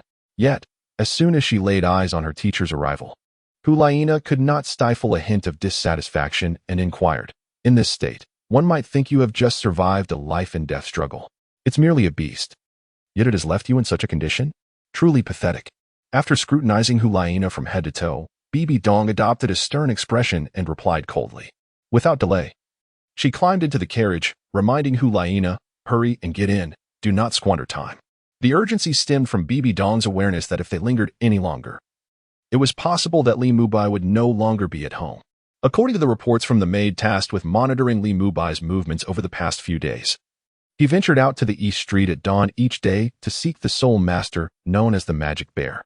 Then, the two individuals arranged to meet in a place adorned with the beauty of nature, indulging in music and merriment. For several consecutive days, their routine remained unchanged, traversing nearly every entertainment district in the eastern part of the Spirit City. Should the night extend, they might miss one another, necessitating a search in such establishments. As the Pope of the Spirit Hall, Bibi Dong, aware of her esteemed position, could not possibly seek someone in such venues. Thus, she resolved to intercept Li Mubai before he departed from home. Understanding her intent, Hulaina, with a dejected demeanor and a reluctant expression, climbed aboard the carriage. This medicinal pill was specifically designed to treat injuries. Once Hulaina was seated, Bibi Dong opened her palm and offered her an amber-colored pill. "This, teacher." Hulaina was momentarily taken aback, gazing at the pill in Bibi Dong's hand as her feelings of helplessness, impatience, and complaints dissipated like mist before the gentle spring breeze. "Thank you," she said, reaching out to take the amber pill resting in the center of Bibi Dong's palm, her expression softening with gratitude. "Now, consume it quickly. We must still linger at Elder Ten's residence for a while," Bibi Dong remarked, noticing Hulaina's suddenly choked voice. The news of the Golden Crocodile Douluo's challenge against Elder Ten had already spread throughout the city. Presently, any soul master would be aware of this development. The day after tomorrow, in the arena, two formidable Douluo powers would engage in a spectacular confrontation. Such enticing news had naturally attracted a multitude of spectators, including many soul masters from the two great empires who journeyed to Spirit City, eager to witness the prowess of these titans. Observing the clash of such formidable beings is undoubtedly a spectacle worth attending, as it offers invaluable combat experience that can be gleaned from watching their real-life encounters. This is a splendid opportunity to enhance one's practical abilities. For those soul masters who prioritize strength above all, it is impossible to overlook such a rare chance. After all, who among us has the privilege of witnessing the duels of titled Douluos? Not to mention witnessing the battle itself. Even catching a glimpse of a titled Douluo is a rarity. Indeed, some soul masters may spend their entire lives without ever beholding the grandeur of such formidable beings. To them, titled Douluo exists almost as a legendary entity, merely spoken of, yet never seen. Bibi Dong's intention to summon Li Mubai to a challenge is well understood by her. She knows his temperament all too well. Thus, she speculates that he is unlikely to accept the challenge, most probably opting to decline outright. If that were the case, how could she arrange future endeavors for him? Once a task is proposed, individuals from the Hall of Offerings would undoubtedly emerge to impede it. Among all the elders, Li Mubai is undoubtedly the one she holds in the highest regard. Setting aside his extraordinary talent, the fact that she can hear his innermost thoughts renders him worthy of significant trust. After all, which ruler does not desire to have their subordinates under their complete control? While she may harbor doubts about others, she can place her unwavering faith in Li Mubai. The essence of one's true thoughts cannot be deceived.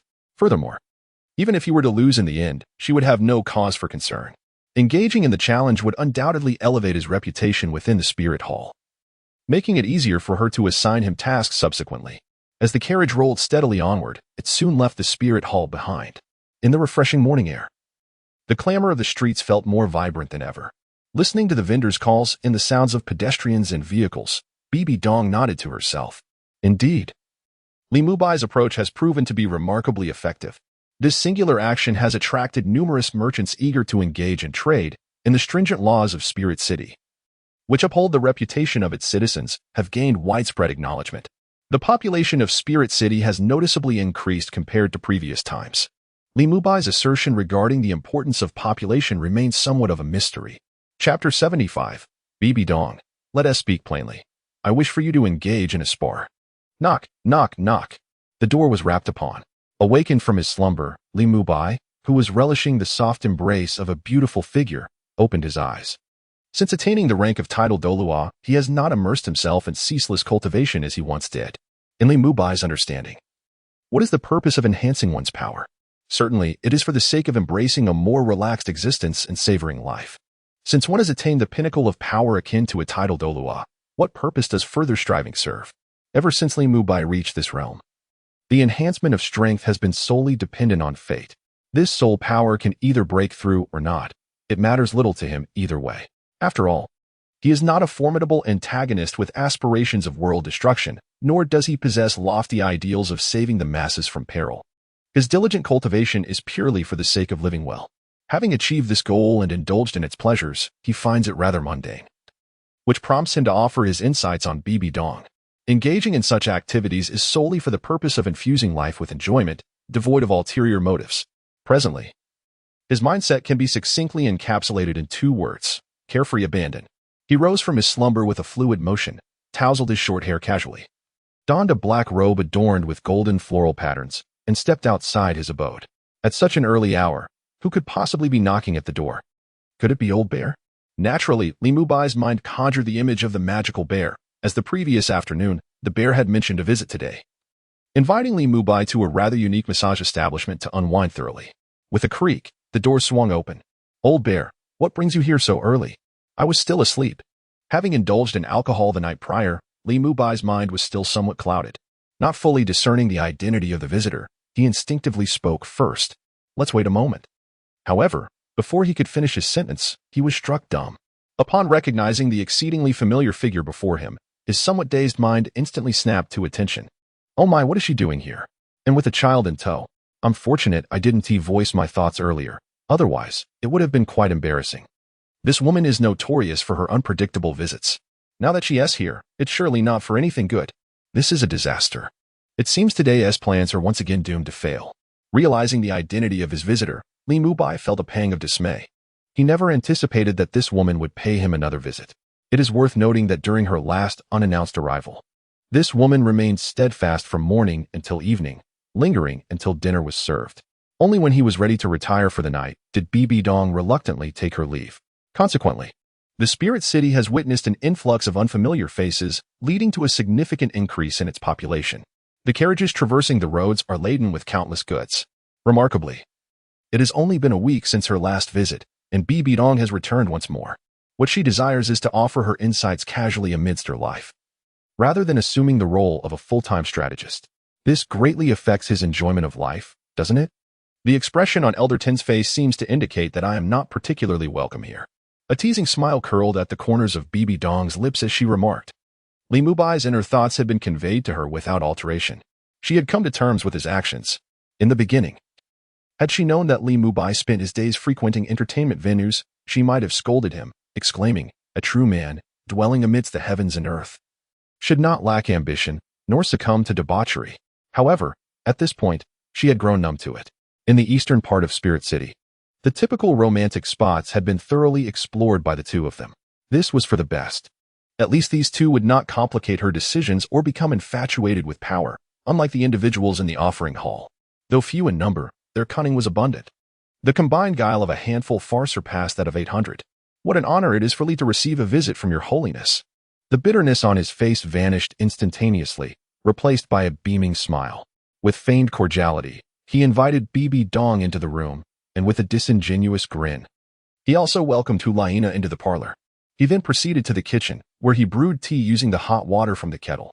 Finally, Li Mubai returned to the parlor, poured a cup of tea for each of the two ladies, and took a seat himself. The Pope does not visit without reason.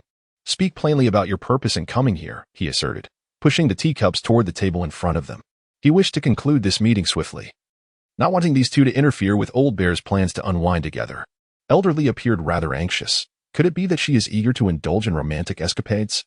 Bibi Dong raised an eyebrow, jesting. Upon hearing this, Li Mubai, seated on the sofa, was taken aback. How does she know what I intend to do? Suppressing his astonishment, Li Mubai chuckled awkwardly. Your Holiness, I merely plan to appreciate the finer things in life. How could that be considered indulgence? Although Bibi Dong's words surprised him, upon reflection, it was not entirely unexpected. After all, he was aware that Bibi Dong had stationed personnel nearby to monitor his whereabouts. Thus, it was only natural for her to deduce his intentions for the day. Observing the slight change in Li Mubai's complexion, Bibi Dong found it rather amusing. For some reason, she felt that teasing Li Mubai was indeed an entertaining endeavor. However, such matters should not be overly indulged. Allow me to speak candidly. Did Elder Genie not invite you to the arena for a friendly contest? Bibi Dong retracted her barely perceptible smile. With a single-minded determination, I delved directly into the subject. To my astonishment, even His Holiness the Pope is aware of this affair? Li Mubai felt a flicker of surprise. Not only am I aware of this matter, but it has also spread throughout the Soul Master City.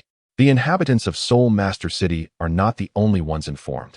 Many Soul Masters from the two great empires have also caught wind of it, eager to witness the confrontation between the two titled Douluos. Hulaina, seizing the opportunity, hastily interjected, is it truly that exaggerated? Unbeknownst to Li Mubai, the situation had escalated significantly. The presence of individuals from the two great empires is indeed remarkable. However, it is regrettable that he shall not attend. The thought of leaving Elder Genie waiting in vain brings a certain delight. With this in mind, a smile involuntarily graced Li Mubai's face. He harbored no concerns regarding how Elder Genie might tarnish his reputation. Reputation is a curious thing. At times it holds value, yet at others, it proves inconsequential. For Li Mubai, this distinction was clear. Such things are dispensable. He is indifferent to the opinions of others, regardless of how others perceive him. It does not alter the fact that he is a formidable soul master with the title of Douluo. If that is the case, why bother engaging in a battle? Moreover, he does not possess the absolute strength to overpower the Golden Crocodile. This old man has concealed himself in the offering hall for many years, and undoubtedly, his strength surpasses that of his opponent. When the time comes for confrontation, he will certainly be subjected to humiliation. The moment the Golden Crocodile appeared at the Yixiong courtyard, he discerned the anger lurking behind the old man's gaze. As someone accustomed to the subtle intrigues of the 21st century workplace, Li Mubai naturally understood the Golden Crocodile's intentions. He was undoubtedly eager to teach him a lesson. Yet, how could he allow this old man to have his way? Meanwhile, Bibi Dong, listening to the incessant murmurs around her, couldn't help but think. As expected, however, she would not permit Li Mubai to achieve his desires. Thus, she spoke up immediately. To be frank, I have come here to request that you engage in a friendly sparring session with the Golden Crocodile. Chapter 76. Li Mubai, you want me to spar? I would rather die than go. Your Holiness, are you jesting? Li Mubai stared blankly at Bibi Dong. This woman is clearly harboring ulterior motives. Sending him to engage in a duel is evidently akin to pushing him into a pit of fire. The strength of the Golden Crocodile, if not at the pinnacle of 98 or 99 levels of soul power, must certainly be at least 96. How could he possibly stand a chance against this old bidon? To approach him in such a manner is no different than offering oneself as a sacrifice, akin to a mere pawn in a game of chess. Humph. This woman indeed harbors ill intentions. Her conscience is profoundly flawed. She wishes for me to assist others in gaining experience, yet I resolutely refuse. Such behavior warrants a courageous rejection. We must boldly resist. Even if you, Bibi Dong, are a formidable boss, what of it? Can you truly compel me to comply? Listening to the whispers around her, Bibi Dong felt a sense of helplessness. She was acutely aware that Li Mubai could not contend with the Golden Crocodile offering. Nonetheless, this time, Li Mubai must attend the duel. I speak with utmost sincerity. This contest is one you cannot miss. Bibi Dong's tone was resolute, her countenance earnest, devoid of any semblance of jest. In this regard, she would not concede. This was due to the deliberate and extensive promotion orchestrated by Golden Crocodile Douluo, which had ensured that the news of Li Mubai's impending duel with Golden Crocodile had nearly pervaded the entire Soul Master community. Numerous Soul Masters had already journeyed to the Spirit Soul City, eager to witness the pinnacle clash between these two formidable titans. Among these Soul Masters, there are certainly individuals from other sects who have come to observe the battle, particularly those from the Blue Lightning Tyrant Dragon sect and the Seven Treasure Glazed Tile sect, both of which are among the top 3 sects, according to reliable intelligence. Individuals from the 2 major sects have already arrived in the Soul Master City. Furthermore, representatives from the 4 lesser sects, the White Tiger sect, the Windsword sect, the Elephant Armor sect, and the Fire Leopard sect have also made their presence known. The members of several major sects have already dispatched their disciples to the Soul Martial City. Additionally, officials from the 2 great empires have also arrived upon hearing the news. Thus, this grand battle has captured the attention of multitudes. What better opportunity to proclaim the formidable strength of the Spirit Hall? By seizing this moment to showcase the might of the Spirit Hall, the renown of Spirit City could echo throughout the ages. Thus, it would serve to attract a greater number of talents eager to join the ranks of the Spirit Hall. It can be said that this exchange will undoubtedly have a profound impact on the Spirit Hall. Therefore, irrespective of the circumstances, Bibi Dong must ensure that Li Mubai participates in this encounter. As the Pope of the Spirit Hall, Bibi Dong is acutely aware of why the Golden Crocodile desires to engage with Li Mubai. Following her recent consultations with Li Mubai, her grasp over the Spirit Hall has markedly strengthened. Furthermore, her stature in the eyes of the citizens of Spirit City has ascended dramatically. It can be said that both the Spirit Masters and the ordinary populace within Spirit City now hold a significantly deep impression of her. These changes naturally influence the individuals within the Hall of Devotion. As the second-in-command of the Hall, Genie Douluo's every word and action almost epitomize the sentiments of the establishment. Thus, it is evident that the Hall of Offerings seeks to find an excuse to reprimand Li Mubai, thereby executing their plans to suppress and ostracize him. The machinations of the Hall have long been transparent to Bibi Dong. Nevertheless, she is resolute in compelling Li Mubai to confront the challenge, as the stakes involved are exceedingly high, leaving her no choice but to make this decision. She is acutely aware that Li Mubai may not be a worthy adversary and understands that, given his disposition, he is likely to back out. Hence, her visit today is thoroughly prepared. Your Holiness, are you mistaken? With my frail arms and legs, how can I withstand the onslaught of the Golden Crocodile Douluo? It seems you truly lack any sense of cherishing the delicate. Li Mubai exclaimed, rising to his feet and rolling up his sleeves to reveal his pale arms, devoid of muscle, shaking them in front of Bibi Dong. His eyes, filled with a hint of grievance, looked up at her. I know you cannot defeat him, which is why I have come here to bring you something, Bibi Dong reassured him, observing his forlorn expression. Hulaina, witnessing Bibi Dong's words, was left utterly astonished. Teacher, you have never treated me this way. Bibi Dong, known for her stern demeanor towards everyone, including her own disciple, was now unexpectedly soothing. This feels awfully wrong, starkly contrasting with the previous disposition. Could it be that the teacher has developed affections for this elder? The teacher, a paragon of beauty and grace, exudes remarkable prowess, yet alas, she remains a woman. This 10th elder, though still in his youth, has ascended to such heights. Undeniably a prodigy, a rare talent among the heavens. It seems plausible that the teacher could harbor feelings for him. Meanwhile, Hulaina, sitting quietly to the side, listened intently to their conversation, her gaze becoming misty, her thoughts wandering into a realm of fanciful imaginings. No, I must not. Even if your excellency the Pope were to offer 1,000 taels of gold and a captivating beauty, I, Li Mubai, shall not acquiesce to your unreasonable demands. My resolve is steadfast, as unwavering as Mount Tai. No matter the threats or the withholding of wages, even if it leads to my demise today, I shall not. Oh my goodness! Before I could finish my words, Li Mubai's eyes sparkled with intensity, fixated on the object in Bibi Dong's hand, and he exclaimed in astonishment. This is... His expression was fraught with excitement, nearly leaving him speechless. Hulaina, who had been sitting on the sofa, now widened her eyes. Her delicate features etched with incredulous surprise. Senior Mubai, do you believe this object embodies sincerity? Bibi Dong inquired, her face adorned with a confident smile. As if everything was within her control. Sincerity, indeed, this sincerity is monumental. Li Mubai nodded vigorously, his agreement pouring forth. Yet his gaze remained firmly glued to the object extended by Bibi Dong. What emerged from Bibi Dong's hand was a translucent piece, resembling bone, exuding a faint green luminescence. No doubt about it.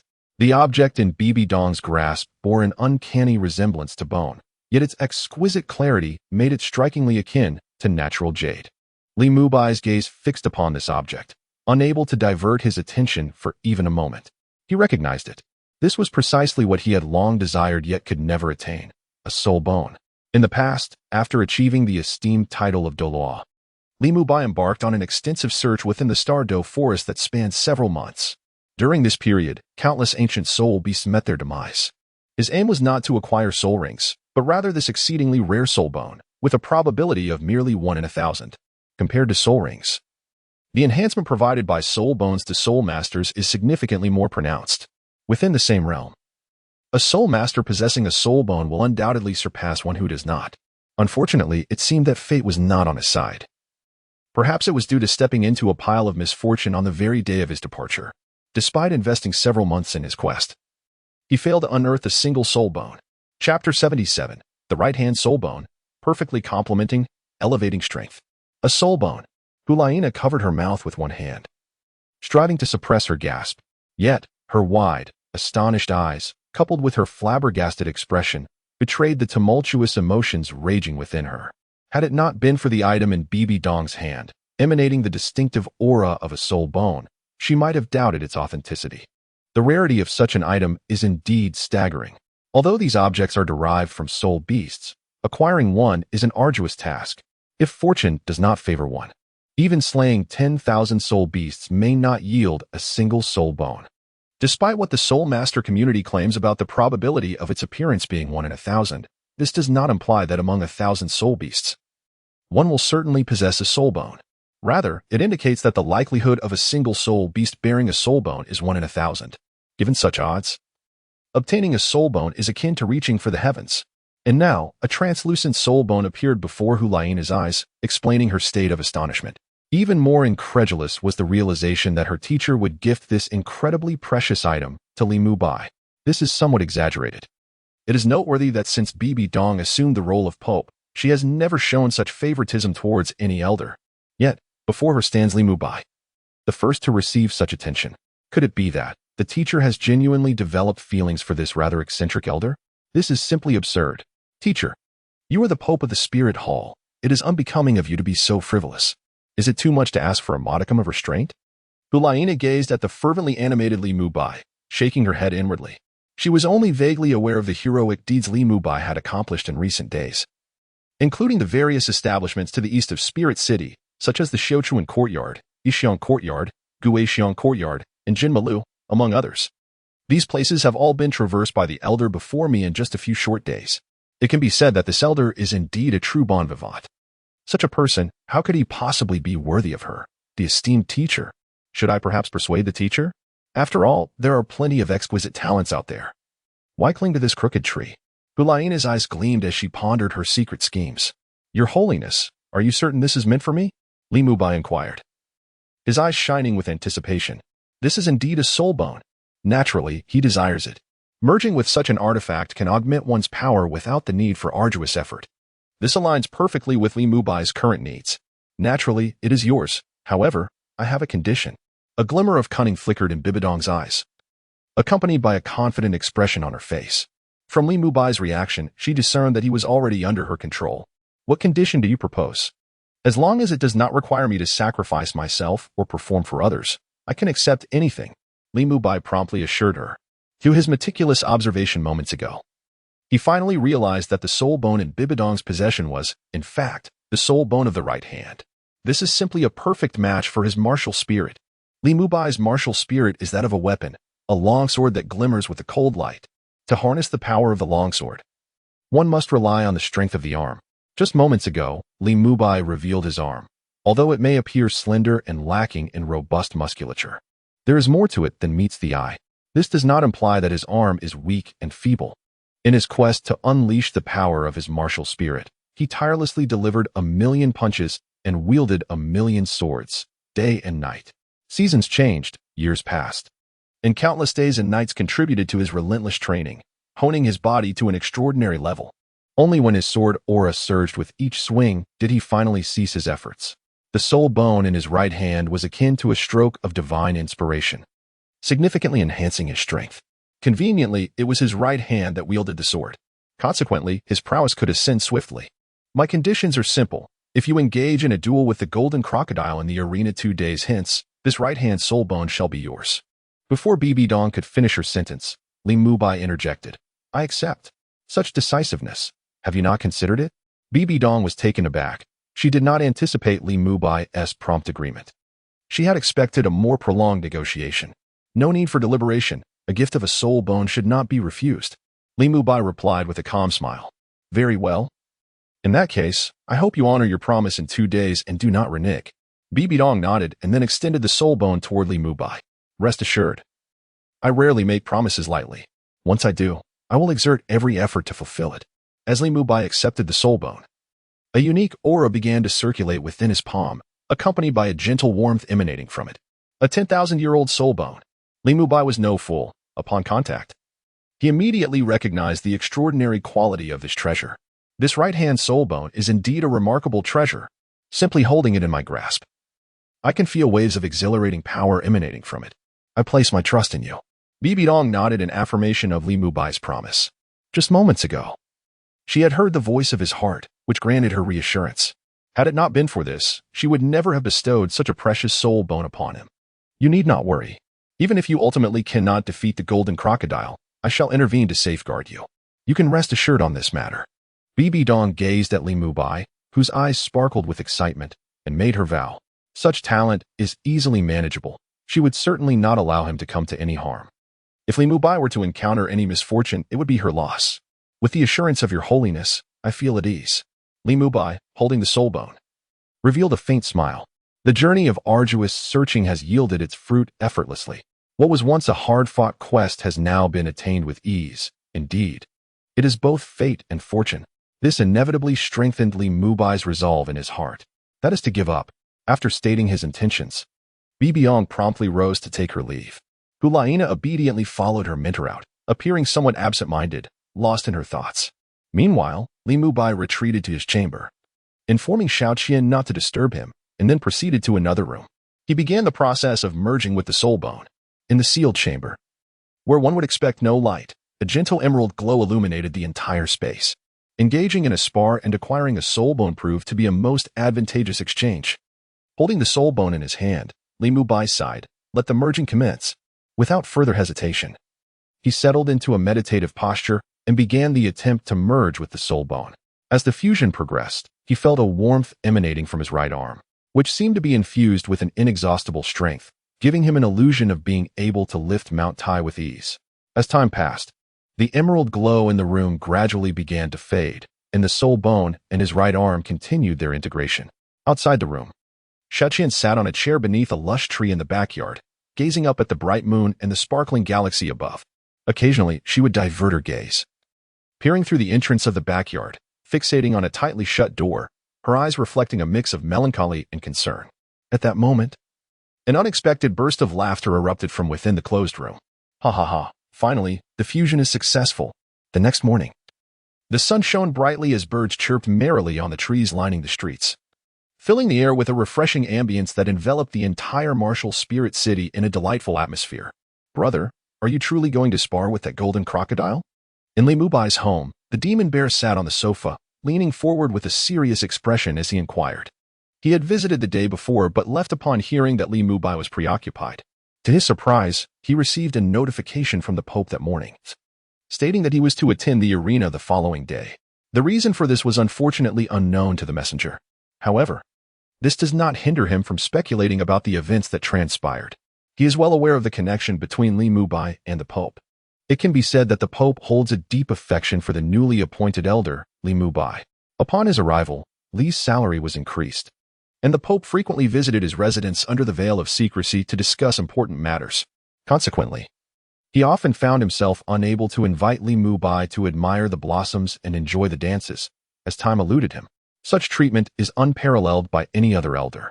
The fact that the Pope personally sent someone to inform him of his attendance tomorrow indicates that the Pope has unequivocally acknowledged Li Mubai's return to the arena. Consequently, the demon bear arrived early in the morning. "Well, I have promised the Pope. This time, I must attend the sparring session," Li Mubai affirmed. One must not forget that those who receive favors are often obliged to reciprocate.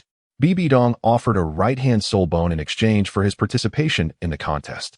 This has already proven to be immensely profitable. Moreover, it is merely a friendly contest, and nothing significant is likely to arise from it.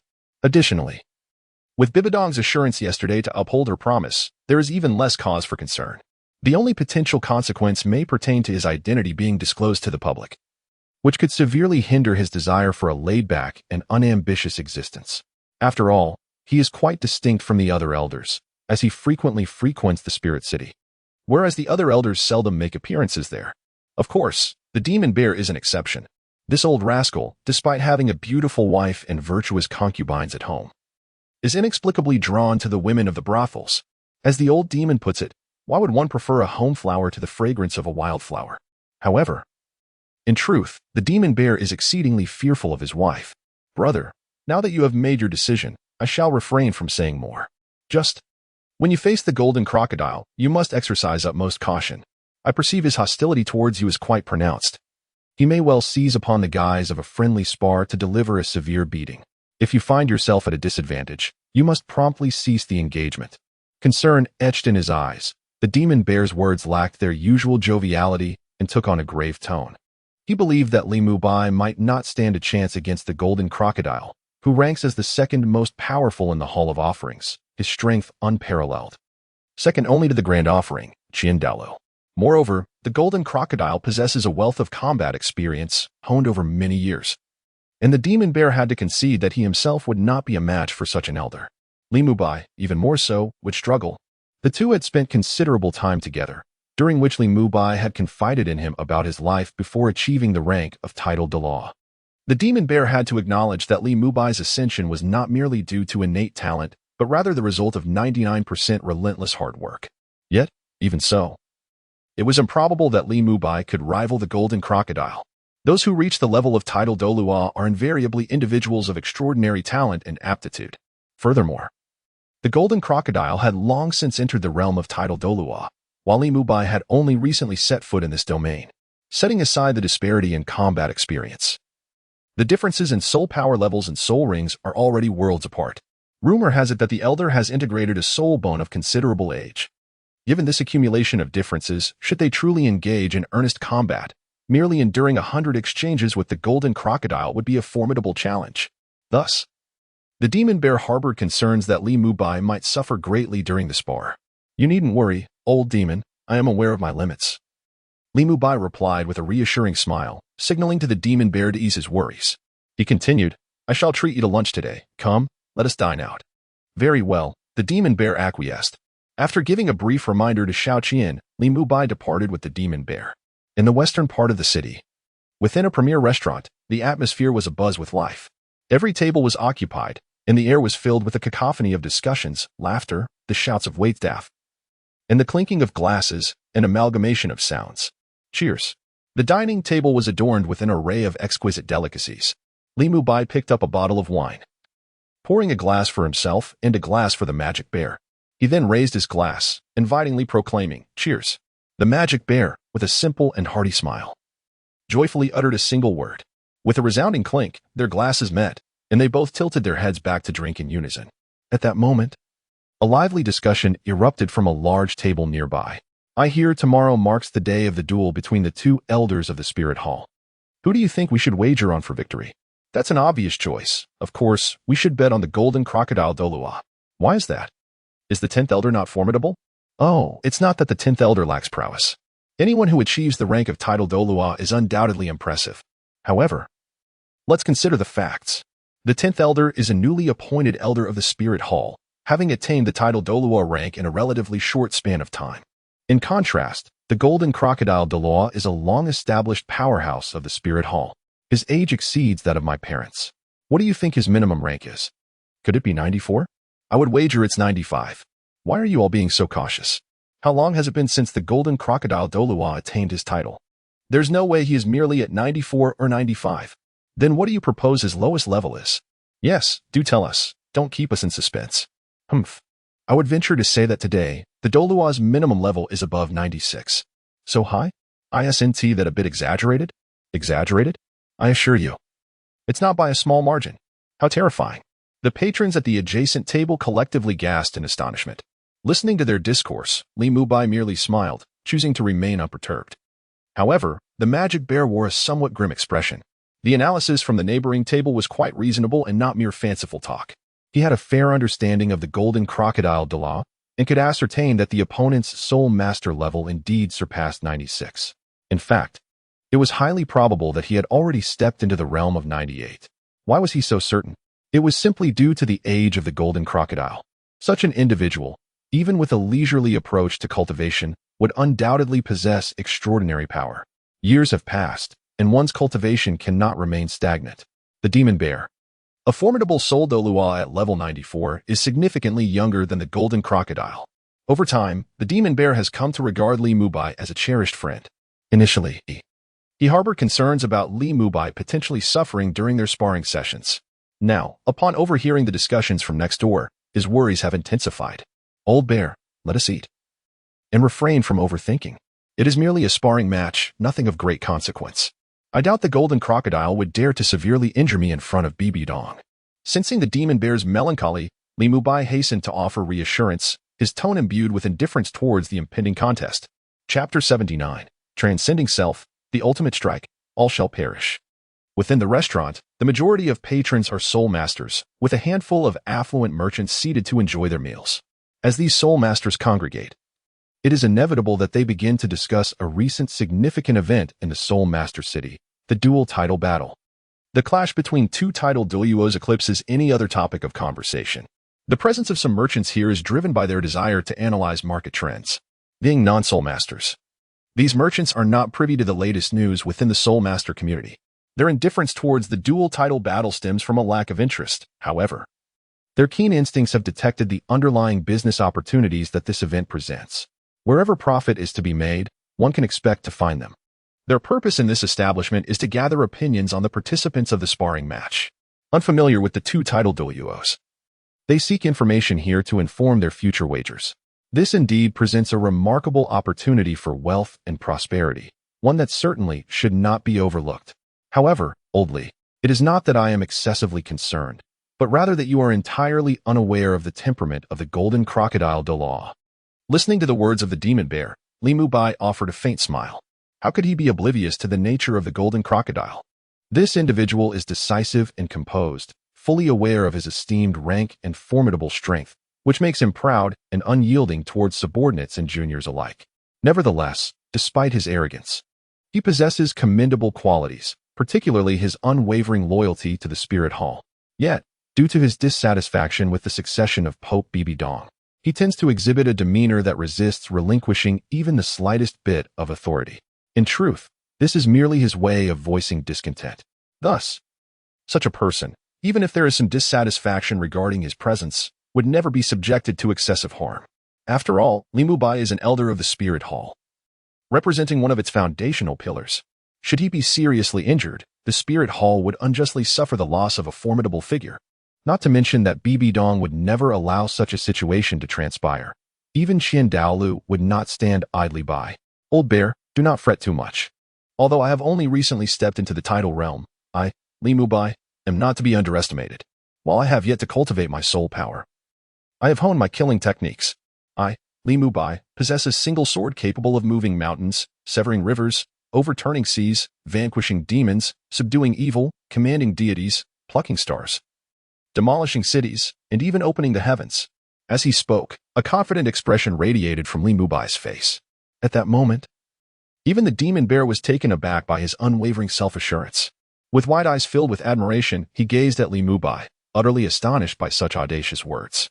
After a prolonged silence, the demon bear, brimming with excitement, inquired, "Are you suggesting that you still possess hidden strength that could surpass the Golden Crocodile Douluo?" "No," Li Mubai replied, shaking his head. Straightening his back and slightly tilting his head upward, a sense of solitude emanated from his eyes, akin to one standing atop a mountain peak. He then declared, word by word, "I can at least withstand 300 exchanges against him." The demon bear, having just taken a sip of wine, was so taken aback by this proclamation that he inadvertently spat out the liquid still lingering in his mouth. Fortunately, he managed to lower his head just in time, sparing the table of a culinary disaster. "Oldly, surely you jest?" The demon bear stared incredulously at Li Mubai. When he had previously heard Li Mubai utter those impressive words, it had stirred a fervor within him. To move mountains, sever rivers, pluck stars, and demolish cities, these phrases alone ignited a sense of boundless ambition within his chest. Yet, he never anticipated that Li Mubai's next statement would leave him utterly bewildered. To endure 300 exchanges? Considering the speed of a tidal Douluo strikes, it would likely conclude in approximately 15 minutes. What distinction does it make if one has not persevered for long? Haha. I jest. Has the atmosphere not grown somewhat tense? Li Mubai scratched the back of his head, chuckling awkwardly. The demon bear remained silent, offering only a disdainful glare, prompting Li Mubai to reflect on his own words. Nonetheless, the demon bear silently vowed to etch this remarkable phrase spoken by Li Mubai into his memory. This phrase possesses such an elevated aura that it may one day find its purpose, in specific circumstances, to utter this phrase with a measured cadence, thereby adopting an air of grandeur, would indeed be delightful. However, it is somewhat regrettable that my martial spirit is not a longsword. Instead, it must be transformed into a magic bear, which diminishes its elegance. As night envelopes the world, the inky sky is adorned with a myriad of twinkling stars, the resplendent Milky Way weaving together like a splendid tapestry. In the confines of the bedroom, the master prepares for a sparring match. Little Qian, resembling a delicate kitten, curls up in Li Mubai's embrace. She lifts her head to gaze at his profile, her eyes betraying a hint of concern. "Do not worry. You are well aware of my strength. Rest now," Li Mubai reassures, gently patting her fragrant shoulder. Little Qian, with a soft sound of acquiescence, succumbs to slumber within his arms. Li Mubai remains, lying on the bed, his gaze fixed upon the ceiling. Having integrated the soul bone of his right hand, his power has surged significantly once more. Even his soul power has ascended to the formidable level of 93. Furthermore, the 100,000-year soul ring bestowed by the system has also been assimilated. It is safe to say that his current prowess is unparalleled compared to before. Previously, he might have harbored reservations about the sparring challenge posed by the Golden Crocodile Douluo, but now he stands unafraid of such exceptional strength. The fusion of the 100,000-year soul ring has granted him a lethal technique, which he has aptly named the forgetting of self and world. The system, indeed, understands him well. This lethal move harmoniously integrates with his soul weapon abilities.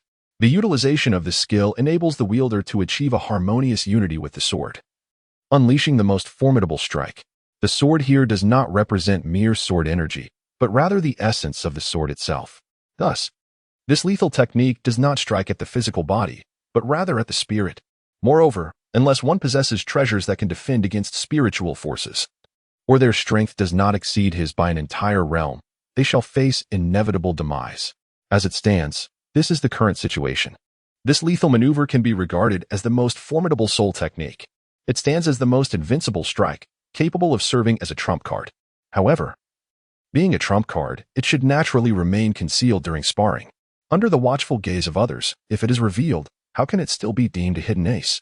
He would never be foolish enough to announce his skill with a loud exclamation of its name before unleashing it. Does this not serve to heighten the other party's vigilance? Moreover, this skill possesses formidable power. Even in the absence of spectators, one cannot wield it indiscriminately. Should that old man, the Golden Crocodile, find himself unable to withstand its might and meet an untimely end, it would indeed be a troublesome affair. Even with Bibi Dong's protection, he would struggle to maintain his standing within the spirit hall.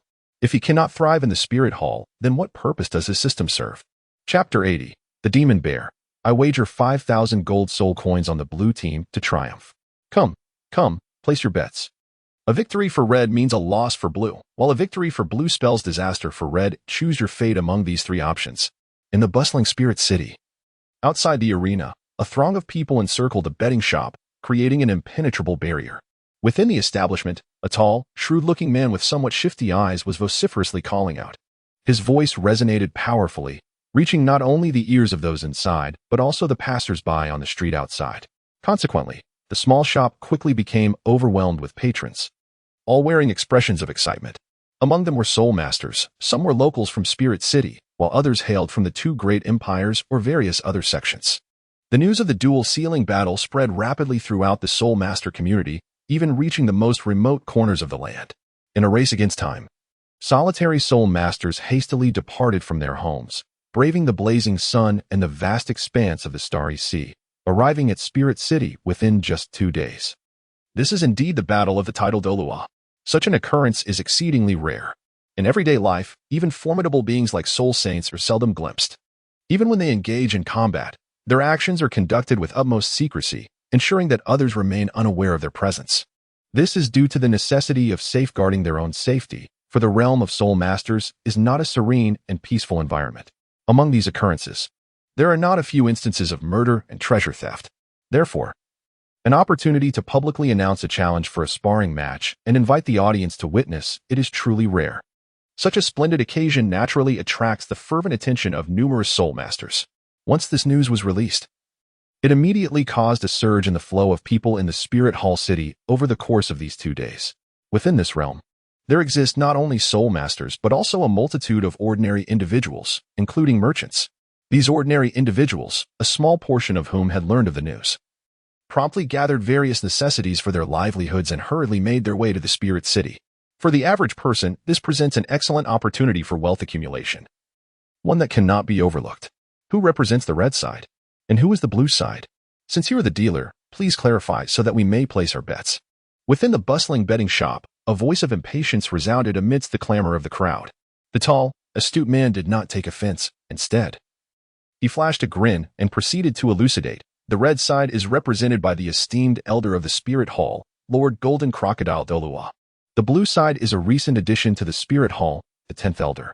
While the name of this titled Douluo remains unknown for the time being, it is rumored that he has only recently stepped into the realm of titles. Now, the time for betting has arrived. As the lean man shouted, the crowd erupted like a red-hot iron plunged into cold water, instantly boiling with excitement. I wager 1,000 gold soul coins on the red side to win. I stake 3,000 gold soul coins on Lord Golden Crocodile's victory. I bet 500 gold soul coins on the red side. I place 300 gold soul coins on the blue side. I wager 700 gold soul coins on Elder Golden Crocodile's triumph. The dealers at the scene were overwhelmed with the flurry of bets. Nearly everyone had placed their bets on Golden Crocodile to emerge victorious in this contest. Of course, there were a few who staked their faith in Li Mubai's success, and even fewer who dared to bet on a tie. Those who backed Li Mubai were met with incredulous glances from the surrounding spirit masters. Some even resorted to outright mockery, mercilessly taunting, "Are you foolishly rich? Placing your bets on that unknown blue side to win?" A middle-aged spirit master, incredulous, questioned his companion who had come along. "What is the matter? Isn't this rather commonplace? These two are both titled Douluo. Could there be any distinction between them?" One companion wore a perplexed expression. "Truly remarkable. If your knowledge is limited, you ought not to engage in such matters. 3,000 gold soul coins. Wouldn't it be more delightful to spend them?" The middle-aged soul master gazed at his companion's youthful countenance, his words laden with reproach. Is there truly any difference between these two? His companion, still inexperienced in the world of soul masters, grasped little of such nuances. He merely considered that everyone was placing their bets on the red team. Thus, he chose to wager on someone different, refusing to follow the crowd blindly. Haraha. This young brother's insight is indeed profound. It amuses me greatly that he is unaware of the Golden Crocodile Douluo and has come to make such reckless bets. He has yet to mature fully. Why mock him? Once the results are revealed, he will naturally come to understand.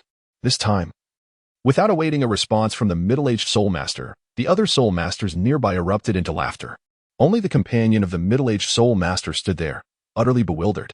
Meanwhile, the demon bear and Li Mubai stood side by side, having arrived at the arena's periphery. The street was bustling with an incessant flow of people, creating a scene of considerable congestion. On this street, various gambling establishments have sprung up, varying in size and grandeur. Old bear, do you trust me?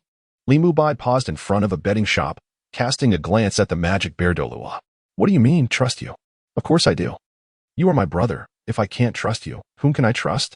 The magic bear promptly replied. Upon hearing this, Li Mubai nodded gently, then, with a serious demeanor, turned to the magic bear and inquired, Old bear, do you wish to earn some money? The magic bear paused for a moment before responding eagerly, of course. I've been treating everyone to songs at the theater these past few days. My savings are nearly depleted. My wife is quite fierce and refuses to lend me any money. As he lamented his situation, he suddenly looked back at Li Mubai and remarked, What is going on with you? Your words seem disconnected. Li Mubai smiled faintly, then directed his gaze toward a nearby gambling house. Old bear, if you truly believe in me, you should place your bets on my victory. Gazing at the bustling betting shop, Li Mubai spoke with unwavering confidence. Brother, did you not get enough sleep last night? Are you joking? The magic bear glanced at the establishment, then back at Li Mubai, a look of concern crossing his face. In his view, Li Mubai must be overwhelmed by pressure to utter such nonsensical words. How could Li Mubai, newly bestowed with a title, possibly stand against the Golden Crocodile Douluo? This is utterly impractical, isn't it? Do I appear to be jesting? If you choose not to believe me, so be it. I do not compel you to wager on my victory. However, as my brother, I simply wish for you to savor a taste of triumph. With a serious countenance, Li Mubai spoke and continued without pause, striding towards the entrance of the duel arena. Hey, wait up. Is it not permissible for me to place a bet? The magic bear called out, halting Li Mubai before making his way into the betting shop. Old Li must be under immense pressure, resulting in some confusion. Alas, my last vestige of private funds. Never mind, never mind. Brotherhood takes precedence. I shall regard this money as a lost cause. Muttering to himself, the magic bear squeezed into the shop and approached the betting counter. After a cursory glance at the rules, he proclaimed loudly, I wager 5,000 golden soul coins on the blue team to triumph. Chapter 81. The Arrogant Blue Lightning Tyrant Sect. Within the betting shop, the once lively atmosphere abruptly vanished. The entire hall fell into a profound silence. Everyone present was momentarily stunned into inaction by the magic bear's declaration, 5,000 golden soul coins. This can be regarded as the largest wager to date. Previously, there was merely an inexperienced young individual who staked 3,000 gold soul coins. Now, astonishingly, another has emerged, wagering 5,000 gold soul coins. The stakes were indeed high. Yet the crowd remained unfazed, finding nothing particularly strange about it. After all, there are still affluent individuals in this world. However, what left everyone utterly astonished was the sight of a robust man, with slightly dusky skin, who boldly wagered all 5,000 gold soul coins on an obscure blue contender. Isn't this foolish? The crowd silently observed as the magic bear placed 5,000 gold soul coins upon the stage, haphazardly piled together, forming a small hill. They gazed intently at the lean man as he stored this mound within a spatial soul guide. Expressions of regret surfaced on their faces. 5,000 gold soul coins squandered in such a manner was truly a waste of resources. A collective sense of sorrow enveloped the onlookers. Yet they refrained from voicing their thoughts, merely shaking their heads. Since he was resolute in his decision, it was his affair, and they felt it unwise to utter any disparaging remarks. Each should mind their own business and not concern themselves with others' troubles. The crowd failed to recognize the identity of the magic bear, perceiving him simply as another naive fool, an unwitting big spender, hastily placing a bet without understanding the implications. Although the magic bear frequently roamed the Spirit Master City, his haunts were limited to various establishments of ill repute, and he deliberately dressed up before venturing out. Aside from those who truly knew him, others could not discern who he was, struggling to navigate through the throng. The magic bear hastily jogged a few steps to catch up with Li Mubai. Old Li, I've just wagered my meager savings. If I lose, I might end up with nothing, he muttered as he walked. Fear not. Should I lose, I shall cover your expenses for a month of entertainment. Li Mubai replied with a smile, understanding the magic bear's intention. After a few more steps, he recalled something and added, this only applies to entertainment, not to other indulgences. Initially, the magic bear was pleased by the first part of the statement, his face brimming with satisfaction. However, when Li Mubai suddenly turned and delivered his serious comment, the magic bear's expression fell, turning the color of pig liver. Only for entertainment, no other indulgences. Isn't this putting the old bear in a difficult position? Once inside, will that hero withstand the trials posed by those young maidens? The delicate figures of these enchanting young women linger in one's thoughts, causing restlessness and sleepless nights. If he cannot indulge completely, he is sure to find no peace in slumber. With a sigh, the melancholic bear followed Li Mubai toward the arena. The arena is a colossal circular edifice, reminiscent of the ancient Roman Colosseum, situated to the east of the grand complex of the Spirit Hall, spanning an impressive 10 miles. It is spacious enough to accommodate tens of thousands of spectators simultaneously. The expansive grounds, coupled with the protective formations, render this structure extraordinarily robust, capable of enduring fierce confrontations between two titled Douluos. At the towering entrance of the arena, two silver-armored guards stand resolutely on either side. Their postures regal and their expressions focused, amplifying the resplendent aura of the Spirit Hall. Soul masters passing by cannot help but express their awe. The Spirit Hall truly embodies the pinnacle of the Soul Master realm. This venue for sparring is unparalleled by any other sect. Many gazed upon this monumental structure, sighing in admiration. Judging by the oppressive aura it exudes, the strength of these two guards must be at least above 50. Indeed, the Spirit Hall is a bastion of talent and profound heritage. Such capable individuals, in any other place, could easily dominate a city. Yet here, in the city of Soul Masters, they are merely gatekeepers. One of them gazes at the guard shimmering with silver light under the blazing sun, his tone filled with profound reflection. Such depth and presence evoke a sense of awe. Compared to them, our sect feels like a firefly next to the bright moon, an insurmountable distance apart. A soul master from a small sect gazes on with admiration. In the arena, aside from the audience encircling the entire Colosseum, there stands an independent high platform directly opposite the main entrance. After surveying the surroundings, Li Mubai and the demon bear made their way directly to that elevated platform. There, several figures stood tall, exuding an extraordinary aura. Merely standing there, they instilled a sense of reverence, stirring deep respect from within. This is a manifestation of weakness in the presence of strength, akin to the laws of nature. When hunting dogs encounter a formidable lion, they instinctively retreat, seldom harboring the thought of confrontation. Just as Li Mubai and his companion were making their way toward the highest observation platform, a sudden flurry of hurried footsteps echoed behind them. Before they could turn to discern the source, a figure clad in blue service attire swiftly maneuvered between them. The magic bear furrowed his brow in disapproval, for this individual had rudely brushed past them, a remarkably impolite act. Li Mubai, too, felt a twinge of displeasure, yet refrained from voicing his discontent. The blue-clad figure had stumbled and fallen to the ground while attempting to navigate the narrow space between him and the magic bear, an ill-fated endeavor for one of modest strength. Li Mubai and the magic bear remained steadfast, unaffected, while the blue figure found himself in an undignified position. Fortunately, the arena's floor was clean, devoid of any unsightly remnants, or the situation might have been far worse. As the individual fell to the ground, his mouth was bound to suffer. How do you walk? Do you possess any awareness? The man in blue swiftly regained his footing and sternly questioned the situation. Falling in public made his face flush with embarrassment. Naturally, he was incensed by the humiliation. How dare you? Seeing the other party's unreasonable behavior and audacity to argue back, the bear demon could no longer restrain his anger. Just as he was about to take action, Li Mubai placed a hand on the bear demon's shoulder. Boldly, do not stop me. Today, I must teach this arrogant young man a lesson. The bear demon cracked his knuckles, seething with indignation. You wish to teach me a lesson? Do you even know who I am? The man in blue, full of hubris, raised his chin defiantly, exuding an air of invincibility. How dare you? At this moment, the enraged demon bear could no longer contain its fury. Li Mubai also withdrew his hand from the shoulder of the demon bear. Initially, he had considered that the other party might have pressing matters at hand. Thus, he sought to provide an opportunity for explanation. After all, he had never been one to bully others due to his own stature. To his dismay, not only did the other party refuse to offer any explanation, but they also displayed an audacious demeanor. How could he possibly indulge someone like that? Was he still the same Li Mubai? In truth, from the very beginning, Li Mubai had recognized the identity of the individual before him. Clad in blue, adorned with a lightning emblem, it was abundantly clear that this person was a disciple of the Blue Dot Overlord sect, one of the three prominent sects This sect has always harbored animosity towards the spirit hall, and given the latter's formidable influence, it is no wonder that they exhibit such arrogance.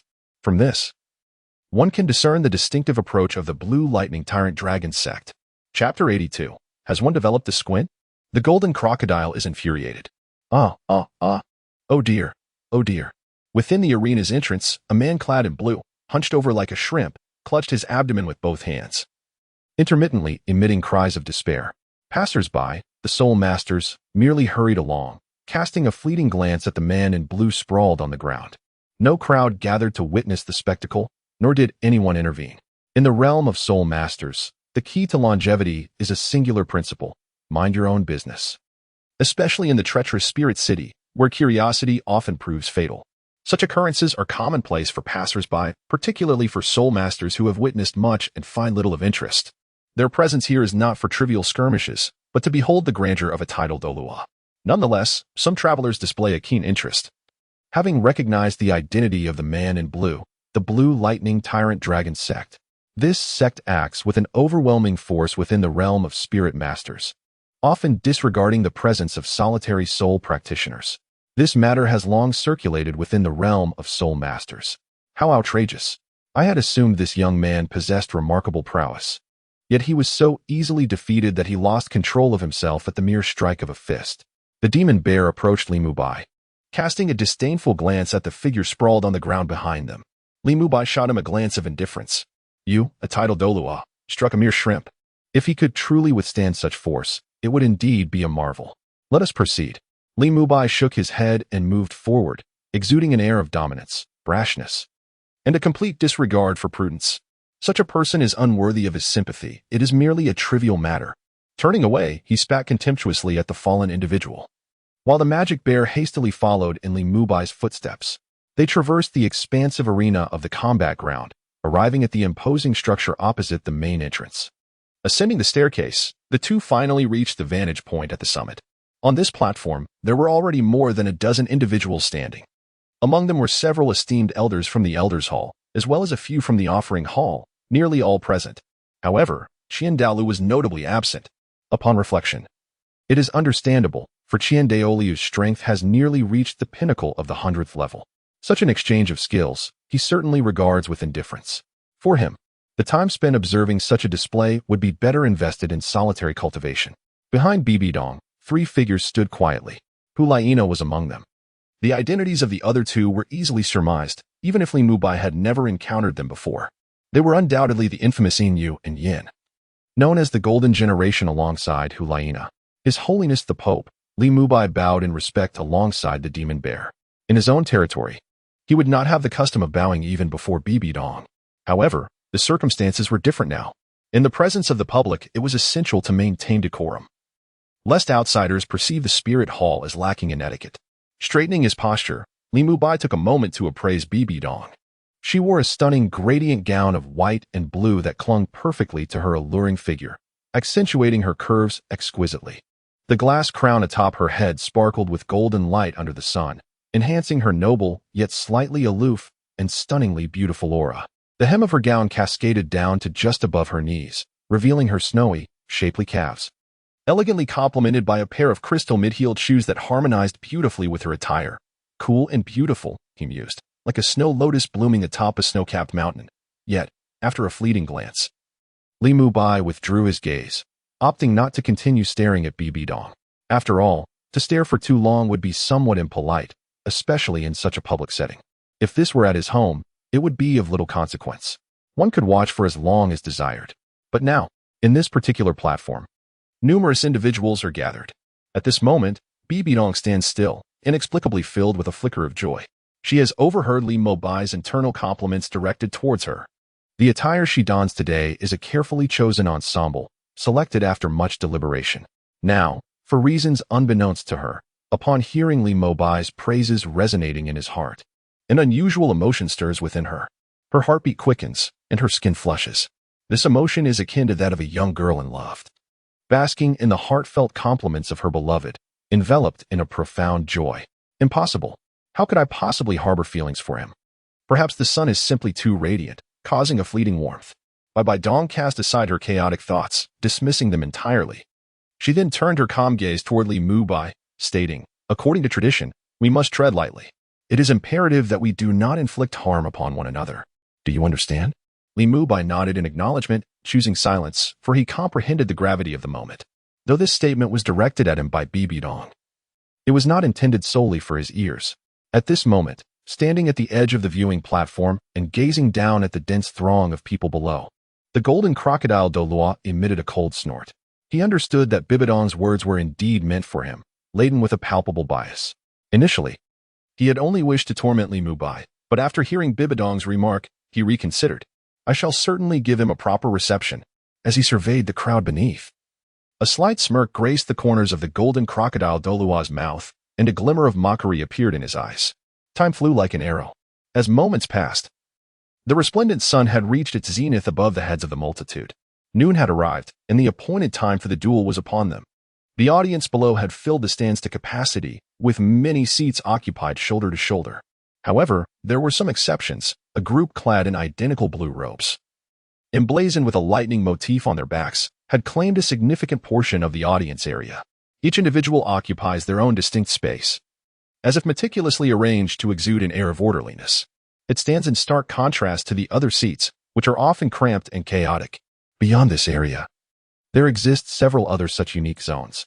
The place where these individuals congregate resembles a forbidden zone, dissuading the variously attired soul masters from daring to cross even a hair's breadth.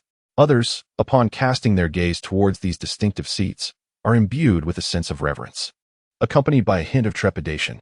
Upon the high platform, Li Mubai observes the figure of the Golden Crocodile. The latter, sensing something amiss, subtly shifts his posture. Casting a sidelong glance at Li Mubai, his expression one of indifference. Has the Golden Crocodile elder developed an affliction of the eyes to regard others with such a slant? In the face of the Golden Crocodile's impolite demeanor, Li Mubai does not yield in the slightest.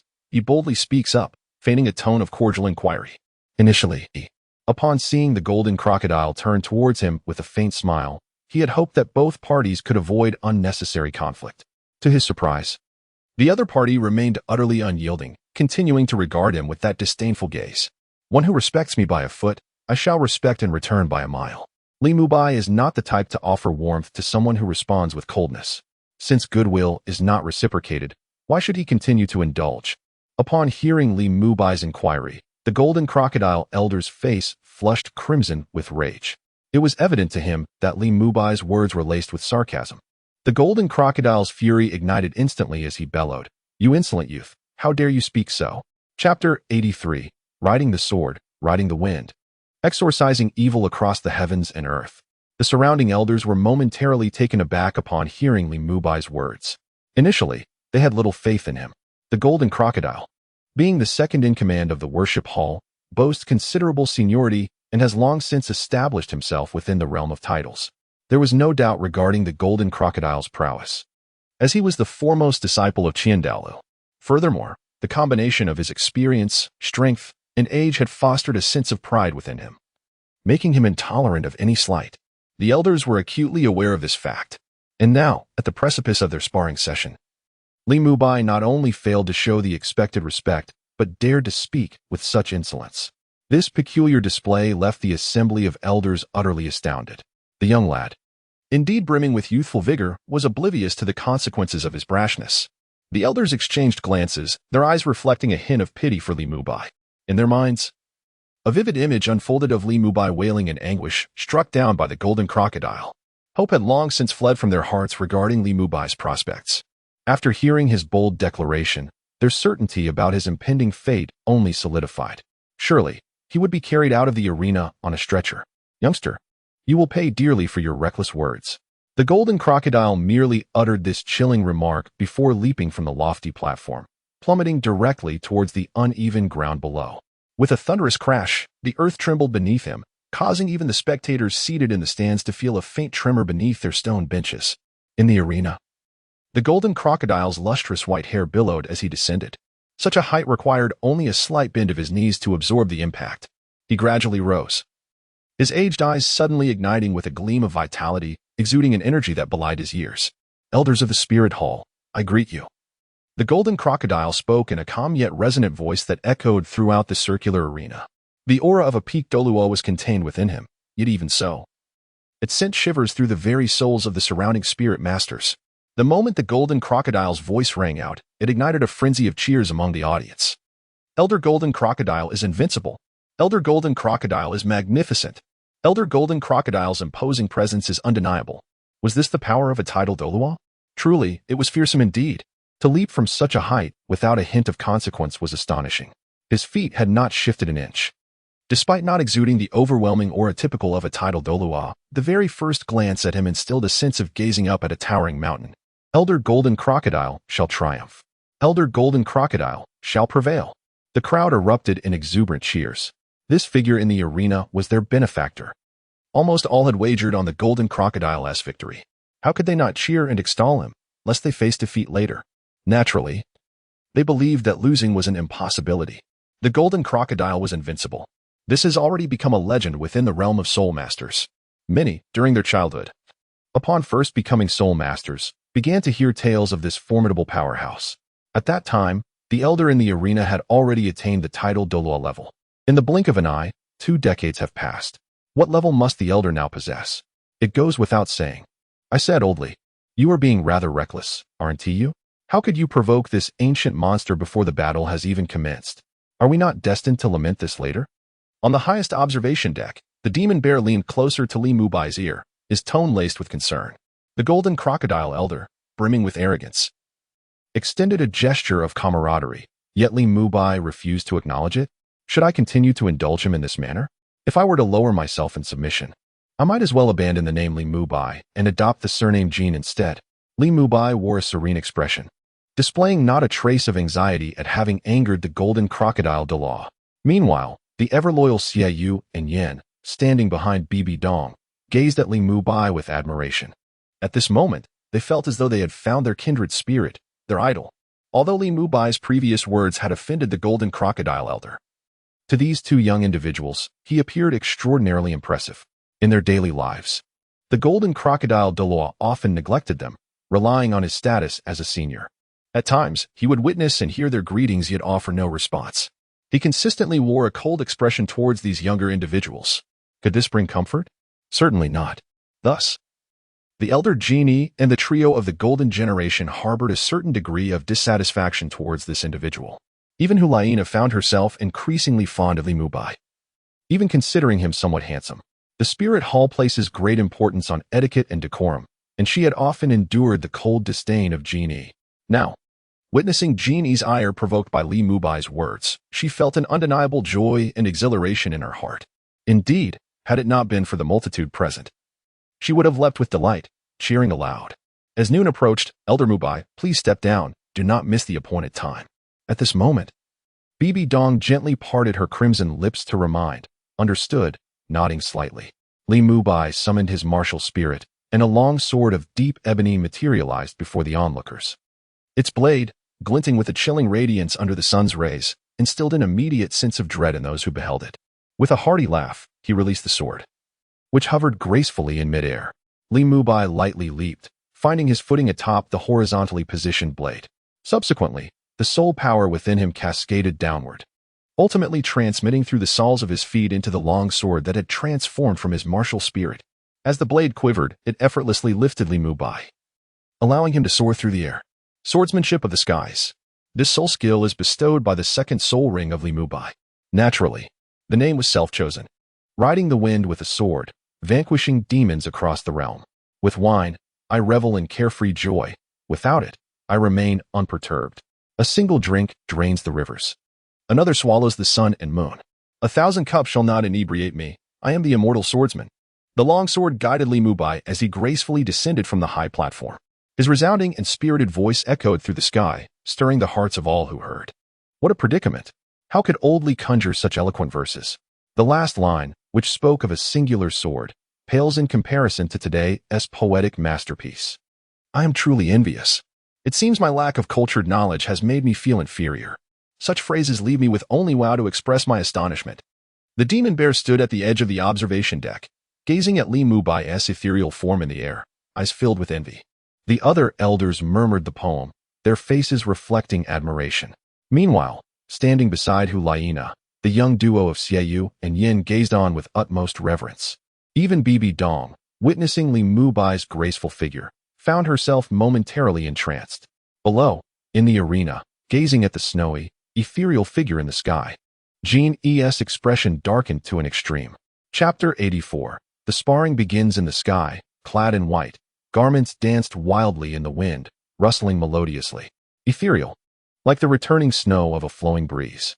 Had Li Mubai not been accustomed to short hair and intentionally trimmed his long locks, one might mistake him for an otherworldly sword immortal. Below, seated among the audience, the soul masters were utterly astounded by the spectacle before them. In a distinctive section of the seating area, individuals sat in an orderly and harmonious manner. All these individuals are adorned in long blue robes, their attire standardized. This is an observer from the Blue Electric Tyrant sect. The sect leader has issued a directive, sending them here to witness this public sparring match. The purpose is straightforward: to ascertain the true strength of the spirit hall through this contest. The capabilities of this individual remain unknown, yet his talents are unparalleled. An elderly man clad in blue, with a long beard, sits in the front row, gently stroking his beard as he gazes at the descending figure in white. His words brimming with admiration. Elder, did he not merely recite a poem? In this world, connections and influence are paramount. What utility does mere poetry possess? Beside the elder, a young man with a fair complexion expresses his displeasure upon observing his junior sister gazing at the ethereal figure above with a face full of adoration. His heart swells with irritation. In their sect, his looks are among the finest, captivating many of his junior sisters and senior sisters alike. And now the disciples, who were once captivated by him, swiftly began to display affection for other unfamiliar men. How could one endure this? Immediately, he retorted against his teacher's words, his tone laced with profound disdain and condescension. You simply do not understand. I do not hold it against you. The elder, upon hearing this, spoke with a calm demeanor. He then slowly turned his gaze toward the youthful figure beside him, his disciple. Suddenly, his tone escalated, infused with severity. But you do not comprehend. Yet you insist on feigning understanding. I cannot tolerate this. The elder unleashed a curse, raising his hand to deliver a sharp slap to the young man's head. Ouch! The latter winced in pain, his face contorting in agony, and his eyes immediately glistening with tears. I advised you to read more, but you refused, opting instead to play hide and seek with women. It seems you have become foolish in your pursuits of romance. Just look at yourself. A disheveled appearance that fails to convey masculinity or femininity, yet you still believe yourself handsome? They're titled Douluo, and what right do you have to question them? If you could reach such a realm, I would rejoice even if you transformed into a woman. The elder gazed upon the tearful visage of the young man. A look of exasperation etched upon his face. He had initially contemplated delivering a more forceful reprimand, but, upon noticing the thick layer of makeup on the young man's face, he promptly abandoned that notion. To strike would surely tarnish his own hands. Thus, he settled for a lighter reprimand. Observing the young man's impending tears, an overwhelming sense of regret surged within the elder. How had he ever taken on such a disciple? What a grave mistake. Meanwhile, as the two continued their quarrel, a figure in blue seated at the back observed the white-clad silhouette descending from above, his eyes betraying a hint of trepidation. He was the same blue-clad man who had earlier maneuvered between Li Mubai and the demon bear at the entrance. Just moments prior, he had been plotting to position himself at the exit to confront Li Mubai and his companion after their match. However, upon witnessing the figure in white, all such intentions evaporated. The blue-clad man wiped his brow with his sleeve, where no sweat had formed.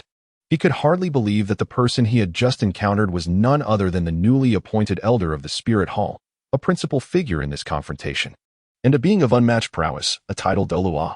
With such power, he had foolishly considered ambushing him. Truly, he was unaware of the meaning of danger. The man in the blue attire was filled with trepidation. At this moment, he felt an immense relief that he had refrained from excessive entanglement with others. Otherwise, he might very well be lying in a medical clinic or, worse yet, have met his demise on the spot.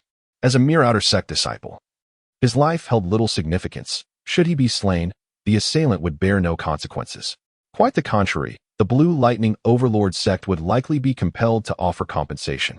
If such were the case, the blue-clad man could foresee how the sect would treat his family. Ah, how strikingly handsome this man is. I am utterly enamored. What a carefree and elegant verse. Such talent is truly rare. He is indeed the destined partner of my life. I feel as though I have fallen in love. I am certain he is the idol of my heart. In the audience, numerous vivacious female spirit masters immediately erupted in cheers.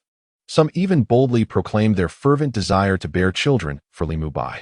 Others, while not vocally exuberant, gazed longingly at Li Mubai's graceful form soaring through the skies. In an instant, the longsword guided Li Mubai, who, after a graceful spin in the air, descended swiftly onto the uneven ground below. The Golden Crocodile fixed his shadowy gaze upon the spirited Li Mubai, his eyes brimming with darkness. Initially, he had leaped down from the high platform to intimidate Li Mubai. Little did he anticipate that Li Mubai's entrance would elevate the atmosphere to such heights. Unbeknownst to him, the brilliance emanating from Li Mubai seemed to illuminate all directions. "Old Elder Golden Crocodile, it has been 3 days, yet your grandeur remains," Li Mubai remarked with a faint smile as he stood opposite the Golden Crocodile Douluo, sheathing his inky long sword. "Humph, ignorant youth. You employ trivial tricks to capture attention, thinking you can deceive my discerning eye?" The Golden Crocodile scoffed. "You shall soon learn what the true path to greatness entails." His irritation grew as he observed Li Mubai, who stood like a cresting wave, basking in the adulation of the crowd. The mere act of appearing had rendered him insignificant. This alone was intolerable for the prideful Golden Crocodile, who felt as though he had been overshadowed, reduced to a mere mouse in the eyes of the audience, who continued to shower praises upon Li Mubai. These voices all extol the virtues of Li Mubai. As they penetrate his ears, they strike him as excruciatingly grating, inducing an overwhelming urge to claw at his ears, leaving him utterly discomfited. The hour of noon has arrived. The sparring shall commence. A resonant voice, coarse yet commanding, reverberated from the lofty observation platform. It was the formidable Magic Bear, standing at the very edge of the platform, who, upon receiving a nod from Bibi Dong, raised his voice to alert those gathered below. At this moment, silence enveloped the entire arena. Every individual held their breath, their gazes fixed intently upon the two figures within the space, not daring to exhale. The crowd was acutely aware that even the slightest blink could cause them to miss the actions of the titled Douluo. Such an opportunity was exceedingly rare. One needed to observe with unwavering focus, not allowing even a fraction of distraction. Chapter 85, Golden Crocodile. Are you merely tickling me? I stand here, unflinching and unyielding. Unleash your prowess. The Golden Crocodile wore an expression of complete confidence. Having spoken, he indeed remained steadfast in place, hands clasped behind his back, utterly motionless. The ostentatious display immediately detonated the audience like a deep-sea bomb, causing an uproar among the spectators. Elder Genie is truly formidable. How audacious of him, a titled Douluo. To be so brazen? Does he truly fear not the potential reversal by that youthful Douluo? Despite both being titled Douluos, there exists a significant disparity. Soul Masters of level 95 and above possess an absolute dominance over those below 95. Although I hold the young Douluo in high esteem, my support lies with Elder Genie, for I have wagered 2,000 gold soul coins on him. Elder Genie shall surely triumph. Shouting, "Go, Elder Genie!" with hoarse voices. Listening to the accolades directed towards him, a smile returned to Genie's face. He cast a disdainful glance at Li Mubai across from him. His eyes brimmed with contempt, as he held absolute confidence in his own strength. With a soul power of 97 and a 10,000-year soul ring, along with a soul bone, what elder in the Elder Hall could possibly rival him? Not to mention, even the formidable Bibi Dong, who possesses dual martial spirits, pales in comparison to him. Within the entire Spirit Hall, apart from Qian Daolu, he harbors no fear of anyone, let alone a newly inducted elder like Li Mubai. The onlookers, after a round of cheers, turned their curious gazes towards Li Mubai, eager to witness the abilities of this legendary new elder of the Spirit Hall. On the observation deck, Malago looked on in disbelief. How dare this Genie Douluo behave with such arrogance? I can hardly restrain myself from descending to give him a good thrashing. Observing the scene below and hearing Genie's brazen words, Emotion could not help but curse. However, despite his words, he was acutely aware that Genie's statements held an undeniable truth. The person with the most seniority undoubtedly possesses the credentials to express such sentiments, and there is not a trace of exaggeration in their words. In fact, even the formidable bear of magic perceives the statements of the Golden Crocodile as somewhat restrained. The strength of this elder is far beyond mere appearances. Within the entire Spirit Hall, aside from Qian Daolu, no one else possesses the qualifications to reprimand this dignified elder. Not even the esteemed Pope Bibi Dong. During the assembly, the Gold Crocodile's subservient demeanor stemmed solely from the presence of Qian Daolu. After all, it was Qian Daolu who had elevated Bibi Dong to her current position. The elder Gold Crocodile, having long since entered the realm of titled Douluo, spoke with an authority that was not exaggerated in the slightest. It is not merely the 10th elder, aside from Douluo, who could possibly suppress him. An elder from the Hall of Elders gazed down at the spirited figure of Gold Crocodile Douluo and spoke up, eliciting nods of agreement from the others. In their eyes, Li Mubai truly stood no chance against Gold Crocodile Douluo and would find it exceedingly difficult to inflict any harm upon him. They wholeheartedly endorsed Gold Crocodile Douluo's assertions, believing them to be entirely reasonable. Upon hearing this, Mo Xiong's eyes revealed his concern. He did not harbor expectations for Li Mubai to triumph in the contest. The several thousand gold soul coins held little value for him. What truly mattered was that he hoped Li Mubai would not sustain any injury during the sparring. After all, Li Mubai was his closest companion over the past few weeks. Each of the other elders exhibited a refined self-interest. Yet only Li Mubai would accompany him to the tavern to enjoy music, and their friendship was devoid of any ulterior motives, pure in its essence. Thus, Mo Xiong cherished the bond he shared with Li Mubai deeply. Oldly, please don't be reckless later. We cannot win, so remember to surrender gracefully. As you said, face is not what matters. Please don't act foolishly. Mo Xiong silently urged as he observed Li Mubai's white figure. Nearby, Hulaina quietly engaged in discussion with Xiaoyu and Yin. Whom did you wager on to win? Hulaina inquired curiously, glancing at the two. I placed my bet on Gold Crocodile Douluo, Xiaoyu replied. So did I, Yin echoed in unison, and they exchanged a knowing smile at their mutual understanding. And you? Yin turned to Hulaina, lowering his voice. I bet on the 10th elder, she replied with a slight wrinkle of her nose. You wagered on the 10th elder? Why? Are you not aware of Gold Crocodile Douluo's strength? That individual is undoubtedly a peak powerhouse of the 96th rank. How could it be conceivable for a newly appointed elder, who has merely entered the realm of titled power, to defeat such an opponent? Yin felt an overwhelming sense of astonishment. Why would Hulaina, this esteemed saintess, wager on a fledgling elder? The new elder could hardly stand a chance against the offerings of the Golden Crocodile. Surely, those resources would amount to nothing more than a wasted investment, akin to throwing meat buns to a dog. There would be no return. How could Hulaina have suddenly become so foolish? Beside her, Xiaoyu gazed at Hulaina with equal bewilderment, unable to comprehend why she would choose to invest in an abyss of uncertainty. This matter is evident to any discerning eye. The deposit made to the Golden Crocodile is undoubtedly a surefire victory. That is money easily earned, and who would not seize such an opportunity? Yet, why is there such a disparity in perspective? It is one thing for outsiders to be oblivious to the prowess of the Golden Crocodile. But the crux lies in the fact that Hulaina is the holy maiden of the Spirit Hall. Having spent so much time within its confines, how could she possibly be unaware of the Golden Crocodile's strength? Although we hold the 10th elder in high esteem and fervently wish for his triumph, you must understand that he stands no chance against the Golden Crocodile elder. Are we not merely handing our money over? Xiaoyu expressed his astonishment, his tone laced with confusion. I am well aware of the Golden Crocodile's capabilities. I never imagined the 10th elder could triumph over him. Yet, the thought of placing my bet on the Golden Crocodile fills me with reluctance. I harbor no fondness for him, Hulaina confessed, lowering her gaze and revealing her true feelings. Then, in that case, it would be wiser not to bet at all, Xiaoyu replied, somewhat exasperated.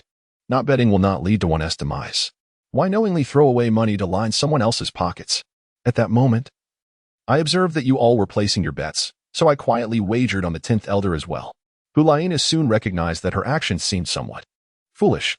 Consequently, her voice diminished significantly as the tension grew. The battle has commenced, came the booming voice of the magic bear. The trio of Hulaina, who had initially stood at the back, immediately abandoned their discussion and hurried to the edge of the viewing platform. Within the arena, Li Mubai gripped his dark-hued longsword in his right hand.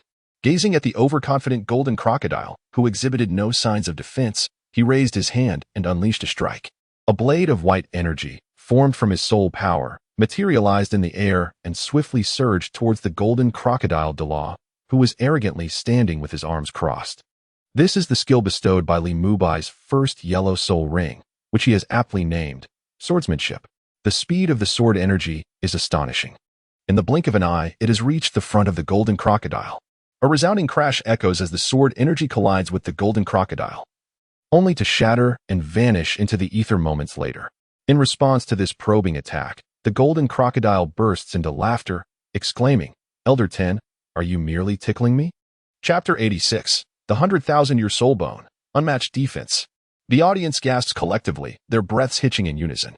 In that fleeting moment, when Li Mubai made his move, everyone distinctly felt an unparalleled pressure bearing down upon them.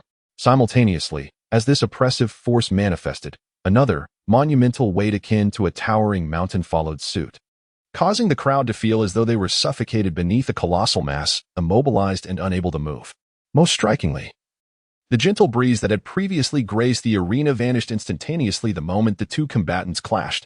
The very fabric of space seemed to solidify, ensnaring all present. Fortunately, this oppressive atmosphere did not linger for long. Otherwise, they would have found themselves in dire peril. Is this the might of a titled Douluo? Truly, it is as terrifying as the legends suggest. It is said that a single titled Douluo can command an army. Witnessing it firsthand today, it is indeed a reputation well earned. Such a titled Douluo possesses remarkable strength. The foundation of the Spirit Hall is indeed as deep and vast as the ocean. The power of a titled Douluo is undeniably formidable.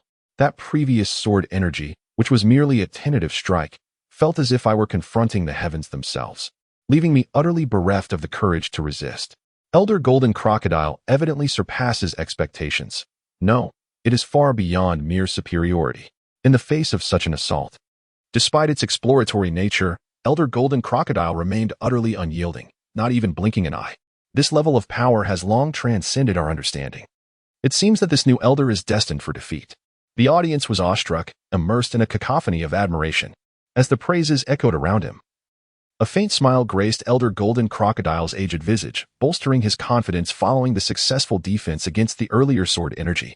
On the viewing platform, Bibi Dong gazed downwards, her eyes narrowing slightly. She had observed that previous strike with keen interest. Elder Golden Crocodile's immovable stance surprised her, and a flicker of unease began to stir within her. As the second in command of the Hall of Offerings, his formidable prowess and less than favorable attitude towards her were cause for concern. The Elder of the Spirit Hall harbors a lingering discontent regarding her ascension to the papal throne, considering her merely a woman, although she appears to acquiesce during the assembly. Bibi Dong is well aware of this underlying sentiment. This is the reason behind the Thousand Path Flow. Otherwise, this esteemed title would certainly not support her endeavors. Without the Thousand Path Flow, those within the Hall of Offerings would be unwilling to relinquish their control over the Spirit Hall. At that point, the Hall of Offerings would engage in power struggles for profit. As a newly appointed pope, she might not possess the strength to resist effectively. Contemplating this, Bibi Dong felt a heavy weight upon her heart. Her power was still insufficient. It seemed imperative to swiftly obtain a second 100,000-year soul ring, thus achieving the dual spirit titled Douluo, which would grant her at least a modicum of strength to counter the Hall of Offerings. Young one, make your move. If you do not exert yourself fully now, you shall find no opportunity when I strike. In the arena, the Golden Crocodile radiated confidence, his self-assured demeanor eliciting cheers and applause from the audience. The Golden Crocodile, a figure of esteemed seniority, declared, "In that case, I shall unleash my full power." Li Mubai's smile vanished, replaced by an expression of utmost seriousness.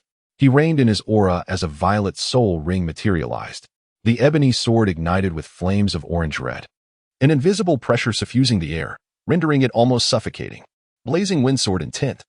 The soul skill derived from Li Mubai's fourth soul ring allowed the sword to become enveloped in flames. Likewise, the sword's energy unleashed would carry the same fiery essence. This skill, at first glance, appears indistinguishable from the previously mentioned sword drawing technique. However, in reality, this skill bears a significant distinction from the sword drawing technique. The blade is enveloped in flames that can directly scorch the opponent's mental fortitude, perpetually weakening their resolve. Naturally, this effect cannot be sustained for an extended period. However, as long as this skill is consistently employed, its benefits can continuously accumulate and refresh. The opponent's mental fortitude is also persistently affected, resulting in a significant decline in their combat prowess. Mental fortitude. This is indeed the most crucial ability of a soul master, one that is both vital and yet inherently fragile and intangible. The power of the mind is difficult to perceive, yet it undeniably exists. Once mental strength is depleted, the consequences can range from a mere state of deep slumber to, in severe cases, fatality. Skills that can assail mental strength are by no means trivial abilities. However, this skill is not invincible. As long as the opponent possesses treasures of mental defense or wields a skull bone, they can withstand the effects of the flames. The long sword cleaved forcefully towards the Golden Crocodile. The crimson sword energy detached from the blade, coalescing in midair before swiftly advancing towards the Golden Crocodile.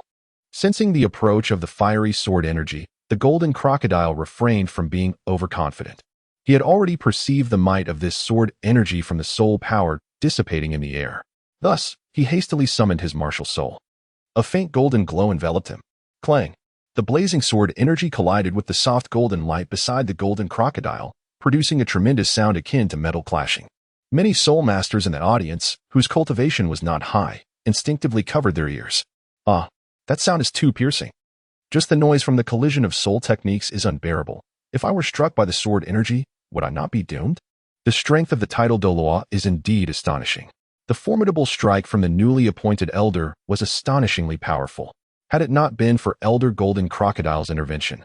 The walls of the arena, towering several meters high, would have undoubtedly been cleaved in two by that singular sword aura. Such strength is truly remarkable. No wonder those with titles can disdain the world, standing atop the pinnacle of decision while gazing down upon the vast land. Just this one strike could obliterate my sect. It is utterly terrifying. Faced with such a sword strike, the onlookers could not help but marvel in awe.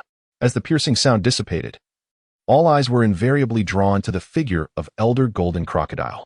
On the viewing platform, Bibi Dong fixed her gaze intently upon the spot where Golden Crocodile stood. The sword aura swept through like a gale, raising clouds of dust in its wake. Under the sunlight, the swirling debris enveloped Golden Crocodile's figure, obscuring the situation from view. Even from her position on the platform, Bibi Dong could faintly sense a hint of threat emanating from that sword strike. It is needless to say how much more profound the impact must have felt to Golden Crocodile, who faced it directly.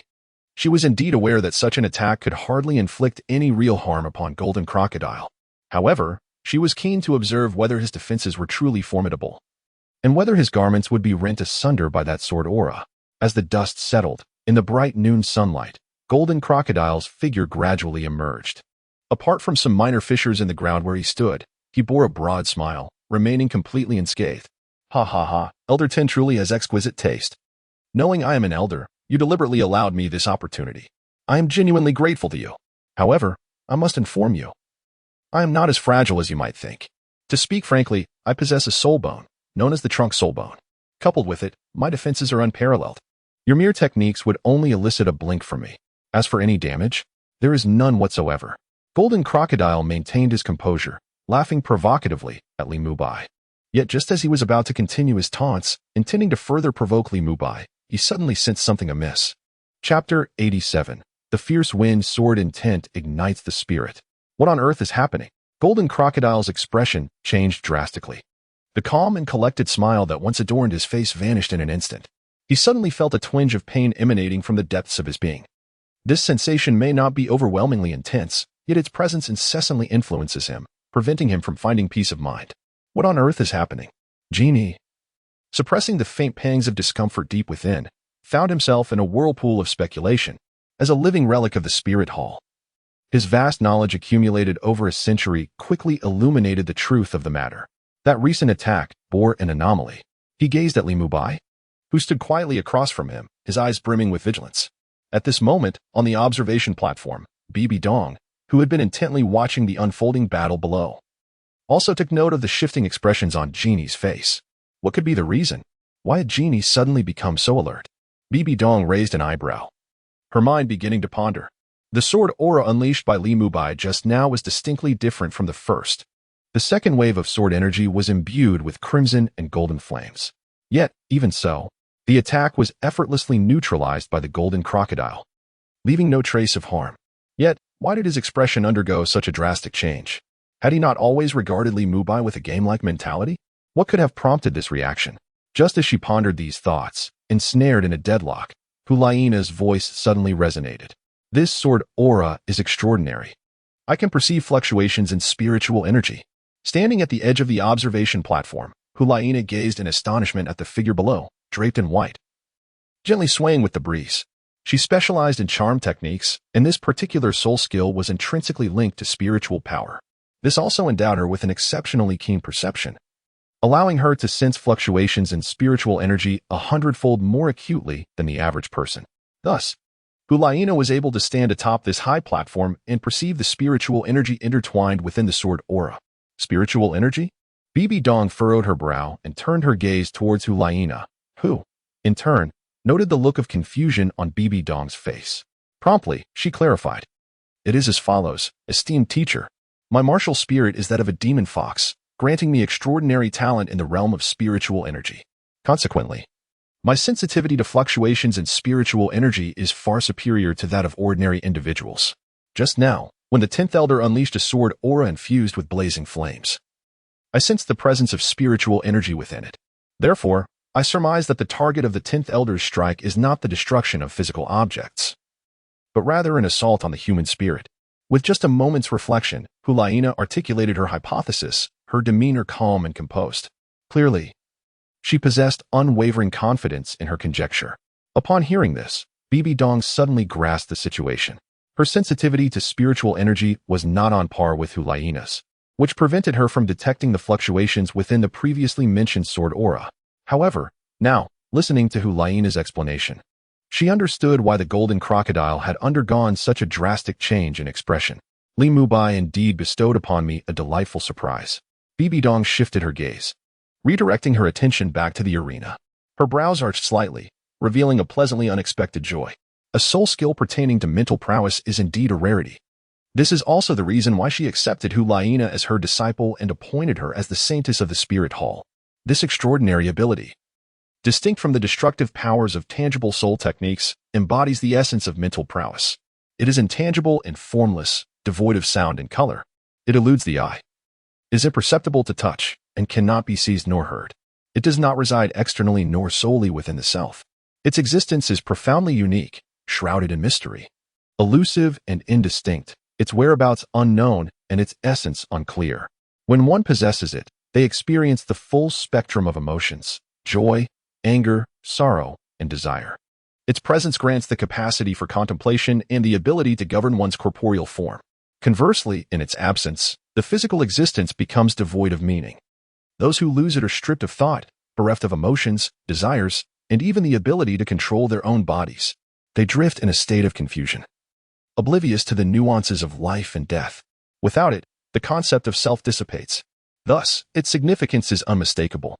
Consequently, there exist various soul techniques for both offensive and defensive maneuvers pertaining to mental prowess, as well as treasures that enhance such abilities. All of this appears exceedingly precious.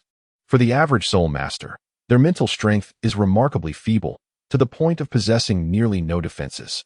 Aside from significant disparities in power or the presence of protective treasures, soul masters of the same realm, when confronted by techniques specifically aimed at mental prowess, find themselves at a distinct disadvantage. This is an almost insurmountable predicament, leaving one to await death in despair. Now, the Golden Crocodile worshipper finds himself confronting this very dilemma. Just moments ago, he proclaimed his unparalleled defenses, only to soon realize the gravity of the situation. The assault on his psyche is insidious and elusive. Given its intangible, formless, and silent nature, he cannot discern whether an attack has even commenced. Nonetheless, those with heightened intuition might sense the impending peril. The Golden Crocodile worshipper, possessing a soul power significantly surpassing that of Li Mubai, possesses such an ability. Yet, just moments ago, he was consumed by arrogance and complacency, completely dismissing Li Mubai. This ultimately led him to remain oblivious to the warnings emanating from his psyche. Consequently, he fell victim, completely unprepared for the onslaught. It was not until the searing flames ignited within his heart that he became aware of the disquieting situation. The intangible pain and his state of mental fatigue finally alerted him to the anomaly. Yet, it was too late for regret. The condition had already manifested, and he lacked the protective treasures necessary to alleviate it. Li Mubai's soul skill was merely a feature of a purple soul ring. Hence its effects were not particularly potent. The formidable Golden Crocodile, endowed with remarkable willpower, was capable of suppressing such agony. However, his state was not at its peak and he was ultimately affected. "You!" the Golden Crocodile exclaimed, pointing an accusatory finger at Li Mubai, his face contorted with rage. He could hardly believe that he had encountered such a setback today. He had always held absolute confidence in his abilities, yet at this moment, he had suffered a loss at the hands of Li Mubai. He had assumed that his strength would effortlessly handle someone like Li Mubai, a newly minted title Douluo. But now he found himself at a disadvantage against this younger adversary. This left him in a state of disbelief. The Golden Crocodile's offerings should not be rushed. Observing your condition, it seems you have been affected, have you not? With 100,000-year torso soul bone, combined with the Golden Crocodile martial spirit, your defense is unparalleled. Which is why you have looked down upon me. Ultimately, it is your arrogance that has led to your downfall. Li Mubai speaks thus in hopes that his adversary will learn a lesson. In future encounters with anyone, one must never let their guard down. Meanwhile, among the audience, those who heard these words erupted in astonishment. 100,000-year torso soul bone. My goodness, I am utterly ignorant of what a soul bone is. Can anyone enlighten me? What is everyone so excited about? I am beside myself with anxiety. Soul bones are exceedingly rare, and the Golden Crocodile's offering is indeed one of 100,000. The martial soul hall is truly as fearsome as rumored. This is astonishingly swift. If he possesses 100,000-year soul bone, does that not imply he also has 100,000-year soul ring? I must join the martial soul hall. The crowd was in an uproar. On the high platform, Bibi Dong observed this scene with a look of satisfaction upon her face. This is precisely the effect she desired. Through this match, she aimed to propagate the formidable heritage of the Spirit Hall, thereby enticing more individuals to visit the Spirit Hall and the Spirit City, thus augmenting the strength of the Spirit Hall. Why not revel in such an endeavor? Chapter 88. The Cup King, Golden Crocodile. What significance does your ability to attack mental fortitude hold? Your assault on the psyche bears no absolute damage. It resembles a slow-acting poison, gradually eroding strength. Even if I must employ one hand to counter your sword aura while simultaneously suppressing the scorching of my mind, I remain invincible in this world. The Golden Crocodile scoffed. Taking a heavy step forward, the force of his stride was such that it left a gaping hole in the ground. He resolved to cease his restraint and truly unleash his power. In the audience, an elder from the Blue Lightning Tyrant clan wore a grave expression. The significance of mental strength was self-evident. Yet, the elder in white robes from the Spirit Hall possessed a technique capable of assaulting mental fortitude. Such an attack is nearly impossible to defend against. This cannot stand. Once the match concludes, I must return to the sect immediately and ensure preparations for defenses against mental attacks are made. Otherwise, if we encounter such an opponent in the future, will the members of the Blue Lightning Tyrant clan be left utterly defenseless? The elder, clad in blue with a grizzled beard, lowered his head in contemplation. On the other side, an elder from the Seven Treasures Glazed Tile School also furrowed his brow. However, he harbored no concerns akin to those of the Blue Lightning Tyrant clan elder. The treasures produced by the Seven Treasures Glazed Tile School, particularly the Glazed Tower, possessed the capability to defend against mental attacks. At this moment, he pondered that after this bout, many sects in attendance would undoubtedly prepare extensively for defensive treasures. His task was to determine how to effectively market the Glazed Tower, a prized possession of the Seven Treasures Glazed Tile School. This presents a tremendous opportunity. Many sects simply lack the capability to forge treasures that can defend against spiritual attacks. Thus, in order for these sects to acquire such treasures, there is but one path available to them: to procure these relics from other sects possessing the requisite capabilities. For the Seven Treasures Glazed sect, this presents an extraordinary business opportunity, a providential chance. Once the sparring concludes, they must hasten back to their sect and instruct the leader to commence mass production of the Glazed Towers. A heavenly opportunity such as this must not be squandered. Who knows when another such occasion will arise? After a few days, treasures capable of defending against spiritual forces will undoubtedly be in high demand. At that juncture, it will be the moment for the advancement of the Seven Treasures Glazed sect. The elders of the Seven Treasures Glazed sect gleamed with excitement, envisioning a future where their sect flourished through the sale of these treasures. Meanwhile, the other spectators were not preoccupied with such thoughts. Their expressions were filled with exhilaration as they awaited the moment when the Golden Crocodile elder would make his move. They had anticipated a longer wait. Yet the turn of events unfolded with astonishing rapidity. In merely 2 exchanges, action was necessitated, dispelling the leisurely stance of the previous moments. This alone revealed the formidable strength of the white-clad elder standing opposite the Golden Crocodile. He indeed possessed the prowess to threaten the latter, compelling the Golden Crocodile to act prematurely and bring the contest to a close. A great many among the crowd were stirred to fervor by the Golden Crocodile's earlier proclamation. His words resonated with an undeniable dominance. The assertion of remaining invincible in the world, was it not somewhat exaggerated?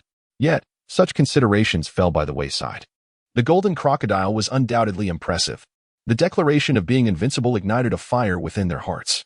From the highest observation platform, Bibi Dong gazed downwards, a flicker of concern evident in her eyes. How infuriating. This old man did not honor his word.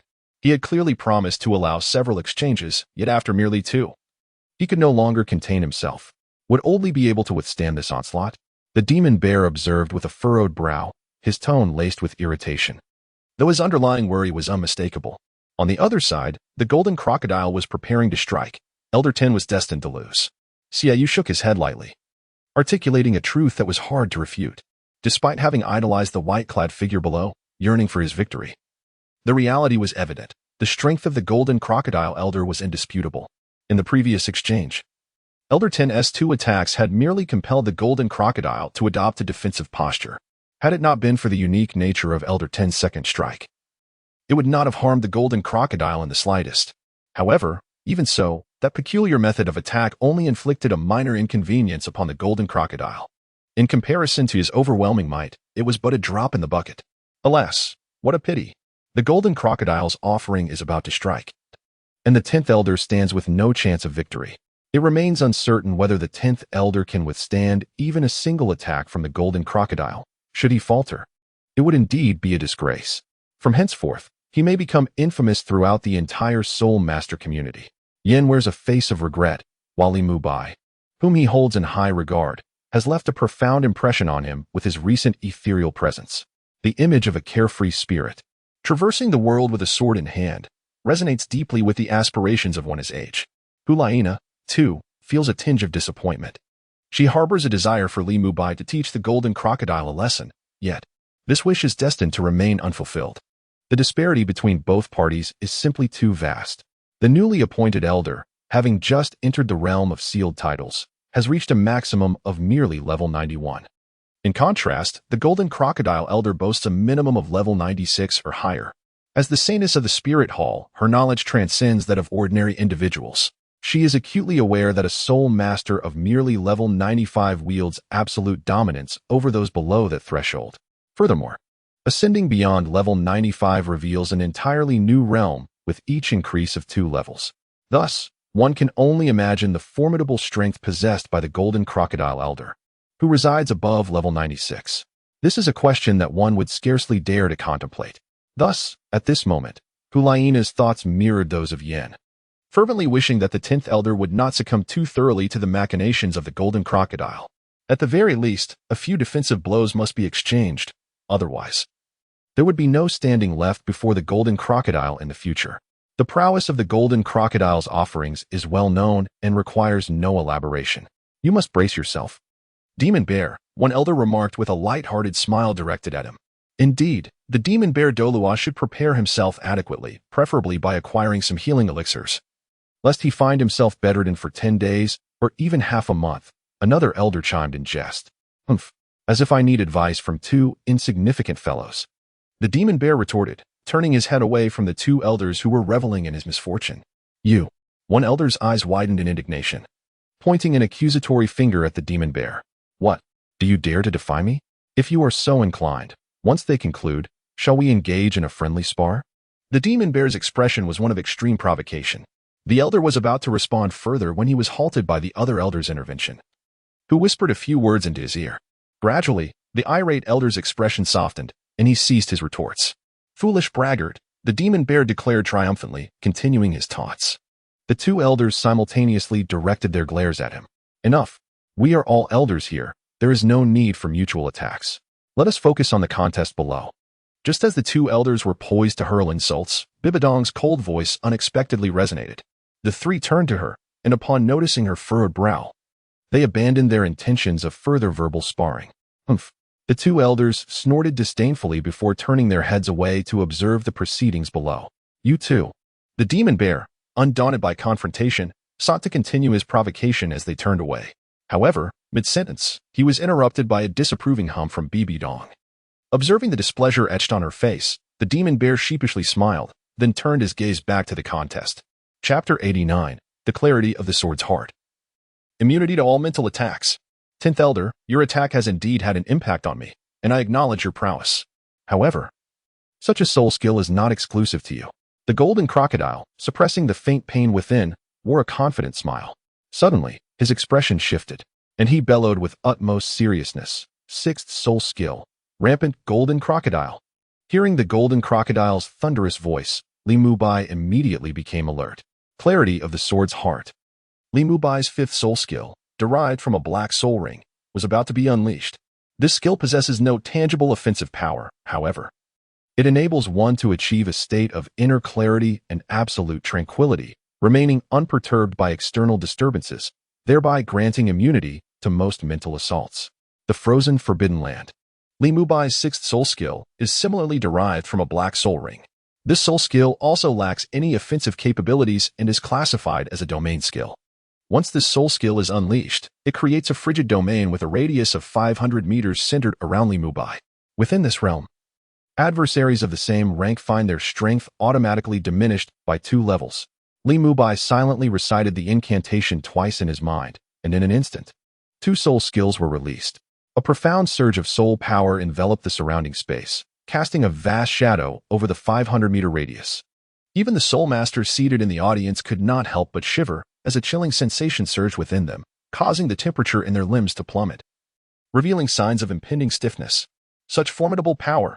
This is the initial impression of the crowd. Meanwhile, behind the worship of the Golden Crocodile, a colossal representation of a golden crocodile emerges, towering over 10 meters high. As soon as the manifestation of the law appeared, it began to writhe its form, subsequently unleashing a thunderous roar towards Li Mubai, its gaping maw agape. This was none other than the sixth soul technique of the Golden Crocodile, the frantic Golden Crocodile. A resounding roar surged forth, directly aimed at Li Mubai. The sound waves, upon reaching their destination, visibly distorted the air, reminiscent of raindrops splashing onto a tranquil lake, sending ripples cascading outward. The very ground beneath them was also affected by this sonic wave, fracturing into chunks and hurtling towards Li Mubai in tandem with the sound. The audience, at this moment, was engulfed in torment. Although these soul techniques were not directed at them, they still found it unbearable. A chill seeped into their bones, and the deafening cacophony reverberated in their ears, prompting many soul masters to bend over, shielding their ears with their hands. Meanwhile, the elders of the 2 major sects gazed in astonishment at the 2 figures in the arena, regardless of who it was. The prowess displayed by either was beyond their capacity to withstand. Furthermore, the individual clad in white was rumored to be a newly appointed elder of the Spirit Hall. If such a new elder possessed such formidable strength, what could be said of the other elders? With this thought in mind, the elders from the 2 major sects, who had come to observe the battle, could not help but feel a profound sense of helplessness rising within them. Ultimately, the elders of the 2 major sects have reached an astonishingly unanimous conclusion. The Spirit Hall is beyond their capacity to resist. The grand performance is finally set to commence. Li Mubai, allow me to witness the true extent of your prowess. On the observation platform, Bibi Dong gazes intently at the fierce fluctuations of soul power emanating from the arena below, a subtle smile gracing her lips. At last, she will discern the capabilities of Li Mubai. Previously, when Li Mubai joined the Spirit Hall, she had dispatched a soul Douluo to assess his strength. The outcome was predictable. That soul Douluo could not withstand even 3 exchanges at the hands of Li Mubai, unable to endure the second strike of the most ordinary sword energy. Subsequently, she conducted a test of Li Mubai's soul power level, which yielded a result of 91. After that, she ceased further evaluations of his abilities. She had long desired to engage in a personal duel with him, but was consistently rebuffed by various excuses. Therefore, until this moment, she remained unaware of Li Mubai's true capabilities. This upcoming duel presents an opportune occasion for her to gauge his strength while simultaneously showcasing the might of the Spirit Hall. Consequently, she extended an invitation to Li Mubai, insisting on his participation in this contest, even bestowing upon him a millennium-old soul bone as an incentive. As the attack from the Golden Crocodile approaches, Bibi Dong looks down with curiosity. How will Li Mubai withstand this assault? In the arena, confronted with the overwhelming sonic wave attack, Li Mubai positions his long sword vertically in front of himself, bracing one hand against the blade. Leaning slightly forward, he adopts a bow stance, harmonizing his waist and legs. The sword, originally 3 fingers wide, suddenly expands to a breadth of half a meter, shielding Li Mubai behind its formidable presence. In the next moment, the sonic wave attack from the Golden Crocodile descends upon him. Countless fragments of earth rain down upon the broadsword surface, producing a cacophony of thuds. The powerful sonic wave strikes as if an immense hand, exerting force against the expansive sword, pushes both the blade and Li Mubai's body backward. Li Mubai firmly plants his feet on the ground, yet he struggles to withstand the tremendous force. As he begins to slide backwards, deep grooves appear in the earth beneath him, and he is propelled several meters in retreat. The soundwave attack has just concluded. Haha. Elder 10. What do you think of this mental force soundwave attack? Does it captivate your esteemed attention? Jin Ao laughed heartily, as his laughter faded. An eerie silence enveloped the scene. Li Mubai's voice remained conspicuously absent. Observing this, Jin Ao's smile grew even more radiant. A mere novice in the realm of the title dares to contend with him? How utterly ludicrous. Elder 10, you haven't lost consciousness, have you? Jin Ao continued to inquire loudly, yet still received no response. At this moment, he was almost certain that Li Mubai had been rendered unconscious by this attack. He felt immensely confident in the power of this soul skill. This is a soul skill specifically designed to assault mental fortitude. Typically, an ordinary individual struck by it would perish on the spot. As for Li Mubai, whose realm is beneath that of his opponent, even if he were to survive, he would likely succumb to unconsciousness. The adversary remained silent, and this outcome seemed all but inevitable. Contemplating this, Genie couldn't help but feel an even greater sense of elation. The opponent could not withstand even a single attack from him, and he would surely gain notoriety within the entire Soul Master community. What a thrill it was! Genie experienced immense satisfaction. At this moment, on the viewing platform, Bibi Dong and the other elders fixated their gazes upon the colossal sword. Due to their vantage point, they were unable to discern the condition of Li Mubai behind the massive blade. Old Li, are you all right? The demon bear shouted towards Li Mubai in the arena. Yet, silence prevailed. The broadsword was slightly tilted as it stood embedded in the ground, utterly still, akin to a deathly hush. However, the only consolation was that the colossal sword, transformed from the martial soul, did not vanish, indicating that Li Mubai's life was not in peril. Perhaps he was merely momentarily stunned by the force of the attack. Otherwise, the demonic bear would have already leapt into the arena to ascertain Li Mubai's condition. Could he truly be unable to withstand even a single strike? Bibi Dong furrowed her brow, her gaze unwavering from the immense sword. Chapter 90. Li Mubai. Did you not expect this? I was merely jesting. Elder 10, should you remain silent any longer, it shall be taken as your concession. Upon uttering this, the Golden Crocodile stood his ground. After a considerable pause, he burst into laughter, exclaiming, I never anticipated that you, as the 10th elder of the martial soul hall, would fail to withstand even my single blow. Truly, invincibility is a lonely path.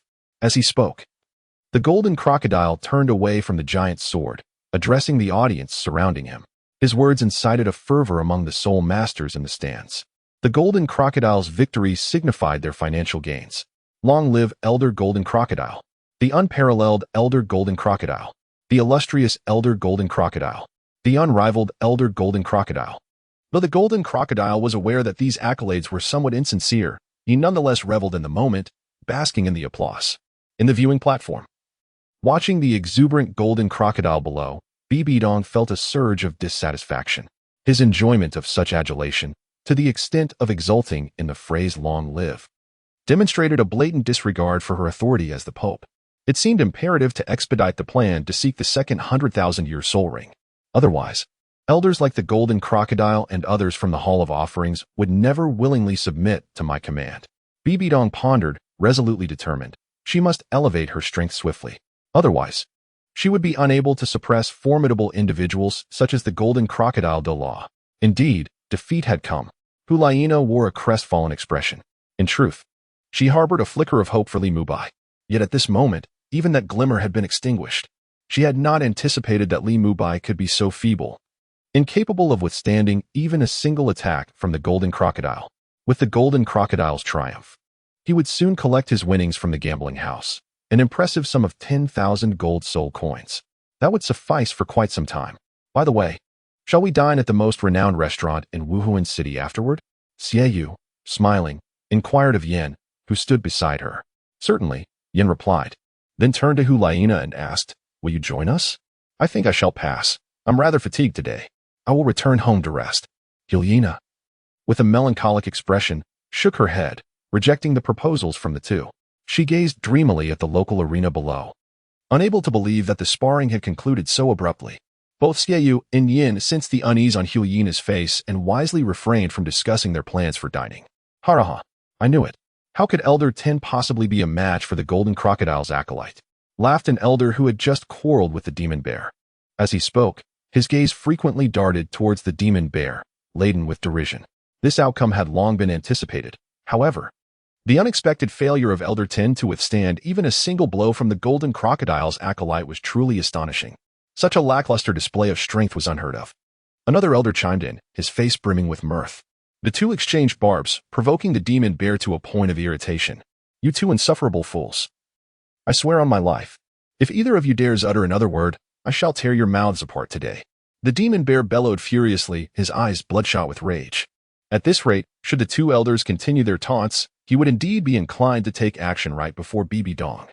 This is evident from the expressions revealed in their eyes. The two elders gazed at the man-eating glare of the demon bear, feeling a sudden chill in their hearts. "Your Holiness, how can this person behave in such a manner?" One of the elders directly complained to Bibi Dong. Indeed, Your Holiness. You possess the discernment to see through the smallest details. Is the demon bear Douluo not attempting to incite internal discord? Another chimed in, hastily placing a heavy accusation on the demon bear. Yes, Your Holiness, please take action against him. Listening to his companions, this elder urged Bibi Dong to reprimand the demon bear. Silence both of you. Bibi Dong's cold reprimand struck them like a thunderbolt, leaving them momentarily stunned. Faced with the incessant prattling of this duo, Bibi Dong displayed no semblance of kindness. Her eyes were filled with disdain. Even if Li Mubai were to lose in such a manner, he was still hers. He was hers. When did it become the prerogative of two members of the Charm Gold to mock him? Moreover, the demon bear was also one of her capable subordinates. When did it become the right of these two to dictate terms? If either of you dares to utter another word, I shall invoke the rules of our sect to impose punishment without mercy. Bibi Dong looked at them with a serious expression, her tone resolute. At this moment, the two oddly behaving elders fell silent, clearly intimidated. "Ha! You two worthless pieces of filth, how dare you slander my brother?" The demon bear laughed heartily, mocking them as they found themselves at a loss for words. One of the elders pointed a finger at the demon bear, mouth agape, eager to retaliate with insults. However, the demon bear, with fist clenched and a menacing glare, directed his attention towards them. Faced with the situation, the elder swallowed the harsh words that had risen to his throat.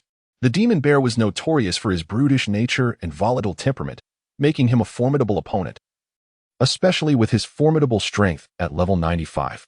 Thus, the two elders realized they were likely no match for him and were left to endure their humiliation in silence. Embarrassed by the incident, they hastily descended from the viewing platform and departed. Observing their retreat, Bibi Dong chose not to comment further, recognizing that some elders simply needed to be put in their place. With a slight turn of her head, Bibi Dong redirected her gaze back to the arena. Truly, invincibility is a lonely state. The Golden Crocodile sighed heavily, facing away from Li Mubai. Just then, a cheerful laughter suddenly resonated from behind him. Ha! The Golden Crocodile's expression stiffened as he swiftly turned around. The massive sword that had once been plunged into the ground had vanished, replaced by a figure in white, standing confidently with a radiant smile. You are unscathed." The Golden Crocodile was taken aback, unable to believe the scene unfolding before him. How could Li Mubai still be standing after his attack? Why? Did the opponent possess a treasure capable of defending against mental attacks? As the Golden Crocodile pondered this, Li Mubai, with a serene smile, addressed him softly. "Did you not anticipate this, Golden Crocodile? I was merely toying with you." In the audience, everyone shared the same bewilderment as the Golden Crocodile.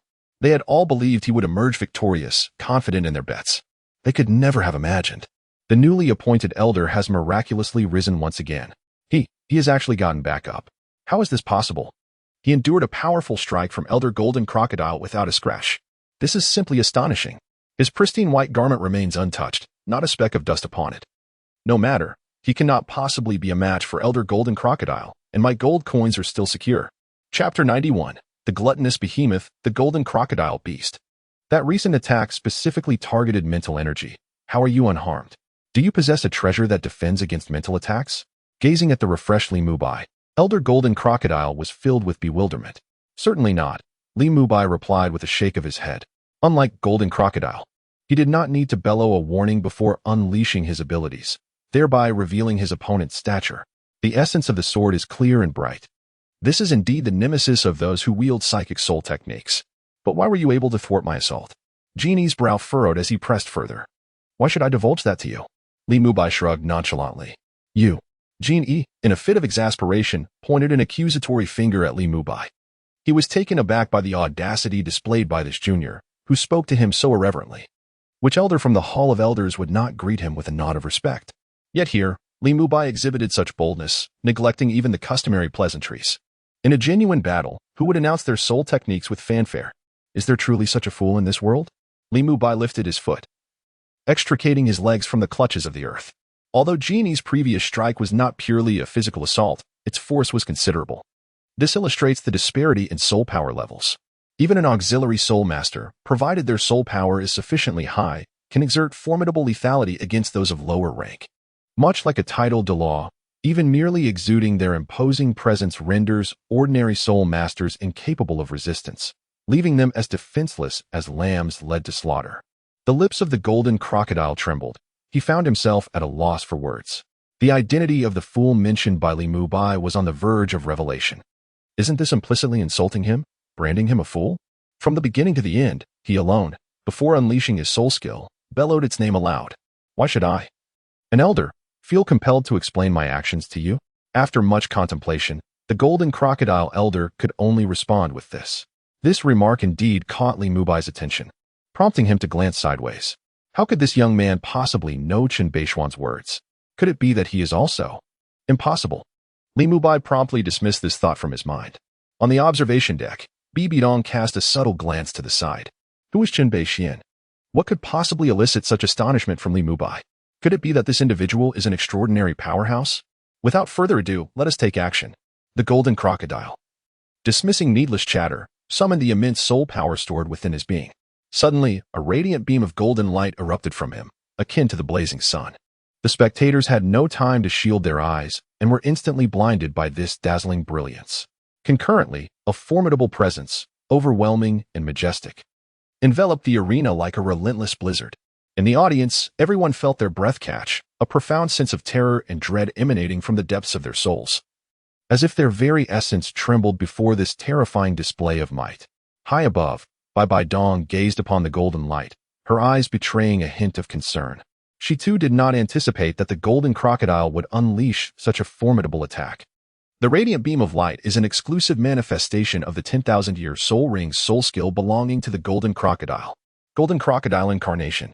By invoking this soul skill, one can transform their corporeal form into that of a colossal golden crocodile. Simultaneously, its defensive capabilities, size, strength, and speed will experience a significant enhancement. Coupled with the 10,000-year skeletal soul bone of the Golden Crocodile, the illusionary Golden Crocodile's defense reaches an extraordinarily formidable level. Can Li Mubai withstand this? Bibi Dong has arrived at a definitive conclusion in her heart. She is prepared to intervene and halt the conflict between the two if necessary. What is happening? My eyes have nearly been blinded by this dazzling brilliance. What on earth is going on? It appears that Elder Golden Crocodile is unleashing his soul skill. Such a resplendent display undoubtedly indicates immense power. The magnitude of this attack surpasses the previous one by at least tenfold. How exaggerated this might be. It seems inevitable that the Elder will emerge victorious. This contest is destined to conclude. If Elder Golden Crocodile wins, I shall have the means to return and wed my beloved. In the audience, Soul Masters shielded their eyes, engaging in spirited discussions. Some attempted to part their fingers, slightly lifting their eyelids to peer through the narrow gap at the unfolding scene. At this moment, the overwhelming golden light has vanished. Within the arena, the figure of the Golden Crocodile has entirely disappeared, replaced by a magnificent, gleaming crocodile that stretches several dozen meters in length. Each scale glistens with brilliance. The immense legs, merely lifted and lowered, cause the very earth to tremble. The ground beneath it has been effortlessly crushed, leaving behind a colossal crocodile's paw print. As the soil collapses and surrounding debris is propelled into the air, the sheer force is unprecedented. Is this the soul skill of the 100,000-year soul ring? Li Mubai gazed at the colossal golden crocodile ahead, yet his mind conjured the figure of Uchiha Madara. The soul skill of the golden crocodile bears resemblance to the Susanoo of the Uchiha clan. However, in comparison to the complete form of Susanoo, the crocodile transformed by the golden crocodile lacks brilliance. Judging by its height, it appears to be merely 10 meters tall. Under the complete form of Susanoo, it resembled a timid little insect, utterly insignificant. One must understand that the complete Susanoo can reach heights exceeding 100 meters, with a mere swing of its sword. It can cleave the earth asunder, and towering peaks of several hundred meters can be effortlessly reduced to mere remnants. If the Golden Crocodile possessed such power, Li Mubai would have no choice but to surrender without a fight. Yet, in this moment, Li Mubai merely smiled with disdain. Should he confront this Golden Crocodile head-on, he would possess no certainty of victory. But who could have known? He still harbored hidden strength. Draw your sword. The colossal crocodile bellowed, its enormous jaws agape, directed at Li Mubai. Li Mubai responded with a serene smile, unfazed by the intimidating roar. Conversely, the Golden Crocodile was incensed by Li Mubai's nonchalance. The fact that he did not even draw his sword was perceived as a slight. In a fit of rage, the Golden Crocodile advanced slowly towards Li Mubai. Despite its deliberate pace, its massive form covered the distance in mere strides, soon looming before Li Mubai. It then raised a gigantic claw, without uttering a word, and struck downwards towards him. On the platform, Bibi Dong stepped forward, her right foot advancing slightly. As she witnessed the giant crocodile's claw descending upon Li Mubai, she could hardly restrain the urge to intervene. However, reason prevailed, urging her to wait a moment longer. Should she act now, the gambling houses of Wuhan City would suffer catastrophic losses. These places are directly linked to the revenue of the Spirit Hall. The gambling house suffered significant losses, resulting in the Spirit Hall missing the opportunity to amass a considerable fortune. Chapter 92, The 100,000-Year Soul Ring. The crowd was astonished, lost in a state of transcendence. In their hearts, they silently chanted. Subsequently, a red circular ring shimmered with crimson light upon Li Mubai's arm. It was indeed a 100,000-year soul ring, a reward bestowed by the system. The unparalleled technique of transcending the self was also derived from this soul ring. Products of the system are undoubtedly of exquisite quality. The 100,000-year soul ring resonated perfectly with Li Mubai's martial spirit abilities. Consequently, there was no need for him to practice the usage of this soul skill. Mastery came as effortlessly as breathing, akin to a fish gliding through water. At this moment, the activation of the soul skill felt innate to him, devoid of any hindrance or obscurity. As the crimson light emanated from his arm, the spectators, comprised of soul masters, erupted into fervor. A red soul ring, 100,000 years. How could this be possible? This newly inducted elder of the Spirit Hall possesses a 100,000-year soul ring. Has the Spirit Hall truly grown to such formidable heights? This is utterly astonishing. It would not be surprising if Elder Jin Ao were to have a 100,000-year soul ring, given his long tenure at the Spirit Hall. However, for a newly appointed elder to possess one as well is simply preposterous. Is it conceivable that every elder of the Spirit Hall bears a 100,000-year soul ring? This is outrageous. Such a precious entity as a 100,000-year soul ring seems to be as common as cabbage within the Spirit Hall, accessible to all. My goodness! No one can hinder me. Once the duel concludes, I shall join the Spirit Hall. Many soul masters among the audience were rendered speechless, their eyes wide with astonishment, fixated on the radiant red ring encircling Li Mubai's arm. On the viewing platform, the assembly of elders was equally dumbfounded, their expressions frozen in disbelief. Eyes widened in astonishment as they beheld the crimson soul ring adorning Li Mubai's arm. What does red signify? All present, whether elders, the Pope, or the saintesses, understood the profound implications of the color red, a 100,000-year soul ring. Boldly, it appears, has hidden depths of strength. I knew he would not be so easily vanquished by Jin Ao. The magic bear, witnessing the crimson glow, wore a broad smile. Even with Li Mubai's 100,000-year soul ring, he felt no jealousy. On the contrary, he was genuinely delighted for Li Mubai. Thus, the gap in strength between Jin Ao and Li Mubai had diminished further. Defeating Li Mubai would not be a simple feat for Jin Ao. He would need to employ significant tactics. Consequently, this outcome ensured that Li Mubai's reputation would not be tarnished by the whispers of other soul masters, but rather, he would ascend to the ranks of the most formidable titled douluos. Thus, his reputation was preserved. As for whether Li Mubai could triumph over the Golden Crocodile with the single soul ring, he harbored no illusions. He was acutely aware. The disparity in strength between the two is truly remarkable. Beside them, Bibi Dong displayed an expression of profound surprise. She had not anticipated that Li Mubai possessed a soul ring that was a staggering 100,000 years old. This is nothing short of astonishing. It is important to recognize that a soul ring of 100,000 years is exceedingly difficult to obtain. For an ordinary individual, how could one possibly vanquish a 100,000-year soul be solely through personal prowess? Such a formidable creature typically requires the combined efforts of 3 or more titled douluos to successfully hunt. Otherwise, Even if one were capable of overpowering the 100,000-year soul beast, preventing its escape would be an insurmountable challenge. As for this 100,000-year soul ring, which serves as Li Mubai's soul ring upon his ascension to title Douluo, how could he have achieved such a feat at the Soul Douluo realm? Did he truly slay the 100,000-year soul beast himself? This is utterly implausible. The notion that a mere mortal could vanquish a 100,000-year spirit ring is nothing short of a colossal jest. Or perhaps Li Mubai possesses an extraordinary stroke of fortune, fortuitously encountering 200,000-year spirit beasts in conflict, thus reaping the benefits as an opportunistic bystander. There seems to be a glimmer of possibility. However, who is fortunate enough to encounter a situation where the clam and the sandpiper contend with one another? Such an extraordinary stroke of luck could hardly be bestowed upon someone as unremarkable as Li Mubai, could it? Although this thought crossed my mind, I could not help but acknowledge that the possibility of Li Mubai acquiring the 100,000-year soul ring remained the most plausible scenario. The competition among soul beasts unfolds. The likelihood of such an occurrence is exceedingly minuscule. Particularly at the level of 100,000-year soul beasts, the probability of conflict diminishes even further. Even in the face of discord, the chances of both parties engaging in a life-or-death struggle remain slim. After all, among soul beasts, instances of devouring one's kin to enhance one's cultivation are not uncommon. Should one sustain severe injuries from a confrontation, the likelihood of being targeted by others of the same kind significantly increases. Who among us does not aspire to ascend to the pinnacle of power? Certainly, the sentient 100,000-year soul beasts are no exception.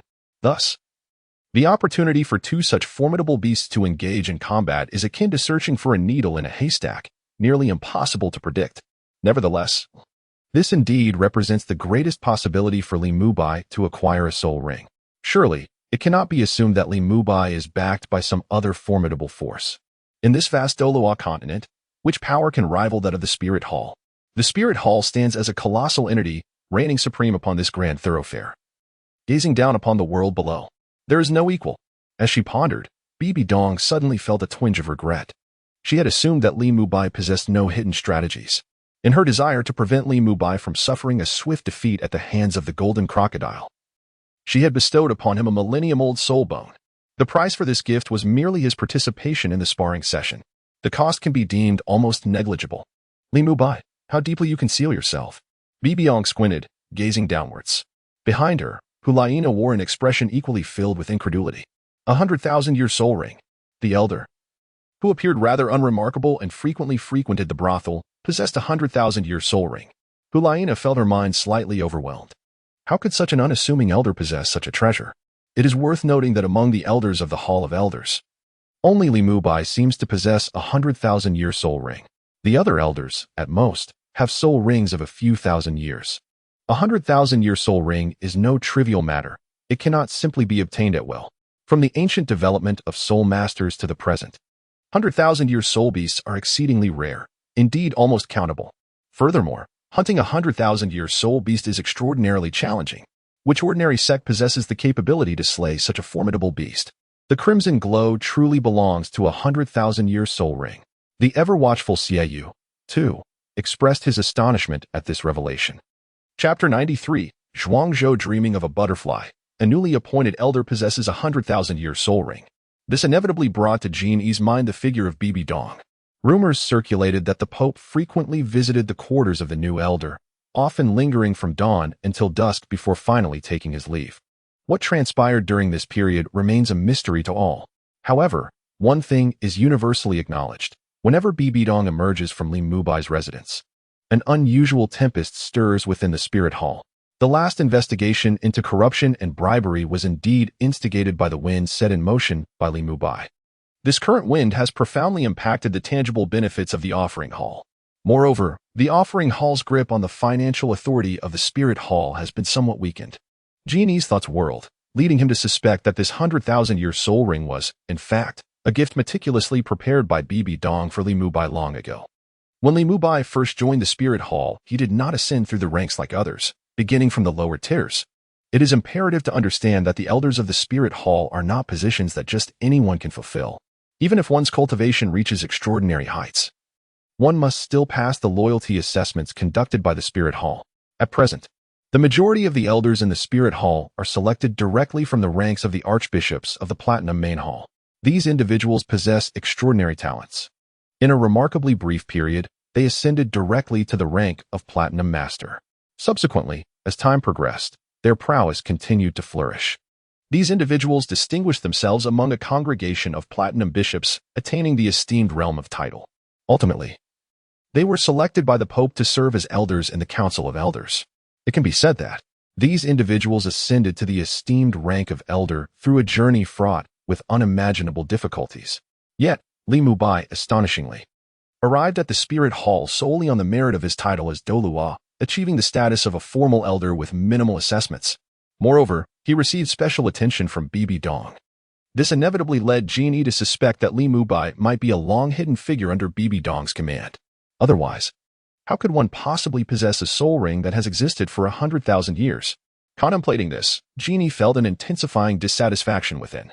He immediately struck down with his colossal claws, exerting even greater force. In that moment, the force intensified, and the fierce gust of energy swept through, causing Li Mubai's robe to flutter gracefully. His hair, not particularly long, became disheveled in the wind. For an instant, even the air resonated with a piercing sonic boom. Such a formidable strike. If I were to be struck by this blow, I would surely be reduced to a mere pancake. This level of assault, I wholeheartedly acknowledge. After this blow, only one figure shall remain in the arena, and that is Elder Golden Crocodile. Quick, evade. Why isn't he dodging? The speed of this attack is simply too swift. Evasion is no longer an option. Even a titled Douluo, if struck by such a palm, would be left either dead or gravely injured. The audience, comprising numerous soul masters, was left in astonishment at this seemingly ordinary yet devastating strike. Such a straightforward punch, though unadorned, possesses an unimaginable force. Should this strike land upon the walls of the arena, it would instantaneously threaten to topple a significant portion of it. Such an attack, how could it not instill fear? Yet, in the face of the impending assault, Li Mubai exhibited not an ounce of trepidation. Instead, he directed a faint smile towards the Golden Crocodile. This unexpected demeanor left the Golden Crocodile utterly astonished. With such a rapid attack, Li Mubai would undoubtedly be unable to retreat from the second floor. If that palm were to strike him directly, the Golden Crocodile was confident it would cost Li Mubai half his life, leaving him bedridden for at least 6 months. There would be no escape. But why did his opponent remain unafraid? Was there some hidden trump card that he was unaware of? Impossible. He was merely a newly initiated soul master. How could he possibly possess such contingencies? Despite these thoughts, the Golden Crocodile could not suppress a growing sense of apprehension. The memory of that searing sword energy capable of scorching one's mental faculties lingered in his mind. At that moment, the Golden Crocodile suddenly perceived a flicker in his vision. The scene before him underwent a dramatic transformation. The world around him vanished. The diminutive Li Mubai beneath him was nowhere to be seen. The cheers and applause from the audience faded into silence. The entire realm morphed into an inkwash painting. There was neither stark white nor deep black, only an endless expanse of pale ink. The sky, the earth, mountains, trees, flowing water, bridges, and homes, all were absent, replaced by a boundless, timeless void of pale ink. Where was this? The Golden Crocodile looked down at his hands. At some point, the once mighty crocodile form had disappeared, leaving behind a pair of aged, wrinkled hands, dotted with various calluses and bearing the yellow-brown hue typical of the elderly. He examined his feet, finding human feet instead of the formidable claws he had envisioned. Wait, was I not engaged in a spar with Li Mubai? Had my attack not been poised to strike his frail figure? Why had I found myself in this place? The Golden Crocodile surveyed his surroundings. Where only the inkwash remained, devoid of any other presence. Nothing existed but himself. Everything was absent. Was this a dream? No. The pain from Li Mubai's scorching mental attack felt all too real. It could not merely be a dream.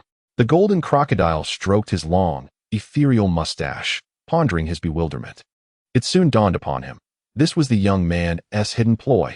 He had to accept this reality. He had thought Li Mubai had exhausted all his means, rendered powerless and subject to his will. Little did he anticipate there would still be a trump card in play. Before arriving here, a crimson glow seemed to manifest in his eyes. Could this be the ability of the 100,000-year soul ring possessed by Li Mubai? The Golden Crocodile's eyes became clear and bright.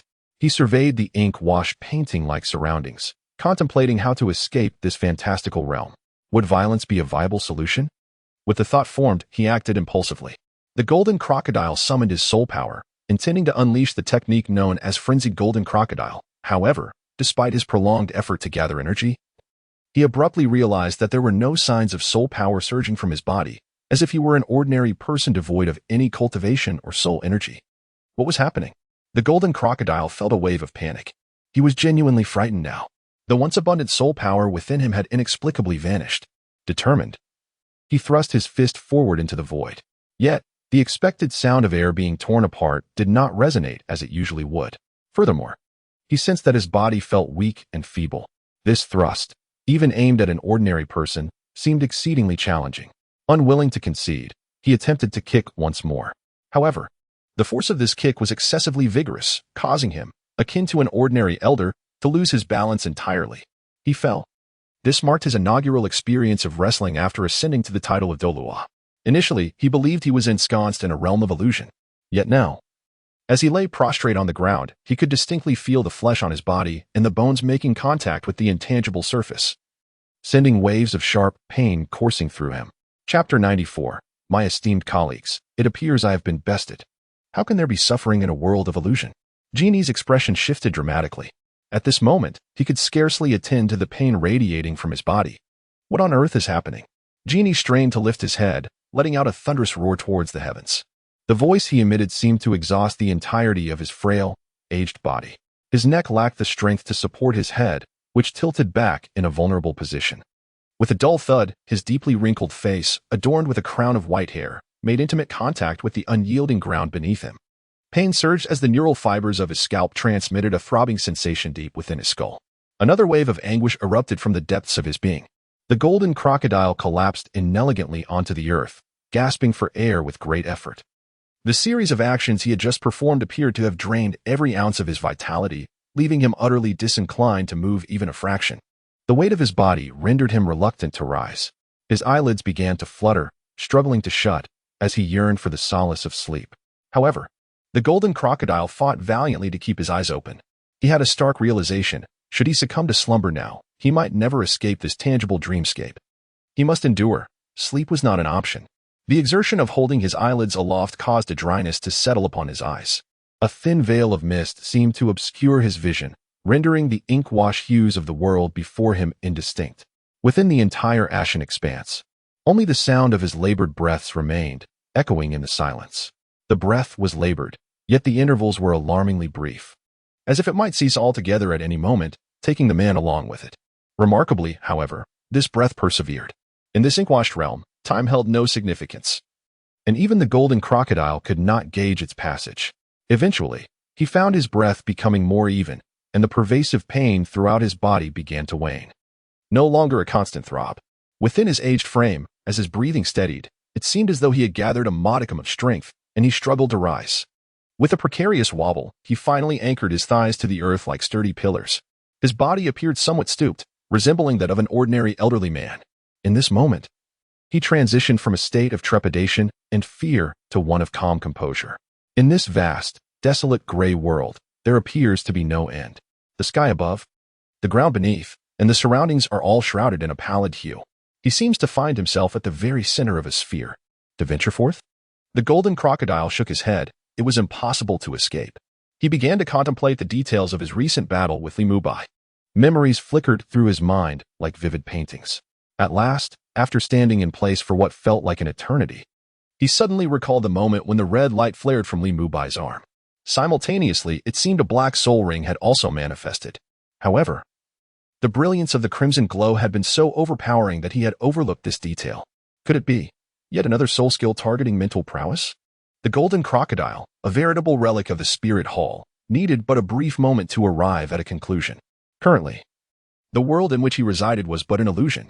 Yet, the damage inflicted within this realm transmitted false messages to his brain, leading it to believe that his physical body had indeed suffered harm, thus resulting in various sensations of pain.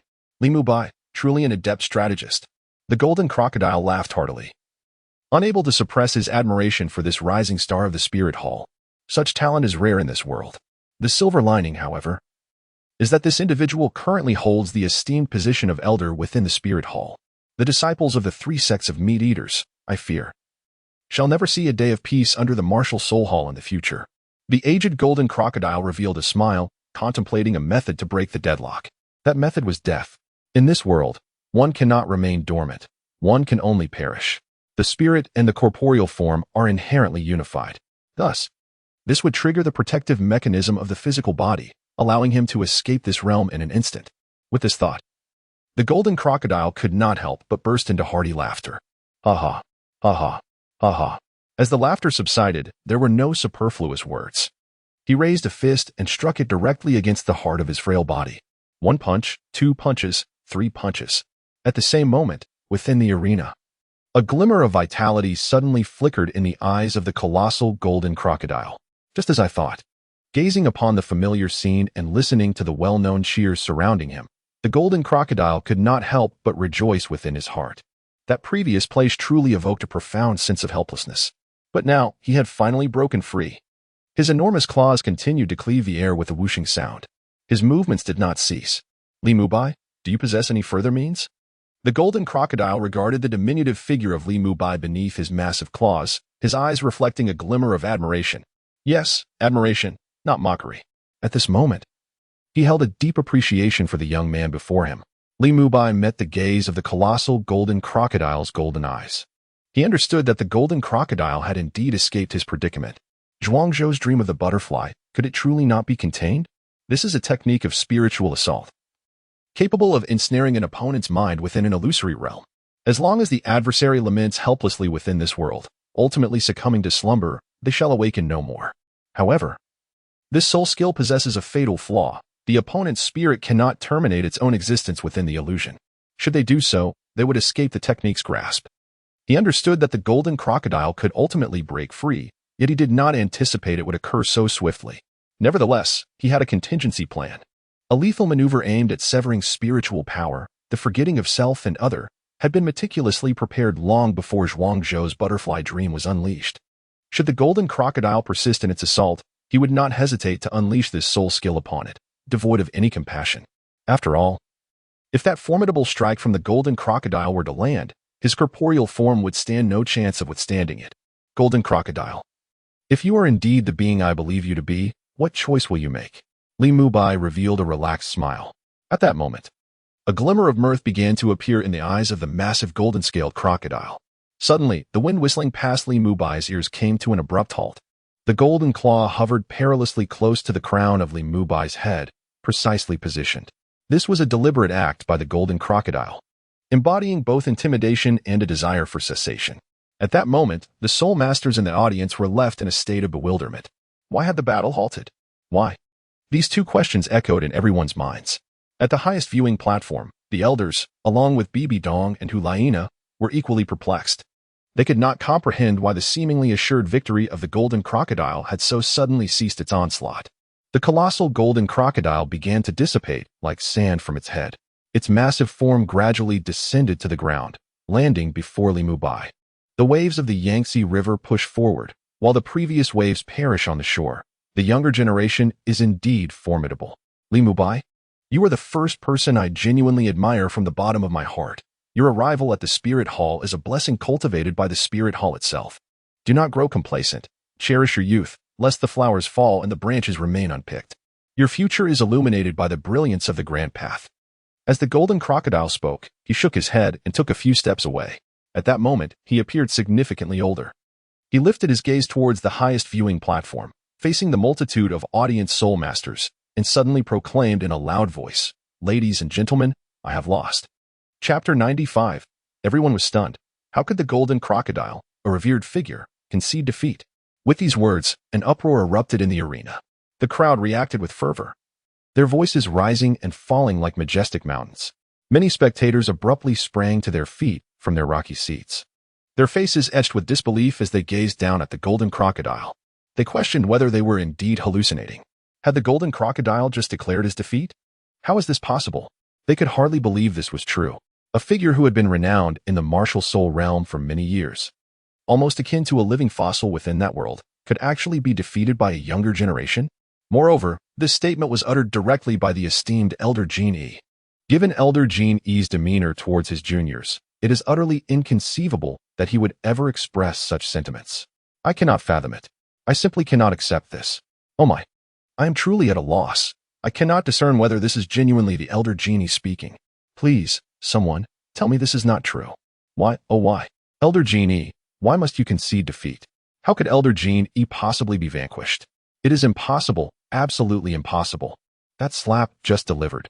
There is no way that new elder could remain unscathed. Why would Elder Jean E relinquish such a fortuitous opportunity? My precious 1,000 gold soul coins. Alas, it has vanished just like that. Who can comprehend my anguish? In the audience, some wear bitter smiles, others are driven to madness, some wail uncontrollably, while others lament their fate, and still, some accept the harsh reality with equanimity, unable to endure the shock. They beat their heads against the ground. At the highest observation deck, the demon bear, upon hearing the remnants of Elder Jean E's voice echoing through the arena, stood utterly stupefied. Is this truly real? Did I actually hear Elder Jean E, revered and exalted, admit to his defeat? Surely, I must be dreaming. Elder Jean E's lips moved slightly as he murmured to himself. Clearly, at this moment, he, like the spectators below, could hardly believe the veracity of the situation. Elder Jean E, possessing an air of superiority, was filled with pride and arrogance to the utmost degree. How could such a person personally admit to their own failure? Even if they truly cannot compete with Li Mubai, they should not directly utter such words that would cause them to lose face. What on earth is happening? Did something occur in that fleeting moment that eludes my understanding? The demon bear widened his eyes, pondering deeply. He felt that his mind was somewhat insufficient, perhaps due to his insufficient consumption of walnuts, which had not nourished his brain. This may have resulted in his sluggish thinking. The expressions of the other observing elders mirrored that of the demon bear, identical upon a cursory glance. The individuals before us resembled a row of identical puppets, their eyes wide with astonishment, as if they were on the verge of dislodging their very eyeballs in disbelief at the unfolding spectacle. The revered Golden Crocodile had unexpectedly conceded defeat. A most extraordinary occurrence indeed. Had he not already gained the upper hand, firmly grasping the reins of power in his own hands? To subdue a newly titled Douluo should have been a trivial task. Why, then, did he choose to surrender? The mere fact that he could concede is, in itself, utterly astonishing, a feat akin to a sow attempting to climb a tree, an endeavor fraught with difficulty. Just moments ago, he had delivered a powerful strike. It was inconceivable that Li Mubai could still be standing. Yet, why did he halt at such a pivotal moment? How perplexing, how bizarre, how utterly strange. A few elders, upon hearing the familiar voice emanating from below, were similarly taken aback. Were it not for their own eyes bearing witness, they would scarcely believe such words could escape the lips of the Golden Crocodile. How could this mouth, heated to 37 degrees, utter words of merely 36 degrees? The Golden Crocodile conceded defeat. Hulaina, with her large, bright eyes, had her little mouth shaped like an bubble milk. Gazing down at the calm and composed Golden Crocodile, she found herself momentarily stunned, amidst the cacophony of disbelief surrounding her. Why did the Golden Crocodile surrender? Hulaina involuntarily began to replay the scene of the battle between the two in her mind, seeking to capture the intricate details. Her mental fortitude was inherently more formidable than that of the average person, enabling her to accomplish such a feat were it anyone else, even Bibi Dong. They could not compare. The Golden Claw, accompanied by a howling wind, descended upon the standing Li Mubai with the weight of Mount Tai. Hulaina repeatedly simulated this scene in her mind. Finally, she suddenly sensed an anomaly. Just as the colossal claw was mere inches from Li Mubai's head, the vibrant hue of the golden claw appeared to inexplicably dull, as if it had lost its brilliance. This minuscule detail, akin to a mere froth, is almost imperceptible. Were it not for Hulaina's extraordinary abilities, she may not have discerned this subtle distinction. The disparity is indeed minuscule. Moreover, it was only after she meticulously replayed this scene countless times that she became aware of such a trifling detail. Had it not been for this, she would not have detected such subtle nuances. Why at this moment did the mighty claw of the Golden Crocodile, under the auspices of its worshipper, seem to lose its luster and charm? What transpired during this interval? What could possibly have led to such an outcome? Hulaina lowered her head slightly, enveloped in contemplation. The admission of defeat by the Golden Crocodile was nothing short of astonishing. Xiaoyu gazed downward, his expression one of utter disbelief. Upon hearing the Golden Crocodile utter those words, he questioned whether he had consumed counterfeit wine the previous day, still ensnared in a dream from which he had yet to awaken. For in his memories, the Golden Crocodile had always embodied an air of supremacy. As for conceding defeat personally, this is truly unfathomable. Even amidst the collapse of the heavens and the earth, the overthrow of celestial pillars, and the drying up of seas, he, Xiaoyu, could not bring himself to believe that these words had emanated from the mouth of the Golden Crocodile. No, I must ascertain the veracity of this thought. With that in mind, Xiaoyu cast a sinister gaze towards his companion. Yin, what do you intend to do? Yin, initially wide-eyed and seemingly dazed, was suddenly enveloped by a chilling sensation that surged from the depths of his heart. Startled, he jolted awake from his stupor. He then glanced around, ultimately discovering the source of that unsettling feeling. It was none other than his good brother, Xiaoyu. Don't be afraid, little Yin, your brother means you no harm, Xiaoyu said, a peculiar smile stretching across his face. His hands, unbeknownst to him, had risen to his chest, mimicking a grasping gesture. Good heavens! Must you be so grotesque? Yin immediately raised his hands to shield his chest, particularly protecting his modesty, fearful that this peculiar companion might launch a sudden assault. Chapter 96. The sword is a deception, but the mental attack is authentic. Hey, what are you doing? I have no interest in women. No. I mean, I have no interest in men. What does that gesture signify? Upon witnessing Yin's reaction, Xiaoyu promptly called for a halt. At these words, Yin finally relaxed and lowered his hands. Nevertheless, his eyes remained fixed on Xiaoyu, wary of what shocking antics his friend might conjure next. While he might be able to accept such behaviors in a secluded setting devoid of the public eye, the current circumstances were decidedly different. Before them stood thousands of soul masters. To his left was the esteemed Pope Bibi Dong, and to his right, a host of elders from the Elder Hall, particularly one who relished in the misfortunes of others, the demon bear. If the wicked you were to succeed in her advances, how could Yin maintain his dignity? It would be nothing short of a mockery at the hands of the elder bear, and even the typically solemn Bibi Dong would cast him peculiar glances. Merely contemplating such a scenario fills him with an overwhelming sense of embarrassment. Should such an event transpire, Yin would find himself utterly ashamed to linger in this place, perhaps seeking refuge in a crevice of the earth. Oh, dear heart, what is there to fear? Observing Yin's delicate demeanor, the mischievous Yu found herself irresistibly playful, adopting a fade reminiscent of a besotted admirer, eliciting an involuntary shiver from onlookers. Do not act this way. Once our sparring concludes and the crowd disperses, I shall yield to your whims, he stammered, his eyes shimmering with tender affection, betraying a uniquely feminine bashfulness. By the heavens, something is amiss. Upon witnessing this spectacle, Yu instinctively recoiled, her expression one of sheer alarm as she regarded Yin. The look he had just displayed, coupled with his words, had sent a chill down her spine. Haha. Yin laughed heartily, reveling in the effectiveness of his jest. Do you still wish to frighten me? After all these years of friendship, your trivial antics cannot escape my discerning gaze. You pointed an accusatory finger at Yin, momentarily at a loss for words. They remained in silence for a while. With a sigh, he expressed his feelings of disinterest. The familiarity between them rendered the prank devoid of any excitement. Yin was not frightened, rather, he was taken aback by the other's unexpected demeanor. Just as the two found themselves in a state of ennui, a voice suddenly pierced the silence. Upon hearing that exceedingly familiar tone, they could not help but turn towards the source.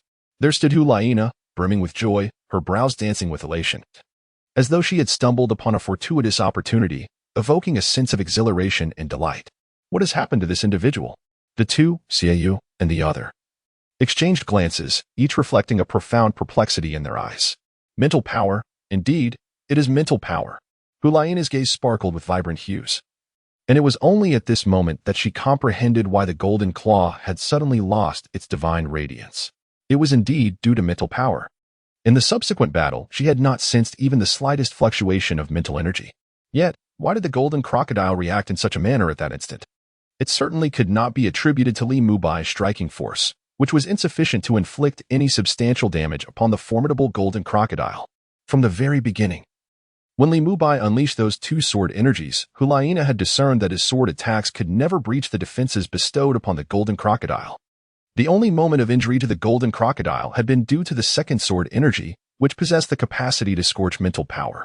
Otherwise, a single flame sword energy would have been utterly inadequate to penetrate the defenses of the golden crocodile, which boasted a soul bone of 100,000 years. How could an ultimate Douluo be challenged by one who had merely just stepped into the realm of tidal Douluo, like Li Mubai? The disparity here is not merely a comparison between the bright moon and the firefly. It is, in fact, akin to the distinction between a meandering brook and a mighty river. How could one possibly compare the two? How could a brook ever hope to overshadow a river? Only in the event of a torrential downpour might the brook have a chance to overtake the river. As for dialects, Li Mubai's sole opportunity to inflict harm upon the Golden Crocodile's worship lies in the application of spiritual power. His sword is but a dazzling illusion, creating the misleading impression of his formidable swordsmanship. Yet, this is far from his true prowess. The glimmer of wisdom sparkles in Huaina's eyes. Thus, his genuinely offensive soul skill is not aimed at the physical form, but rather resides in the enigmatic spiritual force that dwells within it. Xiaoyu and Yin display expressions of perplexity. What is she speaking of? What physical form? What spiritual force? What sword? At last, Huaina comprehends. Her excitement is palpable. Had it not been for the constraints of her status, she might have been compelled to dance and sing on the spot. Comprehend what? Xiaoyu and the others exchange bewildered glances, still unable to fathom the source of Huaina's elation or her words. Is it merely due to Li Mubai's victory that she is so exuberant, teetering on the brink of madness? Xiaoyu gazes blankly at Huaina, his thoughts mirroring those of his companion. Do you know why the Golden Crocodile's worship acknowledge defeat? The jubilant Huaina suddenly turns to them with a question. Why? Why? They instinctively respond. Because the attack from the 10th Elder has already posed a threat to the Golden Crocodile's strength. Huaina promptly replies. The two remain confounded. What attack could possibly threaten the Golden Crocodile? Was it merely those two swords she strikes? If this were to pose a threat to the Golden Crocodile's offerings, then they might as well be resigned to their fate. They firmly believed that Li Mubai could not possibly threaten the Golden Crocodile. The disparity between the two was exceedingly vast. It was inconceivable that Li Mubai could stir any tempest. Observing their bewilderment, Huaina continued, Do you not believe me? They both nodded in unison. This skepticism stemmed from their own formidable mental prowess, leaving them oblivious to the subtle distinctions present during the descent of the Golden Crocodile's colossal claws.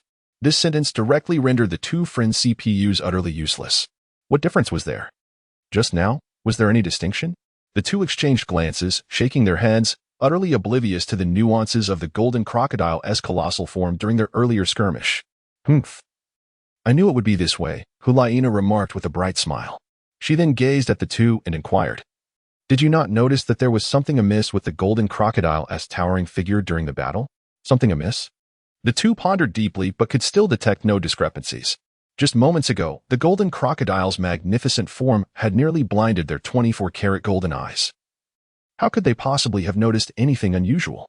Observing their expressions, Huaina could not help but display a smirk of satisfaction. Did you not notice that when those enormous claws descended, there was a hint of dimness? No, it was continually shimmering, wasn't it? Xiaoyu responded, puzzled. Indeed, that giant crocodile was remarkably fierce, yet it was simply too dazzling, making it somewhat straining on the eyes. Yin chimed in, clearly unaware of any anomalies either. Truly, your eyes must be blinded. What on earth were you both observing? Huaina exclaimed in exasperation. She had thought she could impress them. Yet their focus had strayed far from the combatants on the field. At that moment, Xiaoyu and his companion exchanged knowing glances, each grasping the underlying truth. Earlier, in the audience, those elegantly attired female soul masters, with their perfectly straight and snow-white legs, were indeed captivating. Chapter 97, Praise from Bibi Dong. Huaina was utterly delighted. Did you really not notice even the slightest oddity? Huaina gazed at the two, who were sporting foolish grins, feeling a flicker of annoyance. She had initially hoped to showcase her prowess before them, only to discover that their attention was entirely diverted from the duo engaged in battle on the arena floor. What should she do? You mentioned that you noticed something unusual? Just as Huaina was about to erupt again, Bibi Dong's voice suddenly resonated, causing Huaina, with her lips slightly parted, to momentarily swallow her words. Teacher, Huaina repressed her emotions, gazing at Bibi Dong with a visage of utmost respect. Her tone transforming into that of a match on the verge of extinguishing, soft and subdued. Answer my question, Bibi Dong commanded, raising an eyebrow. Her voice imbued with an air of authority. Every word Huaina had just spoken lingered in her ears. Indeed, she had also observed the peculiarities between the two individuals present. Logically speaking, Li Mubai, fully aware that he was no match for the Golden Crocodile and that he could not possibly evade its assault. Why did he not dodge? Was it simply unavoidable? That seemed implausible. The interval from when the Golden Crocodile's massive claw was lifted to when it descended was ample enough for a tidal Douluo to successfully escape its grasp. Yet, in such circumstances, Li Mubai made no attempt to defend himself or evade. He didn't even blink. Why is this? Fear not. She speculates that Li Mubai remains so composed because he possesses a contingency plan. Furthermore, the final move still possesses the capacity to threaten the life of the Golden Crocodile. At the very least, the Golden Crocodile must be aware of and fear this lethal technique. Otherwise, given its arrogant and self-satisfied nature, it would never willingly concede defeat. What, then, could have prompted the elder of the Golden Crocodile to surrender so readily? Bibi Dong arched her right eyebrow, meticulously reflecting on the earlier battle. As a being of title rank, her perceptive abilities undoubtedly far surpassed those of Hu Laina.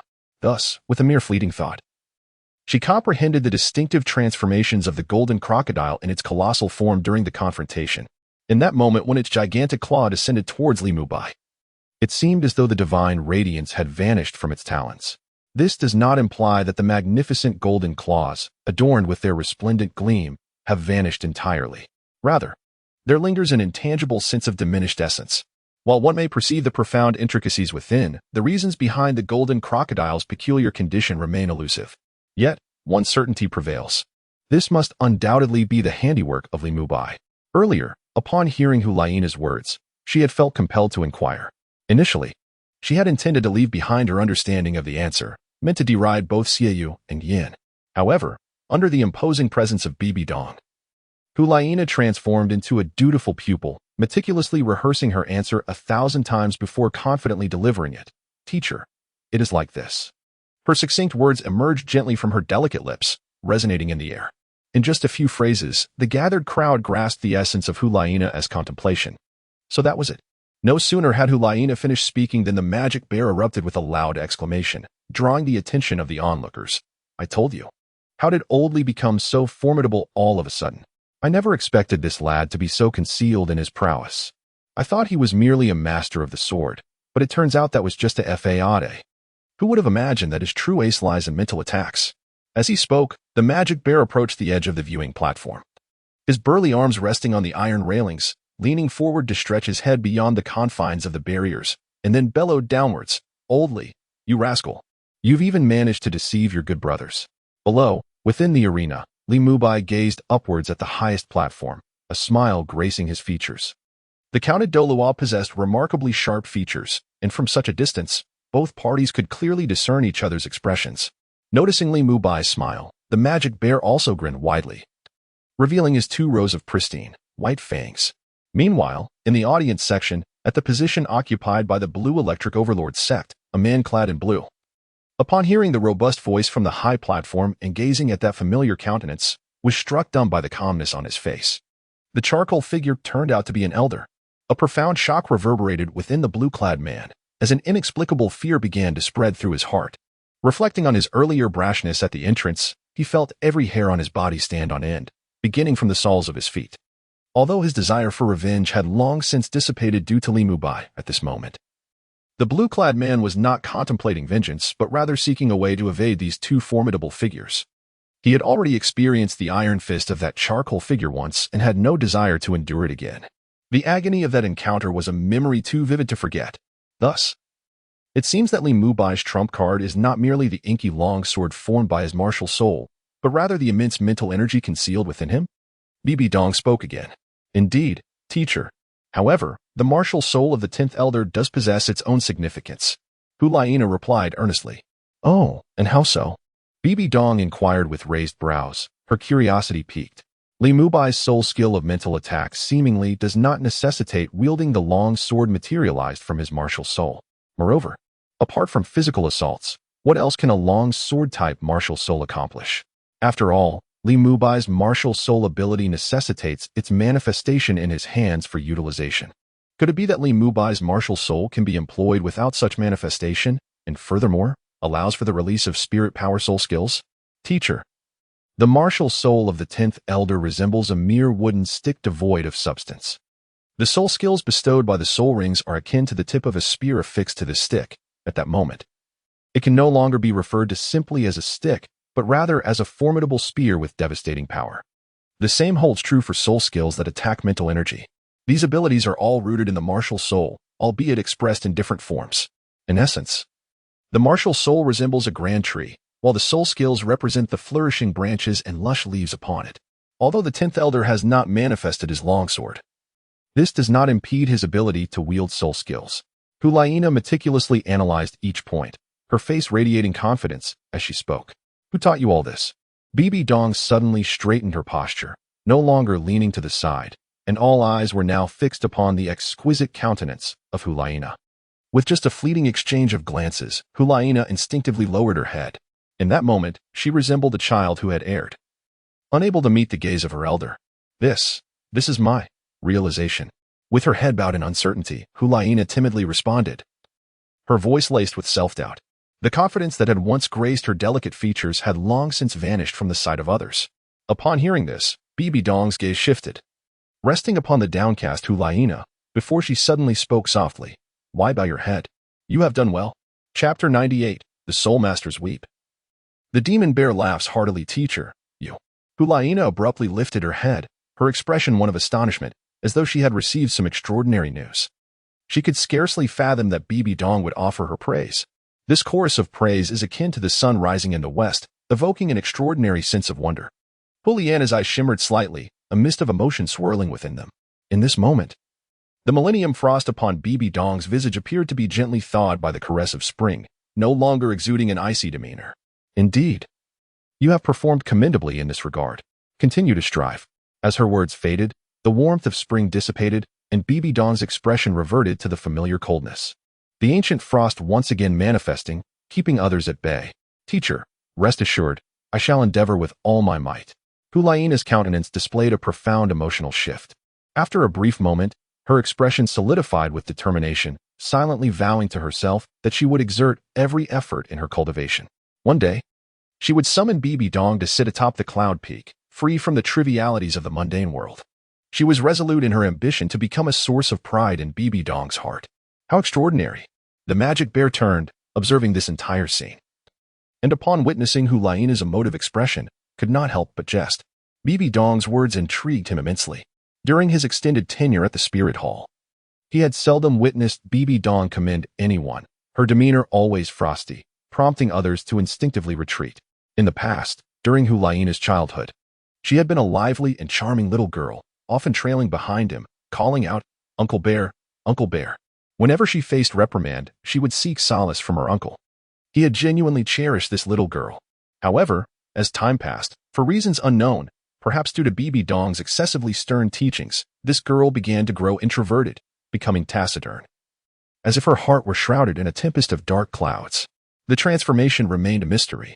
The young girl has sealed away her most authentic self, gradually transforming from a vivacious spirit into one of maturity. Once an ardent lover of expression, she has become taciturn. She has learned to embrace coldness, to conform, and even to grasp the essence of glory. One fateful day, when the demon bear overheard the words born for the spirit hall emanating from a nearby room, a profound sense of regret welled up within him. The beauty of youth ought to flourish beneath the radiant spring sun, basking in its warm embrace.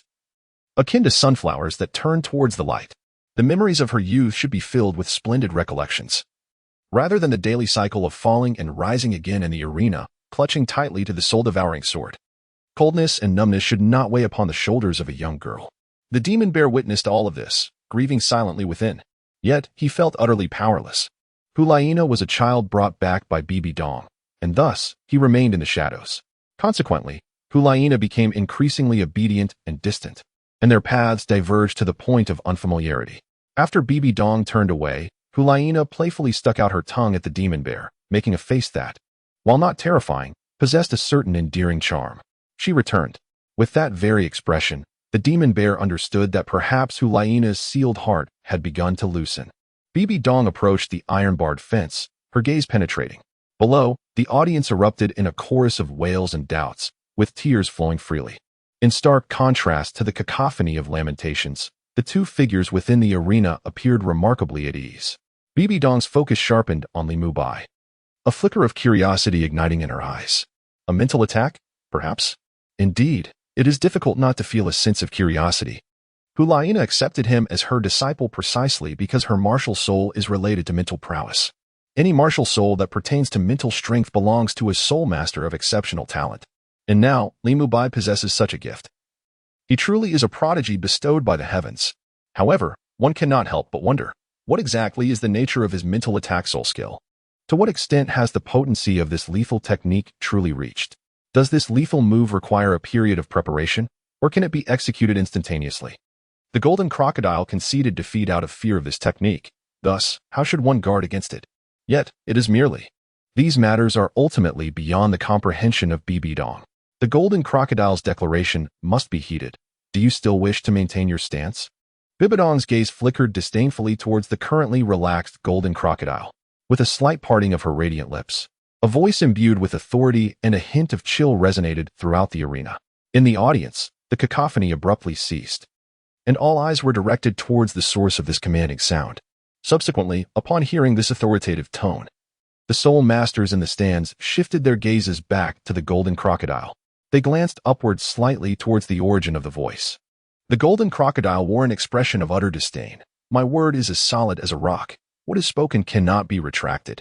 Since I have uttered my statement, there is no possibility of withdrawal. After declaring this, the Golden Crocodile turned his attention towards Li Mubai, his disdain dissipating as an appreciative glimmer sparkled in his eyes. Young man, continue your efforts. Before his words fully faded, the Golden Crocodile bent his knees slightly and leaped gracefully atop the arena's walls, vanishing from the spectators' sight in a single bound. On the observation platform, as she gazed at the vanished Golden Crocodile, Bibi Dong's eyes turned icy, radiating an aura of frost so palpable that even the elder beside her sensed an unsettling shift and instinctively stepped back. In this contest, Elder Ten emerges victorious. The magic bear joyfully proclaimed the outcome of the duel, initially believing it to be a foregone conclusion of defeat. He had already prepared to dash off the stage to confront Li Mubai. However, he was utterly astounded that the seemingly underestimated Li Mubai would ultimately claim victory in this competition. Even more astonishing was the revelation that the Golden Crocodile Douluo, who valued reputation above life itself, would openly concede defeat at a critical juncture.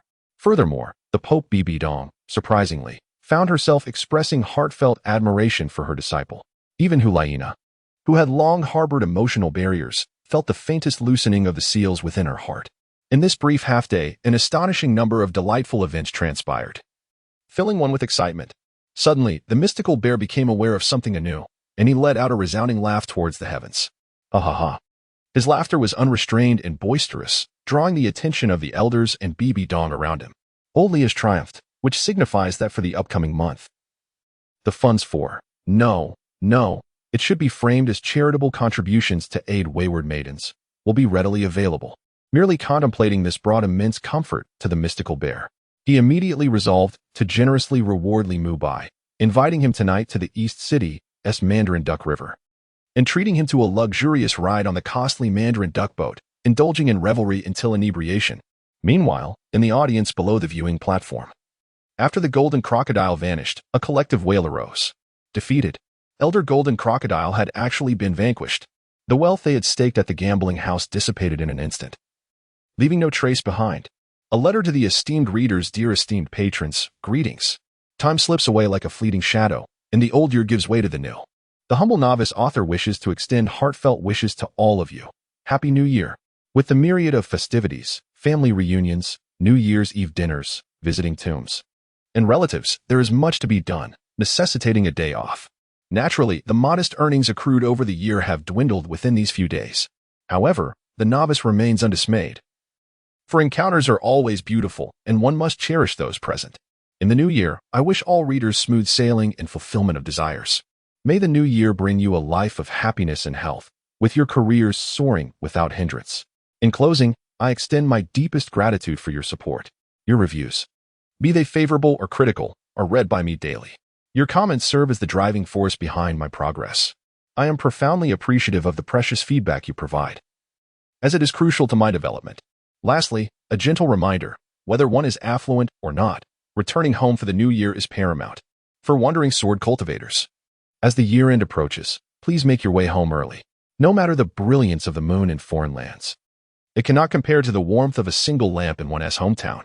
Chapter 99, Tremors in Two Sects in the Lower Reaches of the Kanglan River.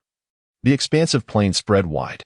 The broad, winding river channel causes the torrents from upstream to flow slowly through the land. The gentle sunlight gracefully scatters across the vast waters, rendering the meandering river like a mirror, glistening and breathtakingly beautiful. Not far from this river, a solitary, majestic mountain rises above the horizon. This majestic mountain lacks a peak. Its form resembles that of a conical structure. At the summit, one does not find lush, verdant forests, but rather a collection of splendid edifices, resplendent and shimmering in the sunlight, exuding an air of opulence. This is precisely the location of the Blue Electric Tyrant sect. At this moment, at the foot of the mountain, a group of individuals clad in blue robes, under the guidance of an elderly man with flowing white hair, hurriedly ascends the staircase crafted from white jade towards the summit. This group of individuals has just returned from the Spirit Hall, having attended the rare public exhibition of the tidal Douluo battle. Such events are a rarity, particularly in the realm of spirit masters, where open competitions are seldom witnessed. Although the Blue Lightning Tyrant Dragon sect holds a prestigious position as one of the top 3 sects, the Spirit Hall remains the pinnacle of the spirit master community. With an unparalleled depth of heritage and tradition, such an unparalleled exchange of skills is a rare sight indeed, and undoubtedly merits observation. Even the esteemed Blue Lightning Tyrant Dragon sect is no exception. As soon as this news spread, the sect's leader promptly dispatched an elder along with a contingent of third-generation disciples to marshal Seoul City to witness this regal confrontation. This endeavor transcends mere observation and exchange. It embodies a profound exploration of the illustrious depths of the Spirit Hall. The mountain that rose abruptly from the plains did not soar into the clouds. Thus, a group of sightseers swiftly ascended from the foot to the summit. Upon arriving at the peak, they were greeted by a grand plaque inscribed with the words Blue Lightning Tyrant Sect. Before the entrance stood 2 disciples clad in blue, who, upon seeing the elderly figure with white hair and blue robes approach the mountain gate, respectfully bowed in greeting. The elderly man, unperturbed by the incessant journey, paused momentarily, acknowledged the gatekeepers with a slight nod, and then continued onward into the interior. His pace was brisk, paying little mind to his disheveled white hair, which was tousled by the fierce winds at the summit. As he made his way, numerous disciples greeted him. However, he did not carry himself with an air of superiority. Instead, he offered a gentle smile in return to these disciples, radiating warmth and approachability. The demeanor of the elder commanded an even deeper respect from the disciples who greeted him. Upon the mountain, the terrain was rather flat, with the celestial pavilions rising and falling in a harmonious arrangement, teeming with an abundance of disciples. Thus, the silver-haired elder made his way to the most magnificent and resplendent palace, situated near the cliff and opposite the main gate, the hall of the sect leader. With a casual glance, the elder noted that the grand doors were wide open. Without a moment's hesitation, he strode confidently inside. This was the essence of the matter. Do you comprehend? Within the grand hall, a middle-aged man sat cross-legged on a mat, elucidating various obscure and perplexing issues encountered during cultivation to a group of disciples seated on the floor. Understood.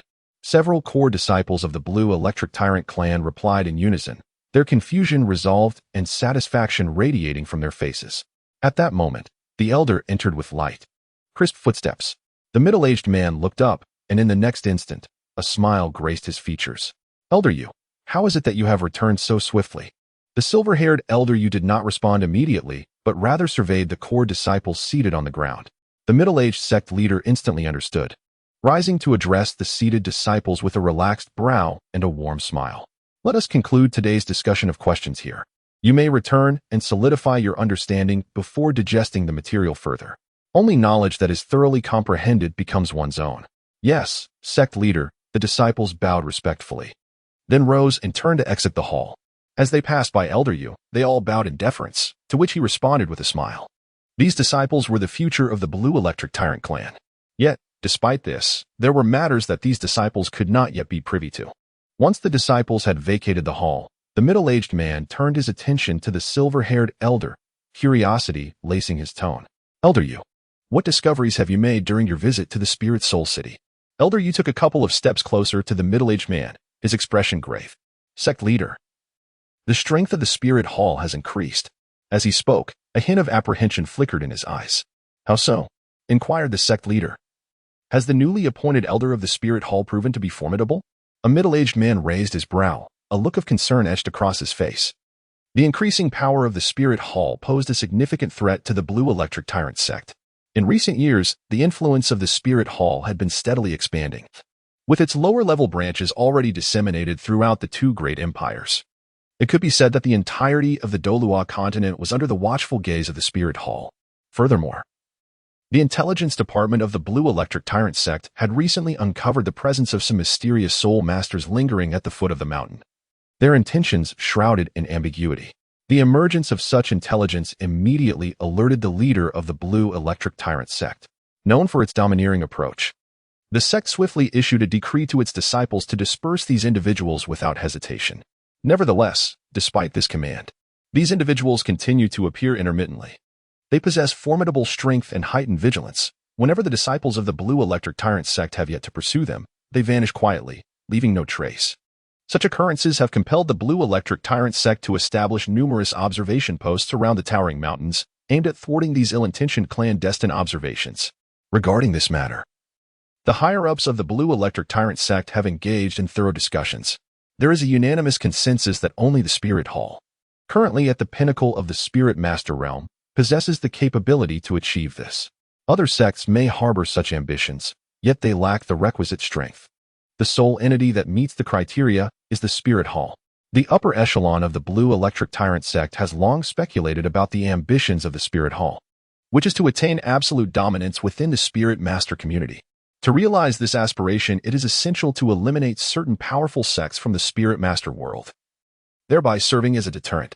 The sect leader reflects on the formidable prowess of the newly appointed elder from the Spirit Hall.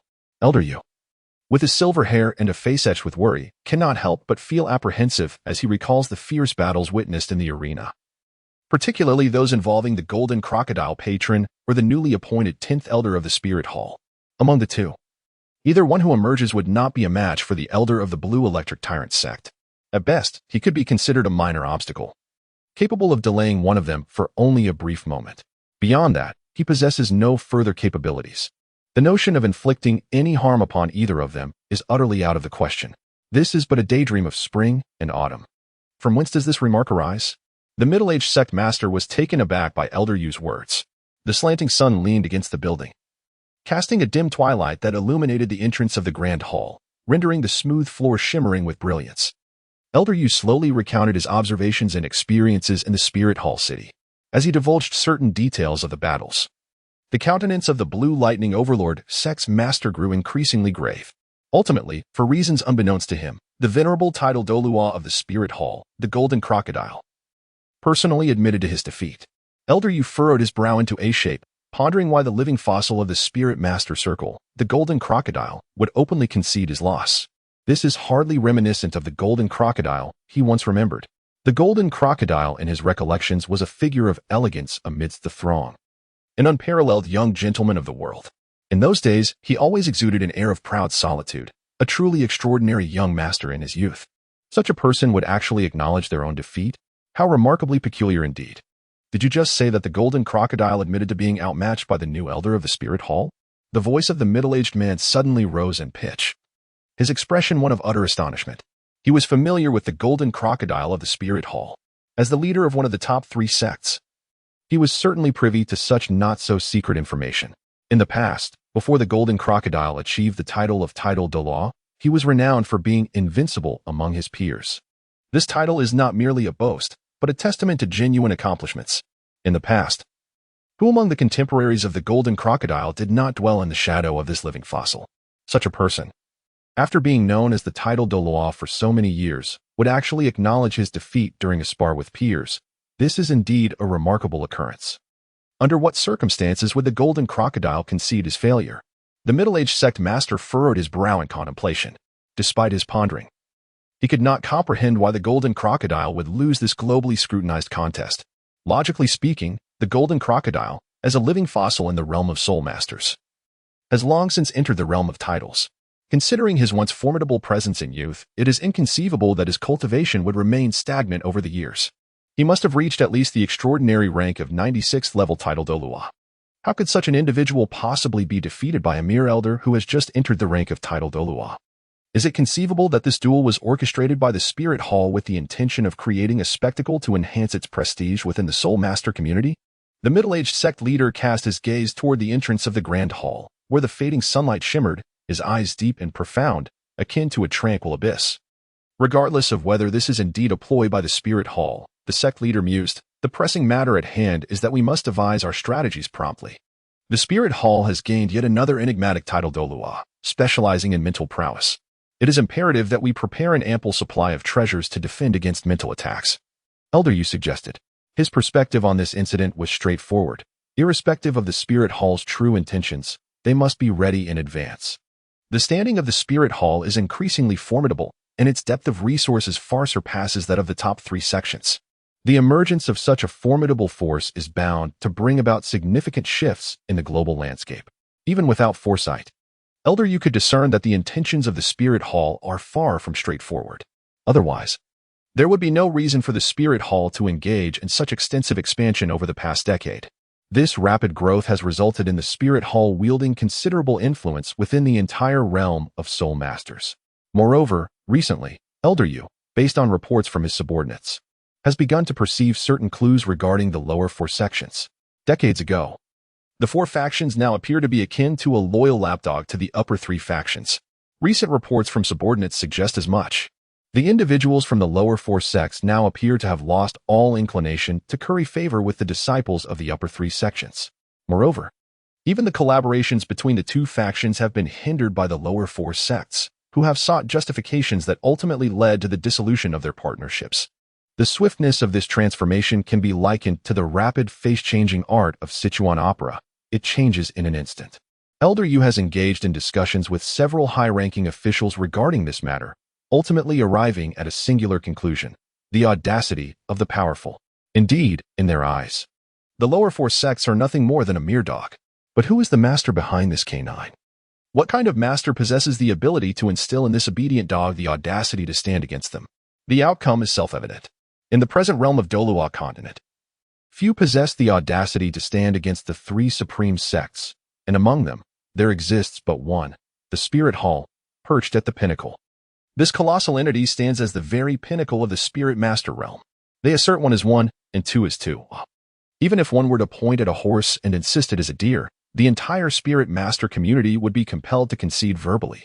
And now, the expanse of the sky, due to the addition of a single individual, has once again broadened and thickened, rendering it even more elusive. Elder Yu's words ring true. Regardless of whether this is a plot orchestrated by the Spirit Hall, we must prepare ourselves in advance. The newly appointed elder, despite wielding a sword, possesses exceptional prowess at mental attacks, and we must remain vigilant. The middle-aged sect leader nodded, his gaze turning back to Elder Yu as he continued. Elder Yu, you are the cornerstone of our blue electric tyrant sect. I entrust this matter to you. Additionally, reinforce the defensive formations surrounding our sect. Our blue electric tyrant sect is situated atop a high mountain, surrounded by plains, with the Kanglan River at our back, giving us both temporal and geographical advantages. As long as we maintain control over the defensive array, our position, which is easy to defend yet difficult to assault, will ensure that even if the Spirit Hall intends to annihilate us, they will not be able to breach our gates in the near future. A 1,000-mile journey can collapse due to an ant's nest. The ambitions of the Spirit Hall do not seem to be as simple as merely dominating the realm of soul masters. We must also amass resources and prepare extensively to face the unpredictable tides of fate. Listening to the middle-aged leader's suggestions, Elder Yu displayed a hint of admiration. Your insight is commendable, sect leader. The leader's words struck a chord deep within him, just as he was about to voice his thoughts. The sect leader preemptively articulated what was on his mind. How could he not feel elated to follow such a sagacious leader? Meanwhile, within the 7 treasure glazed tile sect, in the main hall, an elder was recounting his observations from Spirit City to the sect leader. Sect leader, this is indeed a fortuitous opportunity for the grand development of our 7 treasure glazed tile sect. Following the display of power by the newly appointed elder from the Spirit Hall, many soul masters will undoubtedly recognize the immense value of mental defense artifacts. If we can produce our glazed pagoda, which can withstand mental attacks, in the coming days and subsequently market it, we could undoubtedly reap significant profits. An elder spoke with fervor, his excitement painting a vivid picture of the sect's prosperous future. According to your words, this indeed presents a prime opportunity for the expansion of our sect. However, the sect leader was not so easily swayed by the elder's exuberance. The prospect of profit and growth was secondary. The resurgence of the Spirit Hall's strength posed a grave concern. How would they respond if the adversary sought to obliterate the 7 treasure glazed tile sect? Chapter 100, The Sudden Influx of Merchants into Spirit City. Step aside, step aside. The carriages are coming. Be cautious. Ouch. Who stepped on my foot? The sky darkened slightly as the morning light receded. It was a time meant for rest, to embrace the comfort of slumber. Yet, the cacophony outside forced Li Mubai to awaken from his dreamlike state. What is going on? Why is the street so raucous today? With heightened senses, the titled soul master perceives every nuance. Even the faintest sound of a needle dropping can be heard with startling clarity. Thus, the slumbering Li Mubai finds his pleasant daydream shattered by the cacophony outside. The noise compels him to pry open his heavy eyelids, revealing his deep, dark eyes. A soft, warm sensation akin to jade brushes against his chest, prompting him to gently turn his head. Xiaoqian, blissfully unaware, is lost in peaceful slumber. Her serene expression untouched by the clamor outside, radiating a sense of simple joy. After quietly descending from the bed and donning his attire, Li Mubai tenderly pulls the light blanket up to cover Xiaoqian's exposed, milky shoulder. Gazing at the tranquil beauty before him, he can no longer resist the urge to lean down and bestow a gentle kiss upon her forehead.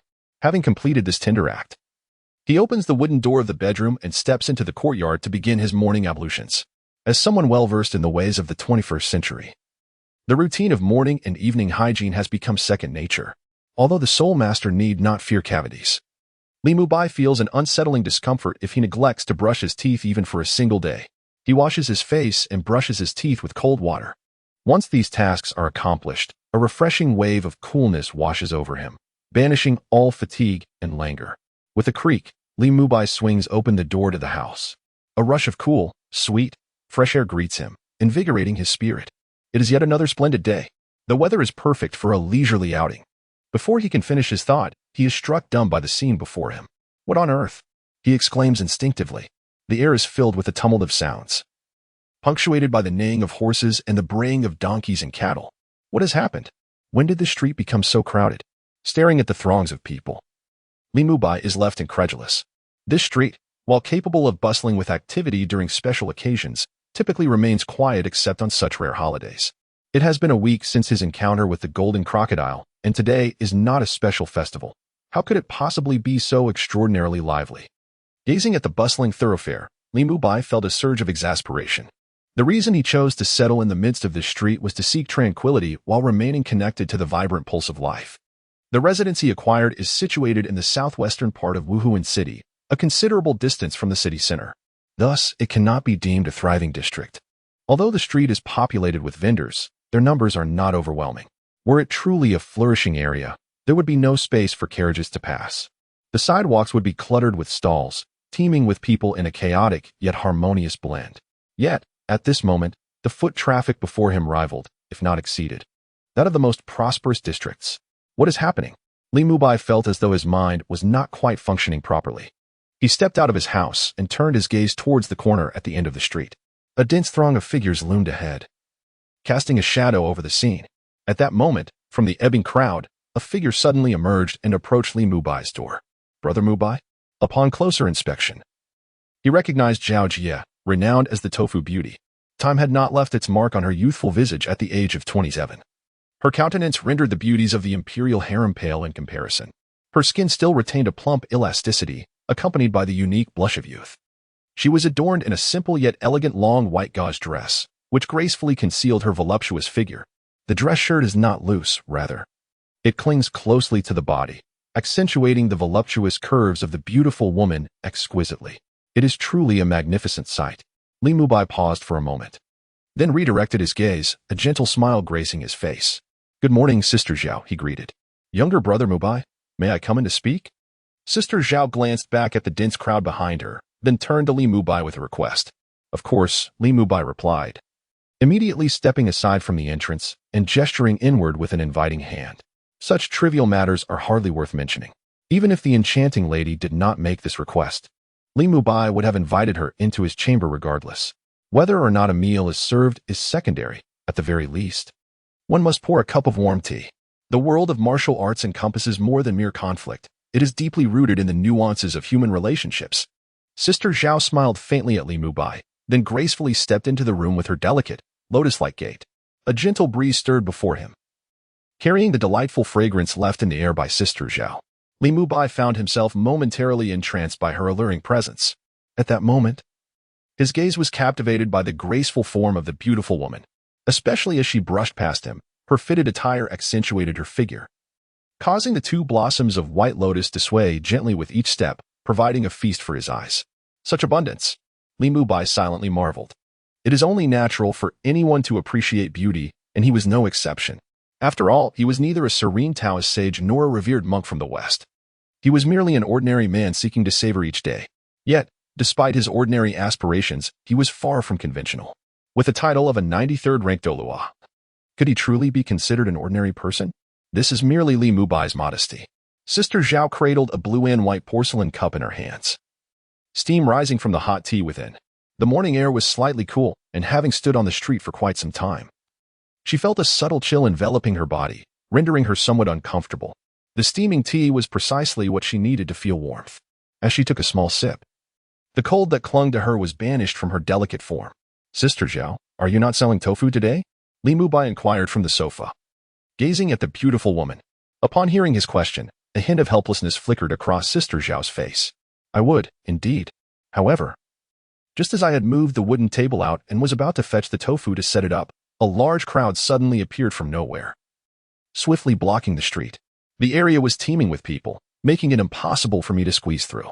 I waited for a while, but rather than diminishing, the crowd only grew larger. Left with no choice, I drifted along with the flow of people to come here to you. I hope I haven't disturbed you? At the end of her words, the beautiful woman cast a slightly apologetic glance at Li Mubai. Not at all, Sister Zhao. Your presence, a true beauty, has elevated my humble abode, Li Mubai replied with a smile. Silly boy, sister is no longer young. Such a title hardly befits me, she shook her head, a trace of sorrow crossing her face, as if lamenting the fleeting nature of youth. Sister Zhao, alas, the title makes one feel aged. I shall simply call you sister, Li Mubai suggested, looking towards the beautiful woman. She nodded slightly in acquiescence, finding the term to be much more endearing. The title Sister Zhao indeed felt somewhat inappropriate. Although she was no longer youthful, she was far from being an elderly woman in her 50s or 60s. Naturally, she was not fond of that appellation. Since you agree, I shall call you that from now on, Li Mubai declared, taking a moment to carefully appraise the beautiful woman. He was well aware of her age, 27. At this age, one might consider it somewhat advanced. Yet for Li Mubai, a young man from the 21st century, this age embodies the essence of a gentle, considerate, and understanding older sister. After gazing intently for quite some time, he noticed the beautiful woman's face flush with color, her shyness prompting her to slightly turn her head away.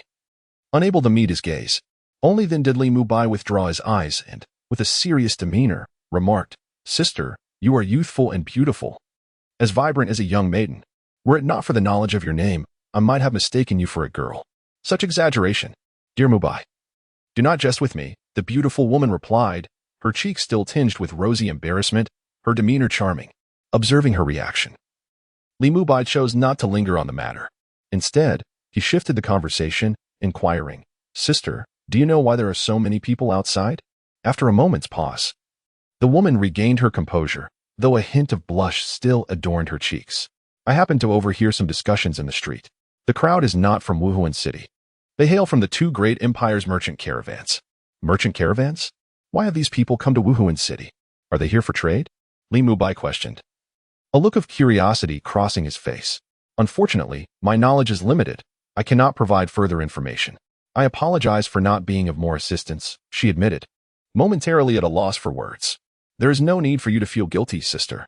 Not knowing about the outside world is of little consequence. I am merely curious. Li Mubai replied with a smile, lifting his teacup to sip the warm tea. Last night, alongside Xiao Qian, he had traversed the tree-lined paths amidst the tempest, enduring a challenging journey that had drained considerable energy.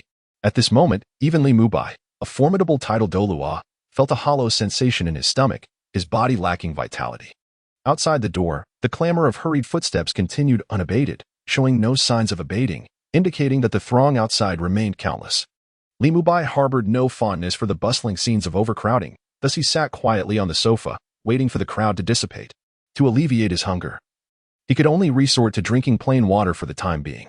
Why had all these merchant caravans suddenly surged into Wuhan City? Was there some enormous business opportunity yet to be unveiled? As Li Mubai pondered these thoughts, the beautiful woman had retreated to the kitchen, seeking another cup of hot water to ward off the chill. Just then, a sudden exclamation pierced the air. Ah! A sudden scream echoed from the kitchen. Li Mubai quickly regained his composure and hurried towards the source of the sound.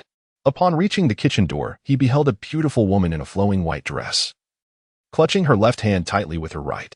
On the countertop lay an overturned teacup, with scalding tea spilling out and cascading towards the edge of the counter, eventually dripping onto the solid wood floor and leaving a large puddle behind. Had she been burned? Li Mubai rushed in. What happened, sister? It's nothing, really. I just scalded myself with hot water. I'll be fine after rinsing it with cool water. The woman's bright eyes were already misty with tears. Yet she bore the pain stoically, forcing a small smile to reassure Li Mubai.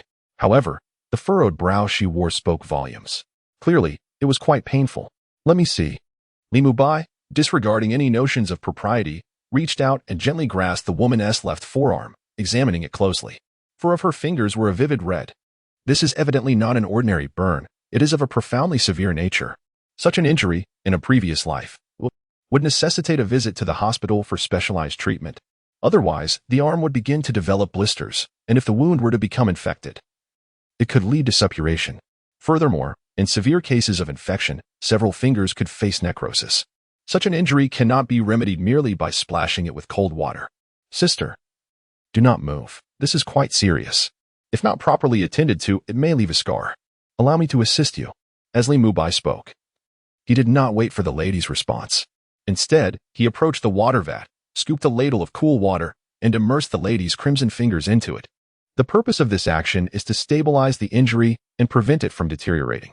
Initially, the beautiful woman hesitated, contemplating the differences between men and women, and considered withdrawing her hand to tend to the matter herself. However, upon hearing Li Mubai mention that improper handling could adversely affect the skin, she reconsidered.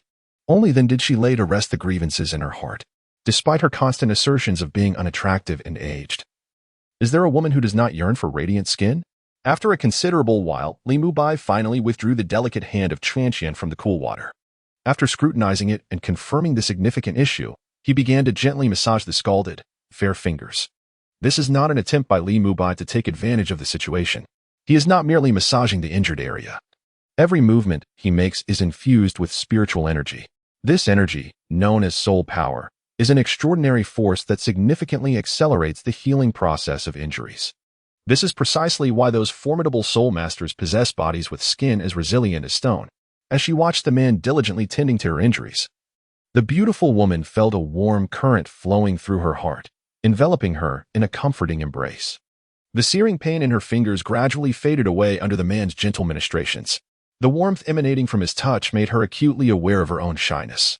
Ultimately, she turned her head aside, attempting to conceal her flushed cheeks from Li Mubai's gaze. Moments swiftly passed. Sister, does it still hurt? Li Mubai inquired, cradling the delicate, fragile hand of the beautiful woman in his large palms. It no longer hurts, thank you, brother, she replied, her voice barely a whisper, akin to the faint buzz of a fly. Were it not for Li Mubai's profound cultivation and keen senses, he might not have discerned her words at all. Zhao's hands are so soft. If I were to squeeze a bit longer, what if these hands were used for? No. How indecent. What am I thinking? Shaking off such inappropriate thoughts, Li Mubai finally released his grip. The beautiful woman quickly withdrew her hand, covering it with her right palm. The atmosphere became palpable at that moment. After a brief pause, she exclaimed, "Is it really all better now?" Her astonished gaze fell upon her fingers, which had returned to their normal hue. She had anticipated that such an injury would at least result in some blisters. To her surprise, after a mere moment of Li Mubai's gentle handling, she found herself completely healed, as if she had never been burned at all. This is truly astonishing. Chapter 101, Sister Zhao, why are you taking off your pants? As Li Mubai marveled at the remarkable technique, the beautiful woman couldn't help but recall her recent mishap while grinding soybeans, during which she had accidentally fallen and struck the inner part of her thigh against a stone. Though 3 days have elapsed since the incident, the bruised area has not improved. Rather, it has intensified, with the injury worsening. This morning, she lifted her skirt to inspect the wound and discovered that the inner thigh had become a mottled shade of purple. Moreover, a subtle ache accompanied her movements. Despite her nightly application of heat to the injury, relief remained elusive. Just yesterday, she had ventured to the physician's clinic, hoping to seek the doctor's counsel. However, upon entering and finding no female physician present, she promptly left without receiving treatment, for the location of her injury was far too embarrassing to disclose. The mere thought of exposing such a private affliction to a stranger was unbearable. Now, after witnessing Li Mubai's remarkable technique, a thought flickered in her mind. Perhaps she could request his assistance and see if he possessed any remedies. Yet, she quickly dismissed the notion. For even though her brother Mu Bai was honest and kind-hearted, the very idea was too mortifying. Nevertheless, the prospect of her condition worsening without his examination troubled her, leaving her in a state of conflict. The kitchen was dimly lit, with only a faint light streaming through the glass window leading to the backyard, dispelling the encroaching darkness. The somber atmosphere felt stifling. Just as Li Mubai was about to break the silence, a look of resolve crossed the woman's face as she stepped forward and said, "Mubai, I have a request." Hesitation mingled with a hint of undeniable shyness graced her features. "Sister, speak freely. I shall assist you within my capabilities." Li Mubai replied with a warm smile, slowly taking a step back to create some distance, mindful of propriety. Although the enchanting fragrance that surrounded her was alluring, he was no base creature. Having immersed himself in the ancient texts since childhood, he understood the nuances of etiquette and maintained a respectful demeanor. These rigid doctrines are merely chosen by him for their favorable aspects, while he disregards those that do not serve his interests. He perceives the lady's discomfort, and he is thoroughly prepared for the inquiry she might pose. As long as she does not broach any unreasonable or unjust matters, he will make every effort to assist her. Each day, the lady presents him with a piece of exquisite, tender tofu. She frequently visits, bringing an array of local delicacies. The most significant factor, however, lies in her character and approach, which instills a sense of comfort. At the very least, he need not worry about being deceived.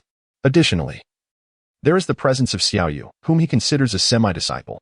With all these factors, Li Mubai has long ceased to regard the lady as a stranger.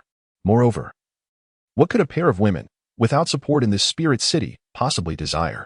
They merely endure the hardships of life. Li Mubai finds it effortless to address such matters, simply by lending some money.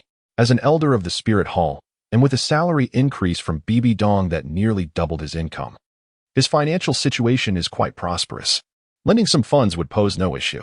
Li Mubai gazes at the lady, patiently awaiting her next words.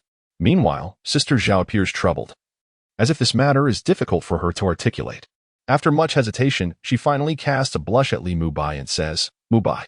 Observing her flushed cheeks and her struggle to find the right words, Li Mubai cannot help but speculate.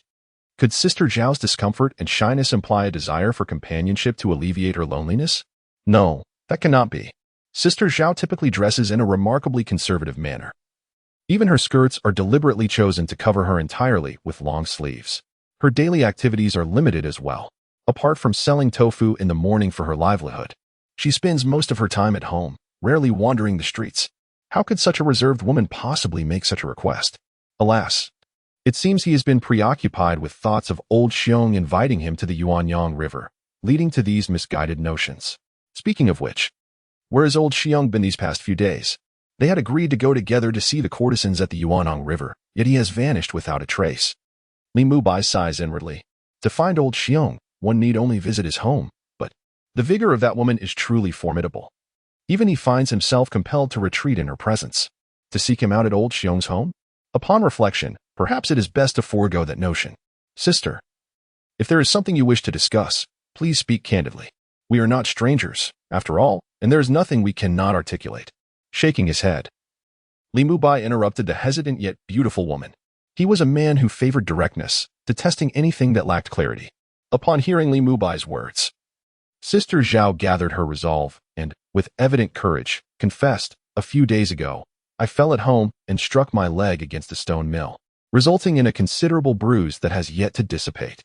I noticed your unique technique earlier when you adeptly treated burns, and I thought perhaps you could examine the bruise on my leg to see if it could be alleviated. Since we are not strangers, it would not be inappropriate for you to take a look." After finishing her explanation, Sister Zhao lowered her gaze, unable to meet Li Mubai's eyes. Such a matter? Li Mubai chuckled lightly, initially expecting something of greater consequence. It turned out to be a trivial concern, easily addressed with but a touch. The remarkable capability of spiritual energy includes the ability to dissolve bruises. For this type of injury, it is particularly effective, often requiring only a gentle massage. Sister, this bruise is of no significance to me. Where is the injury? Allow me to assess the situation, Li Mubai assured her. Upon hearing this, Sister Zhao grasped the hem of her skirt and gradually began to lift it. As the white fabric ascended, her legs, concealed beneath, were gradually revealed. The pale skin glimmered in the dim light, captivating in its beauty. As the skirt rose, the sight of her long and shapely legs left Li Mubai momentarily entranced. Just as the hem approached her lower abdomen, Sister Zhao's action showed no sign of stopping. Though his heart raced with anticipation, reason compelled Li Mubai to avert his gaze. Consequently, he called out, "Sister, what are you doing? Please stop." He covered his eyes with one hand, feeling somewhat bewildered. Wasn't the intention merely to examine the injury? Why was she lifting her skirt? Is this truly the kitchen? Is Li Mubai the kind of person who is so nonchalant, so indiscriminate about his surroundings? Moreover, as for Sister Zhao, to lift her skirt requires immense courage in her heart. However, at this moment, upon hearing Li Mubai's words, her hand froze mid-motion. She discerned the misunderstanding in his words and could only blush, hurriedly explaining in a hushed tone, "Mubai, it is not as you think. The injury is on my thigh. You mentioned we are not strangers, which is why I considered asking for your assistance. Otherwise, I would not demean myself in such a manner." Upon hearing this, Li Mubai finally understood. It turned out to be quite different from his initial thoughts. He had assumed that Sister Zhao was seeking something else, only to realize that it was he who had overthought the situation. Alas, the stains of a previous life had led him to perceive everything through a lens of corruption. The notion that one can grasp everything in an instant is rather harmful. Allow me a moment to express my mild critique. It was only then that Li Mubai lowered the hand that had been shielding his eyes. Before him stood a pair of long, smooth legs, white as snow, exuding an air of restlessness. "Mubai, do you think this injury can be treated?" Sister Zhao inquired, extending a delicate, fair finger to indicate the inner thigh of her left leg. Following her gesture, Li Mubai's gaze fell upon a significant bruise of deep purple hue, which, against her porcelain skin, appeared strikingly conspicuous. At that moment, Li Mubai comprehended why Sister Zhao refrained from seeking medical attention. This position is exceedingly awkward. Just a slight movement upwards would lead directly to that shaded pathway. This bruise indeed evokes a sense of shame and indignation, particularly in the presence of a woman who holds her virtue in the highest regard. "Sister, I am capable of addressing this bruise." But the method required leaves Li Mubai somewhat embarrassed to continue. To eliminate this bruise, one must engage directly and apply a gentle kneading technique. Were it situated on the calf, there would be no need for such discomfort on Li Mubai's part. Yet, the location of this bruise is regrettably close to the intimate area. In such a position, even if Li Mubai were inclined to administer treatment, it would surely evoke a sense of discomfort. "It's fine, you may proceed," Zhao Jie spoke in a voice barely audible, akin to a whisper of a tiny insect. She did not finish her sentence. There was a latter part that followed. "Being seen by you is certainly better than being examined by the people at the medical hall." Very well. Since she has brought it up to this extent, Li Mubai naturally would not decline. After all, he stands to gain rather than lose. Indeed, it is not that he is intentionally trying to take advantage. Such injuries necessitate direct intervention. He is a titled Douluo, capable of releasing his soul power. Yet he is not akin to a grandmaster in a martial arts realm who can project inner strength to heal from a distance. Such matters do not exist in the realm of Li Mubai. It is not to say that healing from a distance is impossible. Rather, Li Mubai is a soul artisan of the combat variety, not a nurturing healer capable of bestowing buffs. Stepping forward with measured grace, Li Mubai knelt down, his gaze unwavering, fixated solely on a dark mark upon the pristine expanse of his thigh. As he descended, Sister Zhao averted her gaze, concealing her expression from view. Nevertheless, Li Mubai could sense the turmoil within her heart. After all, her hand, which clutched her skirt, was tightly gripping the fabric, the delicate veins on her fair hand subtly protruding. It was evident that she exerted considerable pressure, a manifestation of her anxiety. "Relax, sister," Li Mubai gently urged. "Do not tense up too much. Excessive rigidity hinders blood circulation, which is detrimental to the healing process." "All right, I will try to relax a bit," came her response. A whisper akin to the sound of a buzzing fly, resonating somewhat loudly in the dim, silent kitchen. Soft light from outside filtered through the glass, casting a glow upon the elegant, smooth, and slender legs before him. Suppressing the stirrings of desire within, Li Mubai held his breath, extending his left hand slowly upwards. Why hold his breath, you may wonder? It was unavoidable, at such a close distance and with his keen sense of smell, if he did not restrain his breathing. The alluring fragrance unique to a woman would inevitably invade his nostrils. This was not a scent he wished to inhale, rather, it was a fragrant essence that had effortlessly infiltrated his nostrils. This left Li Mubai unable to calm his mind. Thus, the most prudent course of action was to hold his breath and concentrate. The accumulation of bruised blood typically accompanies pain. Therefore, Li Mubai endeavored to make his movements gentle, ensuring he did not cause discomfort to the beautiful woman. He raised his left hand, which now hovered over the area of bruising on her inner thigh. "Sister, I'm about to begin. It may hurt a little, so please bear with me." He paused his hand over the injury without making contact, offering a gentle warning to prepare Zhao Jia, lest she cry out in pain, which would not bode well, especially with Qian still sleeping nearby. If she were to overhear, with her disposition, misunderstandings could easily arise. "Yes, go ahead. I will try not to make a sound," Zhao Jia responded softly. With her consent, Li Mubai proceeded, placing his soul-infused left hand upon the dark purple area of her pristine thigh. Despite his carefulness and prior warning, the sudden onset of pain elicited a muffled groan from the beautiful woman. Meanwhile, in the corridor outside the kitchen, a golden-haired figure stood frozen in place, her large, azure eyes wide with astonishment. The individual in question is none other than Xiaoqian. She had been roused from her slumber by an uncomfortable sensation in her lower abdomen, prompting her to rise and make her way to the restroom. However, as she approached the kitchen, she was startled by the familiar sounds emanating from within. "It is coming. It hurts a bit. I will endure, come what may." These phrases strung together left Xiaoqian utterly astonished. She had recognized the voices of her master, Li Mubai, and the close acquaintance, Sister Zhao. In the midst of Xiaoqian's shock, the kitchen indeed echoed with further sounds. "Mubai, could you please be a little gentler?"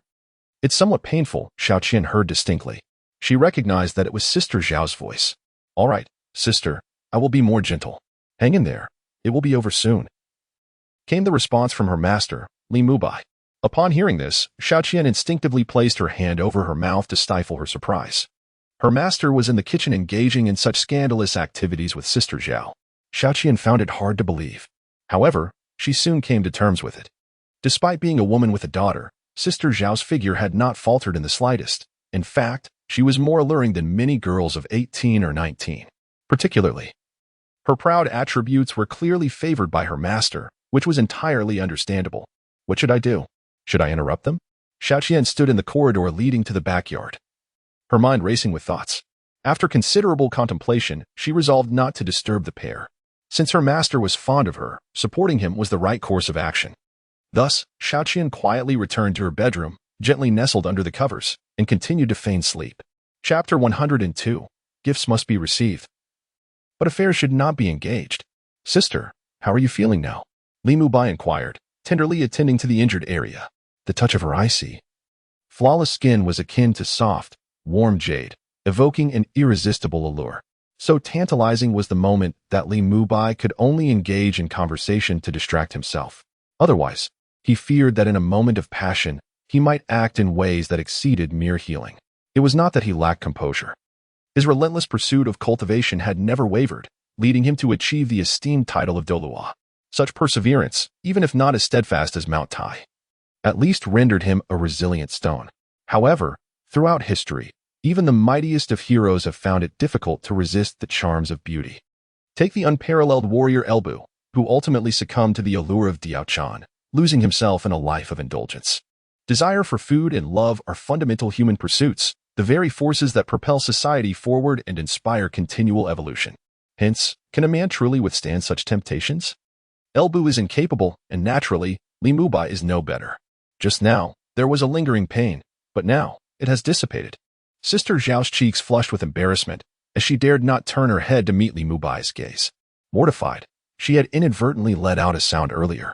The beautiful woman felt a mix of shame and frustration, chastising herself inwardly.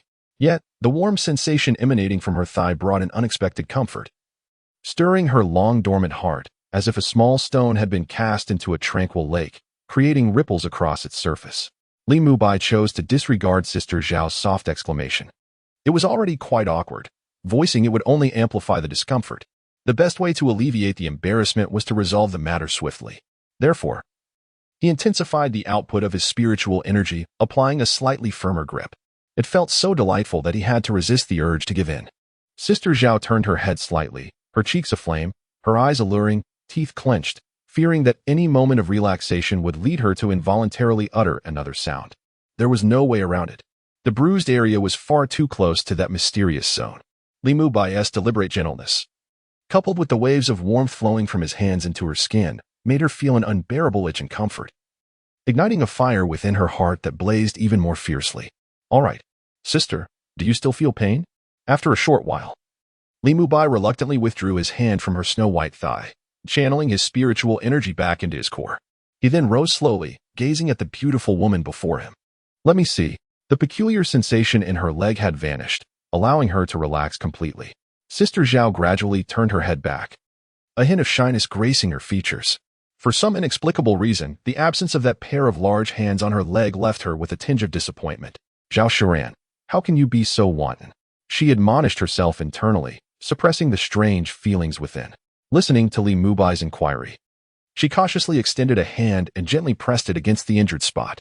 At that moment, the dark purple bruise had completely vanished, replaced by skin that was a pristine white with a hint of red, indistinguishable from the rest of her thigh. She tapped the area, expecting pain, but none came. Gaining confidence, Zhao Shiran gently pinched the spot, still feeling nothing. "It really doesn't hurt anymore." A smile broke across her fair and rosy face, her tone filled with astonishment. Initially, she had approached this with a tentative mindset, never anticipating that Li Mubai's technique would be so remarkable, effortlessly dispelling the bruise with just a gentle massage. The effect is astonishingly faster than any medication or topical treatment, exceeding their efficacy by dozens of times. It is simply miraculous. A gentle breeze wafted into the window, softly brushing past a pair of pristine, elongated legs. A chill followed suit. Zhao Shirang, astonished by Li Mubai's extraordinary technique, suddenly realized that her skirt was still lifted, not yet lowered. The thought of her conservatively clad legs being exposed to a man's gaze made her face flush deeper, resembling a blooming red rose, exquisite beyond measure. Leaving Li Mubai momentarily entranced. Noticing the focus of Li Mubai's gaze, Zhao Shurang promptly released her grip on the hem of her skirt. The lifted white gauze cascaded down from her waist, concealing her fair, straight legs. The fluttering fabric stirred the imagination. Observing Zhao Shurang's blushing countenance, Li Mubai, with a keen sense of propriety, turned his head aside and discreetly retreated a few steps out of the kitchen. Those legs were indeed a splendid sight, nearly overwhelming him. Silently lifting a teacup to quell the rising heat within, Li Mubai settled onto the soft gray-white sofa, his thoughts drifting back to the delightful sight he had just witnessed. It must be said that Sister Zhao is indeed a captivating beauty, surpassing even Xiaoqian in allure. Her beautiful legs and intoxicating fragrance were utterly irresistible, complemented by the striking contours of her figure, an existence beyond Xiao Qian's reach. When it comes to physique, Li Mubai had to concede that Xiao Qian fell slightly short, though both women possessed their unique charms. In the kitchen, after Li Mubai departed, Zhao Shirang let out a soft sigh, her heart gradually cooling from the earlier fervor. Even with her thighs concealed by the white gauze, an unusual sensation lingered, igniting an intense longing within her. She nearly succumbed to voicing her feelings. The ability to heal such wounds with mere ease surely indicated that Li Mubai had reached an extraordinary level of mastery. It is no wonder he returned unscathed from the clutches of the wild wolf gang. He must be a powerful soul master. And someone of his caliber could hardly be interested in someone like me, Zhao Shirang thought with a wry smile. Despite her earlier attempts to avert her gaze, she had secretly observed Li Mubai's reaction. There was not a trace of desire in his eyes, only genuine concern for her injury. Even when her skirt had nearly been lifted to her abdomen, revealing expanses of skin, his gaze had not lingered on her. Was she truly so unappealing? Sighing softly, Zhao Shurang composed herself. Just as Li Mubai savored his tea, Zhao Shurang emerged from the kitchen, whispering, "Thank you, Li Mubai. If it weren't for your help, I wouldn't know how I would have managed." Zhao Shurang stood beside the sofa, gazing at Li Mubai with a look of profound gratitude. The flush that had once graced her cheeks had now subsided, returning to a state of normalcy. Yet, within her pair of eyes, a misty allure lingered. "Sister, this trivial matter is hardly worth mentioning," Li Mubai replied with a warm smile, gently placing the teacup upon the bronze-hued wooden table. "How can this be deemed trivial? By D, you have indeed rendered your sister a great service. Once I have concluded my tasks in a few days, I shall treat you to a meal," Zhao Shuran remarked, a faint smile gracing her lips as she slightly bent to take a seat on the sofa. "Sister, given our relationship, there is no need for such formalities. Little Yuer is, after all, my half-disciple. Is it not my duty as a mentor to do something for my student?" Li Mubai replied playfully. Zhao Shuran was about to continue the pleasantries when the sound of knocking at the door interrupted her. "Is that old Xiong?" Li Mubai turned his gaze towards the entrance, his mind immediately conjuring the image of the unreliable old Xiong. Zhao Shuran was about to rise. But Li Mubai called out to her, "Sister, please remain seated. I shall go." With a joyful expression, Li Mubai sprang to his feet, hastening towards the door with eager strides. During this period, he found himself in a state of profound boredom. Each day, he awaited the arrival of Old Bear at his doorstep, eager to invite him to the banks of the Mandarin Duck River, where they could behold the legendary beauty of the captivating courtesan, whose allure was said to be unparalleled. This excursion would serve as a delightful respite from the monotony of daily life. However, nearly a week had passed, and his dear friend had yet to make an appearance. Not even a whisper of his presence. After all, it was he who had assisted in amassing Old Bear's current pocket money. While they need not share in every fortune, surely they could at least venture out together to enjoy a night of music and merriment? Yet Old Bear remained elusive, as if he had vanished from the face of the earth. Could it be that he was indulging in the pleasures of a brothel, reveling in his newfound wealth? Li Mubai felt a surge of indignation. Surely he had not squandered all his winnings in pursuit of fleeting pleasures, only to seek Li Mubai's company for an evening of entertainment? Creak. Having learned from his previous mistake of mistakenly calling out the name of an individual he suspected too soon, Li Mubai had resolved to be more prudent this time. He would not repeat his past error.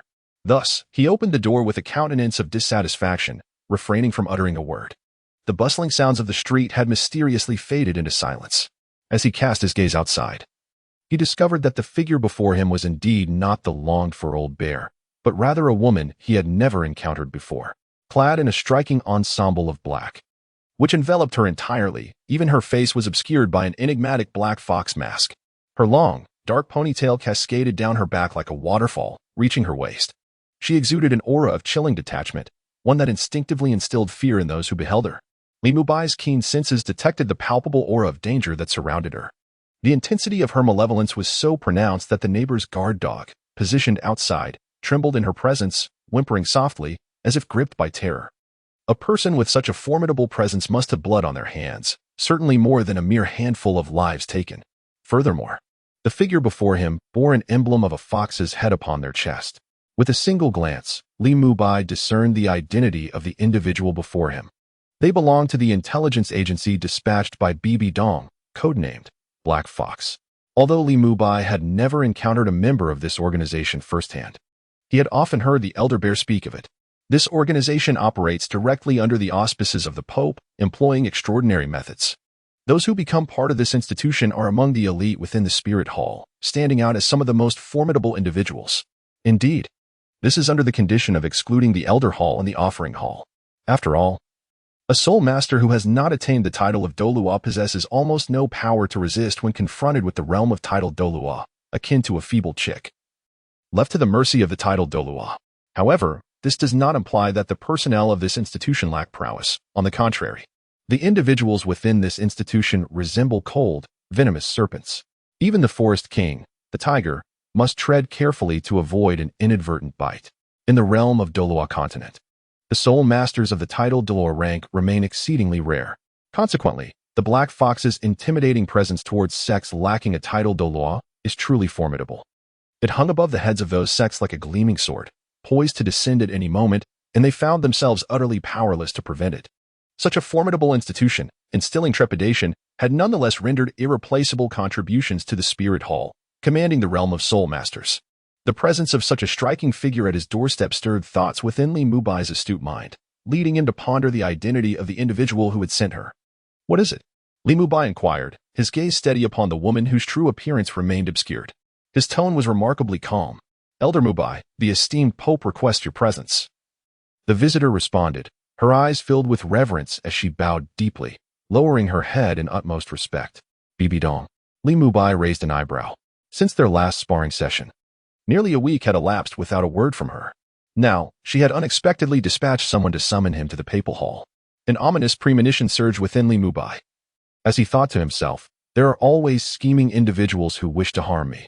Why did they not seek me yesterday or the day before, but choose this moment? He surmised that the woman's visit today surely heralded no good tidings. "My Lord Mubai, I bring you a small gift entrusted to me by His Holiness the Pope." The cold and enigmatic woman in black stated, extending her hand into the depths of her garment, from which she produced a jade pendant. This pendant, slightly translucent with hints of green, shimmered under the sunlight, creating a dazzling effect. It was rather exquisite, Gazing at this diminutive piece of jade, Li Mubai's eyes brightened. Even though he was not well versed in the appreciation of such artifacts, he could not help but find it remarkably beautiful and pleasing to the eye. However, his expression quickly shifted, his eyes narrowed, and a sense of vigilance took hold. When had Bibi Dong ever sent him a gift? This is undoubtedly akin to a weasel wishing a chicken a happy new year, a quintessential display of ill intentions, is it not? Could it be that the woman is entangled in some troublesome affairs that necessitate his arduous assistance once more? Absolutely not. The Pope's palace is a place I must avoid. Li Mubai pondered internally, resolutely firming his decision. Today, under no circumstances should he visit the Pope and confront that troublesome matter. All he desired was to recline peacefully for a while, naturally indulging in the daily pleasures of the brothel, while contributing even a minuscule amount to the rescue of those innocent maidens, would be even better. As for familial grievances and responsibilities, he wished to cast those thoughts aside for the time being. With this in mind, Li Mubai's eyes shifted cunningly, and he feigned an ailing, listless demeanor. Gazing at the young woman before him, his voice trembled as if he were on the brink of death. "My dear, I find myself feeling unwell today. Perhaps afflicted by a grave illness. Ahem. I implore you to relay to His Holiness that I am unable to visit the palace today. I am truly mortified. I shall accept this gift for now, and in the future, I will endeavor to alleviate His Holiness's concerns." As he spoke, and amidst the astonished and doubtful gaze of the woman, he swiftly seized the jade pendant, closing the door behind him with a resounding bang. The force of the closure echoed loudly against the wooden door. Outside, only the masked woman remained, her expression one of bewilderment. Chapter 103. How to Proceed. Staring at the closed door, the masked woman widened her eyes in disbelief. The events had unfolded so rapidly that she had yet to comprehend what had transpired. Her gaze fell to her empty hands, unable to fathom that the other party had so swiftly taken the jade pendant. The elder, rather unambiguous in accepting gifts, seems to be utterly idle. However, a glimmer of confidence and pride flickers in the masked woman's eyes. She had anticipated this situation long ago. To be precise, it was not her ability to foresee the future, but rather the Pope's remarkable foresight that had prepared her for this moment. Half an hour earlier, within the dimly lit halls of the papal chamber, a refreshing chill of the morning air invigorated the senses. Seated upon the throne was Bibi Dong, impeccably attired and exuding an air of authority. His presence emanated a solemnity unique to those of high rank, prompting all who beheld him to instinctively feel reverence and trepidation. Number 3. Shortly you shall visit the residence of the 10th elder and extend an invitation to him to the papal chamber, he commanded from the base of the throne. Within the grand hall, the masked woman in black bowed, her eyes filled with profound respect, understood. Having completed her response, the nameless woman, designated as number 3, prepared to depart. "Wait," a commanding voice resonated from behind her, interrupting her. "If you would be so kind, my Lord Pope, please issue your instructions." The masked woman turned back, slightly bowing and placing her hands together in reverence. "Go and summon him. He may not necessarily come." Bibi Dong's words left the masked woman somewhat taken aback. She was aware that a new elder had recently joined the council. How could such a newly appointed elder dare to disregard the esteemed authority of the Supreme Pope? Setting aside the matter of face, the regulations of the Spirit Hall decree that all elders within the Elder Hall must remain loyal to the Pope. Failure to comply can lead to punitive measures as stipulated by the law, even among the other members of the Elder Hall. The words of the Pope are to be heeded without question. Naturally, some may feign compliance, yet none would openly defy the Pope's commands. However, the masked woman is well aware that, a week prior, an elder from the Elder Hall engaged in a friendly duel with the Golden Crocodile from the Worship Hall, ultimately resulting in the latter's admission of defeat. This elder of the Elder Hall is none other than the protagonist of this mission, the 10th elder. The formidable strength of the new elder left an impression of awe and respect.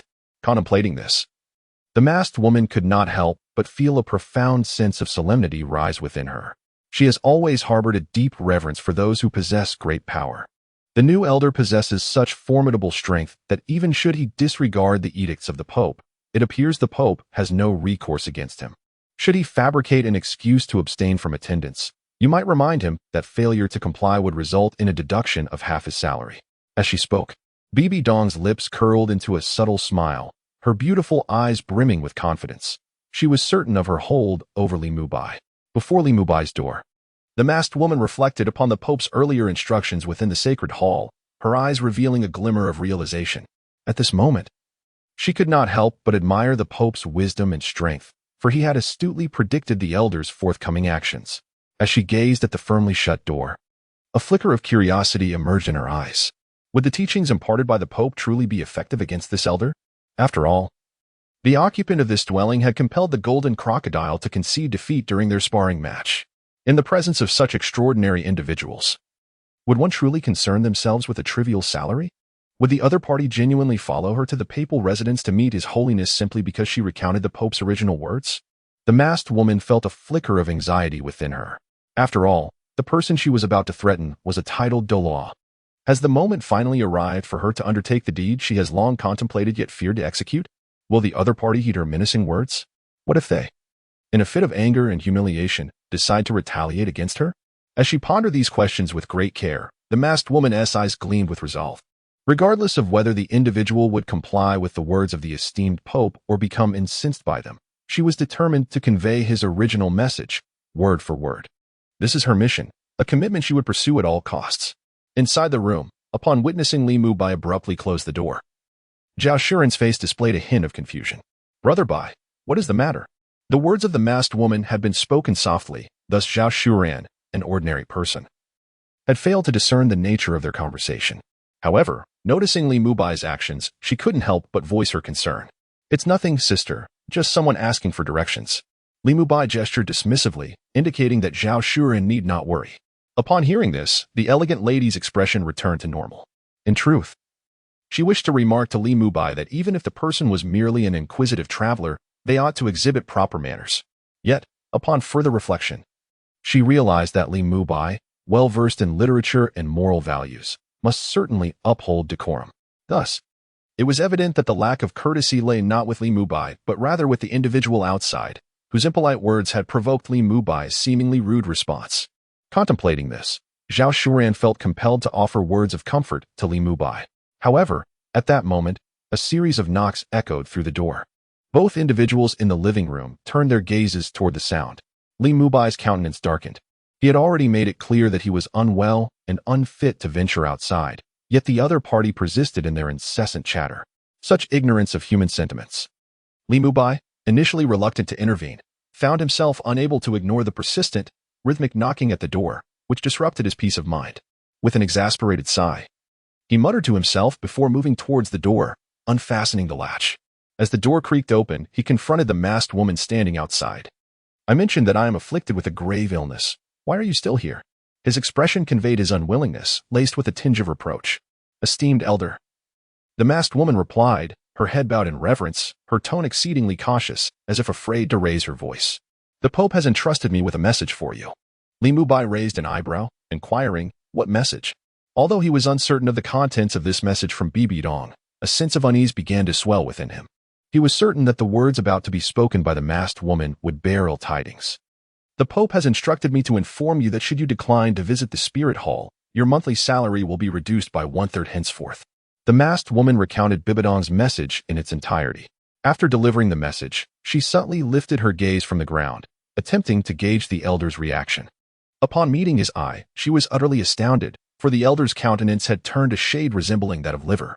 This indicates that the psychological reaction of the other party is particularly intense. Otherwise, such a pallor would not manifest. How astonishing! The words of His Holiness have truly borne fruit. The masked woman could scarcely believe it. The formidable elder before her, who had decisively defeated the Golden Crocodile Douluo in their exchange, genuinely seems to be concerned about such a trivial amount of stipend. Suddenly, a conjecture arose within her heart. Could it be that this elder is one of those rare individuals, pure of heart and selfless? The moment this idea emerged in her mind, she felt an unwavering certainty in its validity. As for the reason, the masked woman's gaze wandered thoughtfully, surveying the modest courtyard before her, unadorned and unpretentious, yet exuding a serene simplicity.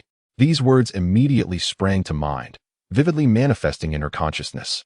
Gazing across the upper echelons of the spirit hall, it is unnecessary to mention the prominent elders. Even the Platinum Hall, presided over by the esteemed Platinum Bishop, could not possibly reside in such a diminutive dwelling. Indeed, it is small. To the masked woman, Li Mubai's residence appeared exceedingly modest. As a member of the intelligence agency directly under the Pope, She had long since surveyed the abodes of numerous distinguished individuals, palatial courts, expansive gardens, and towering fortresses. These are the grand residences of influential figures, each sprawling across vast acres. Yet, before me stands an elder whose abode is merely a modest villa nestled within the bustling city. This is indeed a remarkable contrast. Furthermore, the fact that he can be swayed by the papal authority due to a mere stipend indicates that he does not exploit his status and power for personal gain. Such individuals are indeed exceedingly rare and can be deemed invaluable. Li Mubai remained silent for an extended period. After a long while, with a long sigh, akin to a deflated balloon, Li Mubai felt a twinge of regret. During that bout of sparring, he had foolishly entrusted old Xiong with his victory, neglecting to place faith in himself. Had he bet on his own prowess, he would not have found himself ensnared by Bibi Dong's merciless grip on his financial fate. It was a tale steeped in sorrow. He could only blame his own hubris, a consequence of his recent surge in strength, leading him to overlook such a critical matter. Shaking his head, Li Mubai wore a mask of helplessness. What options remained? Alas, for the sake of his meager future earnings, he was compelled to navigate the treacherous waters of the papal palace, engaging in a battle of wits with that woman. Upon returning to his chamber, he gently roused the drowsy Xiao Qian. I have matters to attend to, so do not wait for me for lunch, he informed her. Xiao Qian, lying in bed with her eyes half closed, murmured softly in response. Observing her state, Li Mubai could only shake his head in resignation. He found himself at a loss with the sleepy Xiao Qian, reluctant to directly rouse her. After all, her current condition was a consequence of the revelry they had indulged in the previous night. Had it not been for the festivities that lasted until the moon reached its zenith, she would not appear so fatigued. Moreover, Xiao Qian was no ordinary individual. She was a soul master of considerable strength. Were she an average woman, she would have succumbed to slumber long before the moon's ascent. By the way, Sister Zhao has arrived. Do not sleep too late, Li Mubai advised before departing the room. Once he left, the once sleepy Xiao Qian found her drowsiness dissipate, her eyes widening in realization as a hint of flush crept onto her cheeks. Sister, I must take my leave, he announced, as the crowd outside had dispersed, allowing her to remain and entertain Xiao Qian. Nodding in acknowledgement, Zhao Shiran watched as Li Mubai strode towards the entrance. Stepping over the threshold, he cast a calm gaze towards the masked woman, stating simply, "Let us proceed." Though he felt a twinge of annoyance from the threat he had received, he chose not to unleash his frustrations upon the masked figure before him. He clearly discerned right from wrong. She was merely a messenger, while the true orchestrator of his troubles was the woman he wished to avoid. Each encounter with her seemed to herald misfortune. Silence enveloped them as Li Mubai continued on his path, while behind him, the woman adorned with a fox mask scrutinized the tall, formidable figure of the man before her. Noting his impressive stature, striking appearance, and remarkable intellect, these words unconsciously surfaced in her mind, lingering persistently. She felt an insatiable curiosity towards the unrestrained elder before her, who dared to rebuff the invitation of His Holiness at the threshold. This was the first time she had encountered such an elder. The papal hall. The sound of footsteps echoed, clear and resonant, in the vast emptiness of the hall. Suddenly, the footsteps came to a halt. A figure had appeared at the entrance of the papal hall. It was Li Mubai. He raised his gaze towards the interior of the hall, where a graceful silhouette sat upright upon the resplendent golden throne. Light streamed through the windows, casting a radiant glow upon the throne, which reflected a brilliant golden hue, accentuating the divine presence of the figure seated upon it, making her appear otherworldly, as if she were a celestial being. Your Holiness, I trust you are well? The dissatisfaction that had lingered on Li Mubai's face vanished in an instant as he stood at the threshold of the hall. With a gentle expression, he slowly stepped inside. Well, it has only been a week since we last met. Do you truly miss me? As the words left her lips, Bibi Dong, who had worn a subtle smile, suddenly froze. Damn it! How could I have uttered such a thing? Regret flooded her heart as she chastised herself for speaking without thinking, realizing she had been exceedingly careless. In the center of the hall, upon hearing these words, Li Mubai felt an overwhelming sense of panic within. Goodness, can this woman also indulge in humor? This is somewhat inconsistent with the established character.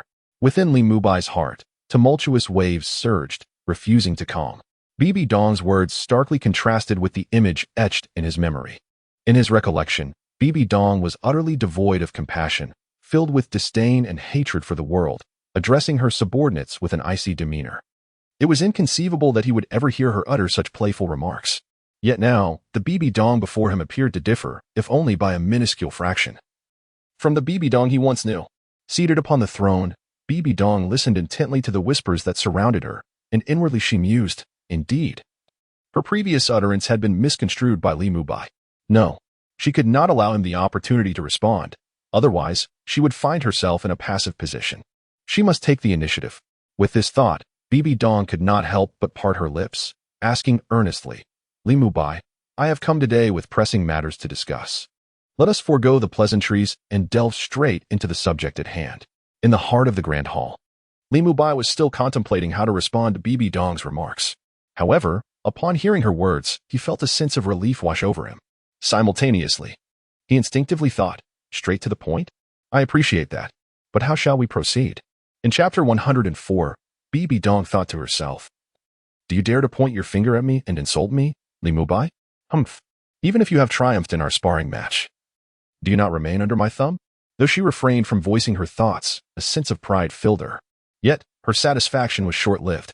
In the next moment, her expression stiffened, as she was struck by words that were almost teasing in nature, igniting a simmering anger within her calm demeanor. That scoundrel! Bibi Dong clenched her teeth, reluctant to voice her indignation. If she were to speak it aloud and provoke Li Mubai's suspicions, the consequences would be dire. The knowledge of her true thoughts must remain buried within her heart, known only to herself, and not to a single soul. Among all the inhabitants of the spirit hall, aside from Hu Liena and Qian Rinxue, she held no trust in anyone else. And of course, there was now Li Mubai. The ability to perceive his innermost thoughts meant that every action he took would be within her control. Moreover, she held no concern that Li Mubai would harbor ulterior motives towards her. Previously, she had cautiously inquired about matters of power, and he had shown a complete lack of interest. What puzzled Bibi Dong, however, was that despite his apparent indifference to status, he still chose to come to the spirit hall and, by the currents of circumstance, became the 10th elder of the elder hall. What could be his true intentions? Did he merely seek to experience life? She is destined to remain oblivious to all of this. For the system devised by Li Mubai ensures that all information pertaining to it is kept entirely confidential. This pertains to the whispers of the system, naturally intertwined within. How dare one mock me so brazenly? This cannot stand. He must be made to endure some hardship. However, what could possibly vex him so? Bibi Dong pondered quietly in her heart. Just as she found herself at a loss, the familiar inner voice resounded once more in her ears. Ah, what scheme does this woman intend to concoct now? Never mind, I shall take things as they come. As long as she refrains from disturbing my visit to the Jinghong courtyard to listen to Miss Lu's melodies. Upon hearing this inner voice, Bibi Dong momentarily froze in surprise. Still wishing to listen to music? How indulgent! Since you take such pleasure in melodies, I shall ensure you are deprived of them. A smirk graced Bibi Dong's lips. And after a brief moment of contemplation, a clever idea took shape in her mind. A fleeting glimmer of mischief flashed in her eyes, soon replaced by a gentle smile capable of melting even the iciest of hearts. Li Mubai, how have you been of late? She inquired. Why did she ask that? After a moment's reflection, Li Mubai responded, thanks to the grace of His Holiness, I have been quite fortunate and well these past few days. Upon hearing this, Bibi Dong nodded. Ah, as long as you are well. It seems your life is becoming increasingly judicious. Listening to her words of sentiment, Li Mubai couldn't shake the feeling that something was amiss. This woman is acting quite strangely today. Li Mubai reached a definitive conclusion and resolved to contemplate thoroughly the forthcoming inquiries from Bibi Dong. Though this woman appears exceedingly foolish regarding matters of great significance, she is, in trivial matters, as cunning as a fox and as slippery as an eel. One must not regard her lightly, otherwise, one may find oneself unwittingly ensnared by her deceit. Are you satisfied with your current salary? Asked Bibi Dong, a smile gracing her lips as she posed this probing question. Why did she inquire about this? How should I respond? Should I express contentment or dissatisfaction? Gazing at the smiling Bibi Dong seated upon the throne, Li Mubai instinctively disregarded the notion of discontent. The more he observed her, the more he felt that uttering the words not satisfied would surely invite severe repercussions. What form might this punishment take? Li Mubai speculated that she would likely concoct a reason to revert his hard-won salary to its former state. Indeed, she might even exceed his worst expectations. In such a scenario, he would find no solace, left to wallow in despair beneath his blankets.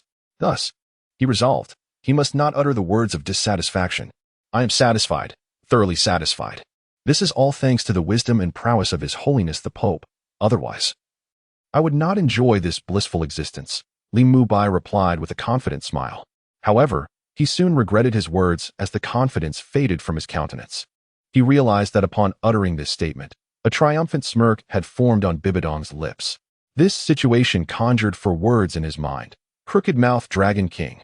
Whenever the protagonist displayed such a smirk, misfortune would inevitably befall those standing in opposition.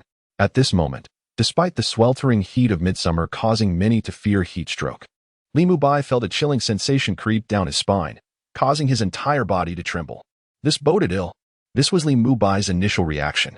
At this moment, he was certain that Bibi Dong's summoning of him heralded no good fortune. Just as Li Mubai felt an ominous premonition, Bibi Dong's voice resonated once more. Elder Mubai, who do you believe has bestowed upon you such a blissful and prosperous life? Myself, Li Mubai silently shouted within, yearning to vocalize this sentiment. However, he ultimately restrained the tempest raging within his heart and, tilting his head slightly, forced a sycophantic smile, saying, of course, I owe my gratitude to His Holiness the Pope and the Spirit Hall for granting me this opportunity. You two are indeed my benefactors. Upon hearing this, the smile on Bibi Dong's lips became increasingly pronounced. That is precisely the affirmation I awaited. She then posed a soul-stirring question. A drop of water given in kindness should be repaid with a gushing spring. What is your perspective, elderly? Li Mubai hesitated. He understood that this was a trap set by Bibi Dong, yet this question demanded an answer. If he were to misstep in his response, he would surely incur her wrath, facing charges of profound disrespect. Bibi Dong's temperament had always been peculiar and elusive, making her difficult to fathom. This accusation, though impossible to uphold unto death, grants Bibi Dong the opportunity to expel him from the Spirit Hall. Once he is ousted from the Spirit Hall, the system's sign-in feature will automatically become void. The mere thought of the system's abundant rewards captivates Li Mubai. After all, during his inaugural sign-in, the system generously bestowed upon him a soul ring of 100,000 years. What, then, might the reward for the second sign-in entail? He firmly believes that the rewards for the second sign-in can scarcely be of lesser value than that of a soul ring of such antiquity. The treasures acquired merely through leisure are indeed remarkable. Naturally, Li Mubai is filled with envy and longing. Thus, departing from the Spirit Hall is simply not an option. Given this reality, he must acknowledge Bibi Dong's assertion regarding the obligation to repay even the slightest kindness with profound gratitude. Li Mubai is not foolish.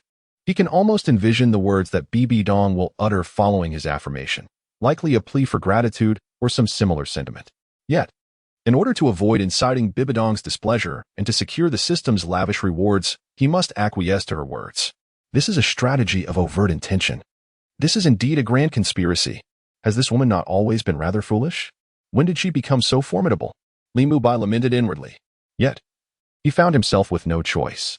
Despite his deep reluctance, he could only manage a smile and reply, Your Holiness speaks the truth. In ancient times, even a young dog would conceal a blade to save its mother. If even animals understand the virtue of gratitude, then is the pinnacle of creation. Humanity should comprehend this principle even more profoundly. Oh, Bibi Dong questioned, rising slowly. Grasping the golden crystal scepter that symbolized her authority, she gracefully approached Li Mubai. The once empty hall echoed only with the crisp sound of her footsteps. Soon, she stood before him. Although Li Mubai was naturally taller than Bibi Dong, he bent slightly to avoid forcing her to look up at him. Since Elder Li understands this principle and wholeheartedly agrees, should he not also repay the favor bestowed upon him by the Spirit Hall? Bibi Dong leaned forward slightly, a strand of her purple bangs brushing against Li Mubai's chiseled features. The gentle and fragrant aura that accompanied her words caressed his face softly. Goodness, this welfare is truly overwhelming. Li Mubai silently lamented to himself. At such a close distance, the alluring fragrance emanating from Bibi Dong naturally wafted into his nostrils. Her uniquely captivating aura was enough to drive one to madness. Even Li Mubai found his composure wavering. Halt. Halt. Do not act foolishly. Faced with Bibi Dong's behavior, he could only incessantly remind himself internally. If he were to inadvertently lose control and take action, he was certain that leaving the Spirit City unscathed would be impossible. He would undoubtedly have to leave something behind to make his escape. And what would that be? Given his understanding of Bibi Dong, it was highly likely to be a man's most prized possession. After quelling the raging flames of desire within him, Li Mubai cautiously took half a step back, wearing an expression of reluctant compliance, saying, "Whatever the esteemed Pope commands, I shall abide by. If you direct me east, I shall not venture west. Should you ask me to traverse mountains of blades or seas of fire, I will not even furrow my brow."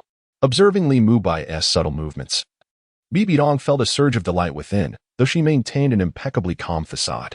It seemed she still possessed a certain charm, otherwise Li Mubai would not have uttered such words in his heart. Although he had spoken sweetly, the tasks at hand could not be lessened, since he had accepted a salary. It would be foolish to squander talent. Otherwise, if he spent his days in frivolous pursuits, he would one day find drawing his sword a challenging endeavor. Bibi Dong's eyes glimmered as she conceived what tasks to assign Li Mubai, since elderly was so astute. "I shall reluctantly find you some responsibilities to repay the spirit hall's favor." Without further teasing Li Mubai, she spoke with a serious demeanor. "Please, esteemed Pope, go ahead." After a lengthy preamble, they finally arrived at the crux of the matter, and Li Mubai felt a sense of relief. He could hardly endure Bibi Dong's earlier demeanor. Where was the promised aloofness? Where was the expected seriousness? Where was the anticipated coldness? Why did everything seem different in his presence? Due to a recent sparring session with the Golden Crocodile, the Spirit Hall's prestige within the Soul Master community had significantly risen. This was undoubtedly a favorable development. As Bibi Dong paced within the Grand Hall, she continued discussing. Yet, the Spirit City soon faced challenges. Challenges? What challenges? Li Mubai found himself somewhat perplexed, though confusion brewed within. He remained silent, patiently assuming the role of an attentive listener, awaiting the forthcoming news from Bibi Dong. Recently, a considerable influx of individuals had poured into the Spirit City from various locales, including the Heaven Do Empire, the Star Luo Empire, and several smaller principalities. This has led to severe congestion in Spirit City. What once could accommodate 3 carriages has now been utterly filled to capacity. Furthermore, opportunists have intentionally flocked to Spirit City, purchasing properties en masse, thereby inflating the real estate prices to unprecedented levels. This is exceedingly detrimental to the development of Spirit City. Upon hearing this, Li Mubai began to comprehend the situation. The throngs of merchants seeking to buy homes outside the streets in the morning were indeed well prepared. So, is the implication of the esteemed Pope's words to expel these opportunists to stabilize Spirit City's growth? Bibi Dong's expression radiated confidence.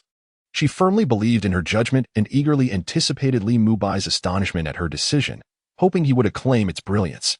However, in the next moment, her optimistic vision was shattered by a loud rebuke. "Foolish. Utterly foolish. You wasteful daughter of..." Bibi Dong was momentarily taken aback, but soon regained her composure. Turning towards the source of the voice, there stood Li Mubai, his face aflame with indignation as he glared at her. One of his hands pointed directly at her.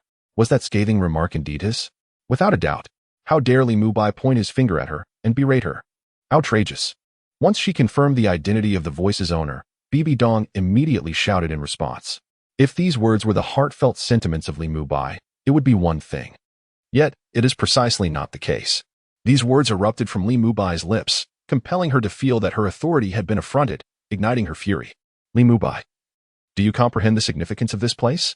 Bibi Dong inquired icily, her gaze fixed upon him. "Indeed, the Hall of the Pope," Li Mubai retorted, displaying an audacious indifference. "Very well. Since you are aware that this is the Hall of the Pope, do you realize the gravity of publicly defying the Pope?" Bibi Dong pressed further, her chilling aura intensifying, instilling fear in those present. "I am aware." Li Mubai met her gaze defiantly. "Then why do you dare to challenge me?"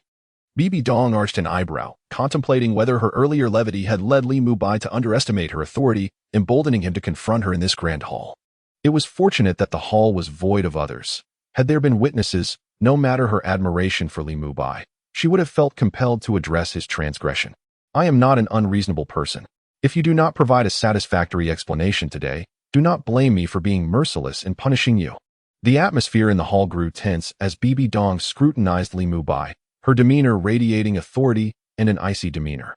She appeared resolute, ready to enforce the law should Li Mubai fail to deliver an answer that met her expectations. Little did she anticipate that, while Li Mubai usually refrained from vocalizing his grievances, today he would audaciously unleash his vitriol upon her. Though the hall was empty, 2 silver-armored guards stood vigil outside. These individuals may very well return to the guards' encampment and divulge all that transpired today. In such a case, if she does not impose a minor punishment upon Li Mubai, How can she uphold the supreme authority of the Pope? For those in power, maintaining an aura of authority over subordinates is undoubtedly the most effective means to ensure obedience. I tell you, you are squandering your resources, yet you refuse to believe me. Allow me to elaborate. Li Mubai, with a countenance full of disdain, remarked that he could not comprehend how the arrival of a merchant group in Seoul Marshall City, which should have been a fortuitous event, could be met with the frivolous intent of this wastrel to drive away those generous patrons who came bearing gifts. This indeed presents a splendid opportunity for the Spirit Hall to advance its economy. How could this profligate woman even contemplate relinquishing it so readily? Is this not the epitome of wastefulness? Now, he finally comprehends how Bibi Dong managed to squander such a promising hand. So this is the reason. Shouldn't such a person be criticized? This is not a matter of intent to disparage. He is genuinely astonished by Bibi Dong's foolish maneuvers. Such a person, just moments ago, spoke of this decision with great pride. How dare she? Very well. I shall allow you to explain your reasoning, but should your analysis fail to satisfy me, you must be aware of the consequences. With that, Bibi Dong returned to her throne, one hand gripping the scepter while the other smoothed her gown as she sat down. Resting her chin on her hand, a look of keen interest graced her face. She was eager to see what reason Li Mubai could articulate. On what grounds could he possibly refute her or chastise her? Upon hearing her words, Li Mubai displayed a demeanor of indifference. He paid little heed to Bibi Dong's minor threat. With a tranquil and composed expression, he took a deep breath, and a glimmer of confidence shone in his eyes, naturally compelling others to trust him. The esteemed Pope wonders, what is the source of economic prosperity? Li Mubai inquired, gazing at the enchanting figure upon the throne, posing a question that was well known to all. Intrigued, Bibi Dong's lips curled into a smile. She had not yet heard Li Mubai's explanation, yet found herself questioned instead. However, she possessed the patience to indulge his inquiries and responded languidly, the source is the people. Li Mubai nodded, straightening his back like a robust beam, exuding strength and resilience. Since the esteemed Pope understands its essence, why then this decision?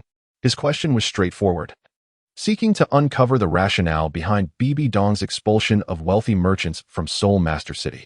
If people are the key to economic prosperity, why impose restrictions on those arriving in Seoul Master City?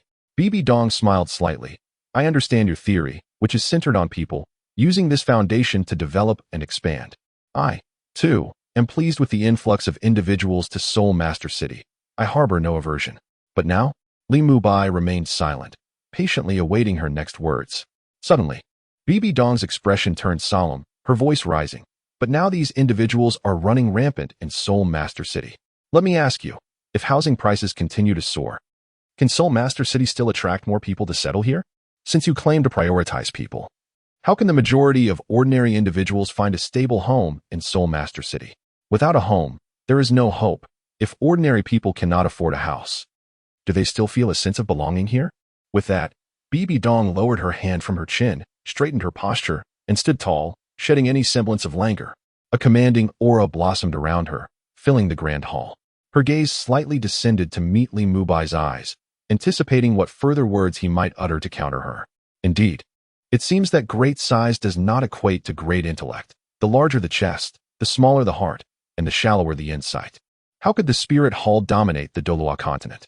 Even if one were to dominate the entire continent in the future, the Spirit Hall could never sustain the entirety of the realm. Ultimately, it is a failure of the decision-makers.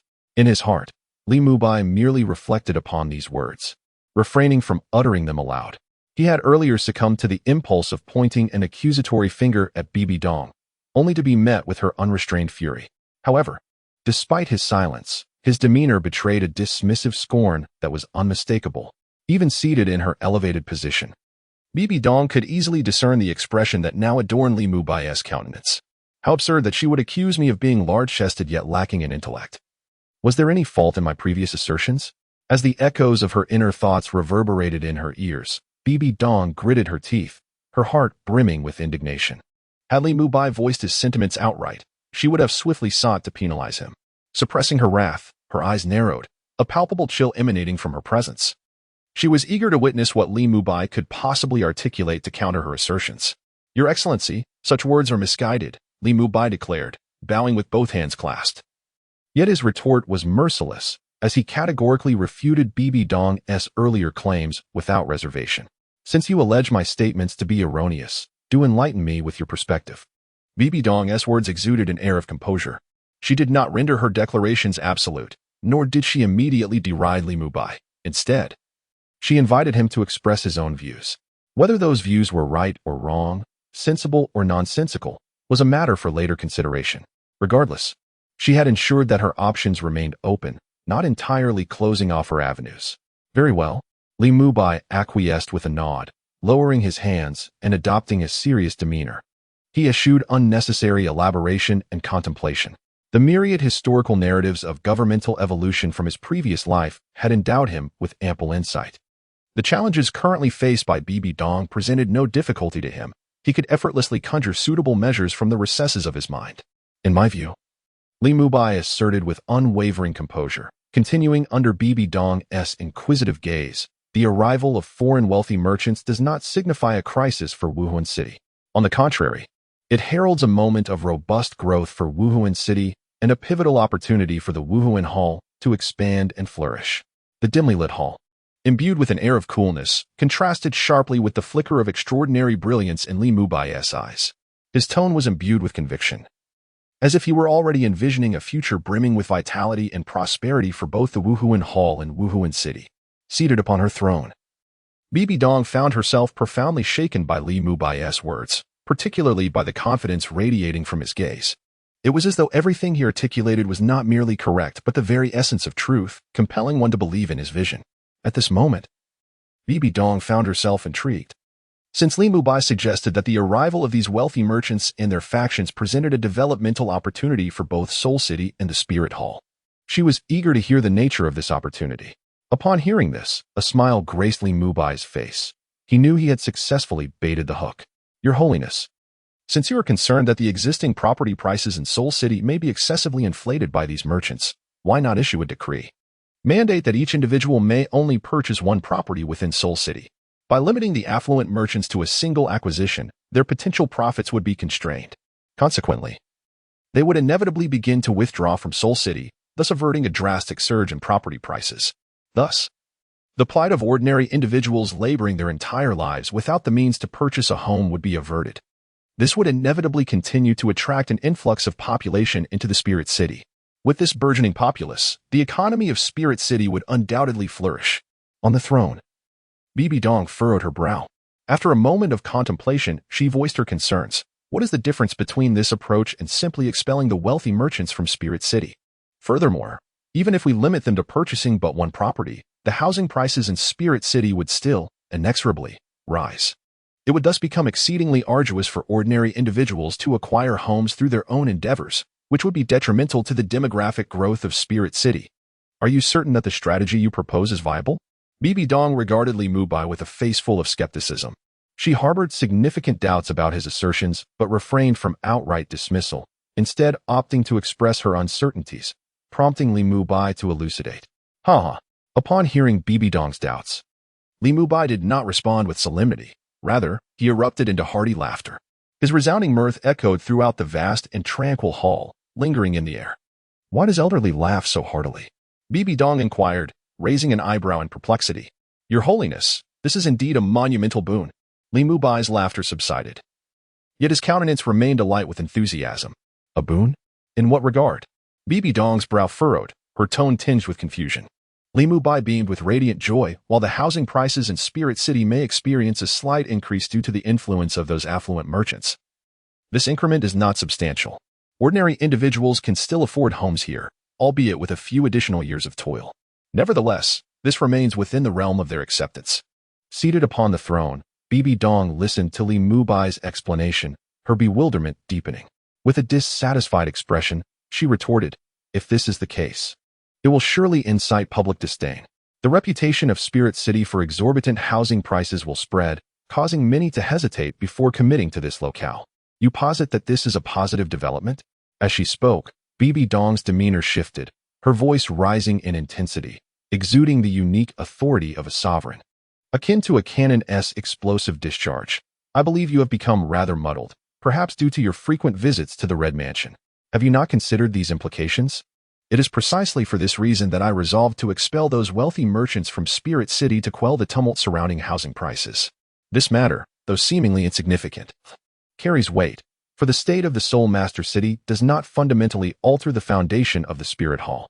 However, should the Soul Master City fail to thrive, the Spirit Hall's revenue would inevitably be impacted, affecting its economic strength to some degree. Even a formidable entity like the Spirit Hall cannot evade the necessity of engaging with various other forces in this world, and what facilitates such interactions? Undoubtedly, it is wealth. The development of the Soul Master City necessitates financial resources, and the same holds true for the Spirit Hall. Without money or tangible benefits, even the Spirit Hall would find no one inclined to consider its allure. Thus, expelling wealthy merchants was a conclusion reached by Bibi Dong after considerable contemplation, rather than a rash decision. Listening to Bibi Dong's stern reprimand, Li Mubai remained unperturbed, displaying no signs of annoyance or disdain. Instead, he stood there with a gentle smile, patiently awaiting the conclusion of her tirade. The atmosphere hung heavy with a momentary silence, steeped in solitude. After a brief interval, observing the rise and fall of Bibi Dong's chest gradually diminish, Li Mubai took a step forward and remarked, "Your Holiness has yet to hear my strategy. How, then, could you comprehend the vastness of my plans?" Bibi Dong was momentarily taken aback, caught in a moment of bewilderment, not by Li Mubai's words, but rather by the familiar voice echoing in her mind. How could this woman possibly know that in my previous life, I was a slave to my mortgage? Isn't the surge in housing prices in Soul Master City the perfect opportunity to consider purchasing a home through loans? The familiar voices left Bibi Dong perplexed. She could not grasp the meaning behind these terms. House slaves? What exactly did that imply? And what of the loans? What did that signify? Bibi Dong was utterly bewildered and ultimately turned her gaze upon Li Mubai, hoping he could provide a reasonable explanation. She had already surmised that Li Mubai must possess the capability to resolve the issue. Otherwise, the previous voice would not have been so audacious, disregarding her decisions. For reasons unknown, Bibi Dong felt a twinge of indignation. She could not bring herself to believe that Li Mubai's decisions were infallibly sound. Thus, she replied coolly, "Feel free to share your plans." Upon hearing this, a smirk crept onto Li Mubai's lips, a glimmer of triumph in his eyes. This was the moment he had been waiting for. Otherwise, had he divulged his scheme outright, Bibi Dong's character might have led her to dismiss it entirely. Once the housing purchase restrictions were enforced, the finance department of the Wuhuan Hall would issue a notice. Bibi Dong nodded, indicating for Li Mubai to continue. The contents of the notice were as follows. 1. Those who cannot afford a home and have no property in Wuhuan City may apply for a loan from the finance department of the Wuhuan Hall, solely for the purpose of purchasing a home. As soon as Li Mubai articulated this point, Bibi Dong, who had been seated upon her throne, sprang to her feet in shock. Her expression transformed dramatically as she glared at Li Mubai, exclaiming, "You wish to lend money before it has even arrived? Are you out of your mind?" Bibi Dong could hardly fathom that Li Mubai had proposed such a scheme. "Are you certain this is for the development of the Wuhuan Hall, rather than its gradual demise? How could you, a living person and an elder of the Wuhuan Hall, utter such a soulless statement?" Bibi Dong's chest heaved, her breath coming in quick bursts. At that moment, she was filled with fury. There was no money available, and yet he proposed to lend it out. This was sheer folly. How could Li Mubai, with such audacity, dare to criticize her while remaining so composed in their discourse? It was utterly outrageous. Punishment was imperative. It must be severe. Otherwise, Li Mubai would never learn his lesson. Chapter 106, Can't Afford a House? Let's discuss mortgages. Your Holiness, please allow me to elaborate. Li Mubai raised his hand, palm facing downward, gesturing for Bibi Dong to calm her agitation. If you have anything further to say, please do so swiftly. Bibi Dong's countenance was flushed, but this was not a manifestation of the bashfulness typical of a young woman. Rather, her redness was a reflection of fury boiling within her. Quite simply, she was incensed. At this moment, her patience had worn thin, and she could no longer tolerate the incessant prattling of Li Mubai. Having initially endured his chatter, she had not anticipated that he would present a scheme involving the lending of the Spirit Hall's finances, a notion that was truly infuriating. Observing Li Mubai's unwavering confidence, she had expected him to possess some ingenious stratagem that would allow the Spirit Hall to reap substantial profits. Instead, the scheme he proposed not only failed to benefit the Spirit Hall, but also threatened to incur losses, a transgression that was intolerable. Her inner turmoil was reaching a boiling point, and she could no longer suppress her desire to reprimand Li Mubai. She awaited any further explanation from him. Should he continue in this nonsensical manner, proving utterly futile for the development of the Spirit Hall, she would not hesitate to take decisive action.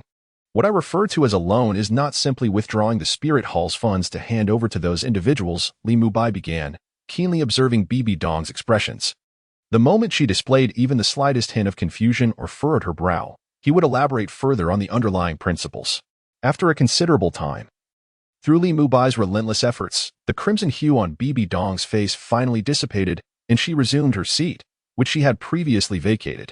If what you say is true, this method of lending could indeed yield considerable profits for the spirit hall and potentially lead to enormous gains, Bibi Dong remarked with a gentle demeanor. At that moment, her anger had subsided. On the contrary, she found herself in complete accord with the housing loan plan proposed by Li Mubai.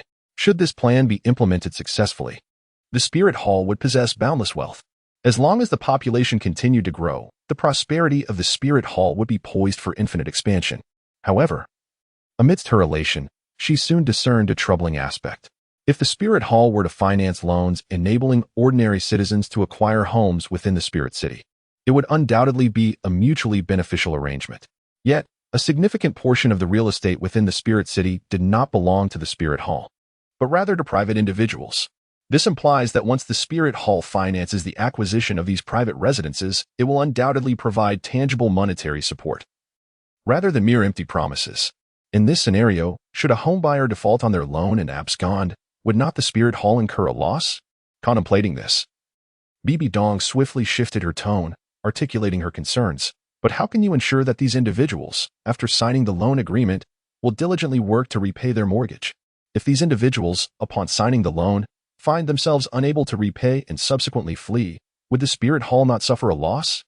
Bibi Dong's brow furrowed slightly as she incisively pointed out the flaw in Li Mubai's earlier proposal. Upon hearing this, Li Mubai broke into a smile. Having anticipated Bibi Dong's inquiry, if matters unfolded as she envisioned, then this lucrative scheme would indeed falter. But who is Li Mubai? He is a time traveler. Armed with modern knowledge, he finds such issues easily manageable. In his past life, very few individuals who took out loans to purchase homes would simply vanish. Even if it meant enduring hardship, those individuals invariably continued to repay their mortgages. Who would be foolish enough to sever their loans outright? Your Excellency, this concern is rather straightforward. If a house costs 500 gold coins, we merely require the homebuyer to contribute 100 gold coins towards the purchase, while the remaining 400 gold coins would be financed by the spirit hall. Should they default, ownership of the property would revert to the spirit hall. Consequently, the homebuyer would be disinclined to neglect their mortgage obligations. Moreover, even if a homebuyer were to flee, the spirit hall would not incur a loss, for they have already invested 100 gold coins. With the spirit hall purchasing a property valued at 500 gold coins for only 400 gold coins, they would, in fact, in a profit of 100 gold coins. As Li Mubai elucidated his reasoning, Bibi Dong's furrowed brow gradually relaxed, her features softening. Ultimately, upon hearing his final statement, she could no longer contain her excitement and exclaimed, "Splendid! What a brilliant mortgage scheme!" She gazed at Li Mubai in the center of the hall, her eyes filled with admiration. What a treasure this is! At this moment, Li Mubai, in comparison to Bibi Dong, resembles Zhuge Liang, empowering her as if she were endowed with the strength of a tiger. Initially, I presumed that Li Mubai would be bereft of any remarkable strategies, yet unexpectedly, his words revealed a glimmer of hope, with delightful revelations still to come. Li Mubai, your proposal indeed inspires admiration. A genuine smile graced Bibi Dong's face as she gazed at Li Mubai in awe. If only there were others present in the Pope's chamber, they would surely be astonished to witness this scene, particularly the heartfelt smile adorning Bibi Dong's visage. Exclaiming in disbelief, the Pope actually smiled. Li Mubai, slightly embarrassed, touched his nose. Although this plan was his own conception, he found himself unaccustomed to receiving praise directly from Bibi Dong. Her gaze shifted towards the expansive sky beyond the grand doorway. Your plan is commendable. However, at this juncture, the houses within Spirit City are predominantly occupied, and there are not enough vacant properties available. Therefore, I intend to extensively develop and construct residences to the east of Spirit City to address the issue of insufficient housing. What do you think? Why does this conversation seem to have turned back to me? Li Mubai pursed his lips but nodded in agreement, responding, "Excellent." Subsequently, he continued his analysis. The geographical location of Spirit City is quite advantageous. It borders the Tiandou Empire to the north and is adjacent to the Stardou Forest and the Xinglua Empire to the south, making Spirit City a vital artery.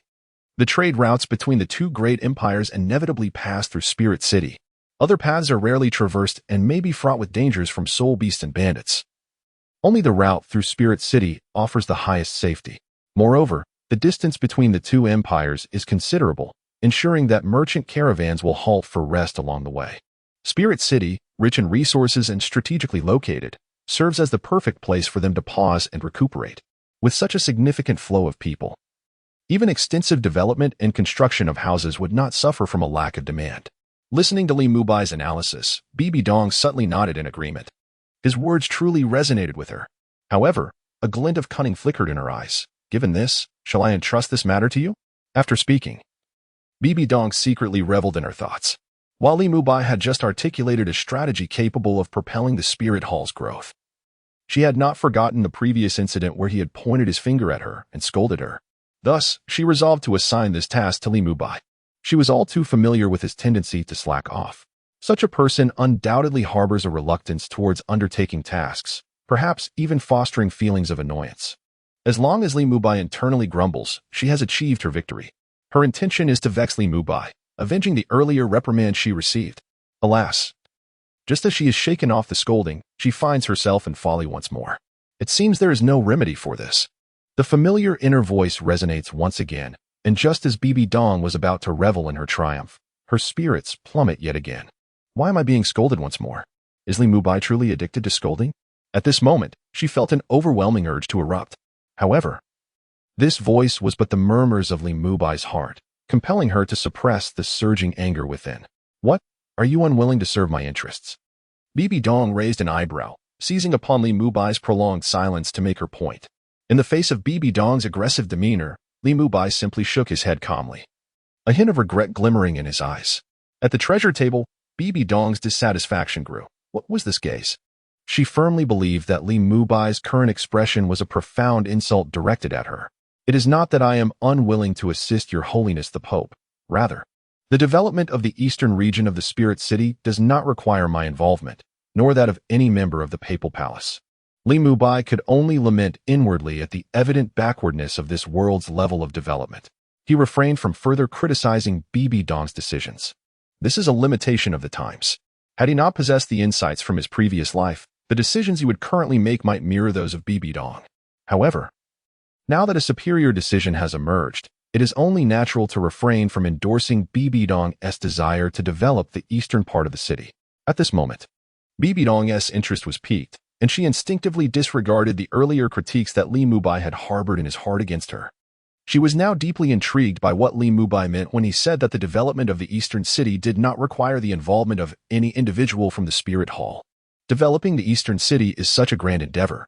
Even if personal oversight is not necessary, it still requires someone to keep watch. Li Mubai's assertion that no one from the Spirit Hall was needed seemed somewhat exaggerated. If that were indeed the case, how could they ensure that the workers would not cut corners? If the quality of the buildings were to falter, would it not tarnish the reputation of the Spirit Hall? To Bibi Dong, the reputation of the Spirit Hall was undoubtedly more paramount than the project itself. Li Mubai smiled enigmatically, stating, because the development and construction of houses are simply not matters that the Spirit Hall should concern itself with. What do you mean?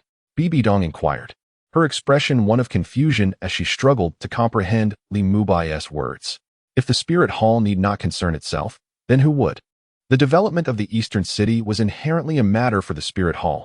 How could it suddenly become something they need not worry about in Li Mubai's perspective? What do you mean by that? Bibi Dong pressed for clarification.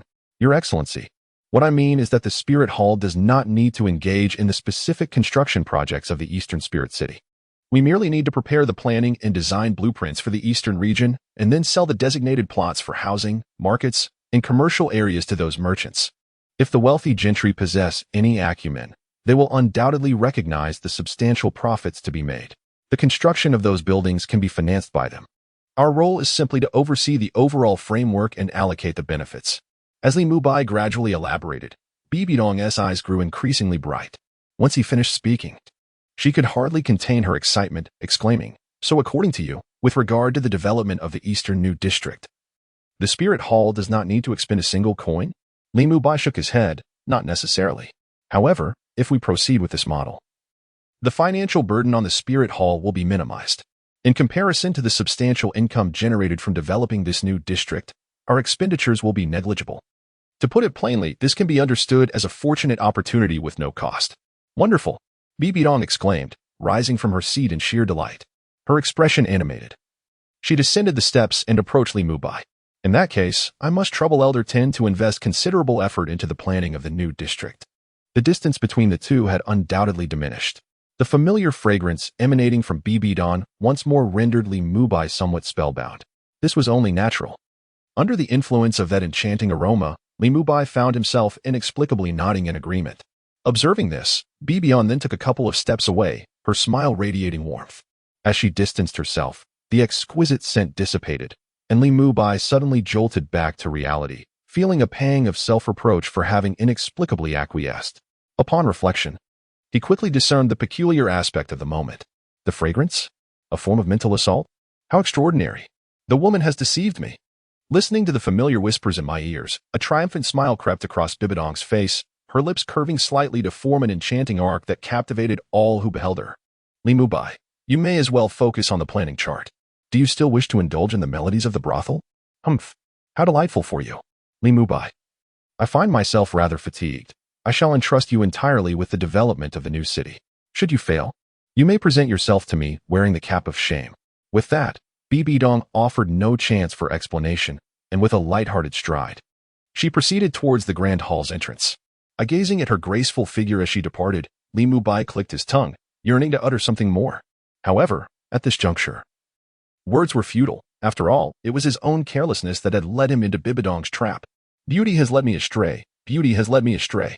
With a long sigh, Li Mubai's demeanor grew despondent as he paced away from the grand hall. Upon reaching his doorstep, it was already 10 o'clock in the afternoon. Along the way, Li Mubai overheard numerous discussions about others selling their houses, exchanging them for considerable gains. In response, he could only shake his head in dismay. The joy these individuals experience now will be matched by their future suffering. After all, following the development of the new district to the east of the Spirit City, the real estate prices dictated by the Spirit Hall are bound to soar dramatically. By that time, even if these individuals wish to purchase a home, they will find themselves unable to afford it, left in a state of despair. I have returned. Li Mubai knocked on the door and spoke again towards it. Shortly thereafter, the door swung open, revealing Zhao Shuren standing behind it. She wore the same flowing white gown as in the morning, yet her face was now flushed, resembling someone with a fever. Li Mubai immediately inquired, "Sister, why is your face so red? Are you unwell?" Chapter 107. The Forcible Occupation of the House? No. It's nothing. I'm just a bit warm. Zhao Shuren stuttered, resembling a child who had committed a misdeed, her demeanor exuding timidity as she spoke. In the presence of familiar and friendly individuals, Li Mubai was never one to indulge in excessive suspicion. He merely stood outside on the street, gazing upwards at the vast expanse of the sky. Above him, the azure heavens were adorned with wispy clouds, while a resplendent deep yellow sun hung in the center, radiating an unrelenting brilliance and pouring forth intense heat without restraint. The street vendors were drenched in sweat, tirelessly fanning themselves with palm fronds in an attempt to conjure a semblance of coolness to mitigate the oppressive warmth from above. In the other hand, they clutched a tattered cloth marred with dark stains, continuously wiping away the perspiration that beaded on their foreheads. Even the vegetables laid out before the vendors appeared wilted, severely dehydrated under the relentless sun. The cicada's incessant chorus echoed from afar, adding to the air of discomfort and agitation. As the esteemed Douluo, Li Mubai's physical constitution far surpassed that of ordinary mortals, rendering him largely indifferent to the sweltering summer heat. However, Zhao Shuren was different. She was an ordinary person, significantly affected by the weather. Thus, when she remarked that the flush on her face was merely a result of the heat, Li Mubai instinctively accepted her words as truth. Yet, the reality of the situation was something Li Mubai could never fathom. 3 hours prior, Li Mubai had been invited away from home. After his departure, only 2 individuals remained, the beautiful Zhao Shuren and the golden-haired, blue-eyed Xiao Qian. At that moment, Zhao Shuren was in the living room, preparing to leave. With the freshly made white tofu still awaiting sale, given the heat of the day, it would surely spoil if not sold soon. Just as she was about to step out, a voice unexpectedly emanated from the bedroom door, abruptly halting her in her tracks. The speaker was Xiao Qian, who had just risen from her bed and approached the doorway. Initially, she had no intention of intervening in the matters between Zhao Shuren and Li Mubai. However, after a brief internal struggle, she chose to engage Zhao Shuren in conversation. Had the woman been anyone else, she would not have bothered to discuss matters in detail. But Zhao Shuren was different. First, they were acquaintances who understood one another's temperaments. Second, through their interactions over the past few days, Xiao Qian had come to appreciate Zhao Shuren's character. She was gentle and virtuous, adept in the kitchen and capable in the household, hardworking and industrious. Moreover, her appearance and figure were of exceptional quality, particularly in certain aspects that even made Xiao Qian blush. Such an extraordinary woman. Which man in the world could possibly resist her charm? Consequently, Xiao Qian employed various methods to discern Zhao Shuren's feelings. Ultimately, she arrived at a conclusion. Zhao Shuren neither harbored any disdain for Li Mubai, but rather held a considerable affection for him. It is understandable, after all. Upon their first encounter, she found Li Mubai quite handsome. Thus, after engaging in a private conversation for several hours, Xiao Qian expressed her approval of Zhao Shuren joining their close-knit family. This instantly rendered Zhao Shuren crimson with embarrassment. Particularly when Xiao Qian recounted the events that had transpired in the kitchen, Zhao Shuren felt overwhelmed with shyness. She wished to clarify the misunderstanding. Yet Xiao Qian's incessant chatter left her at a loss for words. Moreover, deep within her heart, she harbored a faint affection for Li Mubai. Thus she chose not to elucidate the misconception. In truth, there was another matter that Zhao Shuren had not revealed. The little girl she was currently caring for, Xiao Yuer, was not her biological child. She had found her abandoned. When she first discovered the child, she hesitated to raise her, as even sustaining herself was a formidable challenge. Initially, she contemplated ignoring the plight of the helpless infant, allowing fate to take its course. However, she was not a heartless person. Ultimately, moved by compassion, she nurtured the once crying infant into the charming 4-year-old girl she was today. Subsequently, she brought Xiao Yuer to Wuhuan City, where, with her meager savings, she rented a modest home and made a living through her skill in tofu making, since she often brought Xiao Yuer along while selling tofu. And the little girl persistently called her mama. Others mistakenly assumed she was a widow. In reality, she remained an untouched maiden, having never experienced romance with a man. Gazing at the man before her and recalling Xiao Qian's candid remarks, Zhao Shuren felt an overwhelming wave of shyness wash over her. For Xiao Qian's words had been quite explicit. "Sister, is Xiao Qian still not up?" Li Mubai inquired as he stepped into the living room. Observing the empty dining table with a hint of confusion directed at Zhao Shuren. She has already risen. We were just joking together a moment ago." Zhao Shuren replied as she made her way into the kitchen.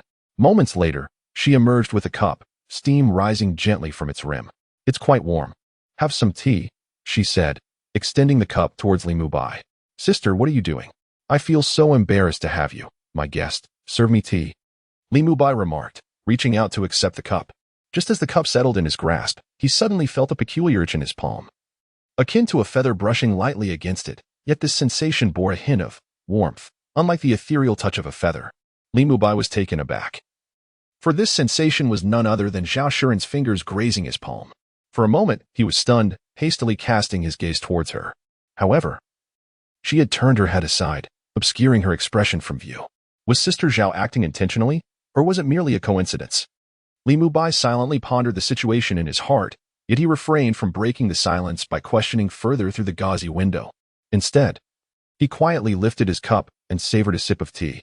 The rich aroma of the brew danced upon his palate, filling his mouth with its essence.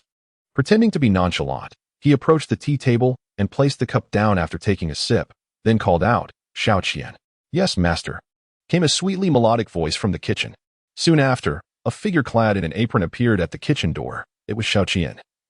Her long hair cascading like a waterfall, now elegantly pinned up, a kitchen knife in her hand. "What are you doing? Haven't tea you eaten?" Li Mubai inquired. His brow furrowed in confusion. "No, master.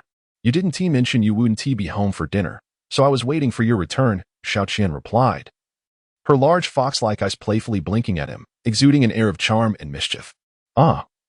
I see. Li Mubai suddenly recalled that he had not instructed Xiao Qian not to wait for him when he left that morning. He had simply departed. He had assumed that even if Bibi Dong called for him, he would return shortly. Little did he know that his absence would stretch into an entire morning. Such an exhausting endeavor ultimately yielded little reward.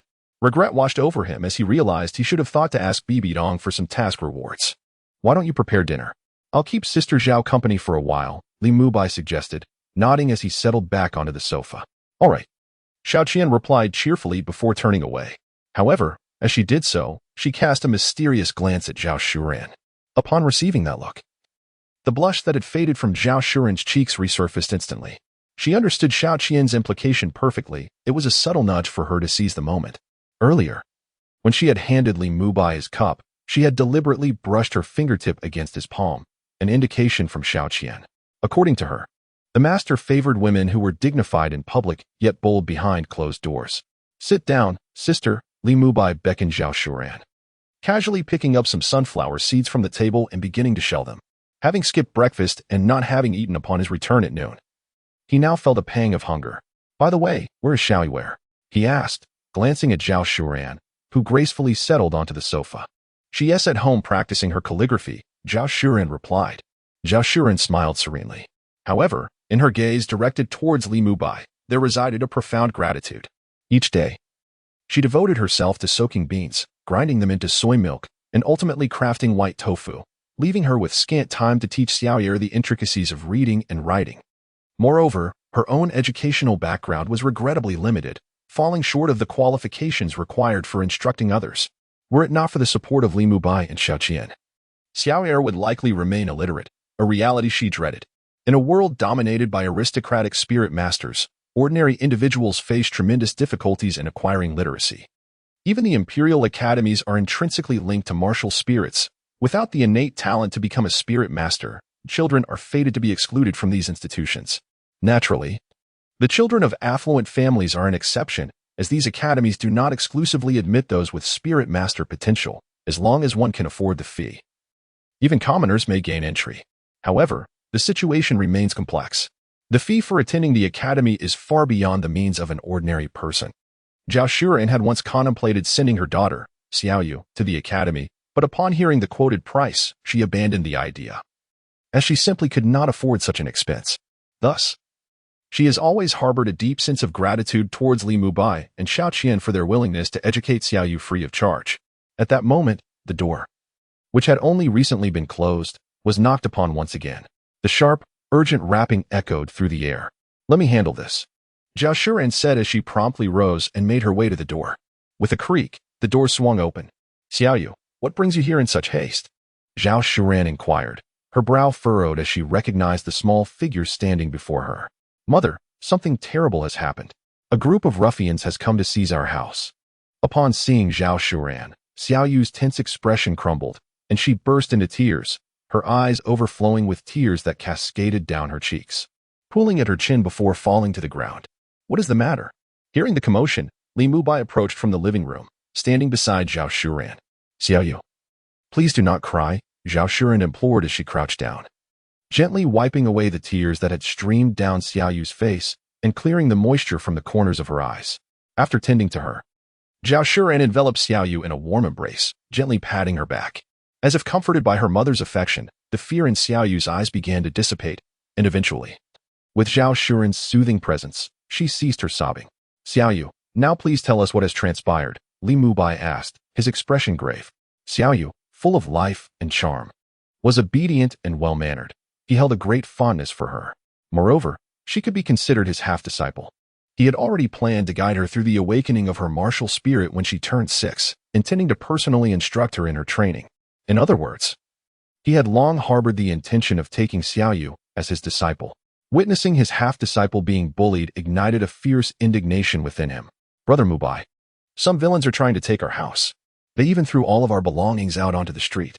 Through Xiaoyu's account, Li Mubai finally grasped the situation at hand. "Let us go and see who possesses the audacity to act so brazenly in Martial Spirit City, disregarding the law." Li Mubai's expression darkened as he spoke decisively. He then briefed Xiao Qian before leading Zhao Shuran and her daughter towards the adjacent street. Ever since the incident with the Wolf Gang, all factions in Seoul Martial City had become notably subdued, refraining from brazenly exploiting the common folk. What could have transpired today? It had not been long since the last incident, yet a formidable presence appeared to stir trouble again. Li Mubai was not one to meddle in others' affairs. But given that this situation directly affected Zhao Shuran, he felt compelled to intervene. Zhao Shuran had always been exceptionally kind to both him and Xiao Qian, often reserving a piece of tofu for him whenever she sold her wares, and even delivering the tofu skins directly to his doorstep. Over time, the bond between them had evolved beyond that of mere acquaintances. Before long, Li Mubai led the two women to the end of the street, where they turned onto Jingxi Street. Zhao Shuren's rented residence was located in the middle section of this thoroughfare. Due to the previous ravages inflicted by the wolf gang, properties along Jingxi Street, whether for sale or rent, were remarkably inexpensive. However, even at such low prices, few dared to buy or lease here, as the notorious reputation and heinous deeds associated with the wolf gang cast a long shadow over the area. Having visited Zhao Shuren's home before, Li Mubai remembered its location well. He forged ahead, swiftly arriving at the entrance. At that moment, the street before the door was strewn with various garments, silk scarves, and even personal belongings of women carelessly scattered about. It was evident that something was amiss. Disregarded by others, these items were carelessly discarded. Witnessing this scene, Xiaoyu puffed up her cheeks in indignation, her eyes brimming with resentment, gazing at the scattered clothing and personal belongings on the ground. Zhao Shuren wore a face full of fury. However, unlike Xiaoyu, she had not succumbed to her rage. Instead, she knelt down to gather the disordered garments and items. Li Mubai furrowed his brow, displaying a look of displeasure. At that moment, a considerable number of neighbors had gathered around, pausing to observe the unfolding drama. How unfortunate for Zhao's family to encounter such a heartless landlord. Indeed, the rental period had yet to expire. Yet the landlord had turned his back without a hint of conscience. Alas, it is the exorbitant prices set by property investors that have led to this predicament. If it were me, I too would sell. Truly, it is money that begets such calamities. Chapter 108. Can one be evicted before the lease term has ended? Listening to the murmurs of those around him, Li Mubai began to piece together the situation. It was evident that a business group had come to purchase property that morning and had taken a particular interest in the house rented by Zhao Shuren. Consequently, these individuals contacted the owner directly to negotiate the sale, seeing an opportunity for profit. The owner disregarded the fact that Zhao Shuren's rental period had not yet concluded and promptly committed to selling the property. Naturally, this left Zhao Shuren and her daughter with no choice but to vacate immediately. The landlord is not a commendable individual, presumably a person who is easily frightened and averse to pain. Li Mubai's gaze was profound, and he swiftly arrived at this conclusion. After all, why did he not choose to sell the property when the wild wolf gang was still in existence? It was not that he lacked the desire to sell, rather, the formidable reputation of the wild wolf gang rendered the properties here virtually unsellable, and even renting them out was exceedingly challenging. Otherwise, when Zhao Shuren approached to discuss renting, the landlord would not have agreed so readily. However, regarding the landlord's actions, Li Mubai could only morally condemn him, for this place is not like his previous life, where comprehensive and detailed legal statutes exist. In Spirit Soul City, only broad regulations are present, lacking the intricacies even related to leasing. These general regulations merely exist to maintain order within the Spirit Soul City. As for more intricate laws that delve into the lives of the populace, I regret to say, indeed, there exists none.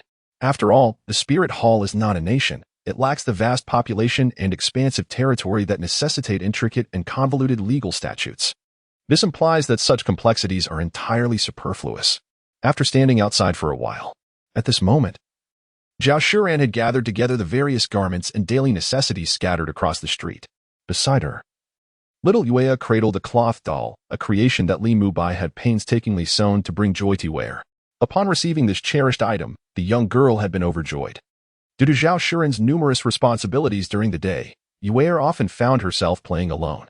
Regrettably, the neighboring families had instructed their children to avoid associating with Yuea, rendering her a target of exclusion among the local children.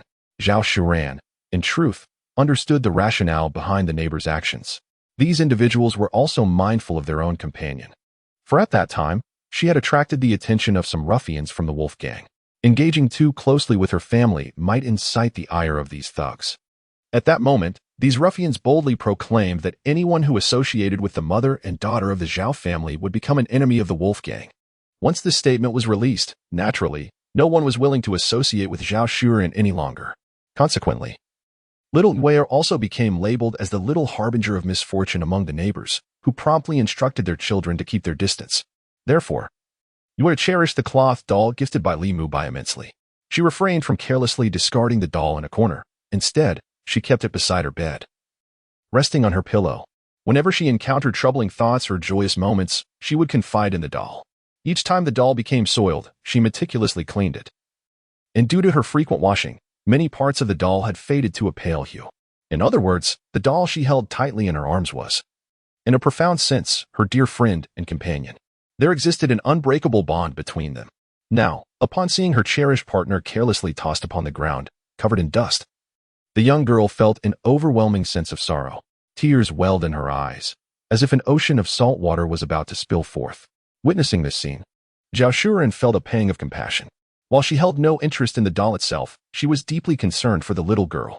The girl's attachment to the doll was evident, making it a significant object in Zhao Shuren's eyes as a mother.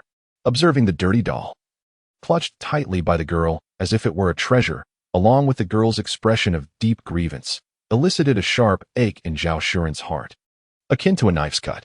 The anguish of her emotions naturally intensified her disdain for the individuals who were currently surveying the room. Soon, they approached the entrance. Master Li, what do you think of this residence? If you desire, you could move in immediately. You may discard any of the cumbersome items within at your leisure. This house is conveniently located near the Spirit Hall, requiring less than half an hour's walk to reach its grand entrance. Acquiring it would undoubtedly be a remarkable bargain. At the open doorway, a middle-aged balding man caught Li Mubai's attention. The middle-aged man, with a broad physique and a stout waist, donned a long gray robe that was prominently stretched by his conspicuous beer belly, resembling a woman in her 10th month of pregnancy, poised to give birth. At this moment, the greasy and revolting visage before him was adorned with an expression of abject flattery, his body slightly hunched, and his tone imbued with the utmost deference, seemingly aimed at ingratiating himself with the individual standing opposite him, whom he appeared to regard with profound respect. This individual, Li Mubai, is indeed acquainted with Zhao Shuren, as he is her landlord. Initially, he approached Zhao Shuren's tofu stall, demanding the rent, and even insisted on receiving the payment for the following month in advance. In truth, this man is addicted to gambling. After losing money at the casino, he found himself unable to settle his debts and thought to exploit Zhao Shuren, a single mother with her daughter. However, at that time, Zhao Shuren had only recently arrived in the martial Soul City, and her stall had barely been established for a couple of days. How could she possibly afford to pay the rent for the following month in advance? Thus, the bald man began to feign helplessness, insisting that Zhao Shuren pay him. At that moment, Xiao Qian happened to return from grocery shopping. Sympathetic to Zhao Shuren's circumstances, she quickly intervened upon learning the details, fiercely reprimanding the landlord and driving him away. Thus, the bald, portly man before them epitomized a mercenary individual. Presently, his eagerness to sell the property was palpable. Even with the most rudimentary of deductions, Li Mubai could surmise that the landlord had likely incurred debts at the gambling tables. After having been chastened by Xiao Qian in a previous encounter, he dared not directly demand rent from Zhao Shuren and opted instead to sell the house. This course of action, while ethically questionable, was not illegal. However, the obligation to repay gambling debts far outweighed moral considerations. Should he fail to settle his debts, he would inevitably be pursued by the casino for repayment, thereby jeopardizing his ownership of the property. By selling it now, he could not only repay his debts but also retain some funds for further gambling pursuits, an alluring prospect for a compulsive gambler. In this world, nothing holds greater significance than the thrill of gambling. Even if one must forego sustenance, the last copper coin shall be devoted to the gaming table, in hopes of a fortuitous turn of fate, multiplying it tenfold, 100-fold, or even 1,000-fold, to overnight transform into a millionaire, to ascend to the pinnacle of society. I find your abode quite satisfactory, thus I shall offer 1,000 gold soul coins. The middle-aged man opposite the corpulent, balding individual nodded and raised his finger in acknowledgement. The individual known as Li Mubai was an utter stranger to him. However, judging by the attire of the man and the imposing presence of the robust bodyguards accompanying him, it was evident that this middle-aged gentleman was immensely wealthy, with a fortune beyond measure. When he casually mentioned the sum of 1,000 gold coins, his tone was imbued with a nonchalance that suggested he regarded this figure as insignificant. It is worth noting that for the average person, earning 1,000 gold coins requires an arduous toil, a feat that is particularly daunting for those of lesser prowess among the soul masters, many of whom find themselves in dire financial straits. The onlookers, captivated by the unfolding scene, could scarcely believe their eyes. The declaration of 1,000 gold coins seemed preposterous.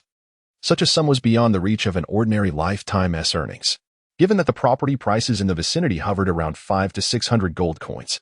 The audacity of offering 1,000 gold coins was a clear indication of affluence. 1,000 gold coins, an entire thousand. It left many pondering whether this gentleman still sought a residence. If so, they might consider selling their own homes. The crowd buzzed with incredulity, their discourse rife with astonishment at the wealthy man's offer. At that moment, the owner of the property, a balding, portly man, felt a jolt of surprise at the mention of 1,000 gold coins, as if struck by a mighty hammer, leaving him breathless, despite the joy swelling within him. The rotund middle-aged man suppressed his elation, refraining from displaying any outward signs of delight. The figure of 1,000 gold coins was, in the context of real estate prices in the western part of the capital, exceedingly lofty. The average housing price here hovers around 500 gold soul coins.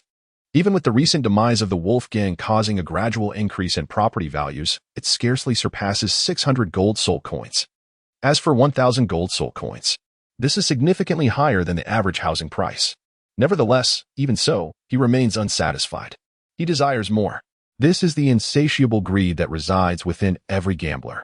Thus, the corpulent middle-aged man, suppressing the exhilaration bubbling within, forced a smile and said, "Mr. Li, behold my property. The interior is so spacious that it must command a price above the ordinary. Furthermore, with the burgeoning population of Seoul City, the property values here are bound to escalate. If I were to sell it to you for a mere 1,000 gold coins, I would incur a significant loss. Mr. Li, I perceive you possess an extraordinary demeanor, indicating you are no ordinary individual, surely a figure of great potential. I am not one to lack discernment. I present you with a firm offer of 1,300 gold coins. What say you?" His audacious price hike left those around him utterly astonished. Was Wang Erge truly daft? How dared he raise the price? The property hardly warranted even 1,000 gold coins, and yet he had the audacity to demand more. What if the other party declined? Would Wang Erge not be left in despair? The opposing party was certainly displeased and would never acquiesce to such brazen demands. The affluent middle-aged man cast a surprised glance at the gambler, astonished that this individual could discern the underlying intricacies. He had recognized the potential for profit in the rapid commercial growth spurred by the increasing population of Seoul City, which had prompted him to seek property contracts here. He envisioned a future where, upon the rise of property values, he could sell them off for a substantial profit. Yet, he had not anticipated that this rotund man would perceive such insights. However, the wealthy man chuckled lightly, having expected a far more exorbitant demand, only to find the increase was a mere 300 gold coins. To the Li family, this trifling sum of money is utterly insignificant, akin to a drop in the ocean. With a deal struck at 1,003, the land deed was promptly presented, and the transaction was executed seamlessly. The middle-aged man bearing the surname, Li, waved his hand decisively. A bodyguard behind him instantly understood the cue, stepping forward and, as if by magic, producing a wooden box from thin air, a soul-guiding device.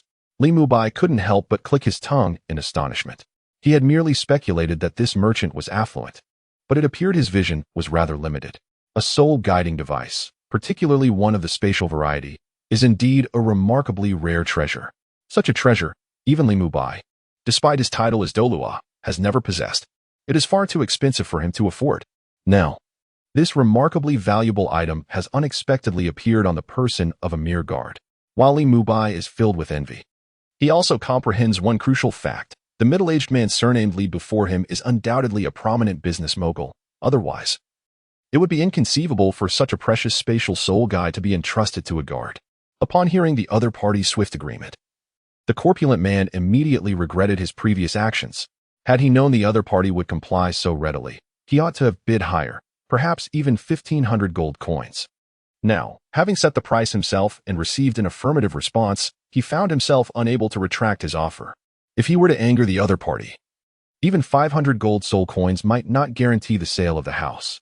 With no other option, the overweight man reluctantly handed over the property deed and received his 1,300 gold coins. Once the transaction was complete, he prepared to leave, needing to return to the casino to repay his debts and hopefully recoup his losses. Just as he stepped out the door, he was met by 3 individuals standing outside. While he did not recognize Li Mubai, he was quite familiar with the mother and daughter duo, Zhao Shuran and her child. There was a time when he had considered taking them under his wing for his own enjoyment. "Ah, it's the widow Zhao. You see, I have already sold this house, so you might as well seek alternative arrangements," he jeered mockingly. "You scoundrel. Selling the house before the lease is up? Zhao Shuran retorted angrily. Isn't this a bit excessive? Li Mubai interjected, his brow furrowing slightly. Oh, it's you again? Surely, you aren't the paramour of this widow Zhao? No wonder she seems so radiant lately. She must have found a companion. The corpulent man taunted, casting a provocative glance at Zhao Shuran before turning back to mock Li Mubai. You.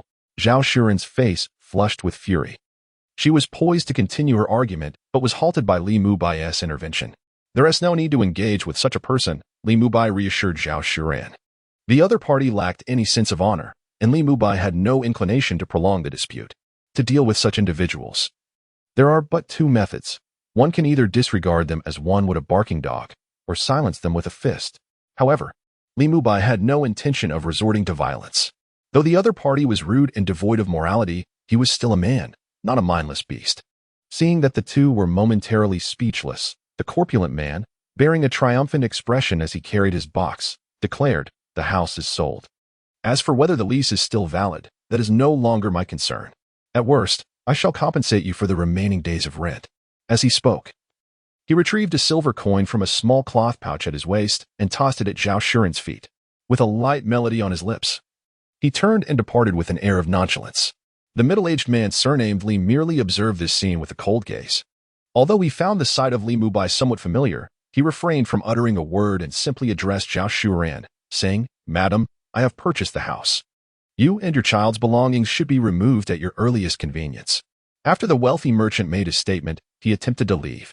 However, after taking a few steps, he turned back once more, adding, "You and your child may remain in this house for tonight. I will send someone to collect the property tomorrow afternoon."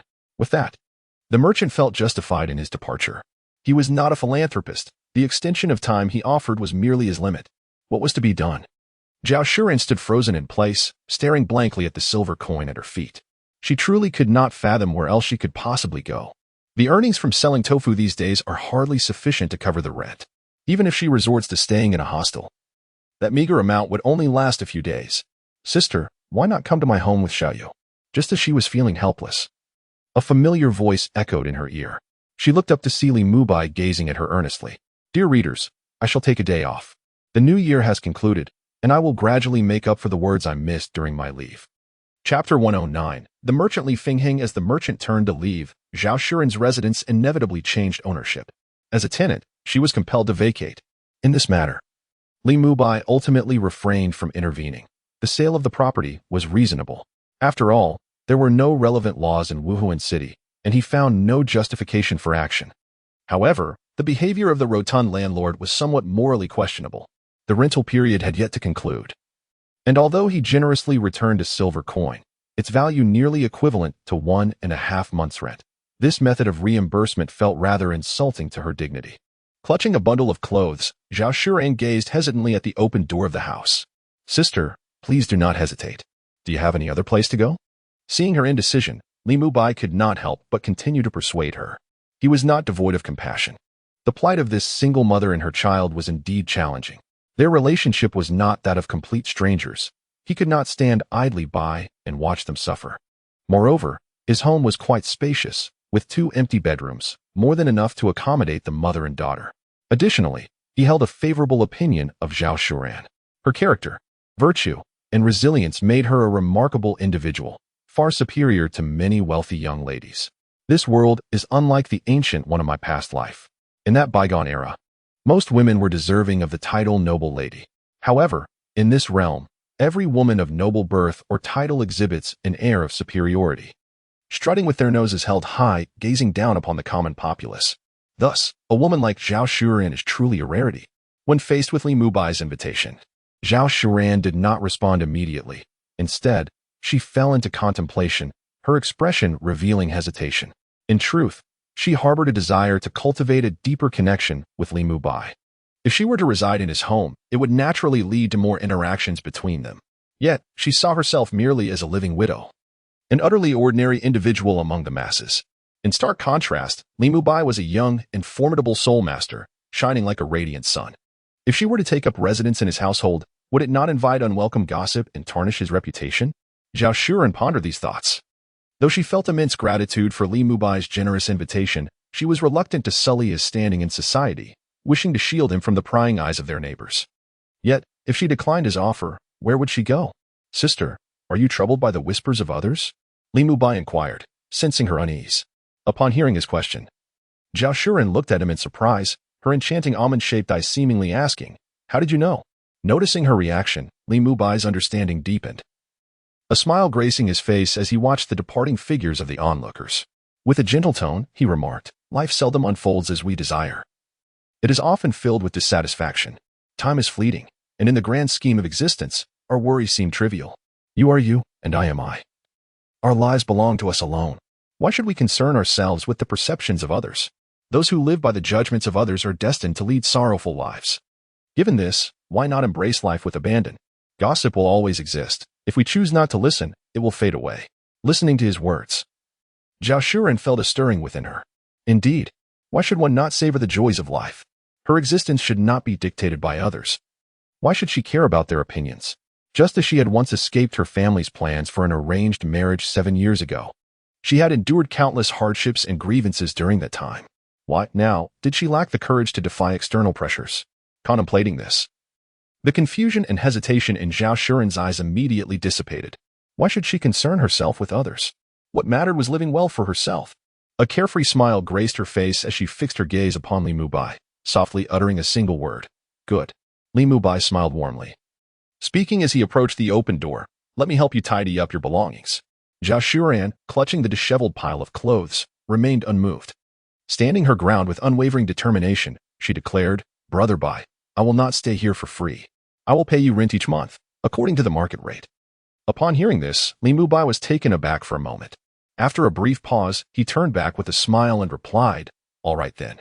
This time, Li Mubai refrained from uttering any pleasantries or insisting that they were all family and such formalities were unnecessary. He understood.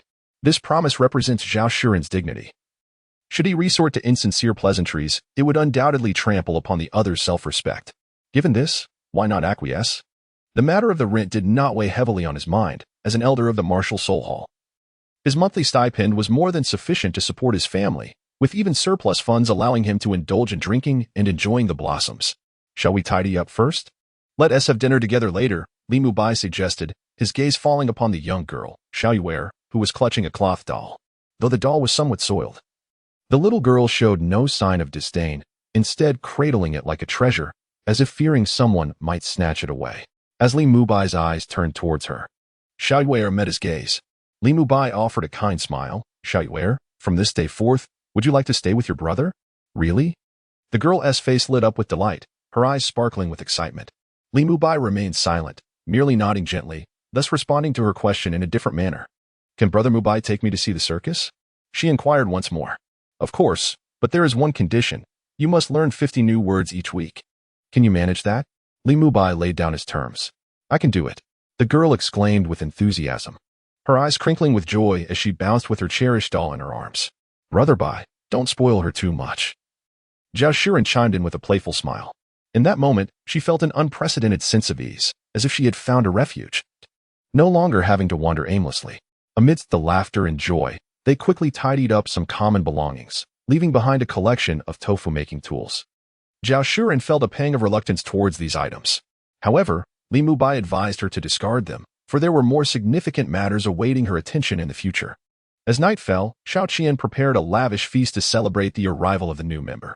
She, too, felt a sense of joy at Zhao Shuren's presence, for she would no longer be alone.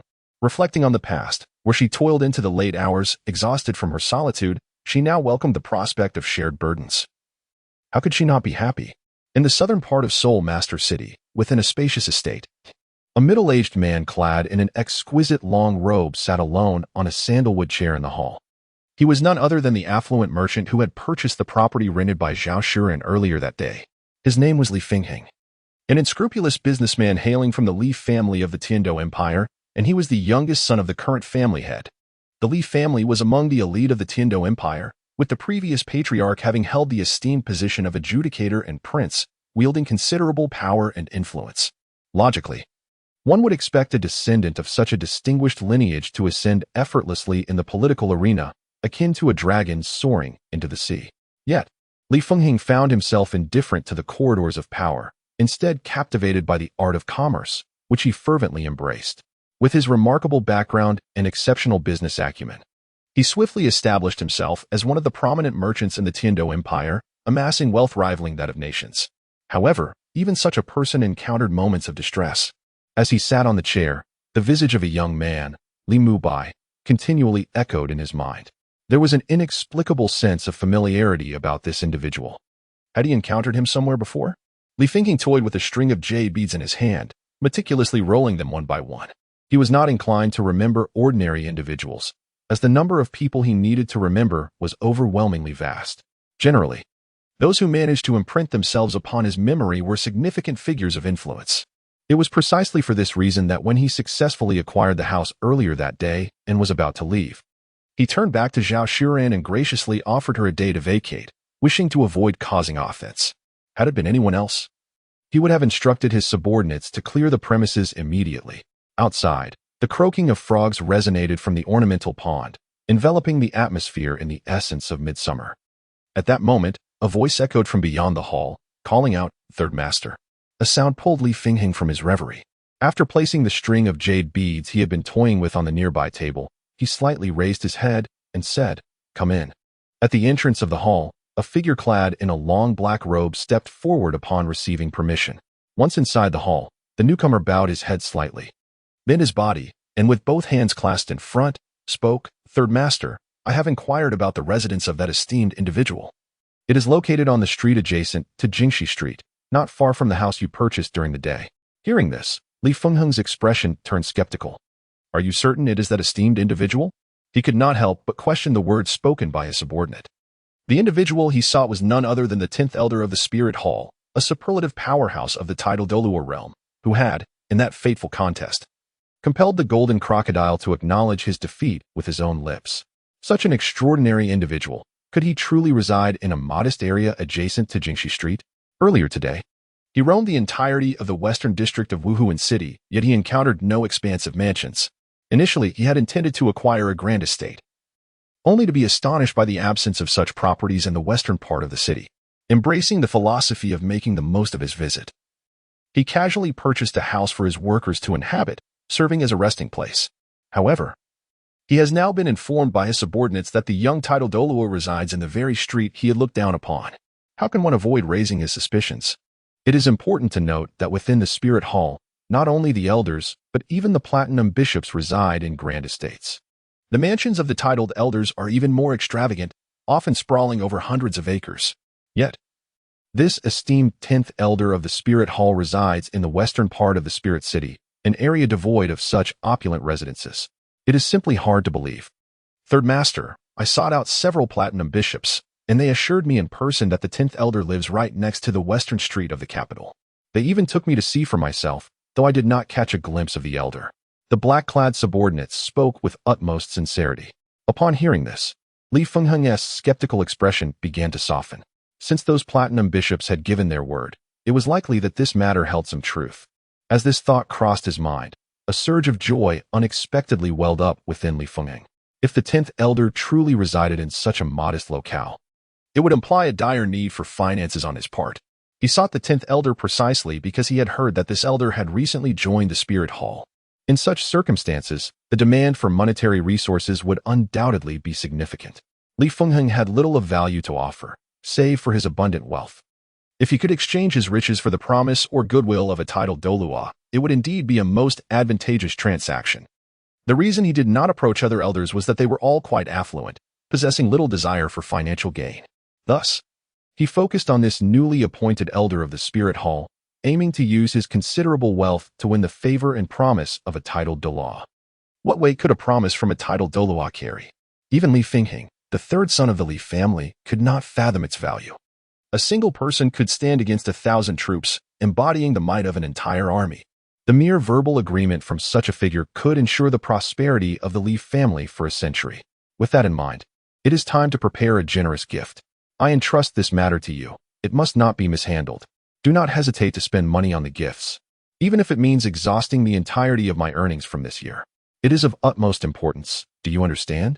Li Fenghe gazed intently at his subordinate, speaking in a low voice. Understood. The voice of the man in black resonated with unwavering conviction. Observing this, Li Fengheng waved his hand slightly, prompting the other to retreat a few steps with discernment before turning to exit the hall, vanishing into the embrace of the night. Once the visitor departed, Li Fengheng rose from his chair and strolled slowly into the courtyard, listening to the symphony of insects that composed the summer's dreamlike melody. Gazing up at the pristine night sky, the waning moon hung like a hook, while the twinkling stars, scattered like jewels, adorned the heavens. And a misty river of stars quietly suspended above, resembling a captivating painting that enchanted the soul. Yet, an overwhelming sense of solitude surged within Li Fengheng's heart. In his youth, his greatest aspiration was not to pursue an official career, but to engage in commerce. However, his father forbade him, belittling merchants and asserting that there was no honor in trade. At that time, with youthful arrogance, he could not bear to have his dreams trampled upon, even by his most beloved and cherished father. Thus, in a fit of anger, he left home, determined to forge a path for himself in the world. A decade has since passed. Memories of the past flickered before his eyes like slides in a projector. Li Fengheng was filled with nostalgia, as a pervasive feeling of loneliness began to envelop him. He gazed at the waning moon and thought of his family. It had been nearly 10 years since he last parted from his father. Even now, he often felt a sense of helplessness, wondering how his father had fared over the years. Chapter 110, The Gift Prepared by Li Fengheng. After years of navigating the complexities of the martial world, Li Fengheng stared at the solitary moon, his voice momentarily faltering. From humble beginnings as a fishmonger, lacking any notoriety, he then established the Jixuan restaurant, gaining a modest reputation, which was soon followed by the founding of Hengtai Jewelry, where he achieved great renown, culminating in his current venture, the Silly Trading Company, which commanded respect far and wide. This journey has been fraught with trials and tribulations, marked by both success and adversity. Nevertheless, the outcome has been favorable. Among so many peers, only he has persevered to the end, which could be considered a significant achievement. Could it not? After posing this rhetorical question, Li Fengheng suddenly erupted into laughter, his mirth tinged with self-mockery. He understood that even if he were to ascend the heights of commerce, achieving unprecedented wealth that could rival nations, and wielding influence over a significant portion of the empire, it would ultimately be in vain. He would still not gain his father's recognition, nor receive even the slightest praise from him. The rugged path of this tumultuous world has been traversed. Were it not for his yearning to receive his father's final words of affirmation, he might have succumbed long ago, collapsing along the way. Indeed, since the day he departed, he has not returned home for a decade. To claim that he has not once felt the pangs of homesickness during these 10 years would be a gross self-deception. Each time he gazes upon the waning moon, he can no longer suppress the profound solitude within his heart, nor the deep longing that envelopes him. A person invariably yearns for home. It is precisely for this reason that the concept of returning to one's roots is revered and celebrated. Li Fengheng, having achieved considerable success, naturally aspires to return home adorned in glory, basking in the exuberant cheers and accolades, allowing his life to gracefully draw to a close amidst the warmth of admiration. Thus, he contemplates seeking the newly appointed elder of the spirit hall, hoping to garner this elder's goodwill or perhaps a promise. Ideally, he wishes to invite this elder to accompany him on his journey home, where they could host a grand feast, inviting nobility and officials to partake, thereby instilling a sense of awe among the masses. With the deterrence of such a formidable ally, even if the Li family were to cease their political endeavors in the future, others would tread cautiously, reluctant to provoke them. After all, who can stand against a titled powerhouse intent on extinguishing a life or annihilating a lineage? Such a terrifying figure would not be one anyone would dare to challenge. Consequently, this would ensure the Li family's prosperity for at least a century. Moreover, should his father learn of his friendship with the titled Douluo, what expression would grace his father's face? Surely, he would sing his praises. Even the clansmen would warmly welcome his return, and his name would indelibly etch itself into the annals of their lineage. He would secure his place in history, forever remembered in the clan's chronicles. This, indeed, encapsulates the true purpose of Li Fengheng's journey. Although he does not seek nobility or titles, his thoughts are wholly devoted to his family's well-being. By forsaking an official position to pursue commerce, he aspires to contribute to the future prosperity of his lineage. After all, no matter how corrupt an official may be, the extent of their embezzlement is limited. A family that possesses power but lacks wealth is destined for decline. Conversely, a family rich in resources but devoid of influence is also fated to falter. Thus, Li Fengheng unwaveringly adheres to a singular philosophy. The realms of officialdom and commerce must remain intertwined, mutually reinforcing one another. He utilizes authority to manipulate circumstances and create opportunities, while capital serves as the key to unlocking potential. Both are indispensable in this intricate dance of power and wealth. This is also one of the reasons why he left home in the first place. All of this is for the family. The moonlight is hazy on a summer night that refuses to be tranquil. Unknown insects harmonize, creating a symphony that celebrates the season. Though this melody may seem cacophonous, it is only through its presence that one truly recognizes the sweltering summer. Mother, surely Brother Mu Bai cannot be a bad person, can he? In the Li Mubai household, Xiaoyu and Zhao Shuren lay on a bed in another room, listening to the muffled sounds that resemble distant drums. Xiaoyu, nestled in Zhao Shuren's embrace, suddenly lifted her head, her expression serious as she inquired. Of course not. Your brother Mu Bai is the kindest person, Zhao Shuren replied. Her cheeks slightly flushed, her voice trembling. As she gently patted Xiaoyu's back, she continued, without your brother Mu Bai, we would not know what to do. Most likely, we would have left the spirit hall and returned to our previous impoverished life. Upon hearing this, Xiaoyu's slightly squinted eyes widened, fear flickering within them. Clearly, the notion of a life of poverty, as described by Zhao Shuren, frightened her. Do not be afraid, my dear, I will not let you suffer again. Zhao Shuren comforted her in an unexpectedly gentle tone, sensing Xiaoyu shiver. Listening to her mother's soothing words, Xiaoyu nestled deeper into Zhao Shuren's embrace, her small hands gripping tighter. Noticing the situation, Zhao Shuren's expression darkened. The little girl had endured far too much hardship while following her. Before arriving in the spirit city, both she and Xiaoyu had lived in a village in the Heavendo Empire. This village was not prosperous, situated in a remote area with poor transportation, leading to extreme poverty. They often faced the prospect of going without meals, and having 2 meals in a day was considered a fortunate circumstance. During the winter, without warm clothing, they shivered in the cold, their hands and feet suffering from frostbite. It was in this humble village that Zhao Shuren learned the craft of tofu making, and resolutely chose to leave in search of a better life. For if she had remained there, they certainly would not have survived another winter. Reflecting on those past struggles, Zhao Shuren couldn't help but sigh deeply. Fortunately, those hardships were now behind them. She had the diligence and skill to ensure that such a life would not return to haunt them. Yet, nestled in Zhao Shuren's arms, the once restless Xiaoyu suddenly murmured, Mother, Brother Mu Bai is a good person, but why did you say he hit Sister Xiao Qian? Sister Xiao Qian has been crying out in pain. Did she do something wrong that warranted such punishment? Upon hearing this, Zhao Shuren was instantly rendered speechless. Fortunately, the room was shrouded in dimness, concealing the flush on her face. Confronted with Xiaoyu's innocent inquiry, she found herself at a loss for words. It seemed that any response would be inadequate. She was acutely aware of the intense curiosity that children possess. Thus, after a moment of contemplation, she resolved to provide a reason. This is a matter among adults. Your brother Mu Bai is not harming Sister Qian. Curled up in Zhao Shuren's embrace, Xiaoyu listened attentively to the explanation and innocently followed up with another question. Then why did Sister Qian cry out in pain? I feel so sorry for her.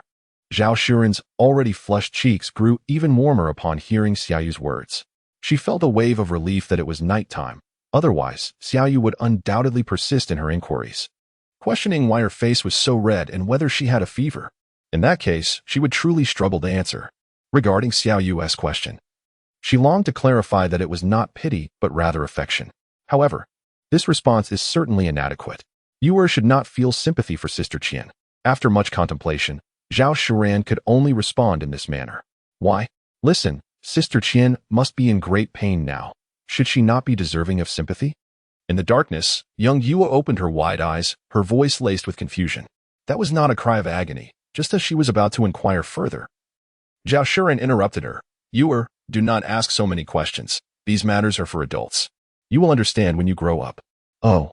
The inquisitive young Yua could only respond softly, falling silent thereafter, though her inner confusion remained unabated. Sensing that Yua had settled down, Zhao Shuren took a deep breath, trying to suppress the heat swelling within her. However, this feeling surged again, more intensely, with the sounds from the next room. Meanwhile, on the other side, Master, your sister Zhao and the others are still next door. Xiao Qian, with dreamy eyes, lay languidly on the bed, her cheeks flushed. Do not worry. This room has excellent soundproofing, Li Mubai chuckled, before pouncing on the helpless Xiao Qian, who lay feeble on the bed. Unbeknownst to Li Mubai, at the bottom of the wall separating the two rooms, A hole the size of a bamboo tube appeared in the corner. As dawn broke, the morning star receded. And suddenly, a rooster's crow shattered the tranquil silence, signaling the retreat of the night. A pale light began to hang in the eastern sky, heralding the arrival of a brand new day. Above the city of martial souls, wisps of smoke curled gracefully, swaying gently with the breeze, resembling a delicate white veil drifting in the wind. Have you prepared the generous gifts I requested? In the mansion, Li Fingheng inquired energetically of a robust man standing before him. Replying to Third Master, "Everything is ready," the sturdy man responded respectfully, his expression solemn. "Good. Bring the items forth. This matter is of great importance. I will inspect these gifts thoroughly, leaving no room for error." Li Fingheng nodded. "Understood." The robust man acknowledged and promptly turned to leave. Before long, he returned, leading a group carrying various boxes or holding exquisite cases, presenting them before Li Fingheng. "Third Master, these are the prepared gifts, accumulated from 1.5 years of the business's earnings. The detailed accounts will be delivered to you shortly by Steward Wang for your perusal." As he spoke, the robust man stepped aside, raising one hand in invitation. Li Fingheng nodded and approached the boxes. He casually opened a large wooden crate, and a flash of golden light erupted from within, dazzling his eyes. Li Fingheng narrowed his gaze, examining the neatly arranged gold coins inside the box. The chest, lifted by 2 men, measured an impressive meter in width and 0.5 meter in height. Yet it was the treasure within that truly astonished, the gold coins piled high, completely filling the interior without a hint of vacancy. "Third Master, this chest contains 10,000 gold coins," explained the robust man trailing behind Li Fingheng, his face betraying a hint of anxiety. The gift, though unadorned, was undeniably substantial. Li Fingheng nodded in affirmation of the chest's contents. Observing this, the sturdy man felt a wave of relief wash over him. However, his heart soon raced once more as his employer, Li Fingheng, stepped towards the next chest. With a creaking sound, Li Fingheng opened the second large red wooden chest. On this occasion, no golden light spilled forth. Instead, within the chest lay a nearly 1 meter tall statue of a carp. The statue, resplendent in green, exhibited a translucent quality, evidently crafted from exquisite jade, possessing remarkable value. "Third Master, this represents the carp leaping over the dragon gate, symbolizing the splendid transformation of a fish into a dragon." The voice of a robust man echoed behind.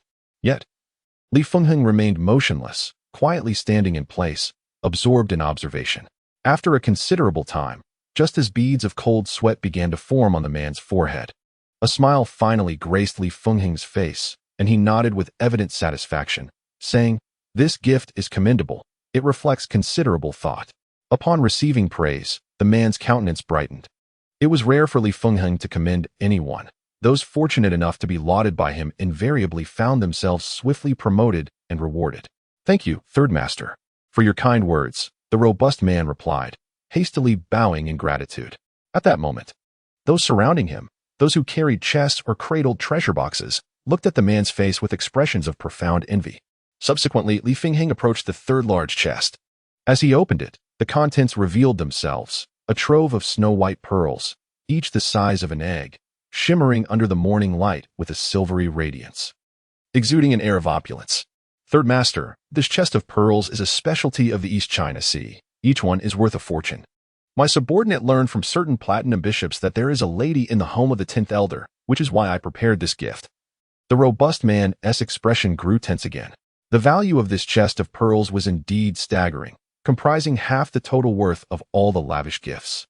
He was genuinely concerned that such extravagance might provoke Li Fingheng's discontent. "Excellent, truly excellent." Unexpectedly, Li Fingheng burst into hearty laughter, showering praises unabated. "You have done splendidly." Turning to face the respectfully solemn man, Li Fingheng regarded him with satisfaction. "You have completed this task exceptionally well, demonstrating great attention to detail. The storeroom of our trading firm is in need of a custodian. If you do not mind, you may work there in the future." Li Fingheng spoke with a smile, his eyes brimming with appreciation. "Not at all, not at all. Thank you for your generous favor, Third Master," the robust man replied, momentarily stunned before expressing heartfelt gratitude. Being a custodian of the storeroom is no ordinary position. Common servants are seldom granted such an opportunity. Only those newly appointed by Li Fingheng are eligible for such roles, signifying that he had earned Li Fingheng's trust. This also implied that, as long as he refrained from error, he would no longer need to worry about financial matters in the future. The robust man felt a deep sense of lamentation within. Despite his diligence at work and his unwavering commitment to excellence, he had yet to receive an opportunity for promotion. Little did he anticipate that merely preparing a gift for a distinguished individual would earn him the trust of the esteemed third master. Chapter 111. A visit of courtesy, let us proceed, commanded Li Fungheng with a grand gesture of his hand. The entourage, bearing a box and cradling a gift, commenced their stately march at the entrance of the estate, making their way towards the western part of the city. Along the journey, the grand procession drew the attention of many onlookers. What could possibly be contained within the heavy crates that required two individuals to lift? Remarkably, the wood used for these crates was none other than the highly coveted building timber. Such precious material being utilized for mere transport boxes implied that their contents must be of considerable value. The figure at the forefront. Could it be none other than the esteemed founder of the Li Commercial Bank, Mr. San? Given the magnitude of today's assembly, was he perhaps embarking on a significant venture? Recently, there had been a surge of individuals seeking to purchase properties in Wuhan City. Was Mr. San's intention to bribe the city guards and subsequently acquire houses en masse? Such a notion appeared implausible. The weight of those crates suggested their contents were indeed extraordinary. To squander such a fortune on bribery would be sheer folly. Their destination seemed to lie towards the west of the city. Who could be the influential figure worthy of his visit? What a splendid day it was. Li Mubai arose from his slumber, stretching lazily, his spirits notably high. The skirmish on the shaded path the previous night culminated in his victorious command over a myriad of celestial troops, successfully seizing the territory. The enemy had been thoroughly defeated. Returning in disarray, still ensnared in slumber. Observing that Xiao Qian appeared weary, her eyes barely open, Li Mubai quietly descended from the bed, donned his attire, and meticulously arranged his appearance. He was acutely aware that his household now included 2 additional inhabitants, both of whom were women. Naturally, he could no longer afford to roam about in his undergarments, unfastened belt and all. His striking appearance was becoming increasingly difficult to conceal. Gazing into the mirror at the handsome young man reflected back, Li Mubai allowed a hint of vanity to surface. Yet, his concern for his looks was not profound. He merely indulged in a moment of self-satisfaction. With that, he pushed open the bedroom door. The morning air was crisp and invigorating, presenting an ideal opportunity for cultivation. However, this has nothing to do with Li Mubai's early rising. He is merely unaccustomed to sleeping until the sun is high in the sky. The previous 2 decades of relentless dedication and rigorous training have ingrained in him the habit of awakening at dawn. Even an extra moment spent in bed leaves him feeling utterly unsettled. As the door creaked open, Li Mubai emerged with a subtle smile gracing his lips. The moment he stepped out of his chamber, he beheld a familiar figure who had just exited the kitchen, Zhao Shuran, clad in a flowing white dress. At that moment, she was adorned with an apron typically worn while cooking, and in one hand, she held a plate of steaming buns, exuding warmth and inviting aromas. Clearly, these delicacies were not purchased from a local breakfast shop. Rather, they were lovingly prepared by her own hands. The meticulous process of kneading the dough, allowing it to rise, crafting the buns, and finally steaming them, how much time must this entail? It seems one must rise as early as 4 in the morning. Sister, why do you awaken so early? You mustn't overexert yourself.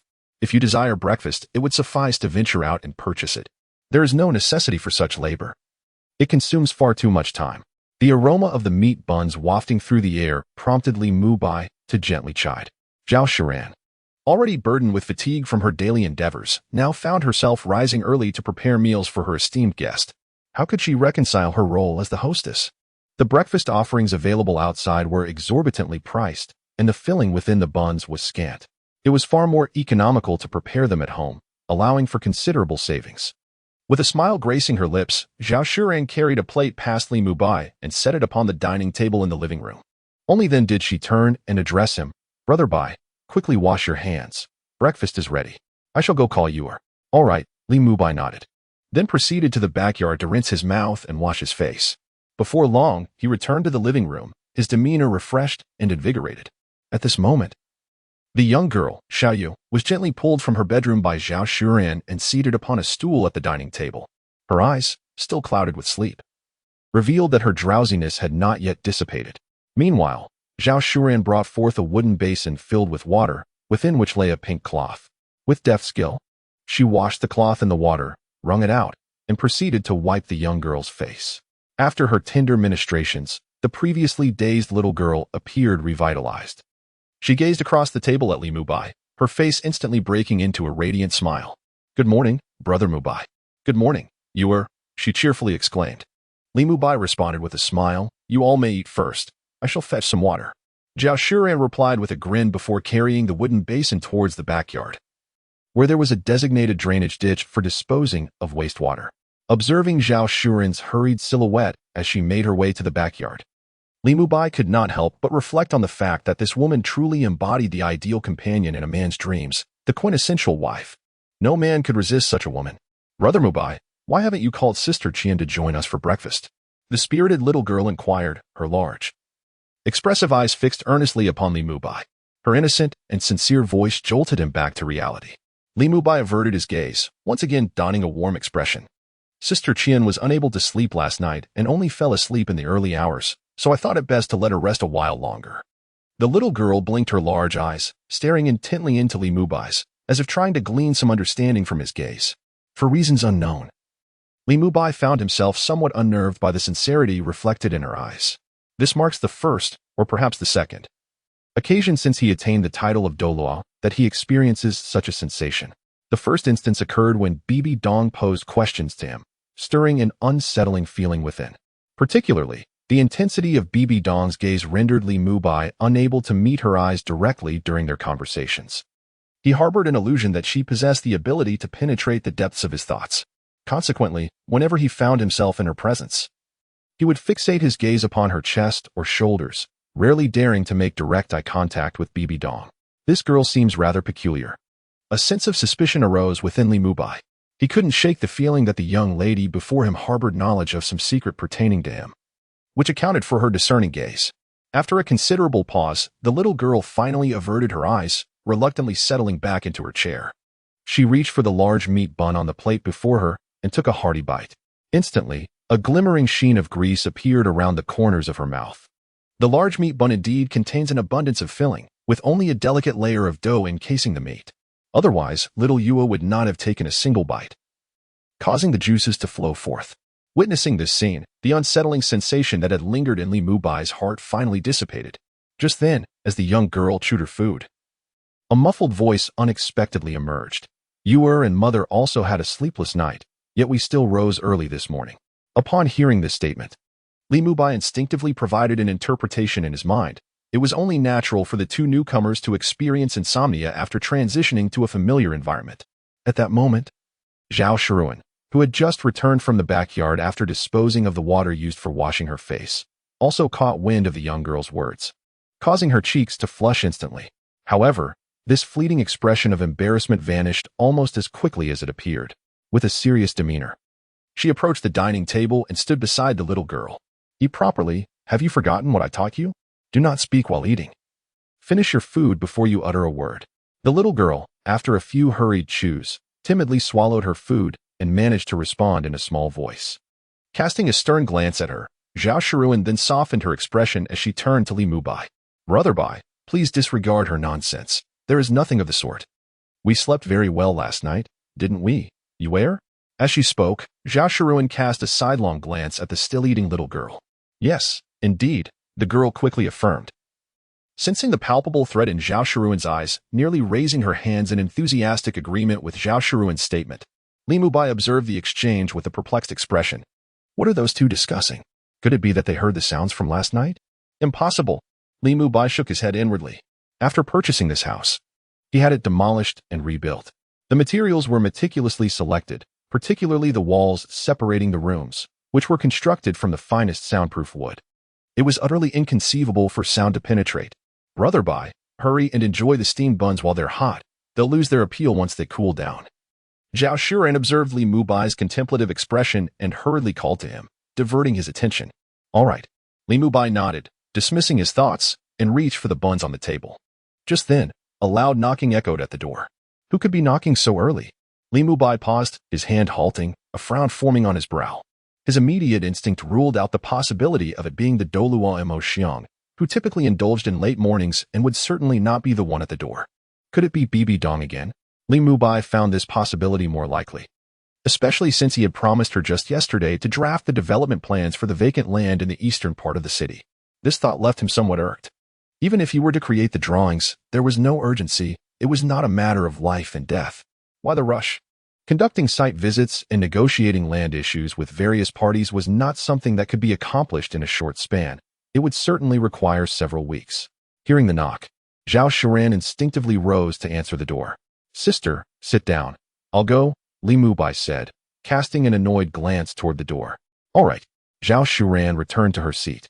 This is the first time she has witnessed such an expression on Li Mubai's face. It is worth noting that even the previous incident concerning the wolf gang did not disturb his composure. This naturally piqued Zhao Shiran's curiosity, leading her to wonder who possessed such remarkable influence that even Li Mubai appeared displeased.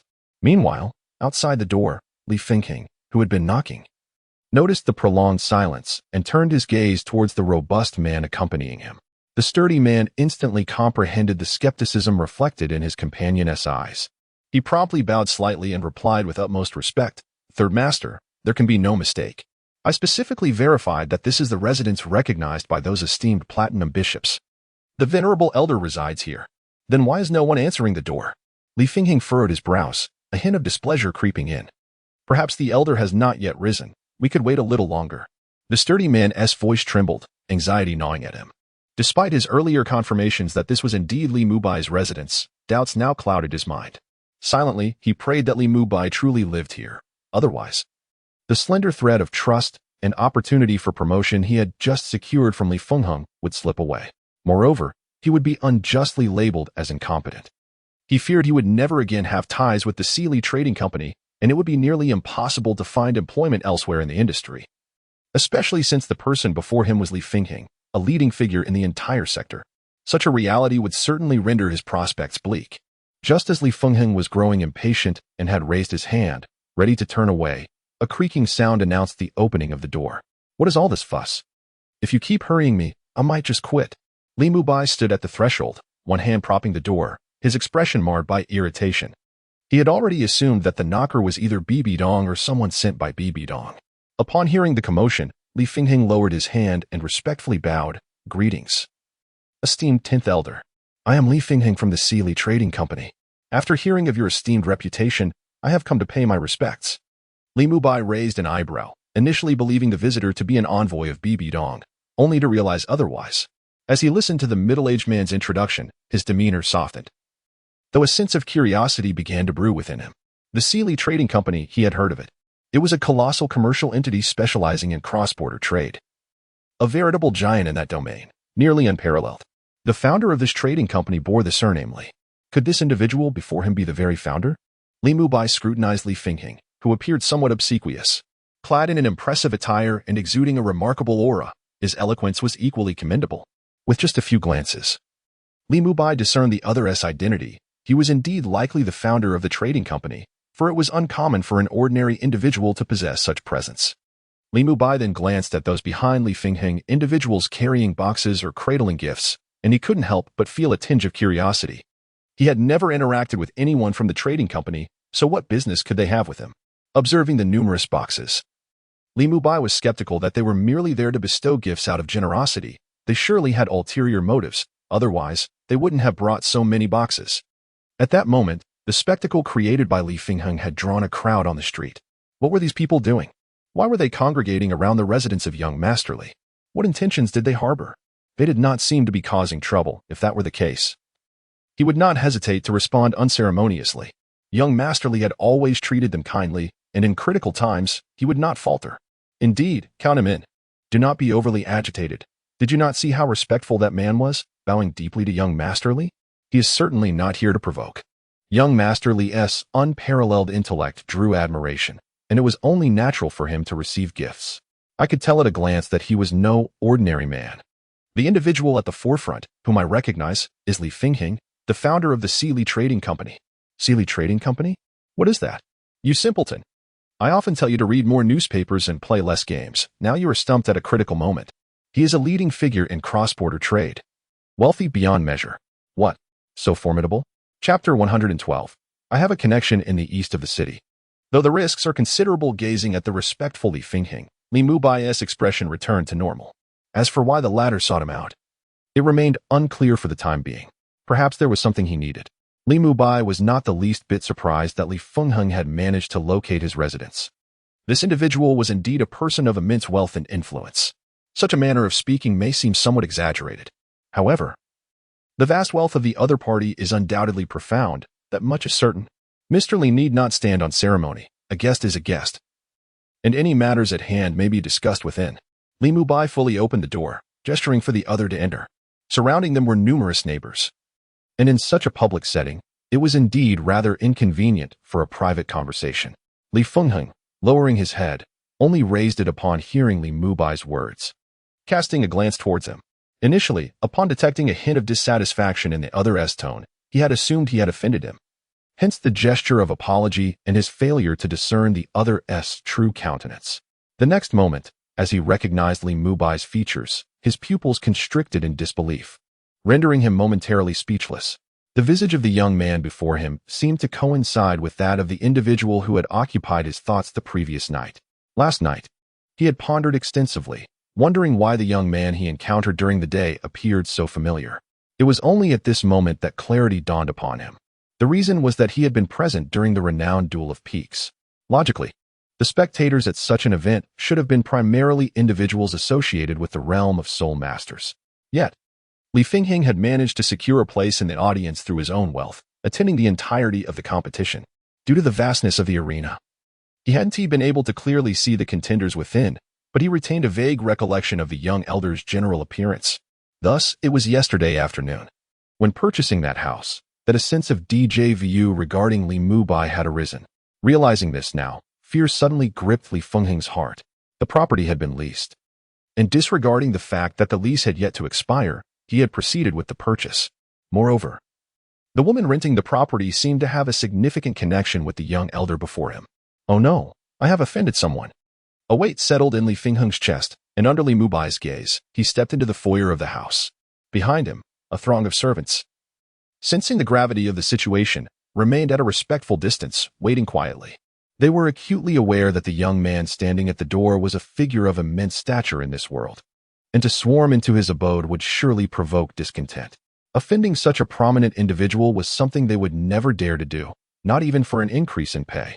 As Li Fengheng entered, Li Mubai effortlessly closed the door behind him. The door met its frame with a crisp sound. The young girl, who had been enjoying her breakfast at the dining table, had already been carried into the bedroom by Zhao Shuran. Upon stepping into the hall, Li Fengheng's peripheral vision scanned the layout of the space. The hall was adorned in a remarkably simple manner. The colors of the wall panels, flooring, and furnishings harmonized beautifully, evoking a refreshing sensation even for one as seasoned as him. Although the residence did not compare in spaciousness to his mansion in Wuhan City and lacked exquisite paintings or opulent decor, it exuded a profound comfort and warmth. Truly, it was befitting of the residence of a titled Douluo, distinctly unique. Even someone as well-versed as Li Fengheng could not help but silently admire it. Mr. Li, please take a seat, came Li Mubai's voice from behind. Nodding in response, Li Fengheng settled beside the sofa in the living room. At that moment, he appeared calm and composed, yet internally, he felt a twinge of anxiety. Despite being an immensely wealthy merchant, he was still, at heart, merely an ordinary individual. A titled Douluo was a figure who truly stood at the pinnacle of this world, while he himself was merely halfway up the slope. The disparity in their heights was vast, akin to the distance between the luminous moon and a flickering firefly.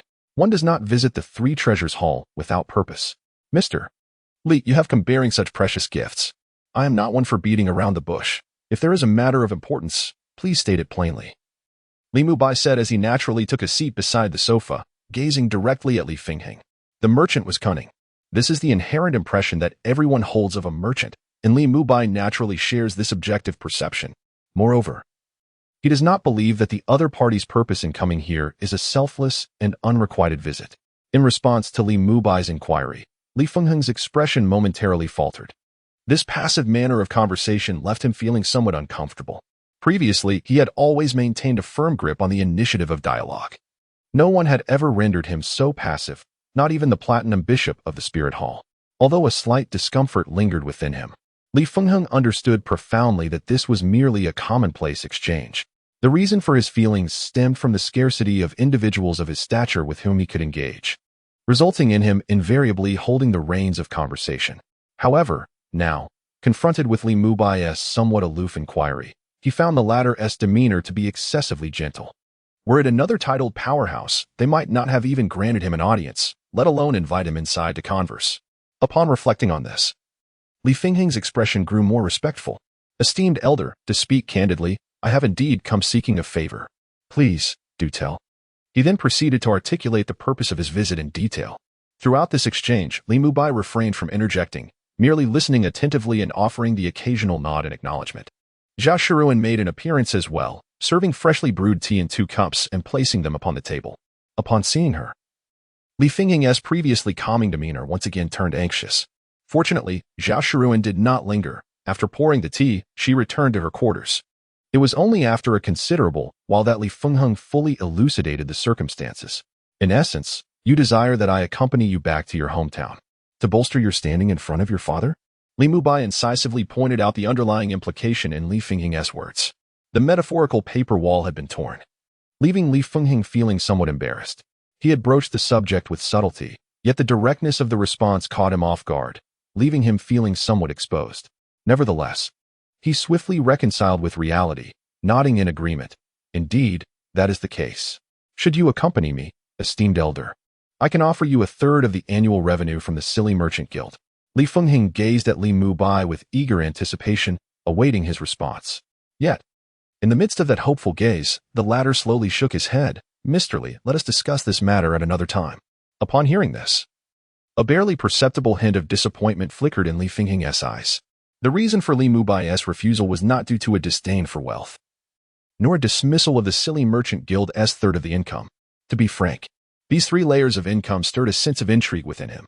However, the acquisition of these 3 tiers of profit is not as straightforward as it may seem. Certain privileges, once enjoyed, come with the obligation to assume corresponding responsibilities. Li Mubai comprehended Li Fingheng's intentions with remarkable clarity. The latter sought to secure him firmly through these 3 streams of income, effectively making him a pillar of support. This arrangement would yield immeasurable benefits for both the future development of the trading company and the advancement of the Li Fingheng family. These concealed advantages far surpassed the trifling income of the commercial establishments. Although Li Fingheng felt a tinge of regret at Li Mubai's refusal, he remained undeterred in his aspirations. It was the height of summer, and there lay a considerable stretch of time before the new year. During this interval, as long as he maintained frequent interactions with the other party, there remained a glimmer of hope. After all, human connections and friendships cannot be forged through a mere encounter. Li Fingheng was well versed in this truth. However, just as Li Fingheng believed this matter to be a lost cause and was about to depart, Li Mubai's voice resonated once more. This matter is not entirely devoid of negotiation. Upon hearing this, a flicker of excitement crossed Li Fingheng's face. Elder, what do you mean by that? A smile graced Li Mubai's countenance as he lifted the teacup from the table and took a sip before presenting his conditions. I would be willing to accompany you back, but I have one stipulation. He looked expectantly at Li Fingheng. I hope the esteemed elder will kindly impart his wisdom. There is an opportunity one have in the eastern part of the city. The risks are substantial, yet the potential profits are remarkable. Li Mubai fixed his gaze upon Li Fingheng, whose expression was one of utter bewilderment. Noticing the confusion on the latter's face, Li Mubai felt compelled to elucidate. Recently, a significant influx of people has inundated Wuhan City, leading to a myriad of challenges, whether it be the traffic congestion or the scarcity of housing. These issues have become quite cumbersome.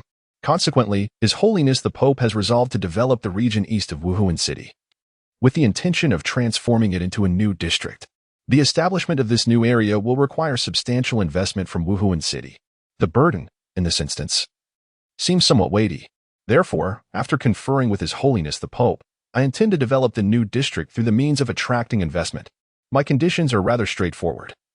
All you need to do is invest there. Upon hearing this, Li Fingheng did not respond immediately. Instead, he lifted his cup of tea, feigning a sip, using the moment to ponder the pros and cons of the matter at hand.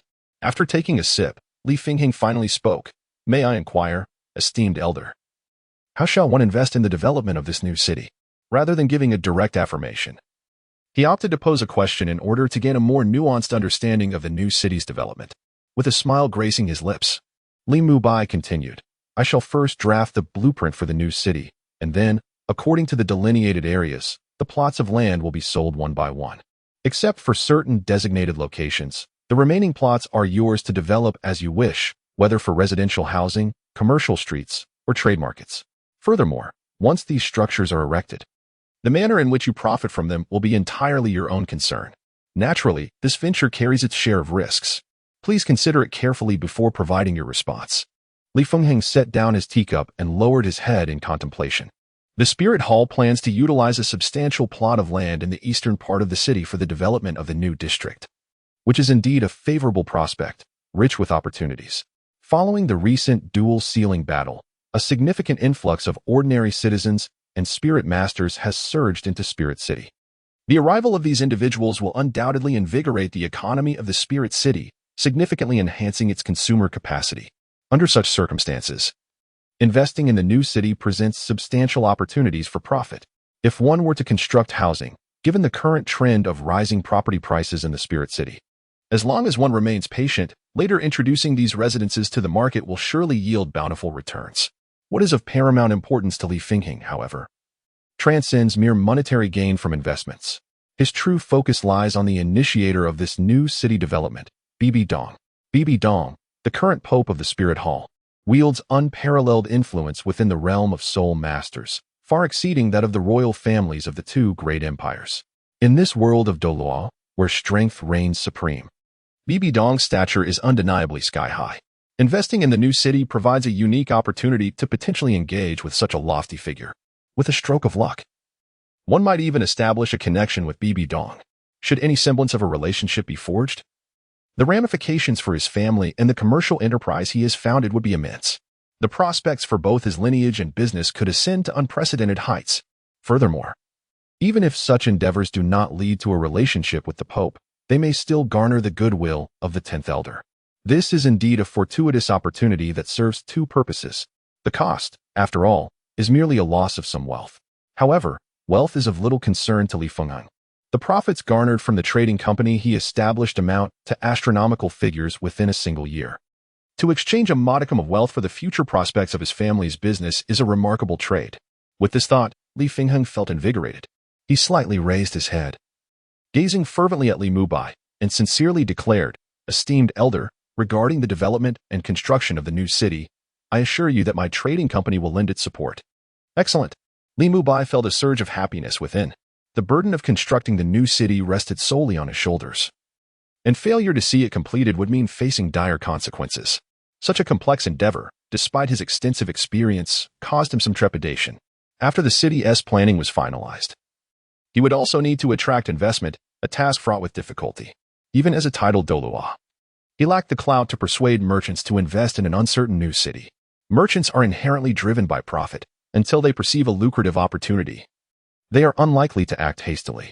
But now, with the formidable presence of Li Fengheng leading the charge, those merchants would undoubtedly come to investigate the situation. All that was needed was for Li Fengheng to extol the prospects before them, and those eager investors, no, those merchants, would surely flock to invest in the new city. At that point, he could simply let things unfold, patiently awaiting the establishment of the new city, completing the task of its construction to perfection. "Since you have agreed to my terms, do let me know when you plan to return home. I will make time to accompany you," he added. Chapter 113. Sudden wealth. Thank you, esteemed elder. With the promise secured, a knowing smile spread across Li Fengheng's face. The two exchanged a few more pleasantries. Perhaps noticing the steaming platter of dumplings on the table, Li Fengheng tactfully took his leave. Before departing, he instructed his subordinates to carry the prepared gifts into the room. "Mr. Li, there is no need for such trouble. I have not done anything for you. I would not dare impose such expenses upon you," he replied. Li Mubai, with words of denial on his lips, was nonetheless rearranging the furniture in his home, clearing a spacious area to facilitate the placement of boxes. Though he verbally postponed acceptance, his actions reflected a sincere eagerness. Inwardly, he was elated by the gifts presented to him.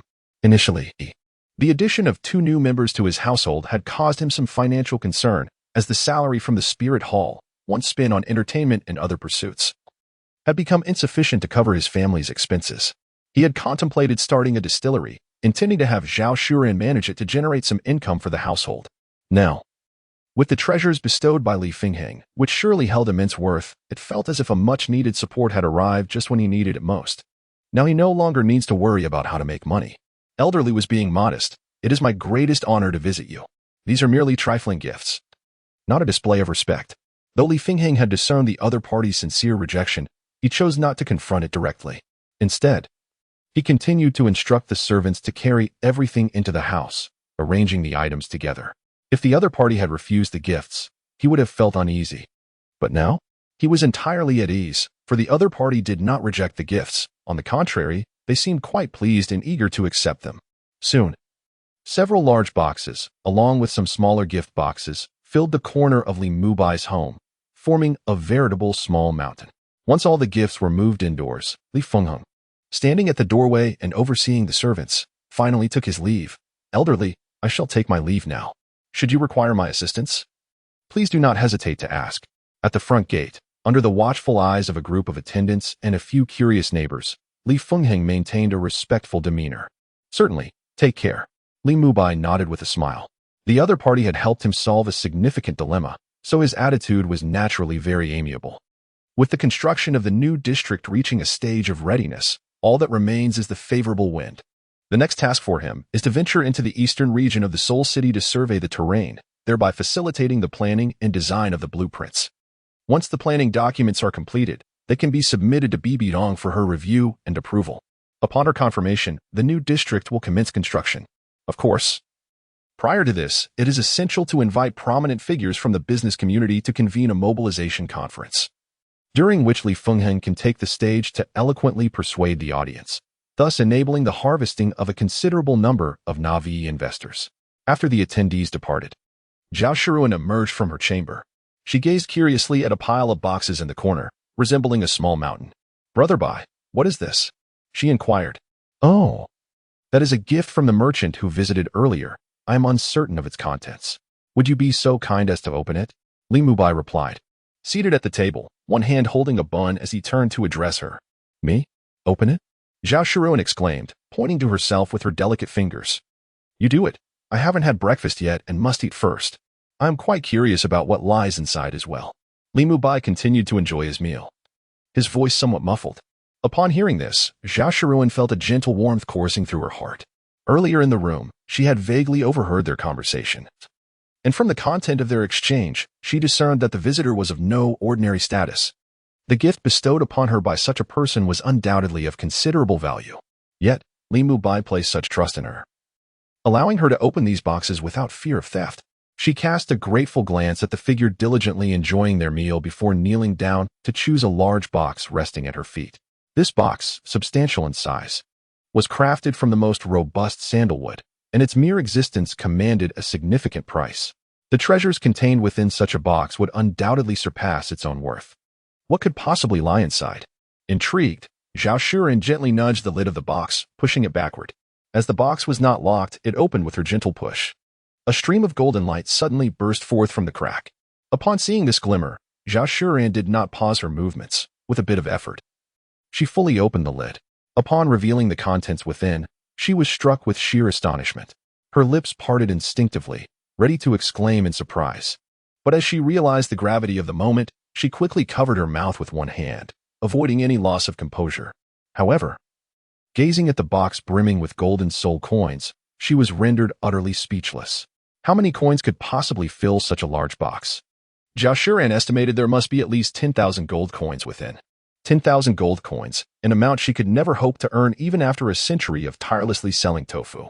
Yet now, such a vast fortune lay just before her. Tantalizingly close. Zhao Shiruan felt an inexplicable surge of excitement. Though she was astounded by the sheer volume of gold coins, her curiosity about Li Mubai's identity grew even stronger. What kind of esteemed status could allow a high-ranking merchant to present such a grand gift? During their earlier conversation, the guest had repeatedly mentioned an elder. Could it be that Li Mubai was an elder within a certain soul master sect? She hadn't comprehended every detail of the exchange, but she had caught enough to speculate. If that were true, then Li Mubai. Suddenly, Zhao Shiruan realized there was an insurmountable chasm between them. Li Mubai stood like a white crane atop a mountain, while she felt akin to an ugly duckling on the ground, utterly mismatched.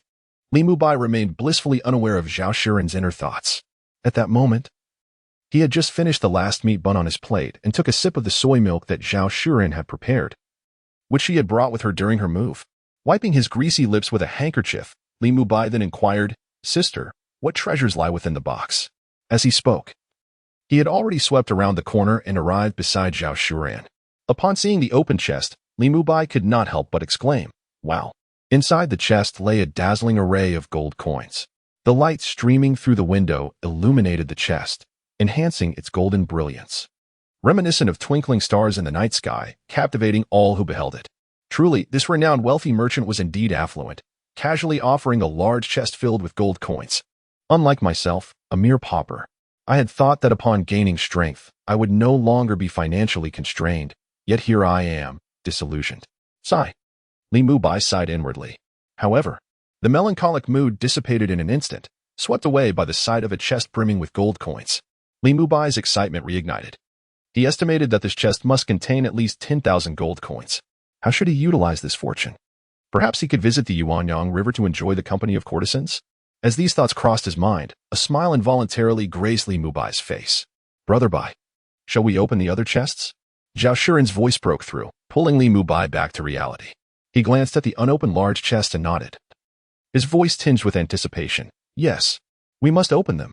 Inside the first chest lay an abundant collection of gold coins. He was eager to discover what treasures awaited in the subsequent chests. Zhao Shuren let out a gentle hum, then turned her gaze to another large chest. Placing her hand upon it and giving it a gentle push, the lid opened, revealing a chest filled to the brim with silver-white pearls the size of eggs. Glistening under the light and radiating a spectrum of iridescent hues. EC pearls. Zhao Shuren could no longer contain her astonishment and gasped. "What is this? EC pearls?" Li Mubai was utterly bewildered. Since arriving in this world, he had devoted himself to the arduous path of cultivation, remaining largely ignorant of other matters, particularly luxury items. Thus, he had little knowledge of these so-called EC pearls, being unaware of their significance. After all, the pearls from his previous life held little value. However, from Zhao Shuren's astonished expression and her earlier tone, Li Mubai could surmise that these EC pearls were indeed precious treasures. Notably, she had not reacted with such fervor to the chest of gold coins, but was utterly overwhelmed by the sight of these pearls. This clearly indicated their exceptional worth. The value of this box of pearls should far exceed that of the previous box of gold coins. "Sister, what exactly are Eastern Sea pearls?" Li Mubai did not conceal his ignorance and inquired immediately. "You are unfamiliar with this treasure?" Zhao Shuren responded with a hint of confusion. In her view, Li Mubai's distinguished status, which commanded the respect of that affluent merchant who referred to him as elder, suggested he was well versed in many matters. Therefore, she never anticipated that he would be unaware of such a treasure.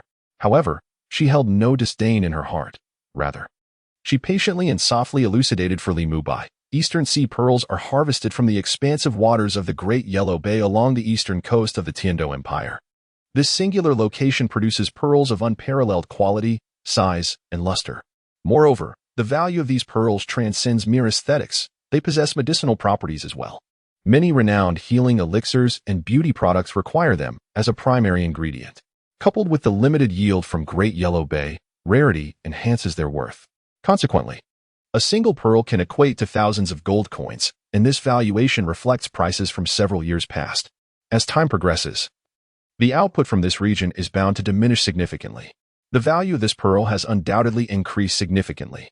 However, the exact amount remains unknown to me. As Zhao Shuren spoke, her eyes became hollow and devoid of life, as if she were ensnared in some distant memory. Is it really that exaggerated? Upon hearing the explanation, Li Mubai was left in utter astonishment. He gazed at the box brimming with pearls before him.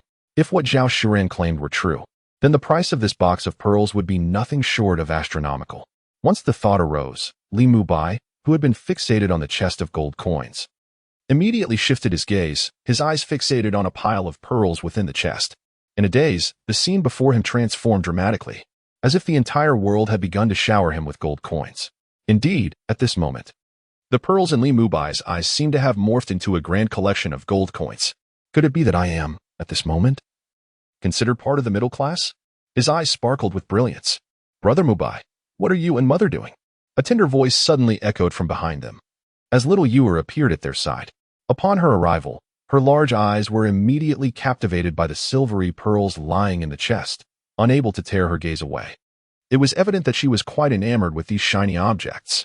"Ewer," Zhao Shuren's face radiated maternal warmth as she explained, Mother and your brother Mu Bai are counting gifts.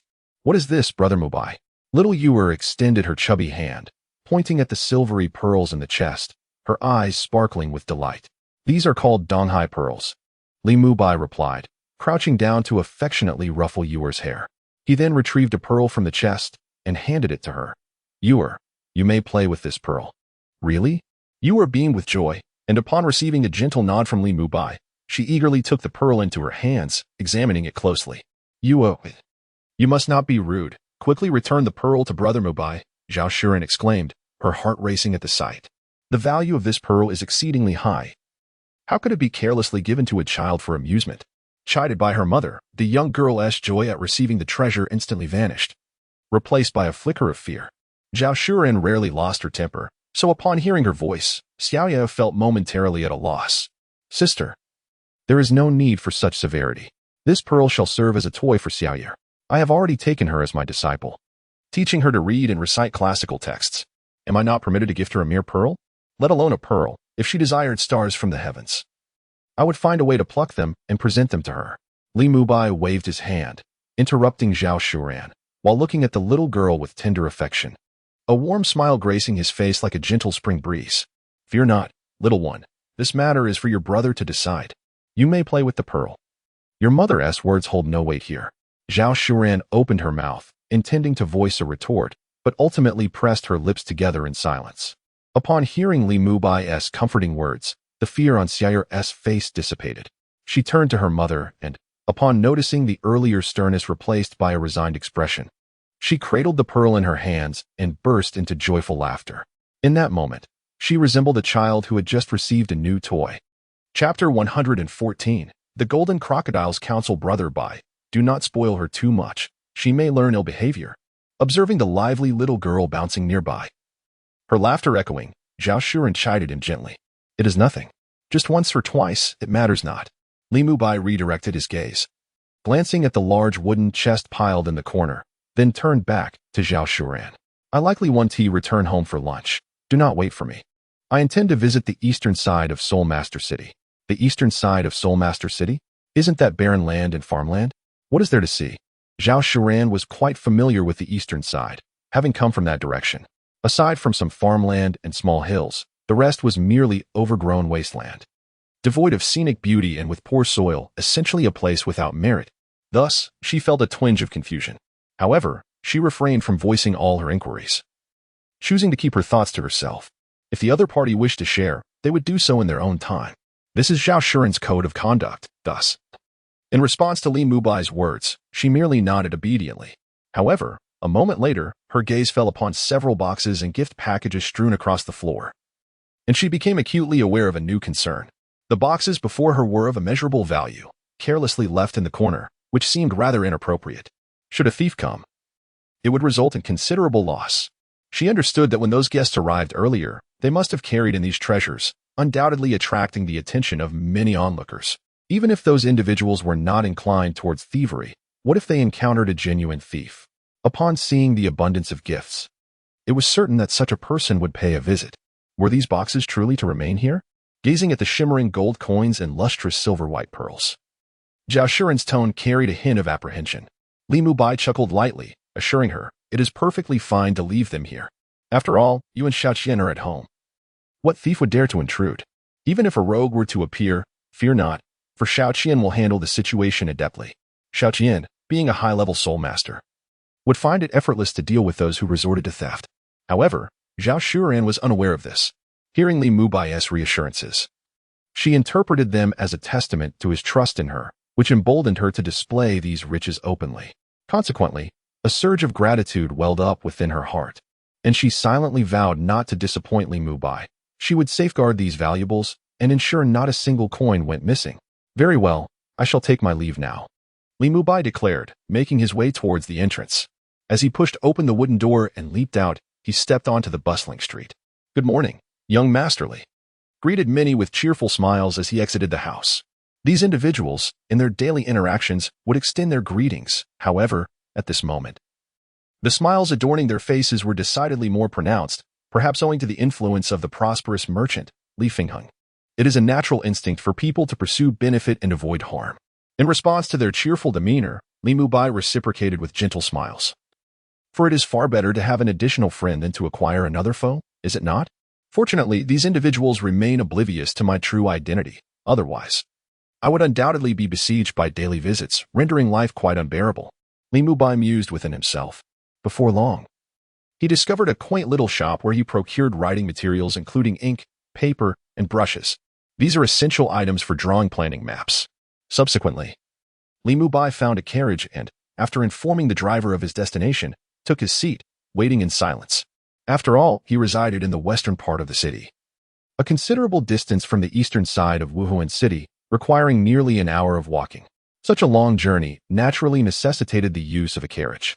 As for leaping into the limelight, that was a notion he had yet to embrace. Li Mubai was not prepared for the notoriety that comes with fame. A life of sudden prominence and global attention was not what he desired. Otherwise, he would not have toiled for 20 years in obscurity within the Soul Master realm.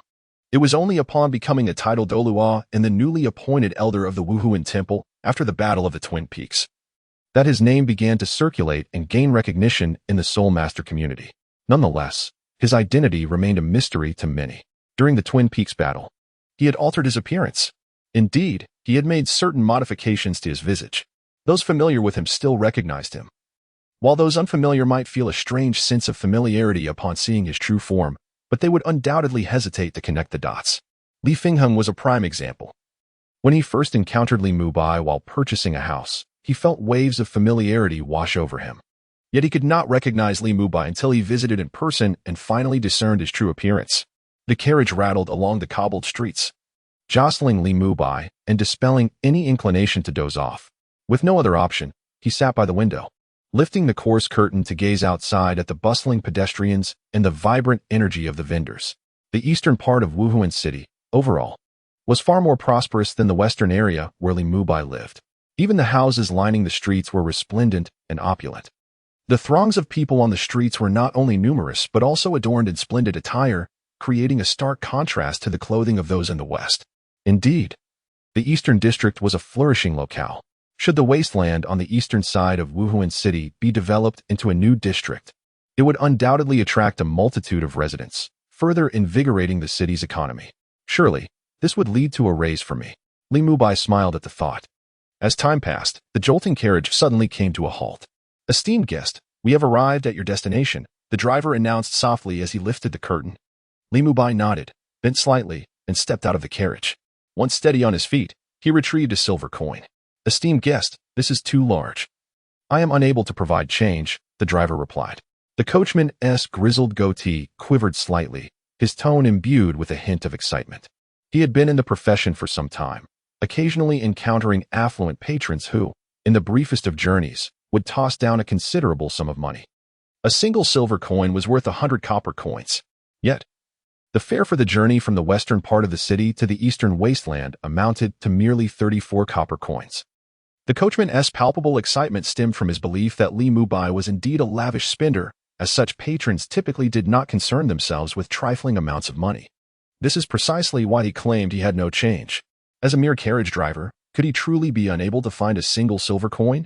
Certainly not. His statement was deliberate, banking on the assumption that the other party would not press the issue. In doing so, he aimed to reap greater financial rewards. If you cannot provide change, then so be it. You may leave, Li Mubai remarked nonchalantly, dismissing the trivial matter of a few copper coins. Did he genuinely fail to comprehend the driver's implication? Far from it. Had Li Fingheng not sent that chest of gold coins along with an additional box of precious pearls from the East China Sea and various other valuable treasures, he would have certainly been more meticulous about those few copper coins. However, the circumstances had changed. Contemplating the wealth that piled up at home like a small mountain, Li Mubai felt an uplifting lightness in his heart. What were a mere handful of copper coins in comparison? He was affluent. Today, he would indulge in a moment of extravagance. Upon hearing this, the bearded, wrinkled driver's eyes brightened, and a joyful expression spread across his face. Thank you, young master. Your generosity is commendable. May you experience prosperity year after year, peace from all directions, and harmony in your household. Hearing such praise, Li Mubai felt an unusual sense of contentment. The wealthy possess an undeniable charm. The individuals they encounter are eloquent and exceptionally talented, which I find immensely delightful. With a buoyant spirit, Li Mubai strode briskly towards the nearest prominent hill. This desolate expanse is predominantly flat, yet the ground is marred by the protrusion of bizarre stones, rendering it unsuitable for cultivation. Aside from the half-meter-deep wild grass that blankets the earth, a few crooked trees precariously rise from the small hills, their growth sparse and scattered. These trees are neither tall nor wide, their slender forms reminiscent of bamboo. It is evident. It is the consequence of long-term deprivation of nourishment that has rendered one so slender and delicate. Upon reaching the summit of the small hill, I gazed around, only to behold a landscape overrun by wild grasses and weeds. Such barren land could yield no crops, rendering it utterly useless. Truly, it is a notorious wasteland, starkly barren to the extreme. As these musings fell from my lips, a youthful smile suddenly graced my face. Yet, it mattered not. From this day forth, a profound transformation shall unfold here, and soon, people will flock to this place in droves. Elderly certainly possesses a bold spirit. A voice suddenly echoed from a short distance away. Li Mubai turned to look. Emerging from behind a towering thicket of reeds was a figure, adorned in splendid garments. Their long robes swaying with each step, trampling the half-meter-high weeds beneath, producing a rustling sound.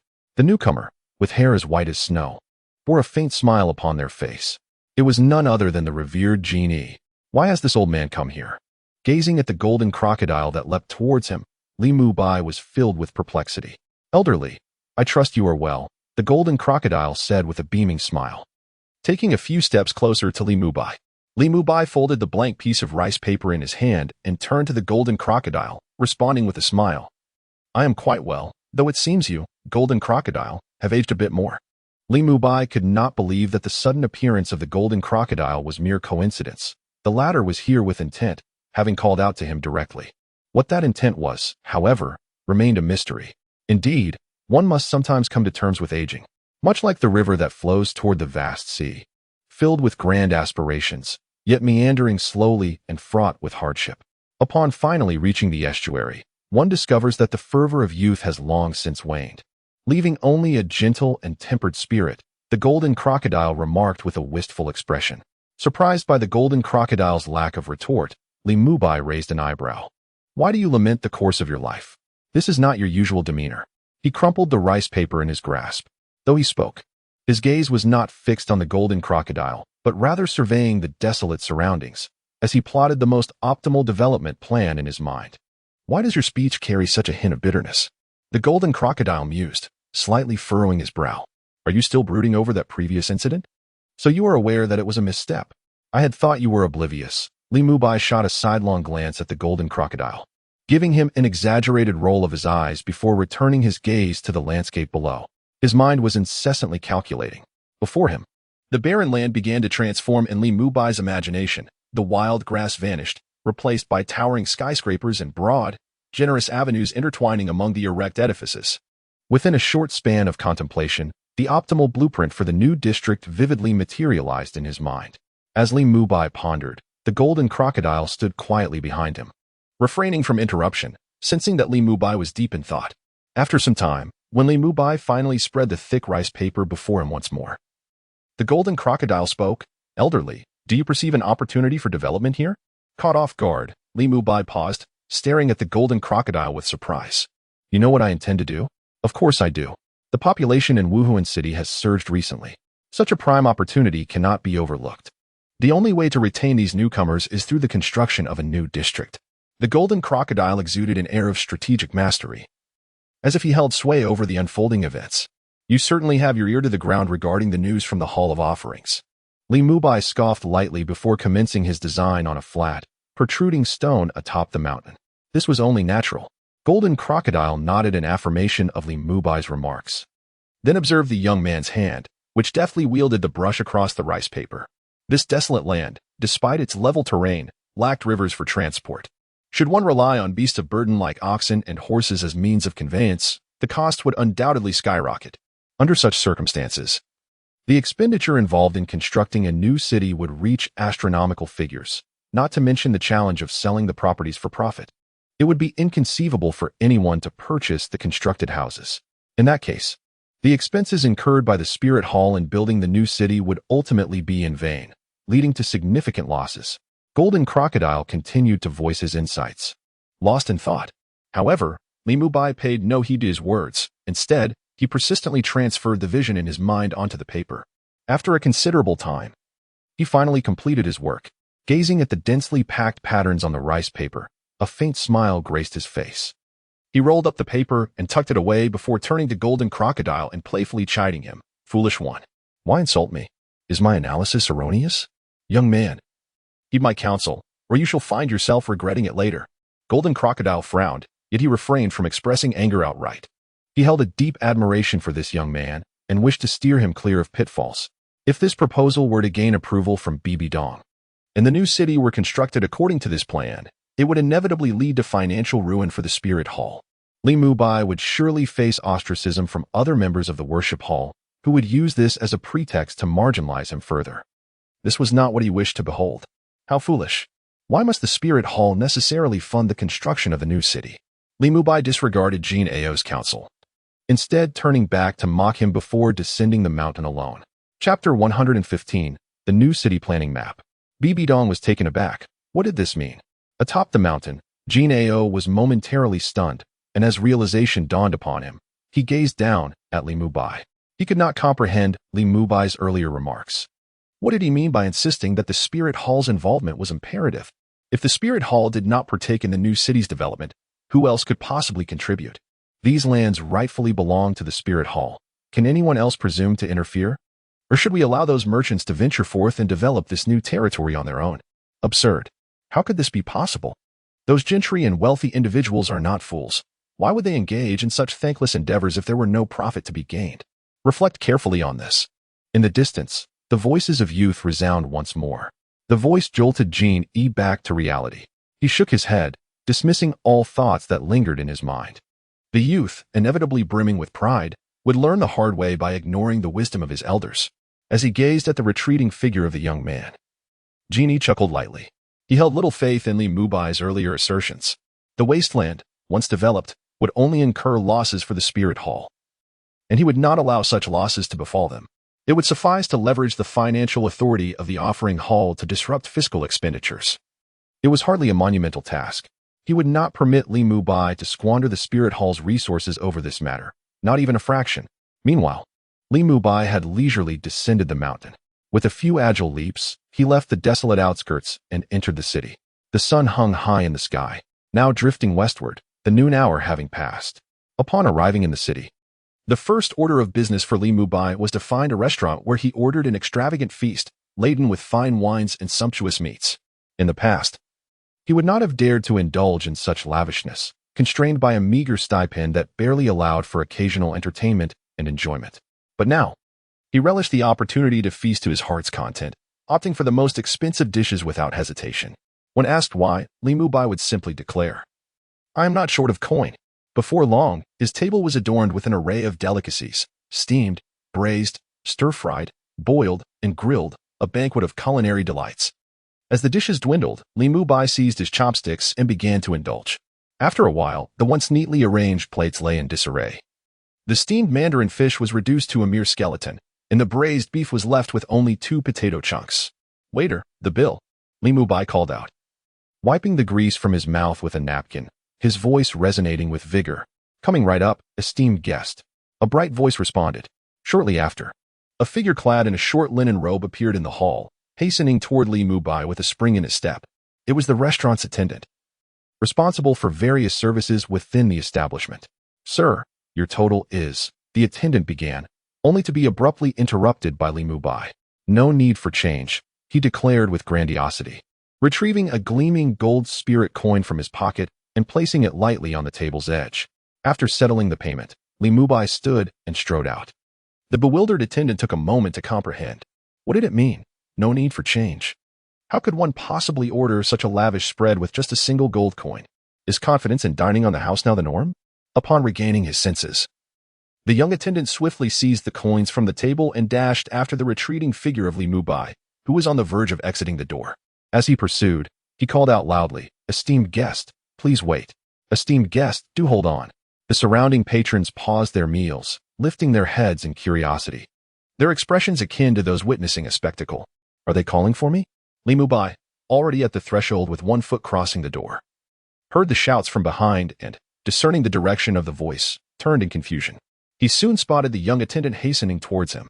What is the matter? Did I not mention there was no need for change? Why have you followed me? Is there a rule in this establishment that obligates providing change to customers? Indeed. What a remarkable restaurant this is.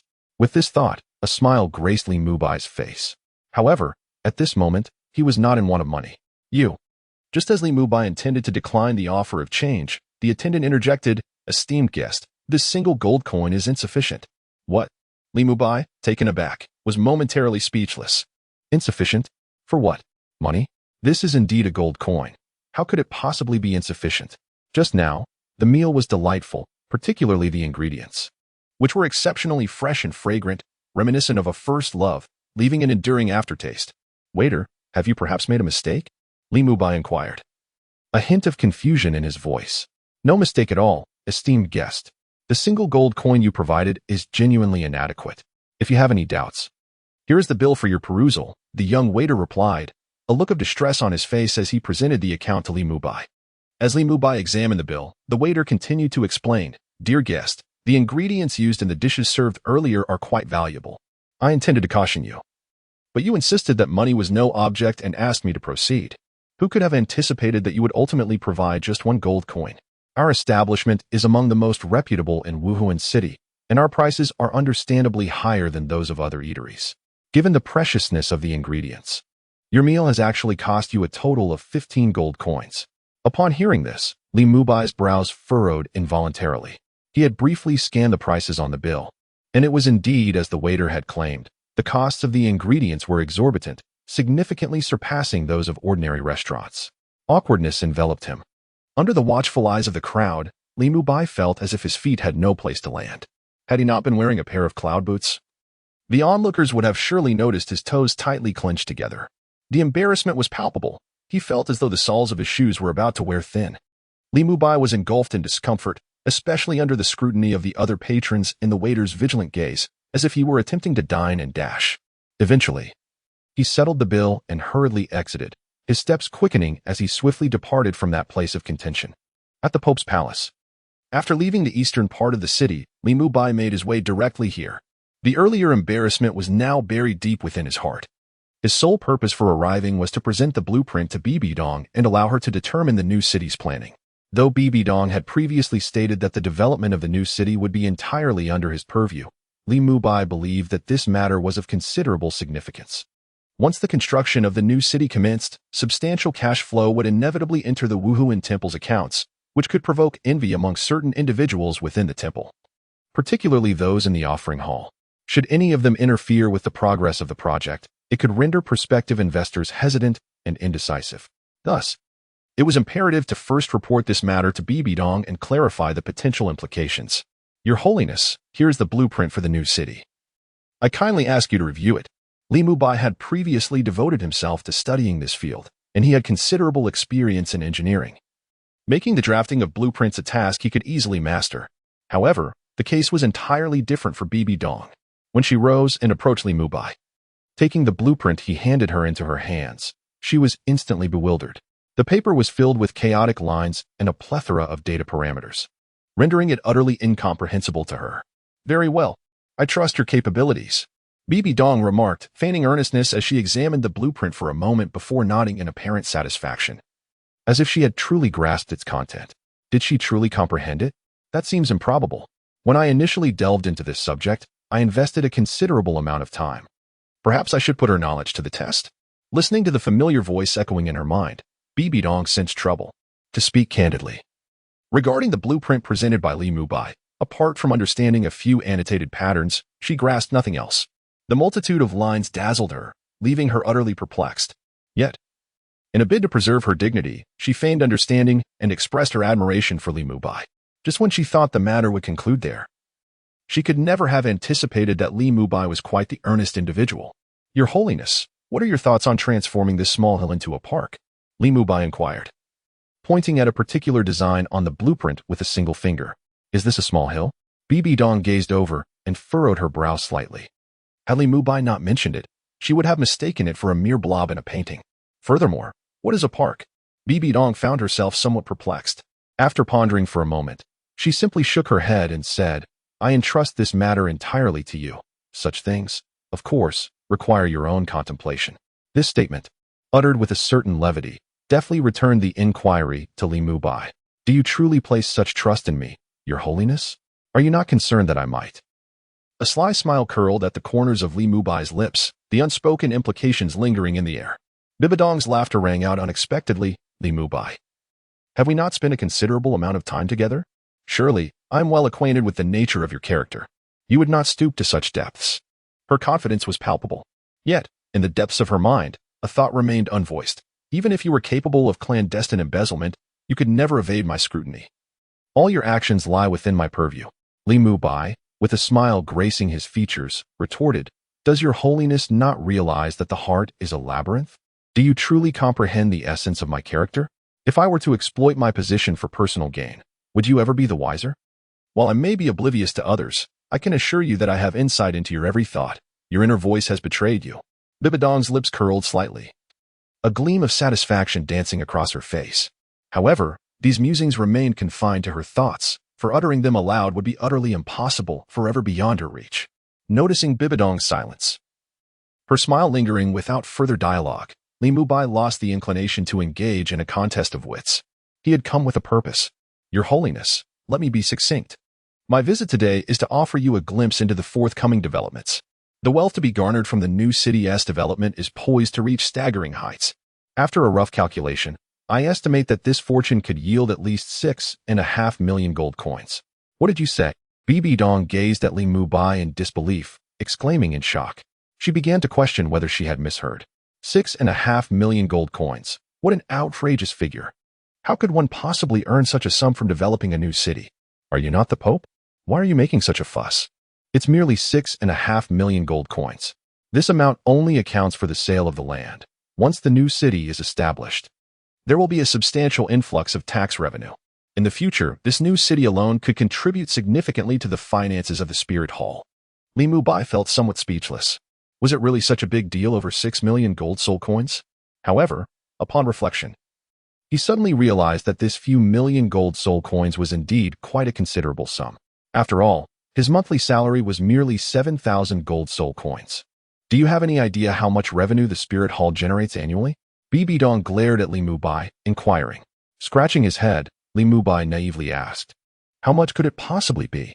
Rather than revealing the answer immediately, Bibi Dong encouraged him to make a guess. 30 million gold soul coins? Li Mubai ventured. Considering the Spirit Hall's immense size, its multitude of soul masters, and its collaborations with the two great empires, he believed the annual revenue must be substantial. Guessing 30 million was a conservative estimate in his mind. Upon hearing this, Bibi Dong shook her head impassively, dismissing his guess. Then, 40 million? Bibi Dong glared at him. Why are you guessing higher? If it were truly 40 million, why would I need you? No way, not even 40 million. Li Mubai found it hard to believe that such a colossal entity as the Spirit Hall, a leader in the Soul Master realm, could generate less than that meager sum. If the annual income were indeed 40 million, the Spirit Hall would surely dominate the entire Soul Master world. Bibi Dong calmly replied, What about 20 million? Li Mubai asked again. Bibi Dong once more shook her head. What about 10 million? This time, Bibi Dong did not shake her head. Instead, she extended her finger and made a gesture of victory. Fortunately, if there were not even 10 million, the Spirit Hall might as well close its doors. Li Mubai nodded. That's not what I meant. Just as Li Mubai felt a sense of relief, Bibi Dong's voice resonated once more. What does that mean? Li Mubai instinctively blurted out. The annual income of the Spirit Hall is still 2 million short of 10 million. In other words, the Spirit Hall's yearly revenue hovers around 8 million. Bibi Dong's tone was laden with regret. 8 million? That seems rather meager, doesn't it? Li Mubai expressed his confusion. He was well aware that the Spirit Hall, apart from its numerous branches, also housed a large population of guards and troops. The latter two were akin to a military force, and armies are known for their substantial economic drain. How could the Spirit Hall sustain such personnel with merely 8 million in revenue? So, are you implying that the income generated by the new city would equate to more than half of the Spirit Hall's annual revenue? It was then that Li Mubai grasped the significance of the 6 million for the Spirit Hall. Indeed. Now do you understand why I am astonished? If what you say is true, the Spirit Hall's income will significantly increase, and its influence can be further augmented. Bibi Dong's eyes sparkled with fervor. While Bibi Dong was still contemplating the Spirit Hall's potential glory, Li Mubai interjected with a smile. So it is I who has made a monumental contribution. How does your holiness intend to reward me? You wouldn't want the Spirit Hall to lose this income, would you? Chapter 116. The construction of the new city won't cost a dime. How can that be? What do you desire? Bibi Dong's beautiful eyes locked onto Li Mubai's. Their gazes intertwined, revealing a glimmer of intrigue on her face. Perhaps your holiness could consider a salary increase for me? Li Mubai chuckled. Dream on. Bibi Dong rolled her eyes and returned the planning map to Li Mubai, turning her head aside as she began to walk away. After taking 3 deliberate steps, she paused, leaving Li Mubai with a graceful silhouette. Seeking a reward is not out of the question. However, can you guarantee that your planned new city will truly generate such substantial revenue? If it comes to fruition, not only will I grant you a raise, but I shall also host a grand banquet in your honor. However, Bibi Dong's tone shifted. If it fails to yield such profits, I may have to demote you. Listening to Li Mubai's boasts, Bibi Dong felt a surge of excitement, especially considering the prospect of 6 million in revenue. Yet she remained grounded, harboring a hint of skepticism regarding Li Mubai's grand claims. The Spirit Hall had accumulated such wealth over the years. Could Li Mubai truly earn that much by establishing a new city? Bibi Dong harbored some skepticism. Just then, a voice resonated from outside the grand hall, accompanied by the sound of crisp footsteps. Li Mubai turned to gaze, and there stood a familiar figure clad in resplendent golden armor, which gleamed with a radiant brilliance. It was none other than Hulaina. What brings you here? Bibi Dong, who had previously worn a different expression, suddenly adopted a demeanor that was grave and frigid, emanating an inexplicable chill that repelled others from a distance. Such a drastic transformation. Hadn't they just shared laughter moments ago? Hulaina mused internally. The swift change in Bibi Dong's expression was as rapid as turning a page in a book, leaving her utterly bewildered. Nevertheless, these thoughts were but fleeting whispers in Hulaina's mind, for she dared not voice them aloud. In response to Bibi Dong's inquiry, she respectfully replied, Master, there is news regarding that matter. Indeed, the usually impassive expression of Bibi Dong transformed, revealing a glimmer of inexplicable excitement upon hearing these words. What matter was this? Could it be the search for Xiaowu? Li Mubai pondered silently within. Absolutely. The investigation team has uncovered some clues. Though the specifics of the whereabouts remain unclear for now, Hulaina explained, her head slightly bowed. Bibi Dong's voice tinged with enthusiasm, declared, Excellent. Relay this information onward and continue the investigation along those leads. Inform me at the very first sign of progress. No mistakes are to be made. Understood. Hulaina responded promptly. With this matter concluded, she contemplated returning to fulfill the tasks assigned by Bibi Dong. Yet, as she turned, she was captivated by the planning map in Li Mubai's hands. What is this? She glanced over the drawings, her eyes scanning the intersecting lines, small dots, and wave patterns, all of which left her thoroughly perplexed, for she could not decipher what the illustrations depicted. This is a planning map. Li Mubai casually waved the paper, providing a brief explanation. Having shared a few encounters, they were not strangers, so he answered Hulaina's question without hesitation. A planning map? For what purpose? Hulaina inquired, somewhat confused. While she understood the general use of planning maps, typically associated with architectural designs, she was baffled as to why Li Mubai brought such a document to the papal hall. Was there to be yet another construction project underway? Bibi Dong had been observing the two closely. She had never intended to keep this matter from Hulaina, her trusted disciple who had been by her side since childhood.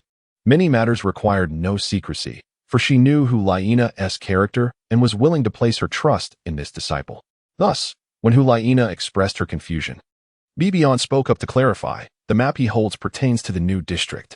It is intended for the construction of the new urban area. A new district? Hulaina still did not grasp the concept. Having been preoccupied with tasks assigned by Bibi Dong, she was unaware of the rationale behind establishing a new urban area. Indeed, it concerns the development of a new district. I plan to transform the barren land to the east of Wuhan City into a new extension of the city. You must have noticed upon your return that the population of Wuhan City has increased significantly, with a noticeable rise in the number of carriages, leading to congestion issues within the city. Clearly, this is a consequence of overpopulation. Therefore, the construction of the new district is imperative. This endeavor is also aimed at fostering the better development of the Spirit Hall. After all, population serves as the very essence of economic vitality. To elevate the tax revenue generated by the spirit city, it is imperative to establish a new district, thereby retaining those who arrive in the spirit city, transforming them into permanent residents. Only then will the spirit city flourish. Upon hearing this, Hulina nodded slightly, indicating her understanding. However, she soon pondered another issue. Master, regarding the construction of the new district, it seems our treasury within the spirit hall may be insufficient, she inquired with a furrowed brow. Recently, she had visited the treasury, and due to this year's tax revenue still being pending, coupled with the various expenditures of the spirit hall, the funds had dwindled significantly. The investment required for the new district's construction would be astronomical, and the wealth within the spirit hall's treasury could hardly support such a monumental undertaking. There is no need for concern. The construction of the new district does not require funding from the spirit hall. On the contrary, it will not only incur no expenses but will also yield substantial profits due to the new district's establishment, Li Mubai replied with a faint smile, his tone brimming with confidence. How can that be possible? Hulina raised an eyebrow, casting a skeptical glance at Li Mubai. The construction of a new district is undoubtedly a colossal endeavor that demands considerable time and effort. If the spirit hall does not participate, then who will undertake such an immense project? Who possesses the capability to realize such an undertaking? How can it be impossible? Until an endeavor has faced both failure and success, no one is entitled to pass judgment upon it. Just because you are unable to accomplish something does not mean others will inevitably share your limitations. That is not the way of reasoning, Li Mubai countered, shaking his head before rolling up the scroll in his hand. You. Hulina was momentarily rendered speechless, glaring at Li Mubai in frustration. After a brief pause, she continued, to knowingly act against the odds is foolish. But sometimes, how can one ascertain the impossibility without making an attempt? Is it merely because hope seems elusive? If one refrains from pursuing a task simply because the prospect appears dim, that is the very essence of cowardice. The path of greatness is fraught with challenges. One must not sit idly by, waiting for difficulties to vanish, for such an approach is utterly unrealistic. Such individuals are destined to be engulfed by adversity. Conversely, those who dare to confront their fate will ultimately triumph over difficulties, albeit such individuals are exceedingly rare. Yet, without striving, how can one discern if they themselves are that rare exception? This reasoning is fallacious. Hulina, unable to contain her agitation, retorted. She yearned to articulate further objections. At that moment, an authoritative voice resounded within the grand hall. Enough. Bibi Dong fixed her gaze upon Hulina, her expression solemn. Teacher, do not speak further. Promptly relay the orders to expedite the progress of that matter. The construction of the new city has been entrusted entirely to Li Mubai. His earlier statements were a promise. Whether he can fulfill them remains to be seen. Should he return in failure, I shall impose the necessary consequences. Bibi Dong interrupted Hulina once more. Understood. Hulina replied respectfully, refraining from further commentary. She dared not defy Bibi Dong's words, nor did she wish to. Yet, as she turned to leave, she cast a furious glare at Li Mubai before striding out of the hall, her footsteps heavy and resolute, as if intent on shattering something beneath her. Li Mubai paid little heed to Hulina's remarks. To him, this was merely a trivial episode. Were it not for the recent boast he made to Bibi Dong, he would scarcely be inclined to engage in any further discourse with this woman, who was so consumed by romantic notions. Your Holiness, I must take my leave now, Li Mubai said, bowing respectfully as he requested to depart. Following this, he needed to reach out to Li Fengheng and host a banquet for the local gentry and affluent individuals to collaboratively deliberate on the plans for the new city's construction. Most importantly, he aimed to persuade these individuals to willingly acquire land from the local ruffians and invest in the venture. This is of paramount importance. Well, you may carry on with your tasks. Listening to the fading footsteps of Hulina, Bibi Dong gently rubbed her forehead. After bidding farewell to the Pope's palace, Li Mubai found himself strolling alone in the bustling streets. What could be troubling that old bear of a friend? It has been a week since I last saw him. Surely he is not indulging in some frivolous escapade, playing the part of a dandy with a hidden beauty? Yet, he quickly dismissed this notion, shaking his head. He was well aware that the old bear's wives were robust and spirited women. Perhaps they could tolerate his occasional dalliances, but they would never allow him to spend the night away or remain absent for days on end, much less bring any of those charming individuals back to their home. Li Mubai surmised that if the old bear truly engaged in such behavior, his lovely wives would undoubtedly confront him. Strangely enough, While the old bear cherished his adventures, he held a profound respect for his two wives, often yielding to their suggestions. This simply would not do. A good brother must stand by one another. The endeavor of constructing the new city had deprived him of the pleasures of entertainment, while the old bear remained blissfully unaware of the seriousness of the situation. There comes a point when one can no longer endure. He must be drawn into this matter. With such thoughts swirling in his mind, a smile crept across Li Mubai's face as he set off towards the eastern part of the city. Dear sisters, may I inquire if the old bear is at home? In the eastern district, before a grand estate, two ancient mythical beast statues flanked the entrance, standing majestically at the doorway. At this moment, Li Mubai, with an air of scholarly elegance, stood before the entrance, posing his question to a stout woman who was digging her pinky finger into her large nostrils. The woman, though referred to as a matron, could easily be likened to a figure of Tyson's stature. It is young Master Li, a rare guest indeed. Come in and take a seat. Upon seeing Li Mubai, the rotund woman immediately brightened, casually wiping her pinky finger, which had been exploring her nostrils, on her coarse garment before pushing the door open to admit him.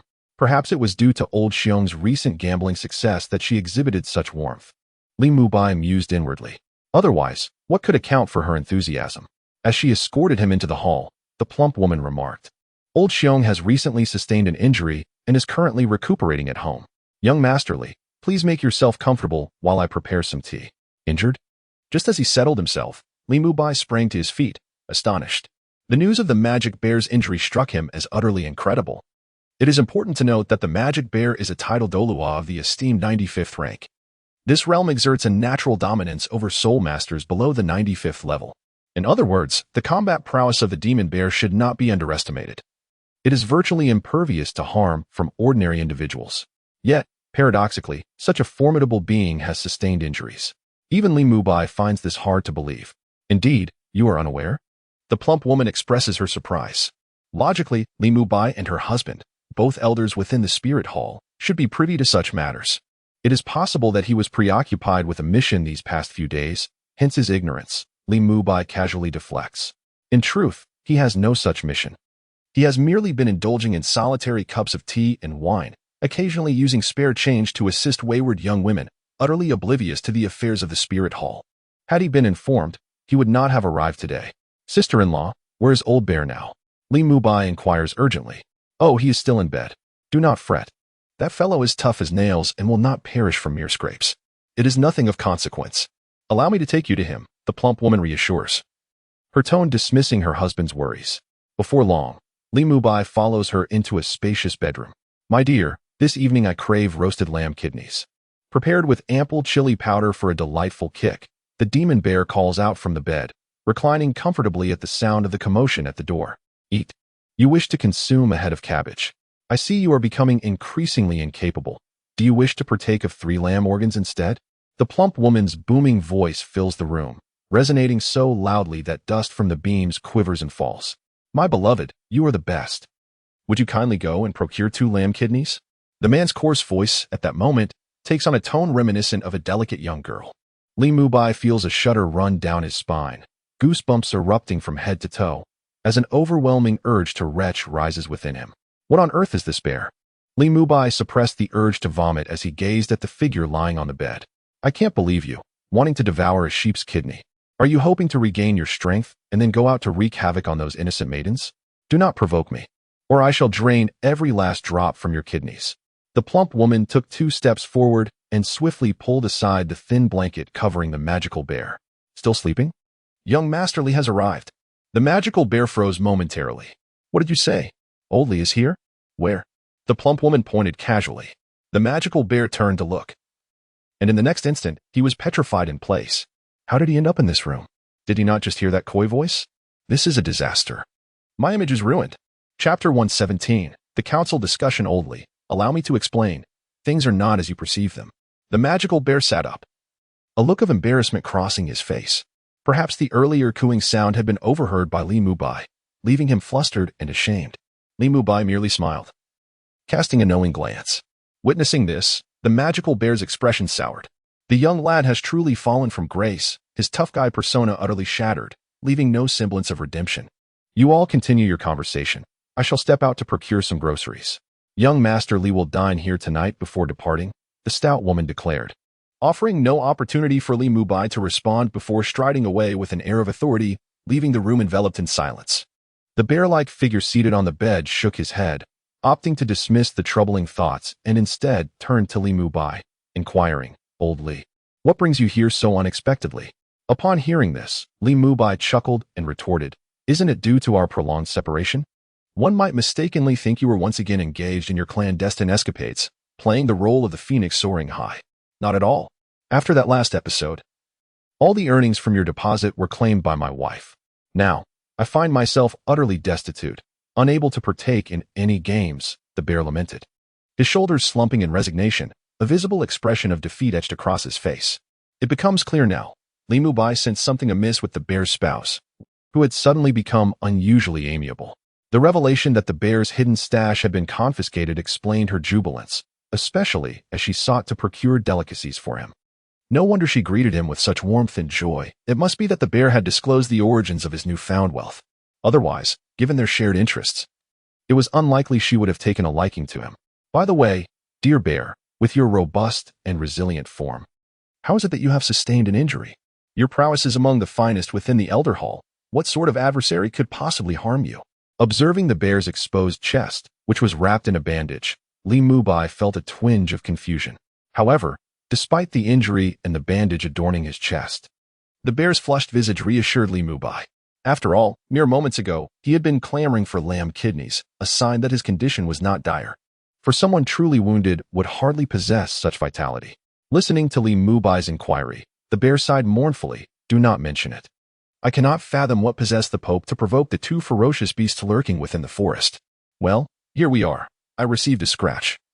Yet my tough skin and resilient flesh have left me largely unscathed. However, Yu Guan, also known as the formidable Ju Douluo, took a solid blow and has suffered severe injuries, his sole body cracked, now lying at home in a dire state, unaware of his condition." "What did you say? You ventured into the Stardo forest?" Li Mubai was momentarily taken aback. He never anticipated that Bibi Dong would dare to lead two individuals into the depths of the Stardo forest, where the soul beasts are nothing short of ruthless, each fiercer than the last.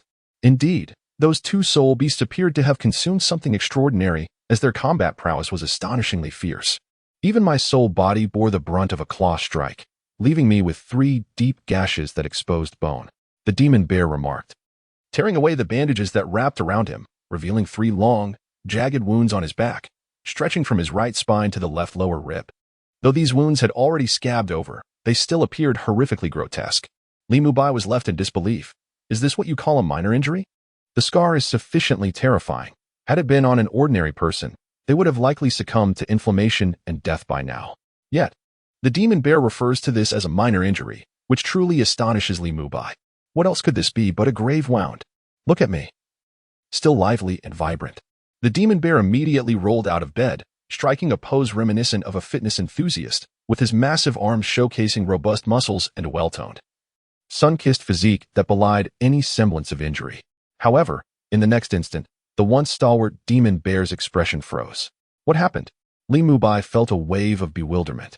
Yet, in the following moment, he caught sight of a vivid splash of crimson at the demon bear's side.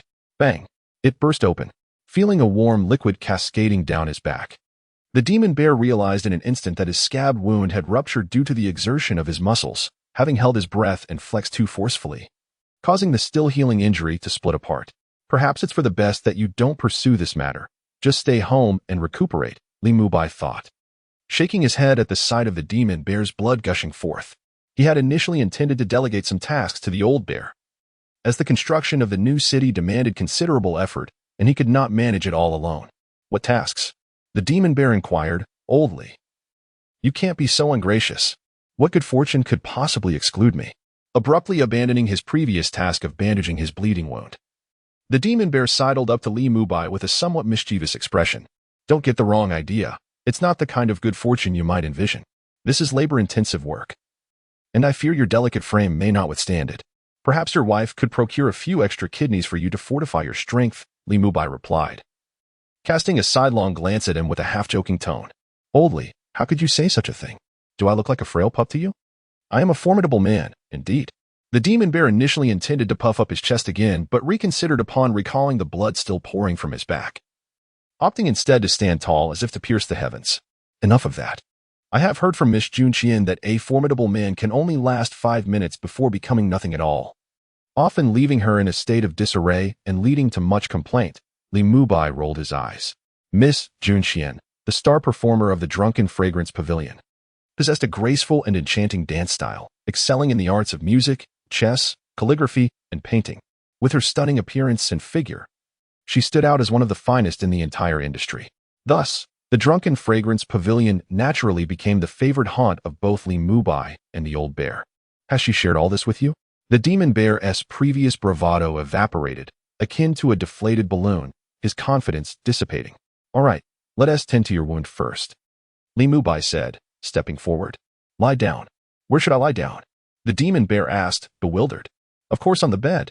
Where else could it possibly be? The magical bear obediently lay upon the bed, its back revealing a gaping wound that relentlessly oozed blood, staining the sheets beneath it with a vivid crimson hue. I remarked.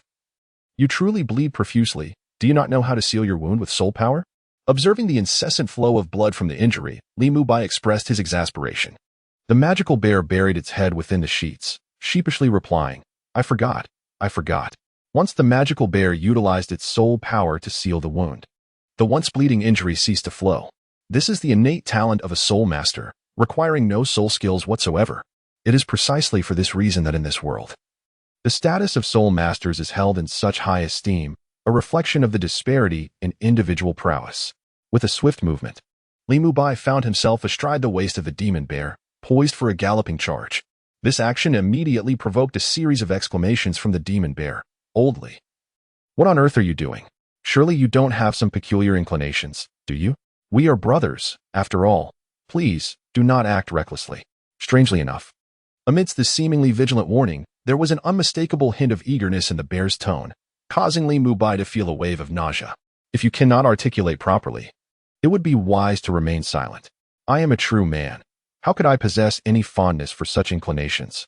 With that, Li Mubai retrieved a small black bottle from his bosom, uncorked it, and poured out a thick, dark, and viscous ointment, applying it liberally to the wounds on the bear's back. As the cool sensation from the ointment spread across its injuries, the bear could not help but emit a sound of comfort. At that very moment, a figure suddenly appeared at the doorway.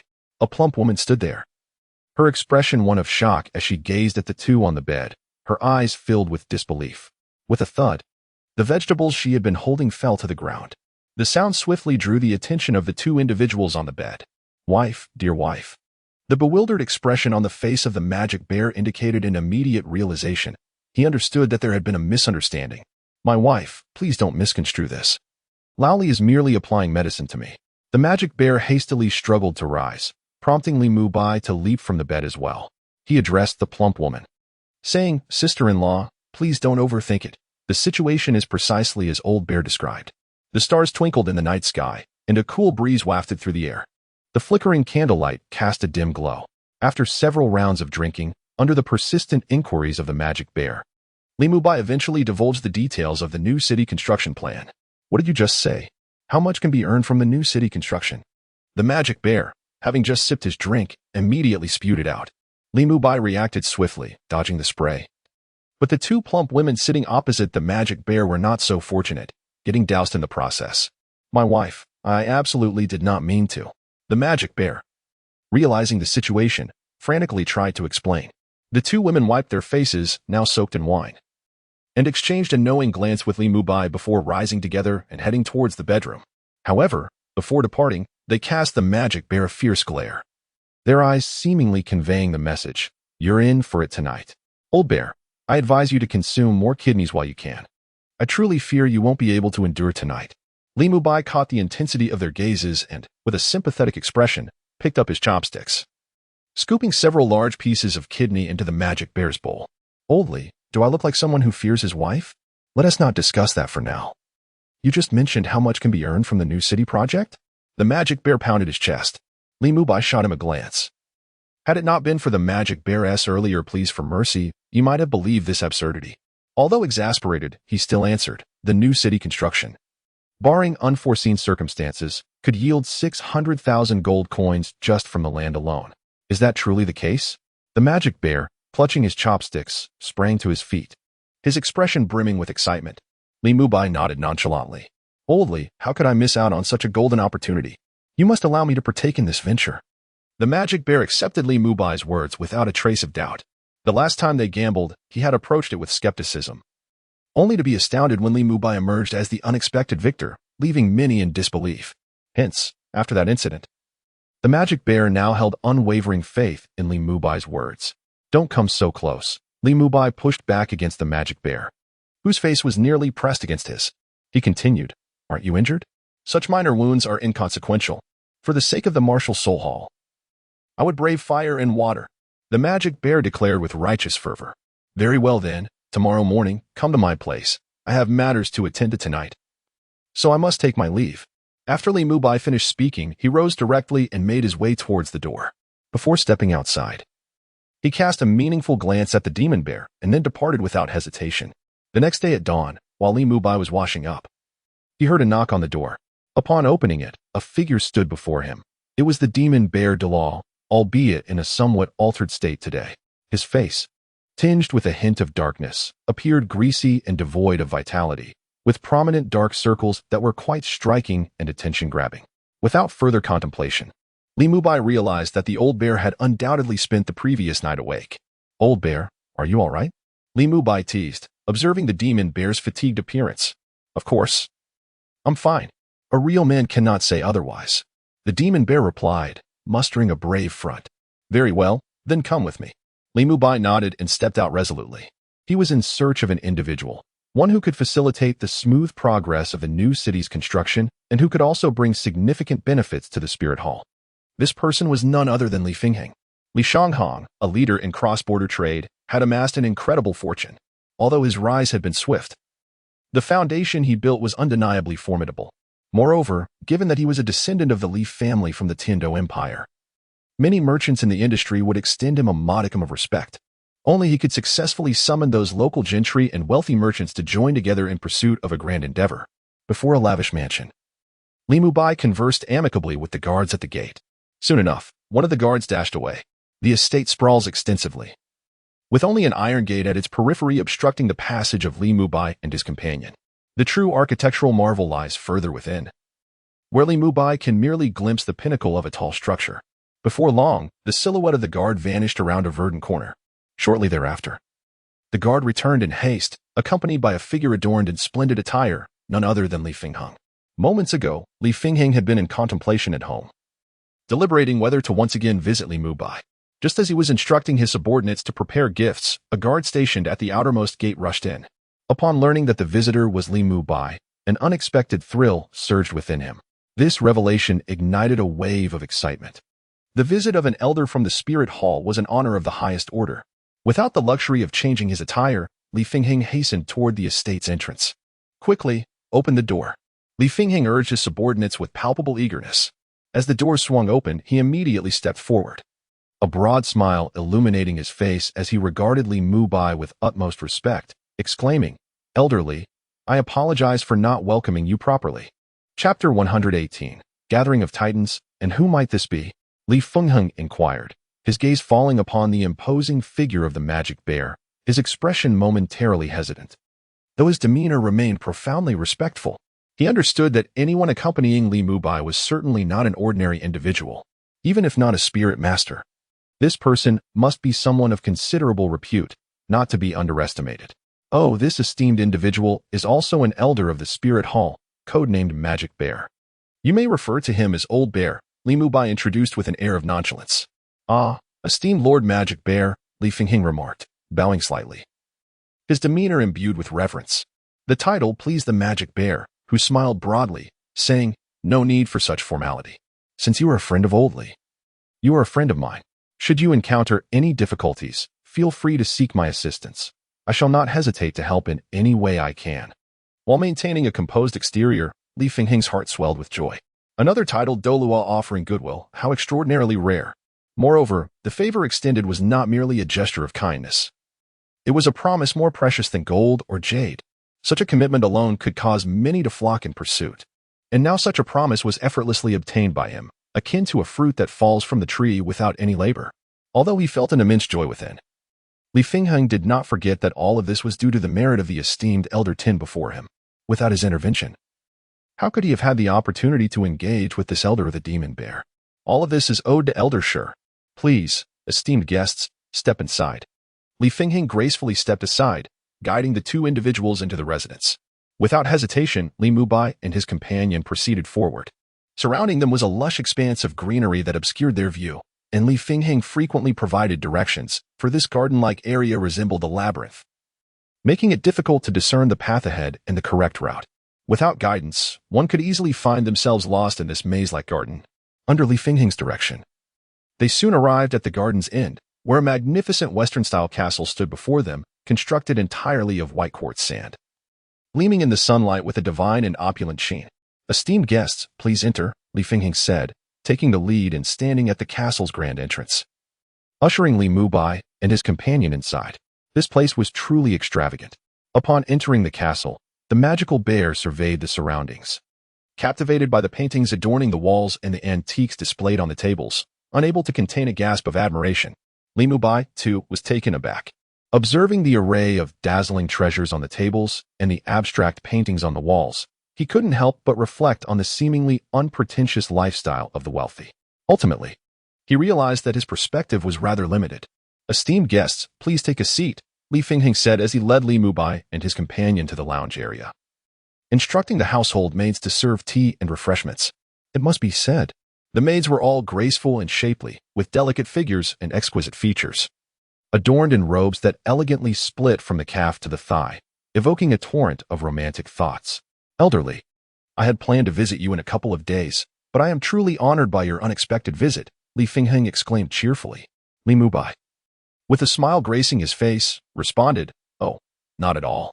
Mr. Li, you are a titan in cross-border trade, having achieved remarkable success and outstanding contributions.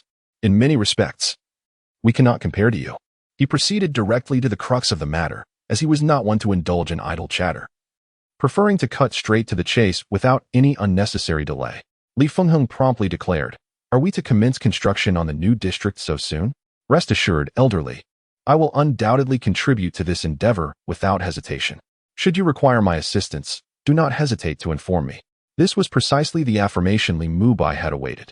His smile broadened as he continued, "Indeed, the construction of the new district is fraught with challenges, and support from the major commercial associations is indispensable. Therefore, I wish to gather the influential leaders of these associations to deliberate on this matter, which would also serve to promote the new project. Your extensive connections and influence within the business community make you the ideal person to facilitate these invitations." Upon hearing this, Li Fingheng immediately grasped the intent. He understood that Li Mubai was seeking to leverage his influence to invite other esteemed and capable merchants to collaborate on the development of the new district. This is both a request and a test, Li Fingheng understood. Should he refuse, it would not necessarily lead to enmity with the Spirit Hall, but it would undoubtedly sever any future ties. Furthermore, the operations of his commercial enterprise in Spirit City would inevitably face insurmountable challenges, resulting in a significant decline in revenue. It is crucial to note that his Silly Trading Company primarily conducts its business within Spirit City, which accounts for at least half of its overall operations. The absence of this revenue source would severely diminish the competitiveness of Silly Trading Company, potentially leading to its absorption by rival firms and ultimately resulting in its dissolution. Thus, Li Fingheng promptly cast aside any thoughts of refusal. Even if this endeavor might incur losses for Silly Trading Company, he felt compelled to commit to its continuation, unwilling to abandon it midway. Moreover, in this matter, he is unlikely to incur any losses at all. After parting ways with Li Mubai, Li Fingheng returned home and meticulously calculated that the new city's development, despite its substantial investment, would not result in significant losses. On the contrary, there exists a considerable potential for profit. However, the earnings from such an investment would be gradual, akin to a slow yet steady stream, rather than an immediate feast. The returns are expected to materialize after several years. Nevertheless, with the flourishing growth of the Soul City, the profits will undoubtedly escalate in the days to come. This is undeniably a lucrative opportunity. How could one possibly decline? Elderly, you can rest assured to leave this matter in my hands. Although I am but an ordinary mortal, I still possess a modicum of influence in the business realm. I shall extend invitations to those individuals, and they will undoubtedly grace us with their presence. Li Fingheng spoke with a calm demeanor, yet his expression betrayed his sense of confidence. Very well. 3 days hence. At the Zhuai Lu, I await your favorable news, Li Mubai nodded, then turned his gaze towards the demon bear. A maid stood beside it, meticulously peeling grapes from a low table, placing them into a pristine white jade plate beside it. The demon bear scooped up the grapes with a spoon and brought them to its mouth, displaying an expression of pure delight. What a disgrace! Li Mubai grimaced. Utterly speechless, he began to regret bringing this creature along. It was anything but dignified. You are an elder. You are a titled Douluo. What is this foolish expression you are displaying? Time slipped away like a fleeting horse, the days passing swiftly like shooting stars. In the blink of an eye, 3 days had swiftly elapsed. Madam Proprietress, why are you not receiving guests today? At the entrance of the Zhuai Lu, a young man clad in a robe of azure velvet stood, his face a mask of confusion as he gazed at the elderly woman stationed at the door. The matron, heavily made up, could not conceal her age, her face lined with deep wrinkles. The matron before us is none other than the proprietor of Zhuai Lu, affectionately referred to as Mama by the young ladies within, with one hand on her hip and the other wielding a small fan to create a gentle breeze. She cast a sidelong glance at the inquiring young man before she spoke with an air of authority. Today, Zhuai Lu has been entirely reserved by a prominent figure. Hence we shall not be receiving guests. The young man pressed further. When will Zhuai Lu open its doors to patrons? Guests? It shall welcome them again tomorrow. The enchanting mama replied, before swaying her hips and gliding gracefully back inside, leaving the young man with only her retreating silhouette. Meanwhile, on the second floor of Zhuai Lu, Li Mubai sat quietly at a table, awaiting his company. At the same time, the formidable Mo Xiong was being attended to by a group of young ladies. Indulging in fruits and fine wine, his large hands playfully grasping at their offerings, much to their mock indignation and laughter. Before long, elegant and opulent carriages began to arrive outside Zhuai Lu. The first to arrive was Li Fingheng. After greeting Li Mubai and Mo Xiong, he made his way to the entrance to await the arrival of other notable figures from the business world. Good evening, Boss Wang. It has been years. Yet you remain as distinguished as ever. Li Fingheng exclaimed with a smile, seamlessly engaging with an elderly gentleman who had just alighted from his carriage. Indeed, Li Boss. Parting for merely 3 days has truly opened my eyes to your progress.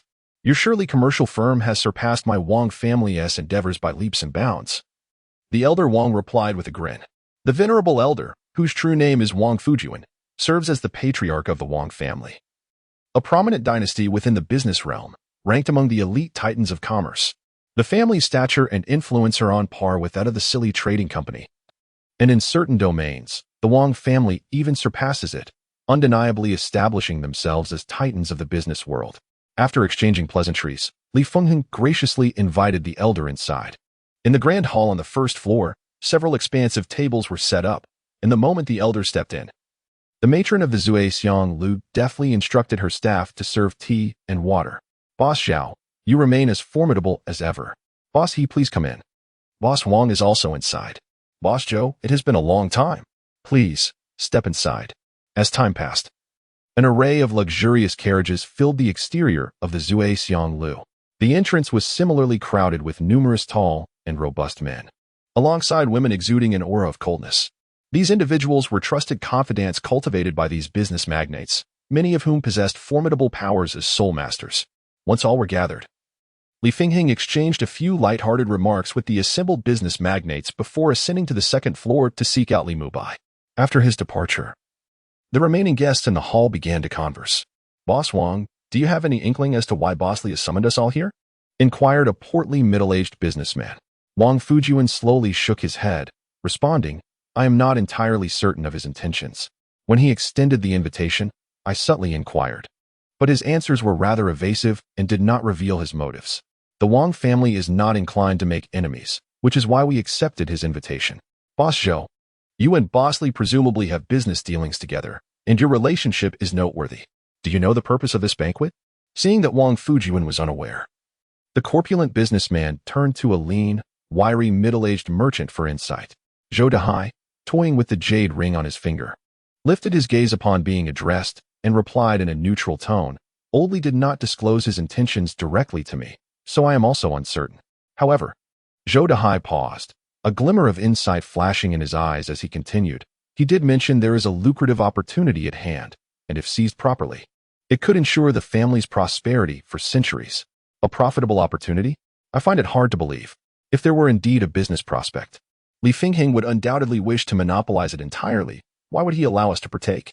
Upon hearing Zhou Dehai's words, the portly middle-aged man displayed an expression of utter disbelief. As soon as he finished speaking, a profound silence enveloped the room. Each individual harbored their own thoughts. Yet the majority resonated with the sentiments of the corpulent gentleman. If there truly existed a lucrative opportunity, how could Li Fingheng possibly relinquish it to share among others? Businessmen are inherently driven by profit. Thus, such a notion is utterly implausible.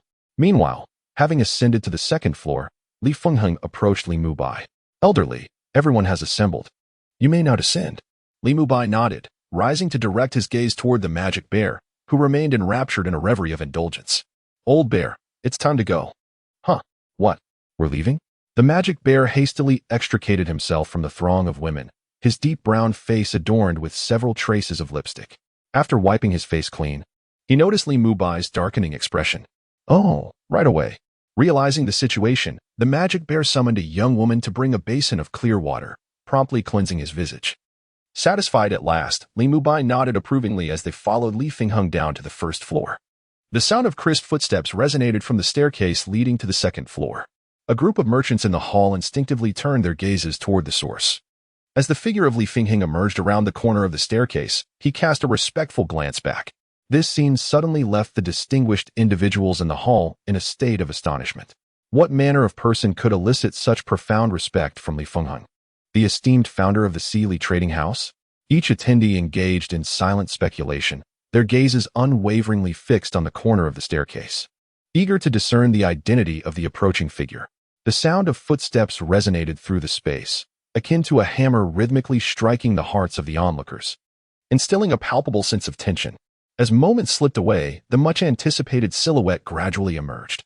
It revealed a young man clad in a light blue robe, his short hair framing a countenance that soon captured the attention of all present. The newcomer was none other than Li Mubai. The assembly of dignitaries frowned in unison, straining to excavate any memories associated with this youthful figure. However, despite their earnest contemplation, they found no resemblance or shared encounters with him in their recollections. Who is this person? A profound sense of curiosity arose among the crowd. Chapter 119. Intense bidding. Elderly, please. Li Fingheng slightly bowed. Standing at the side of the staircase to clear the path, Li Mubai nodded in acknowledgement and then descended the stairs, making his way directly to the center of the hall. Young Master Li, the proprietress of the Drunken Fragrance Tower, affectionately referred to as Mother, stood in the hall. Casting flirtatious glances at Li Mubai, her demeanor extraordinarily suggestive. Nonetheless, the crowd could discern the deep respect reflected in her eyes. The occurrence of this scene instantly unsettled the esteemed business magnates seated in the hall. All eyes converged upon Li Mubai, who was gracefully making his way towards the center of the hall. Who is this individual that commands such profound respect from Li Fingheng of the Li merchants? So young in years, could he possibly be a scion of a noble lineage? Or perhaps he is a disciple of a formidable soul master? Wang Fuhai, with his graying temples and narrowed eyes, possesses a pair of aged orbs brimming with depth. Though his years may be advanced, his spirit remains youthful. The patriarch of the Wang family, in his youth, was a legendary figure. Rising from humble beginnings, he transformed from nothing into the formidable Wang clan, dominating a realm of commerce. At this moment, though his countenance was devoid of expression, his heart, as profound as an abyss, had long etched the visage of Li Mubai within it. The other magnates of the business world were similarly engaged, incessantly speculating about Li Mubai's true identity. In the center of the hall stood a grand platform. This venue, originally intended for the graceful dance of the performers, has now been transformed by Li Mubai into a podium for discourse. Esteemed guests, allow me to first introduce myself. Li Mubai gazed down at the assembly, a subtle smile gracing his lips. His voice captivated everyone in the grand hall, drawing the attention of both the titans of industry and the young maiden serving tea. Having attained the esteemed title of Douluo, his visage now bore no distinction from that of a young man in his early 20s. A fleeting smile accentuated his vibrant aura, captivating the attention of many young ladies below, their eyes shimmering with admiration. I am Li Mubai. Upon uttering this name, several prominent figures in the vicinity could not help but draw a connection to a singular conclusion. Could this individual be a relative of Li Fengheng? Hailing from the illustrious Li family of the Heavendo Empire, the gathered crowd was already well aware of Li Fengheng's esteemed background. He belonged to the reputable Li family, a distinguished lineage of considerable repute. It was precisely due to this heritage that Li Fengheng thrived in the business realm, achieving remarkable success in a remarkably short span of time. The immediate declaration of his surname by Li Mubai inevitably led to speculation. Many cast inquiring glances toward Li Fengheng. In response, he could only offer an awkward smile and shake his head. He too pondered the implications. If Li Mubai truly were a member of the Li family, it would spell good fortune for him, alleviating the burdens of managing a business. With the title Douluo as a supporter, why toil in commerce? Would it not be more appealing for the entire clan to pursue the path of soul masters? Even if his kin lacked the innate talent for soul mastery, having a formidable ally would render them fearless in the face of adversity. As the crowd engaged in their private speculations, the voice of Li Mubai resounded once more from the stage. As for my identity, I trust it is familiar to you all. The Spirit Hall has recently welcomed a new elder, and I need not elaborate further. I believe you comprehend the implications. Upon hearing these words, a palpable tremor coursed through the audience, their bodies reacting in unison, eyes widening with astonishment.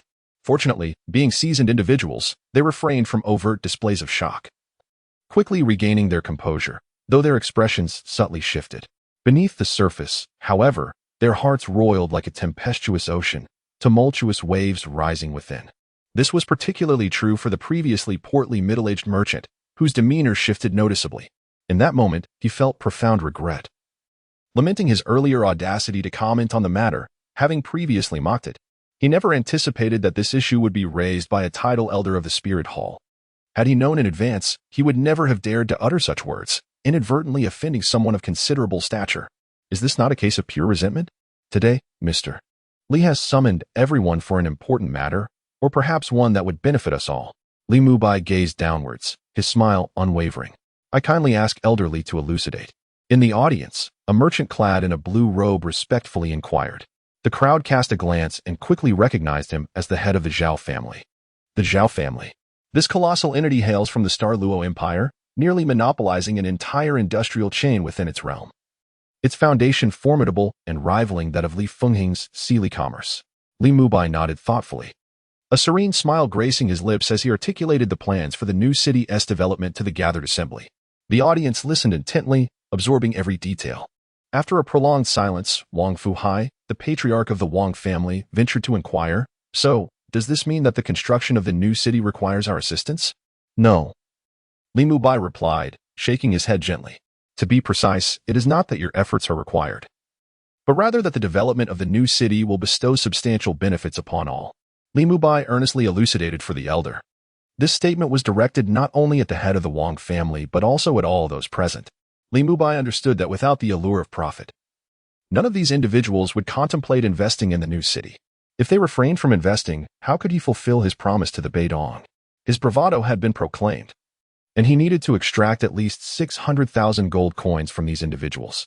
He turned to Elder Li and inquired, "Where lies the potential profit in this venture?"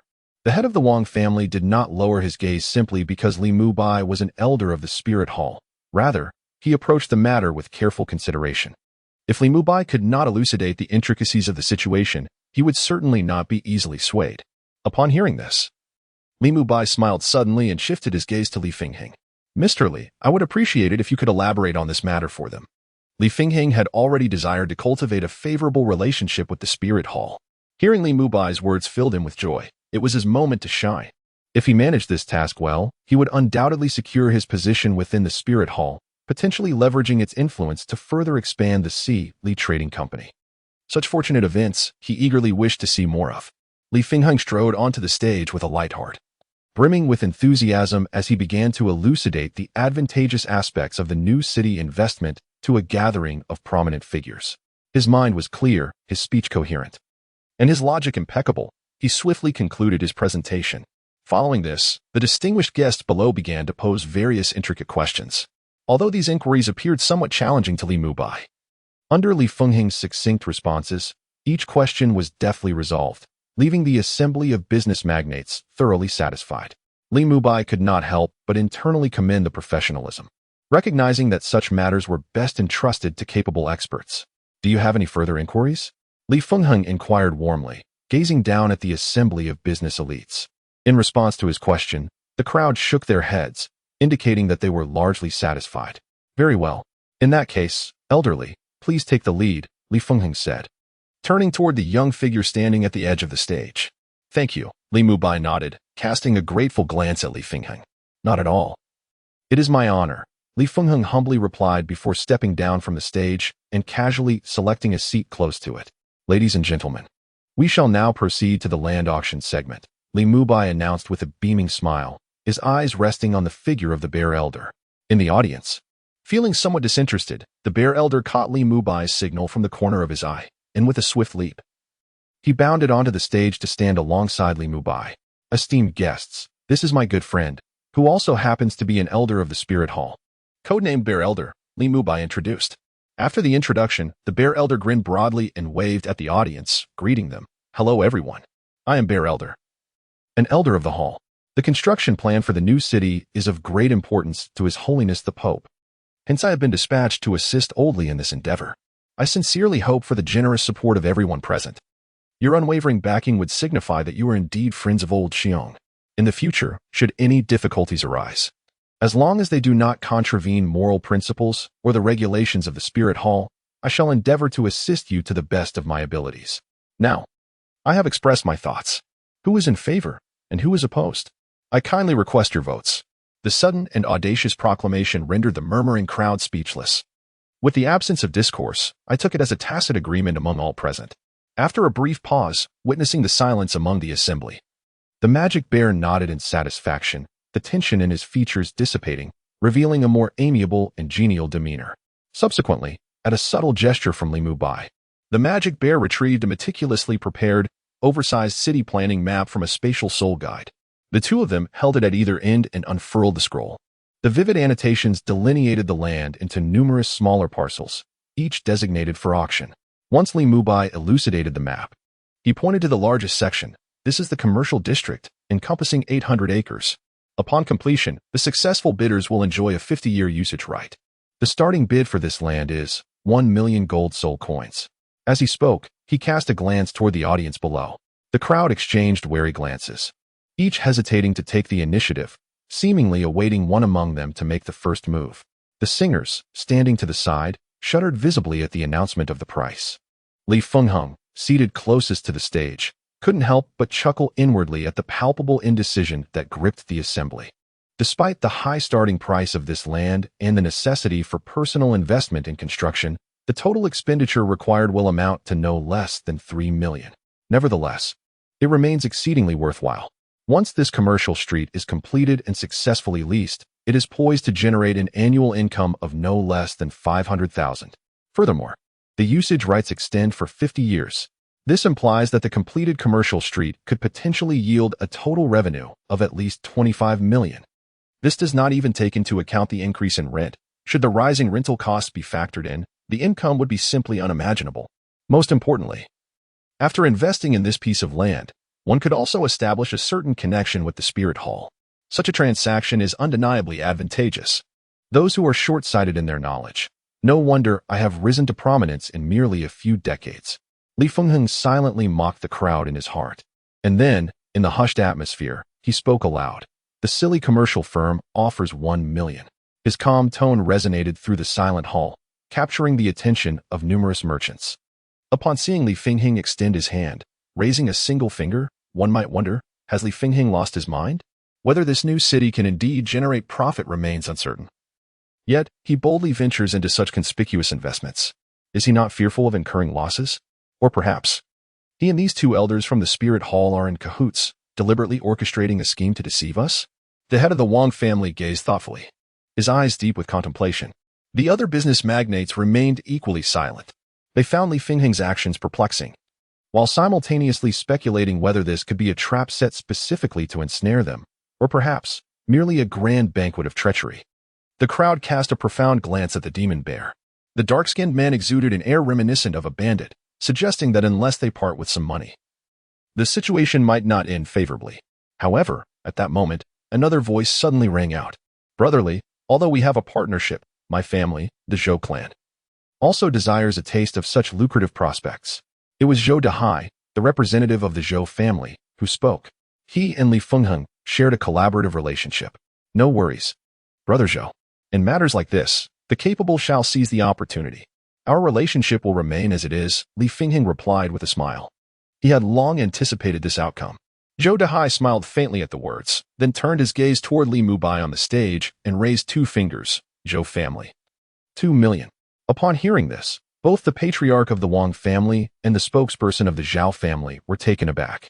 Could a mere piece of land truly be valued at 2 million? Furthermore, acquiring this land would necessitate additional investments to develop it into a commercial street. Such an undertaking could easily exceed 3 million. 3 million, while not an astronomical figure for the business magnates present, certainly constituted a significant sum. Should this investment falter? It might not devastate their fortunes, but it would undeniably represent a substantial setback. This contradicts the principles of profit for merchants. If only one individual were to raise the stakes, others might perceive it as a trap. However, now that 2 titans of the business world are bidding, it naturally stirs curiosity and speculation among others. Could it be that this investment truly offers a return? This is a question that occupies the minds of many. 3 million. While others remain hesitant, Li Fengheng once again escalates the bid, elevating the price of this parcel of land to unprecedented heights. The songstresses standing nearby, serving tea, are profoundly astonished. It is remarkable that such a modest piece of land can command such a price. It truly defies common sense. Brother Li is magnanimous, Zhou Dahai remarked in admiration. In response, Li Fengheng merely smiled. 3 million. Once, 3 million. Twice, 3 million. Just as Li Mubai was about to declare the deal, Zhou Dahai, seated, clenched his teeth, revealing a resolute expression, and then boldly proclaimed, 4 million. After uttering this declaration, he turned his gaze towards Li Fengheng, gauging whether the other party would continue to raise the bid. 4 million. This is the utmost price he is willing to offer. Beyond this, he shall not invest further. Such an endeavor would yield limited returns.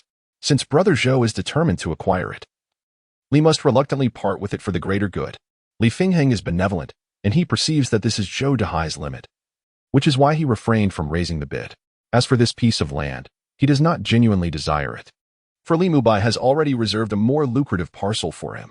Chapter 120. Bibi Dong is furious to hell with Zhao Fuxing. This residential area is always coveted. The patriarch of the Wang family, Old Master Wang, is currently glaring at Zhao's representative with fury, even lowering his stature to vocally berate this young upstart. Bah! Zhao Fuxing spat a mouthful of phlegm towards Old Master Wang. Had the latter not been quick to react, the spit would surely have struck him squarely in the face. The two are embroiled in a heated dispute over a parcel of residential land, on the verge of physical confrontation. However, a brawl is unlikely. At most, it will devolve into a verbal altercation. Earlier, after Li Fengheng and Zhou Dahai vied for the commercial street, 2 parcels of high commercial value were auctioned off. Once these plots were sold at premium prices, the onlookers, deep in contemplation, belatedly realized the situation. Unfortunately, by the time they comprehended what had transpired, the remaining land was scarce, consisting mostly of residential plots. Yet, under Li Fengheng's embellishments, this residential area transformed into a coveted treasure, highly sought after by many. Thus, the initial scene unfolded, where 2 titans of commerce engaged in a fierce verbal battle over these plots. Their contention transcended the intrinsic value of the residential area. They were also drawn to the prospects that lay beyond these lands. Behind the new city development project stands none other than the Spirit Hall. Indeed, this is the entity that everyone wishes to align with or gain favor from. As the plots were nearly sold out, Li Mubai finally spoke. Esteemed guests, let us turn our attention to the new city construction. With that, he turned to his companion and smiled gently. Please serve the dishes. The old pigeon beamed with delight and made his way to the backyard. The Drunken Fragrance Tower. This is not merely a premier venue for songstresses and dance. It is also a place where one can indulge in fine wines, admire blossoms, and revel in the art of dance. The cuisine here, among the dishes in Spirit City, is indeed exceptional, boasting exquisite flavors. However, despite its remarkable taste, it suffers from a significant drawback: the exorbitant prices. The average person would hardly consider dining here. Yet, this does not imply that the dishes at Zhexiang Lu are unpalatable. On the contrary, those who have dined here sing its praises, which speaks volumes. Dear guests, enjoy your meal and drink well, Li Mubai remarked before he and the magic bear ascended to the second floor. upon entering the soundproof private room on the second floor. The magic bear swiftly closed the door behind them. With an expression of exhilaration, he turned to Li Mubai and exclaimed, "Oldly, am I dreaming? In such a brief span of time, we have managed to pull off a heist worth 23 million gold coins. This dream feels astonishingly vivid." Li Mubai smirked, "Old bear. If you're unsure whether this is a dream, why don't we test it?" With that, he reached toward the magic bear and pinched the exposed flesh on his arm, twisting it with force. It hurts so much. The room was filled with cries of anguish, but thankfully, the exceptional soundproofing of the room ensured that their distress would not draw attention from outsiders. Seeing the magic bear's face contorted in pain, Li Mubai released his grip and inquired, "So, old bear, still think it's a dream?" No, the magic bear replied. His irritation dissipated, replaced by a radiant smile that revealed his gleaming white teeth. "Oldly, this is simply unbelievable. I can hardly wrap my head around it. Over 20 million. 20 million. Rubbing his sore arm, he bore an expression of incredulity. Yet, the reality was undeniable. He, too, was one of the key players in this affair, having witnessed the fierce competition among business titans vying for land. My goodness, this is equivalent to 3 years' worth of income for the Spirit Hall. I wonder how the Grand Pope will react upon learning this news. I am truly looking forward to it." The magic bear continued to muse. Suddenly, he turned to Li Mubai with renewed fervor. "Oldly, over 20 million. Without you, this would never have succeeded. I can't fathom what you consumed to become so astute. Formulating such a brilliant plan. You are indeed a genius. The Spirit Hall is truly fortunate to have you." Li Mubai smiled faintly at the flattery of the demon bear. He was neither a lover of sycophancy nor the type to lose sight of his identity upon hearing others extolling his virtues. In response to the demon bear's words, he wished to express, "Had you endured 9 years of compulsory education, followed by 3 years of simulation, and finally pursued 4 years of further study in the 21st century, you would emerge akin to myself." However, such thoughts were merely confined to his mind. He could not voice them, lest he be deemed insane by the old bear. As they dined, having consumed 7 parts of their meal and indulged in 3 rounds of wine, Li Mubai and the others agreed to deliver all the funds to Li Fengheng's residence the following morning. After ensuring everything was in order, Li Mubai departed from the drunken fragrance pavilion with the demon bear, each returning to their respective abodes. As for whether Li Fengheng would abscond with the money, Li Mubai harbored no concerns whatsoever. On this land, the influence of the Spirit Hall has long been pervasive, with its spies lurking in every shadow. Even if one were to flee to the ends of the earth, it would prove futile to escape their grasp. Moreover, it is not merely an ordinary individual, but a titan of commerce like Li Fengheng. His trading firm possesses far more wealth than mere sums, making it inconceivable for him to abscond with funds. As he stepped outside, darkness enveloped the world, and the stars above twinkled like mischievous eyes. The gentle moonlight cascaded down, draping the entire realm in a delicate veil of silvery white, reminiscent of frost. The streets were alive with throngs of people, seemingly more vibrant than during the day, their voices rising and falling in a cacophony of lively banter. Lanterns flickered, casting a warm, golden hue across the thoroughfare. Upon arriving home, the night had deepened. The soft glow of lamps spilled through the windows, illuminating the entrance. Li Mubai offered a faint smile before knocking on the door. After freshening up, he reclined upon his bed, inhaling the faint, enchanting fragrance in the air, feeling a profound sense of ease and contentment.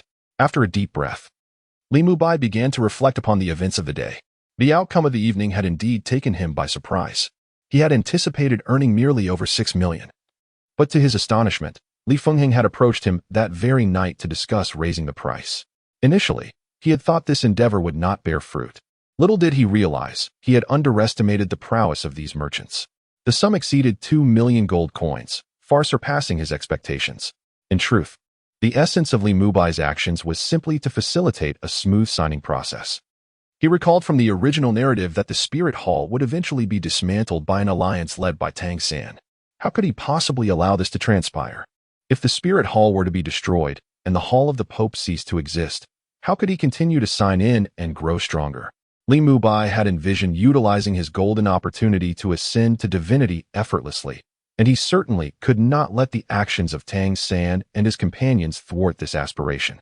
The notion of diligently cultivating was rendered impossible. Reclining and letting fortune come to him was the true path to prosperity. Therefore, In order to ensure his signing in proceeded smoothly, he had no choice but to transform the spirit hall into the singular empire. 2 days later, merchants from various factions gathered their funds and delivered them to Li Fengheng's residence. After meticulously counting the amassed wealth, Li Fengheng dispatched someone to seek out Li Mubai. After all, Li Fengheng did not have the acquaintance of Bibi Dong, nor could he gain entry into the spirit hall, let alone the Pope's chamber within it. Thus, he could only bring this money from selling land to find Li Mubai. At the entrance, Li Mubai gazed at the street lined with an abundance of carriages, feeling a sense of awe. Over 20 million gold coins were packed into more than 20 carriages. The carriages were thoroughly covered, leaving no gaps for even the slightest glimpse. The onlookers on the street, oblivious to the unfolding events, engaged in fervent speculation. Have all the funds been accounted for?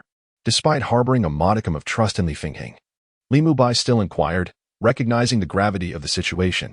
Rest assured, elderly, Li Fengheng replied with a nod, confidence lacing his voice, though a hint of fatigue was evident. I had my men meticulously count every single item throughout the night, ensuring no mistakes were made. Should anything be found lacking, I shall compensate. Li Mubai nodded in response. With Li Fengheng's assurance, it seemed unlikely that any errors would occur. Then let us depart, he declared, stepping into one of the carriages. Observing this, Li Fengheng followed suit, calling out to the trailing carriages, prepare to set off. A caravan resembling a long serpent moved majestically through the streets of Wuhuan City, with carriages linked end to end. Li Mubai's residence was not far from the Wuhuan Hall, and given the early hour, there were few pedestrians about. Thus, within half an hour, they arrived at the expansive square before the grand entrance of the Wuhuan Hall. However, the moment the merchant convoy appeared before the hall, it captured the attention of the guards stationed on either side of the entrance. In no time, a vigilant guard, clad in silver armor and wielding a spear, approached the caravan. The guards stationed at the Wuhuan Hall were undoubtedly formidable. As the guard advanced towards the merchant carriages, the aura of a soul master emanated from him, sweeping over the convoy like an overwhelming tide. The horses pulling the carriages sensed this formidable presence first and neighed anxiously, displaying signs of restlessness. Had it not been for the skilled driver maintaining firm control, chaos would have surely ensued. The drivers of the carriages also felt their breath catch. Yet this peculiar sensation lasted only a fleeting moment before vanishing entirely. Elderly, what is this? Inside the carriage, Li Fengheng observed the sleeve of Li Mubai fluttering without a breeze, and immediately thereafter, he felt an overwhelming aura unfold, reminiscent of an abyss. However, the imposing aura did not cause him discomfort. As the silver-armored guard approached with a solemn expression, a sudden change overcame his countenance. The aura he had previously exuded was abruptly dispersed by another, more powerful presence. Nevertheless, the guard did not falter in his advance. Instead, he tightened his grip on the spear, resolutely moving forward. With each step, the distance diminished until he came to a halt before the carriage. It was only then that Li Mubai slowly lifted the curtain of the carriage door. A beam of morning sunlight streamed in from the side, illuminating his youthful and handsome visage, emanating an inexplicable sanctity. Upon beholding him, the guard's serious demeanor swiftly transformed into one of reverence. Elder Ten, he murmured, lowering his head slightly, his left hand steady on the spear while his right rested upon his chest in a respectful bow. Since the last battle at the dual ceiling, Li Mubai's fame had spread widely within the Soul Master community. As a Soul Master himself, it was nearly impossible not to have heard of this remarkably young title Douluo at the age of 27. Greetings, esteemed comrade. These goods are required by His Holiness, and I kindly ask for your cooperation. A smile graced his sunlit face, his tone gentle. Yes, the guard replied respectfully before turning and hastening towards the main gate. Subsequently, the previously ajar door was fully pushed open. Let us proceed, Li Mubai said to the coachman with a casual tone. The coachman, who had initially felt some trepidation, was suddenly filled with a sense of reassurance. He then raised the whip and gave it a slight crack. The merchant convoy resumed its slow journey. At this moment, the coachman of the convoy shared a collective sentiment excitement. The spirit hall awaited. This is a sacred place known to all. Yet the number of those who have ventured here is exceedingly rare. Even the majority of soul masters can only gaze upon this magnificent edifice from a distance, filled with admiration. If soul masters feel this way, one can only imagine the sentiments of ordinary individuals such as the carriage drivers, not to mention the driver. Even Li Fengheng, a prominent figure in the business world who shares the carriage with Li Mubai, cannot conceal the flicker of excitement in his eyes at this moment. This was his first venture into this sacred place. Shortly thereafter, The convoy entered the Hall of Spirits, slowly coming to a halt before the Papal Hall. Li Mubai was the first to alight from the carriage, striding towards the Papal Hall. Aside from the guards stationed outside, the vast hall was devoid of any presence. Bibi Dong was nowhere to be found. The Papal Hall consisted of more than just the Grand Chamber, which served merely as a venue for welcoming guests or convening meetings. Behind the hall lay Bibi Dong's usual abode. Li Mubai proceeded directly through the hall, making his way towards the rear. Upon traversing a corridor, he was met with an unexpected vista. A garden unfolded before him. Vibrantly colored blossoms were in full bloom, releasing a myriad of fragrances into the air. The verdant trees appeared even more lush in the morning light. Li Mubai strolled leisurely through the garden. Meanwhile, within her chamber, Bibi Dong was preening herself when she suddenly heard a cool female voice from outside the door. "Your Holiness, the 10th elder has arrived." The comb in Bibi Dong's hand paused mid-motion. Her expression one of surprise. What brings him here? Has he finished with matters in the new district? Just as her curiosity piqued, the familiar voice echoed in her mind. To her astonishment, this woman possessed some degree of elegance, having taken the initiative to cultivate a garden before her dwelling. Yet, how could this woman be so indolent? The sun was already high in the sky, and she had yet to rise. While her appearance was quite pleasing, who would wish to marry such a lethargic individual? Only to regret it later? With a snap, the comb in Bibi Dong's hand broke cleanly in two. Her previously pleasant demeanor dissolved in an instant upon the emergence of these thoughts. Gritting her teeth, she seethed. Li Mubai. Chapter 121. The land can sell for such a sum? Bibi Dong was taken aback. Li Mubai, you had better bring good news. Otherwise. She placed the broken comb on the vanity, her countenance stern. You may leave now. It seemed like a nonsensical remark. Yet Bibi Dong slowly rose and made her way towards the door. The courtyard was empty, save for a few withered yellow leaves drifting downwards. On the other side, Li Mubai continued through the garden and soon arrived at Bibi Dong's residence. The entrance was vacant, the door wide open. A figure stood at the threshold. Clad in a flowing garment resembling delicate lotus petals, her light yellow hair cascaded down her back like a waterfall, rather than being styled high. The hem of her dress was fitted at the waist and loose below, accentuating her alluring silhouette. Her arms, as white as porcelain, hung gracefully in front of her, devoid of a scepter. Her enchanting eyes were captivating, and her luscious lips were tempting. The figure was none other than Bibi Dong. Upon seeing her, Li Mubai momentarily froze, but quickly regained his composure, bowing respectfully. Your Holiness. The corners of Bibi Dong's mouth curled slightly as she stepped forward, her tone laced with hostility. Li Mubai? Are you aware that the rear courtyard of the Papal Palace is a forbidden area? When did this place become a forbidden zone? Li Mubai responded, his expression one of confusion. Simultaneously, he rummaged through his mind for any relevant regulations pertaining to the Spirit Hall, yet he could find nothing that supported her assertion. Thus, it became evident that Bibi Dong's proclamation held no validity whatsoever. Could it be that this woman has lost her senses? The regulations do not expressly prohibit entry into the Pope's courtyard. A flicker of unease crossed Bibi Dong's eyelids. This was a decree I personally issued 2 months ago. Without my consent, no one is permitted to approach the Pope's courtyard. 2 months ago? Li Mubai was at a loss for words. 2 months prior. He had been wandering in leisure, having not yet joined the Spirit Hall. Moreover, this was merely Bibi Dong's verbal command, lacking formal documentation.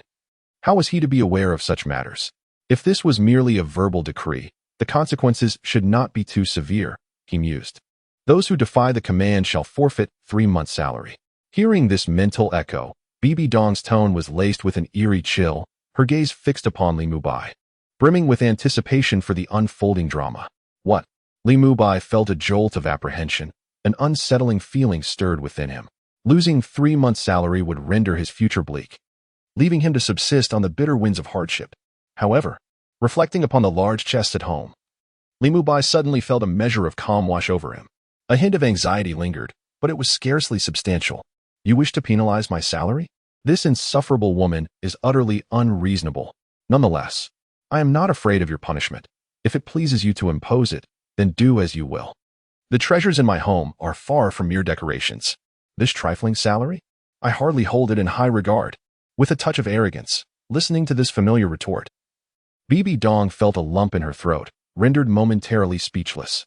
It dawned on her that just days prior, one of her subordinates had reported this situation, mentioning that someone had visited Li Mubai bearing a grand gift. So that was it. No wonder he was unafraid of losing his salary. He had acquired wealth. thus emboldening him. However, if that is the case, I cannot allow you to feel secure. Bibi Dong contemplated this, a cunning plan forming in her mind. She turned her gaze towards Li Mubai. In addition to the salary deduction, you shall also face a month of solitary reflection. Now, let us see how you will resolve this. A glimmer of cunning akin to that of a fox danced in Bibi Dong's eyes. Facing a wall? Where exactly is this wall to be confronted? Li Mubai, brimming with self-satisfaction, instinctively replied. However, he soon felt a jolt, realizing the predatory gaze of Bibi Dong upon him, and instantly understood that he had misspoken. Indeed, calamity often springs from one's own words, and misfortune rarely arrives alone. No, I must not allow her to seize the initiative. I must take the lead instead. Otherwise, engaging in mere banter might lead me to utter something truly astonishing, inciting her wrath. As the echoes of his thoughts faded, Bibi Dong observed Li Mubai clasp his hands and speak first. Your Holiness, I have come bearing momentous news. It is for this reason that I became momentarily dazed and trespassed upon your sanctuary. Momentous news? Bibi Dong's brow arched, and she lost the inclination to further discuss the matter of his intrusion. Just tell me whether this was intentional or merely accidental. Accidental. Very well. Then share your momentous news. Li Mubai paused, taken aback. Are we to forego accountability for the act of trespassing? Is that all there is to it? This woman is truly peculiar. Without further contemplation, Li Mubai cleared his throat twice and slowly remarked, the project in the new district has shown promising developments. All the plots of land that were meant to be sold have been successfully transacted. How much did they fetch? Bibi Dong inquired with a tone of curiosity, although her heart had already braced itself for the answer, despite Li Mubai's earlier assurance that the land would yield at least 6 million. She had felt a flicker of excitement at the time. However, in truth, she had not taken his words to heart. To her, selling the land in the new district for 3 million would be considered an exorbitant price. How could it possibly reach 6 million? Those merchants are not fools. Without certainty of profit, they would never offer such high bids. Furthermore, even if bids were made, they would only do so out of respect for the Wuhuan temple. Thus, in Bibi Dong's estimation, the new district's land could hardly yield any substantial profits. She had not pinned her hopes on these plots. 26 million. Li Mubai confidently stated with a faint smile. 260,000? That is already commendable. Though it is not a great deal, it is still. Bibi Dong's words abruptly ceased as she replayed Li Mubai's statement in her mind. In the next moment, disbelief washed over her face. What did you say? How much was the land sold for? If she had not misheard, it seemed that Li Mubai had just claimed it was 26 million. How could this be possible? She must have misheard.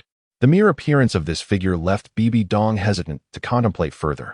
Li Mubai smiled gently, and in the gaze of Bibi Dong filled with anticipation, he slowly revealed, not much, merely 26 million gold coins. Indeed, it was 26 million. A roar of thunder seemed to strike her head, leaving her mind in a daze, utterly blank. After a considerable moment, Bibi Dong finally regained her composure. Even she, who usually exuded an air of indifference and calmness, found her flower-like eyes brimming with astonishment. The spirit hall's net income, after expenses, barely reached 8 million each year. Yet now, Li Mubai, solely from a piece of barren land, had directly garnered 26 million, surpassing the spirit hall's profit over 3 years. This is simply astounding. Are you certain that what you say is true? This matter is of great significance, so please refrain from frivolous remarks. Bibi Dong's expression turned serious, her tone solemn. Indeed, this matter cannot be taken lightly. If His Holiness the Pope does not believe, he may accompany me. Li Mubai's countenance displayed no trace of fear. The confidence radiating from his eyes was unmistakable. The long line of carriages outside the papal hall bolstered his conviction. With such assurance, what is there to fear? Where shall we go? Bibi Dong inquired, her voice laced with skepticism. Isn't the Pope disbelieving? Just follow me out of this papal hall, and the truth will be revealed. So you mean? Bibi Dong's pupils dilated in realization. She grasped the implication behind Li Mubai's words. The truth lies just beyond the garden, outside the grand hall. In other words, the money from selling the land is right outside the papal hall. The thought ignited a spark of excitement within Bibi Dong. Very well, I shall accompany you. Outside the papal hall, Li Fenghing sat in the carriage, lifting the curtain to gaze outside. His eyes fell upon a magnificent edifice. In his memory, the only structure that could rival such grandeur was the imperial capital of the Tiandou Empire. Why hasn't elderly emerged yet? Despite the captivating sights beyond the window, Li Fenghing felt an unsettling discomfort, devoid of any sense of security. At that moment, a sudden sound of footsteps echoed from within the papal hall. Almost immediately, a figure stepped out from the grand hall, and upon seeing him, Li Fingheng's face brightened with joy.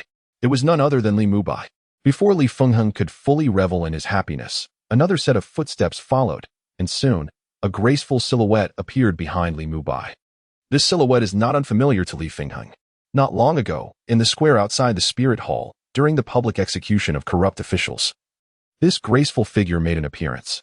However, at that time, this familiar figure was adorned in an exquisite silver-white gown, topped with a crown of silver, gold, and glazed glass, and wielding a staff embellished with 5 luminous orbs. But today, this figure, with long hair cascading down to her waist and a makeup that appears rather understated, possesses a unique charm that exudes purity and beauty. Her exposed arms, resembling tender lotus stems, radiate an aura of sanctity and flawlessness. Li Fingheng, of course, recognized this enchanting silhouette. It was none other than the current Pope of the Spirit Hall, Bibi Dong. To think it was the esteemed Pope. Upon encountering this captivating presence, Li Fingheng felt a surge of excitement.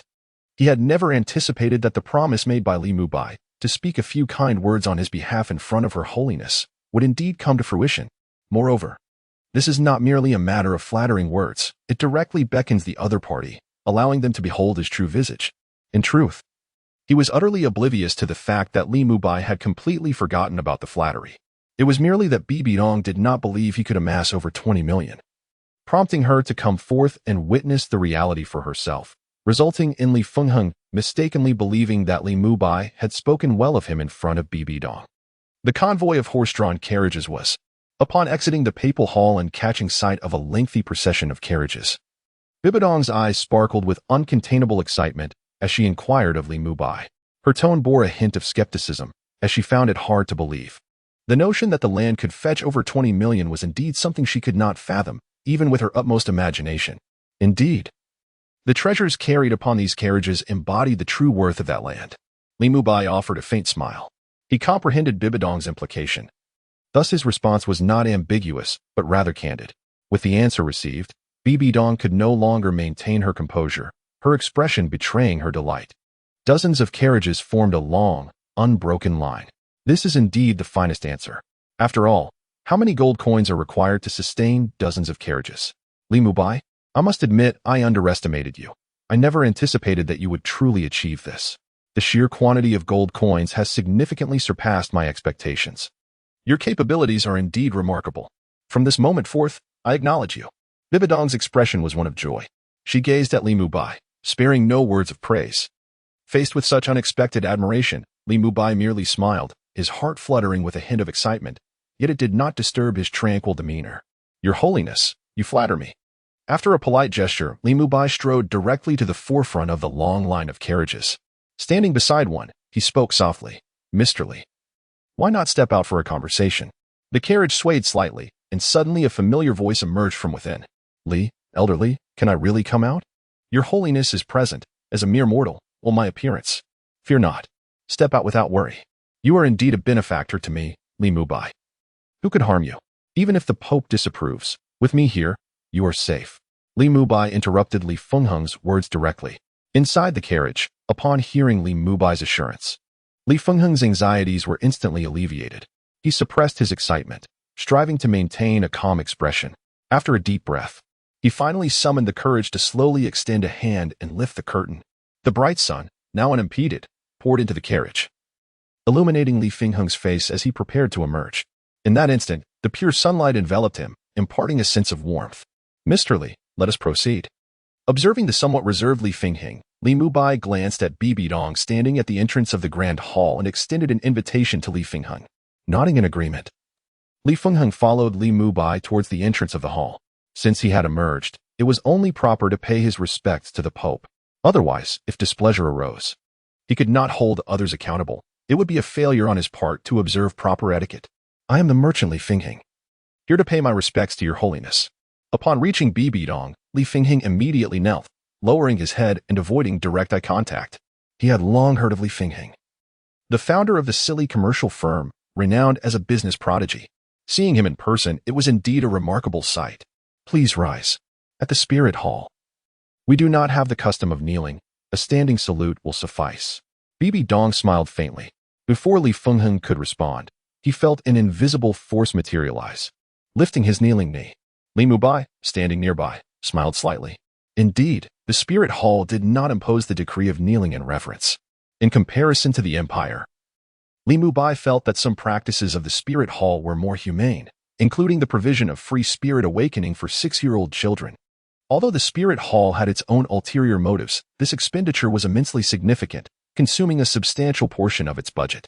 Otherwise, how could such a grand institution as the spirit hall possibly yield a mere profit of just over 8 million gold coins each year? Chapter 122. Hu Laina, why has my pocket money increased today? Li Fengheng was greatly astonished. In his mind, the Pope should be akin to a figure such as the Emperor of the Tiando Empire. Such a prominent figure would actually intersect with a mere individual like him. Furthermore, the other's demeanor did not exude an air of superiority. It was truly an unimaginable occurrence. Were this in the Heaven Do Empire? His merchant identity would likely hold no value, let alone the prospect of an audience with His Majesty, the Emperor. The disparity between the two is as vast as the heavens and the earth, utterly unrelated. Your Holiness, the purpose of inviting Mr. Li this time is to discuss educational matters. The planning for the new district has yet to finalize several significant areas, one of which is the educational zone. Li Mubai cut straight to the chase, addressing the topic head-on. The educational zone? Isn't it true that the Spirit Hall offers free awakening of martial souls? Shouldn't these gifted youths be able to join the Spirit Hall for free education? Bibi Dong appeared somewhat astonished. If the Spirit Hall provides free education, why is there a need to establish a dedicated academy? Li Mubai shook his head, his tone tinged with regret. The free education offered by the Spirit Hall is solely for those children with innate martial soul talents. What about those who lack such gifts? Bibi Dong's expression shifted as she gazed at Li Mubai, inquiring, are you suggesting that even those children without martial soul talents should receive an education? Indeed. Li Mubai affirmed with a nod. Meanwhile, Li Fengheng, standing nearby, was also profoundly impressed by Li Mubai's remarks. Although he was already aware of Li Mubai's plans, it did not diminish the admiration that welled up within him. Over the years, as he journeyed from the south to the north, his state of mind underwent a profound transformation. While his true identity may still be that of a noble from the Tiando Empire, in his heart, he has long since forgotten his noble lineage entirely. All of this stemmed from a woman he cherished dearly, Li Xiaoxiao. Indeed, it is a name of striking ordinariness. She hailed from humble beginnings, was unacquainted with literature, and possessed no innate talent for soul mastery, merely a frail woman. Yet, this seemingly fragile woman harbored grand aspirations. She yearned for knowledge. Why? She proclaimed, if I acquire an education and learn to read, I can attain the lowest noble rank through examination. At that point, I shall no longer be a commoner, and your father will not be able to prevent our union due to my humble origins. In the Tiando Empire, the most modest of noble titles can indeed be earned through diligent study. This is indeed her purpose for studying. Unfortunately, fate did not align with her wishes. Ultimately, the two could not be together, forever separated by the veil of death. Consequently, Li Fengheng, resolute and undeterred by his father's opposition, plunged into the world of commerce. Determined to carve a niche for himself, he sought to demonstrate to his father that even an ordinary individual could gain renown in this realm dominated by the powerful. Thus, when Li Mubai shared this plan with him a few days ago, he readily acquiesced without hesitation. The education of ordinary children was something he wished to see. In other empires, he might have harbored reservations for books or treasures held dear by the nobility. How could they possibly permit such invaluable knowledge to be bestowed upon the impoverished, who rank just above slaves? The lowest noble titles in the two great empires can be attained through examinations. To grant knowledge to the commoners would be akin to severing one's own path to advancement. Hence, knowledge has traditionally been a monopoly, circulating solely among the aristocracy. Of course, apart from this opportunity to transcend social classes, commoners have other avenues. One is to enlist in the military, and the other relies on innate martial spirit talent. Yet, both options remain distant dreams for the average person. Even if an ordinary child joins the military, they would merely serve as cannon fodder in battle. Aspiring to earn merit and nobility? Such ambitions are fanciful. The accolades belong to the commanders, leaving little for the common folk. As for the second option of martial spirit talent, hope is even fainter. It is widely acknowledged across the continent that martial spirits are hereditary. If a child possesses exceptional talent, it is improbable that either parent would be of humble origin. Of course, this is not an absolute rule. The world is vast and filled with anomalies, and there are always a few exceptions. However, aside from these outliers, the majority lack any martial spirit talent. Most children awaken spirits that are nothing but useless, such as sickles, hammers, hoes, or scissors, and thus they remain futile. Even those who manage to awaken more promising spirits often find their innate soul power tests disappointing, sealing their future prospects from the outset. To achieve nobility or to become a distinguished soul master is merely a dream, where anything is possible. What use is education for ordinary individuals? It is far better to master a skill, refining it to perfection, and innovate upon that foundation. Bibi Dong furrowed her brow. In her view, even if commoners received an education and learned to read and write, it would yield little benefit. The martial spirit city is not like the two great empires, where one can attain noble titles. The martial spirit hall values strength above all, rendering nobility irrelevant. Nevertheless, even so, this place is regarded as a beautiful city by many ordinary people. Why is that? The mere absence of exorbitant taxes in the spirit hall city is sufficient justification. The two great empires are controlled by aristocrats. To sustain this privileged class, ordinary citizens are confronted with a myriad of taxes, each demanding a considerable sum. While a few regions enjoy a reasonable standard of living, the majority of villages languish in hardship, often facing the dire reality of having one meal without assurance of the next. Li Mubai smiled serenely and took a couple of steps forward. Just as Li Fingheng and Bibi Dong gazed at his retreating figure, he began to elucidate. Education is a purposeful, organized, and systematic social activity aimed at imparting knowledge and technical standards. The fundamental value of education lies in equipping the spirit hall with individuals who possess high ideals, moral integrity, honesty, legal compliance, exceptional skills, and a wealth of knowledge across various disciplines. It nurtures the workforce essential for economic and social development, cultivates responsible citizens, and generates scientific knowledge and material wealth for the spirit hall, for families, and for society at large. It fosters economic growth, enhances national prosperity, promotes human development, and advocates for global peace and human advancement. Education is the cornerstone of the spirit hall's development. It concerns the flourishing of the spirit hall, the welfare of the populace, and the future of the institution, impacting countless households. Ultimately, for the spirit hall to achieve enduring stability and sustainable progress, the reform of the educational system has become an imperative. Bibi Dong furrowed her brow deeply, forming a furrowed line, as Li Mubai's extensive terminology left her utterly perplexed. However, in the final sentence of this passage, she understood clearly that, to put it succinctly, Li Mubai's intentions were solely for the betterment of the spirit hall. Although many aspects remained unclear to her, this did not hinder her acceptance of his words. She pondered Li Mubai's statements deeply, yet, after a moment's reflection, furrowed her brow and voiced her concerns. The implementation of education is indeed feasible and could potentially lead to the growth and prosperity of the spirit city. However, gazing at Li Mubai, who had turned away, Bibi Dong continued, "Have you ever considered that for education to be widespread, it must necessarily be free? Many impoverished families cannot afford to send their children to school. The current free spirit awakening already places considerable strain on the spirit hall. If education were to be universally free, it would substantially increase the burden on the spirit hall. Given the current state of the spirit hall, how could it sustain such expenses? Furthermore, even if I were to agree to this initiative and the finances of the spirit hall could support it, how would you address the question of funding?" Li Mubai had anticipated this very query. With a subtle smile, he shifted his gaze toward Li Fingheng, as this matter was one that this wealthy merchant should address. Upon noticing Li Mubai's glance, Li Fingheng immediately comprehended the implication. He rolled up his sleeves and respectfully gestured to Bibi Dong, saying, "Your Holiness, I am willing to offer my humble assistance." Bibi Dong regarded him with a hint of surprise.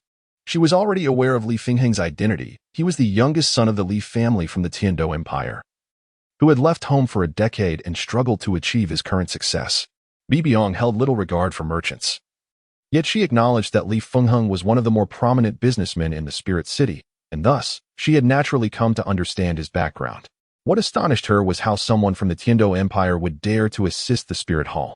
In her recollection, despite some collaboration between the spirit hall and the two great empires, the wariness of these empires towards the spirit hall had not diminished. Rather, it had intensified with the hall's expansion, particularly in light of the recent double sealing war. Following Li Mubai's rise to fame within the spirit master community, the apprehension of the two empires toward the spirit hall had only grown. During such a sensitive period, How could Li Fingheng dare to support beneficial reforms for the Spirit Hall? Was he not afraid of incurring the ire of the Tiando Empire and putting his family in jeopardy? Li Fingheng's expression remained respectful as he replied, "Your Holiness, you need not worry about the burden of establishing schools. The Li Merchant Group will wholeheartedly support this endeavor." Bibi Dong scrutinized Li Fingheng. "No merit, no reward. Why do you choose to assist the Spirit Hall? Are you not concerned about potential repercussions from the Tiando Empire?" Li Fingheng shook his head. "Your Holiness, to speak candidly. Indeed, just a year prior, I received a letter from my elder brother. The Tiando royal family has, in secret, taken measures against the Li clan. You, of the Li family, are the inheritor of the judgment officer of the Tiando Empire, renowned for your unwavering integrity. The power you wield is truly astonishing. Given the immense dedication of countless generations to the Tiando Empire, how could the royal family dare to act against you?" Bibi Dong became intrigued. She was well aware of the circumstances surrounding the Tiando Empire, yet the intricacies of the power struggles were beyond her knowledge. Of course, if she wished to be informed. She certainly possessed the means to acquire such knowledge. However, she held little interest in those affairs. It was only at this moment, through Li Fingheng's narration, that a flicker of curiosity was ignited within her. Li Fingheng offered a wry smile, saying, "Your Holiness, you flatter me. It is precisely because of the considerable power in my hands that the royal family harbors apprehensions." "What do you imply?"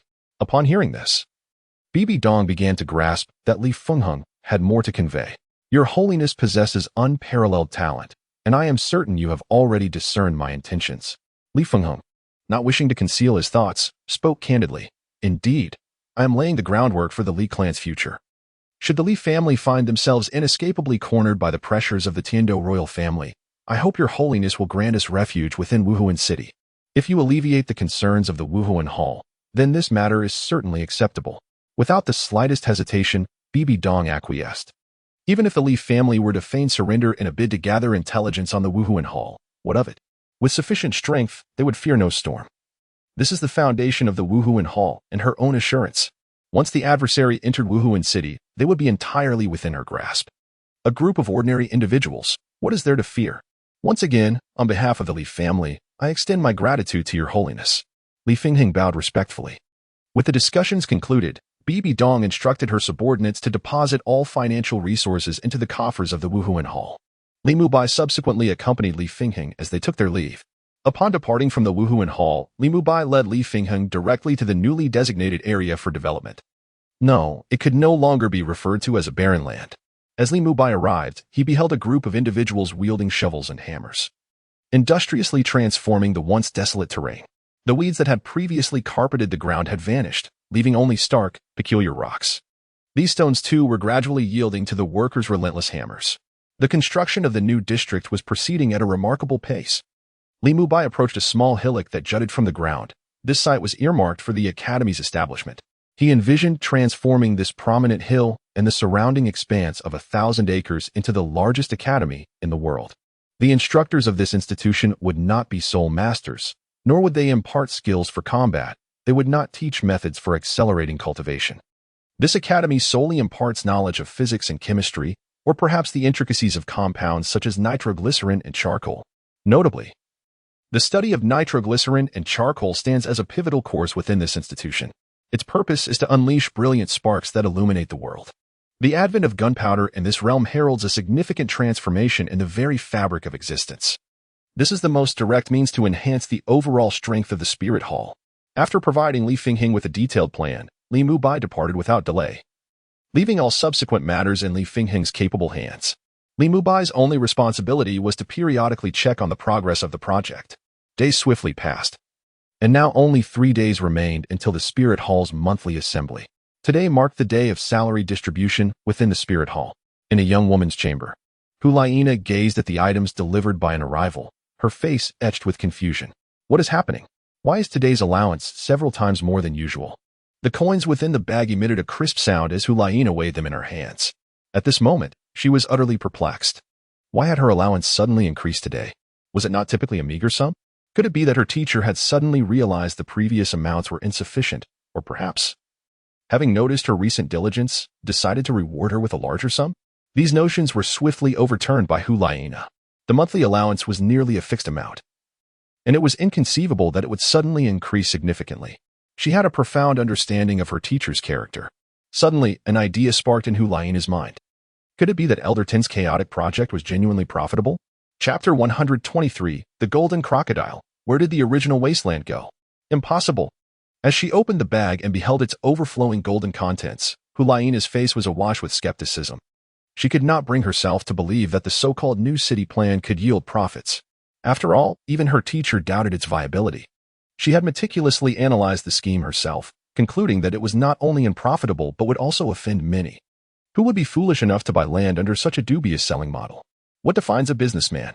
It is the pursuit of profit.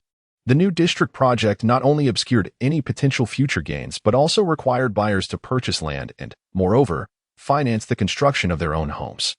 Given the substantial expenditure, it is evident even to the most naive that profit remains a significant uncertainty.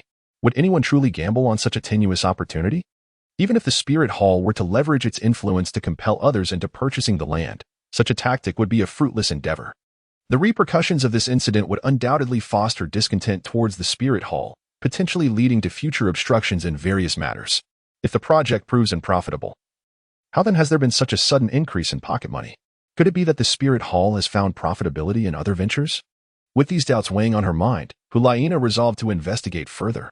As the Holy Maiden of the Spirit Hall, it is imperative for her to be informed about certain matters within the organization. This is an essential course for a saint, a matter of cultivation. As Hu Laina walked along the stone-paved path, she soon arrived at the Pope's Hall. The Grand Hall, designated for the monthly assembly, was eerily deserted, enveloped in silence. She cast her gaze toward the familiar throne, which remained unoccupied. Bibi Dong was not present. Noticing her mentor's absence, Hu Laina proceeded directly into the hall, making her way to the rear. Upon reaching the garden, she was greeted by the intoxicating fragrance of blooming flowers that filled the air. The scent of various blossoms wafted around her, irresistibly drawing her in. A profound sense of comfort surged from deep within her, permeating her entire being and causing her previously tense body to relax. She stood still, hesitant to take another step forward. This long-forgotten feeling of bliss captivated her. She could hardly recall the last time she experienced such indulgent comfort. Since her early childhood, the only sensations Hu Laina had known were those of hardship, grueling training day in and day out, the pain of wounds that became her constant companions. Always with her in the solitude of night, under the high stars and moon, in the lonely evenings, she would curl up in her bed, enduring the soreness wrought by daily training and the stinging pain of her scars. While the physical wounds were bearable and her resolve could withstand them, what truly tormented her was the unrelenting darkness and solitude of the night. By day, she faced Bibi Dong's rigorous training. By night, she endured isolation, grappling with the dual pressures of body and spirit. Thus, in this moment, confronted with the comforting environment, she felt a reluctance to leave. However, this state of tranquility did not last long. From one end of the garden, a familiar and calm voice suddenly resonated. "What brings you here?" The voice of her teacher, Bibi Dong, jolted Hu Laina from her state of comfort, and she immediately recognized its owner. She hurriedly made her way across the garden to the entrance of Bibi Dong's chamber, where the door stood firmly closed, the voice emanating from within. Realizing the door was not opening, Hu Laina understood that Bibi Dong did not wish for her to enter. Others were forbidden to trespass here. This is an order issued by Bibi Dong. However, it does not include Hu Laina. As the saintess of the Spirit Hall and a direct disciple of Bibi Dong, she is indeed qualified to enter this place. Bibi Dong did not open the door. Thus, Hu Laina stood outside, respectfully inquiring about her doubts. "Teacher, why has my allowance increased today?" Bibi Dong, seated in her study, was perusing documents on her desk. Upon hearing the question from outside, she paused, her focused gaze shifting from the papers to the door. "What, are you unhappy about the increase?" "No," Hu Laina replied anxiously, quickly denying it. Her voice tinged with a hint of nervousness. She simply felt that as a saintess of the Spirit Hall, she should be aware of any new developments within the organization to facilitate her duties. In the study, Bibi Dong turned to reflect on the documents in her hands and found merit in Hu Laina's words. Thus, she revealed the truth. This morning, at sunrise, Elder Ten visited and brought good news. Hearing this, Hu Laina momentarily froze. "Elder Ten, Li Mubai? Good news?" The words strung together led her to recall the scene from a few days prior when she had mocked Li Mubai. Could it be that this young man, who frequented the brothels, had actually managed to profit from that wasteland? Impossible. Hu Laina, steadfast in her beliefs, immediately dismissed the sudden thought that had surfaced in her mind. She could not fathom that a piece of worthless land would attract a fool willing to pay for it, much less spend a small fortune on a mere fraction of it. No one would be that foolish, would they? That piece of land had previously been considered for sale by the Spirit Hall, but it was littered with stones and overgrown with weeds, making it unsuitable for cultivation and incredibly difficult to develop. Such land would be unwanted even if given away to the impoverished. It served no purpose. Yet now, that land had been sold, and at an exorbitant price, which seemed unfathomable. Just as Hulaina was resolutely speculating, Bibi Dong's voice, tinged with a hint of excitement, unexpectedly broke through her thoughts. Li Mubai is indeed a remarkable talent. That wasteland had been abandoned for so long, with grass half a meter high, without him. How could it have been put to use? Upon hearing this, Hulaina felt a sinking sensation in her heart, a foreboding wave surging within her. With that single statement, she began to sense the answer lurking in her mind. Bibi Dong's words resonated at that moment. The reason for your increased allowance is that it was previously owed to you. Moreover, there is one more significant reason. A smile curved at the corners of Bibi Dong's lips. Li Mubai has indeed sold that wasteland, and for a splendid price. At this point, a smile adorned Bibi Dong's face as thoughts of the over 20 million in pure profits filled her with immense satisfaction. If previously she viewed Li Mubai merely as a controllable tool, one who would never betray her, now she genuinely regarded him as her right-hand ally. It was precisely for this reason that she consented to the establishment of the Free Academy. The ramifications of this decision were profoundly significant. Although it was situated in the martial Soul City rather than within the two great empires, the Academy's inception would inevitably disrupt the interests of numerous individuals, thereby incurring the ire of many, particularly the decaying aristocratic factions within the two empires. They would certainly not idly stand by and allow the Academy to flourish. Rather, they would undoubtedly seek ways to create difficulties and halt its progress. This is merely one aspect.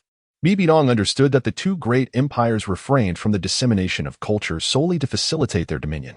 Li Mubai's actions, without a doubt, posed an implicit challenge to these formidable empires.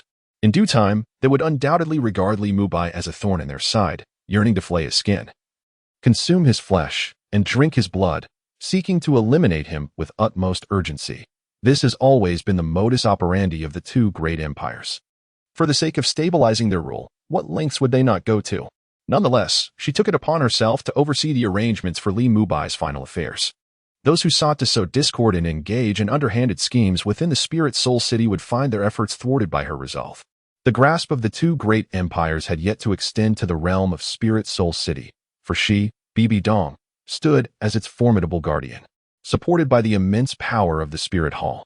Just as Bibi Dong reveled in her triumph, outside the door, Hulaina trembled, her gaze vacant and her voice lost. How could this be? How could it possibly be? He had indeed sold that barren land, reaping over 20 million. This sum exceeded the annual net profit of the Spirit Hall by more than threefold. How could such a feat be accomplished? The words spoken by Bibi Dong are undoubtedly authentic. She has never been known to utter falsehoods. Moreover, if she were to fabricate a tale, it would certainly not pertain to this matter. For there is little value in deception here. This implies that Li Mubai has indeed sold the wasteland for an astronomical sum. Hulaina, overwhelmed with astonishment, displayed a look of utter desolation upon her face. Fortunately, the door was closed. Otherwise, being seen by Bibi Dong would have resulted in a reprimand. Just moments prior, she had fervently denied Li Mubai's credibility, only to have Bibi Dong's revelation shatter her last vestige of pride. A colossal sum exceeding 20 million is not merely a matter of merchants flattering the Spirit Hall. There must be substantial profit to be gleaned, which has compelled these merchants to eagerly invest significant sums in acquiring the land. Otherwise, based solely on the Spirit Hall's reputation, the wasteland would scarcely fetch 2 million, which would already be an exorbitant price. What, then, lies within that could yield such profit? As Hulaina pondered on her way back, her head bowed in deep contemplation, she ultimately failed to reach a conclusion.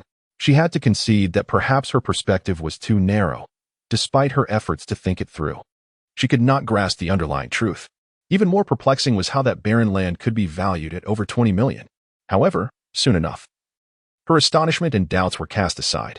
Just moments ago, Bibi Dong had generously granted her a day off from training and the mundane affairs of the Spirit Hall, allowing her the liberty to enjoy a day of leisure, a truly delightful turn of events. Hulaina surmised the reason behind this generosity, undoubtedly. Li Mubai's lucrative dealings had brought joy to her mentor, which in turn had afforded her this rare holiday. With a light step, she strolled along the street, buoyed by the familiar sounds of vendors calling out. Without Li Mubai, this day of respite would not have been possible. Thus, she silently expressed her gratitude to this old man. In the new district planning office, Genie surveyed the scene before him with a furrowed brow. What was happening? If he was not mistaken, this was the very wasteland he had previously inspected. He scrutinized the area with skepticism. The desolate land, once overgrown with wild grass and strewn with odd rocks, had vanished entirely. Before his eyes lay a flat expanse, devoid of any weeds, while dust swirled in the air, filling it with a distinctive, gritty aroma. Furthermore, this expanse of land appears to be divided into designated areas, where numerous individuals are tirelessly toiling in their respective zones. The rhythmic calls resonate, clear and resounding, while the flat terrain is punctuated by towering stone walls. The scene before Genie conveys a profound narrative. A grand construction is underway here. Jean Ao surveyed the area and confirmed that this was indeed the desolate land etched in his memory, marked by the small hill standing in the distance. He recalled that hill vividly. Previously, he had urged Li Mubai not to recklessly attempt to utilize the assets of the Spirit Hall to develop this barren land, cautioning him against incurring losses for the Spirit Hall. At that time, Li Mubai had laughed heartily and departed, offering no further words. Jean Ao had attributed this to youthful exuberance and short-sightedness, believing Li Mubai could not see the broader implications. Thus, he had been vigilantly monitoring the movements of the Spirit Hall's treasury in recent days. Just 2 days ago, a substantial influx of wealth had been deposited, which took him by surprise, for the amount was considerable. However, he thought little of it and did not seek clarification from Bibi Dong. The offerings hall and the Pope, Bibi Dong, were not on amicable terms, and they held her in disdain, choosing to disregard her entirely. Seeing no money being withdrawn from the treasury, Jean Ao deemed the matter inconsequential. As long as no funds were leaving the treasury, all was well. Other matters were of little importance to him. He merely wished to observe how Li Mubai would develop this barren land without the Spirit Hall's assistance. He intended to impart the lesson of ignoring the counsel of the wise leads to immediate regret. However, what was happening now? Jean Ao gazed at the stone wall that was steadily rising under the diligent efforts of the workers, his eyes filled with confusion. Clearly, the Spirit Hall had not dispersed any funds, so how had this desolate land been transformed so? Observing the workers' swift movements, he surmised that this area would soon undergo a complete metamorphosis, blossoming into a scene filled with houses rather than desolation or clouds of dust. In his bewilderment, he approached a worker to inquire about the situation. Isn't this supposed to be a barren land? How has it come to this? The young worker, his face covered in dust, with only his bright eyes shining through, was momentarily irritated by the interruption of his task. However, upon realizing he was being addressed by an elderly man with graying hair, he calmed down and smiled broadly, revealing 2 rows of white teeth, and replied, "Elder, are you not aware? A new district is being constructed here, having commenced just 4 days ago. What was once barren land will soon transform into a vibrant city. I heard from my employer that the property prices are somewhat elevated. However, full payment is not a necessity, as installment options are available. How delightful! Soon, I too shall have a home in the Spirit City." The young man beamed with joy, his eyes sparkling with dreams of the future. Upon hearing this, the Golden Crocodile suddenly realized something. After exchanging a few words with the youth, he departed with purpose. At this moment, a thought struck him. Could it be that someone had surreptitiously accessed the treasury of the Spirit Hall without informing the offering hall? Otherwise, how could such extensive construction be underway? Who would be willing to build here without the Spirit Hall's funding? Chapter 124. How is the barren land developed? I seldom keep an eye on the Spirit Hall's treasury. Yet it must be that Bibi Dong took advantage of the offering hall's lack of vigilance and misappropriated funds from the treasury. To dare to utilize such a significant sum without consulting the offering hall is utterly reckless. It seems she holds the offering hall in contempt. If she is not taught a lesson, she might truly believe we are all mere soft targets. The Golden Crocodile hurriedly made his way towards the Spirit Hall. In his view, the transformation from a mere ruin to its current state surely required a substantial investment. Otherwise, how could such accomplishments manifest in just a few days? Weeding, foundation preparation, labor costs, these 3 alone demand considerable finances. Moreover, the project has already been underway for several days, undoubtedly exhausting even more resources. Li Mubai and Bibi Dong truly seem oblivious to the value of hard-earned money. The foundations of the Spirit Hall will inevitably be squandered by these 2. Humph. I shall not sit idly by.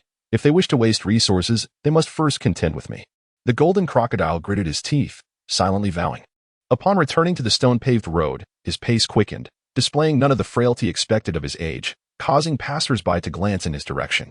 Naturally, some spirit masters recognized the golden crocodile and gasped in astonishment, while others respectfully bowed. Yet, many remained utterly bewildered. Ordinary folk far outnumber spirit masters. Their daily concerns of family and warmth leave little room for attention to the spirit world, making it entirely normal that they do not recognize the golden crocodile. With a dark expression, the golden crocodile sped along, soon arriving at the entrance of the hall of the Pope. He peered inside, finding the grand hall empty, devoid of any presence. Unless urgent matters required attention, Bibi Dong typically occupied the chambers at the back, a fact he knew all too well. Humph. To brazenly misappropriate treasury funds and remain so composed, as if nothing had transpired, truly shows her disregard for the offering hall. Genie suppressed a cold snort, his countenance darkening with anger. Disregarding Bibi Dong's previous command forbidding anyone from intruding into the Pope's courtyard, he boldly strode toward the rear of the hall. However, upon reaching the back garden, he was intercepted by two women clad in black, adorned with embroidered fox patterns. Genie. The Pope has decreed that no one is permitted to trespass into the courtyard.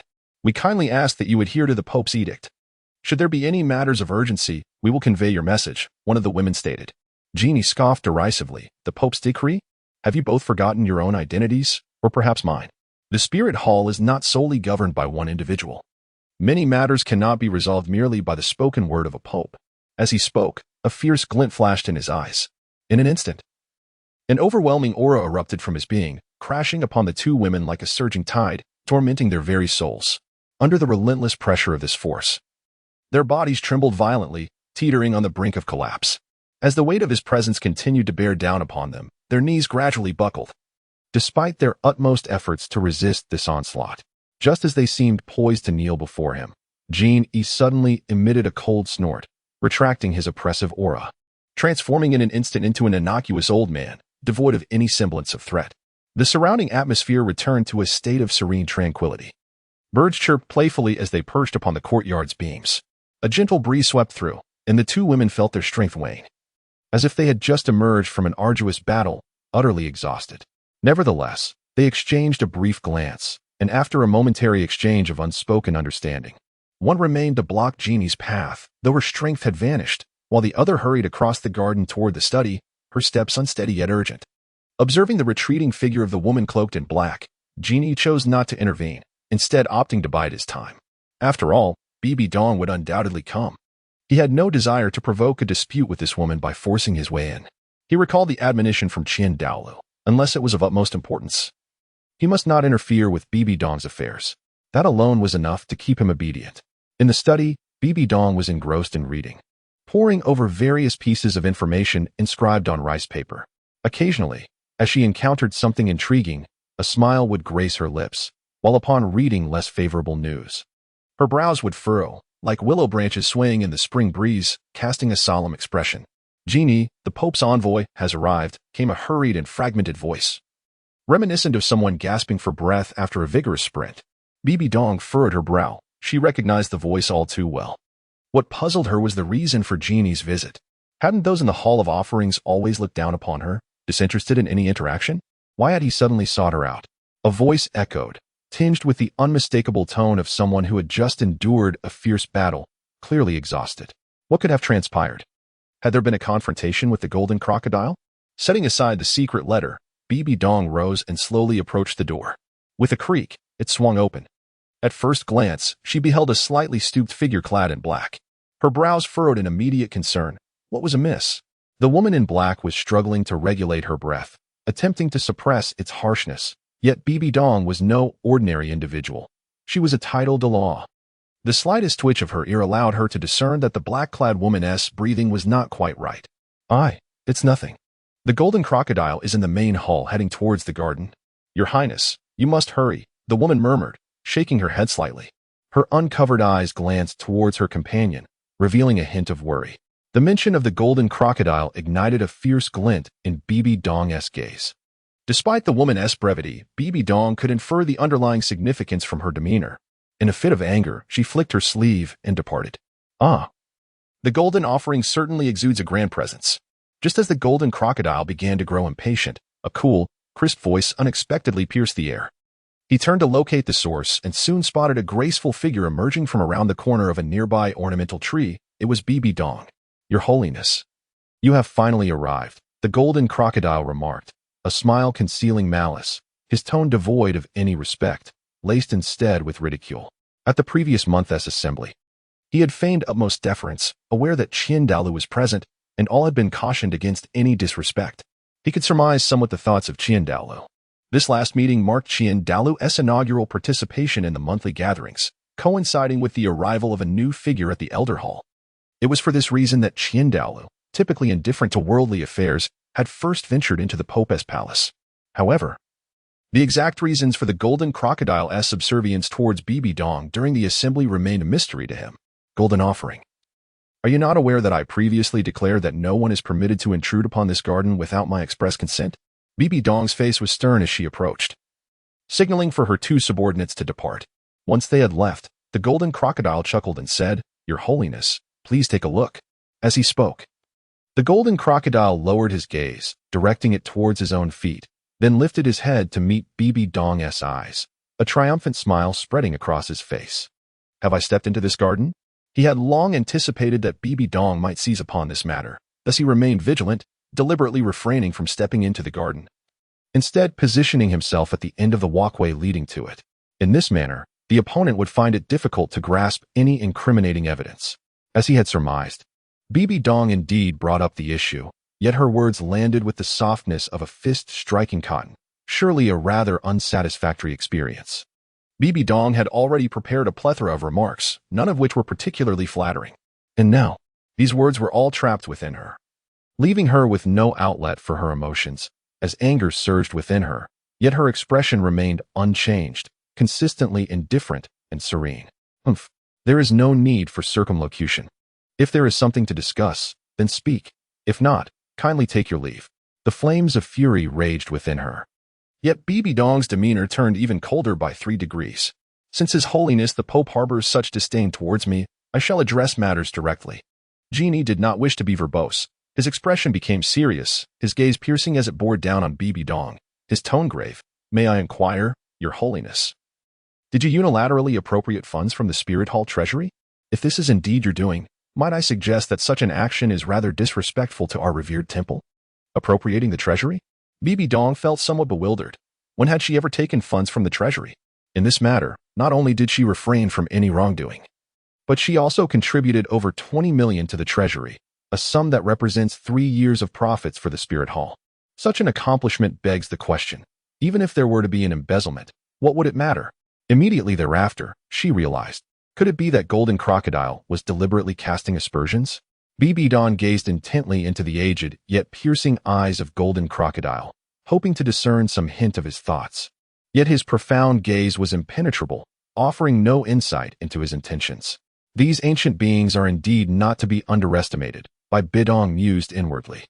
As this thought crossed her mind, she could not help but lament that Li Mubai was truly the best. He could hear her innermost thoughts, rendering her immune to the treachery of others. Unlike the seasoned individuals before her, who required constant vigilance against the hidden meanings in each other's words. A source of great frustration. It is merely a sum of money from the treasury. Not only do I disdain to misuse it, but even if I were to do so, what could you possibly do about it? At this moment, Bibi Dong finally felt a release for the fury that had been building within her. Her arrogant tone immediately caused Jean to frown. Your Holiness, do not forget that in order to appropriate funds from the Spirit Hall treasury, the approval of the worship hall is required. Otherwise, it constitutes a breach of the regulations. Surely, you are aware of the consequences of such transgressions, are you not? Now is not the time for rash words. You must contemplate your statements carefully. Bibi Dong met his gaze with cold disdain, entirely unfazed by Jean's somewhat threatening remarks. She had never harbored much fondness for the worship hall, and Jean's earlier aggression towards her subordinates had already ignited her irritation. His current demeanor was already polite. Otherwise, she would have promptly dismissed him. Your Holiness. Some words should not be spoken lightly. Uttering them may exact a price, Jeannie continued. Then pray tell, what price must I pay? Bibi Dong retorted, raising an eyebrow. Her tone suddenly infused with an air of audacity that commanded respect. Humph, Genie scoffed, and with a flick of his sleeve, he departed. Bibi Dong's ambiguous response seemed to convey an absence of intent to misuse the treasury, yet he would not easily be swayed by such simplicity. With no answers to be gleaned here, he saw little merit in continuing to spar with Bibi Dong. Although his strength surpassed hers, he dared not take action against her. Should he attempt to discipline Bibi Dong, it would undoubtedly incite chaos with Douluo. While he did not fear Bibi Dong, he certainly feared the repercussions from Douluo. Once Yi had left, Bibi Dong, standing beside the delicate blossoms, fell into deep contemplation. Why had Yi come here and posed such a peculiar question? Could it be that he had discovered the construction of the new city and mistakenly believed that its funding came from the Spirit Hall? If that were indeed the case. A smile crept upon Bibi Dong's lips as she chuckled lightly. How amusing that would be. These obstinate minds resemble an unyielding boulder, utterly resistant to enlightenment. Only after Li Mubai articulated his plans did they begin to comprehend this innovative approach to city building. It is truly laughable that Yi, such a stubborn individual, still believes that the new city requires funding from the Spirit Hall for its construction. Bibi Dong increasingly considers Li Mubai a treasure that must not be let go. He must contribute to the development of the Spirit Hall and lay a solid foundation for her future ambitions. Meanwhile, having departed from the Papal Hall, Genie made his way directly to the treasury of the Spirit Hall. Elder Jean. The two guards stationed at the treasury's entrance immediately straightened their postures and greeted him with utmost respect upon his arrival. Genie acknowledged them with a slight nod as he approached the grand doors. He gazed up at the brilliant sun hanging high in the sky and then turned to the guards, saying, "You both are commendable, despite the sweltering heat. Your dedication to the Spirit Hall is truly commendable. You are indeed the backbone of the Spirit Hall. Elder Jean, your praise is unwarranted. It is our supreme honor to serve the Spirit Hall with unwavering dedication." The two guards responded in unison, their humility evident, though a hint of pride flickered across their faces in response to Jean-Yi's commendation. By the way, has there been any significant expenditure from the treasury lately? Genie inquired, knowing that to conduct affairs, one must establish connections in advance. Proficient in the intricacies of human relations, he was adept at navigating such matters. After exchanging pleasantries, he proceeded to pose the essential question. Reporting to Elder Jean, the treasury has not disbursed any funds in over a month, one of the guards replied. The guard was an informant placed by the, and naturally responded to Jean-Yi's inquiry without a moment's hesitation. There has indeed been no expenditure for a month. Are you certain? Genie asked, slightly taken aback and incredulous. If there have been no outlays in the past month, then from where has the funding for the new city construction originated? Who, other than the Marshal Soul Hall, would be foolish enough to invest in such a desolate place and purchase land? Elder, it is true that the treasury has not dispensed any funds externally for a month. Another guard replied candidly, feeling a slight sense of satisfaction from Jean-Yi's earlier praise. Such inquiries can certainly be addressed, even though he is not an informant placed by the Spirit Hall.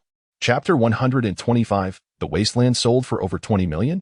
Golden Crocodile was astonished. No expenditures? Golden Crocodile was utterly perplexed. How could there be no expenses? If there were no expenditures, then who was developing the new district? He could conceive of no one but the Spirit Hall. Could it be that these two guards were lying? That seemed rather improbable. The cost of deceit far outweighs that of truth-telling. And what advantage would there be in fabricating this matter? In other words, the two guards are likely speaking the truth. However, without the assistance of the Spirit Hall, how could the new city be developed? He had witnessed the vast expanse of desolate land, now bustling with a throng of people. Surely the labor costs must be substantial? Are you certain there have been no expenditures from the treasury recently? The voice of skepticism resounded once more. Absolutely. I pledge my honor as a knight. The guards stood tall, their voices resonant and powerful, their eyes reflecting unwavering determination. Seeing the guards speak with such conviction, the Golden Crocodile nodded, choosing to trust them for the time being. He could not obtain any news here, so he intended to visit the bustling new district once more. Perhaps there he might uncover some information. Just as he turned to leave, the voice of a guard reached him from behind. Elder, although there have been no recent expenditures from the treasury, a substantial sum has been received. As a guard tasked with safeguarding the treasury, he was well versed in these matters. The Golden Crocodile paused, turning back with a hint of confusion. Income? From where? Is it not several months until the annual revenue summary? He then inquired. What is the amount? Over 20 million gold coins. A smile spread across the guard's face. On the day the gold was deposited, He was one of the personnel responsible for counting it, which is why he was so familiar with the figure. He had been immensely excited at the time, even though the money had no bearing on him. However, as a member of the night guard of the Spirit Hall, they had long considered the honor and interests of the Spirit Hall to be more significant than their own lives, and thus, they rejoiced in this news. The Golden Crocodile was taken aback. Did the guard just mention an absurd figure of over 20 million? Surely, he must have misheard. Perhaps it was indeed a mistake. 20 million seemed implausible, while 2 million was more conceivable. Yet, even if it were 2 million, from whence did this wealth originate? With the annual revenue summary still some time away, could it be that the Spirit Hall had recently initiated some new project of which he was unaware? This is quite unexpected. The affairs of the Soul Hall should be entirely under the control of the offering store. What has Bibi Dong done? He is well aware of the situation. Thus, this sum of over 2 million certainly does not originate from the Spirit Hall. Where then does it come from? Do you know the source of this 2 million? Jean E asked, puzzled. Elder, what 2 million? The guard replied, somewhat confused. Did you not just mention that the treasury has increased by over 2 million in revenue? Do you know where this money has come from? Jean E asked, growing impatient. He had already expended too much time on this matter today and wished to avoid any further delays, as he needed to search for clues in the new district under construction. Elder, you must have misheard. It is not 2 million, but 20 million. The guard raised his voice, fearful of being misunderstood again. What did you say? 20 million. Jean E was immediately taken aback, his complexion paling. At that moment, he could hardly believe the words of the guard. What does 20 million even signify? The annual revenue of the Spirit Hall is only around 8 million. 10 million equates to 3 years of pure profit for the Spirit Hall. Where could such a substantial amount of money have come from? Regaining his composure, Jean E hastily inquired, do you know the origin of this money? Well, Elder, it is not that we wish to conceal anything.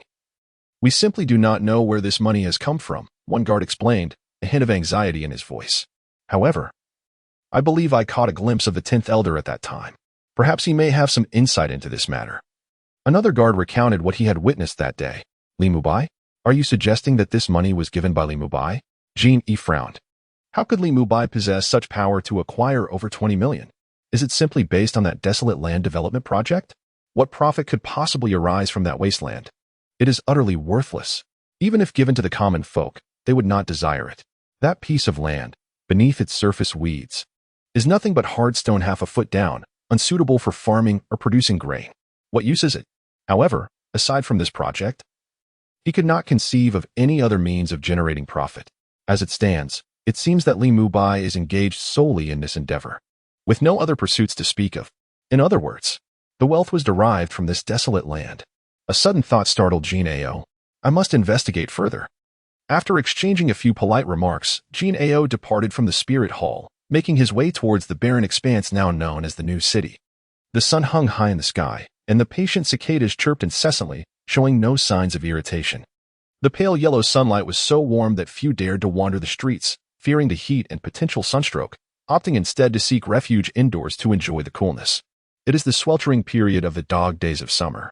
Aside from the chirping cicadas, even the birds are seldom seen, as they seem to have sought refuge somewhere amidst the mountains and forests, engaged in their playful frolics. The street vendors persist, their conical hats perched atop their heads, beads of sweat trickling down their foreheads, yet their spirits are low, appearing utterly dispirited. These individuals bear an immense burden upon their shoulders. Each coin they can procure is a testament to their resilience. Otherwise, they would not be enduring the harshness of such dismal weather, lingering steadfastly on the streets. The venerable Golden Crocodile strides confidently along the cobblestone path. Unlike those around him, despite his hair being silvered and his visage lined with creases, his forehead and face reveal not a trace of perspiration. He appears refreshingly cool.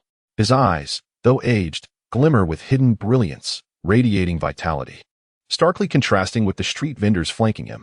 This is the unique ability of soul masters, particularly for the formidable ones. The ceaseless flow of soul power within them allows them to endure the harshest of winters in mere single garments, unfazed by the extremes of temperature, impervious to the passage of time. Exiting the city, a mere 10-minute stroll reveals a vast expanse of flattened terrain. The once protruding boulders have been smoothed out in just a few days.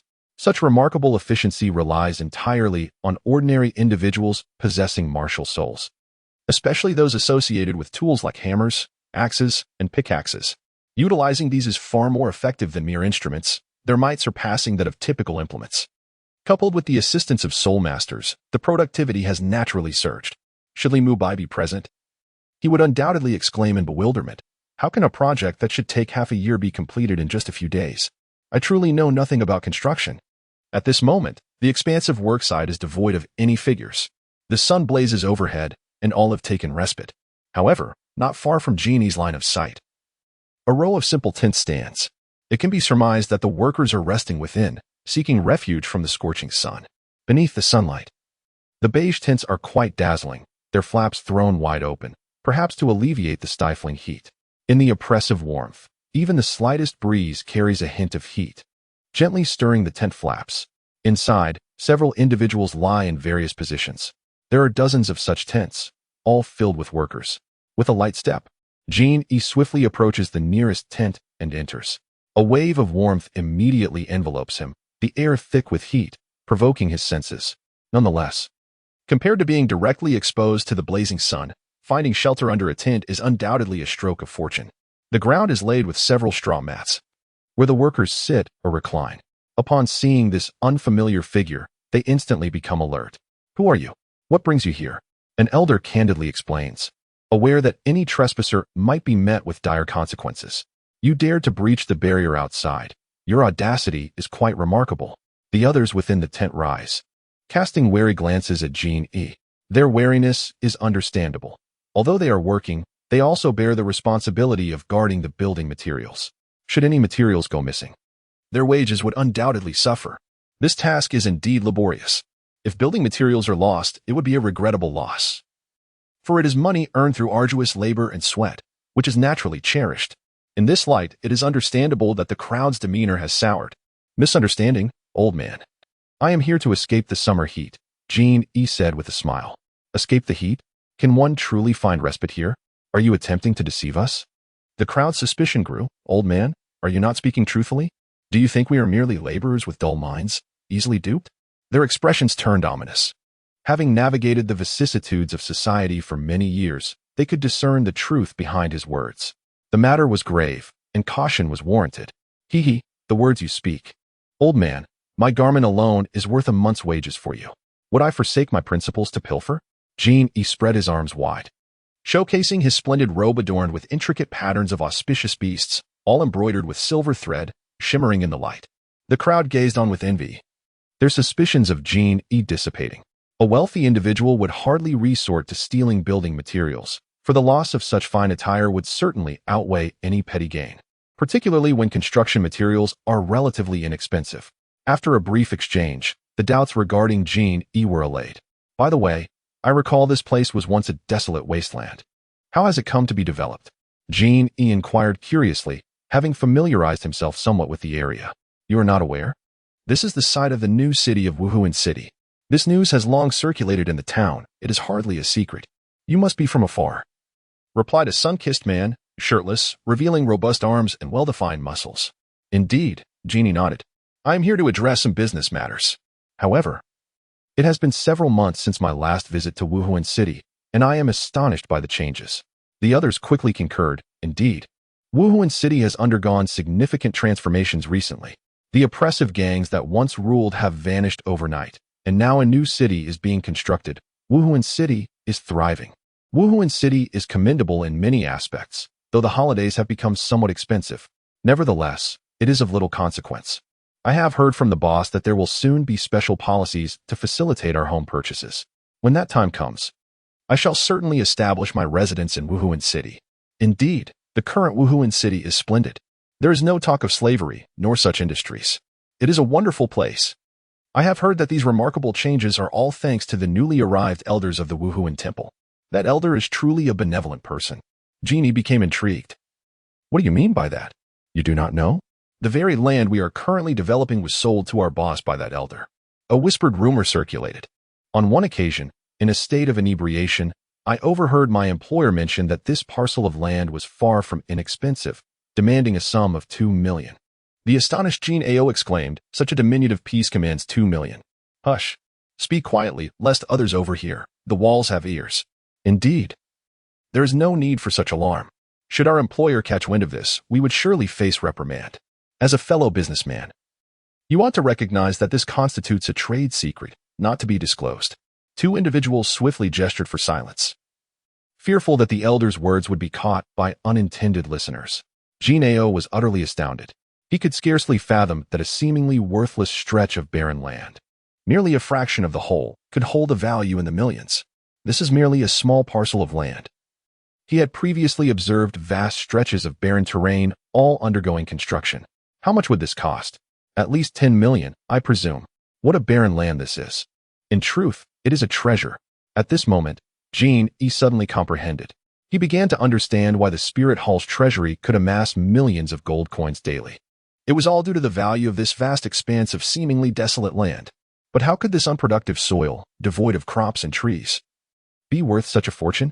Could it be that Li Mubai had bewitched these merchants? Are you still astonished by the worth of this small patch of wasteland? In response to inquiries from those within the tent, Genie nodded. He too was curious about what justified such a high valuation.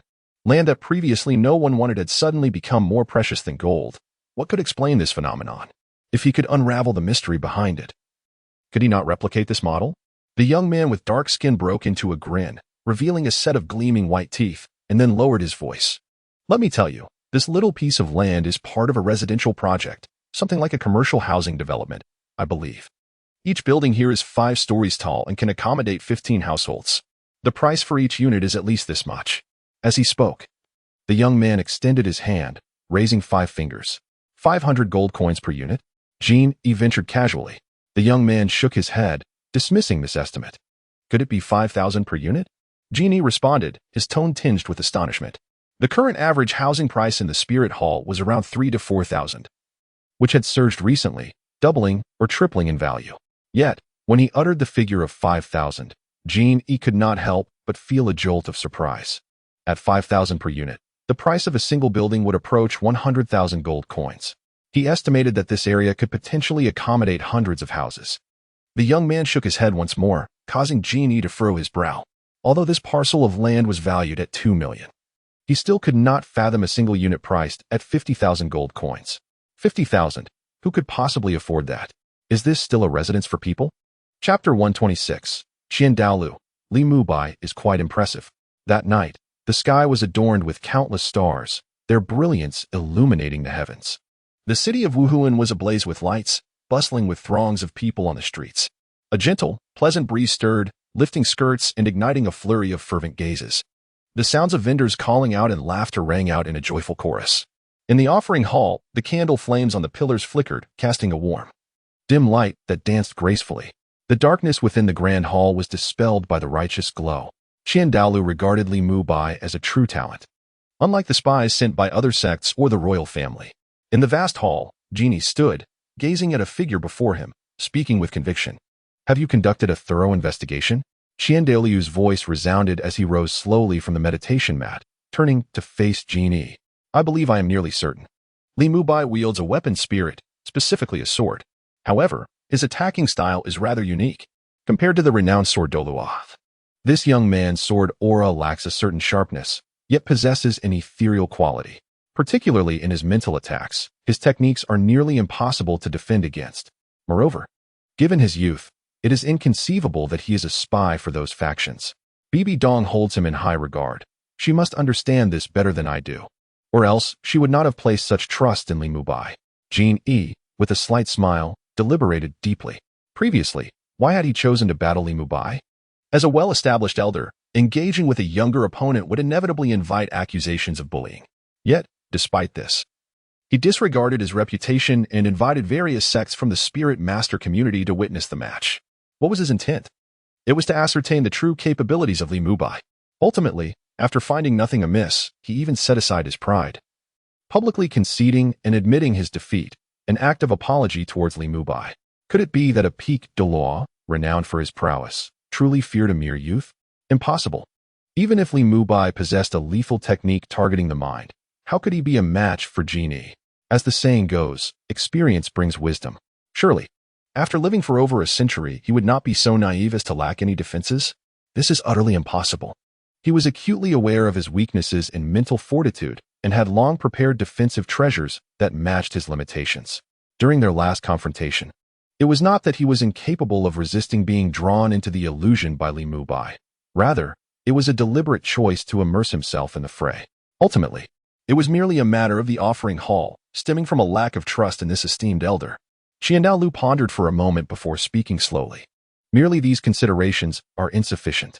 Until he can ascertain the authenticity of the other's identity, all decisions he partakes in will require scrutiny.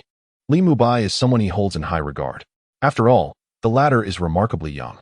Such a youthful titled Douluo shines like the sun at 8 or 9 o'clock in the morning, radiant, full of vitality, and brimming with limitless potential. This is an individual highly likely to surpass the 100th level as a soul master, and thus he cannot afford to underestimate him. Nonetheless, vigilance remains imperative. Jin Ao suddenly smiled with pride. There is another matter, perhaps you are unaware of. Qiandaolu furrowed his brow. What is it? Speak. Is there not a barren land at the eastern end of the spirit hall? Qiandaolu nodded, indicating for Jin Ao to continue.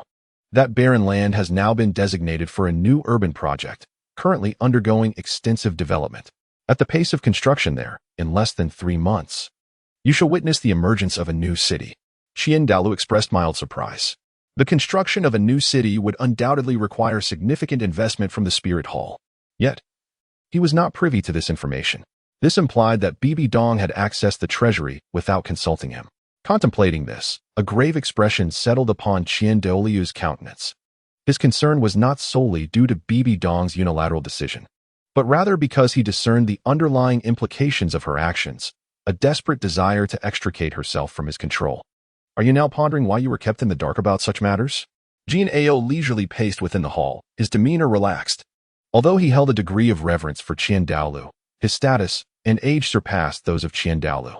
Therefore, in typical circumstances, Qiandaolu harbored some respect for him. Yet Jin Ao did not wish to emulate others by overly demonstrating deference in Qiandaolu's presence. Why? Qiandaolu responded with confusion, observing the intrigue he had stirred.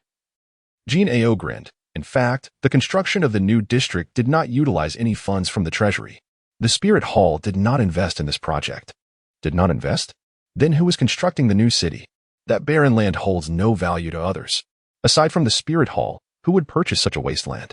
Listening to Qiandaolu's bewilderment, a sense of superiority welled up within Jin Ao, accompanied by a hint of astonishment. Initially, his thoughts mirrored those of Qiandaolu. But now he could only exclaim, Li Mubai is indeed a remarkable talent.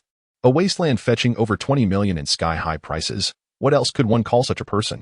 The construction of the new city not only required not a single penny from the Spirit Hall, but, conversely, significantly multiplied its revenue. Qiandaolu raised an eyebrow, feeling somewhat perplexed. What do you mean? Are you suggesting that the land was sold to someone else? Who would buy such a piece of land? Jin Ao laughed heartily. No one would buy? There are countless buyers. That is no mere barren land. It is a prime piece of property. Many have sought to purchase it but found themselves unable. Then tell me, how much was that land sold for? Qiandaolu maintained an indifferent expression, his heart filled with disdain. It is merely a wasteland. How much could it possibly be worth? 10,000? 30,000? 50,000? Or perhaps 100,000? The sum of money in question is negligible. The primary concern lies in the expenses incurred for constructing buildings after acquiring the land, which is indeed the most significant and daunting aspect. Who can assure that once the houses are completed, there will be buyers? Recently, the population of the Spirit Hall has been increasing, and he has observed this, understanding that some merchants may perceive it as a lucrative opportunity.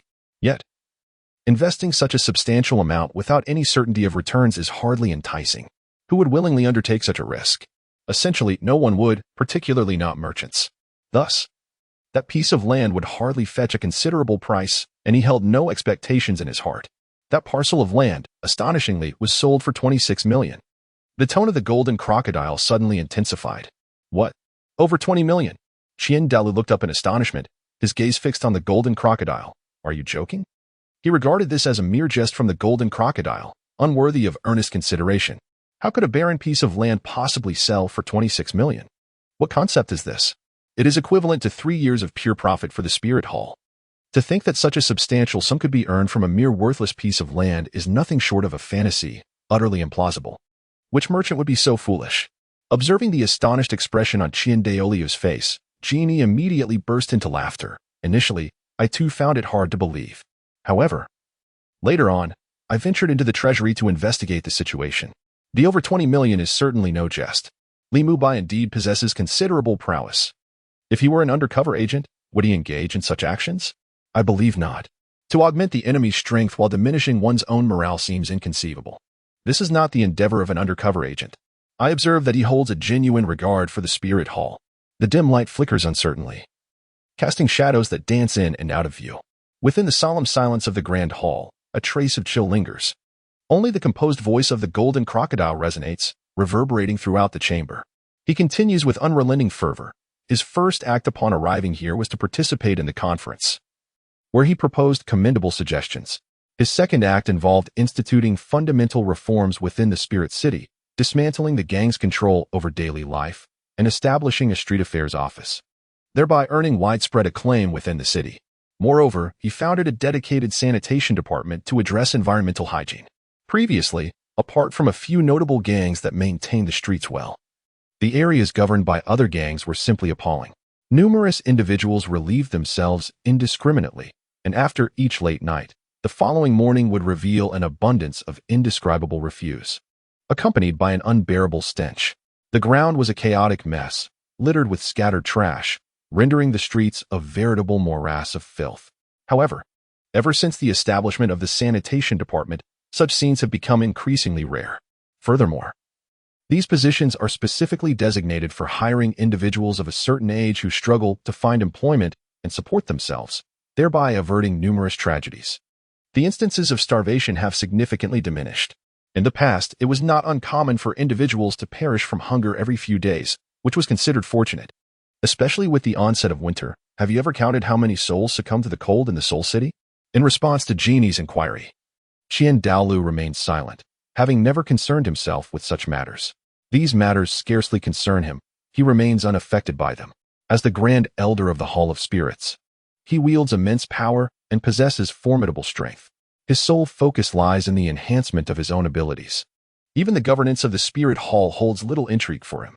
It is precisely for this reason that he disregarded the opinions of others and single-handedly elevated the woman known as Bibi Dong to the exalted position of Pope. In pursuing tranquility, one seeks the opportunity to devote oneself to the path of cultivation, striving to transcend limitations and ascend to a higher realm. Otherwise, how could an ordinary woman ever aspire to ascend the throne? It is utterly inconceivable. Throughout the discourse, no matter how moving the words of the Golden Crocodile, Douluo maintained an unwavering composure, his expression unchanging. Aside from matters of the martial soul hall, everything else was of no concern to him. Noticing Douluo's silence, the Golden Crocodile's voice trembled slightly. You, perched high above, have never witnessed the plight of these people. But I, an old man, have. 90 years ago, I was but a naive youth, devoid of any soul power. In what should have been a carefree age, I was instead beset by calamity. That year is etched in my memory. The harvests were barren, and many perished in the fields. The authorities not only failed to rescue the suffering but increased the taxation burden. This forced my family and neighbors to hang white cloths in mourning, their lamentations echoing through the halls. My own kin perished in that disaster. As he recounted this, a shadow of sorrow crossed the wrinkled visage of the Golden Crocodile, and even his eyes glistened with emotion.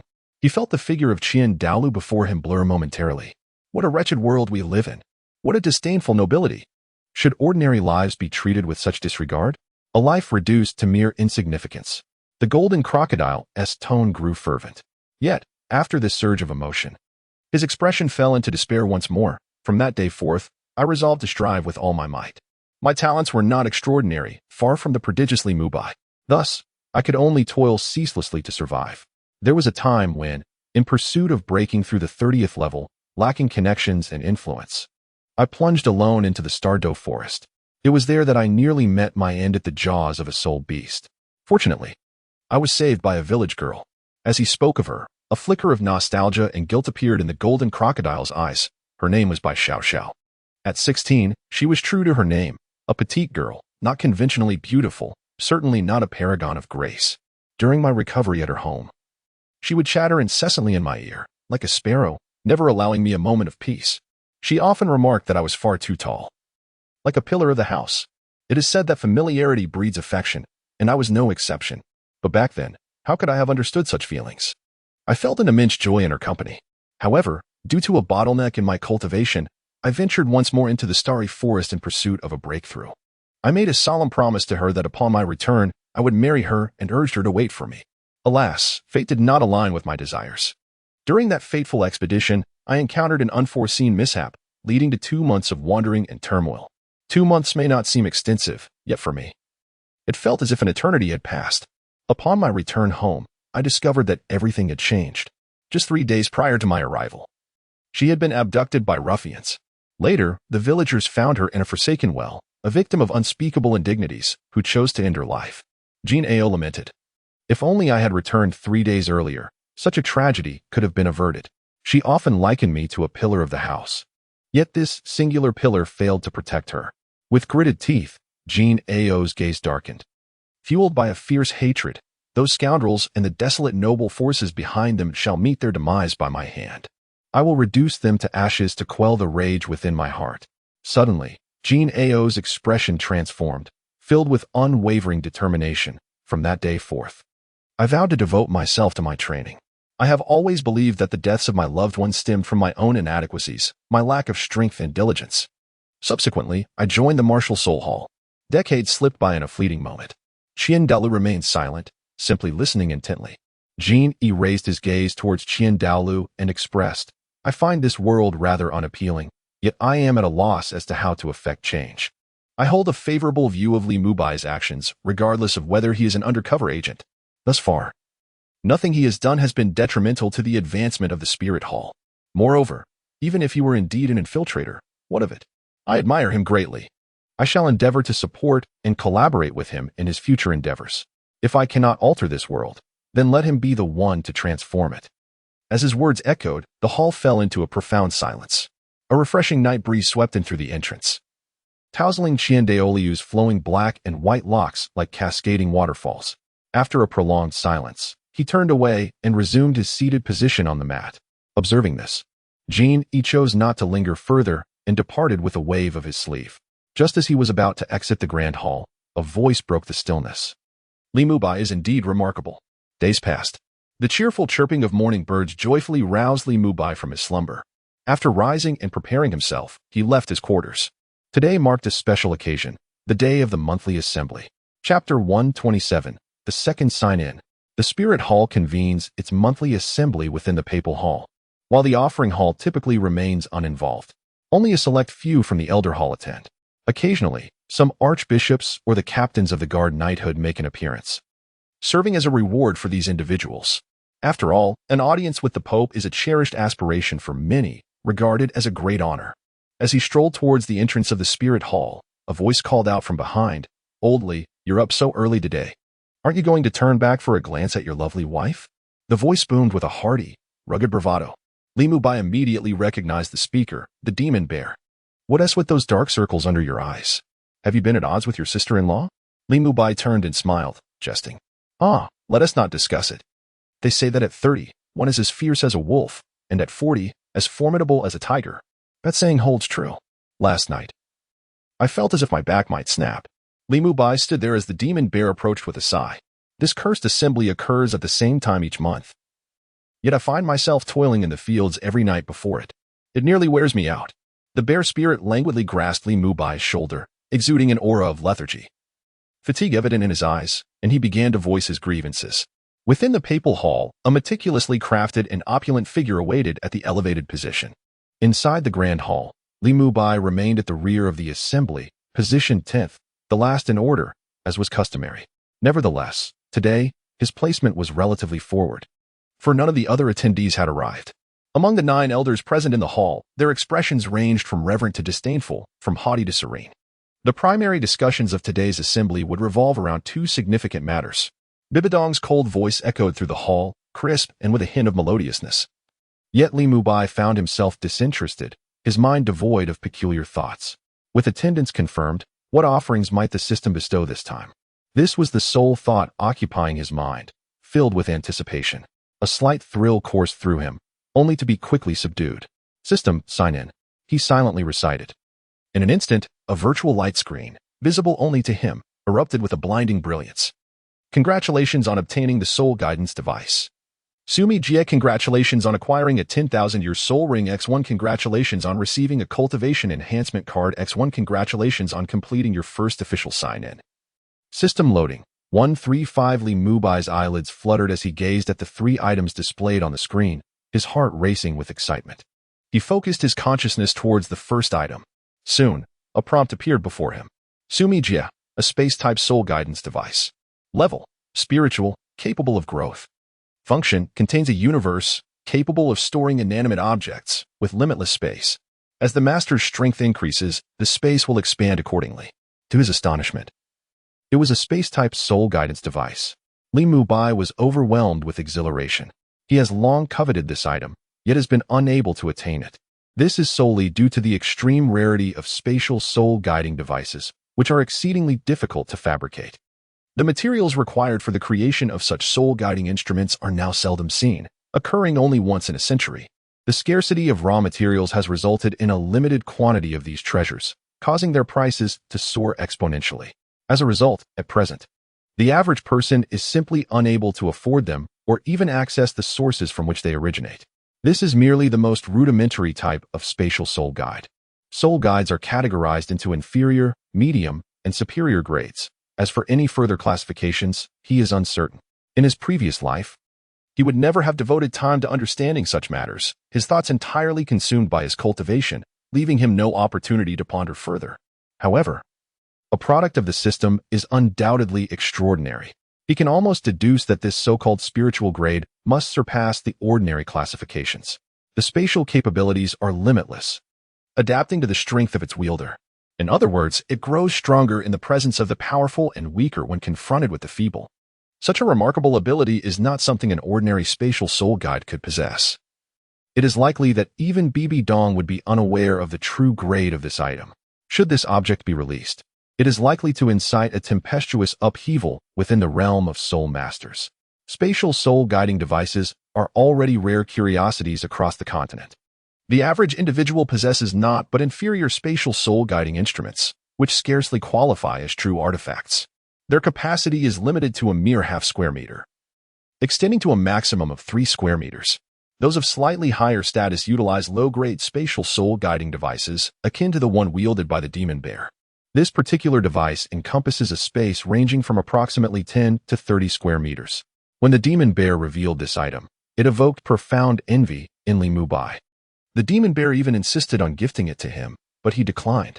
Accepting such a significant gift would impose an undue obligation, which contradicts his principles. As for medium-grade devices, encounters with them are exceedingly rare. They are predominantly found in the possession of influential figures or exceptionally skilled soul masters. To his knowledge, Bibi Dong possesses one such medium-grade spatial soul guiding device, as does the Golden Crocodile. After all, these are ancient beings who have existed for decades, if not centuries, and their formidable prowess renders it quite ordinary for them to possess a medium-grade spatial soul guiding device. The spatial capacity of this object has significantly expanded. Within it lies a volume of at least 30 square meters. As for the superior quality items of a higher tier, Li Mubai has yet to behold them. The spiritual item provided by the system must be considerably superior, likely surpassing the mid-range quality. After all, the ability for growth alone distinguishes it from other soul-guiding devices. Subsequently, Li Mubai turned his gaze towards the second item displayed on the luminous screen, a 100,000-year soul ring. Having already utilized one soul ring previously, he found this additional one currently unnecessary. He then focused his thoughts, directing his attention to the third item, which revealed a piece of information: cultivation enhancement card, a one-time consumable that grants an instantaneous increase of 10 years of arduous soul power cultivation. Upon reading this, Li Mubai's eyes sparkled with delight. Yet, in the next moment, he stifled his excitement within, maintaining a facade of calmness, though the brilliance in his eyes remained uncontainable. This card perfectly aligns with his current apathetic demeanor. After a decade of arduous training, he wonders how much soul power it would augment and how many levels it might elevate his strength. Yet, he remains uncertain. Nevertheless, possessing it is certainly better than not having it at all. He refuses to believe that 10 years of diligent practice would yield no enhancement in soul power. Surely, it could elevate him to at least level 94, right? Even so, he has no intention of utilizing this enhancement card just yet. It would be absurd, especially during a grand assembly. The breakthrough in a soul master's cultivation is not without its repercussions on the surrounding environment. Some individuals, upon breaking through, can even provoke cataclysmic changes in the world. Of course, this pertains to extraordinary beings or those of divine caliber. As for others, while they may not achieve such grand phenomena, they inevitably release some aura during their breakthroughs. Engaging in such actions in the wilderness would be tantamount to courting disaster. Attracting soul beasts or opportunistic peers, either scenario promises no favorable outcome. Thus, a strength breakthrough, particularly a significant one, necessitates a relatively safe and secluded location to be deemed prudent. As for the enhancement card, who knows what might transpire upon its use? At this moment, within the grand hall, Bibi Dong's voice resonated confidently. Standing at the back, Li Mubai kept his head bowed, oblivious to the happenings outside. His gaze was entirely captivated by the virtual light screen before him. System loading, 96, 97, 98, 99.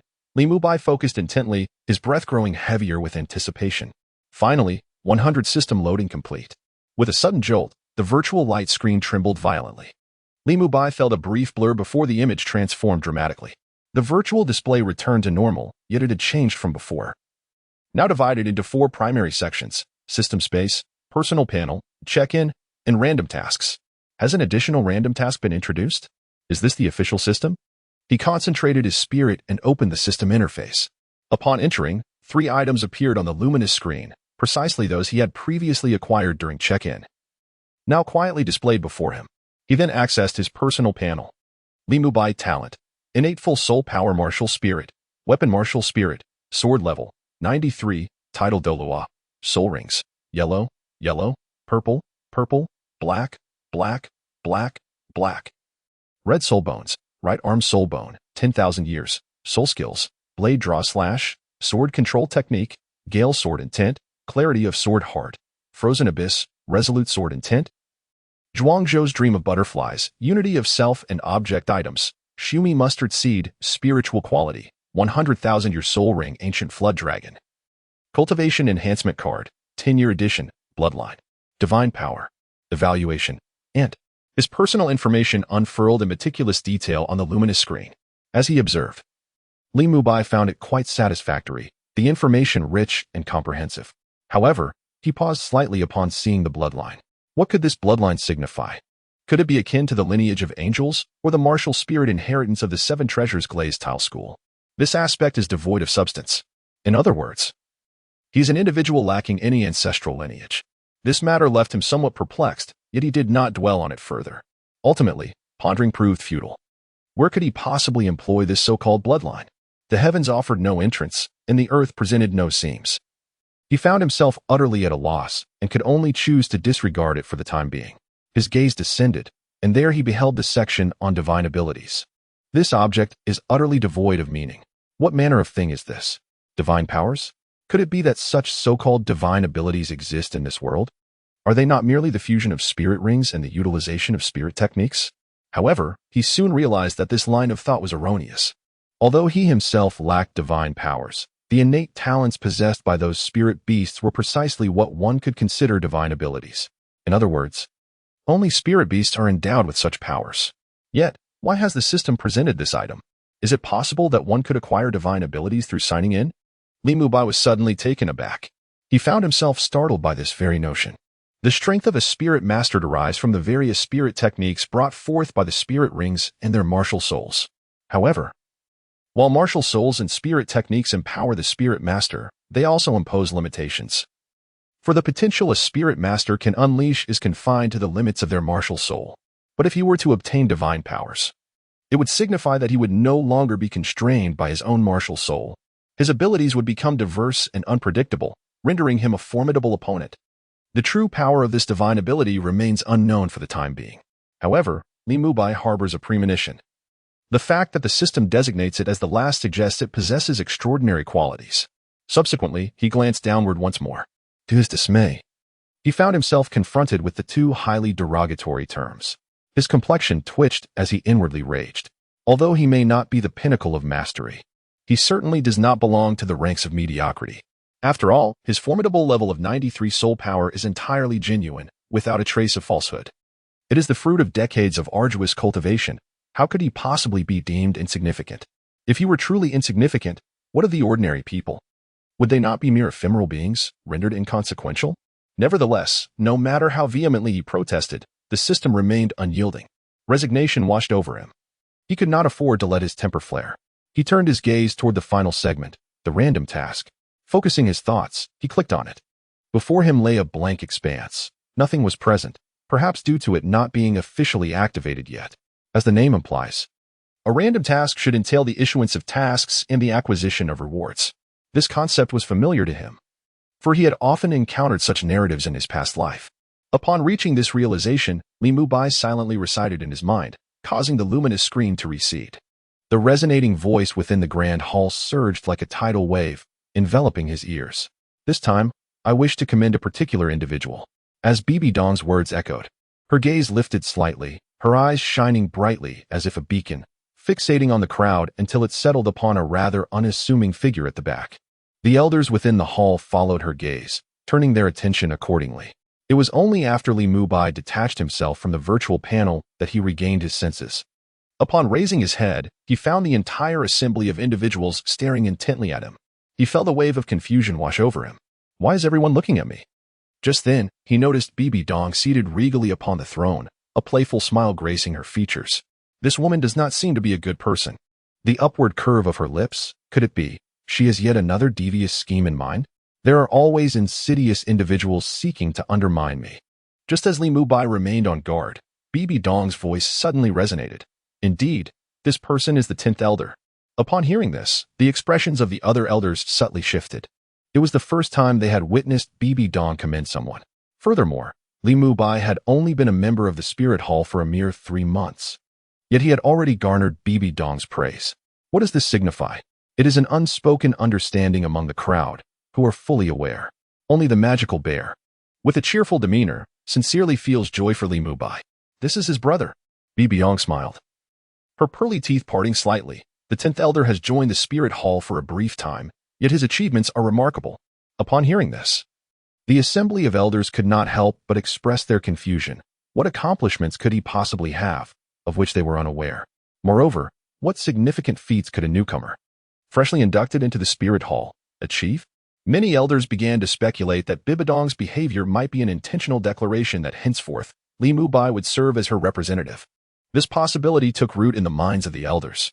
Silence enveloped the chamber, broken only by Bibi Dong's voice, in a remarkably short span. He has brought substantial additional revenue to the Spirit Hall. Chapter 128. With such a mind, how can one become a pope? Within the hall, some furrowed their brows. Bibi Dong's statement left them perplexed. When had the newly appointed elder contributed this considerable income to the Spirit Hall? Although they were elders, they often found themselves uninformed about the internal affairs of the Spirit Hall, especially matters not discussed in assembly. With their training schedules already demanding, they scarcely had time to attend to such minutiae. As for the changes within Spirit City, apologies. Following the last assembly, many had returned home to seclude themselves for training or ventured out for practical experience, leaving them no inclination to monitor the city's developments. Given the 10th elder's immense contributions, Bibi Dong paused, her gaze sweeping across the assembly. I intend to entrust the management of the Spirit City Guardian Corps to him. What do you all think? At this pronouncement, the elders present were momentarily taken aback. The demon bear turned to Li Mubai, bursting into laughter. Oldly, congratulations. Douluo lifted his eyelids to glance at Bibi Dong, seemingly inclined to speak, yet ultimately chose silence. After exchanging glances, one elder stepped forward and respectfully addressed, Your Holiness. It seems somewhat hasty to place the Spirit City Guardian Corps under the command of the 10th elder, considering his recent induction. Indeed, the 10th elder is still young and inexperienced. He may struggle to maintain authority over those unruly individuals. Another elder chimed in. Your Holiness, you speak of the 10th elder's grand achievements, yet we are left in the dark regarding their nature. A third elder added, casting a disdainful look at Li Mubai. Meanwhile, seated with a firm grip on her scepter, Bibi Dong raised her brow slightly. The elders who opposed her were all familiar to her. Each one was unwaveringly loyal to the Hall of Worship. The Guardian Corps of Soul City, while not the elite armed force of the Hall of Souls, was certainly not to be underestimated by ordinary individuals. Comprising 3,000 soul masters ranging from levels 20 to 30, the Guardian Corps was far superior to a conventional military. Even a contingent of merely 1,000 soul masters, when well-equipped, could rival a formidable army of 10,000 ordinary soldiers.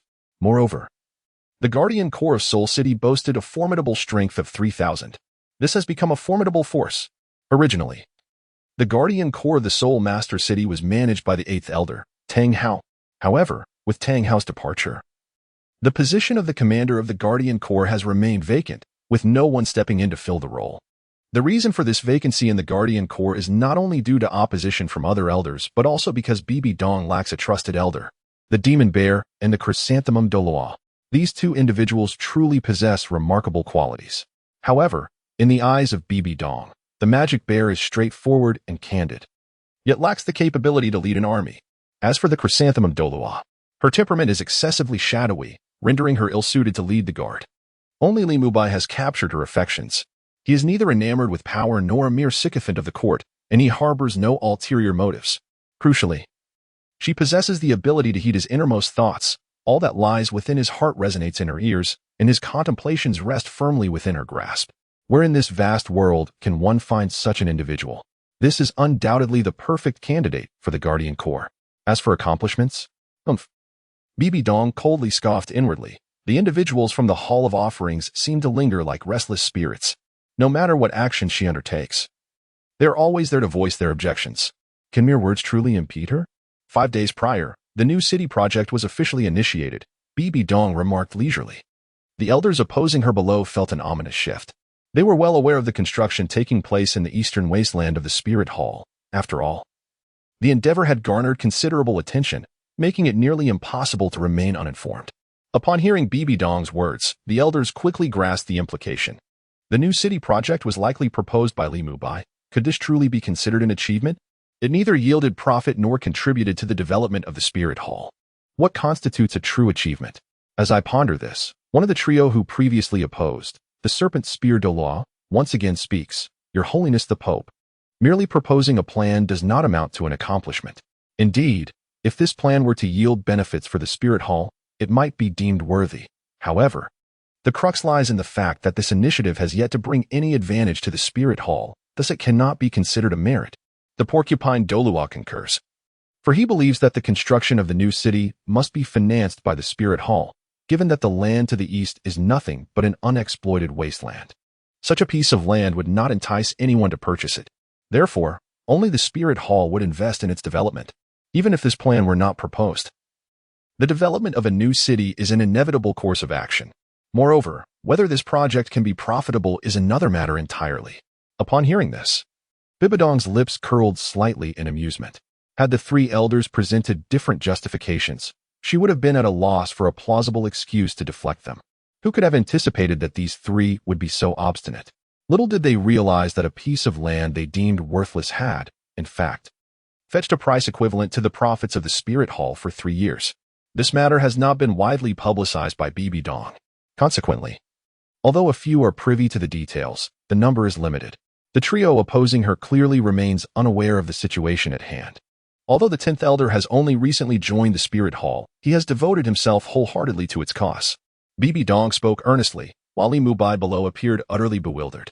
Just as he regained his senses, he noticed everyone gazing at him, and to his astonishment, Bibi Dong proposed that he take charge of the Spirit City Guardian Corps.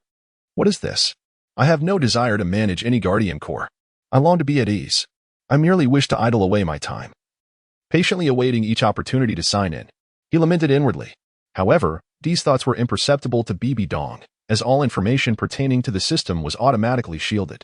Even if someone attempted to deceive him, it would be impossible to extract any information regarding the system. Devoting oneself wholeheartedly? Does His Holiness the Pope imply that the rest of us have not done the same? The tone of the Serpent Spear Douluo was rife with skepticism.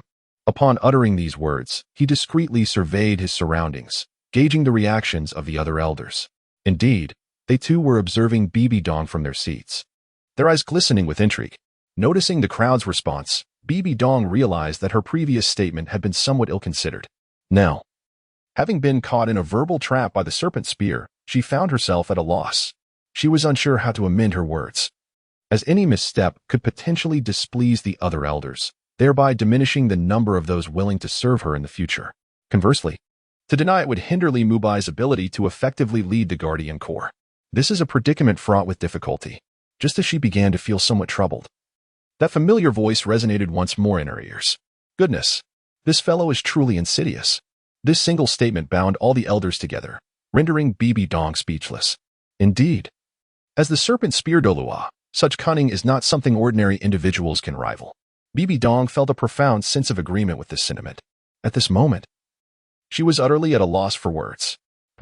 Why has this woman fallen silent? Could it be that she is genuinely perplexed by the question? How foolish is this? With such a pig-headed mentality, how can one aspire to be a pope? Upon hearing this, Bibi Dong was immediately incensed, her countenance growing increasingly frigid. That insolent brat dared to call her pig-headed, truly intolerable. At this moment, she longed to bellow at Li Mubai. If you are so formidable, why not handle it yourself?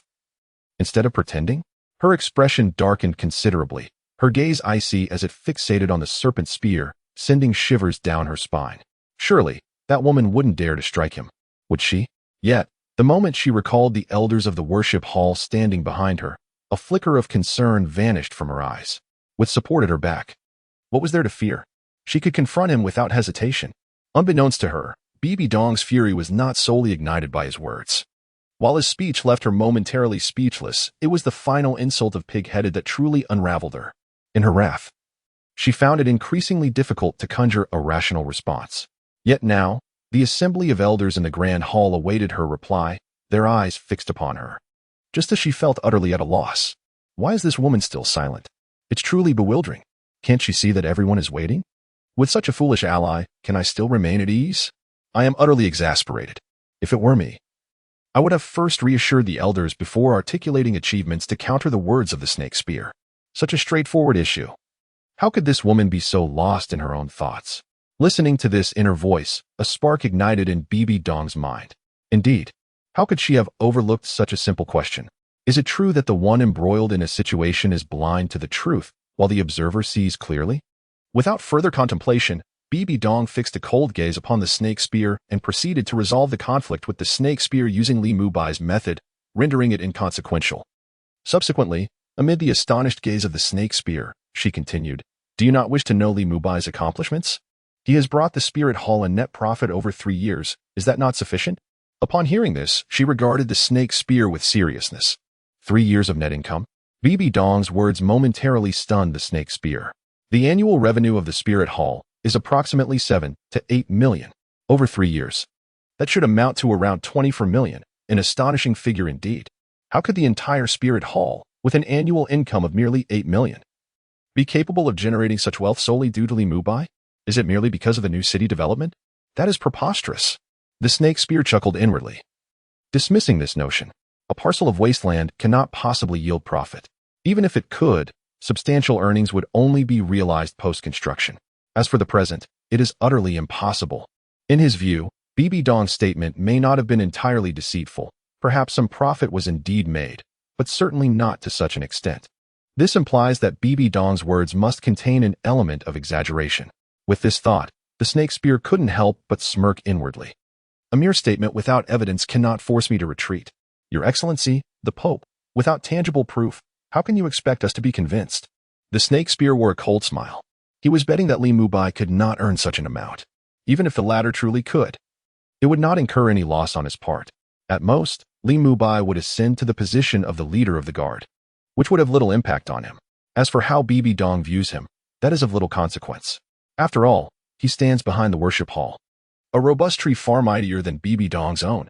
Indeed, if Your Excellency the Pope wishes to gain our trust, evidence must be presented. Exactly. The other 2 elders echoed in agreement. How dare you? You 3, like lapdogs, fail to comprehend the prowess of my brother. You demand evidence? Do you even deserve it? Upon witnessing this situation, the furious bear demon immediately pointed an accusatory finger at the 3 individuals, unleashing a torrent of harsh and unrefined invectives. The imposing atmosphere instantly incited rage among the trio opposing her. The great hall erupted into chaos, filled with shouts and curses, a cacophony of disorder. The other elders cautiously retreated to the sidelines, eager to avoid being embroiled in such tumult. In a nearby corner, one voice piped up, demanding evidence. After all, I have no desire to assume the position of the captain of the guards. That would merely delay my enjoyment of the performances. I had intended to visit the Yuanyang River soon, to admire the renowned courtesan while savoring exquisite jade plates. With the night breeze rustling, the sound of the zither and dance, and a fine wine in hand, what could be more delightful? Li Mubai wholeheartedly agreed with the sentiment expressed by the soul sage. It would be ideal if Bibi Dong could not produce any evidence. He had no inclination to take on a leadership role when idleness was so much more appealing. He had a beloved wife awaiting him at home and lacked interest in the responsibilities of a captain, which would entail a considerable workload. Observing the tumult below and listening to the whispers around him, Bibi Dong could not help but chuckle inwardly. If Li Mubai did not desire the captaincy, then she would make it her mission to bestow it upon him. He wished to indulge in merriment, but she would thwart his desires. After all, he had insulted her. With that thought, Bibi Dong turned her gaze toward the opposing soul sage and interjected, interrupting the mutual insults. Very well. Since you demand evidence, I shall provide it to your satisfaction. Come forth. She called out loudly toward the entrance of the hall. The sound of footsteps echoed as a guard entered the grand hall. I pay my respects to your holiness, the guard bowed, his voice resonating throughout the chamber. The crowd parted, watching the armored guard with curiosity. Go to the treasury and summon one of the guards stationed there. Yes, the guard replied, swiftly turning to fulfill her command. The soul sage's face flushed with embarrassment. Having just participated in a tirade against one, he found himself at a loss for words. The pressure from the powerful magic bear had silenced their voices almost immediately. At that moment, the gathered crowd waited silently within the grand hall. As time passed, the soul sage's initial fury began to wane, replaced by a growing sense of unease. Earlier, he had observed a striking confidence in Bibi Dong's eyes as she spoke, as if she were orchestrating the events with great foresight. This inevitably led him to ponder in silence. Was it truly the case that Li Mubai had brought immense benefits to the spirit hall, as Bibi Dong so confidently asserted? Could it really be that, as she claimed, the profits amounted to the net income of the spirit hall for 3 years? If that were indeed the case, it would be utterly preposterous. He found it hard to believe that anyone could amass such a staggering sum in such a brief span of time, over 20 million. This is no mere sequence of numbers. If converted into actual gold and silver, this wealth could easily fill the grand hall where he now stands. Even the most prestigious merchant houses would not amass such a fortune in 3 years. Perhaps even the combined revenue of the two great empires over 2 years would scarcely match this sum. Thus, despite a flicker of apprehension within the heart of the serpent spear, he remained composed. He could scarcely believe that anyone could accumulate such vast riches. Before long, the heavy sound of footsteps once again shattered the silence within the hall. A guard clad in silver armor swiftly entered, making his way amidst the assembly of elders. I pay my respects to your holiness.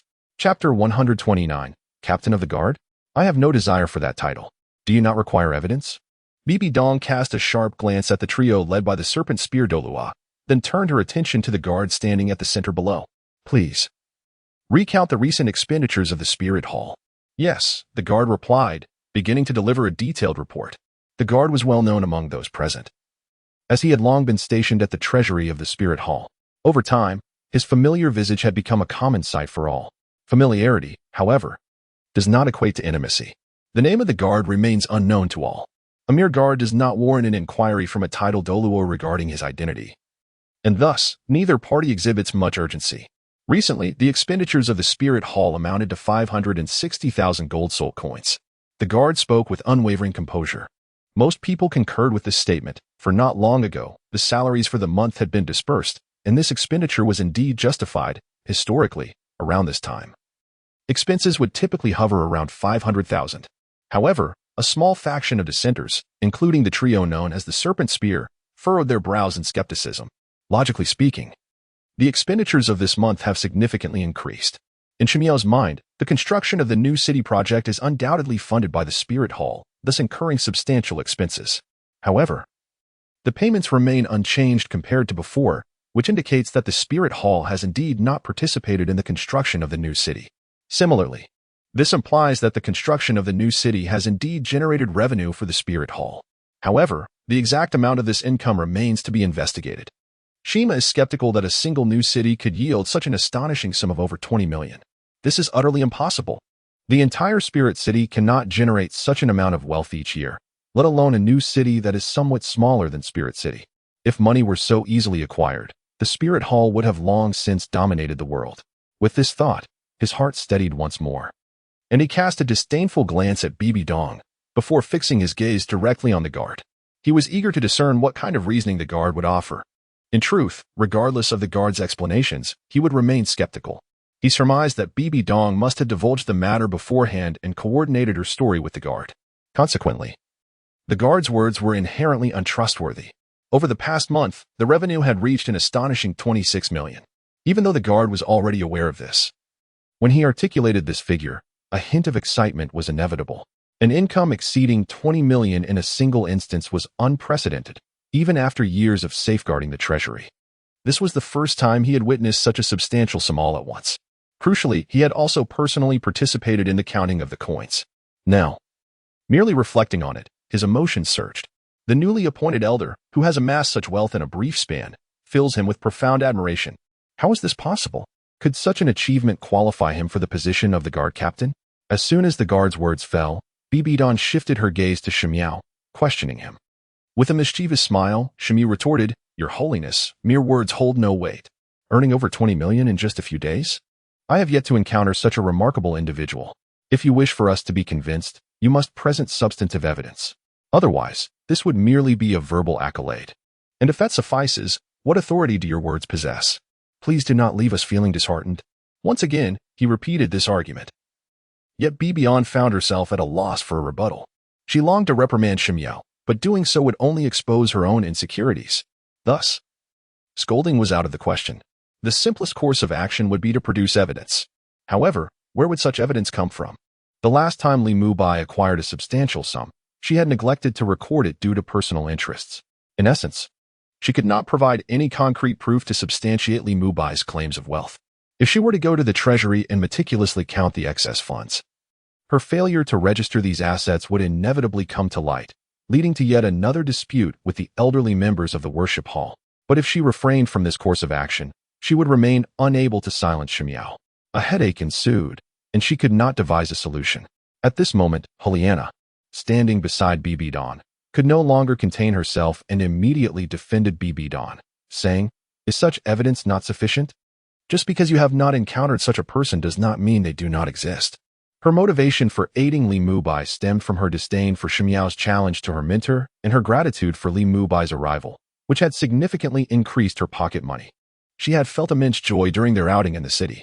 Humph, when adults are speaking, what right do you, a mere junior, have to interject? Is this how your mentor has raised you? Shimiao scoffed, his tone dripping with derision. I am the holy maiden of the spirit hall, of equal rank to the elders. Why should I not voice my opinion? Juliana retorted coldly. And what if you are? You are still a junior, and juniors ought to possess the humility befitting their status. Shimiao, relying on his age and position, began to lecture her, using his seniority to intimidate Juliana. Spare me this nonsense. If anything, I am simply disregarding the customs of respecting the elders. And what of you? What are the rules of the spirit hall? Elders must unconditionally obey all reasonable decrees of the Pope. You are merely obstructing the appointment of a guard captain. You defy the regulations of our sect, disrespect your superiors, and bully those beneath you. What punishment should you face for such transgressions? Juliana's tone was fierce and commanding, her gaze fixed unwaveringly on Shimiao. Despite him being a titled Douluo, there was not a trace of fear in her eyes. You. The serpent spear was momentarily rendered speechless, his countenance darkening. He had not anticipated that this young girl would possess such a sharp tongue, articulating her points with both reason and evidence. Should he continue to engage in debate, he feared the outcome would be detrimental to himself. Contemplating this, the serpent spear promptly fell silent. The other elders regarded Juliana with newfound respect. Her recent remarks had indeed left a remarkable impression on the assembly. Li Mubai, who had been an onlooker, couldn't help but silently admire, pondering how this little girl had suddenly become so astute. Her words had stirred even his own emotions, and the serpent spear's expression of defeat was truly amusing. Though he had no desire to assume the role of the leader of the Guardian Corps, witnessing the serpent spear's arrogance irked him nonetheless. Ah, so you too can falter at times? The demon bear jested, casting a playful glance at the serpent spear. Humph, what concern is it of yours? A dog meddling in matters that do not concern it. The serpent spear retorted, unwilling to swallow the demon bear's ridicule. Indeed, he had been at a disadvantage in this exchange with the young girl, yet he felt no trepidation towards the demon bear. He was, after all, emboldened by the presence of others. He was well aware of the demon bear's fiery temper, although he could not best him in verbal sparring. When it came to physical confrontation, he would certainly think twice. In this assembly, with so many witnesses present, light jabs were harmless. However, in a more private setting, he would not dare provoke the demon bear. The latter was among the top-tier powers within the Elder Hall. There was no denying that he could not match his strength. This truly does not pertain to me, but seeing you flounder brings me joy and comfort. Observing the serpent spear's furious gaze, the demon bear reveled in his own satisfaction. Continuing with his mockery, "What is this? Are you not feeling brave? If you have the guts, come and face me. Let us engage in a true contest of manhood. What say you? Are you up for it?" The serpent spear remained silent, devoid of any retort. Given the gravity of the situation, he could not afford to feign bravado and accept the challenge. A true gentleman knows when to bend and when to stand firm, and he would not allow a mere insult to provoke him into folly. "Oh, speaking of fighting, have you turned into a coward? Do you even possess the courage of a man?" The demon bear laughed heartily. After delivering a few more jabs and receiving no response, he muttered a curse under his breath before losing interest in the tiresome serpent spear. Meanwhile, seated upon her throne, Bibi Dong was deep in thought, pondering what excuse she could conjure to placate him. This reason is rather elusive. After much contemplation, she still could not arrive at a conclusion. Just as despair began to engulf her, a faint sound of footsteps suddenly resonated within the hall. Following the gazes of others, Li Mubai slowly turned his head towards the source. Before him stood a figure with graying temples, striding purposefully towards the assembly. His sharp eye sparkled with brilliance, resembling two radiant lanterns. His stature was upright, exuding an extraordinary presence. Who else could it be but the Golden Crocodile Douluo? The atmosphere in the hall became palpable with tension. The Golden Crocodile Douluo, the second in command of the worship hall, what business could he possibly have here? This time is quite different from the last. The previous occasion was exceptional due to the arrival of newcomers, which prompted the attendants of the worship hall to participate in the assembly. This occasion is purely a conference between the Elder Hall and the Papal Hall. Standing beside the guards in the center, Golden Crocodile paused, glancing around with a smile upon his face. "Esteemed guests, what a lively gathering we have here," he remarked, his smile unwavering. He continued, "Even from outside the hall, I could hear your animated discussions. This is the Papal Hall, a place not suited for just anyone. Your raucous chatter resembles that of a scolding harpy. What a disgrace." Bibi Dong furrowed her brow and said, "Jean E., this is none of your concern. State your purpose for being here, and then please take your leave." The arrival of Jean E. Douluo indeed took him by surprise. From the very onset, he behaved as if he were the master here, as if this Papal Hall were his own abode, even going so far as to speak of decorum. She did not regard the Pope in the slightest. She was the true sovereign of this place. Even if reason were to be invoked, it was not for him. The Golden Crocodile Douluo, to expound. The actions of the Golden Crocodile undeniably unsettled her. "Your Holiness, I have only just arrived, and yet you wish to expel me? Surely, this is not how one should treat a guest?" The Golden Crocodile Douluo cast a casual glance at Bibi Dong seated upon her throne, exhibiting no semblance of the decorum typically afforded to guests. Beside him, the snake spear Douluo, now emboldened by the presence of his supporters, promptly stepped forward to voice his opinion. "Indeed, Elder Golden Crocodile is one of the esteemed elders of the Spirit Hall. Your Holiness, your actions are rather inappropriate." "Exactly. Quite so," echoed the sentiments of the other two Douluo in agreement. "How audacious. I am speaking with Her Holiness, and when did it become your place to interject?" Before Bibi Dong could respond, the Golden Crocodile Douluo turned to chastise, his expression stern and grave.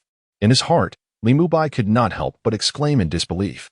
This scene truly left him somewhat mesmerized. Are these three not the acolytes of the Hall of Offerings? How perplexing it is that Jean Ao not only refrains from assisting them, but also reprimands them. It is truly astonishing. Bibi Dong raised an eyebrow, unable to comprehend the motives behind Jean Ao's actions. The other elders remained silent, merely observing the unfolding scene. As long as their interests were not at stake, they would not interfere. Even if their interests were slightly involved, they would remain reticent unless the stakes were significant.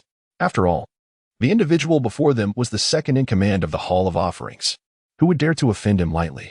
Let him cause a stir, it was not their concern. And thus they adopted a detached stance, embodying the subtle art of conduct within the Spirit Hall.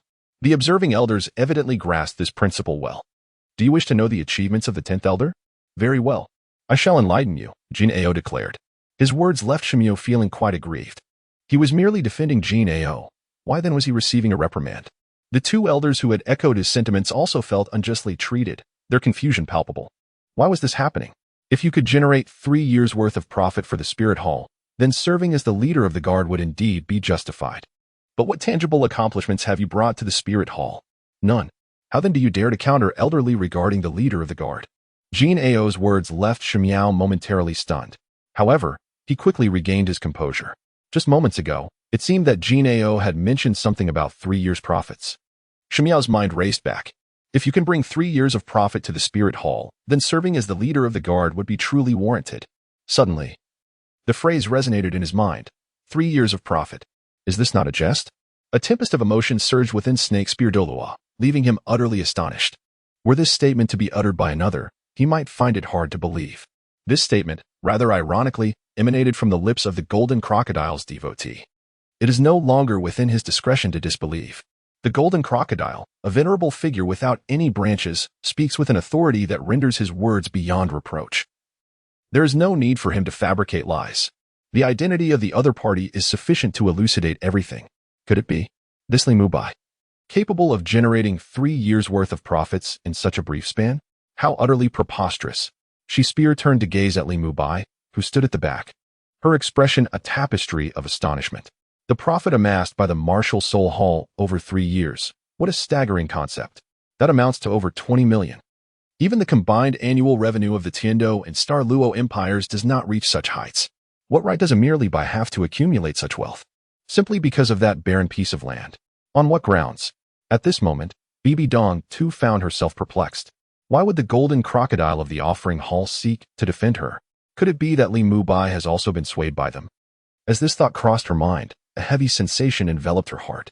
With so few individuals at her command already, if Li Mubai were indeed poached, she would find herself once more as a solitary commander. Just as this notion took root, a familiar voice echoed once more in her ears. What is the matter with this old fellow? How dare he speak on my behalf? Is he out of his mind? I have no desire for accolades. Nor do I wish to assume the role of the leader of the Guardian Corps. I yearn to savor the melodies of the world. Upon hearing this, Bibi Dong's heart, which had been suspended in anxiety, finally found solace. One's innermost thoughts cannot deceive. This indicates that Li Mubai has not yet been lured away by the Hall of Worship, and she has not become a mere figurehead. What a stroke of good fortune. Chapter 130. Appointment as the leader of the Guardian Corps. The 3-year revenue of the Spirit Hall. The other elders, upon hearing the Golden Crocodile's explicit confirmation of this matter's authenticity, were left utterly astonished, their hearts filled with profound shock. Even the way they regarded Li Mubai underwent a transformation. Previously, they had dismissed him with disdain and indifference. Now, each one regarded him with solemn attention. Prior to this moment, they had wholeheartedly believed in the words of the snake spear. After all, for an individual to acquire the 3-year revenue of the Spirit Hall in such a short span is akin to scaling the heavens. Even the most renowned trading houses would require several years of accumulation to earn a single year's revenue from the Spirit Hall, let alone 3 years' worth. Thus, when the snake spear raised his doubts, they chose silence. Sometimes, silence conveys a potent stance, especially when Bibi Dong was questioned by the snake spear. Their silence undeniably affirmed the viewpoint of the snake spear. This compelled Bibi Dong to exhaust her intellect in search of evidence to substantiate Li Mubai's achievements. The guard team is composed of 3,000 members. This can no longer be deemed weak, you must understand. These 3,000 individuals are all soul masters. Far from being mere ordinary elite soldiers, let alone insignificant figures, a legion of 3,000 soul masters undoubtedly constitutes a formidable force. Indeed, it is. The gathering of these 3,000 individuals is formidable enough to dominate a region of the empire. Thus, how could the other elders possibly allow this position to fall into the hands of Li Mubai, a mere newcomer among them? It is evident to any discerning observer that the Pope harbors a particular affection for Li Mubai. It is not that they are eager to assume the role of the leader of this guard. Rather, they are reluctant to accept that a position they believe should be theirs has been bestowed upon a youthful dandy. At present, however, the assembly harbors no grievances, as they acknowledge their inability to reach the heights achieved by Li Mubai. The merit is indeed genuine and worthy of the leader of the Guardian Corps. They lack the authority to intervene. However, what perplexes everyone is why, as a revered elder of the Temple of Offering, the Golden Crocodile would speak in favor of Li Mubai. Wasn't Li Mubai someone whom Bibi Dong favored? Moreover, the papal hall and the temple of offering have always been at odds. What could have prompted this change? Why would the Golden Crocodile, fully aware of Li Mubai's affiliation with Bibi Dong, advocate for him and strive for his rights? It feels as though the sun has risen in the west. The crowd is utterly bewildered. At this moment, the serpent spear gazes at the Golden Crocodile with a face full of confusion. He cannot comprehend why he, who has consistently supported the Temple of Offering, is now being reprimanded by the Golden Crocodile, who is simultaneously advocating for Li Mubai. With this endorsement, Li Mubai's ascension to the leadership of the Guardian Corps seems almost inevitable unless Bibi Dong objects. Yet, such a scenario appears unlikely. For it was Bibi Dong who proposed this matter in the first place. Her heart must be brimming with joy at its fruition. Could this old fellow be losing his faculties? Why has he suddenly become so benevolent? Could he be harboring some ulterior motive to entrap old Li? The demon bear murmurs quietly, his eyes glinting with shrewdness. The Golden Crocodile's actions leave him baffled. Logically, their relationship is not merely incompatible, it should preclude any assistance toward one another. In her seat, Bibi Dong tightly grips her scepter, her palm momentarily releasing its tension. She had anticipated the Golden Crocodile's arrival would be an attempt to thwart her. Yet she never expected the outcome to unfold in the opposite direction. At this juncture, her thoughts align with those of the demon bear, pondering whether the Golden Crocodile has some hidden agenda. After all, why else would he defend Li Mubai? She firmly believes that fortune does not simply fall from the sky. Nevertheless, she chooses not to dwell on such matters for now, since the Golden Crocodile has spoken. Li Mubai's appointment as the leader of the Guardian Corps is now a foregone conclusion. With Li Mubai in command of the Guardian Corps, her influence will undoubtedly be amplified. This is what she wishes to see. Elder Snakespear, do you have anything further to say? Is Li Mubai qualified to assume the role of the leader of the Guardian Corps? Look at this record of achievements. Is it not sufficient? Bibi Dong spoke coldly, yet a sense of satisfaction stirred within her. She could hardly contain her eagerness to finalize this decision. Once Snakespear relented, the other observing elders would undoubtedly fall silent. Elder Snakespear wished to rebut her, but he found himself devoid of valid counterpoints. Moreover, the Golden Crocodile cast him an ambiguous glance, the implications unmistakably urging him to acquiesce to Bibi Dong's words. With the pillars of authority having spoken, what could he do? Given the undeniable merits of the 10 elders, he found himself at a loss for words. Reluctantly, Snakespear had no choice but to descend the steps Bibi Dong had extended to him. However, a flicker of fierce resolve crossed his eyes. Bibi Dong felt a surge of triumph in her heart, and, casting her gaze towards the other elders, inquired, "Do any of you have objections?" The crowd remained silent, their expressions indifferent. Thus, from this day forth, the Guardian Corps of Spirit City shall be under the management of Li Mubai. Observing the silence among the assembly, Bibi Dong did not hesitate and decisively announced the outcome. Upon hearing this declaration, Li Mubai's expression stiffened. He yearned to protest, but with so many present, he knew that voicing his dissent would lead to dire consequences. What a leader he is, seemingly disinterested in his role. However, observing the earnest expression on Bibi Dong's face, he realizes that this matter has been settled and is beyond dispute. Any challenge to it would undoubtedly lead to repercussions. At the very least, once he assumes the position of leader, he can afford to be nonchalant, ignoring the naysayers and living his life as he pleases. The assembly swiftly concluded, and the crowd dispersed. Before departing, Genie looked back at Li Mubai with a smile, leaving him bewildered. The spear-wielding adversary who had opposed him during the meeting shot Li Mubai a fierce glare before striding away with determination. Just as Li Mubai intended to leave alongside the magic bear, he was called back by Bibi Dong. "Here is the insignia of the leader of the guard. Keep it safe. With this token, you will have access to the guard's encampment and the authority to mobilize its members." Bibi Dong tossed him a square token of ancient bronze. Upon receiving it, he quickly noticed that the emblem on the token was incomplete, indicating that this token is not complete. It appears to be a fragment of a whole, split into 2 halves. "Is there another half of this insignia?" Li Mubai inquired, examining it closely. Bibi Dong nodded affirmatively. Indeed, this identity token does possess another half. Only when both pieces are united can it be regarded as a complete insignia. However, the other half is not in my possession. Where is it then? Li Mubai expressed his bewilderment. Why would one receive only a half of an identity token? Is it to prevent him from wielding it to command the guards to overturn the spirit hall?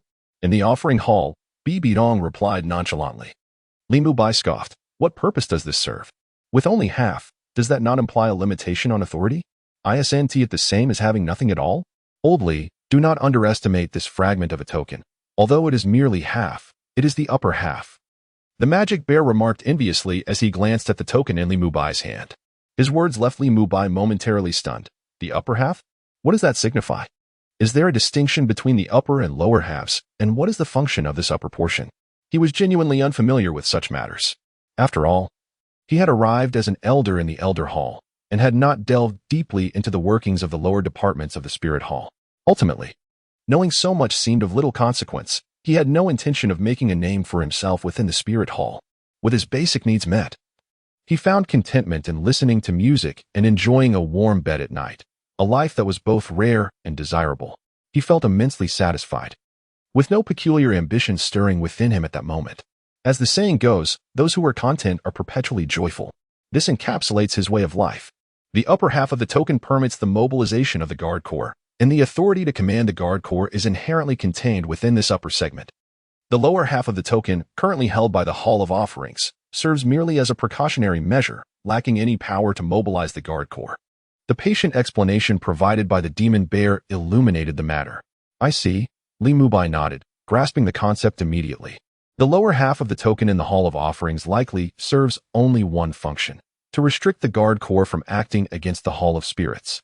However, this restriction bore no significance for him. His role was to protect the Hall of Spirits, not to rebel against it. Should he choose defiance, where would he sign in? Where could he enhance his power? Thus, it became clear that the authority of the upper half of the token was quite substantial. Li Mubai casually affixed the token to his waist, exhibiting no concern that it might fall during his movements. Observing his demeanor, Bibi Dong's lips curled upward in a subtle smile. Her heart lightened with joy. After all, who could blame her for wanting to provoke him after he had just called himself a fool? The more he sought to avoid complications, the more she felt compelled to create them. I'm tired. Let's head back, she stated lightly. Rising slowly and turning her back to him, a knowing smile gracing her features, suppressing the flicker of delight within. She quietly vanished from the sight of Li Mubai and the demon bear. Why do I sense something amiss with that woman today? Li Mubai remarked as the figure disappeared from view. Strangely enough, old Li, I feel it too, the demon bear responded, wearing a puzzled expression. Li Mubai shook his head, dismissing the thought. Never mind. Let's go to the Drunken Spring Tower later and enjoy a few drinks. A smile spread across the demon bear's face as he readily agreed. Sounds good. I am truly broke at the moment. My private stash was recently extorted by my wife, and it has been a while since I dined and drank at the tavern. It's not that the food at home is unappetizing, rather, consuming the same dishes daily can become quite tiresome. After all, the allure of wildflowers surpasses that of cultivated ones. At noon, the sun shone brightly. The fervent rays of sacred light cascaded from the heavens, illuminating the world and dispelling the shadows. A gentle breeze carried warmth through the air. The willows lining the street swayed gracefully, their countless tendrils dancing with the wind. Cicadas perched upon the branches tirelessly serenaded the summer with their vibrant melodies. The street vendors sat upon their small wooden stools, drenched in sweat, puffing their cheeks as they fanned themselves with palm fronds. Strands of hair clung together, dampened by the heat, while the gentle breeze barely stirred, leaving them in a state of languor. At the Drunken Spring Tower, a table by the window on the second floor awaited. The demon bear poured himself some alcohol, the rich, robust aroma of the brew wafting through the air, tantalizing the palates of those who relished fine spirits and evoking a craving for indulgence.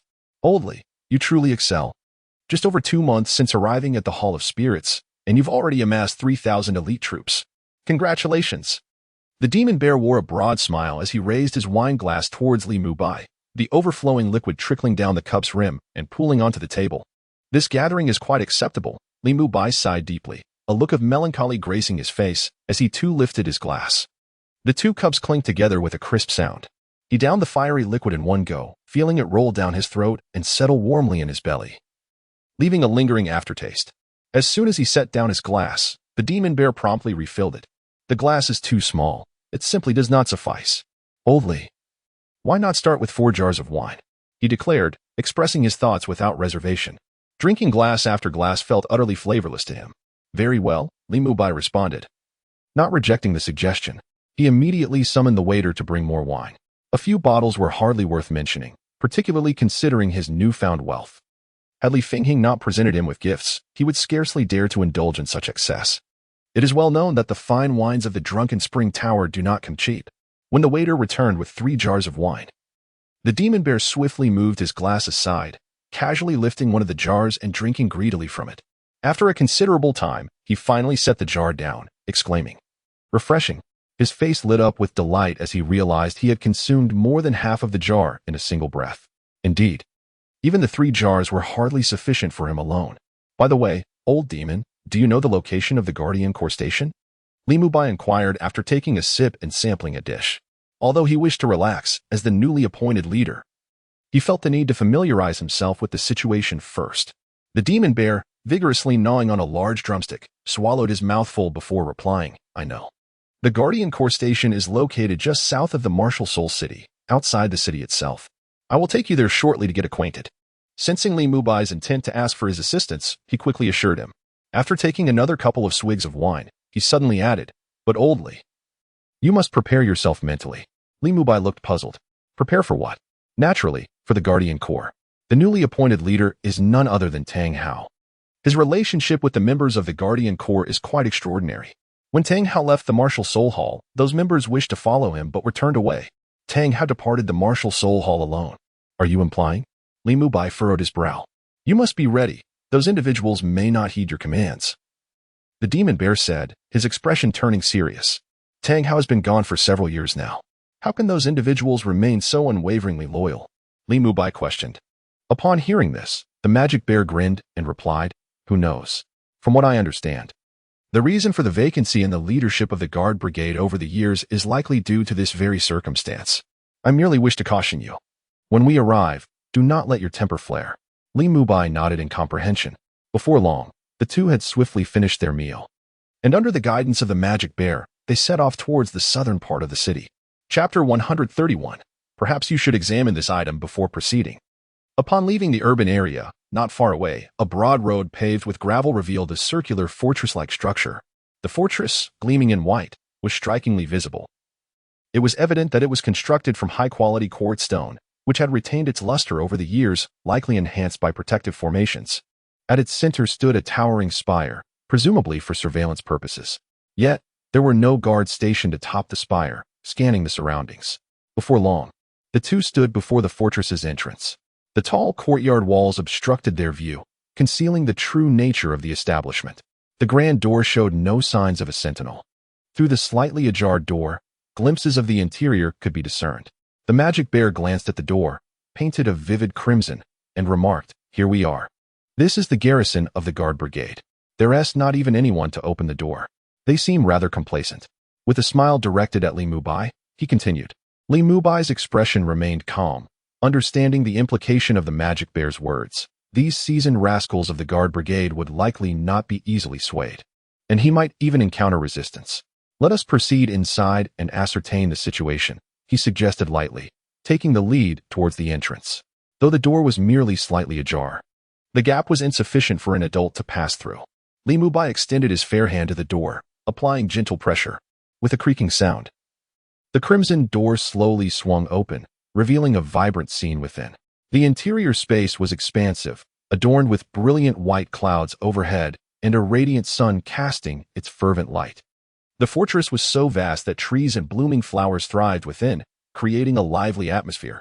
Among the flora, the most prevalent was the ubiquitous blue silver grass. Noting the presence of these plants, Li Mubai furrowed his brow.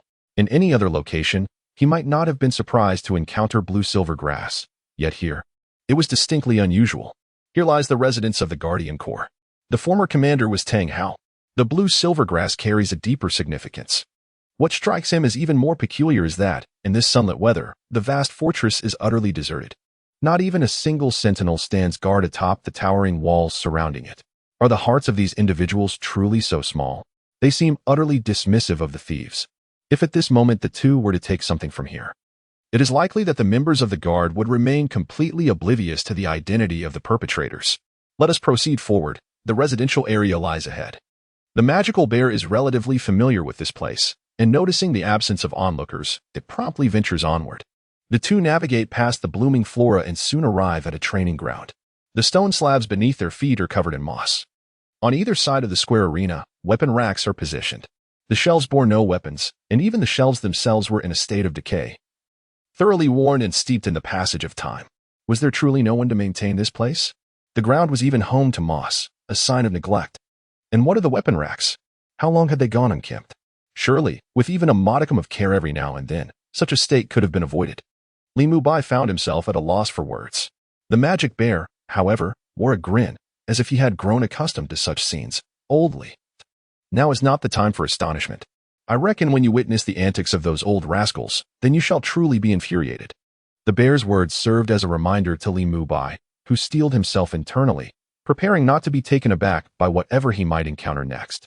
After taking just a few more steps, they soon arrived at the very heart of the fortress. Before them stood a towering structure, far surpassing the surrounding walls in height. The initially prominent spire was merely the apex of this grand edifice. While the pinnacle was modest in size, its base sprawled widely and boasted numerous levels, capable of accommodating 3,000 souls without issue. This was indeed the abode of those old rascals. The magic bear gestured towards the towering spire. Having ventured into their domain without yet encountering any inhabitants, Li Mubai pondered what these individuals could possibly be engaged in. With a sense of curiosity, he pushed open the creaking wooden door and stepped inside. Within lay a narrow, elongated corridor, shrouded in darkness and exuding an eerie atmosphere due to the lack of light. Nevertheless, Li Mubai's keen perception, honed as a tidal Douluo, allowed him to discern his surroundings even in such an oppressive environment.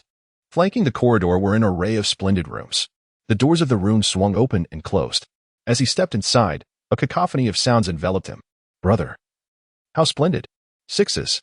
You've lost, ha ha ha. Come, place your bets. I wager 3 silver coins. I wager 4. Various voices echoed throughout the room, accompanied by peculiar sounds of grunts and gasps. Simultaneously, an indescribable aroma wafted through the air, immediately invading his nostrils. The odor was peculiar and indescribable, reminiscent of a grotesque amalgamation of foot odor and excrement, intermingled with a hint of mildew, provoking a wave of nausea that compelled one to retch. Li Mubai instinctively held his breath at once. This was not what was initially expressed. The peculiar scent was akin to a magical assault. Even the esteemed tidal Douluo found it nearly insufferable. The laughter of the formidable magic bear echoed behind Li Mubai, who clenched his teeth in indignation. It became clear to him why the magic bear had refrained from entering this place first. It was evident that the bear was fully aware of the circumstances within and had deliberately allowed him to venture forth alone. With a disdainful snort, Li Mubai casually selected a large, open room and stepped inside. Within the confines of the room, the floor was littered with various scraps of paper, tattered rags, and a thick layer of grime, rendering the environment utterly deplorable. At the very center stood a shabby wooden table, around which several unkempt men were gathered. Upon the table lay dice, and before each player rested a few silver coins, clearly indicating their intent to wager. The group of individuals were utterly engrossed. So much so that even when Li Mubai approached from behind, they remained oblivious.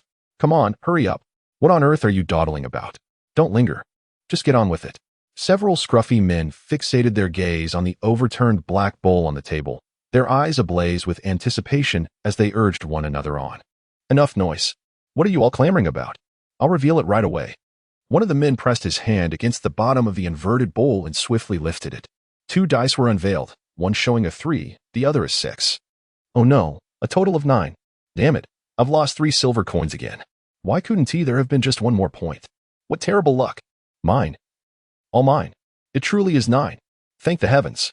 Several men sighed in disappointment, their voices tinged with lament, questioning why their fortunes were so dismal. Had they stepped in dog excrement?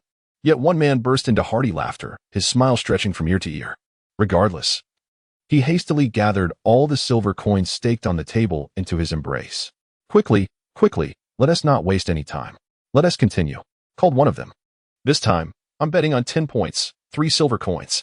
A bearded man produced 3 gleaming coins from his pocket and slammed them down onto the table with a resounding thud. The entire table trembled as if it might collapse under the force. Be gentle, will you? If this table falls apart, how will we play? One man promptly admonished. Exactly. It's just 3 silver coins. You'd think you were slamming down 300. What are you trying to prove? Another remarked, gazing at the wooden table with concern. I'll slam it however I please. The man who had struck the table showed no remorse. On the contrary, he appeared quite pleased with himself. You think you can intimidate me? Believe me, if you slam it again, I'll have your hand chopped off. A man with a bushy beard glared at the table slammer. I want to be cowed today. The table slammer, having a fiery temper, felt provoked by the support of others, and, in a fit of anger, slammed his palm on the wooden table once more. Smack! On this occasion, the aged wooden table could no longer withstand the turmoil, with a resounding crack following the slap. The table collapsed, disintegrating into splintered fragments, as if it had departed for the afterlife. What the hell? Are you seeking death? The bearded man, witnessing such audacious provocation, could no longer contain himself and let out a thunderous roar. In the next moment, he surged forward, raising his fist and directing it towards the man who had struck the table. The latter, momentarily stunned, had not anticipated the table's fragility. The force of his earlier slap had been minimal, yet it had succumbed so easily, leaving him utterly bewildered. By the time he regained his senses, the massive fist was already upon him, leaving no time for evasion. Ouch! He cried out in pain, hastily retreating to lean against the bed while instinctively reaching for his nose. Upon a closer inspection, he discovered his hands stained with vivid crimson blood. The bearded man delivered a powerful blow, causing his nose to bleed profusely. "You are serious about this?" he exclaimed, his fists pounding the wooden table in defiance. His face flushed with anger, resembling the hue of a monkey's posterior. "Humph! If you ruin the table, how shall we proceed with our game?" The bearded man, not lacking in wits, recognized the escalating fury in his opponent, understanding that their strengths were quite evenly matched and a one-on-one confrontation might lead to his disadvantage. Thus, a cunning thought crossed his mind, elevating personal animosity to a collective grievance against the individual. Indeed, upon uttering this sentiment, those nearby immediately rallied in support. "Exactly. If you break the table, how can we continue? He has merely retaliated. Why are you acting so wronged? Is it because we have yet to strike that you feel unrestrained?" The man who had struck the table was not foolish either, observing the solidarity of the crowd. He realized his predicament was precarious. In a one-on-one scenario, he might fare well, but against 2 or 3, he lacked the capacity to prevail. His options were dwindling. He could either concede or, "If you still consider yourself a man, let us engage in a duel. Do you dare?" He gazed at the bearded man, a cold smirk adorning his lips. This issue pertains to a matter of dignity. He is not concerned for the other party and dares not confront it. This is a cunning scheme. Once the opponent accepts, a one-on-one duel will ensue. Should they decline, he can boldly speak ill of them behind their back, tarnishing their dignity. Such cowardice will ensure that no one will befriend him in the future. The bearded man had not anticipated that the opponent was far from foolish.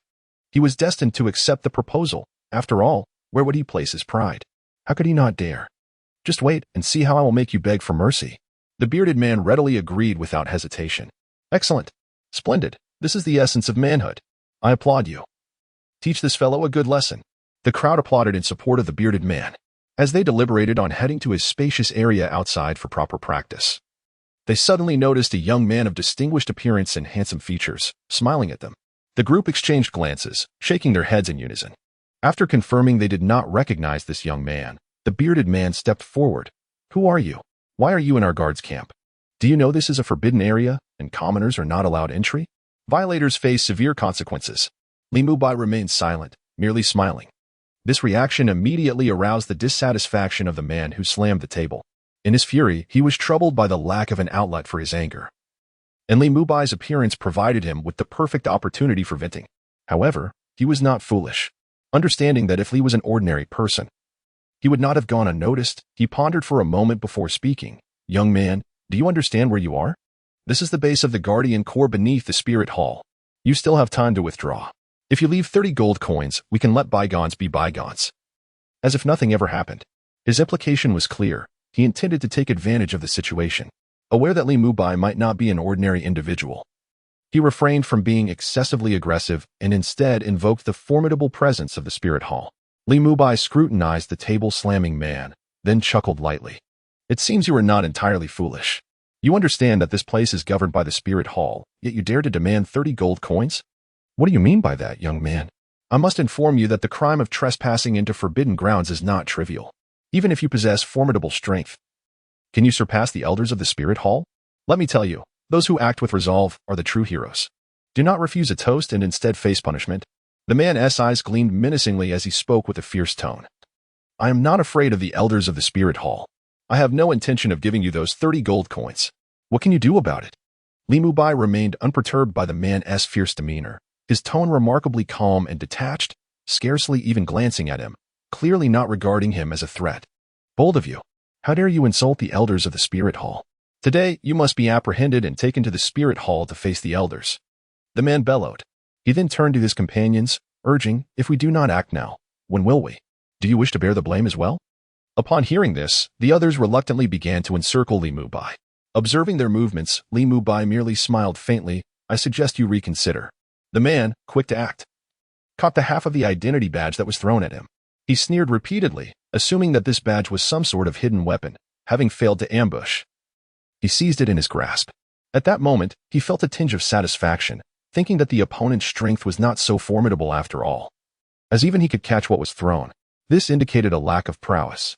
However, this momentary joy was swiftly suppressed. What if the opponent had merely tossed it casually? What if he truly possessed exceptional strength? He could not act alone.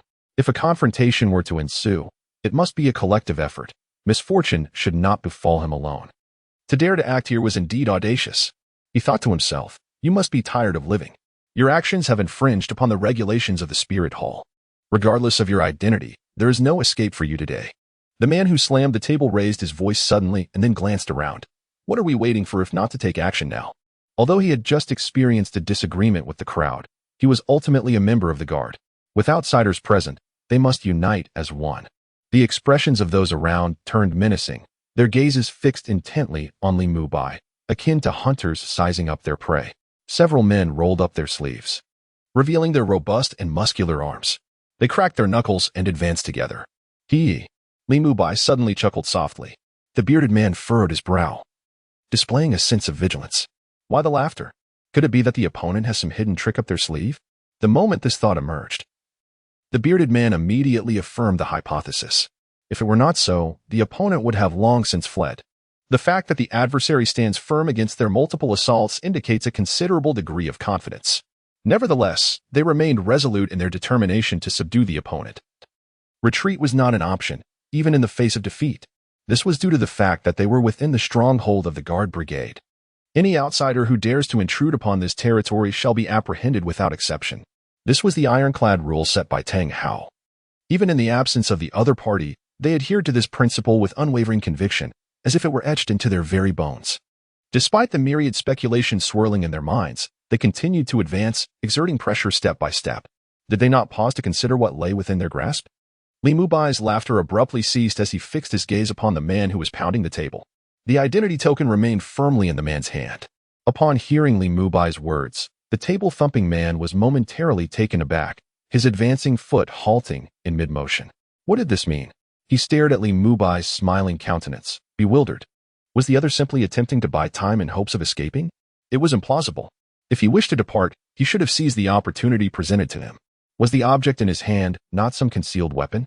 With a sense of confusion, the table-thumping man lowered his gaze to the hand clutching the token. As he opened his palm, the true nature of the object was revealed, an ancient bronze plaque, upon which a single character was inscribed. At the sight of this character, the man's pupils constricted sharply. He felt as though he had been struck by a bolt of divine lightning, leaving him numb and immobile. This he gasped, unable to articulate a single word. The others, witnessing this spectacle, could not help but turn their eyes toward him. In the outstretched palm lay an ancient identity token, quietly resting. When they beheld the character inscribed upon it, they too were momentarily stunned, as if the very air had solidified around them. However, this frozen atmosphere did not linger for long. After 3 breaths, someone finally regained their composure and exclaimed, "It is the Commander's identity token." The crowd gasped in astonishment. Moments later, their expressions grew solemn. "Where did you obtain this identity? Speak the truth without delay." A man with a bushy beard demanded in a low voice. "Indeed. Speak the truth, lest you suffer the consequences. To think you could rule us with merely a token, what a delusion. Our escort group belongs solely to one man, Tang Hao." Li Mubai chuckled. "What if this identity token was personally bestowed upon me by the Pope? How then would you respond? Would you acknowledge me as your commander? Or defy the Pope's command?" In an instant, the crowd fell silent, hesitant to voice their thoughts further. After a prolonged pause, the table-thumping man finally shattered the silence. "With just your word alone, you expect us to submit to you? That is utterly impossible. Who can ascertain how you came by this token? Furthermore, please reveal your identity." "Me?" Li Mubai replied with a smile. "I am the 10th elder of the Hall of Elders, Li Mubai. You may also refer to me as the Wine Sword Immortal." At the mention of Wine Sword Immortal, The crowd's expression shifted dramatically. The name resonates profoundly. While some may not recognize the three characters Li Mubai, the title Drunken Sword Immortal is indelibly etched in their memories. Just recently, they witnessed the Battle of the Twin Seals, captivated by the opening lines of poetry that left them in awe and admiration. Now, upon hearing Li Mubai reveal his true identity, how could they not be astonished? "You are the 10th elder?" The voice, thick with disbelief, echoed in the air.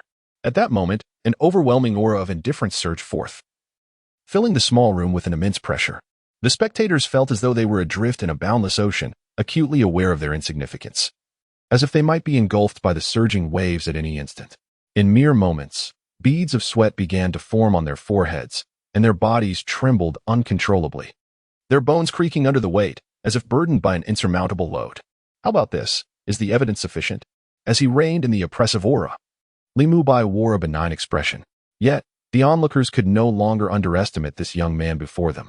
Many wiped the sweat from their brows, their gazes tinged with a hint of reverence. Li Mubai's display of strength was not born from a desire to show off or to impress those around him. In the realm of the army, power commands respect. This is an unchanging principle. Demonstrating one's strength can spare one from much tedious and meaningless discourse, effectively yielding multiple benefits. Greetings to the esteemed elder. As the crowd regained their composure, they collectively clasped their hands in respect. "Your demeanor is commendable, and I find it quite gratifying. However, I must admit that I am not particularly fond of this title you have bestowed upon me. This insignia, granted by none other than the Pope himself, what do you believe you should call me?" In response to the titles offered by the crowd, Li Mubai remained unimpressed. The onlookers exchanged glances, their expressions stiffening. In their hearts, there was but one leader, Tang Hao. Although this leader had departed many years ago, they continued to hold him in deep reverence. Now, as Li Mubai demanded to be addressed as their leader, they found it impossible to accept. How could they betray the one who had treated them so kindly and acknowledge a new master? "It matters not if you refuse to call me, for I have merely come today to establish my position." Just as the crowd found themselves in a quandary, Li Mubai interjected, disrupting their discomfort.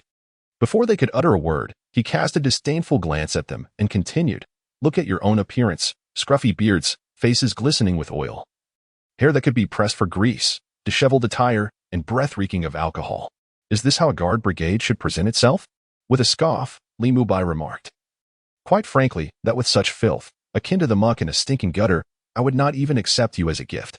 A hot-headed man, unable to contain his temper, blushed and retorted, "If you refuse to accept this captaincy, why are you even here? Why don't you simply leave?"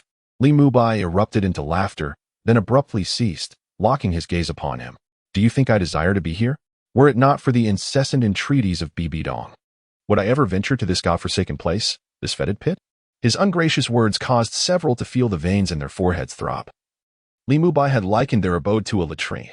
Doesn't this indirectly liken those residing here to a pile of excrement? This is nothing short of trampling upon their self-esteem.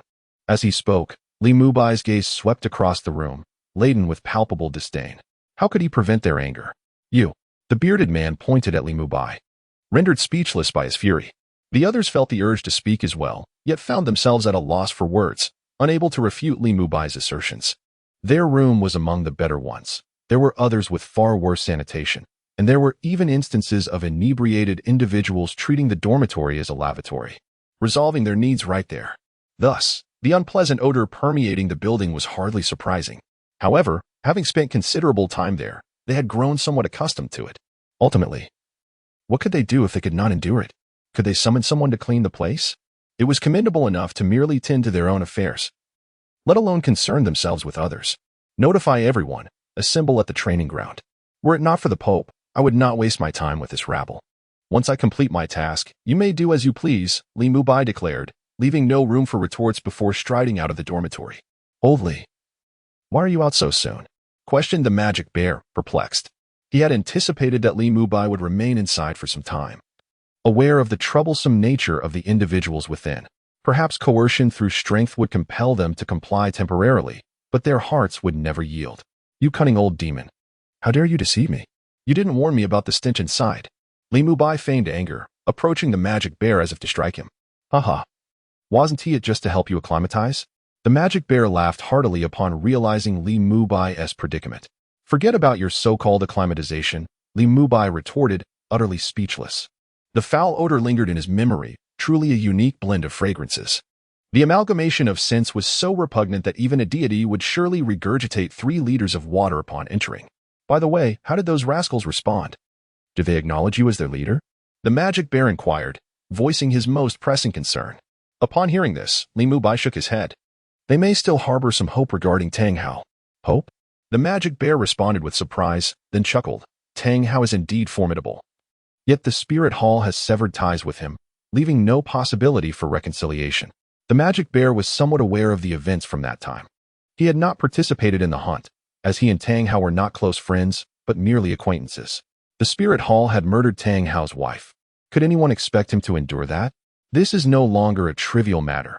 It has evolved into a deep-seated animosity, a relentless hatred that knows no bounds. How could such animosity be easily resolved? These individuals have become nothing more than a formless mass. Reflecting on their activities of gambling, smoking, and drinking, Li Mubai could not help but comment. His earlier words in the dormitory were, in fact, a form of provocation. Whether this strategy would yield any results among these individuals remained uncertain. Perhaps it might, or perhaps it would not. If even provocation proved ineffective, then these individuals would indeed be beyond redemption. What purpose do they serve, holding on to the funds provided by the spirit hall, yet contributing nothing? It would be far more beneficial to recruit 3,000 ordinary people instead. It is only natural. When Tang Hao departed, these individuals were resolutely intent on following him. Had Tang Hao not left so abruptly, vanishing without a trace, it is likely that they would have departed long ago. The demon bear, with a glint of nostalgia in his eyes, continued, the spirit hall retains this group merely to maintain the illusion of strength. After all, they are 3,000 elite soul masters. Disbanding them outright would be a significant waste. While they may not be directly usable, their mere presence serves as a form of deterrent. Indeed, the previous pope also harbored hopes that these individuals might reconsider their choices. They did not disperse these individuals. As for Bibi Dong's thoughts, I am unaware. However, her decision to appoint you as the leader here undoubtedly indicates she does not wish to relinquish the combat potential of these 3,000 souls. Although they are merely 3,000 soul masters, their strength is equivalent to that of an elite force composed of 50,000 ordinary individuals. Li Mubai nodded slightly, in agreement with the words of the magic bear. In truth, he had no desire to abandon these 3,000 souls, as they represent one of the foundations of the spirit hall. Most importantly, he aspired to transform these 3,000 into a unique military unit, a combat group equipped with firearms. He was well aware that in the original narrative, the Tang clan soldiers, armed with hidden weapons, had decimated the spirit hall's forces. If hidden weapons were formidable, how powerful would a contingent of 3,000 soul masters armed with firearms be? He was filled with anticipation. The two engaged in a conversation as they made their way to the moss-covered training ground, where they awaited in silence. Within the dormitory, upon Li Mubai's departure, the group of men exchanged glances, momentarily at a loss for what to do. Yet, Li Mubai's words had undoubtedly stirred the anger within them. In the days of Tang Hao, who would dare to label them as useless? They were elite. Now, after several years, many among them had surpassed the 40th level. No longer the mere 20-something soul masters they once were. With such strength, how could they endure being called worthless? What should they do now? Should they venture out? A robust man with a bun hesitated, seeking the opinion of the others. We must go out. It would be unacceptable not to, said the table-pounding man after a moment of contemplation. The previously tin-spirited man, now bare-armed, nodded in agreement. In that case, I will go summon others. Let us go together, lest they think we are jesting. After approximately 20 minutes of waiting, Li Mubai and the magic bear finally saw individuals emerge from the dormitory, albeit in a scattered manner. Chapter 133. 10 years of hard training card, rapid growth and cultivation. Such laziness cannot lead to greatness. The magic bear frowned at the sight. His straightforward nature compelled him to mutter quietly. The whisper here is what he perceives as a whisper. However, to Li Mubai, it resonates like thunder, albeit somewhat exaggeratedly. Nevertheless, even so, the words were indeed heard by the approaching members of the guard. However, contrary to what one might imagine, their anger was conspicuously absent. The words of the demon bear rang true. It was indeed difficult for them to achieve greatness. Were they not provoked, having their spines metaphorically pierced? Should they not at least display a flicker of defiance? Even if they refrained from voicing their dissent, a hint of indignation should have graced their faces. Yet, Li Mubai observed none of this emotion, not even a trace. He failed to catch even the slightest glimmer of it in their eyes. This implies that the current group of individuals possesses no fighting spirit whatsoever. Moreover, the earlier near confrontation in the dormitory indicates that the entire guard unit is nothing but a disorganized assembly, lacking any semblance of cohesion. A fragmented force holds no value. A lack of unity signifies an absence of combat efficacy, and perhaps upon encountering a formidable adversary, they would crumble and scatter in disarray. After some time had passed, more than 1,000 individuals finally stood, albeit in a haphazard manner, on the expansive training ground. Indeed, there were over 1,000, nearing 2,000, yet still falling short of that number. This suggests that at least a little over 1,000 individuals remain in the dormitory at this very moment, unable to join their peers. Regardless of whether these individuals act with intent or inadvertently, they undoubtedly challenge the authority of Li Mubai. The personnel standing forth at this moment appear sparse and disorganized, lacking the dignified demeanor typical of a guardian brigade. However, among them are those who refuse to succumb to degradation. Clad in silver armor, swords at their waists, they stand tall and proud, their faces clean and orderly, exuding a noble bearing that starkly contrasts with the scruffy and unkempt individuals surrounding them. The disparity between the two groups is vast. Allow me to introduce myself. I am Li Mubai, the 10th elder of the Martial Soul Hall. From this day forth, I shall serve as your leader. This is my identity token, Li Mubai declared, raising the half token in his hand. It is unclear. Who knows if it is a forgery? Indeed, present it for all to see. We shall believe once we have scrutinized it. The crowd was densely packed, and these voices emerged from within, making it difficult to discern their origins. It was precisely for this reason that only those audacious speakers would dare to act with such impunity. Who uttered those words just now? Step forward. All of you. Have you taken to bullying my kind-hearted brother? While my brother may possess a gentle heart, my fists are anything but soft. Should you wish to experience the force of my iron fists, I would not advise you to offer up a few of your own. The demon bear revealed a savage demeanor, its piercing gaze sweeping across the crowd, hands eagerly preparing for action. The words spoken carried an ominous undertone. The once boisterous crowd, filled with laughter and chatter, fell abruptly silent. Unanimously, they closed their mouths, and the smirks of disdain on their faces gradually faded. The figure in question was the demon bear, one of the elders of the Elder Hall. The members of the guard were well acquainted with him and were aware of his temperament. Thus, upon hearing his remarks, they instantly refrained from any pretense. Who among them would dare to embrace a fate so perilous? They understood that the demon bear's words were not mere jest. He was indeed capable of resorting to violence, violent and severe at that. What's the matter? Have you all turned mute? Where has your earlier bravado vanished? Did you not wish to confront us? Come forth. Here I am, the old bear, awaiting your challenge. I've indulged myself a bit too much these past few days and could use some exercise.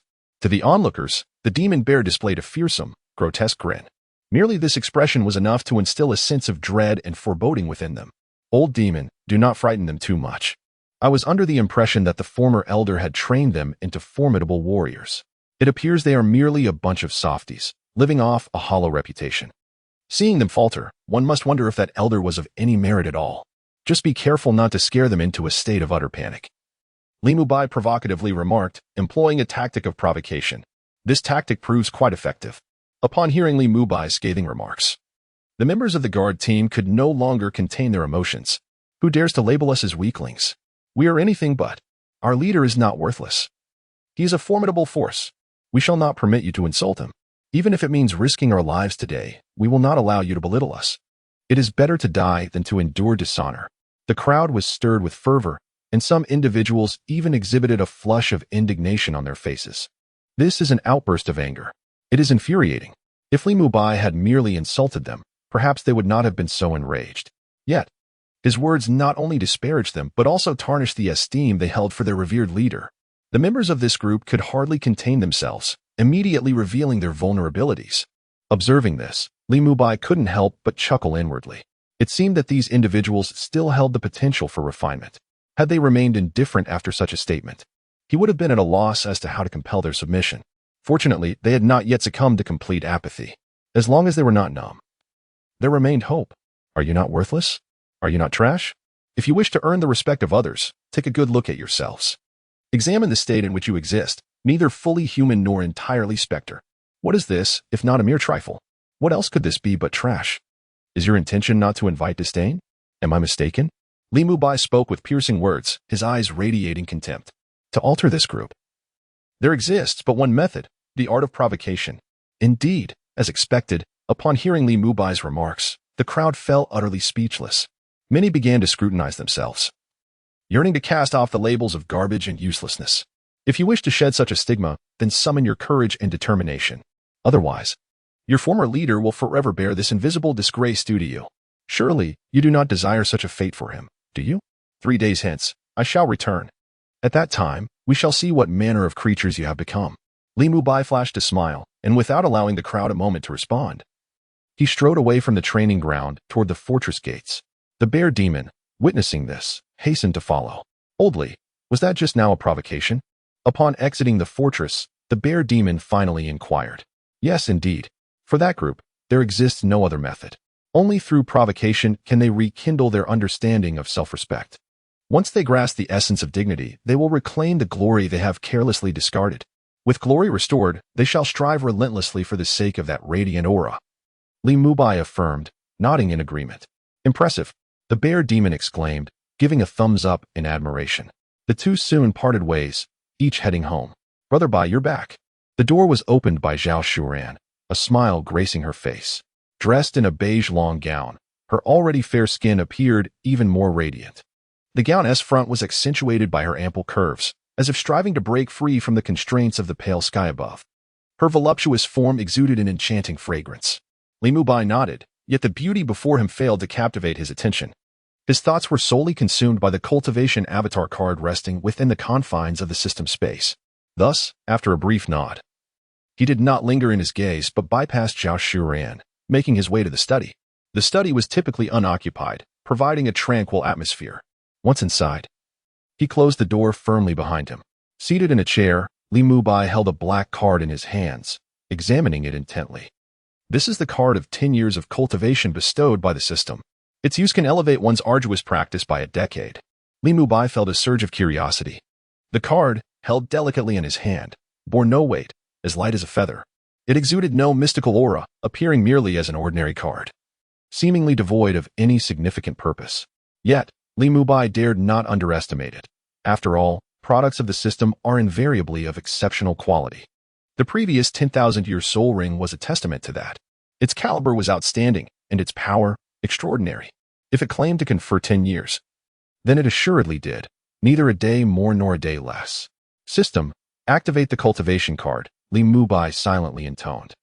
His eagerness to witness the efficacy of this seemingly insignificant card was palpable. How far could 10 years of diligent practice propel his cultivation? As he mentally recited the command, the black card in his grasp transformed into a radiant beam of light, merging seamlessly with the fingers that held it. A wave of warmth surged through his palm, coursing through his limbs, bestowing an overwhelming sensation of comfort and exhilaration, compelling Li Mubai to stifle a gasp of delight. This sensation surpasses the ecstasy of intimate union between lovers by 100-fold or more. This is Li Mubai's immediate sensation. Ultimately, he could not suppress this feeling and let out a sound. However, with his resolute will, he swiftly stifled it, pressing his lips tightly together, refraining from uttering any further shameful noises.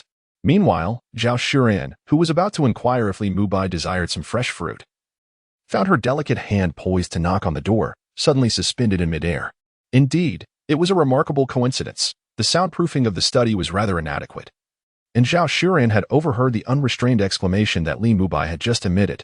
Is Bai Di truly engaging in such activities in the study? Surely, this must be a figment of my imagination.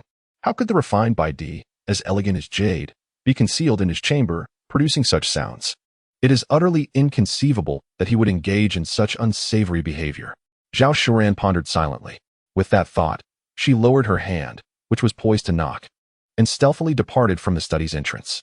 Although she found it hard to believe, her subconscious urged her that it would be best not to disturb Li Mubai at this moment.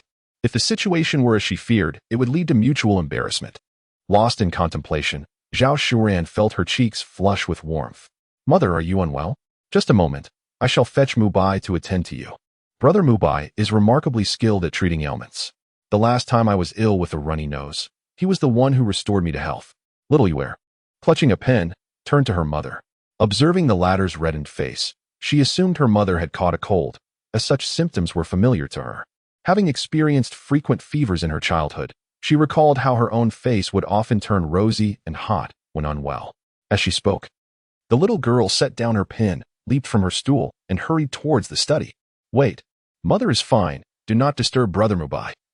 He is currently occupied with important matters, Zhao Shuren exclaimed, feeling a bit overwhelmed as she grasped the back of the girl's dress to prevent her from rushing into the study. Mother, you seem rather strange.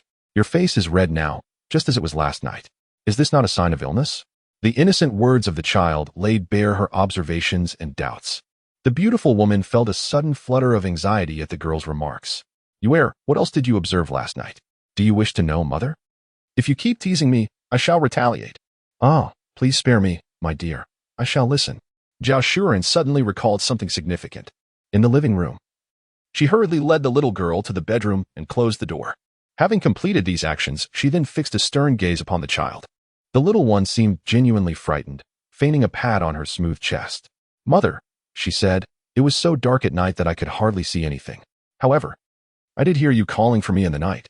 Then, I tiptoed to light the lamp and discovered your face was flushed and warm. I thought you might be ill with a fever, so I wrapped you in a blanket. Upon hearing this, Zhao Shuren suddenly understood. No wonder, when she awoke this morning, she found an extra blanket on the bed. She had assumed the little girl simply felt cold and brought it to her, unaware of the true circumstances. This is not the crux of the matter. The most significant point is that the young girl unexpectedly discovered her. Indeed, her complexion may have been quite flushed last night. After all, a moment of passion in spring is worth a fortune. The dream she experienced was one where she envisioned herself in a wedding ceremony, joyfully exchanging vows and delighting in the matrimonial bed, where she playfully reversed the roles of the phoenix and the dragon. Strikingly, her betrothed was none other than. Zhao Shuren's gaze inadvertently wandered towards the study. Yet, after a brief moment, she regained her composure and solemnly cautioned the young girl. Do not speak of last night's events to anyone, understand? The girl, somewhat perplexed, pondered for a moment, but ultimately nodded in agreement. Meanwhile, within the study, an energy coursed through Li Mubai's body, converging upon his dantian, where it was ultimately stored as soul power. A decade of arduous cultivation resulted in an explosive surge of soul energy within him. Li Mubai talent, innate full soul power, martial soul, weapon martial soul, sword level, 95, title Douluo, soul rings, yellow, yellow, purple, purple, black, black, black, black. Red soul bone, right arm soul bone, 10,000 years, soul skills, blade draw slash, sword control technique, gale sword intent, clarity of sword hard, icy forbidden land. Resolute sword intent, Zhuangzhou's dream of butterflies, unity of self and other items, Shumi mustard, spiritual grade. 100,000-year soul ring, ancient flood dragon, bloodline, divine ability, evaluation, and a glimmer of joy flashed across Li Mubai's face. In the past decade, the arduous cultivation of the card has inexplicably elevated his realm by 2 levels. Chapter 134. Changes in the guard core. The weather in the heavens is indeed peculiar. Suddenly, a cool breeze arrives overnight. Dark clouds loom over the martial soul city, threatening to crush it. Before long, a gentle drizzle begins to fall, the rain cascading from the eaves and striking the stone pavement, producing a rhythmic patter. The chill from outside gradually seeps into the interior. Nighttime. Li Mubai, deep in slumber, is suddenly jolted awake by a sensation of suffocation. In the darkness, a pair of bright eyes slowly open. The scene resembles that of daytime, the only difference being the monochromatic hues of the night. As his gaze descends, he discovers the source of his discomfort, a delicate snow-white kitten, nestled upon his chest. The half-open window allows the persistent sound of raindrops to infiltrate the room. The rain intensifies, saturating the air with a damp essence, causing the temperature to plummet. It is this very chill that has prompted the restless little white cat to seek out a warm sanctuary. Autumn has arrived. Li Mubai remains motionless, quietly lying there, savoring the tranquility of the late night. The scorching summer has come to a close. The flourishing of life has now come to a halt. On the streets, the leaves, battered by the rain, begin to reveal a faint yellow hue. Once they turn completely yellow, they will be swept away by the wind. At dawn, Li Mubai opens his door. Despite the toil of the previous night, he feels no fatigue. Rather, he is invigorated and in excellent spirits. Good morning, Sister Zhao. Li Mubai greets Zhao Shuren with a smile. Good morning, Bai. Zhao Shuren returns the smile, albeit a bit forced, her voice slightly hoarse. She appears to be in a rather poor state. Have you caught a chill? Just hearing her feeble tone, Li Mubai deduces Zhao Shuren's condition. How did you know? Zhao Shuren is momentarily taken aback, then quickly comes to terms with it. Standing before her is no ordinary individual, but a powerful soul master. It is entirely reasonable for him to be aware of her state. Li Mubai chuckles softly and begins recounting stories from the past.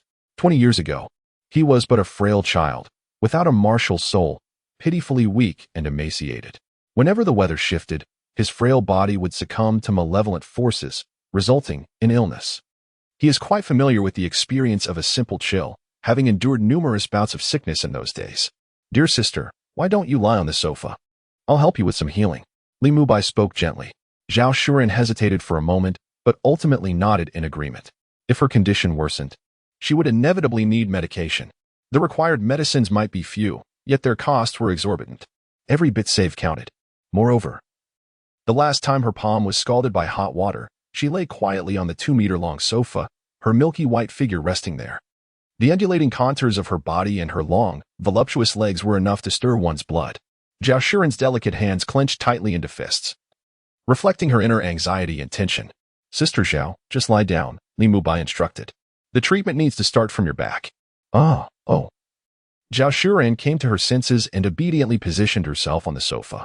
The cream-colored fabric of her dress clung closely to her delicate form, perfectly accentuating her peach-like shape. How alluring! Li Mubai shook his head, striving to dispel the impure thoughts that began to surface. The old saying goes that one can gauge a woman's purity by her youthfulness. Li Mubai was somewhat aware of the deeper meaning behind it. What astonished him was that this peach-like figure before him was so pert. It hardly resembled that of a woman who had already borne a 4-year-old child. It evoked the illusion that she was indeed a maiden untouched. The secret techniques imparted to me by the elderly should be infallible. Why do they seem ineffective with Sister Zhao? He pondered. The height of her allure was hardly indicative of a married woman. Just as Li Mubai was admiring the captivating sight before him, Zhao Shuren's voice suddenly broke the silence. Can we begin? Zhao Shuren's voice was barely a whisper. Her face flushed bright red. Just a moment ago, she had been curious as to why Li Mubai had yet to start and had lifted her gaze to assess the situation. Upon turning back, she discovered Li Mubai gazing at her with an ardent fascination, his eyes fixated intently upon her peach-like allure, as if his fervent gaze could melt her very being. The gaze stirred her previously tranquil heart, causing an unsettling commotion within. Strangely, it also ignited an inexplicable flicker of joy deep within her soul. Logically, being scrutinized so rudely by a man should have filled her with indignation, yet the reality was quite the contrary. Could it be that I have truly developed feelings for Bai Di? She pondered earnestly. Nevertheless, such questions are destined to remain unanswered. Thus, she spoke up, advising against further contemplation. All right, I shall begin, Li Mubai nodded. He remained oblivious to Zhao Shuren's earlier glance back, feeling no embarrassment whatsoever. Noticing that she was ready, he stepped closer and allowed his spiritual energy to flow into his palm. Healing and restoring the body inevitably required physical contact. Li Mubai leaned down and gently placed his hand upon the nape of Zhao Shuren's neck. The soft warmth of his touch immediately enveloped him. Zhao Shuren, lying there, felt a surge of warmth radiating from his large hand, coursing along her neck and spreading throughout her body. The chill that had previously gripped her was swiftly dispelled by the contact of that substantial hand. Li Mubai concentrated intently, his palm gradually gliding down her spine, moving toward her back. A blush crept across Zhao Shuren's face as an unusual sensation began to stir within her, igniting a flutter of excitement.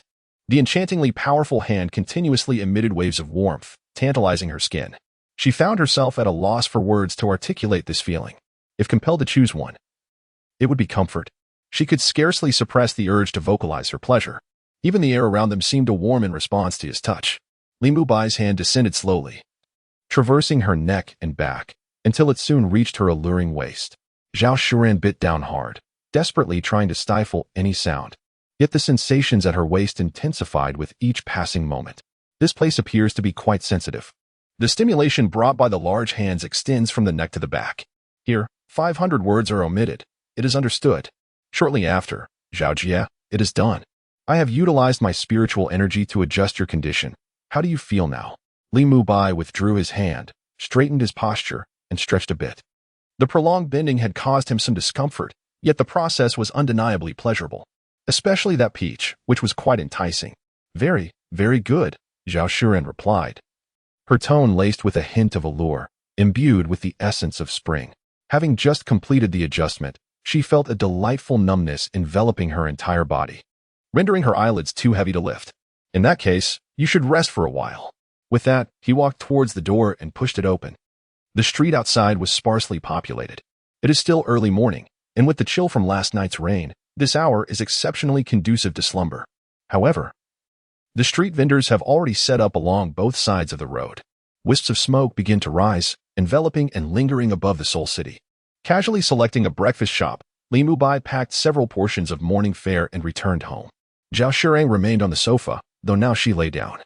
A thin blanket draped over her. The little girl sat at a nearby table, one hand grasping a pen as she diligently practiced her calligraphy. Revisiting the old to comprehend the new. Otherwise, the knowledge acquired will swiftly fade with the passage of time. This is the learning task that Li Mubai has assigned to the little girl.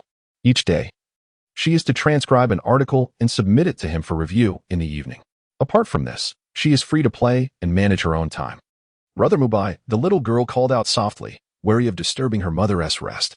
Li Mubai smiled gently and nodded, approaching to place the breakfast on the table. The little girl gazed at the food, her eyes sparkling like a flowing stream. You may eat first. There is no need to wake your mother or sister Qian. Let them rest well, Li Mubai said, ruffling the girl's hair. All right, Brother Mubai, she replied, squinting her eyes in sheer delight.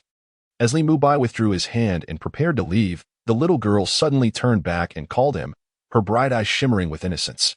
Brother Mubai, is mother sick? Li Mubai was taken aback.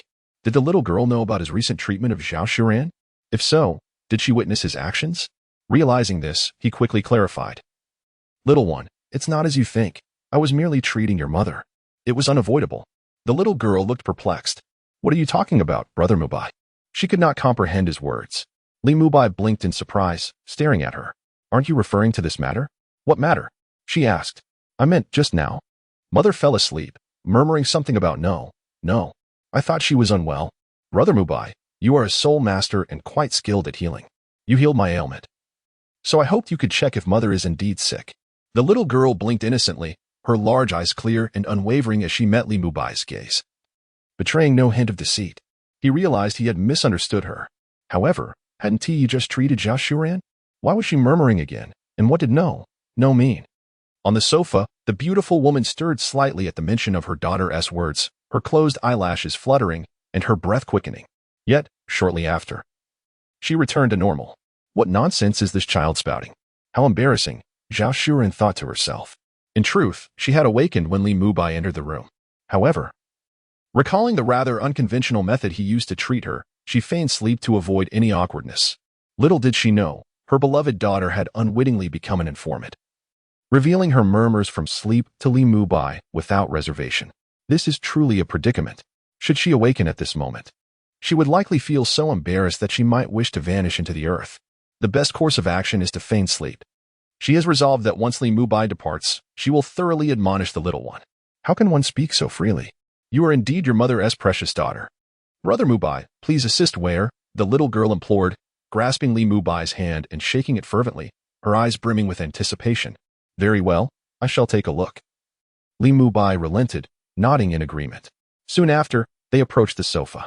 Brother Mubai, please check if mother is unwell, the little girl urged. With no other option, Li Mubai gently rested his hand on Zhao Shuren's exposed ankle. It was then that he noticed her skin was even more delicate than that of her arms. Her 5 tiny toes were plump and utterly charming. Ba, Li Mubai quickly recited a mantra in his heart, then focused. He summoned a wisp of spiritual energy, guiding it through his palm and into Zhao Shuren's body via her foot. Moments later, he withdrew his hand and smiled at the little girl, saying, Your mother is perfectly fine. Her health is excellent. But why did she act that way just now? The girl tilted her head in confusion. Perhaps she was having a nightmare. He chuckled. Now, go eat your breakfast before it gets cold. Your mother is quite tired. Let her rest a little longer. Oh, she replied, and after giving his instructions, Li Mubai exited the room. In the outskirts of the southern city, at the residence of the guard unit, the tranquility was shattered by a series of shouts echoing within the castle. Li Mubai gazed toward the castle gates, a faint smile gracing his lips. The reason was simple. 2 guards clad in silver armor stood at the entrance.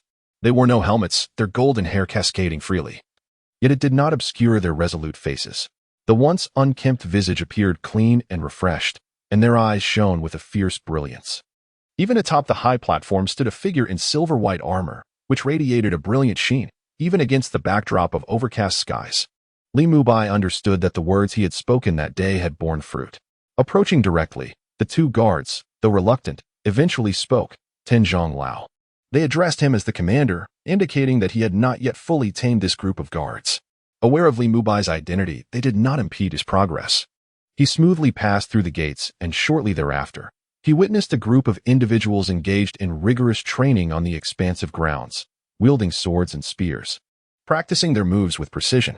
These individuals are clad in armor, each movement accompanied by grunts and shouts, exuding an air of formidable prowess. Most notably, the disheveled appearance from before has undergone a transformation, rendering them far more pleasing to the eye. The moss on the ground, along with some weeds, bears distinct signs of human intervention in its clearing. The previously scattered decayed leaves and litter have vanished entirely. As Li Mubai approached, the crowd halted their actions. The 10th elder and many others regarded him with a hint of defiance in their eyes, as if to assert, "We are not trash. Our former leader was certainly not." Li Mubai, with a smile upon his face, remarked, "It appears your spirits are quite commendable. I must concede that you are indeed not worthless. At the very least, you have managed to tidy up this place and yourselves. However, that is merely a starting point. If you wish for me to acknowledge your capabilities, then demonstrate your true skills." Upon hearing his words, the crowd's eyes widened in disbelief. Some, unwilling to yield, shouted, "What do you mean by true skills? What do you say?" Li Mubai inwardly chuckled. The bait had been taken. Synopsis: Li Mubai, having traversed into the realm of Douluo Continent, becomes a left-behind child, facing immense hardships. Fortunately, at the tender age of 6, he awakened his weapon spirit, a sword. Thus began his relentless journey as a soul master, dedicating himself tirelessly for 21 years. By the age of 27, through unwavering effort, he achieved a breakthrough to the 90th level, attaining the title of Douluo.